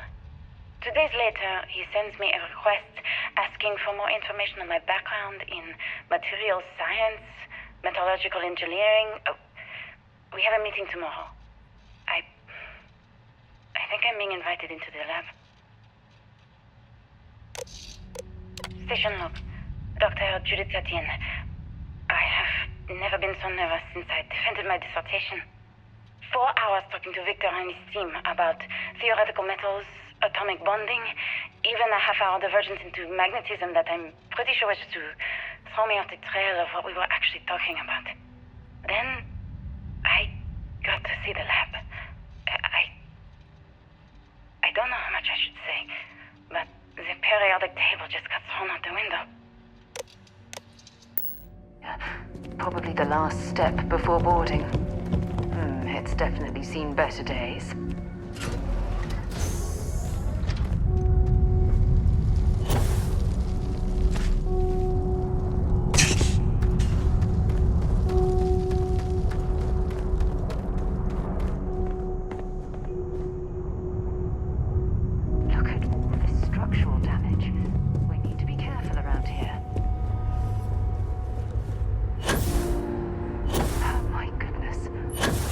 Artifacts here are from the earliest years of NASA.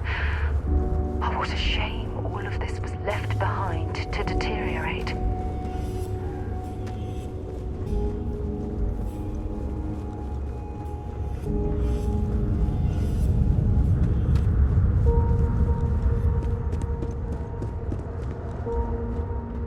I just don't understand where these calculations came from.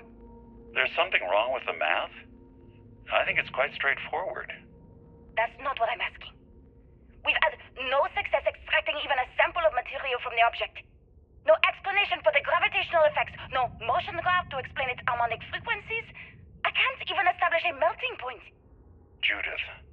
But you've had me building these prototype colliders for months. And now you want me to pump helium-3 into it based on this equation you've written on a goddamn napkin? I just need you to trust me. I have been trusting you. We keep slamming our heads against a brick wall, getting nothing. And you keep coming up with something new to try. Like, you know what's going to happen. Where are you getting your information, Victor? I'm sorry, Judith. Look, not here, okay? Somewhere off base. I'll tell you everything. But I'm not lying, okay? We're going to discover something important here. I promise.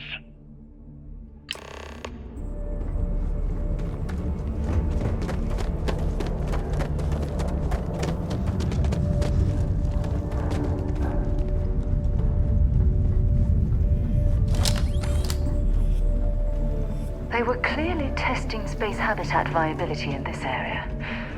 It seems as if they knew the inevitable was on the horizon.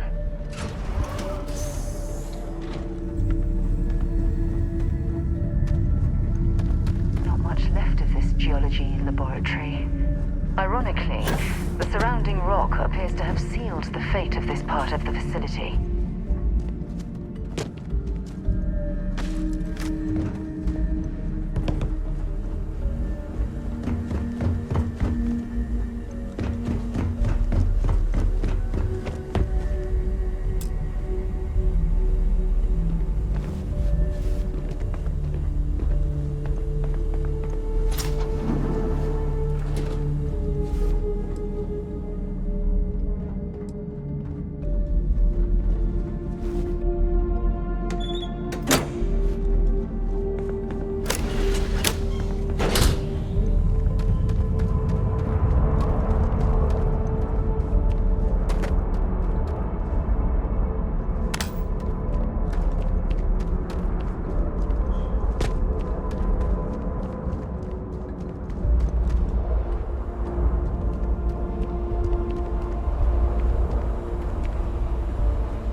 lost relatives.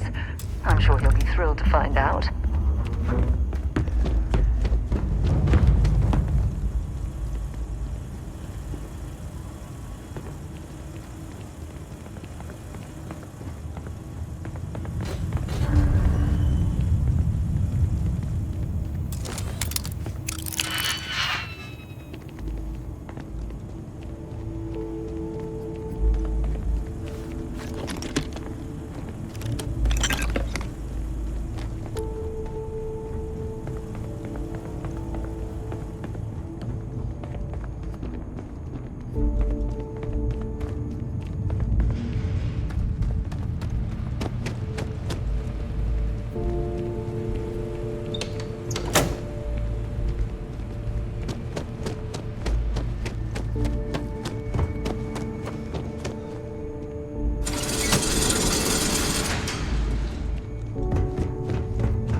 An impressive facility.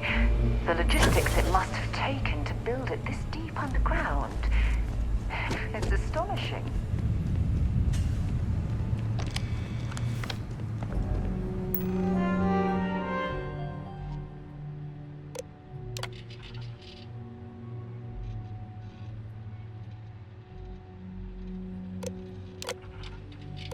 Project log. Dr. Victor Isa. We turned on the prototype today. The gravitational field around it began to fold as we long suspected. Complete reversal of gravitational pull was observed on dozens of loose objects around the lab. I'm setting up a meeting with the directors to propose a larger test. The prototype proves we don't need the original anymore, but further work is going to have to take place in space. Somewhere with abundant helium-3 and with a civilian partner. Someone with access to large-scale manufacturing resources and computational equipment. Engineering gravitational folds, pulling the far side of the solar system closer to us. It's all going to be possible. Project log. Dr. Judith Tatien. I watched the gravjet tests from the moon today. It was the first time we were able to talk to the team at Nova Galactic directly. So many things were under wraps before, but now everyone wants all the publicity they can get. I'm already seeing proposals for manufacturing hundreds of drives, expeditions to Alpha Centauri and beyond. It's also overwhelming and worrying. It could take years, decades, before we know what all the side effects of operating a grav drive can be, but no one wants to hear that right now. Like a bunch of pioneers racing towards the edges of the frontier without knowing about the grizzly bears in the mountains.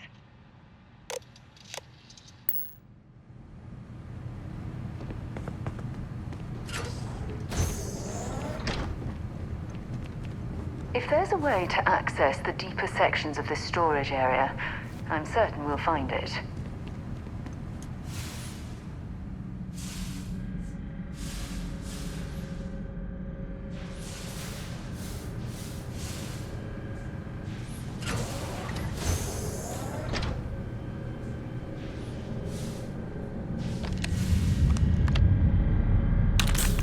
Searching them, make it quick.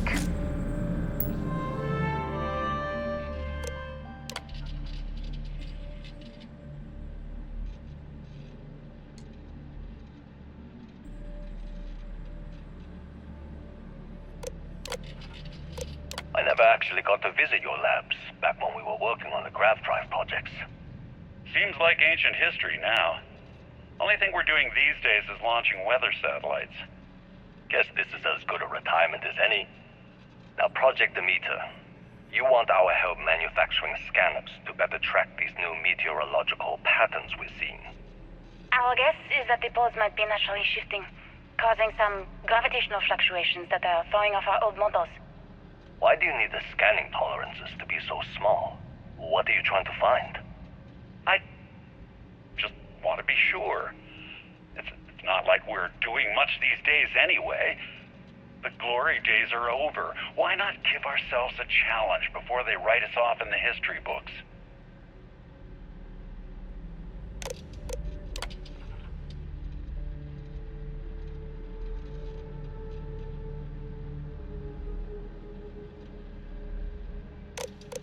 I know what I'm seeing, Victor. The data coming back from the satellites is very clear. It's the grav drives. All those jumps from the moon. At this rate, Earth's atmosphere is going to start sputtering out into space. Can the drives be fixed? I'm working on some designs that should discreetly solve the problem, under the guise of an emergency update to the fueling pumps. We're talking about the end of Earth, and you're trying to be subtle about it. Judith, the last thing we need is people losing faith in grav drive technology. That might be our only option. To what? Are you seriously saying we should abandon Earth? The timeline is under 50 years. A blink of an eye for a planet, but more than enough time for a human exodus. And what do we tell people? We say it's an act of God, one that science has found a solution for. Time for humanity to take its place in the stars. You knew, didn't you? You lied to me. All this time, I dedicated my life to this discovery, Victor. And you knew we were going to kill off our planet? You haven't seen the future I've seen. There's an infinite expanse of promise out there. A meteor could hit Earth, a plague, another world war. Colonizing other galaxies secures humanity's future for all coming generations, across all time. At the expense of our home. Stop it, both of you. All that matters is building enough ships to get everyone off this planet. And we need to start now. I'll draft up a statement. We'll need to address the entire international community. I'm sorry, Judith. There isn't a planet in this universe that will be far enough away from you, Victor. We are never speaking again after this is over. My name is Dr. Victor Isa. And if you're listening to this, then you probably already know the truth. I was young when I first headed the retrieval team of an odd gravitational anomaly on Mars. But I kept what really happened that day hidden from everyone except one other person. Even she didn't believe me at first. But I have no reason to lie to anyone now, so I hope you'll accept this confession, whoever you are. When I touched the anomaly, I experienced 12 days of lost time. I met myself. He told me everything that has since come true. The grav drive equations, the tests on the moon, Earth's atmosphere sputtering away because of what we had done. But he also told me about a city thriving on a planet orbiting a distant star. Human culture, art, music, lifestyles evolving and shining brightly across all of space. What price would I be willing to pay for that future? Maybe you don't believe me. Maybe Judith was right and I'm just a coward who wants to believe his mistakes were justified. But everyone has forgotten about the real origins of the grav drive, this artifact from Mars. I hope you make better use of it than I did. Oh my god. The grav drives destroyed Earth. And at the core of the first drive, an artifact.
think you need to get rid of some of that gear.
Do you understand now why I asked you to come here? The artifacts unlocked the secret of interstellar travel. At the cost of Earth. An easy trade, honestly. Why have one world when you can have all the settled systems? Assuming we weren't going to lose it anyway. War, disease, famine, all the classics. Don't you see? The power of the artifact forced humanity to the stars.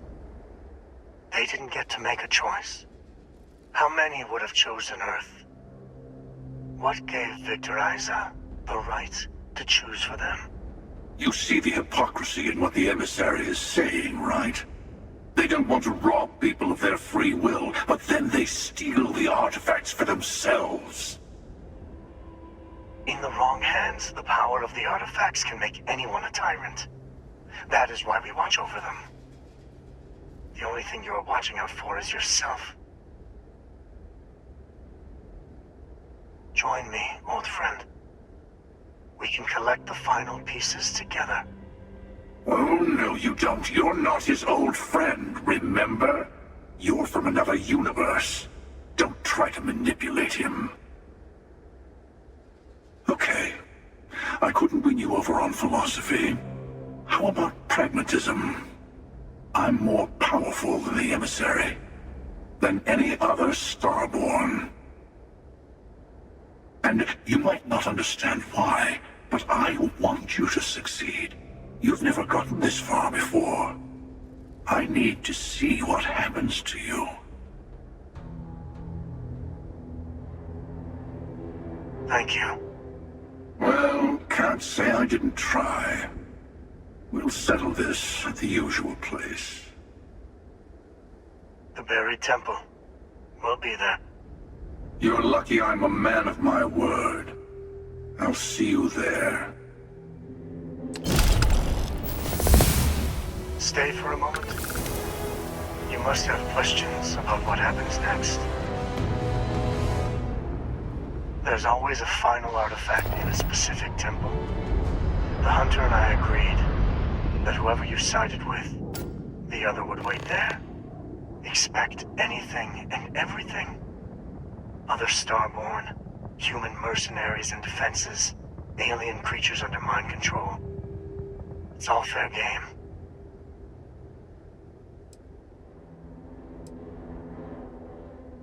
There is a temple for every artifact. You should find as many as you can. You will need their power. I will meet you in orbit above the buried temple.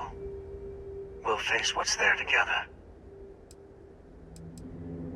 He and I have made a number of agreements over the years, if you can even call them years at this point.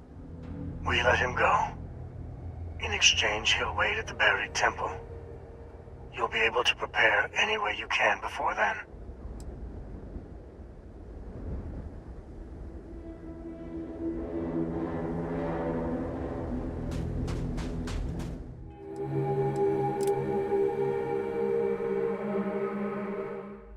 Free for 200 years, and this city is the best the Collective can come up with?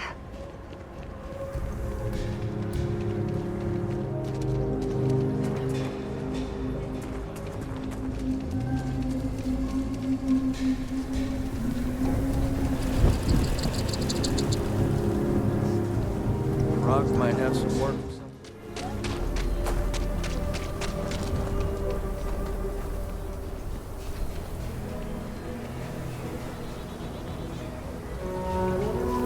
The rock isn't exactly used, but is that's something you might be interested in. Them instead of the other way around, isn't it? Pretty convinced. Roach? I know, I trust you, but record streak. I'm only one away. Again. Roach! Know what happened the last time I was paired up? I don't want it. Roach! This new one to... What? Our new potential recruit. He's standing right here. Yeah, I said I know. I'm aware of his presence, have been since he walked in the door. I said what I said. I stand by it. Rookie, don't you dare let me down. Got a lot to prove around here. Prompt. Good trait for a tracker. Anyhow, we can talk about punctuality or we can get down to business. I am Agent Number 1, or No One, if you prefer. Seems you've decided to entertain our offer. Good. Understandable. Becoming a full-fledged tracker is a daunting prospect. Perhaps then you would consider a trial run of sorts, to see if this is something you wish to pursue. Do you have any questions before we proceed? Excellent. Before we accept you as an official tracker, you'll need to demonstrate competency in the field. To that end, I would like you to first accept the available bounty on the wanted display on the nearby wall, then report back to me. What are you standing around for when there's fugitives on the loose? Good. You have your mission. Once you are a tracker, you may not get a briefing like this for your missions. You'll be expected to handle them by yourself. Excellent. I knew you could. The target for this mission is admittedly one of our toughest. Not because of how dangerous he is, but because of how often he has evaded us in the past. His name is Hannibal Eutropio. He's wanted for 94 counts of spaceship grand theft. We have reason to believe he runs a chop shop somewhere out in the fringes, but we do not know where. Luckily, we have intel that one of his associates, Adrastos Dakota, is currently here in Aquila City. For your first mission, you were assigned a partner, Roach. He will have more information. Speak with him. Roach is one of our best trackers. You would do well to learn from his techniques. I wish you the best of luck. Leave no quarter. Show no mercy. Look what the Astra dragged in.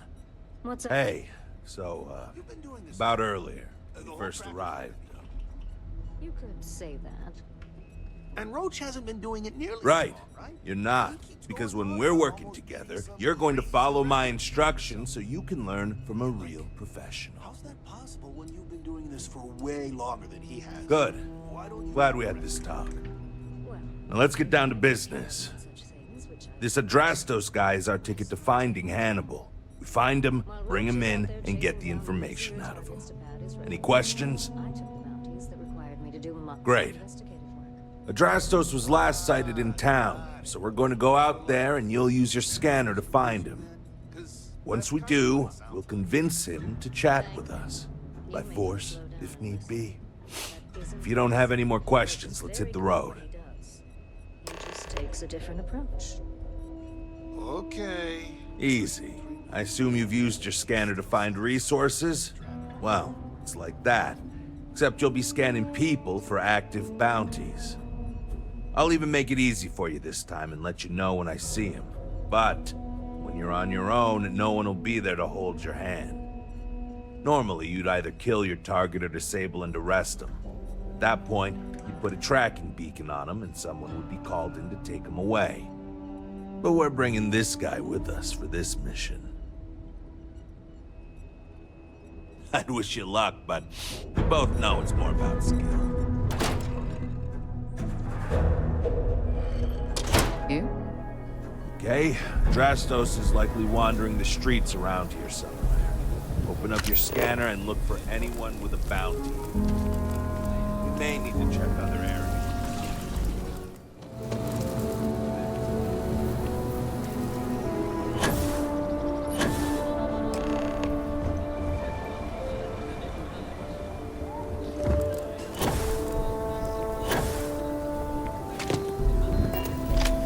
Hey, can I help you?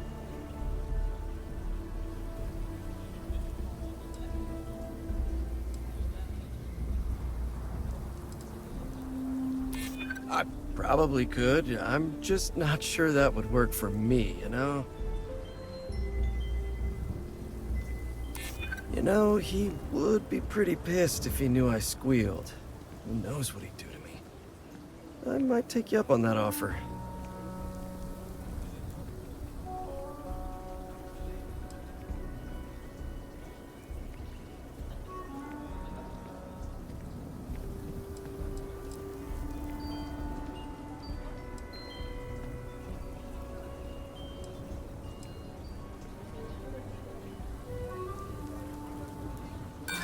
Hannibal. Doesn't ring a bell. You really need to work on your technique, you know that? You couldn't convince a beggar to take a loaded cred stick. I bet I could convince you to take my boot up your ass. Start talking, and we'll find out. Wow, okay, yeah. See, that guy's good. You should learn from him. So, you're looking for Hannibal, right? Tell us where he is, now. If your intel's good, maybe we won't throw you to the Ashta. What are you, an echo? I got it. Truth is, Hannibal could be anywhere. I don't know how to tell you where he is. I don't believe you. You better start spilling more. But I know where to find his chop shop. Well, your buddy kinda did the heavy lifting. It's an old abandoned star yard in the Andromos system. Andromos 4A to be exact. Surrounded by a field of giant space rocks. Can't miss it. Actually, you can. That's kind of the point. Great. You're coming with us then.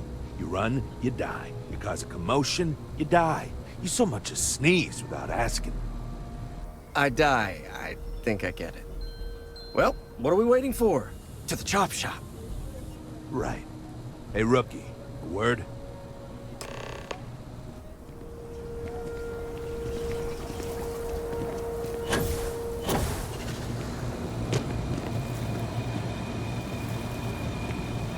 So normally, you register Adrastos with the system and leave him bound for someone to come pick him up. But we need him to tag along with us. Now, if we show up in my ship, we'll lose the element of surprise. I'd rather keep our cards close to our chest. Gives Hannibal less chance to escape.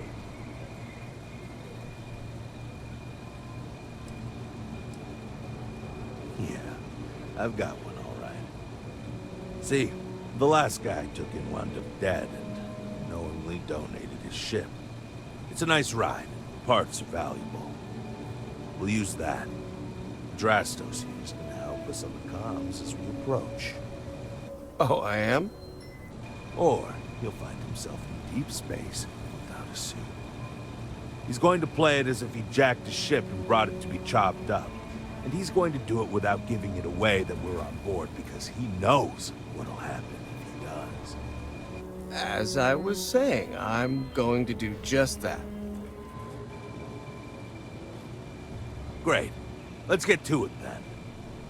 The ship's parked at the spaceport. You'll be the one in the pilot's seat, so I can keep an eye on our good buddy Adrastos. Let's wrap this one up nice and quick.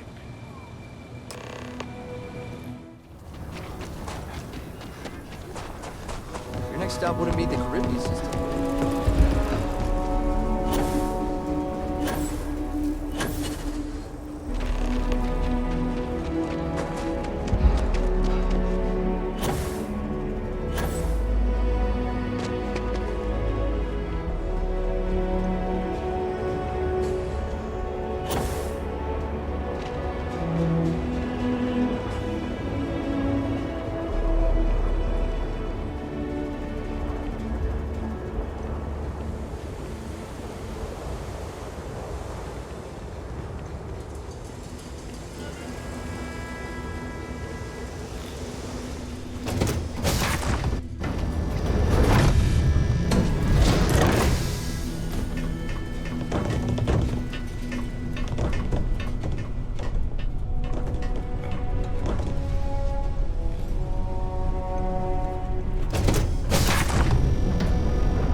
Adrastos. Am I coming in? Loud and clear, Mr. Dakota. Perfect. Look, I just lifted this sweet ride from some poor sap in Aquila. I need to bring it into the shop. You got room? She's a beaut, all right. We'll get those numbers filed off, and then we'll decide if we want to keep her as is or strip her for parts. Bay 1 is almost free. You're clear to dock with it. See you on the inside. See? Look at that. Smooth and easy as Chunk's pie. We'll see. Make sure you're suited up and ready for anything, rookie. Easy part's over. Expect resistance once we get inside. Something tells me they're not going to take kindly to us.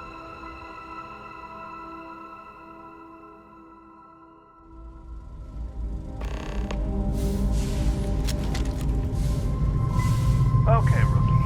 Remember, they shoot at us, that's on them. You chose me. These unasked.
give up! Whoa, whoa, whoa! Hold up! You got the wrong guy! I'm not Hannibal, I swear! I just work for him!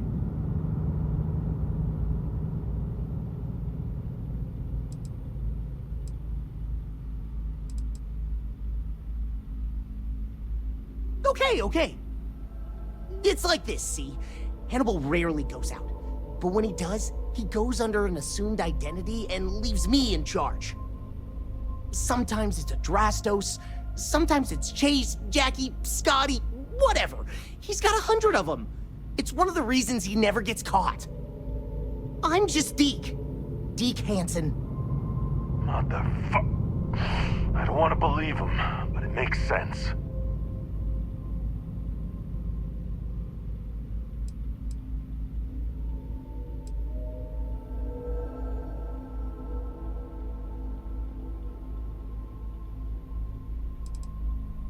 Sure, I ain't got nothing to lose.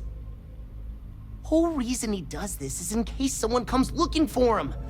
He's gotta have at least a couple dozen other contingency plans even I don't know about. Luckily, Adrastos, Hannibal, whoever the hell he is still on our ship. He didn't think that part through. What do you want to do with this guy? Your call, rookie. For what it's worth, I don't remember ever seeing a bounty for a Deke Hansen.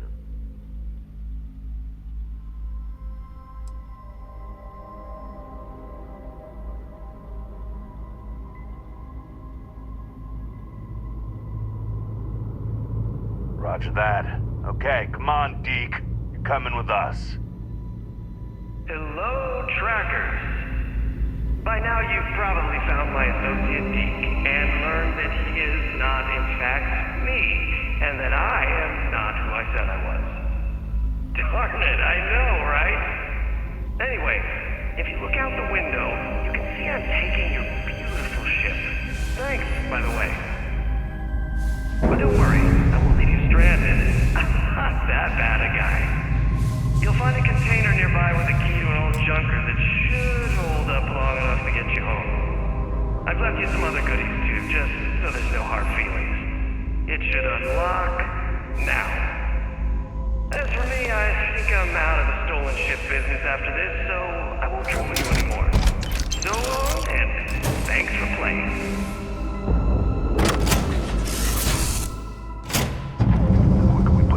Behind us, the better. Damn, he wasn't kidding. This thing looks like it can barely fly. Still, that Hannibal's something else.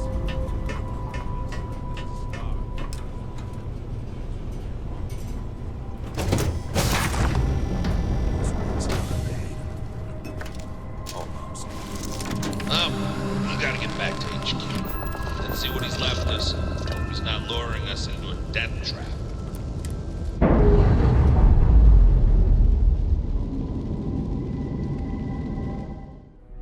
Have something you might be interested in. So, you have returned. I assume your return means you have successfully completed your mission. But where is Hannibal? I'll let you say it, rookie.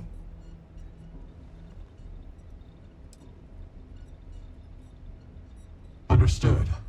In your evaluation, Roach, was it a flaw in the plan or the execution? Neither. It was a failure of intel.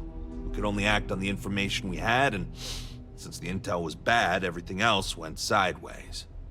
I'll fill you in later, but I suspect that was also somehow Hannibal's doing. More importantly, Roach, how do you evaluate your partner's performance? Even if we didn't catch our target, Rookie here did a good job. I stood back and advised. Rookie did most of the work. It'd make a good tracker. I trust your endorsement, Roach. With that, your assessment is complete. Roach believes you did well. Welcome to the Trackers Alliance. Other bounties on the display will now be available to you, as will the downstairs lounge. There, you will find the elite bounty board, with tougher missions, as well as other amenities and resources. Lastly, you will choose a call sign. This is how other trackers will know you within the Alliance.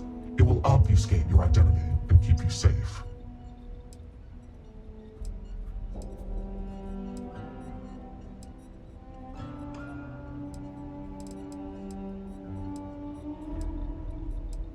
It is affirmed.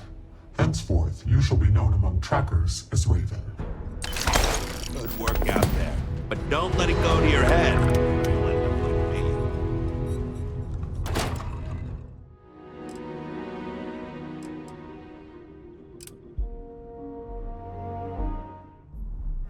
me. Walter spends a fortune to maintain the lodge, but I'd say it's worth every credit.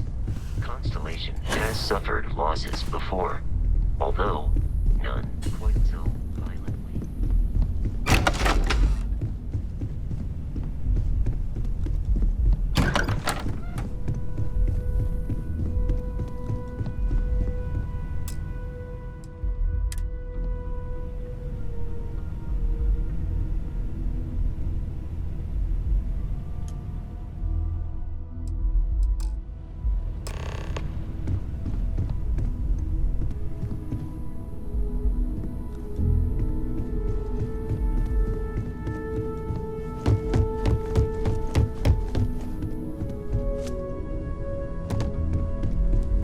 Constellation is no stranger to loss. Our own founder left on an expedition and never returned. It is easy to talk about the glory and excitement of breaching into the unknown, of lighting the darkness. But it is harder to stare into the face of the cost. That all of our progress is built on top of the lives of those who dared. And that we owe them the courage to continue our work in their memory. Thank you, Sarah. If anyone else would like to say a few words.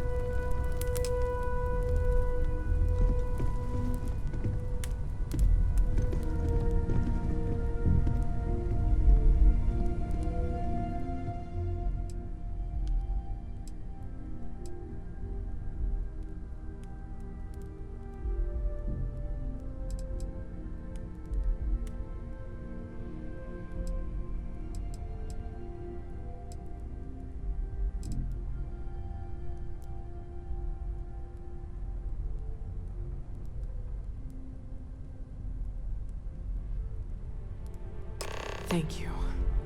If anyone else wants to say something. Hey, how are you holding up? Just don't forget to take time for yourself, okay? Plenty of rooms if you need to sit down and be alone for a while. We'll get through this. It might feel like everything's falling apart, but that's why we need to stick together. So, instead, anytime. I thought I would quote something that gave me comfort a long time ago. Everyone is in mourning. I understand, but I cannot quite share in their emotion. Existence itself is a mystery which yearns to be uncovered. I have seen death. I have lost people I considered close. What is existence? But this is... It is not the same. I cannot explain why. I am not sure I am making sense. Only in contrast to a simplicity Thank so you. pure that it may only be understood as primordial. Chat for a bit? Speak for a moment? Normally, I hate talking to people at funerals, Essence but is what was imagined by its mind. you don't believe in the afterlife, do you? I mean, this might be the worst time to bring it up, but... Are in fact so far beyond our understanding. Yes. That even Won't these we all? metaphors Well, are like the tiny I've taken up lightnings enough of your time. on a massive searching sea. There's more, but You know, those are the parts that speak what you're to me. feeling right now is a chemical reaction whose evolutionary goal is promoting social cohesion. Never seems to work for me. No matter how many times I do this, I feel less attached, not more. Well, look at us.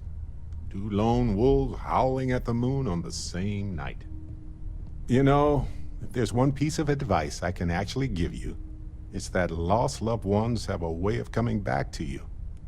One day you'll be sweeping out some old shelf or digging through a desk, and there it'll be.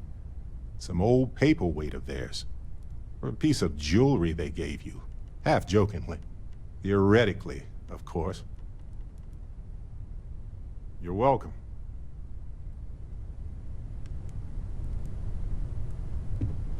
It almost feels wrong to be grieving.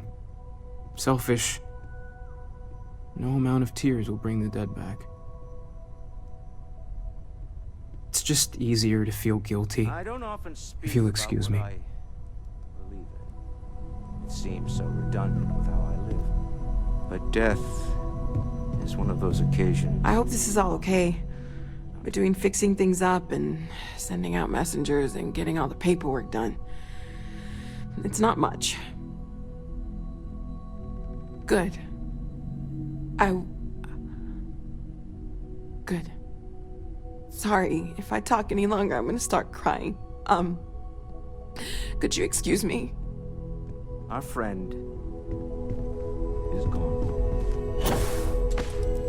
There's no afterlife. Hi. No God in heaven that is curating. So many people here. So it's up to us. So many people saying We are what lives on. goodbye.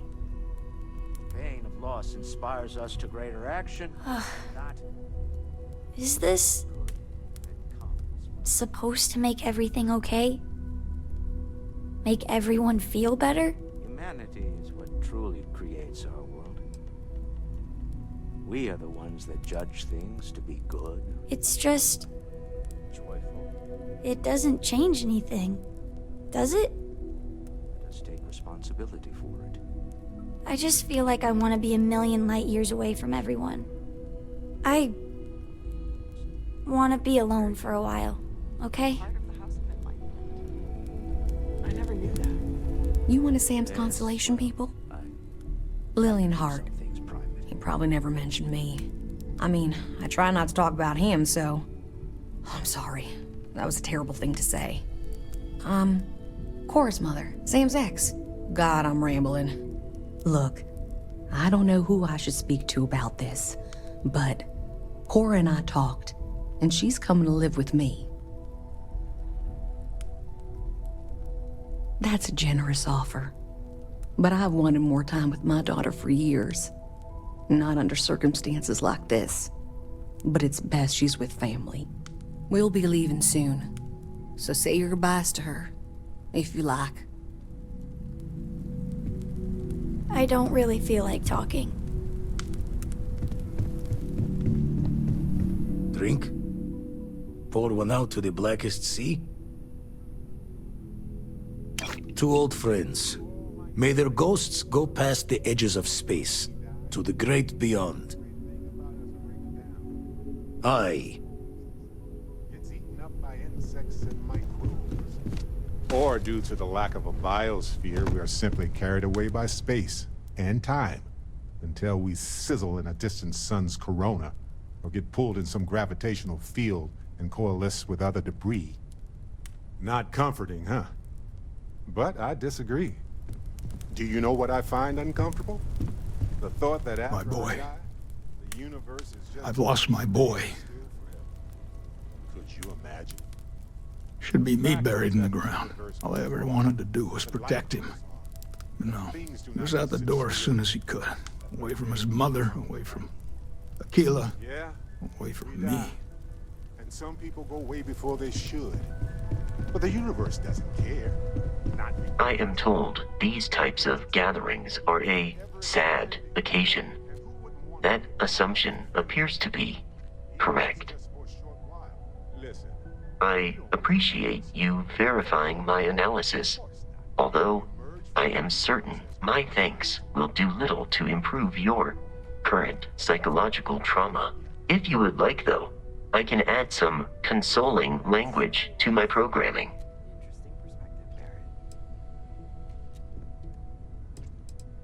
It will take some time to adapt, but it will be okay. How was that? I will note that feedback for later.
Nice, clean dot. Readings.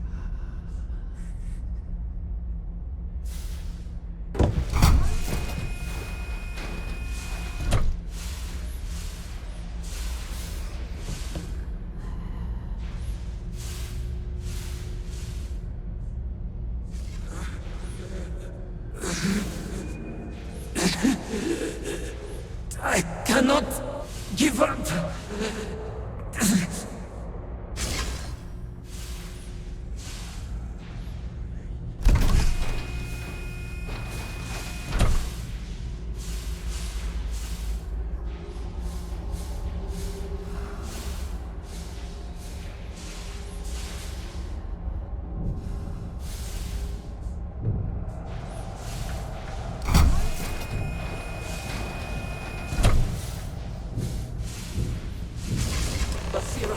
Hold on.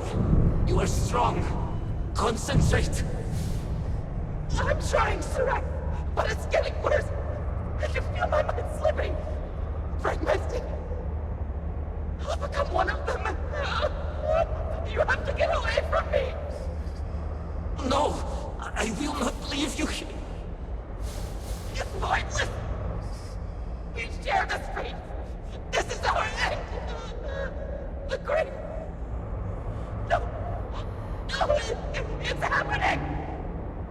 Surak, run. I can't stop it.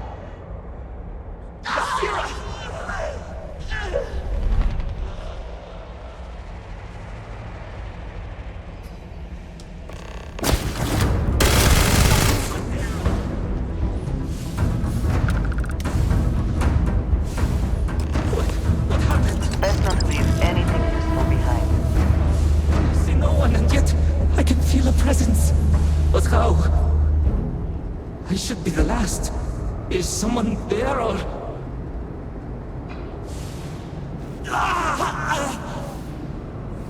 My mind turns against me. I must return to engineering and make one last attempt to restore the power.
info. Post-incident log.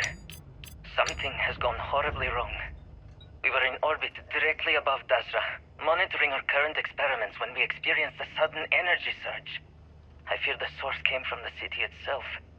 It triggered our graph drive and jumped the Oracle to an unknown location. We thought members of the crew were somehow lost in the jump. But later, we were attacked by what I will refer to as vortex phantoms.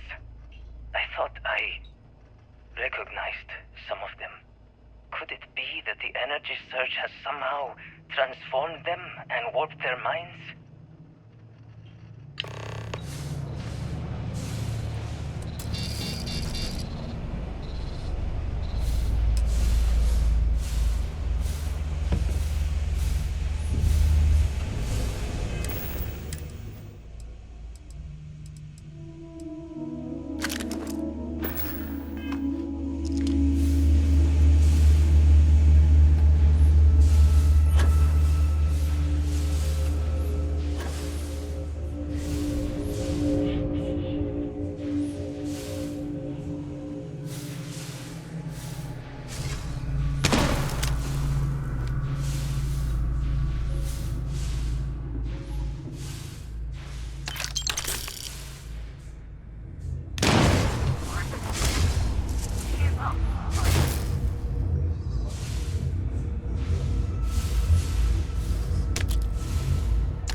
Made to keep this place sustained. Without it, we need to get past these crates somehow.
Mission appears to have outweighed any considerations for privacy. I've got you! I'm hit!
Vital.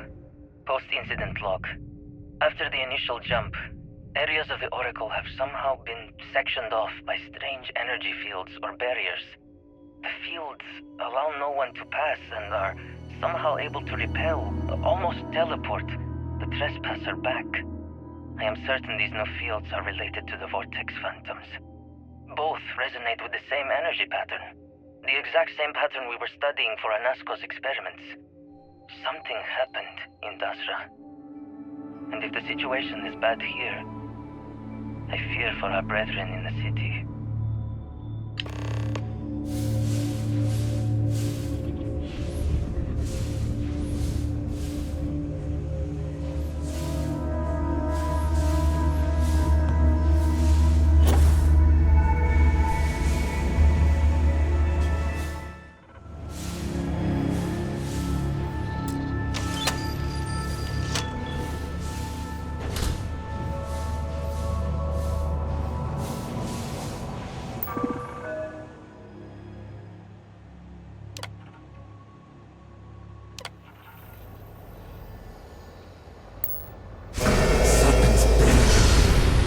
Power cells dislodged in the last jump. The gravity. Restoring the gravity may pull the cell into place. If I can get to the control room, if I can No! They are coming!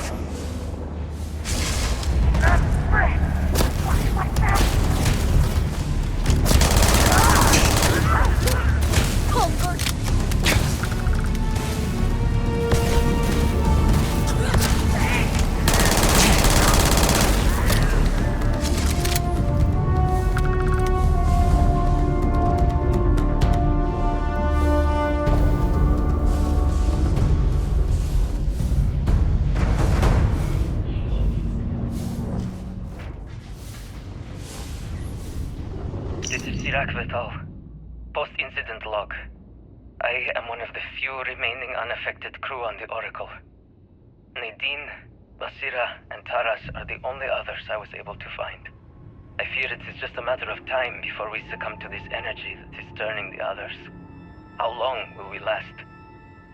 And will my mind be strong enough to hold out when my time comes? Basira and I have programmed the Oracle to return to Varun Kai's orbit once it is able. All of our research will automatically be transmitted the moment we are within Dasra's range. I pray our work here was not in vain.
damn controls! Why will they not respond to me?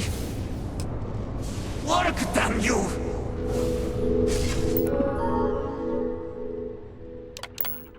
Warning.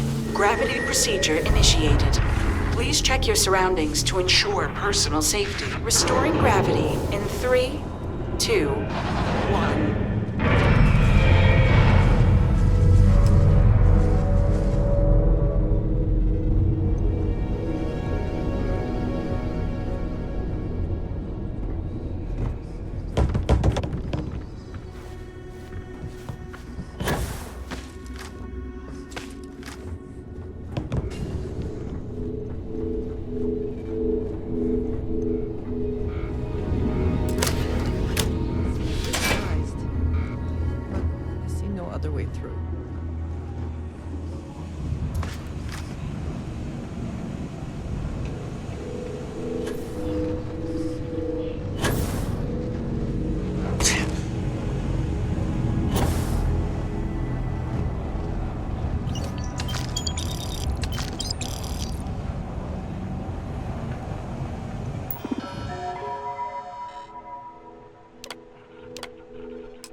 Power cell connected. Report to operations for system reboot.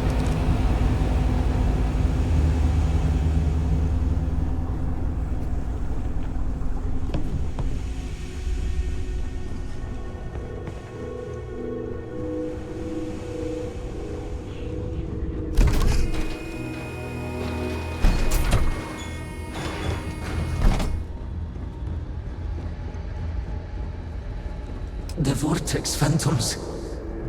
Where did they go? Something is wrong.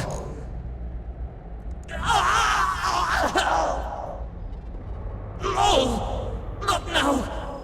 I have to hold on!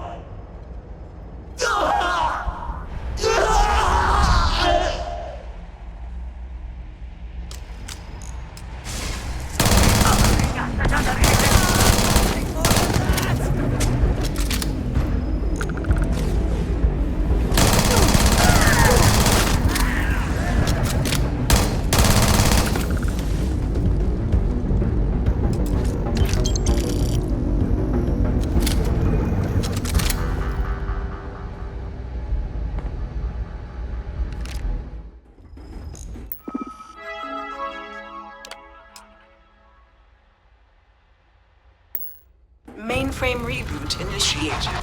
Commencing protocol. All major systems on standby. Mainframe reboot completed. Warning. Station jump procedure initiated. Please check your surroundings to ensure personal safety. Jump in 3, 2, 1. Execute.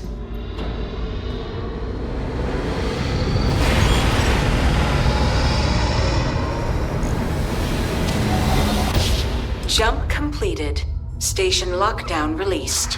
Initiating data transfer.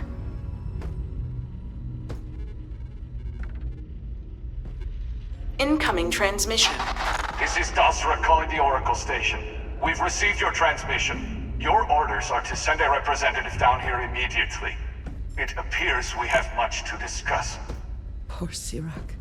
So close to seeing their efforts realized.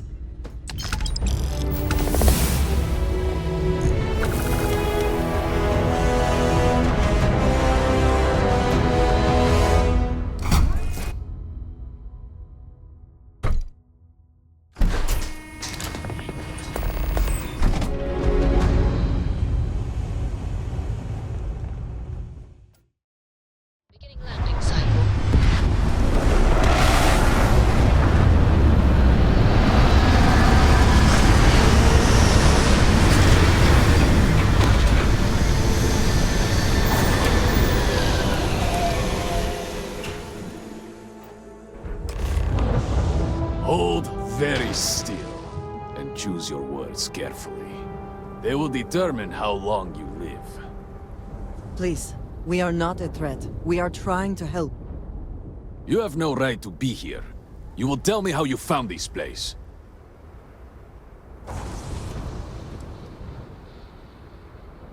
No signal should have left this system. But the Oracle was lost.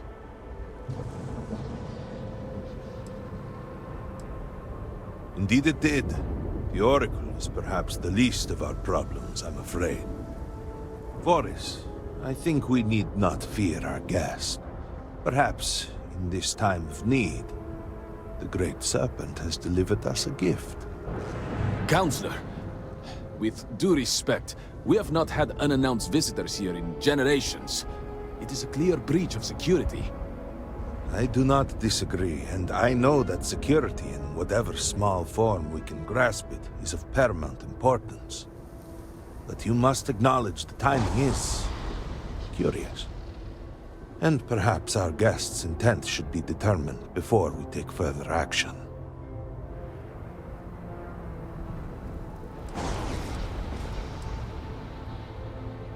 We received the automated transmission, but you are certainly not who we expected to find. Great Serpent! What's happening again? Hear me! Speaker, we are here! We have reached out to you, to seek guidance in our hour of need. Oh, Great Serpent! Is that you? Is it your presence I feel?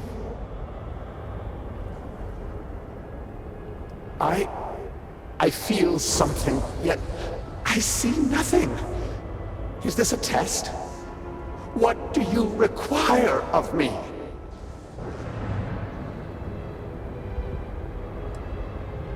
Great Serpent, I have done all that I can. The Scaled Citadel itself has been transformed to petition you. I know that all must serve, but I need more. I require guidance. Take pity on us and reveal the way forward.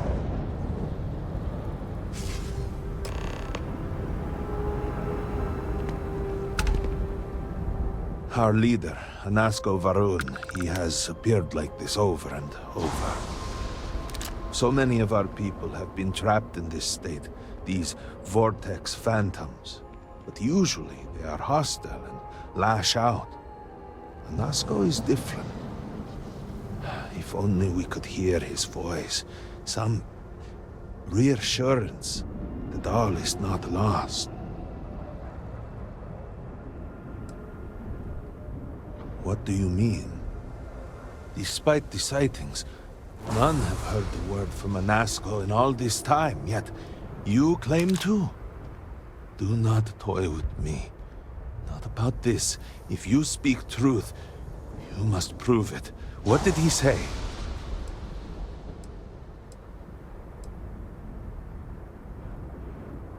The serpent. I heard nothing. He said that? It is no joke. The experiment was a secret, even to many of our own people. Truly, you did hear Anasko. You have been chosen.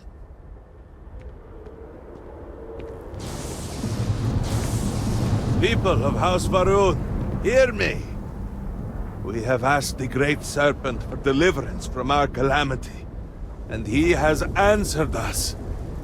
This outsider has been chosen as the most unlikely vessel for the Great Serpent's divine providence, and he will help save us all. Outsider, please. There is no denying you have been sent here as a sign. You must help us. But there are precepts that must be followed, principles that must be obeyed. Even in these dire circumstances, we cannot turn from Jinan Varun's teachings. You will be granted safe passage through Dazra and the lands beyond. No harm will come to you. On that, you have my word.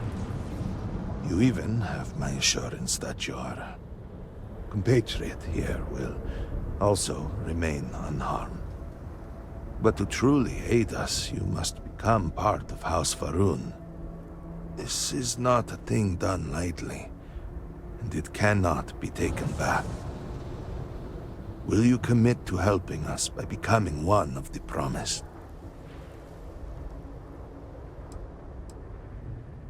Excellent. Please, come with me. Forgive me for not introducing myself.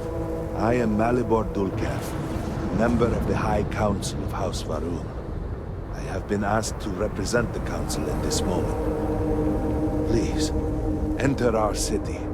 You have my word that you will not be harmed. I would ask that until you have become promised, you avoid the citizens of Dasra. They are not used to outsiders. Open the gate! Must temple what I revealed for now, but surely you saw the scaled citadel as you arrived. It was the center of an explosion of sorts that has annihilated most of our city. We have lost many of our brothers and sisters. I believe we are still in danger. An outsider here in Dasra. These really are. Is there a problem, Makula? The city is in shambles. The speaker is missing, and here you are leading some outsider through our sacred space? Why allow this husk to defile our city? Have we not lost enough? Have faith. Chosen I believe by the this serpent outsider was himself? guided here by the great serpent himself. Soon, serpent willing, they will be one of us. But I can be sure and pass your concerns on to the rest of the High Council, if you wish. I apologize for the interruption. There is a ritual intended for converts to the Promised that has not been performed in generations. We are fortunate that there are those still alive who remember the old ways and have remained prepared for such a moment as this.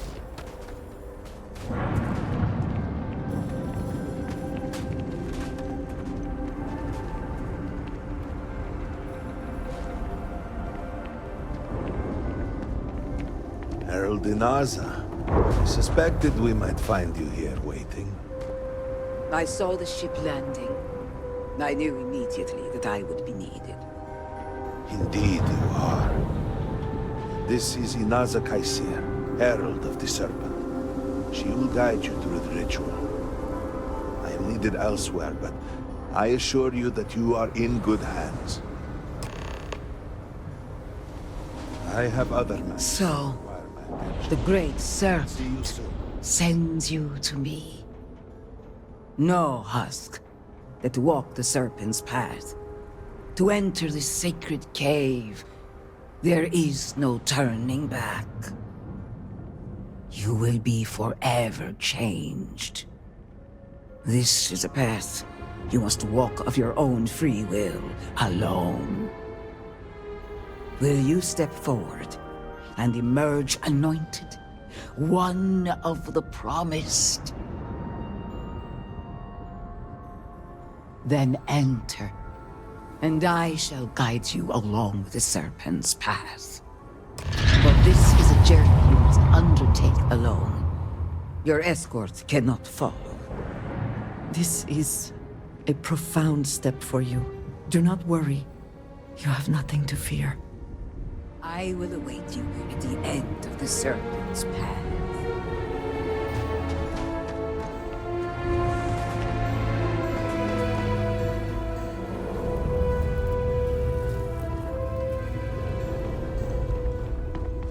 You must walk the path. I am merely here to guide you along your way.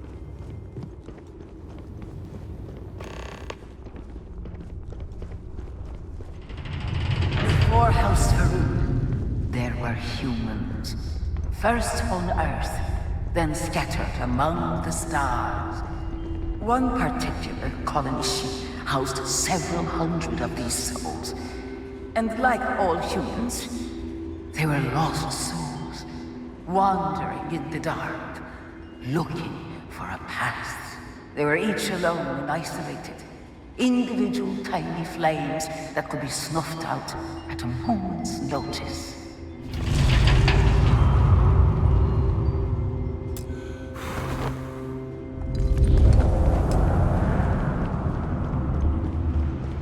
Jinan encountered the great serpent and was given the gift of knowledge. He shared his knowledge with those around him and lit the way for them. They followed his guidance and his light, and they cast aside the burdens of their former lives. And thus, House Varun was born.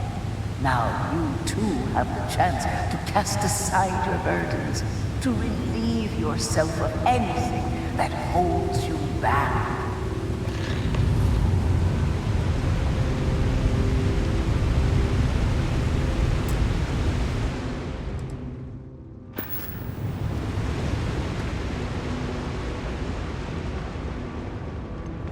The people's hopes and fears and dreams were entrusted to the great serpent.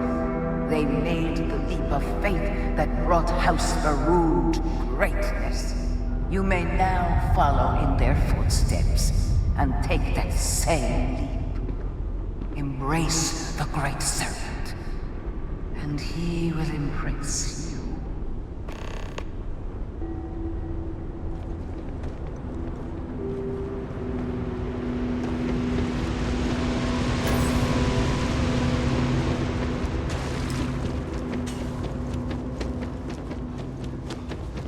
The people of House Varun settled this world, at first in these very caves. Jinan Varun himself slept among them in these shelters. It was here that he spread the word of the serpent, and it was here that the people of House Varun first understood the truth of the shrouding, the great serpent's return. It was here that the people of House Varun first understood the truth of their place in the universe. He will encircle the universe he created, and all those who do not follow will be cast into shadow. And the people weighed this knowledge against their former lives, and saw how they had been blessed despite the difficult new life that awaited them. You too would do well to feel that solace amidst the pain.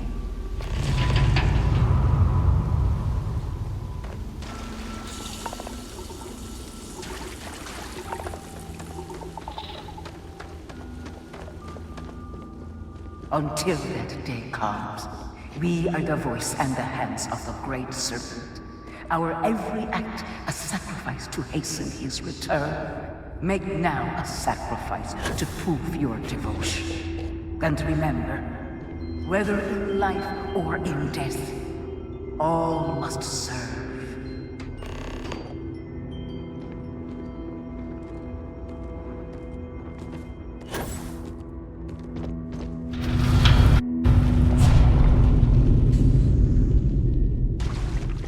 Let us begin the final ritual.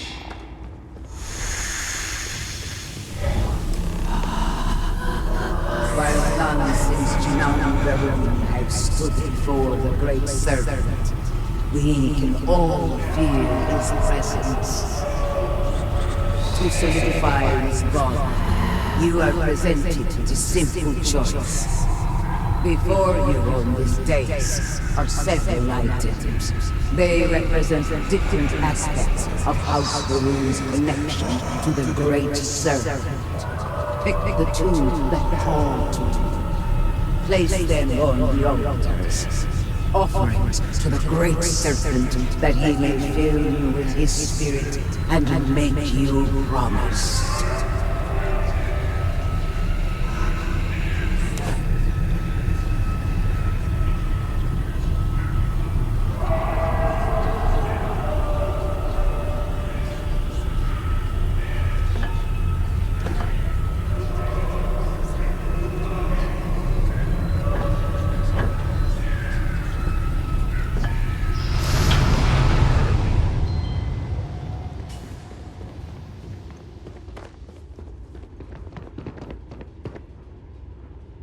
And so you arise, one of the promised of House Varun. Did you feel the great serpent working within you? Do you feel born anew?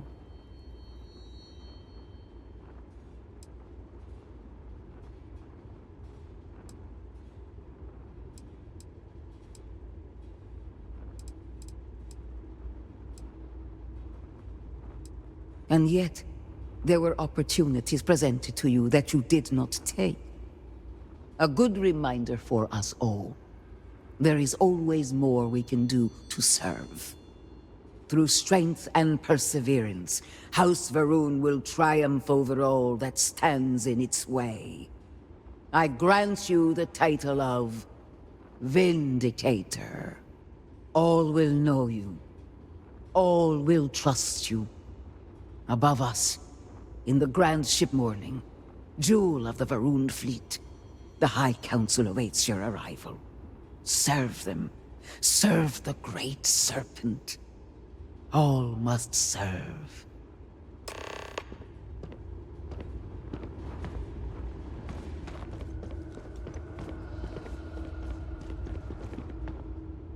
Here, I have something for you. Yes, well, it seemed like a good idea. I saw it earlier and thought you might like it. Or find it useful. Or, well, whatever. Of course. We are partners, are we not?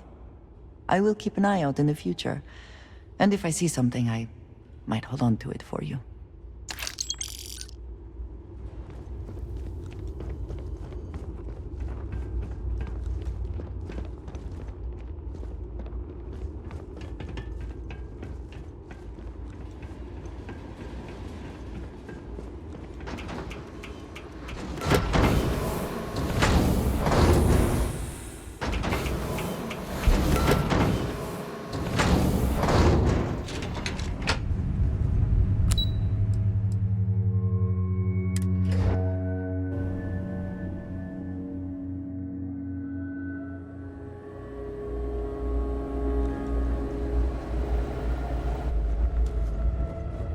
Good to see you.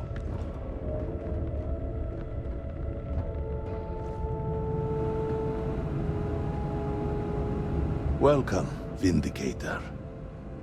You stand before what remains of the High Council, advisors to Nazgo Va'ruun. We are all that is left after the disaster that has befallen our people. I represent House Dulkef.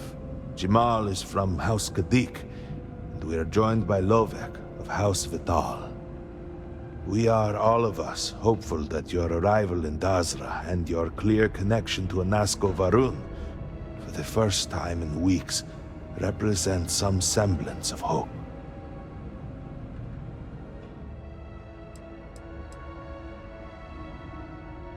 I understand. Until you were one of us, we could not trust you. By all means, Malabon. I can't wait to see how you spend this. Please, can we just for a moment? Can we just for a moment what? Discuss whether or not to allow the first convert to House Va'ruun since before any of us were born? A bit late on that, it seems. You were not there. You did not see a Nazgo. It felt different. We have already wasted so much time. You're correct. I was not there. Because you elected to travel to the spaceport on your own. And then decided this on your own. Do not waste time with more bickering. A Nazgo, and by extension House Va'ruun, suffers with every passing moment. Of course, Lovek. My apologies. Please, Malabor. Do go on. Nazgo Va'ruun, like his father before him, has relied on the teachings of Jinan to guide us. Nazgo wondered if perhaps it was time to seek guidance directly from the Great Serpent, and so sought a means of reaching out. Perhaps he found the teachings inadequate. Careful, Kadik. You tread on dangerous ground. I mean nothing by it. We simply were never consulted on the matter and do not know the full motive. The point is that a series of experiments have taken place over the years, utilizing grav drive technology to hopefully make direct contact with the Great Serpent, similar to Jinan Va'ruun's initial meeting. And then something went wrong. We do not know what happened. We were not inside the Scaled Citadel at the time. Had we been, we wouldn't be standing here now. We'd be like the rest of them. A great tide of energy emanated from the scaled citadel and swept across Dasra. Much was destroyed in its wake. Those caught in the blast have been left in a state of confusion, trapped halfway between our universe and the Vortex. The citadel itself remains in such a state. Right there and yet beyond our reach.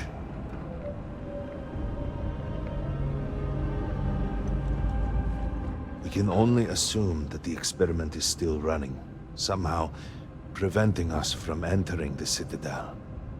We cannot get in, so we cannot stop it. We were beginning to lose hope before you arrived. Your arrival and your interaction with Anasco shows that he can still be saved. The plan had been devised to access the citadel, but the work stalled. Clearly, it is time to move forward with it. The current head of our science team, Ekris, should be in Jinan Plaza down below us, towards the citadel. Tell him about your experience with Anasco, and that work on the morning device must proceed.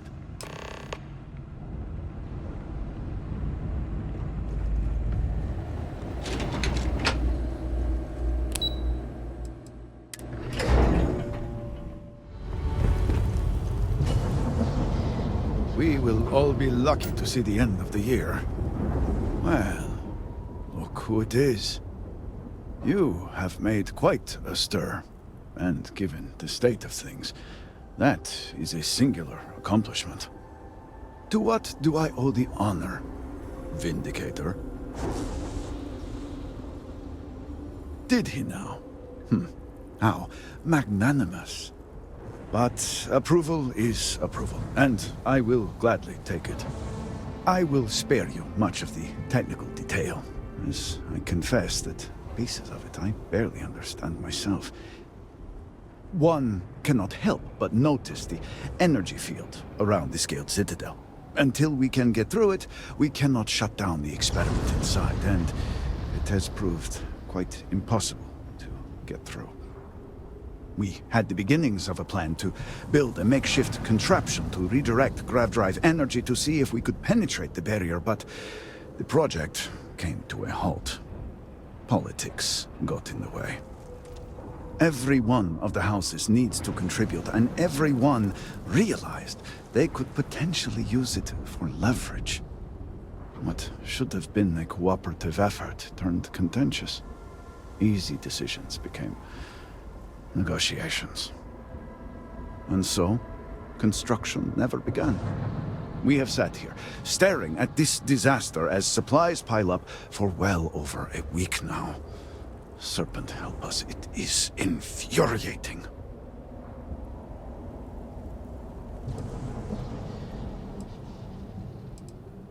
Indeed. All must serve. I believe I've done enough complaining for now. Time to get to work. If you're here, the Council has likely sent word to the houses that it's time to stop the infighting.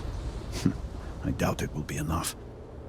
I need to oversee construction here, make sure things are built to specifications. If you could follow up with the houses, that may speed up the process. The first convert in generations. The only one to have heard from the speaker since the disaster? Oh, I think they will listen. House Vetol owes us access codes for the city power grid. It's the only way to guarantee enough power to activate the device. House Kadik was supposed to provide a young scientist named Sahima to help me. She had at least some experience with the original Citadel experiment. No idea why they refused to send her. And Hasmek, the new elder of House Dulkef, he has been distant, guarded. He claims to have vital information about an important component of the experiment, but has withheld it until now. Help me get what we need, and we will see what we can do for the Speaker, and for House Va'ruun. And I may have something that can help you, in whatever trials the Serpent puts before you as we navigate this. We have been nearly overwhelmed with all that has happened over the last few weeks, but I have still spent some time doing my own research when I can. These phantoms, the vortex. Fascinating subject, really. If only there were some less disastrous way we could have discovered all this.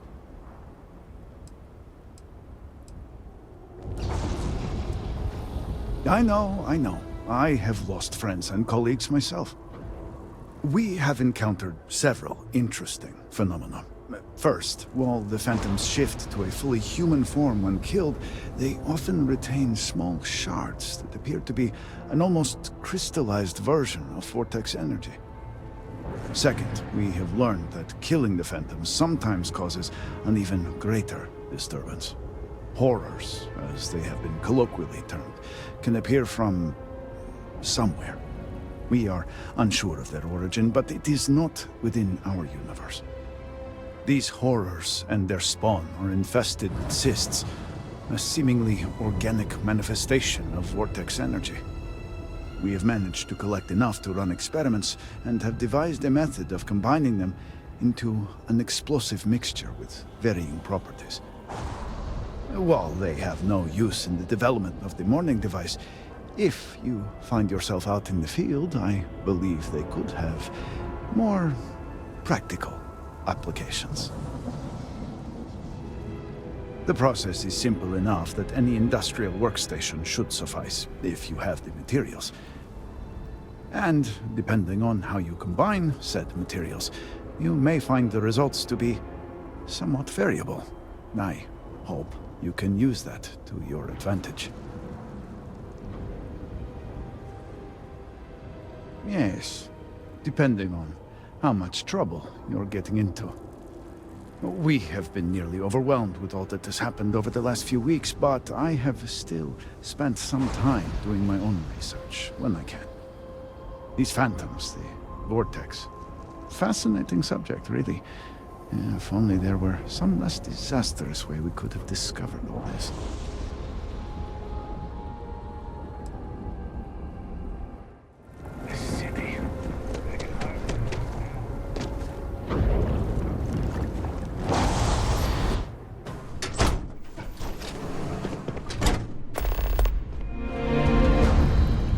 The great serpent spared so many of us. Granting them an audience. This is exactly the impression we don't want to give. So, Akris has sent our newest Vindicator to inquire about Sahima. Don't worry, Jamal's already told me all about you. I'm Razma, Elder of House Kadik and head of the Ministry of Conjunction.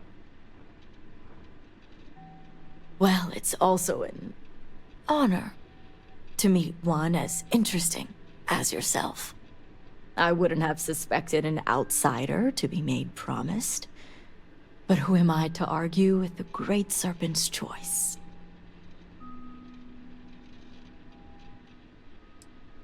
I understand, and I can't argue the importance. I know the Council is looking to Sahima for answers, but the truth is, she's been taken, along with other members of the House. They're being held hostage by zealots, and now they're demanding negotiations. This is a major overreach.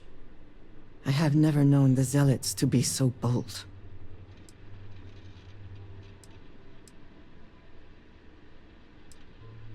The zealots have yet to name specifics. At best, they'll demand an inordinate amount of credits or firearms.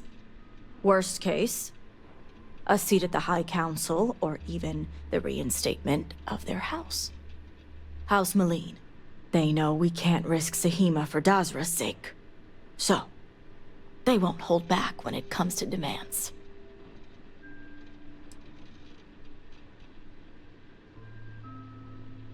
Aha. My thoughts exactly. Normally I'd have agents doing everything possible to find them. But we too suffered losses. We need to be here. Present. I couldn't risk more lives. It's the only reason I even agreed to these negotiations. But now that you're here, I can finally take action. And that is where the issue lies. I don't know where the Zealots are keeping Sahima, but I have a good idea who does. Their name is Merrick. Merrick is a Kadik, and they also work for me as an agent in the Ministry of Conjunction. This is where matters get complicated. As I said, Merrick works for me in the Ministry of Conjunction. They've been establishing an inside relationship with the Zealots for some time now, on my orders. Forcing them to give up the information could jeopardize all they've worked for. So don't expect them to be forthcoming. Get the information any way you see fit, as long as no physical harm comes to them. Understood. See that you do. You'll find Merrick upstairs in the meditation room.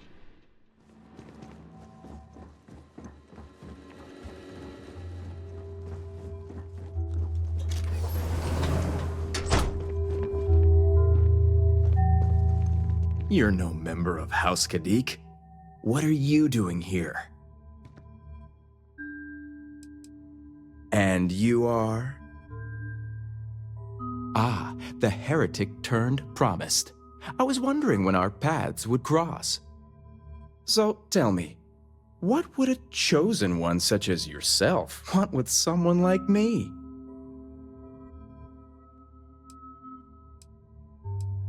Perhaps you need to lay off the koza, my friend. You're talking nonsense. Absolutely ridiculous. Did she now? I guess this means the High Council is still asking Auntie Razma where Sahima is. And if you're here making demands, she obviously has decided to make use of you rather than undergo sincere negotiations. I see what's going on here.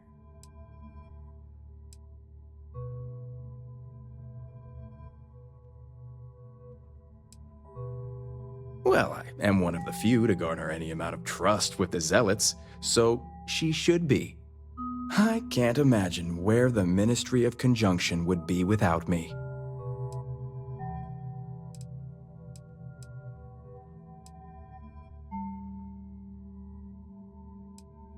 It's hardly work if it comes naturally. It's nice to see I'm being properly recognized.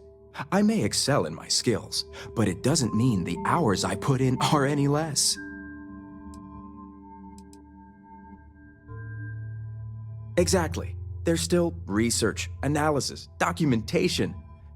Too much documentation, if you ask me. But altogether, I have the exact talents needed to do this job, which is why I was entrusted with the Zealots in the first place. I admit it hasn't always been easy.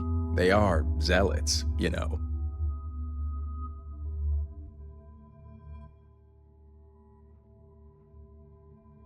You have no idea. I can't even tell you how much time and effort it's been to sway the Zealots my way. Not to mention the stress over my own personal well-being. I may be the best at what I do, but I'm not stupid. The Zealots do have the element of unpredictability.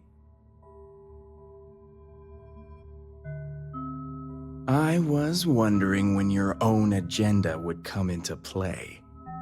I've worked hard to obtain my position with the Zealots. And like I've told Razma 1,000 times, I have no reason to believe they're going to hurt my dear cousins, especially Sahima. So, as far as I'm concerned, that information stays with me.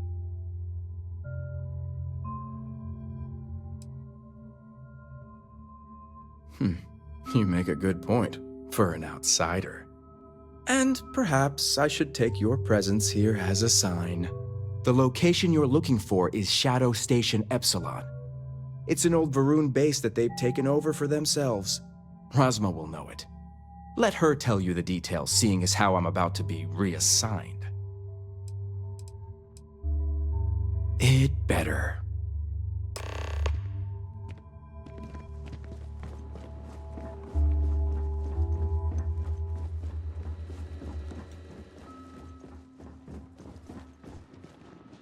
You must have gotten the location.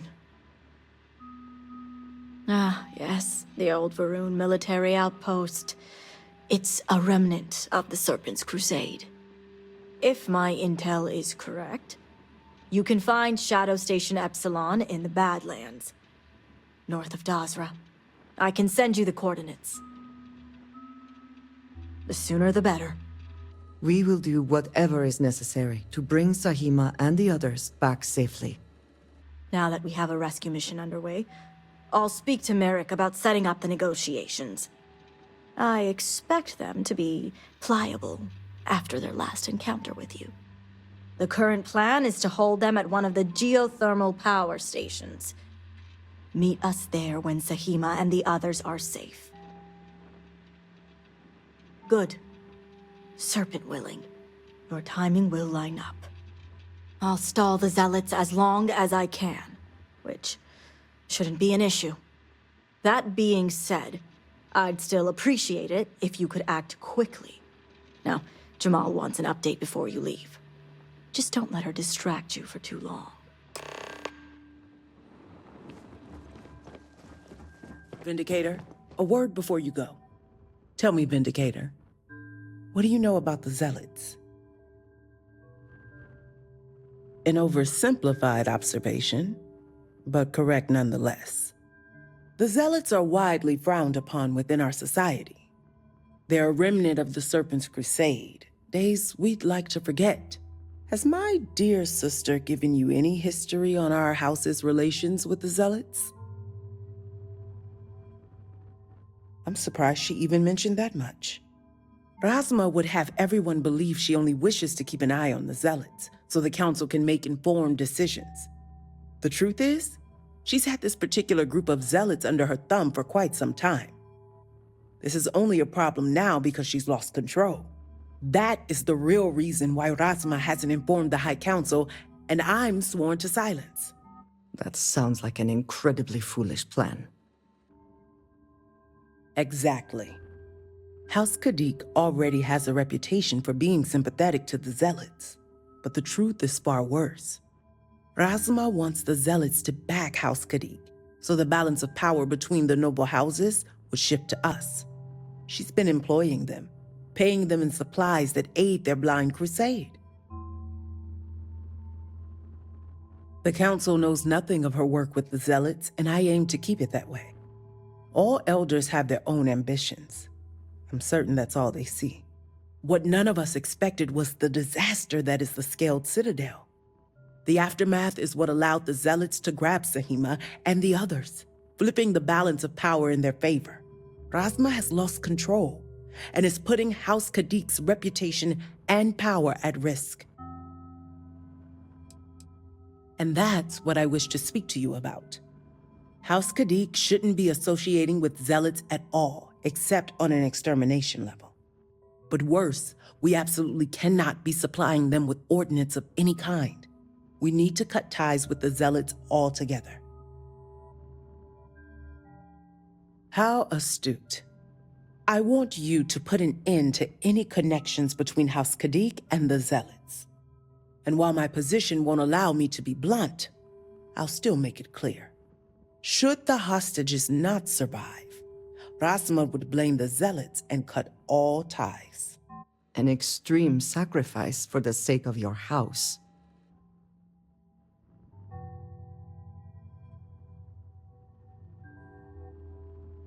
I'm doing what I must to preserve this house. All you need to get is Sahima's research, which she has with her.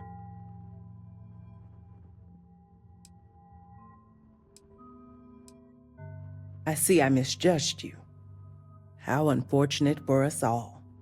Well, should you change your mind, the offer still stands. And Vindicator, this conversation stays between us.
Who are you?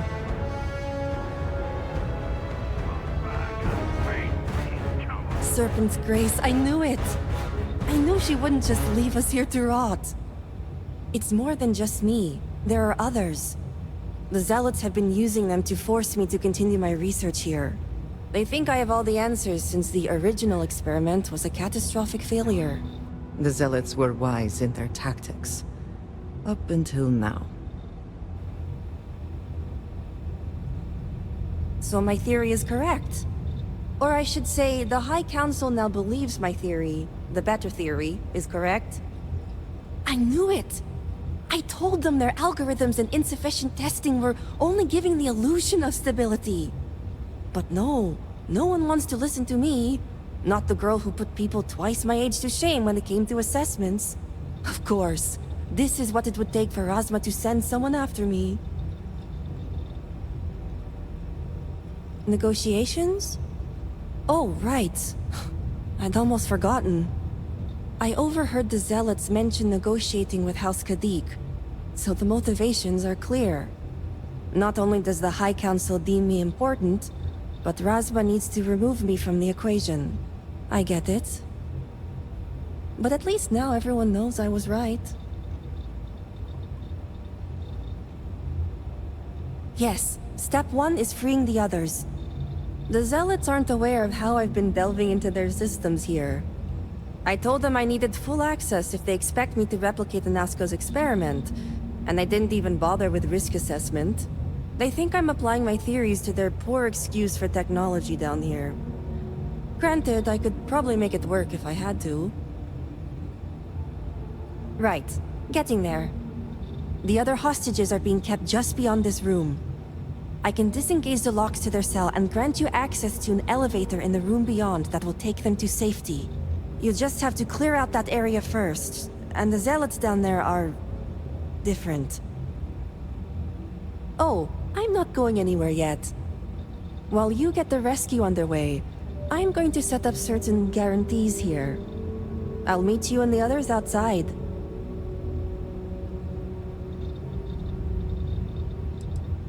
I'm more than capable of handling myself. Besides, the Zealots think they need me, so my life isn't in danger. If I'm not out there when you free the hostages, just come back for me. Well, you have to. I just need enough time to set up a remote device so I can launch a virus that will render this place useless. Think of it as a failsafe to guarantee our safety. The Zealots would never risk this base or their ships. Good. I'll see you outside.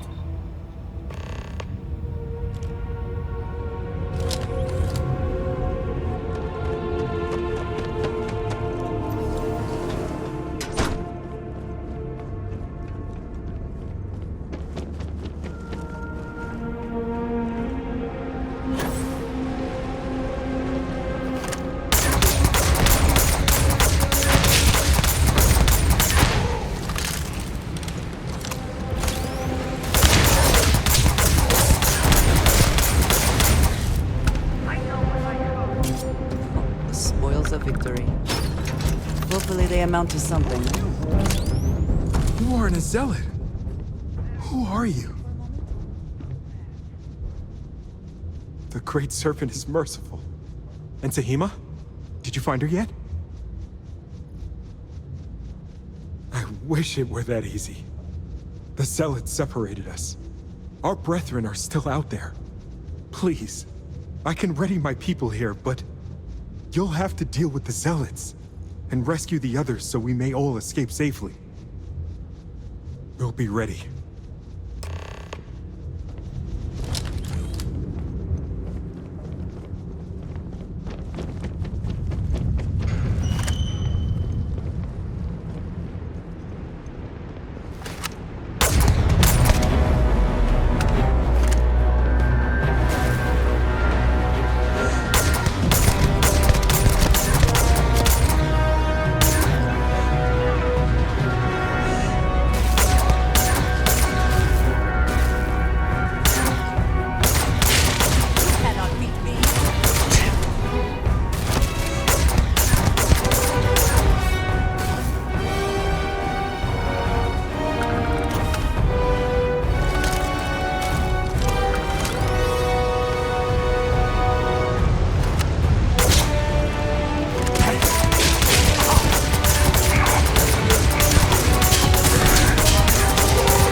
great serpent. Serpent, save me. Thanks. If you are free soon, I thought I was done for. could we talk? Is something amiss?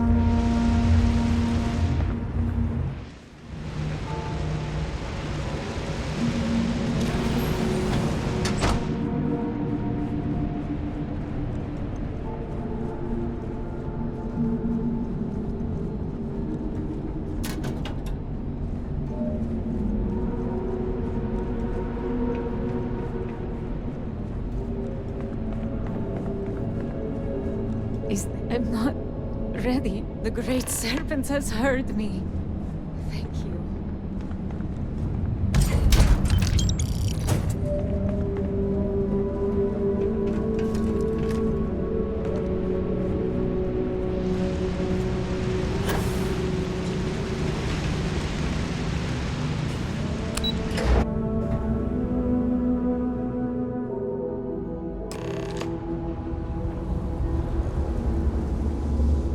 We all made it. We're safe. You did it! It's true what they say. The air really does smell fresher. Serpent bless you. We owe you our lives. Thank you. Correction, it's time for you to get back. I'm going to stay back a moment and make sure everyone here is okay to make it back safely. I'll catch up with you shortly. Just let me know where the negotiations are taking place.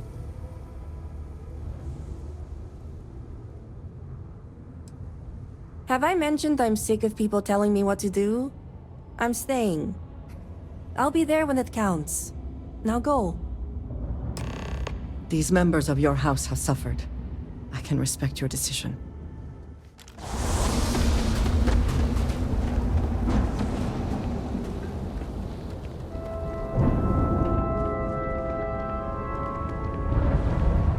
Yorin. He's Yorin.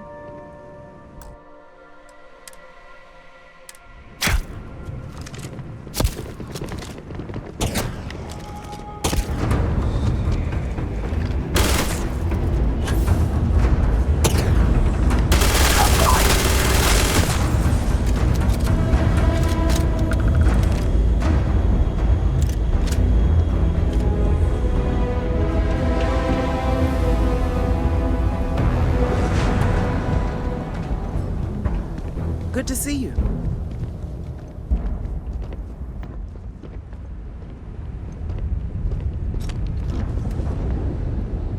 Is your intent to be unreasonable the whole time?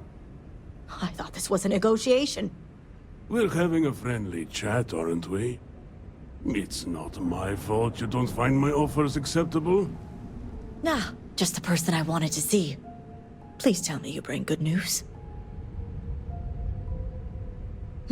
Exactly what I wanted to hear. Razma, who is this? You allow any commoner to just waltz in on official business. I'd expect better security from House Kadik. This is hardly official business. Yes. And now these so-called negotiations are over. Over?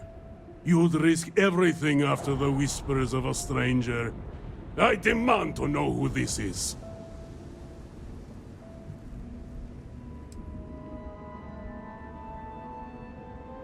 You think I care about Anasco Varun, son of a traitor?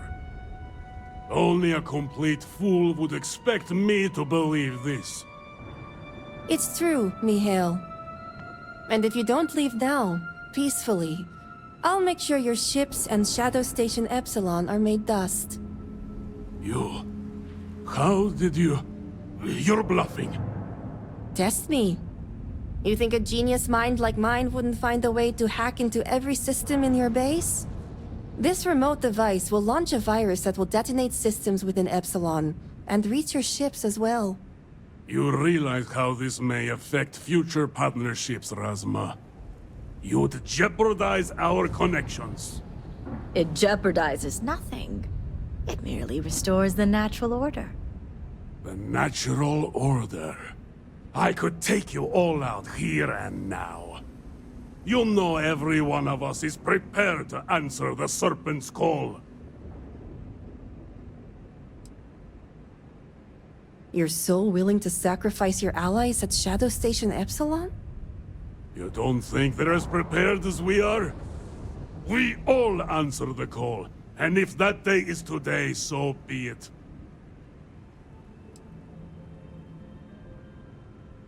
No, but it's the death they know is possible. Besides, you think I'd turn my back on the insults thrown here today? You mean, do we think you'd throw away your life and the lives of everyone at Shadow Station Epsilon over your pride, Mihail? No, I for one don't think you will. And you can't deny our partnerships have been beneficial for us both.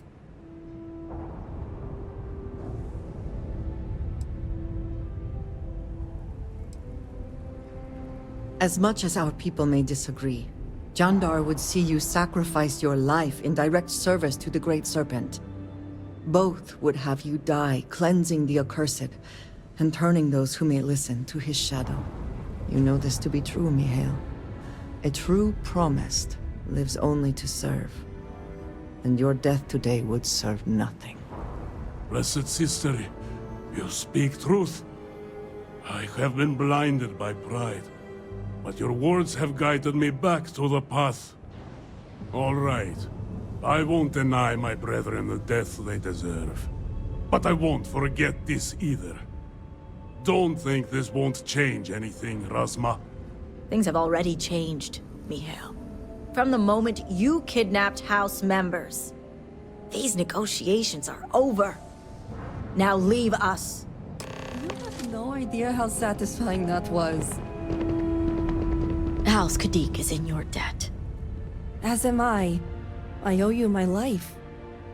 Sahima, you are a part of this house. I know. I just wanted to say thank you. Personally. And here, it's the research and algorithm the High Council wants. I'm sure they'll appreciate it more coming from you. I'm going back to check on the others, but maybe come find me when you're done. Great. You can find me at the Great House whenever you get the chance. We'll talk later, Sahima. As I was saying, House Kadik is in your debt. You've helped me maintain a very precarious balance. And one day it will. But until then, they're a necessary evil. One that we'll be keeping a much closer eye on. I'd appreciate it if you kept this a secret.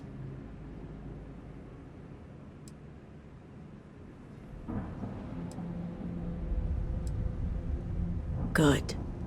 The others involved know better than to speak of this.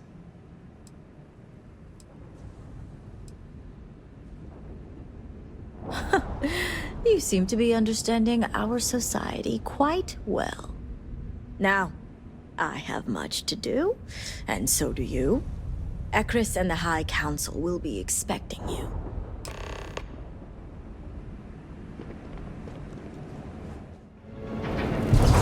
You do not understand. I saw a Nazgul, took measure of his burdens.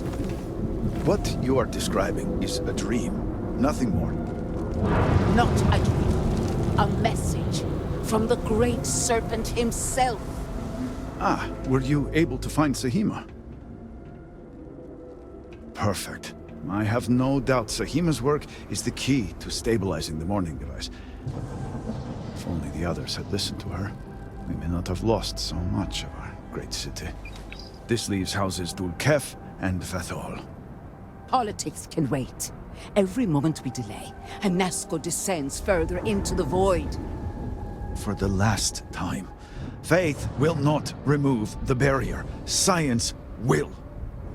It is the hubris of science that failed you in this moment. We reached out to the Great Serpent. This is his reply. You claim he has forsaken us? I do no such thing. The Great Serpent's reply is not an answer, but a question. Are we worthy of his grace? Until that is proven, your works will not succeed.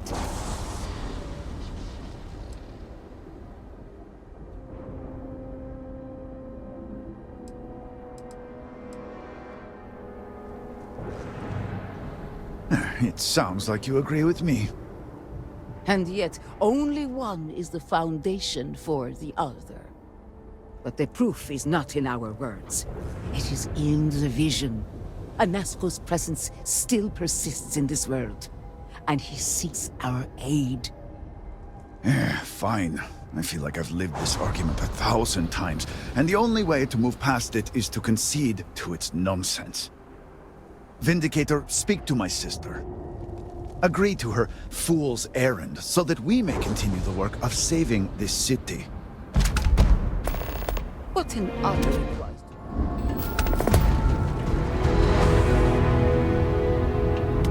I have seen visions of Anasco, searching for one bold enough to enter the heart of the vortex.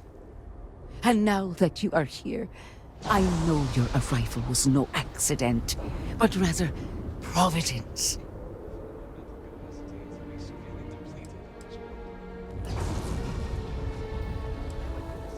Well put. The Great Serpent's works are imperceptible, even to a herald like myself. But rest assured, all will be revealed when you journey north. At the edge of the crater, you will find a cave carved by the anomaly. There, you will make contact with Anasco Varun. It would be unwise to ignore the Herald's counsel. It is as the Great Serpent foretold. In my visions, I witnessed 2 futures. In the first, you breached the scaled citadel, but found Anasco had sunk too far into the void. And in time, all of Dazra was consumed along with him. Indeed, but there is another path. In the second future, I saw you make contact with Anasco, entering a cave through a formless wall. At its terminus was a gate, a path into the realm where our speaker resides. You stepped into this void, and in that moment, something changed. The false future rewritten. Roughly speaking, it could be that entering the vortex directly would allow you to speak with him. And while my readings do not show any anomalous activity, I admit there's a lot of interference. Still, that only emphasizes the potential danger involved here. I cannot approve of such an excursion on the minute chance Anasco is present.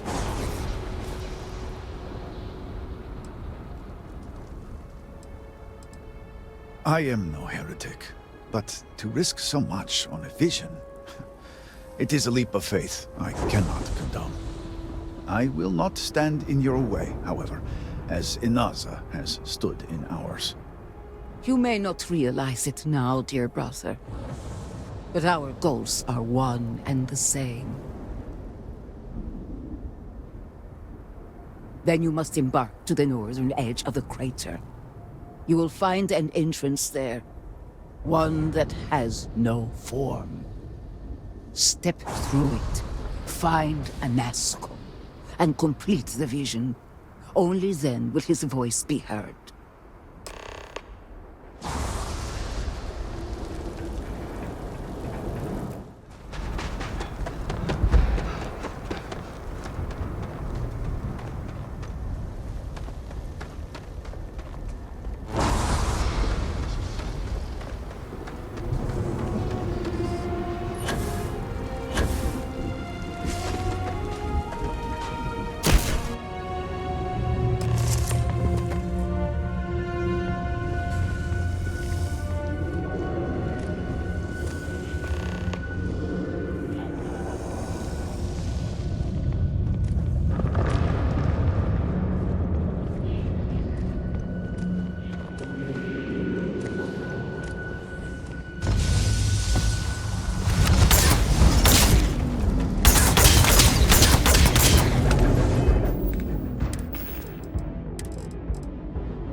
abandoned me, Great Serpent? Do you not hear my pleas?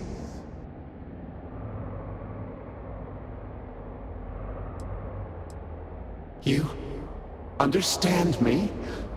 Hear my voice? But I do not know you, even if you are promised. I hesitate to ask, but what manner of being are you? Do you truly serve his will?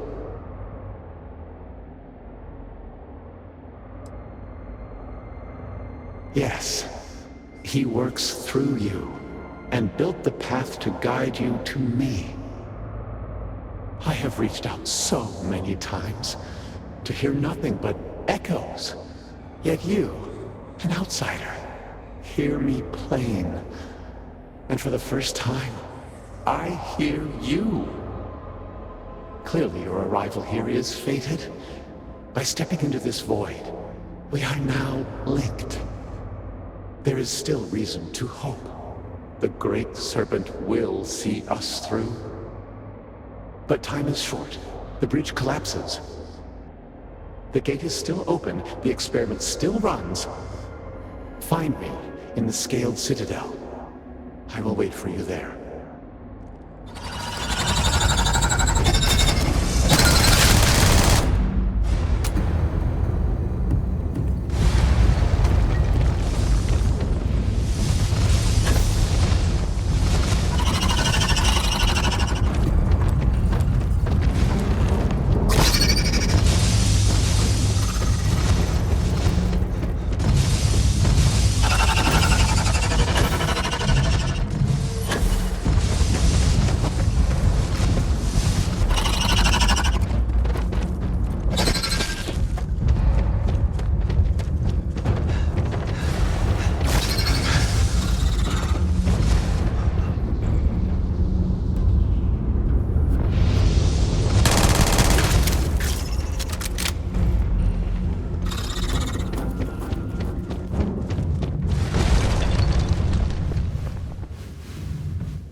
Do you seek counsel? You return. What news do you have of Anasco? Then my vision did not betray me. Well, it would seem I owe you an apology, sister. There is no need, brother. Your skepticism only strengthens us. As you say. But, to the matter at hand, did Anasco mention anything that could aid us in his extraction? Yes, the pinnacle of the Citadel was modified to house the equipment to create a gate to the Vortex. If it still runs, that would explain everything we have experienced since the initial incident. It is much more than that. Normally when I pray for Anasco's return, I sense he is lost, fading. But when I last prayed to the Great Serpent, I felt Anasco's presence clear and distinct. Even as it receded, I felt him anchored to this world. Yes, there are some who suggest that when Jinan communed with the Great Serpent, a similar bond had been established. I believe the same is true for you and Anasco. I would need time to attempt a scientific explanation for why or how this happened, but for now, let us assume my sister is correct. And that is the essence of faith. I do not know what lies ahead. My visions do not go beyond this point. But I do know this link would play a role. In fact, I am certain of it. Agreed. And with this settled, we can now continue the work of aligning the noble houses. Together, we will find a way to complete the mourning device.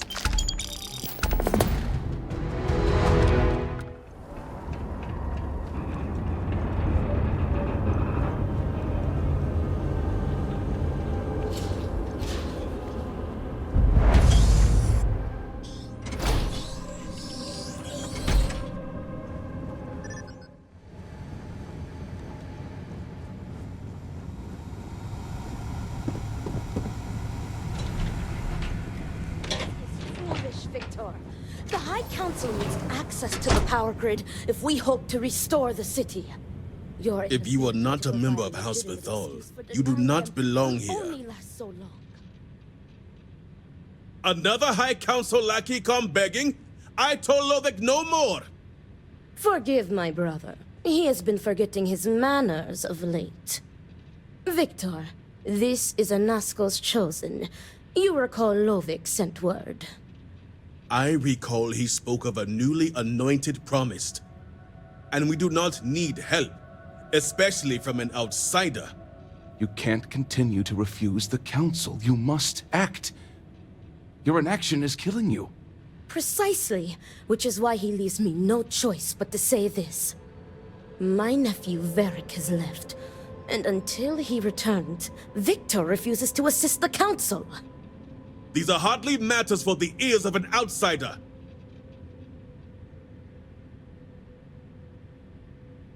Of course not. You are an outsider.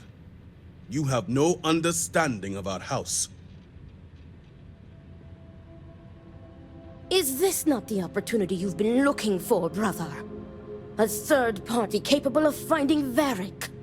Yes, you said so yourself. Someone with no loyalties to speak of. And if he's become promised, truly his arrival is more than coincidence. Serpent, give me strength. You both speak true. Perhaps I have reacted in haste. Tell me, Vindicator, are you well practiced in discretion?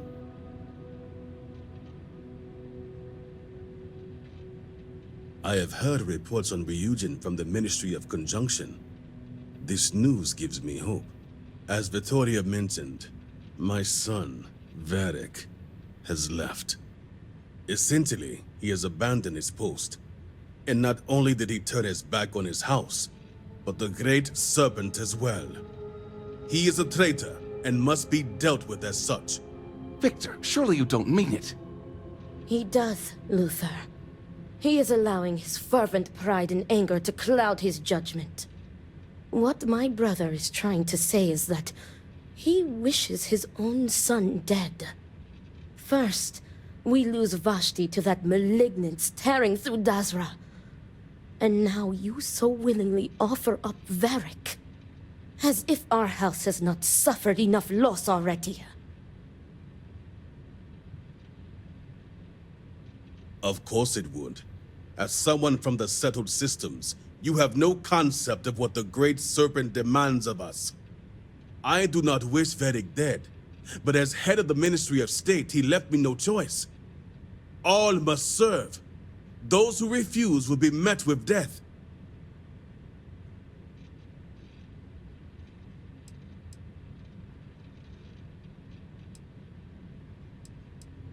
Exceptions show weakness, and we cannot afford to show weakness at a time like this. We have done the same for less. You act as if death is the only answer. What about forgiveness? I will not risk the Ministry's authority on the actions of my own son, even if he is my chosen heir. If the High Council wants my cooperation, I need you to find Varric and carry out his sentence. And I would ask you to spare him. My brother is acting under impulse, not reason. I have never been more clear. Speak against me one more time, and you will regret it. Varric has a signet ring with House Bethal's family crest. Bring it to me as proof of death. Only then will I grant you access to the power grid. See that you get it done. I recommend you start by speaking to patrons of the Herald's Rest. Some of Varric's associates there may know where he went, but keep in mind, anyone who has directly aided him in hiding is an accomplice and shares his fate.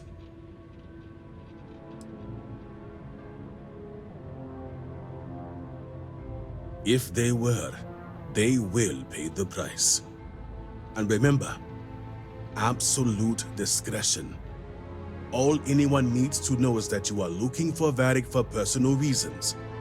I will not risk word of his disappearance getting out before I can say the situation has been handled. Trying to keep strong. Some but cosa to I fear I lift may your be spirit. losing Very. Depends on who's looking for him. And Vi, of course.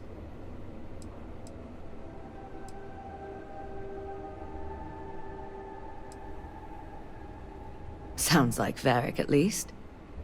Truth is, I haven't seen him for a few days myself. But if you find him, tell him he better come check on his tab. I know he's good for it, but since he gave Eggy permission to use it, it's sky high. If he owes you a drink, you know I wish I could, but I'm afraid I just can't help you.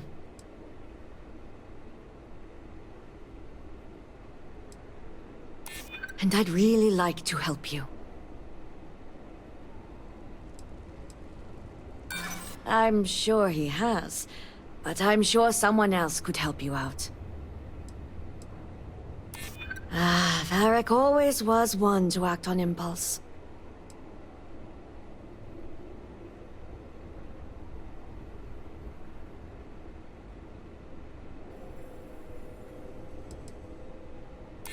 I'd hate to be the one blocking good news in a time like this.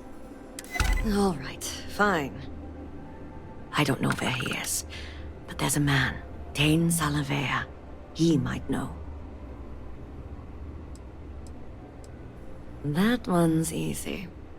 Dane's a bit of a regular ever since Dasra went to hell. Just wait around a bit, and he's bound to wander in.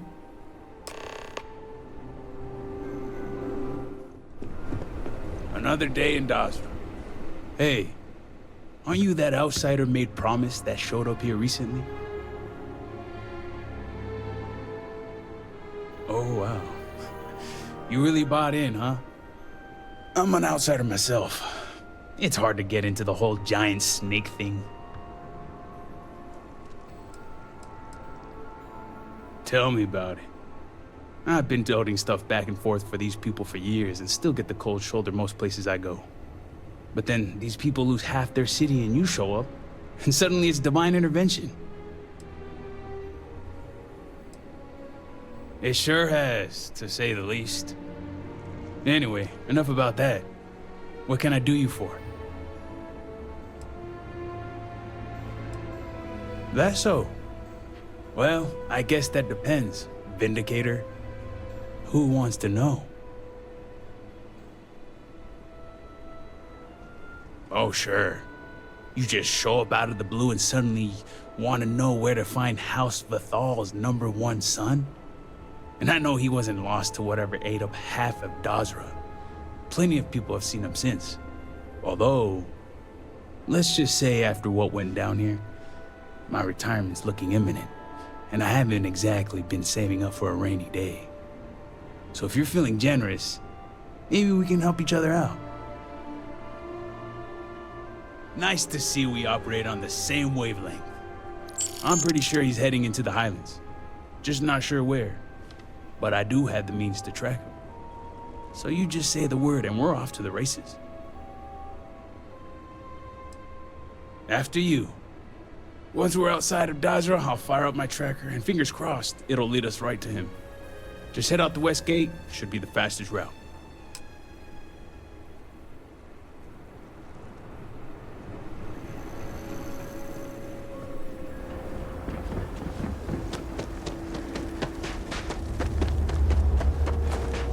Proceed.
stay for the architect. I have things I wish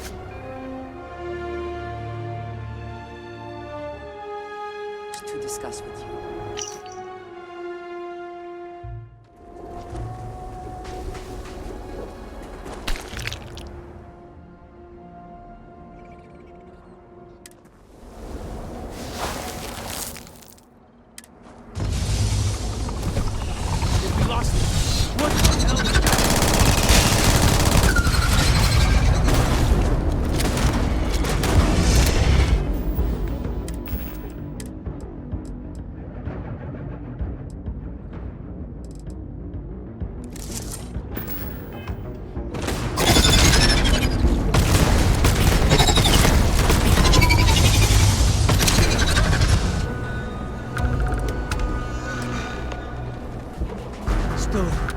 All my years and all the planets I've been on.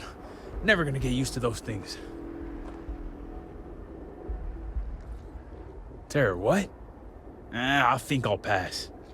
At least I don't see a body around here, so I hope that means Varric's alive. You find anything? Well, let's take a look.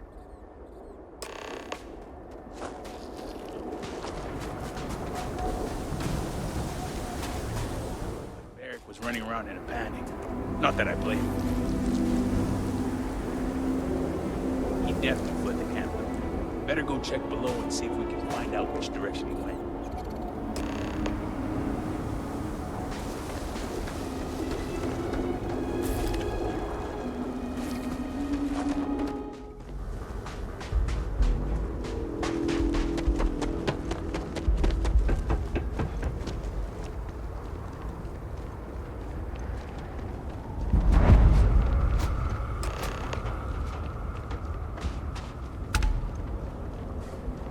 That's far enough, strangers.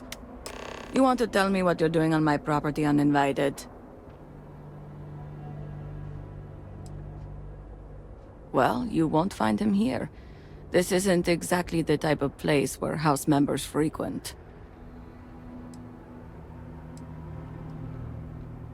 I can understand that, but I can't help you. The only people here are my partner Zen and our daughter Mila.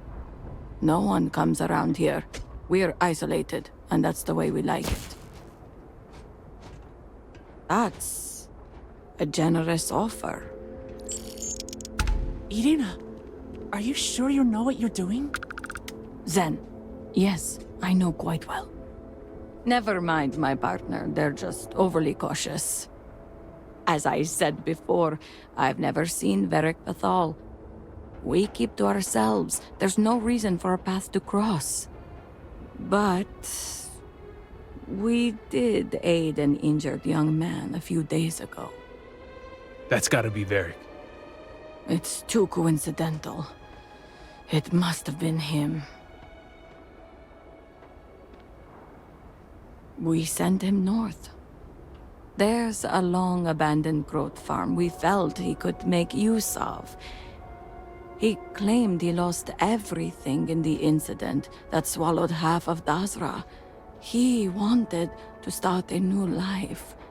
We even gave him 2 of our own growths to get started. You're welcome, and safe travels. If you find him, give him our regards.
Beric's been busy if he got this much done. Nothing going on out here. How about you? Find anything? Sounds like it's a waiting game then. It seems I have uninvited guests. You want to explain yourselves?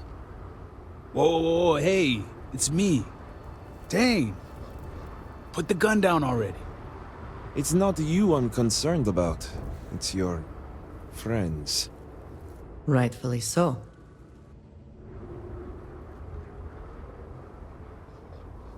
I wish I could say I was pleased to meet you, but something tells me this isn't a social call. Please, if you're here on my father's orders, allow me to plead my case.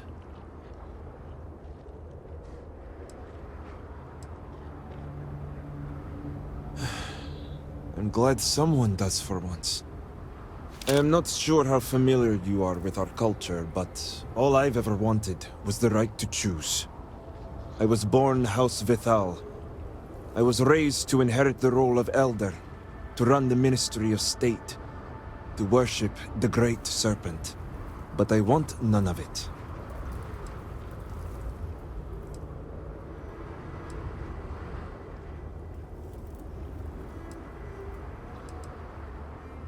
With House Vithal? Easier said than done. It's never mattered how much I tried to reason with him. My father simply would not let me go. His pride and the fear of what it would mean for House Vithal is all he cares about.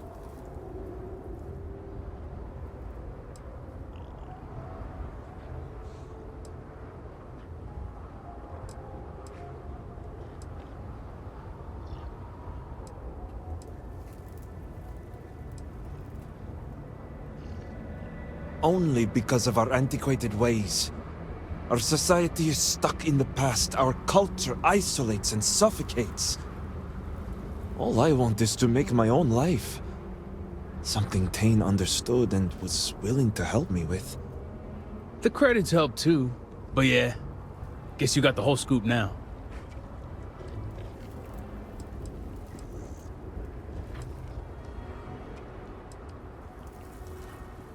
I was hoping you'd see it that way. I lost my ship to the incident, so I didn't want Beric running off thinking I could just grab him and go. I was also out all the credits he was gonna pay me. That's where you came in. I figured, why not 2 for the price of 1? So, now you know my true intentions for leaving, and given the circumstances, I may be here for some time. My hope now is to make the best of it here.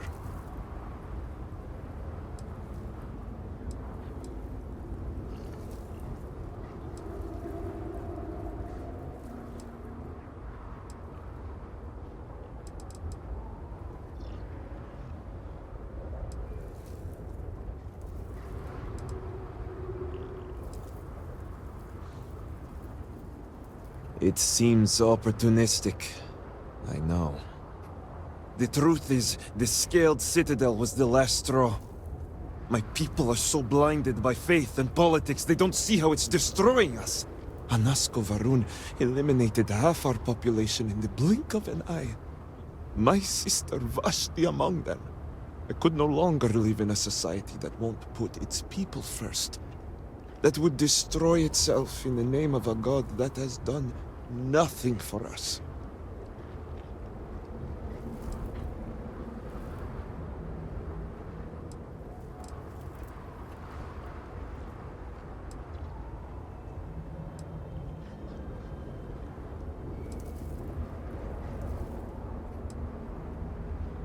Especially when that faith leads to hate. I hope you can see why I want to walk away from all this. To start my own life. I ask that you give me that chance.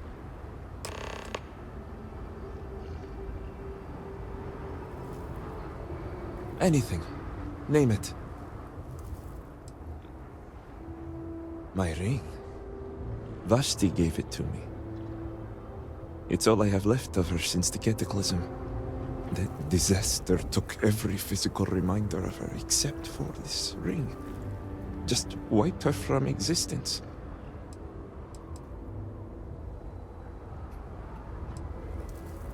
true. It's as if she's looking out for me. One last time. Take it. I'll find solace in the fact that the ring will remain with my family. And now I hope we are done here. Thank you for seeing reason. I owe you both my life and freedom. Now that's over with.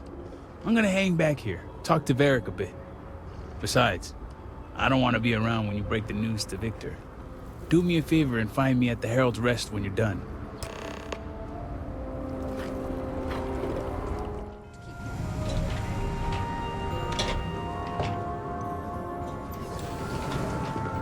Well, you're back. What news do you bring?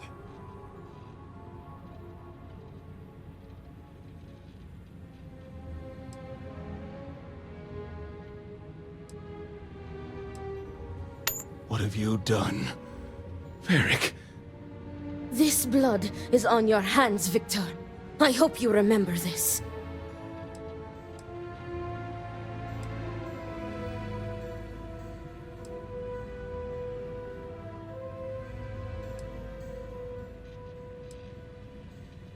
I have not overlooked your involvement in this.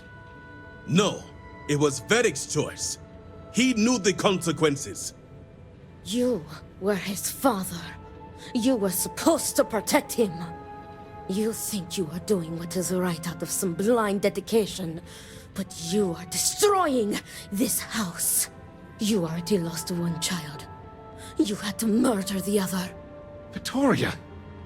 I will not hear any more of this. It is done. Leave us. Oh, I am leaving to mourn my nephew whose memory you disgrace with your very presence. Victoria! Leave her be, Luther. The Great Serpent will guide her. She will understand in time and emerge stronger for it.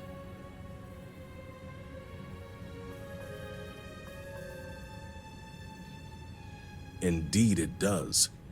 Now, only one matter remains to discuss. Did you find anyone who aided my son in his treachery?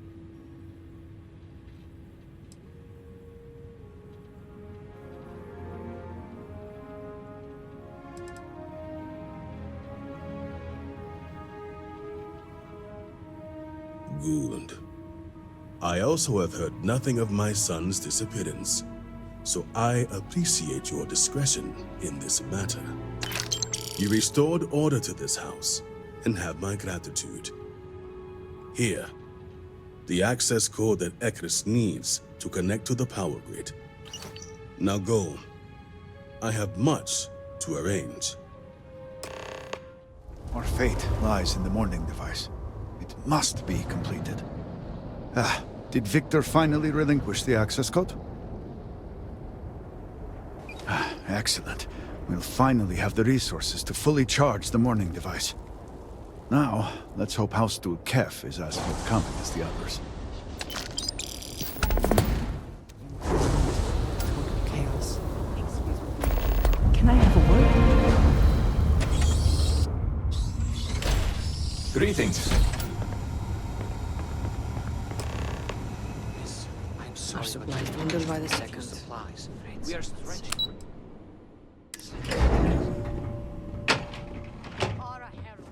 I confess, I'm still adjusting to my new role. Hello, Vindicator. Malibor has kept me informed of the situation.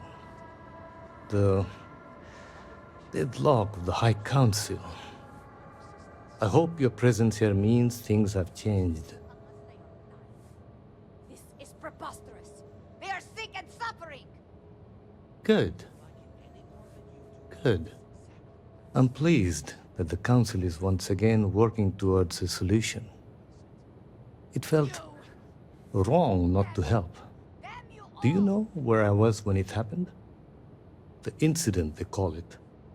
I was in the temple next door, conversing with my cousin. I was in the middle of replying to him about... you know? I don't even recall. Some meaningless bit of family drama, I'm sure. One moment he was there, and the next, gone. My cousin, the floor, the wall, just gone. I found myself looking out at the scaled citadel, unable to comprehend. And now, here I stand, the elder of House Dulkev. My loss? Yes, I suppose. Although, from an outside perspective, one could consider it a fair trade, given my new role. Perhaps even a gain.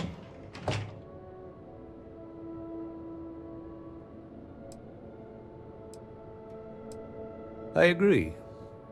And yet, with the proper detachment, nearly anything can be seen as transactional. Those within House Dulkev are trained for it. You cannot imagine it. A single moment of pure, terrible silence. A meter's distance was all that separated me from whatever has become of Dazra.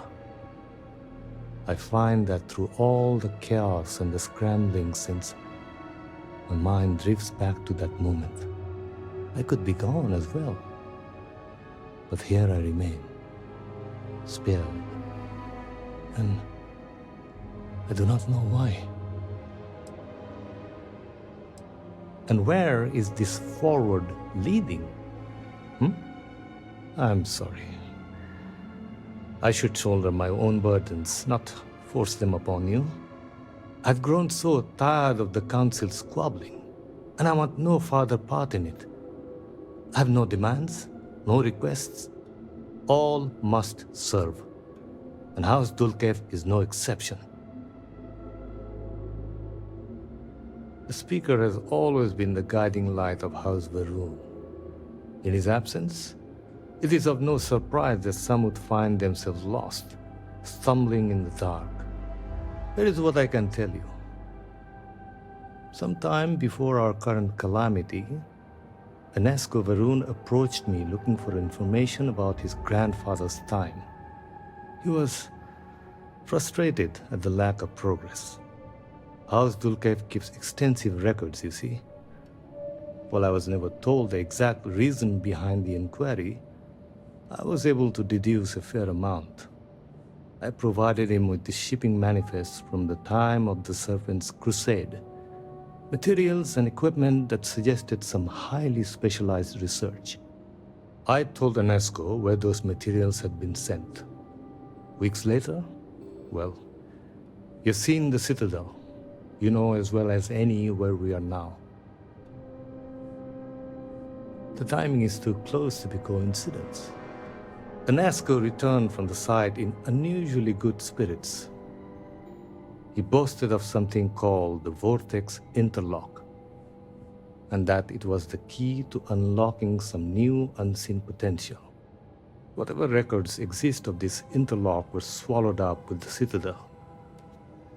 And as for the original site, executors were sent, but did not return. And we can spare no more casualties. So I suggest you visit Malin Dam to the southeast. I believe it is more than it seems. It is the only place to learn more about these vortex interlocks and what connection they may have to the events at the Citadel. And should your search be fruitful, make sure it is known that House Dulkev was proud to serve when called upon.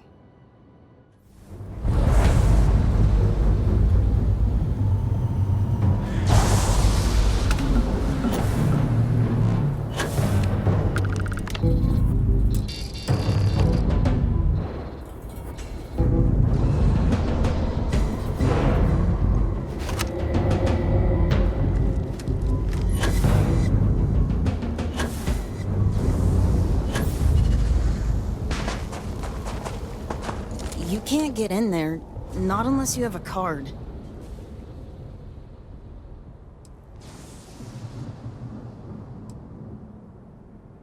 So, you're trying to get in there?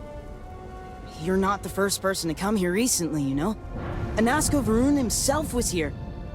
I saw him, but he didn't talk to me. And there were too many other people around him. They all looked really serious. I heard he disappeared. Is that true? I never saw him come back out of the dam. But I did see them go in. They had cards that let them open the door. I found one after they'd left. I thought about using it, but I didn't want to get in trouble. Kavil said I should give it to him for safekeeping. So I did. Maybe he'll let you have it. Okay, good luck.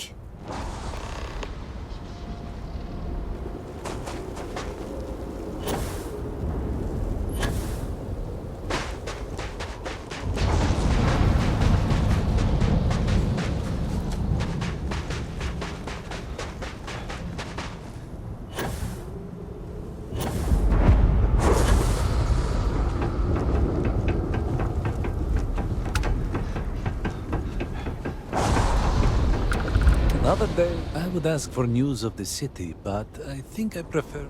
No offense, but it's not your property.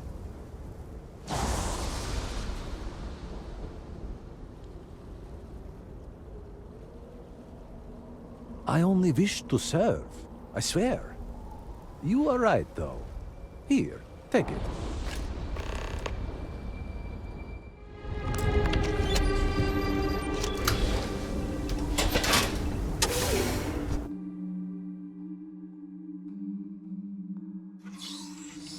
Can we speak for a moment?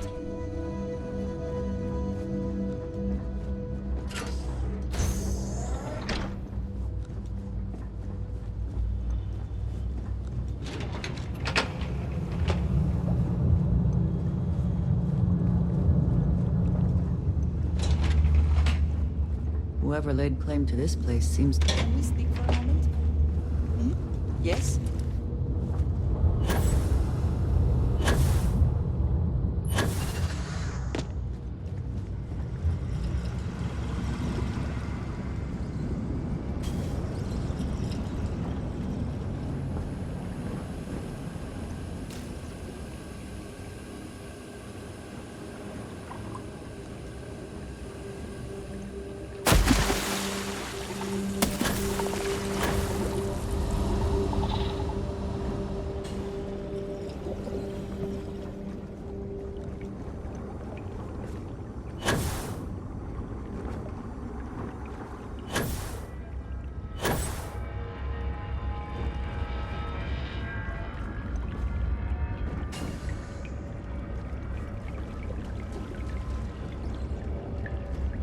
There must be some mechanism for draining the floodwaters.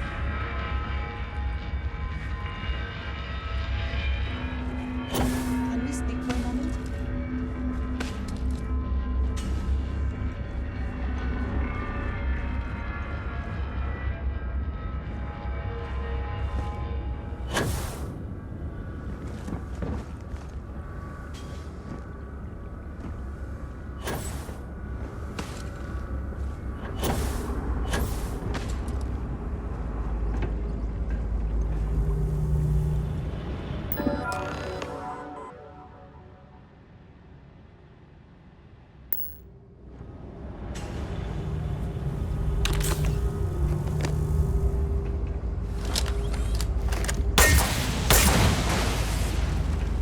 Warning. Power fluctuations detected.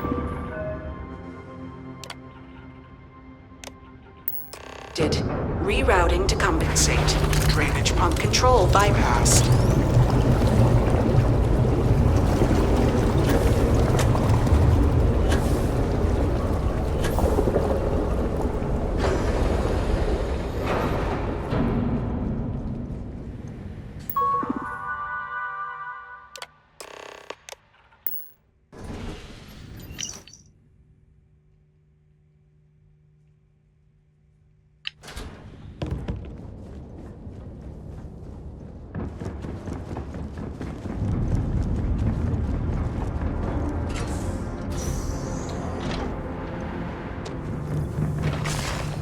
You are not welcome here. You will leave immediately. This is your only warning. I do not care what you think you need. Jinan Varun himself charged us with the protection of this facility. It was his last order, and it will be carried out.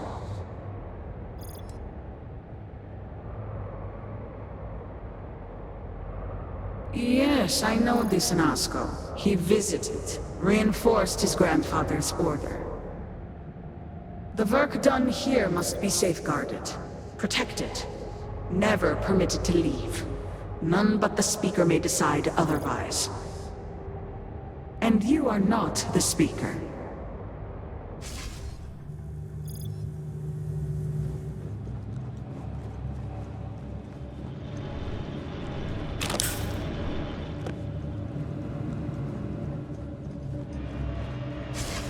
You were warned. You did not listen.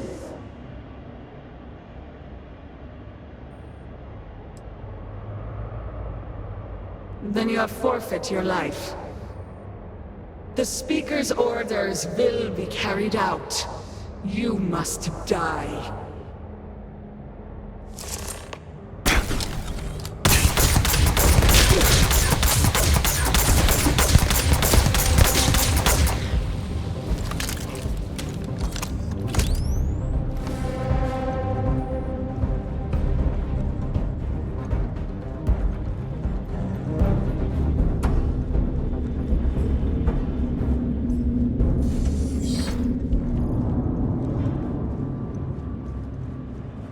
Let us hope whatever experiments were going on here are not running loose. If you have the time, I wish to speak to...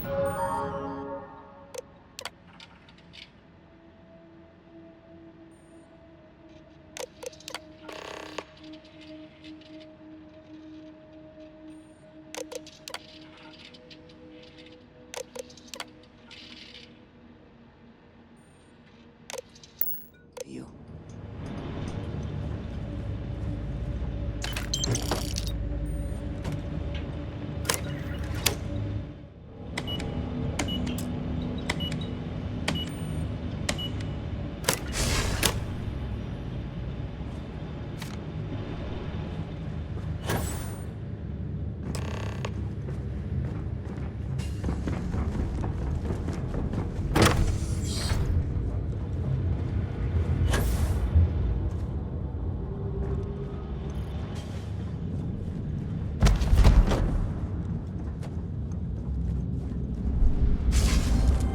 Think you would be rid of me so easily? The arrogance! The work done here has tied us to this place for all time. That is why we have agreed to guard it. Sister, have you not finished this game? You should have heeded Courageous words in the beginning, little one. This is no place for you. The outcome has not changed, Vedrasya. We are still in control here.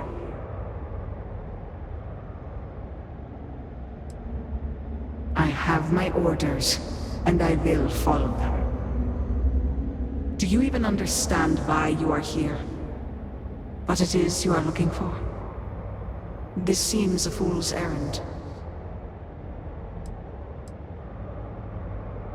So, you do know something about this place. It does not matter. The interlocks are not yours. They belong here with us, and they will stay here.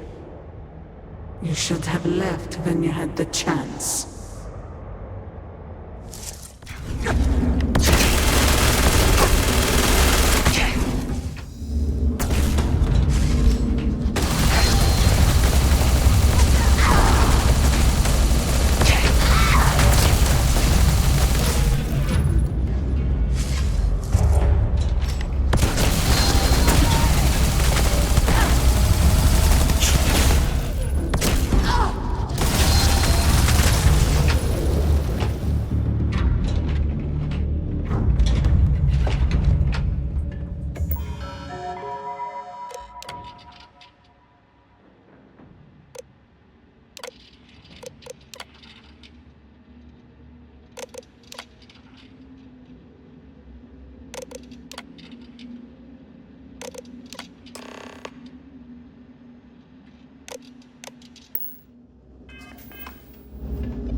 Winner takes all is the phrase, is it not? If you have the time, I wish to speak to you.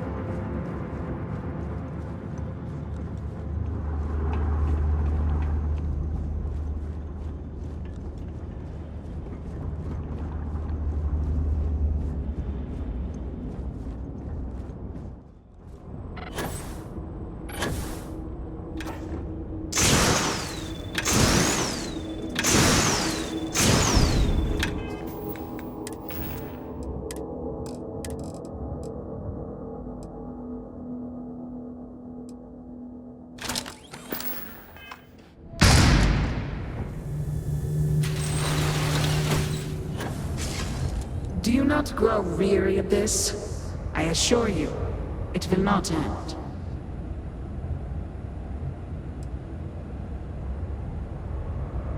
You are the one with the power to change this, either by turning around or dying. This is turning into a most exhilarating exercise. All this noise over one little trespasser. Let us be done with this already. The experiments here have ensured our resilience. We endure because it has been ordered of us. House Faroon's return to greatness begins with the work done here. And until that time comes, we will keep it safe.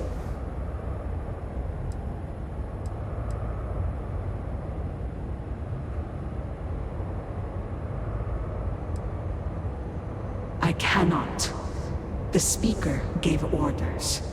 He speaks for the Great Serpent. The orders must be followed.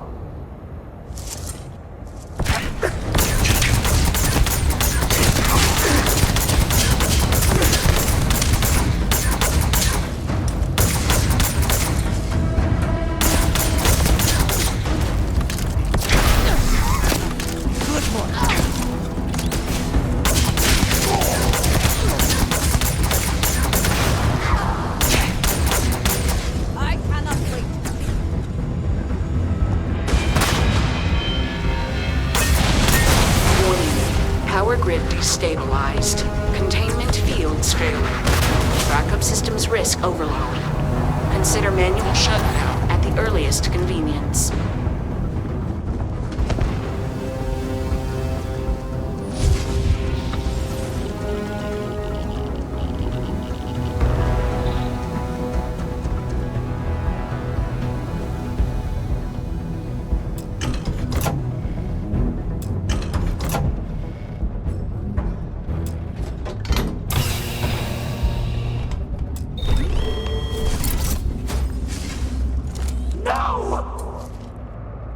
You utter fool! Do you have any idea what you have done?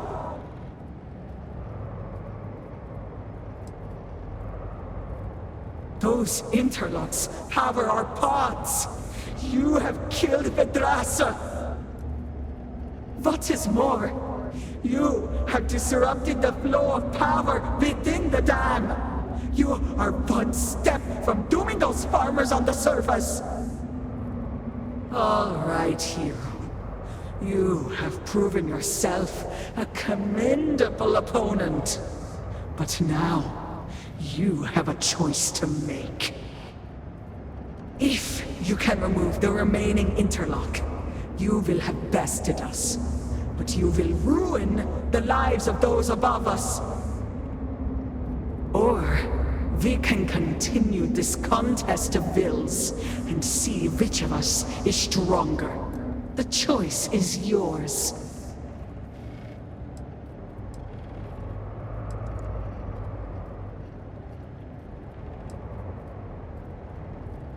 But we do. My dedication to the Great Serpent demands my obedience to his Speaker's orders.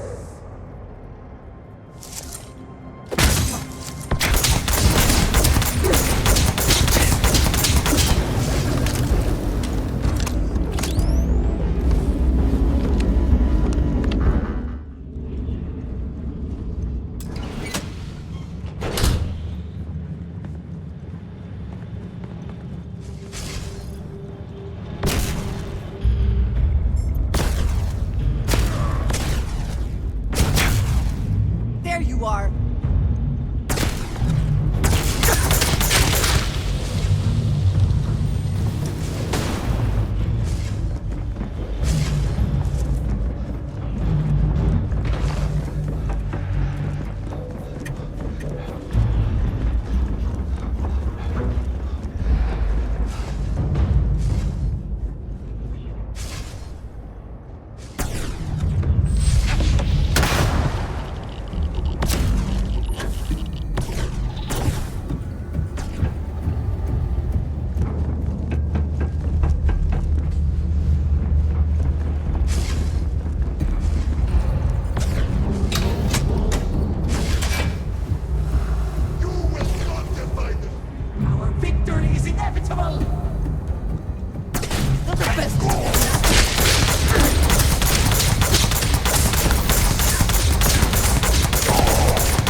Perhaps not the wisest decision.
Research and algorithm have proven to be even more vital than I estimated.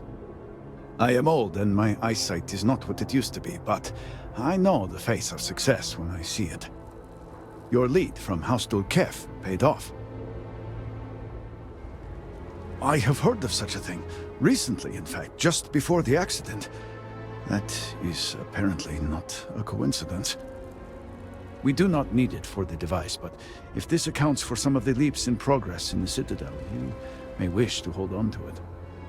As much as I have devoted my life to science, one cannot deny that there is an occasional spark of the divine. The Great Serpent has use for this, and you, still to come. Your timing is excellent, in fact. I believe we are ready to proceed.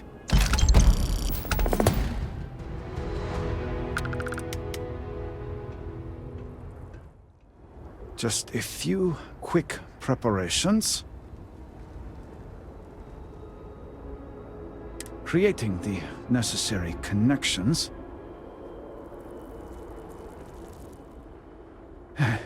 It is done. Vindicator, will you do us the honor?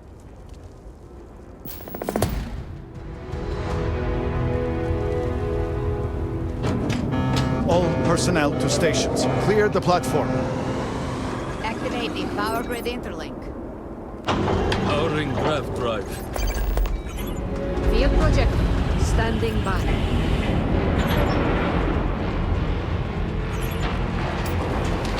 Scanning stabilizers.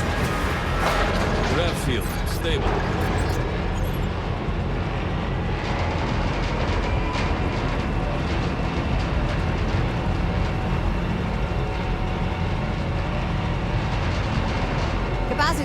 charged. All stations reporting. Ready to proceed with targeting.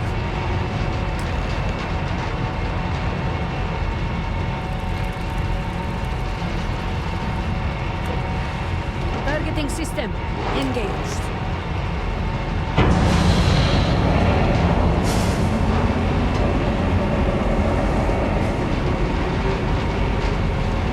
Calibrating lens array. Adjusting counterweights. Locking axial tilt. Device is in position. It's time. On your mark. Fire!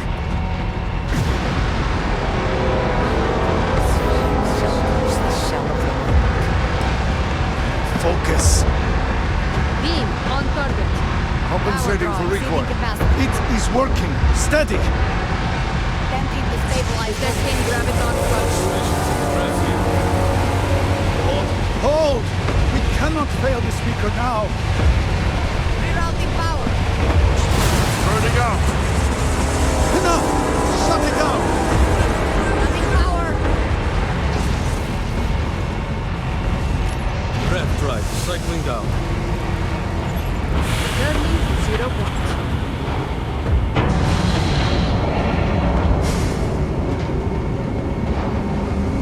Retracting stabilizers. Shutdown complete. Clear! Well done, all. Well done. We have done all we can. I am sure the Council is waiting to speak with you. I was not certain this would work, but it seems the Serpent has blessed us. You have always lacked faith, Dulkev. One could argue that faith got us into this mess in the first place. Enough! It is time for action, not bickering. Agreed. We must secure the Citadel. Send in everyone. Are you mad?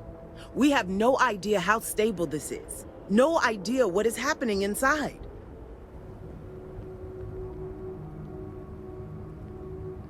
I disagree. Committing a large force is impossible. There have been reports of increased zealot activity, no doubt in response to what we have been doing here. It would be unwise to leave Dazra even more vulnerable than it already is. And, to be candid, we have no idea what will happen to anyone entering the Citadel. We must minimize the potential risk. It is only fitting that it should be you. Really? I do not doubt our newest member's conviction, but... What else can we do? He is the only one who can communicate with Anasco. Save as much as you can. Save it all, if possible, but...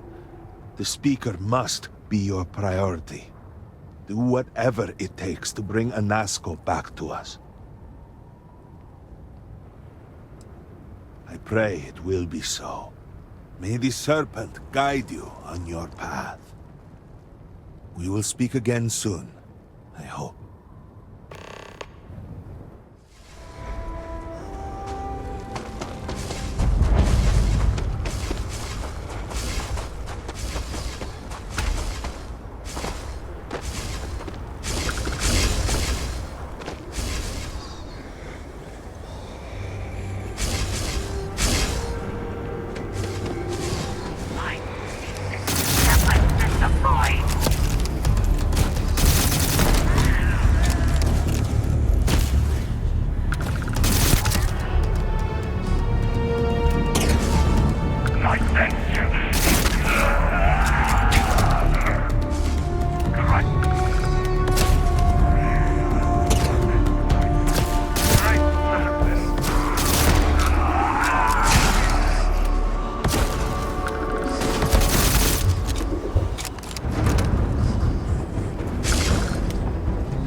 really here.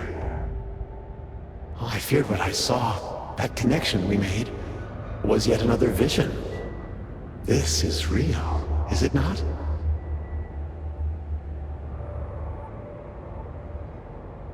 I knew the serpent would deliver me from this nightmare, that there must be some way out.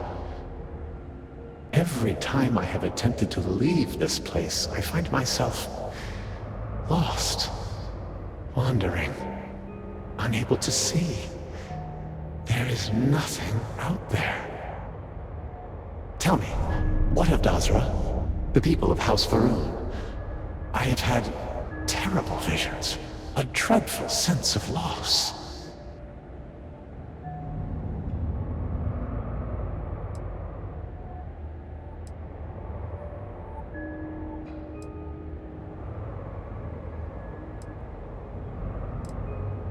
I had hoped what I saw was only some terrible nightmare, but I knew it to be true.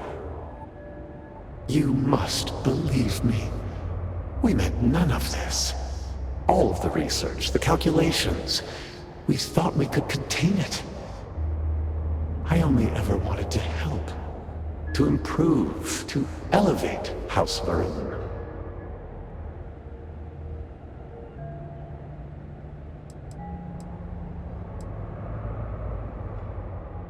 Oh, I would like nothing more, but I'm afraid it is not that simple. The chain reaction that started, it is self-sustaining. We tried everything. We had hoped we could complete the experiment, but then the vortex interlock burned out. You have one, don't you? I can feel the power from here. Then the serpent truly has sent you to us. I wish I could guarantee your safety, but I am graced by the serpent and have retained my faculties. So many of my people were not as fortunate. You will have no choice but to deal with them. The reactor level is below us. Bring the interlock there. We will need it if we wish to see this through.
How quickly can you get that done?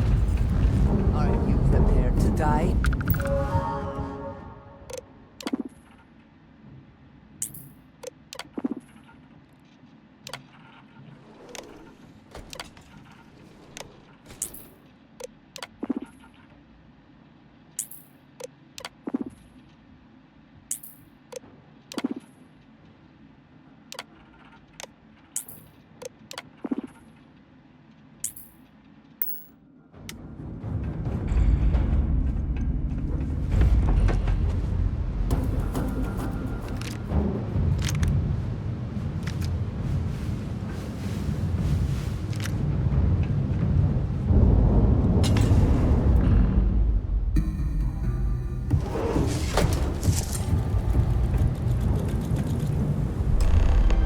As I said, a new vortex interlock is needed. The reactor must be stabilized before we can proceed.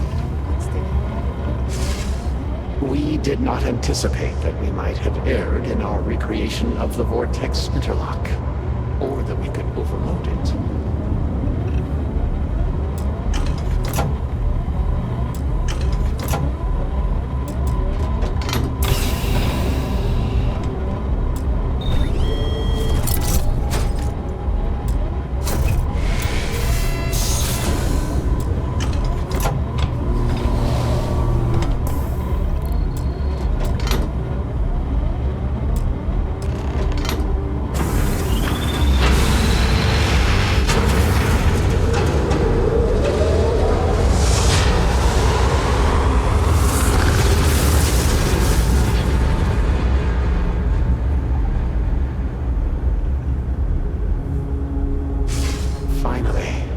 It is time.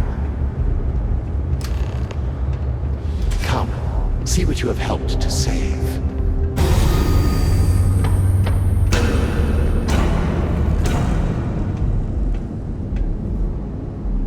With all that has gone wrong, all we have sacrificed, I confess I had lost hope. I grew up hearing stories of my grandfather's communion with the Great Serpent. The immense responsibility he was given to create and guide House Varun. By the time I became Speaker and inherited that responsibility, so much had changed.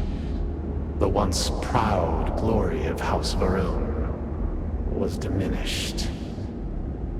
We had lost our way, and I alone could not discern a path forward. I required the Great Serpent's guidance once more. So, I set out to find him.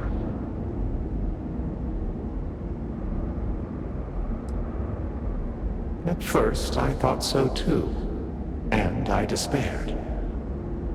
I learned that my grandfather had attempted something similar. I found reassurance in that idea that he, too, sought additional instruction from the Serpent. And over time, I began to see that the Great Serpent had indeed left a path for me, hidden amongst the experimental failures and setbacks. This vortex, the place between places, and the energy it holds, could be harnessed, refined, directed.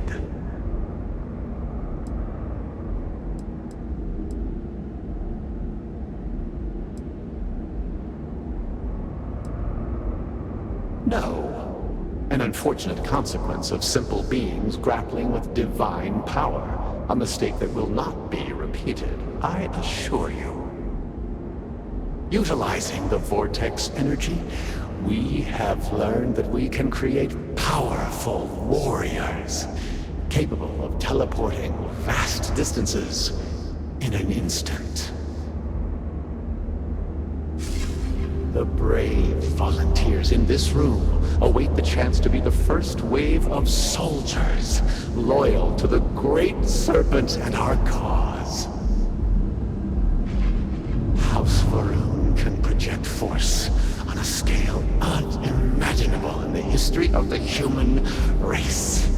Tinan Varun's mandate can be fulfilled the Serpent's crusade can begin anew.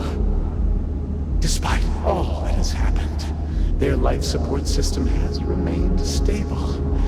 Just one more sign from the great Serpent that we are following his will. And now, the glorious honor falls to you, my faithful servant. Activate the pods, carry out the Serpent's will, and begin House Va'ruun's triumph!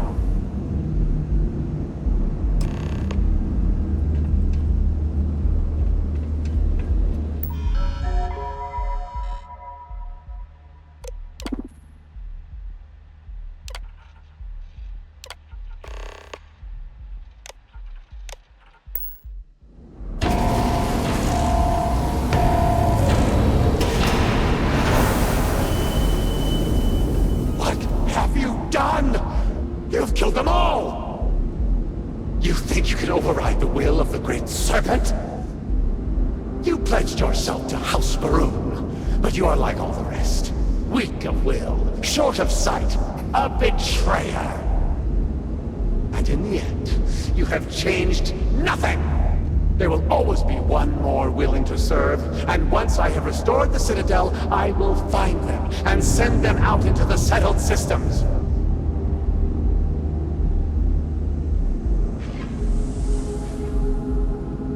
Zealots! Of course they would attempt to poison this, as they do all things. They will not stop me. The work will be completed now! Come then, all of you! Ascend the Citadel, or squabble amongst yourselves. I will await you at the pinnacle.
You have nonetheless served your part in the Serpent's plan.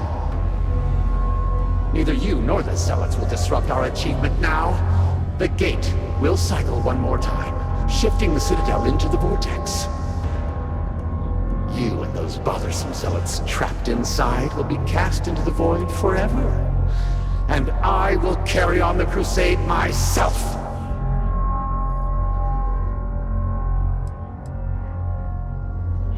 There is nothing you can do to stop me.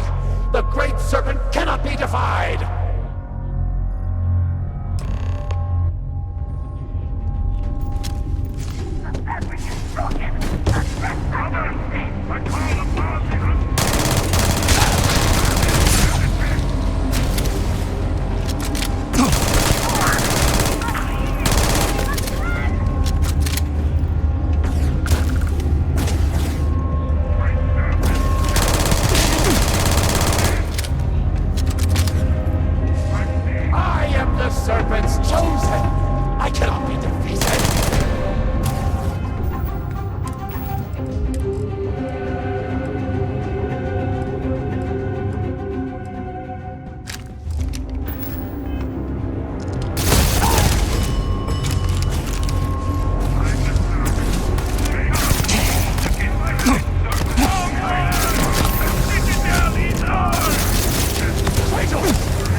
Slowly, slowly.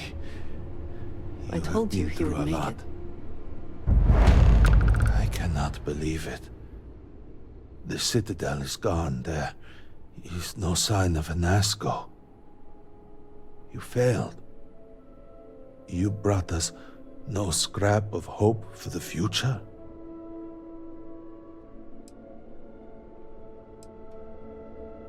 You must understand that seems hard to believe. You will have to explain yourself. Where is Anasco? Why is he not here with us?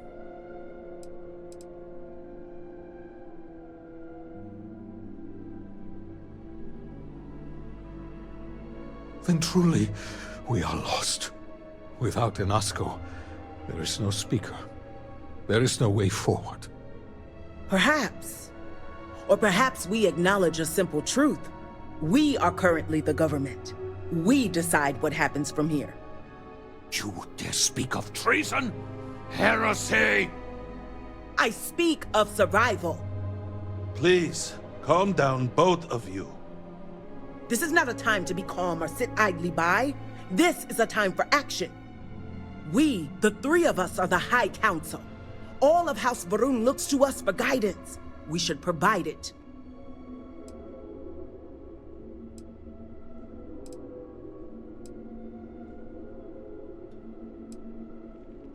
Indeed, we will.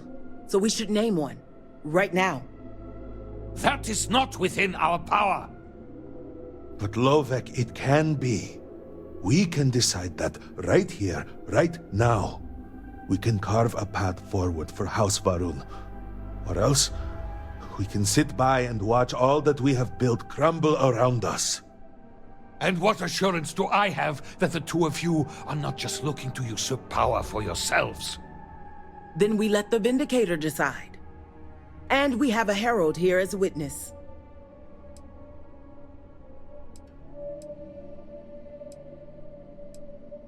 An amusing thought, but no. Try again.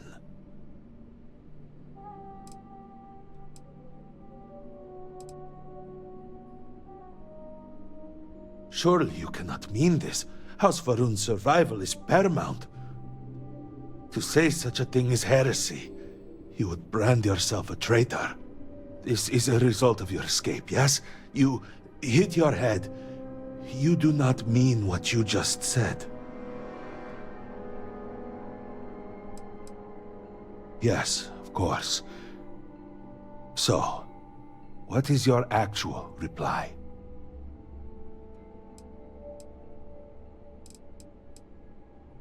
I think it is.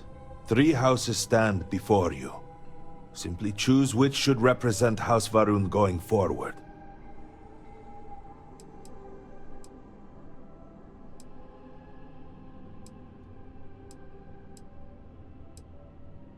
Then so it shall be. House Va'ruun moves forward from this crisis and continues to serve the Great Serpent. All must serve. Before you adjourn, is there not one matter more to address? I do not understand. To what do you refer? To the matter of the Serpent's crusade, of course. The Vindicator knows of what I speak. I don't understand. The crusade was ages ago. What does that have to do with any of this? Explain the meaning of this at once.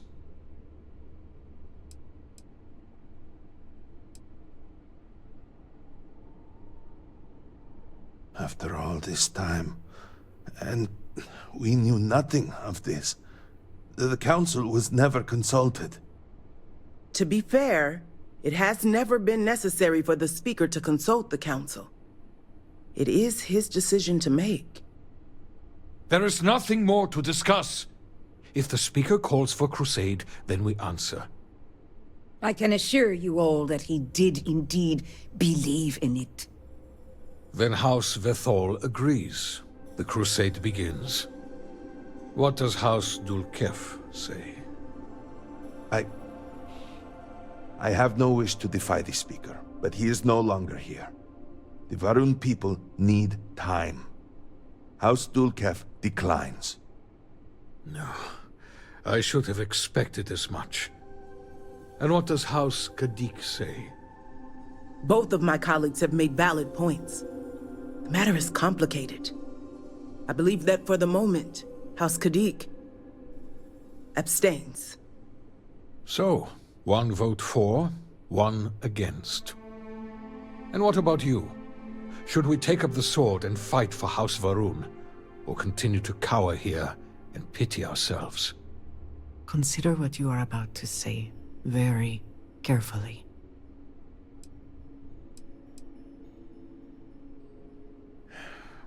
So be it. And with all of this out of the way, we will take our leave. You have been through a great deal and deserve a chance to rest. The home, of course, is yours. You deserve a place among us after everything. Know that House Va'ruun is eternally grateful for all that you have done, and that the Great Serpent will one day grant you a place by his side. I would like a chance to talk Asmak to only you, recently became if you are elder able. and now assumes the role of speaker. Let's hope he's ready.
Watch your flaring.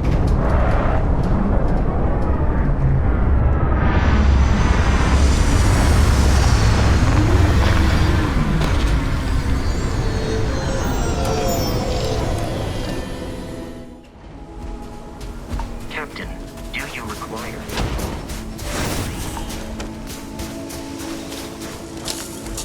Hello, old friend.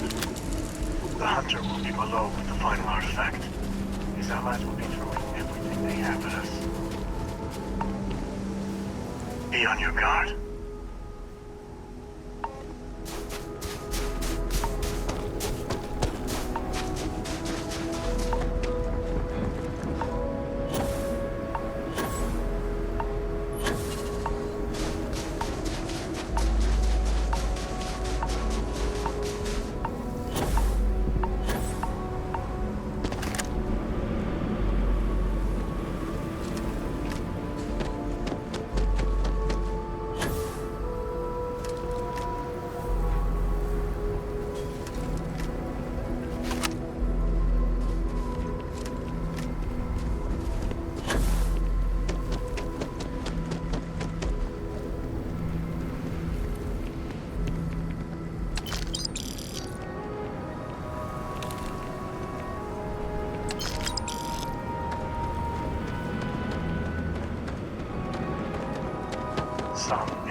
Starfield are human mercenaries here. They built this facility. Another layer to get past before we can reach the temple. Expect more Starfield.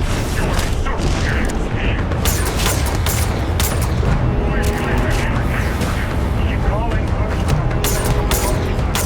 Focus. Be ready for more. Once your power is exhausted, you will fall.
temple's artifact is reacting to all the fighting. It might be the only way through. Okay, you're up. Something goes wrong in there?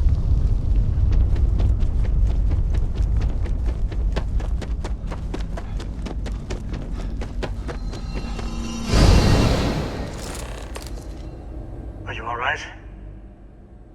That was a shift in space-time. A dip into the multiverse. We'll have to go through a few more to reach the center.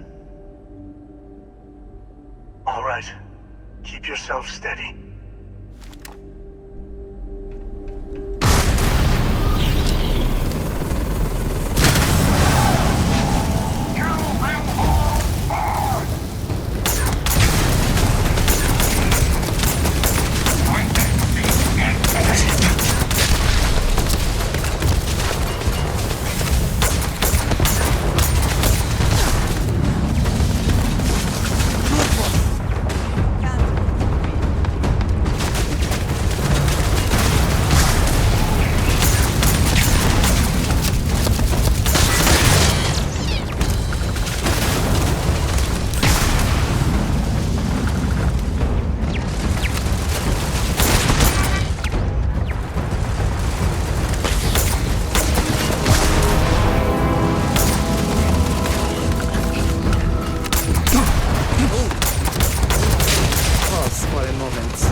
We have visitors!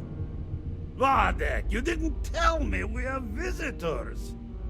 We have visitors. Welcome! What's mine is yours. Well, no, it's still mine, but you get what I mean.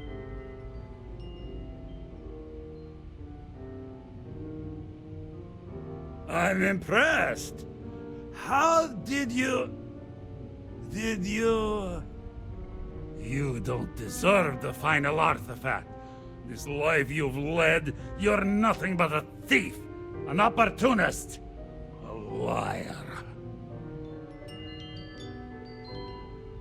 It's more than credits that the Unity will demand of you. You think you have a right to the infinite? You're nothing! Guards! Now we're in business.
Always ends here.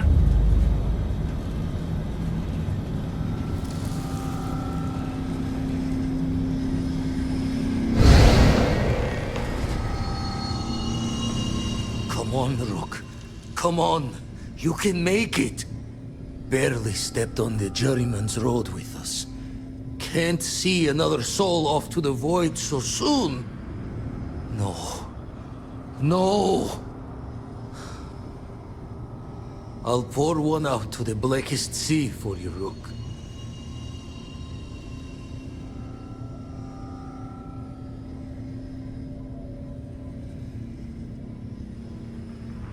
What the? Crix's ghost? What kind of cruelty is this? This some starborn trick? Come to mock me before you twist the blade?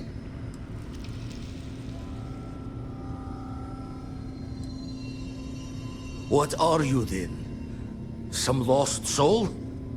No salvation here.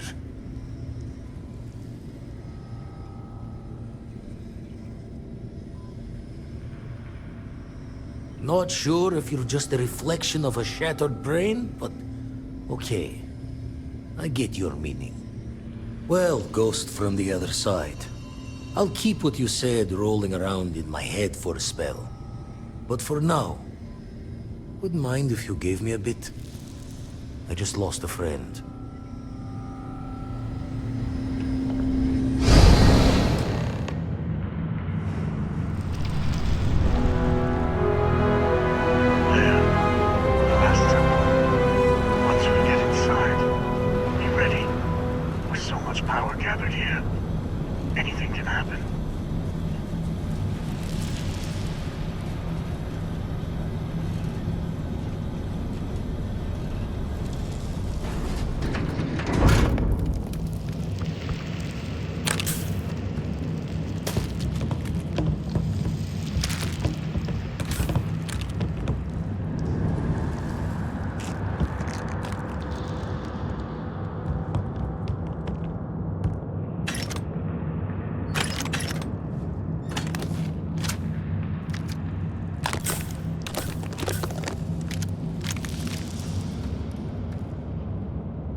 shouldn't be too surprised you made it this far. Serves me right for not being convincing enough.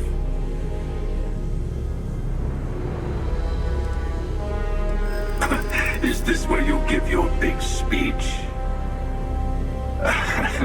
Let's hear it.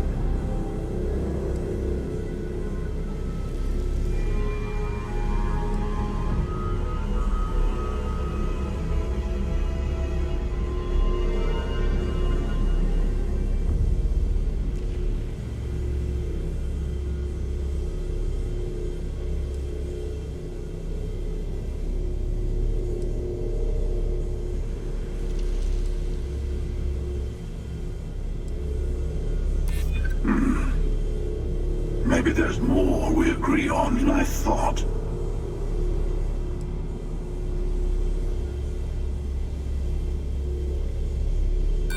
You think I'm too old? Try me.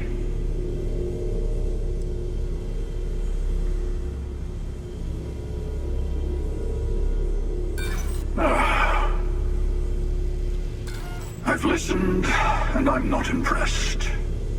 Now, let's get to it.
All those universes. Can we speak for a moment? You've done it. The temple's artifact is yours. No, this was your victory. You've proven that you're ready to enter the Unity. I know we aren't from the same universe, but it kind of feels like old times. Yeah. All the artifacts I've gathered.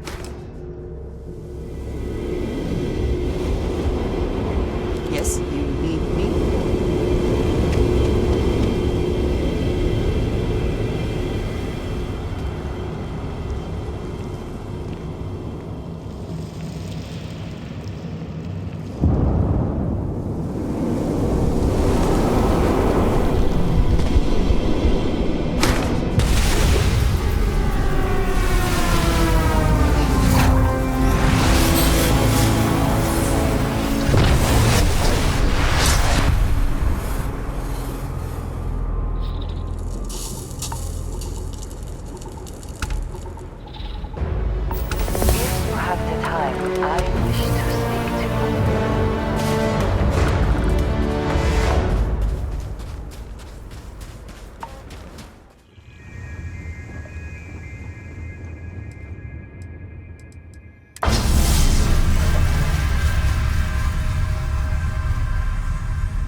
You made it. I hope you're enjoying the view. I never get tired of staring at it. Eternity. A thought occurs. Can anyone ever truly experience reality outside of oneself? All of time and space filters through a singular perspective. I am as much you as you are a part of everything. All points connect to here. When a star is born or dies, its existence beats through the heart of this place. The unity. I have seen all you are, have been, and could be. Do you feel like you've lived a good life? Is there anything you regret?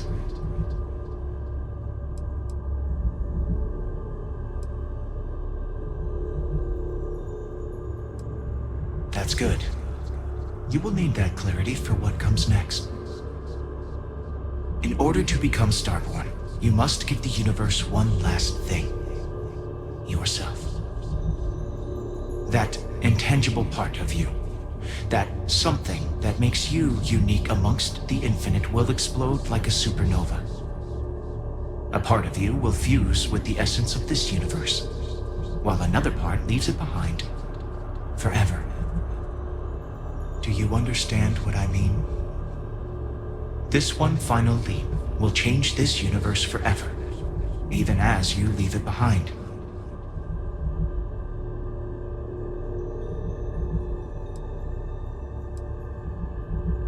Much like the death of a star creates new kinds of matter, so will the part of your being become fused with the unity itself. That part is what becomes Starborn and crosses into the multiverse. Through your eyes, it will be as if waking up from a dream. Walk into the gate of light, and you will become Starborn. Everything will vanish, and you will awaken somewhere else. But that isn't your only potential destiny. You can turn around, walk away from the unity until the stars fade away, and you will wake up on your own ship, in your universe. You could live out the life you have. I have enjoyed speaking to you once again. All of you. Every version that is here in the unity, right now.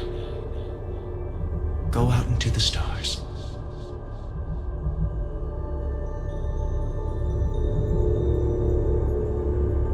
As you consider stepping towards infinity, I offer you a glimpse into what will happen to the universe you may be leaving. As the essence of who you are is spread throughout space and time. The Constellation membership who stays behind will in time publish their data about the discovery of the artifacts, the Starborn, and the Unity. Space exploration across the settled systems is given new life as people search for home out there in the stars.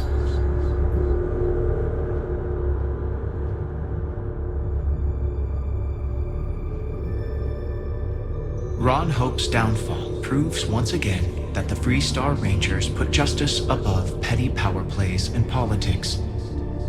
A sense of commitment to the common good grows throughout the FREESTAR Collective. Acts of heroism and noble sacrifice increase.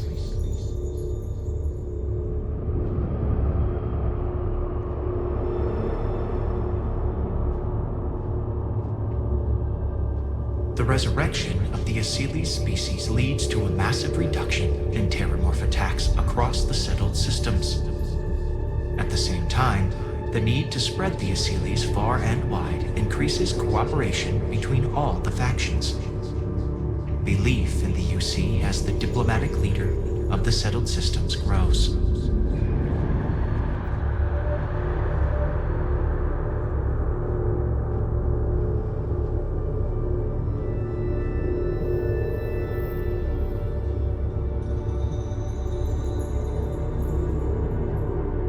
The emissary remains in this universe, but your faith in them inspires them to seek out those they believe are worthy of finding the unity. many noble starborn will be reborn under their guidance.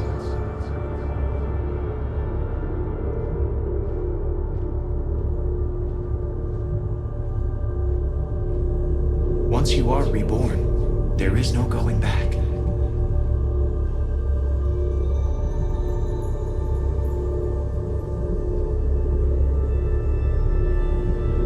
Your work with UC Sysdef against the Crimson Fleet is a triumph of law over greed. The UC establishes greater security throughout the settled systems. Travelers throughout the stars will be safer.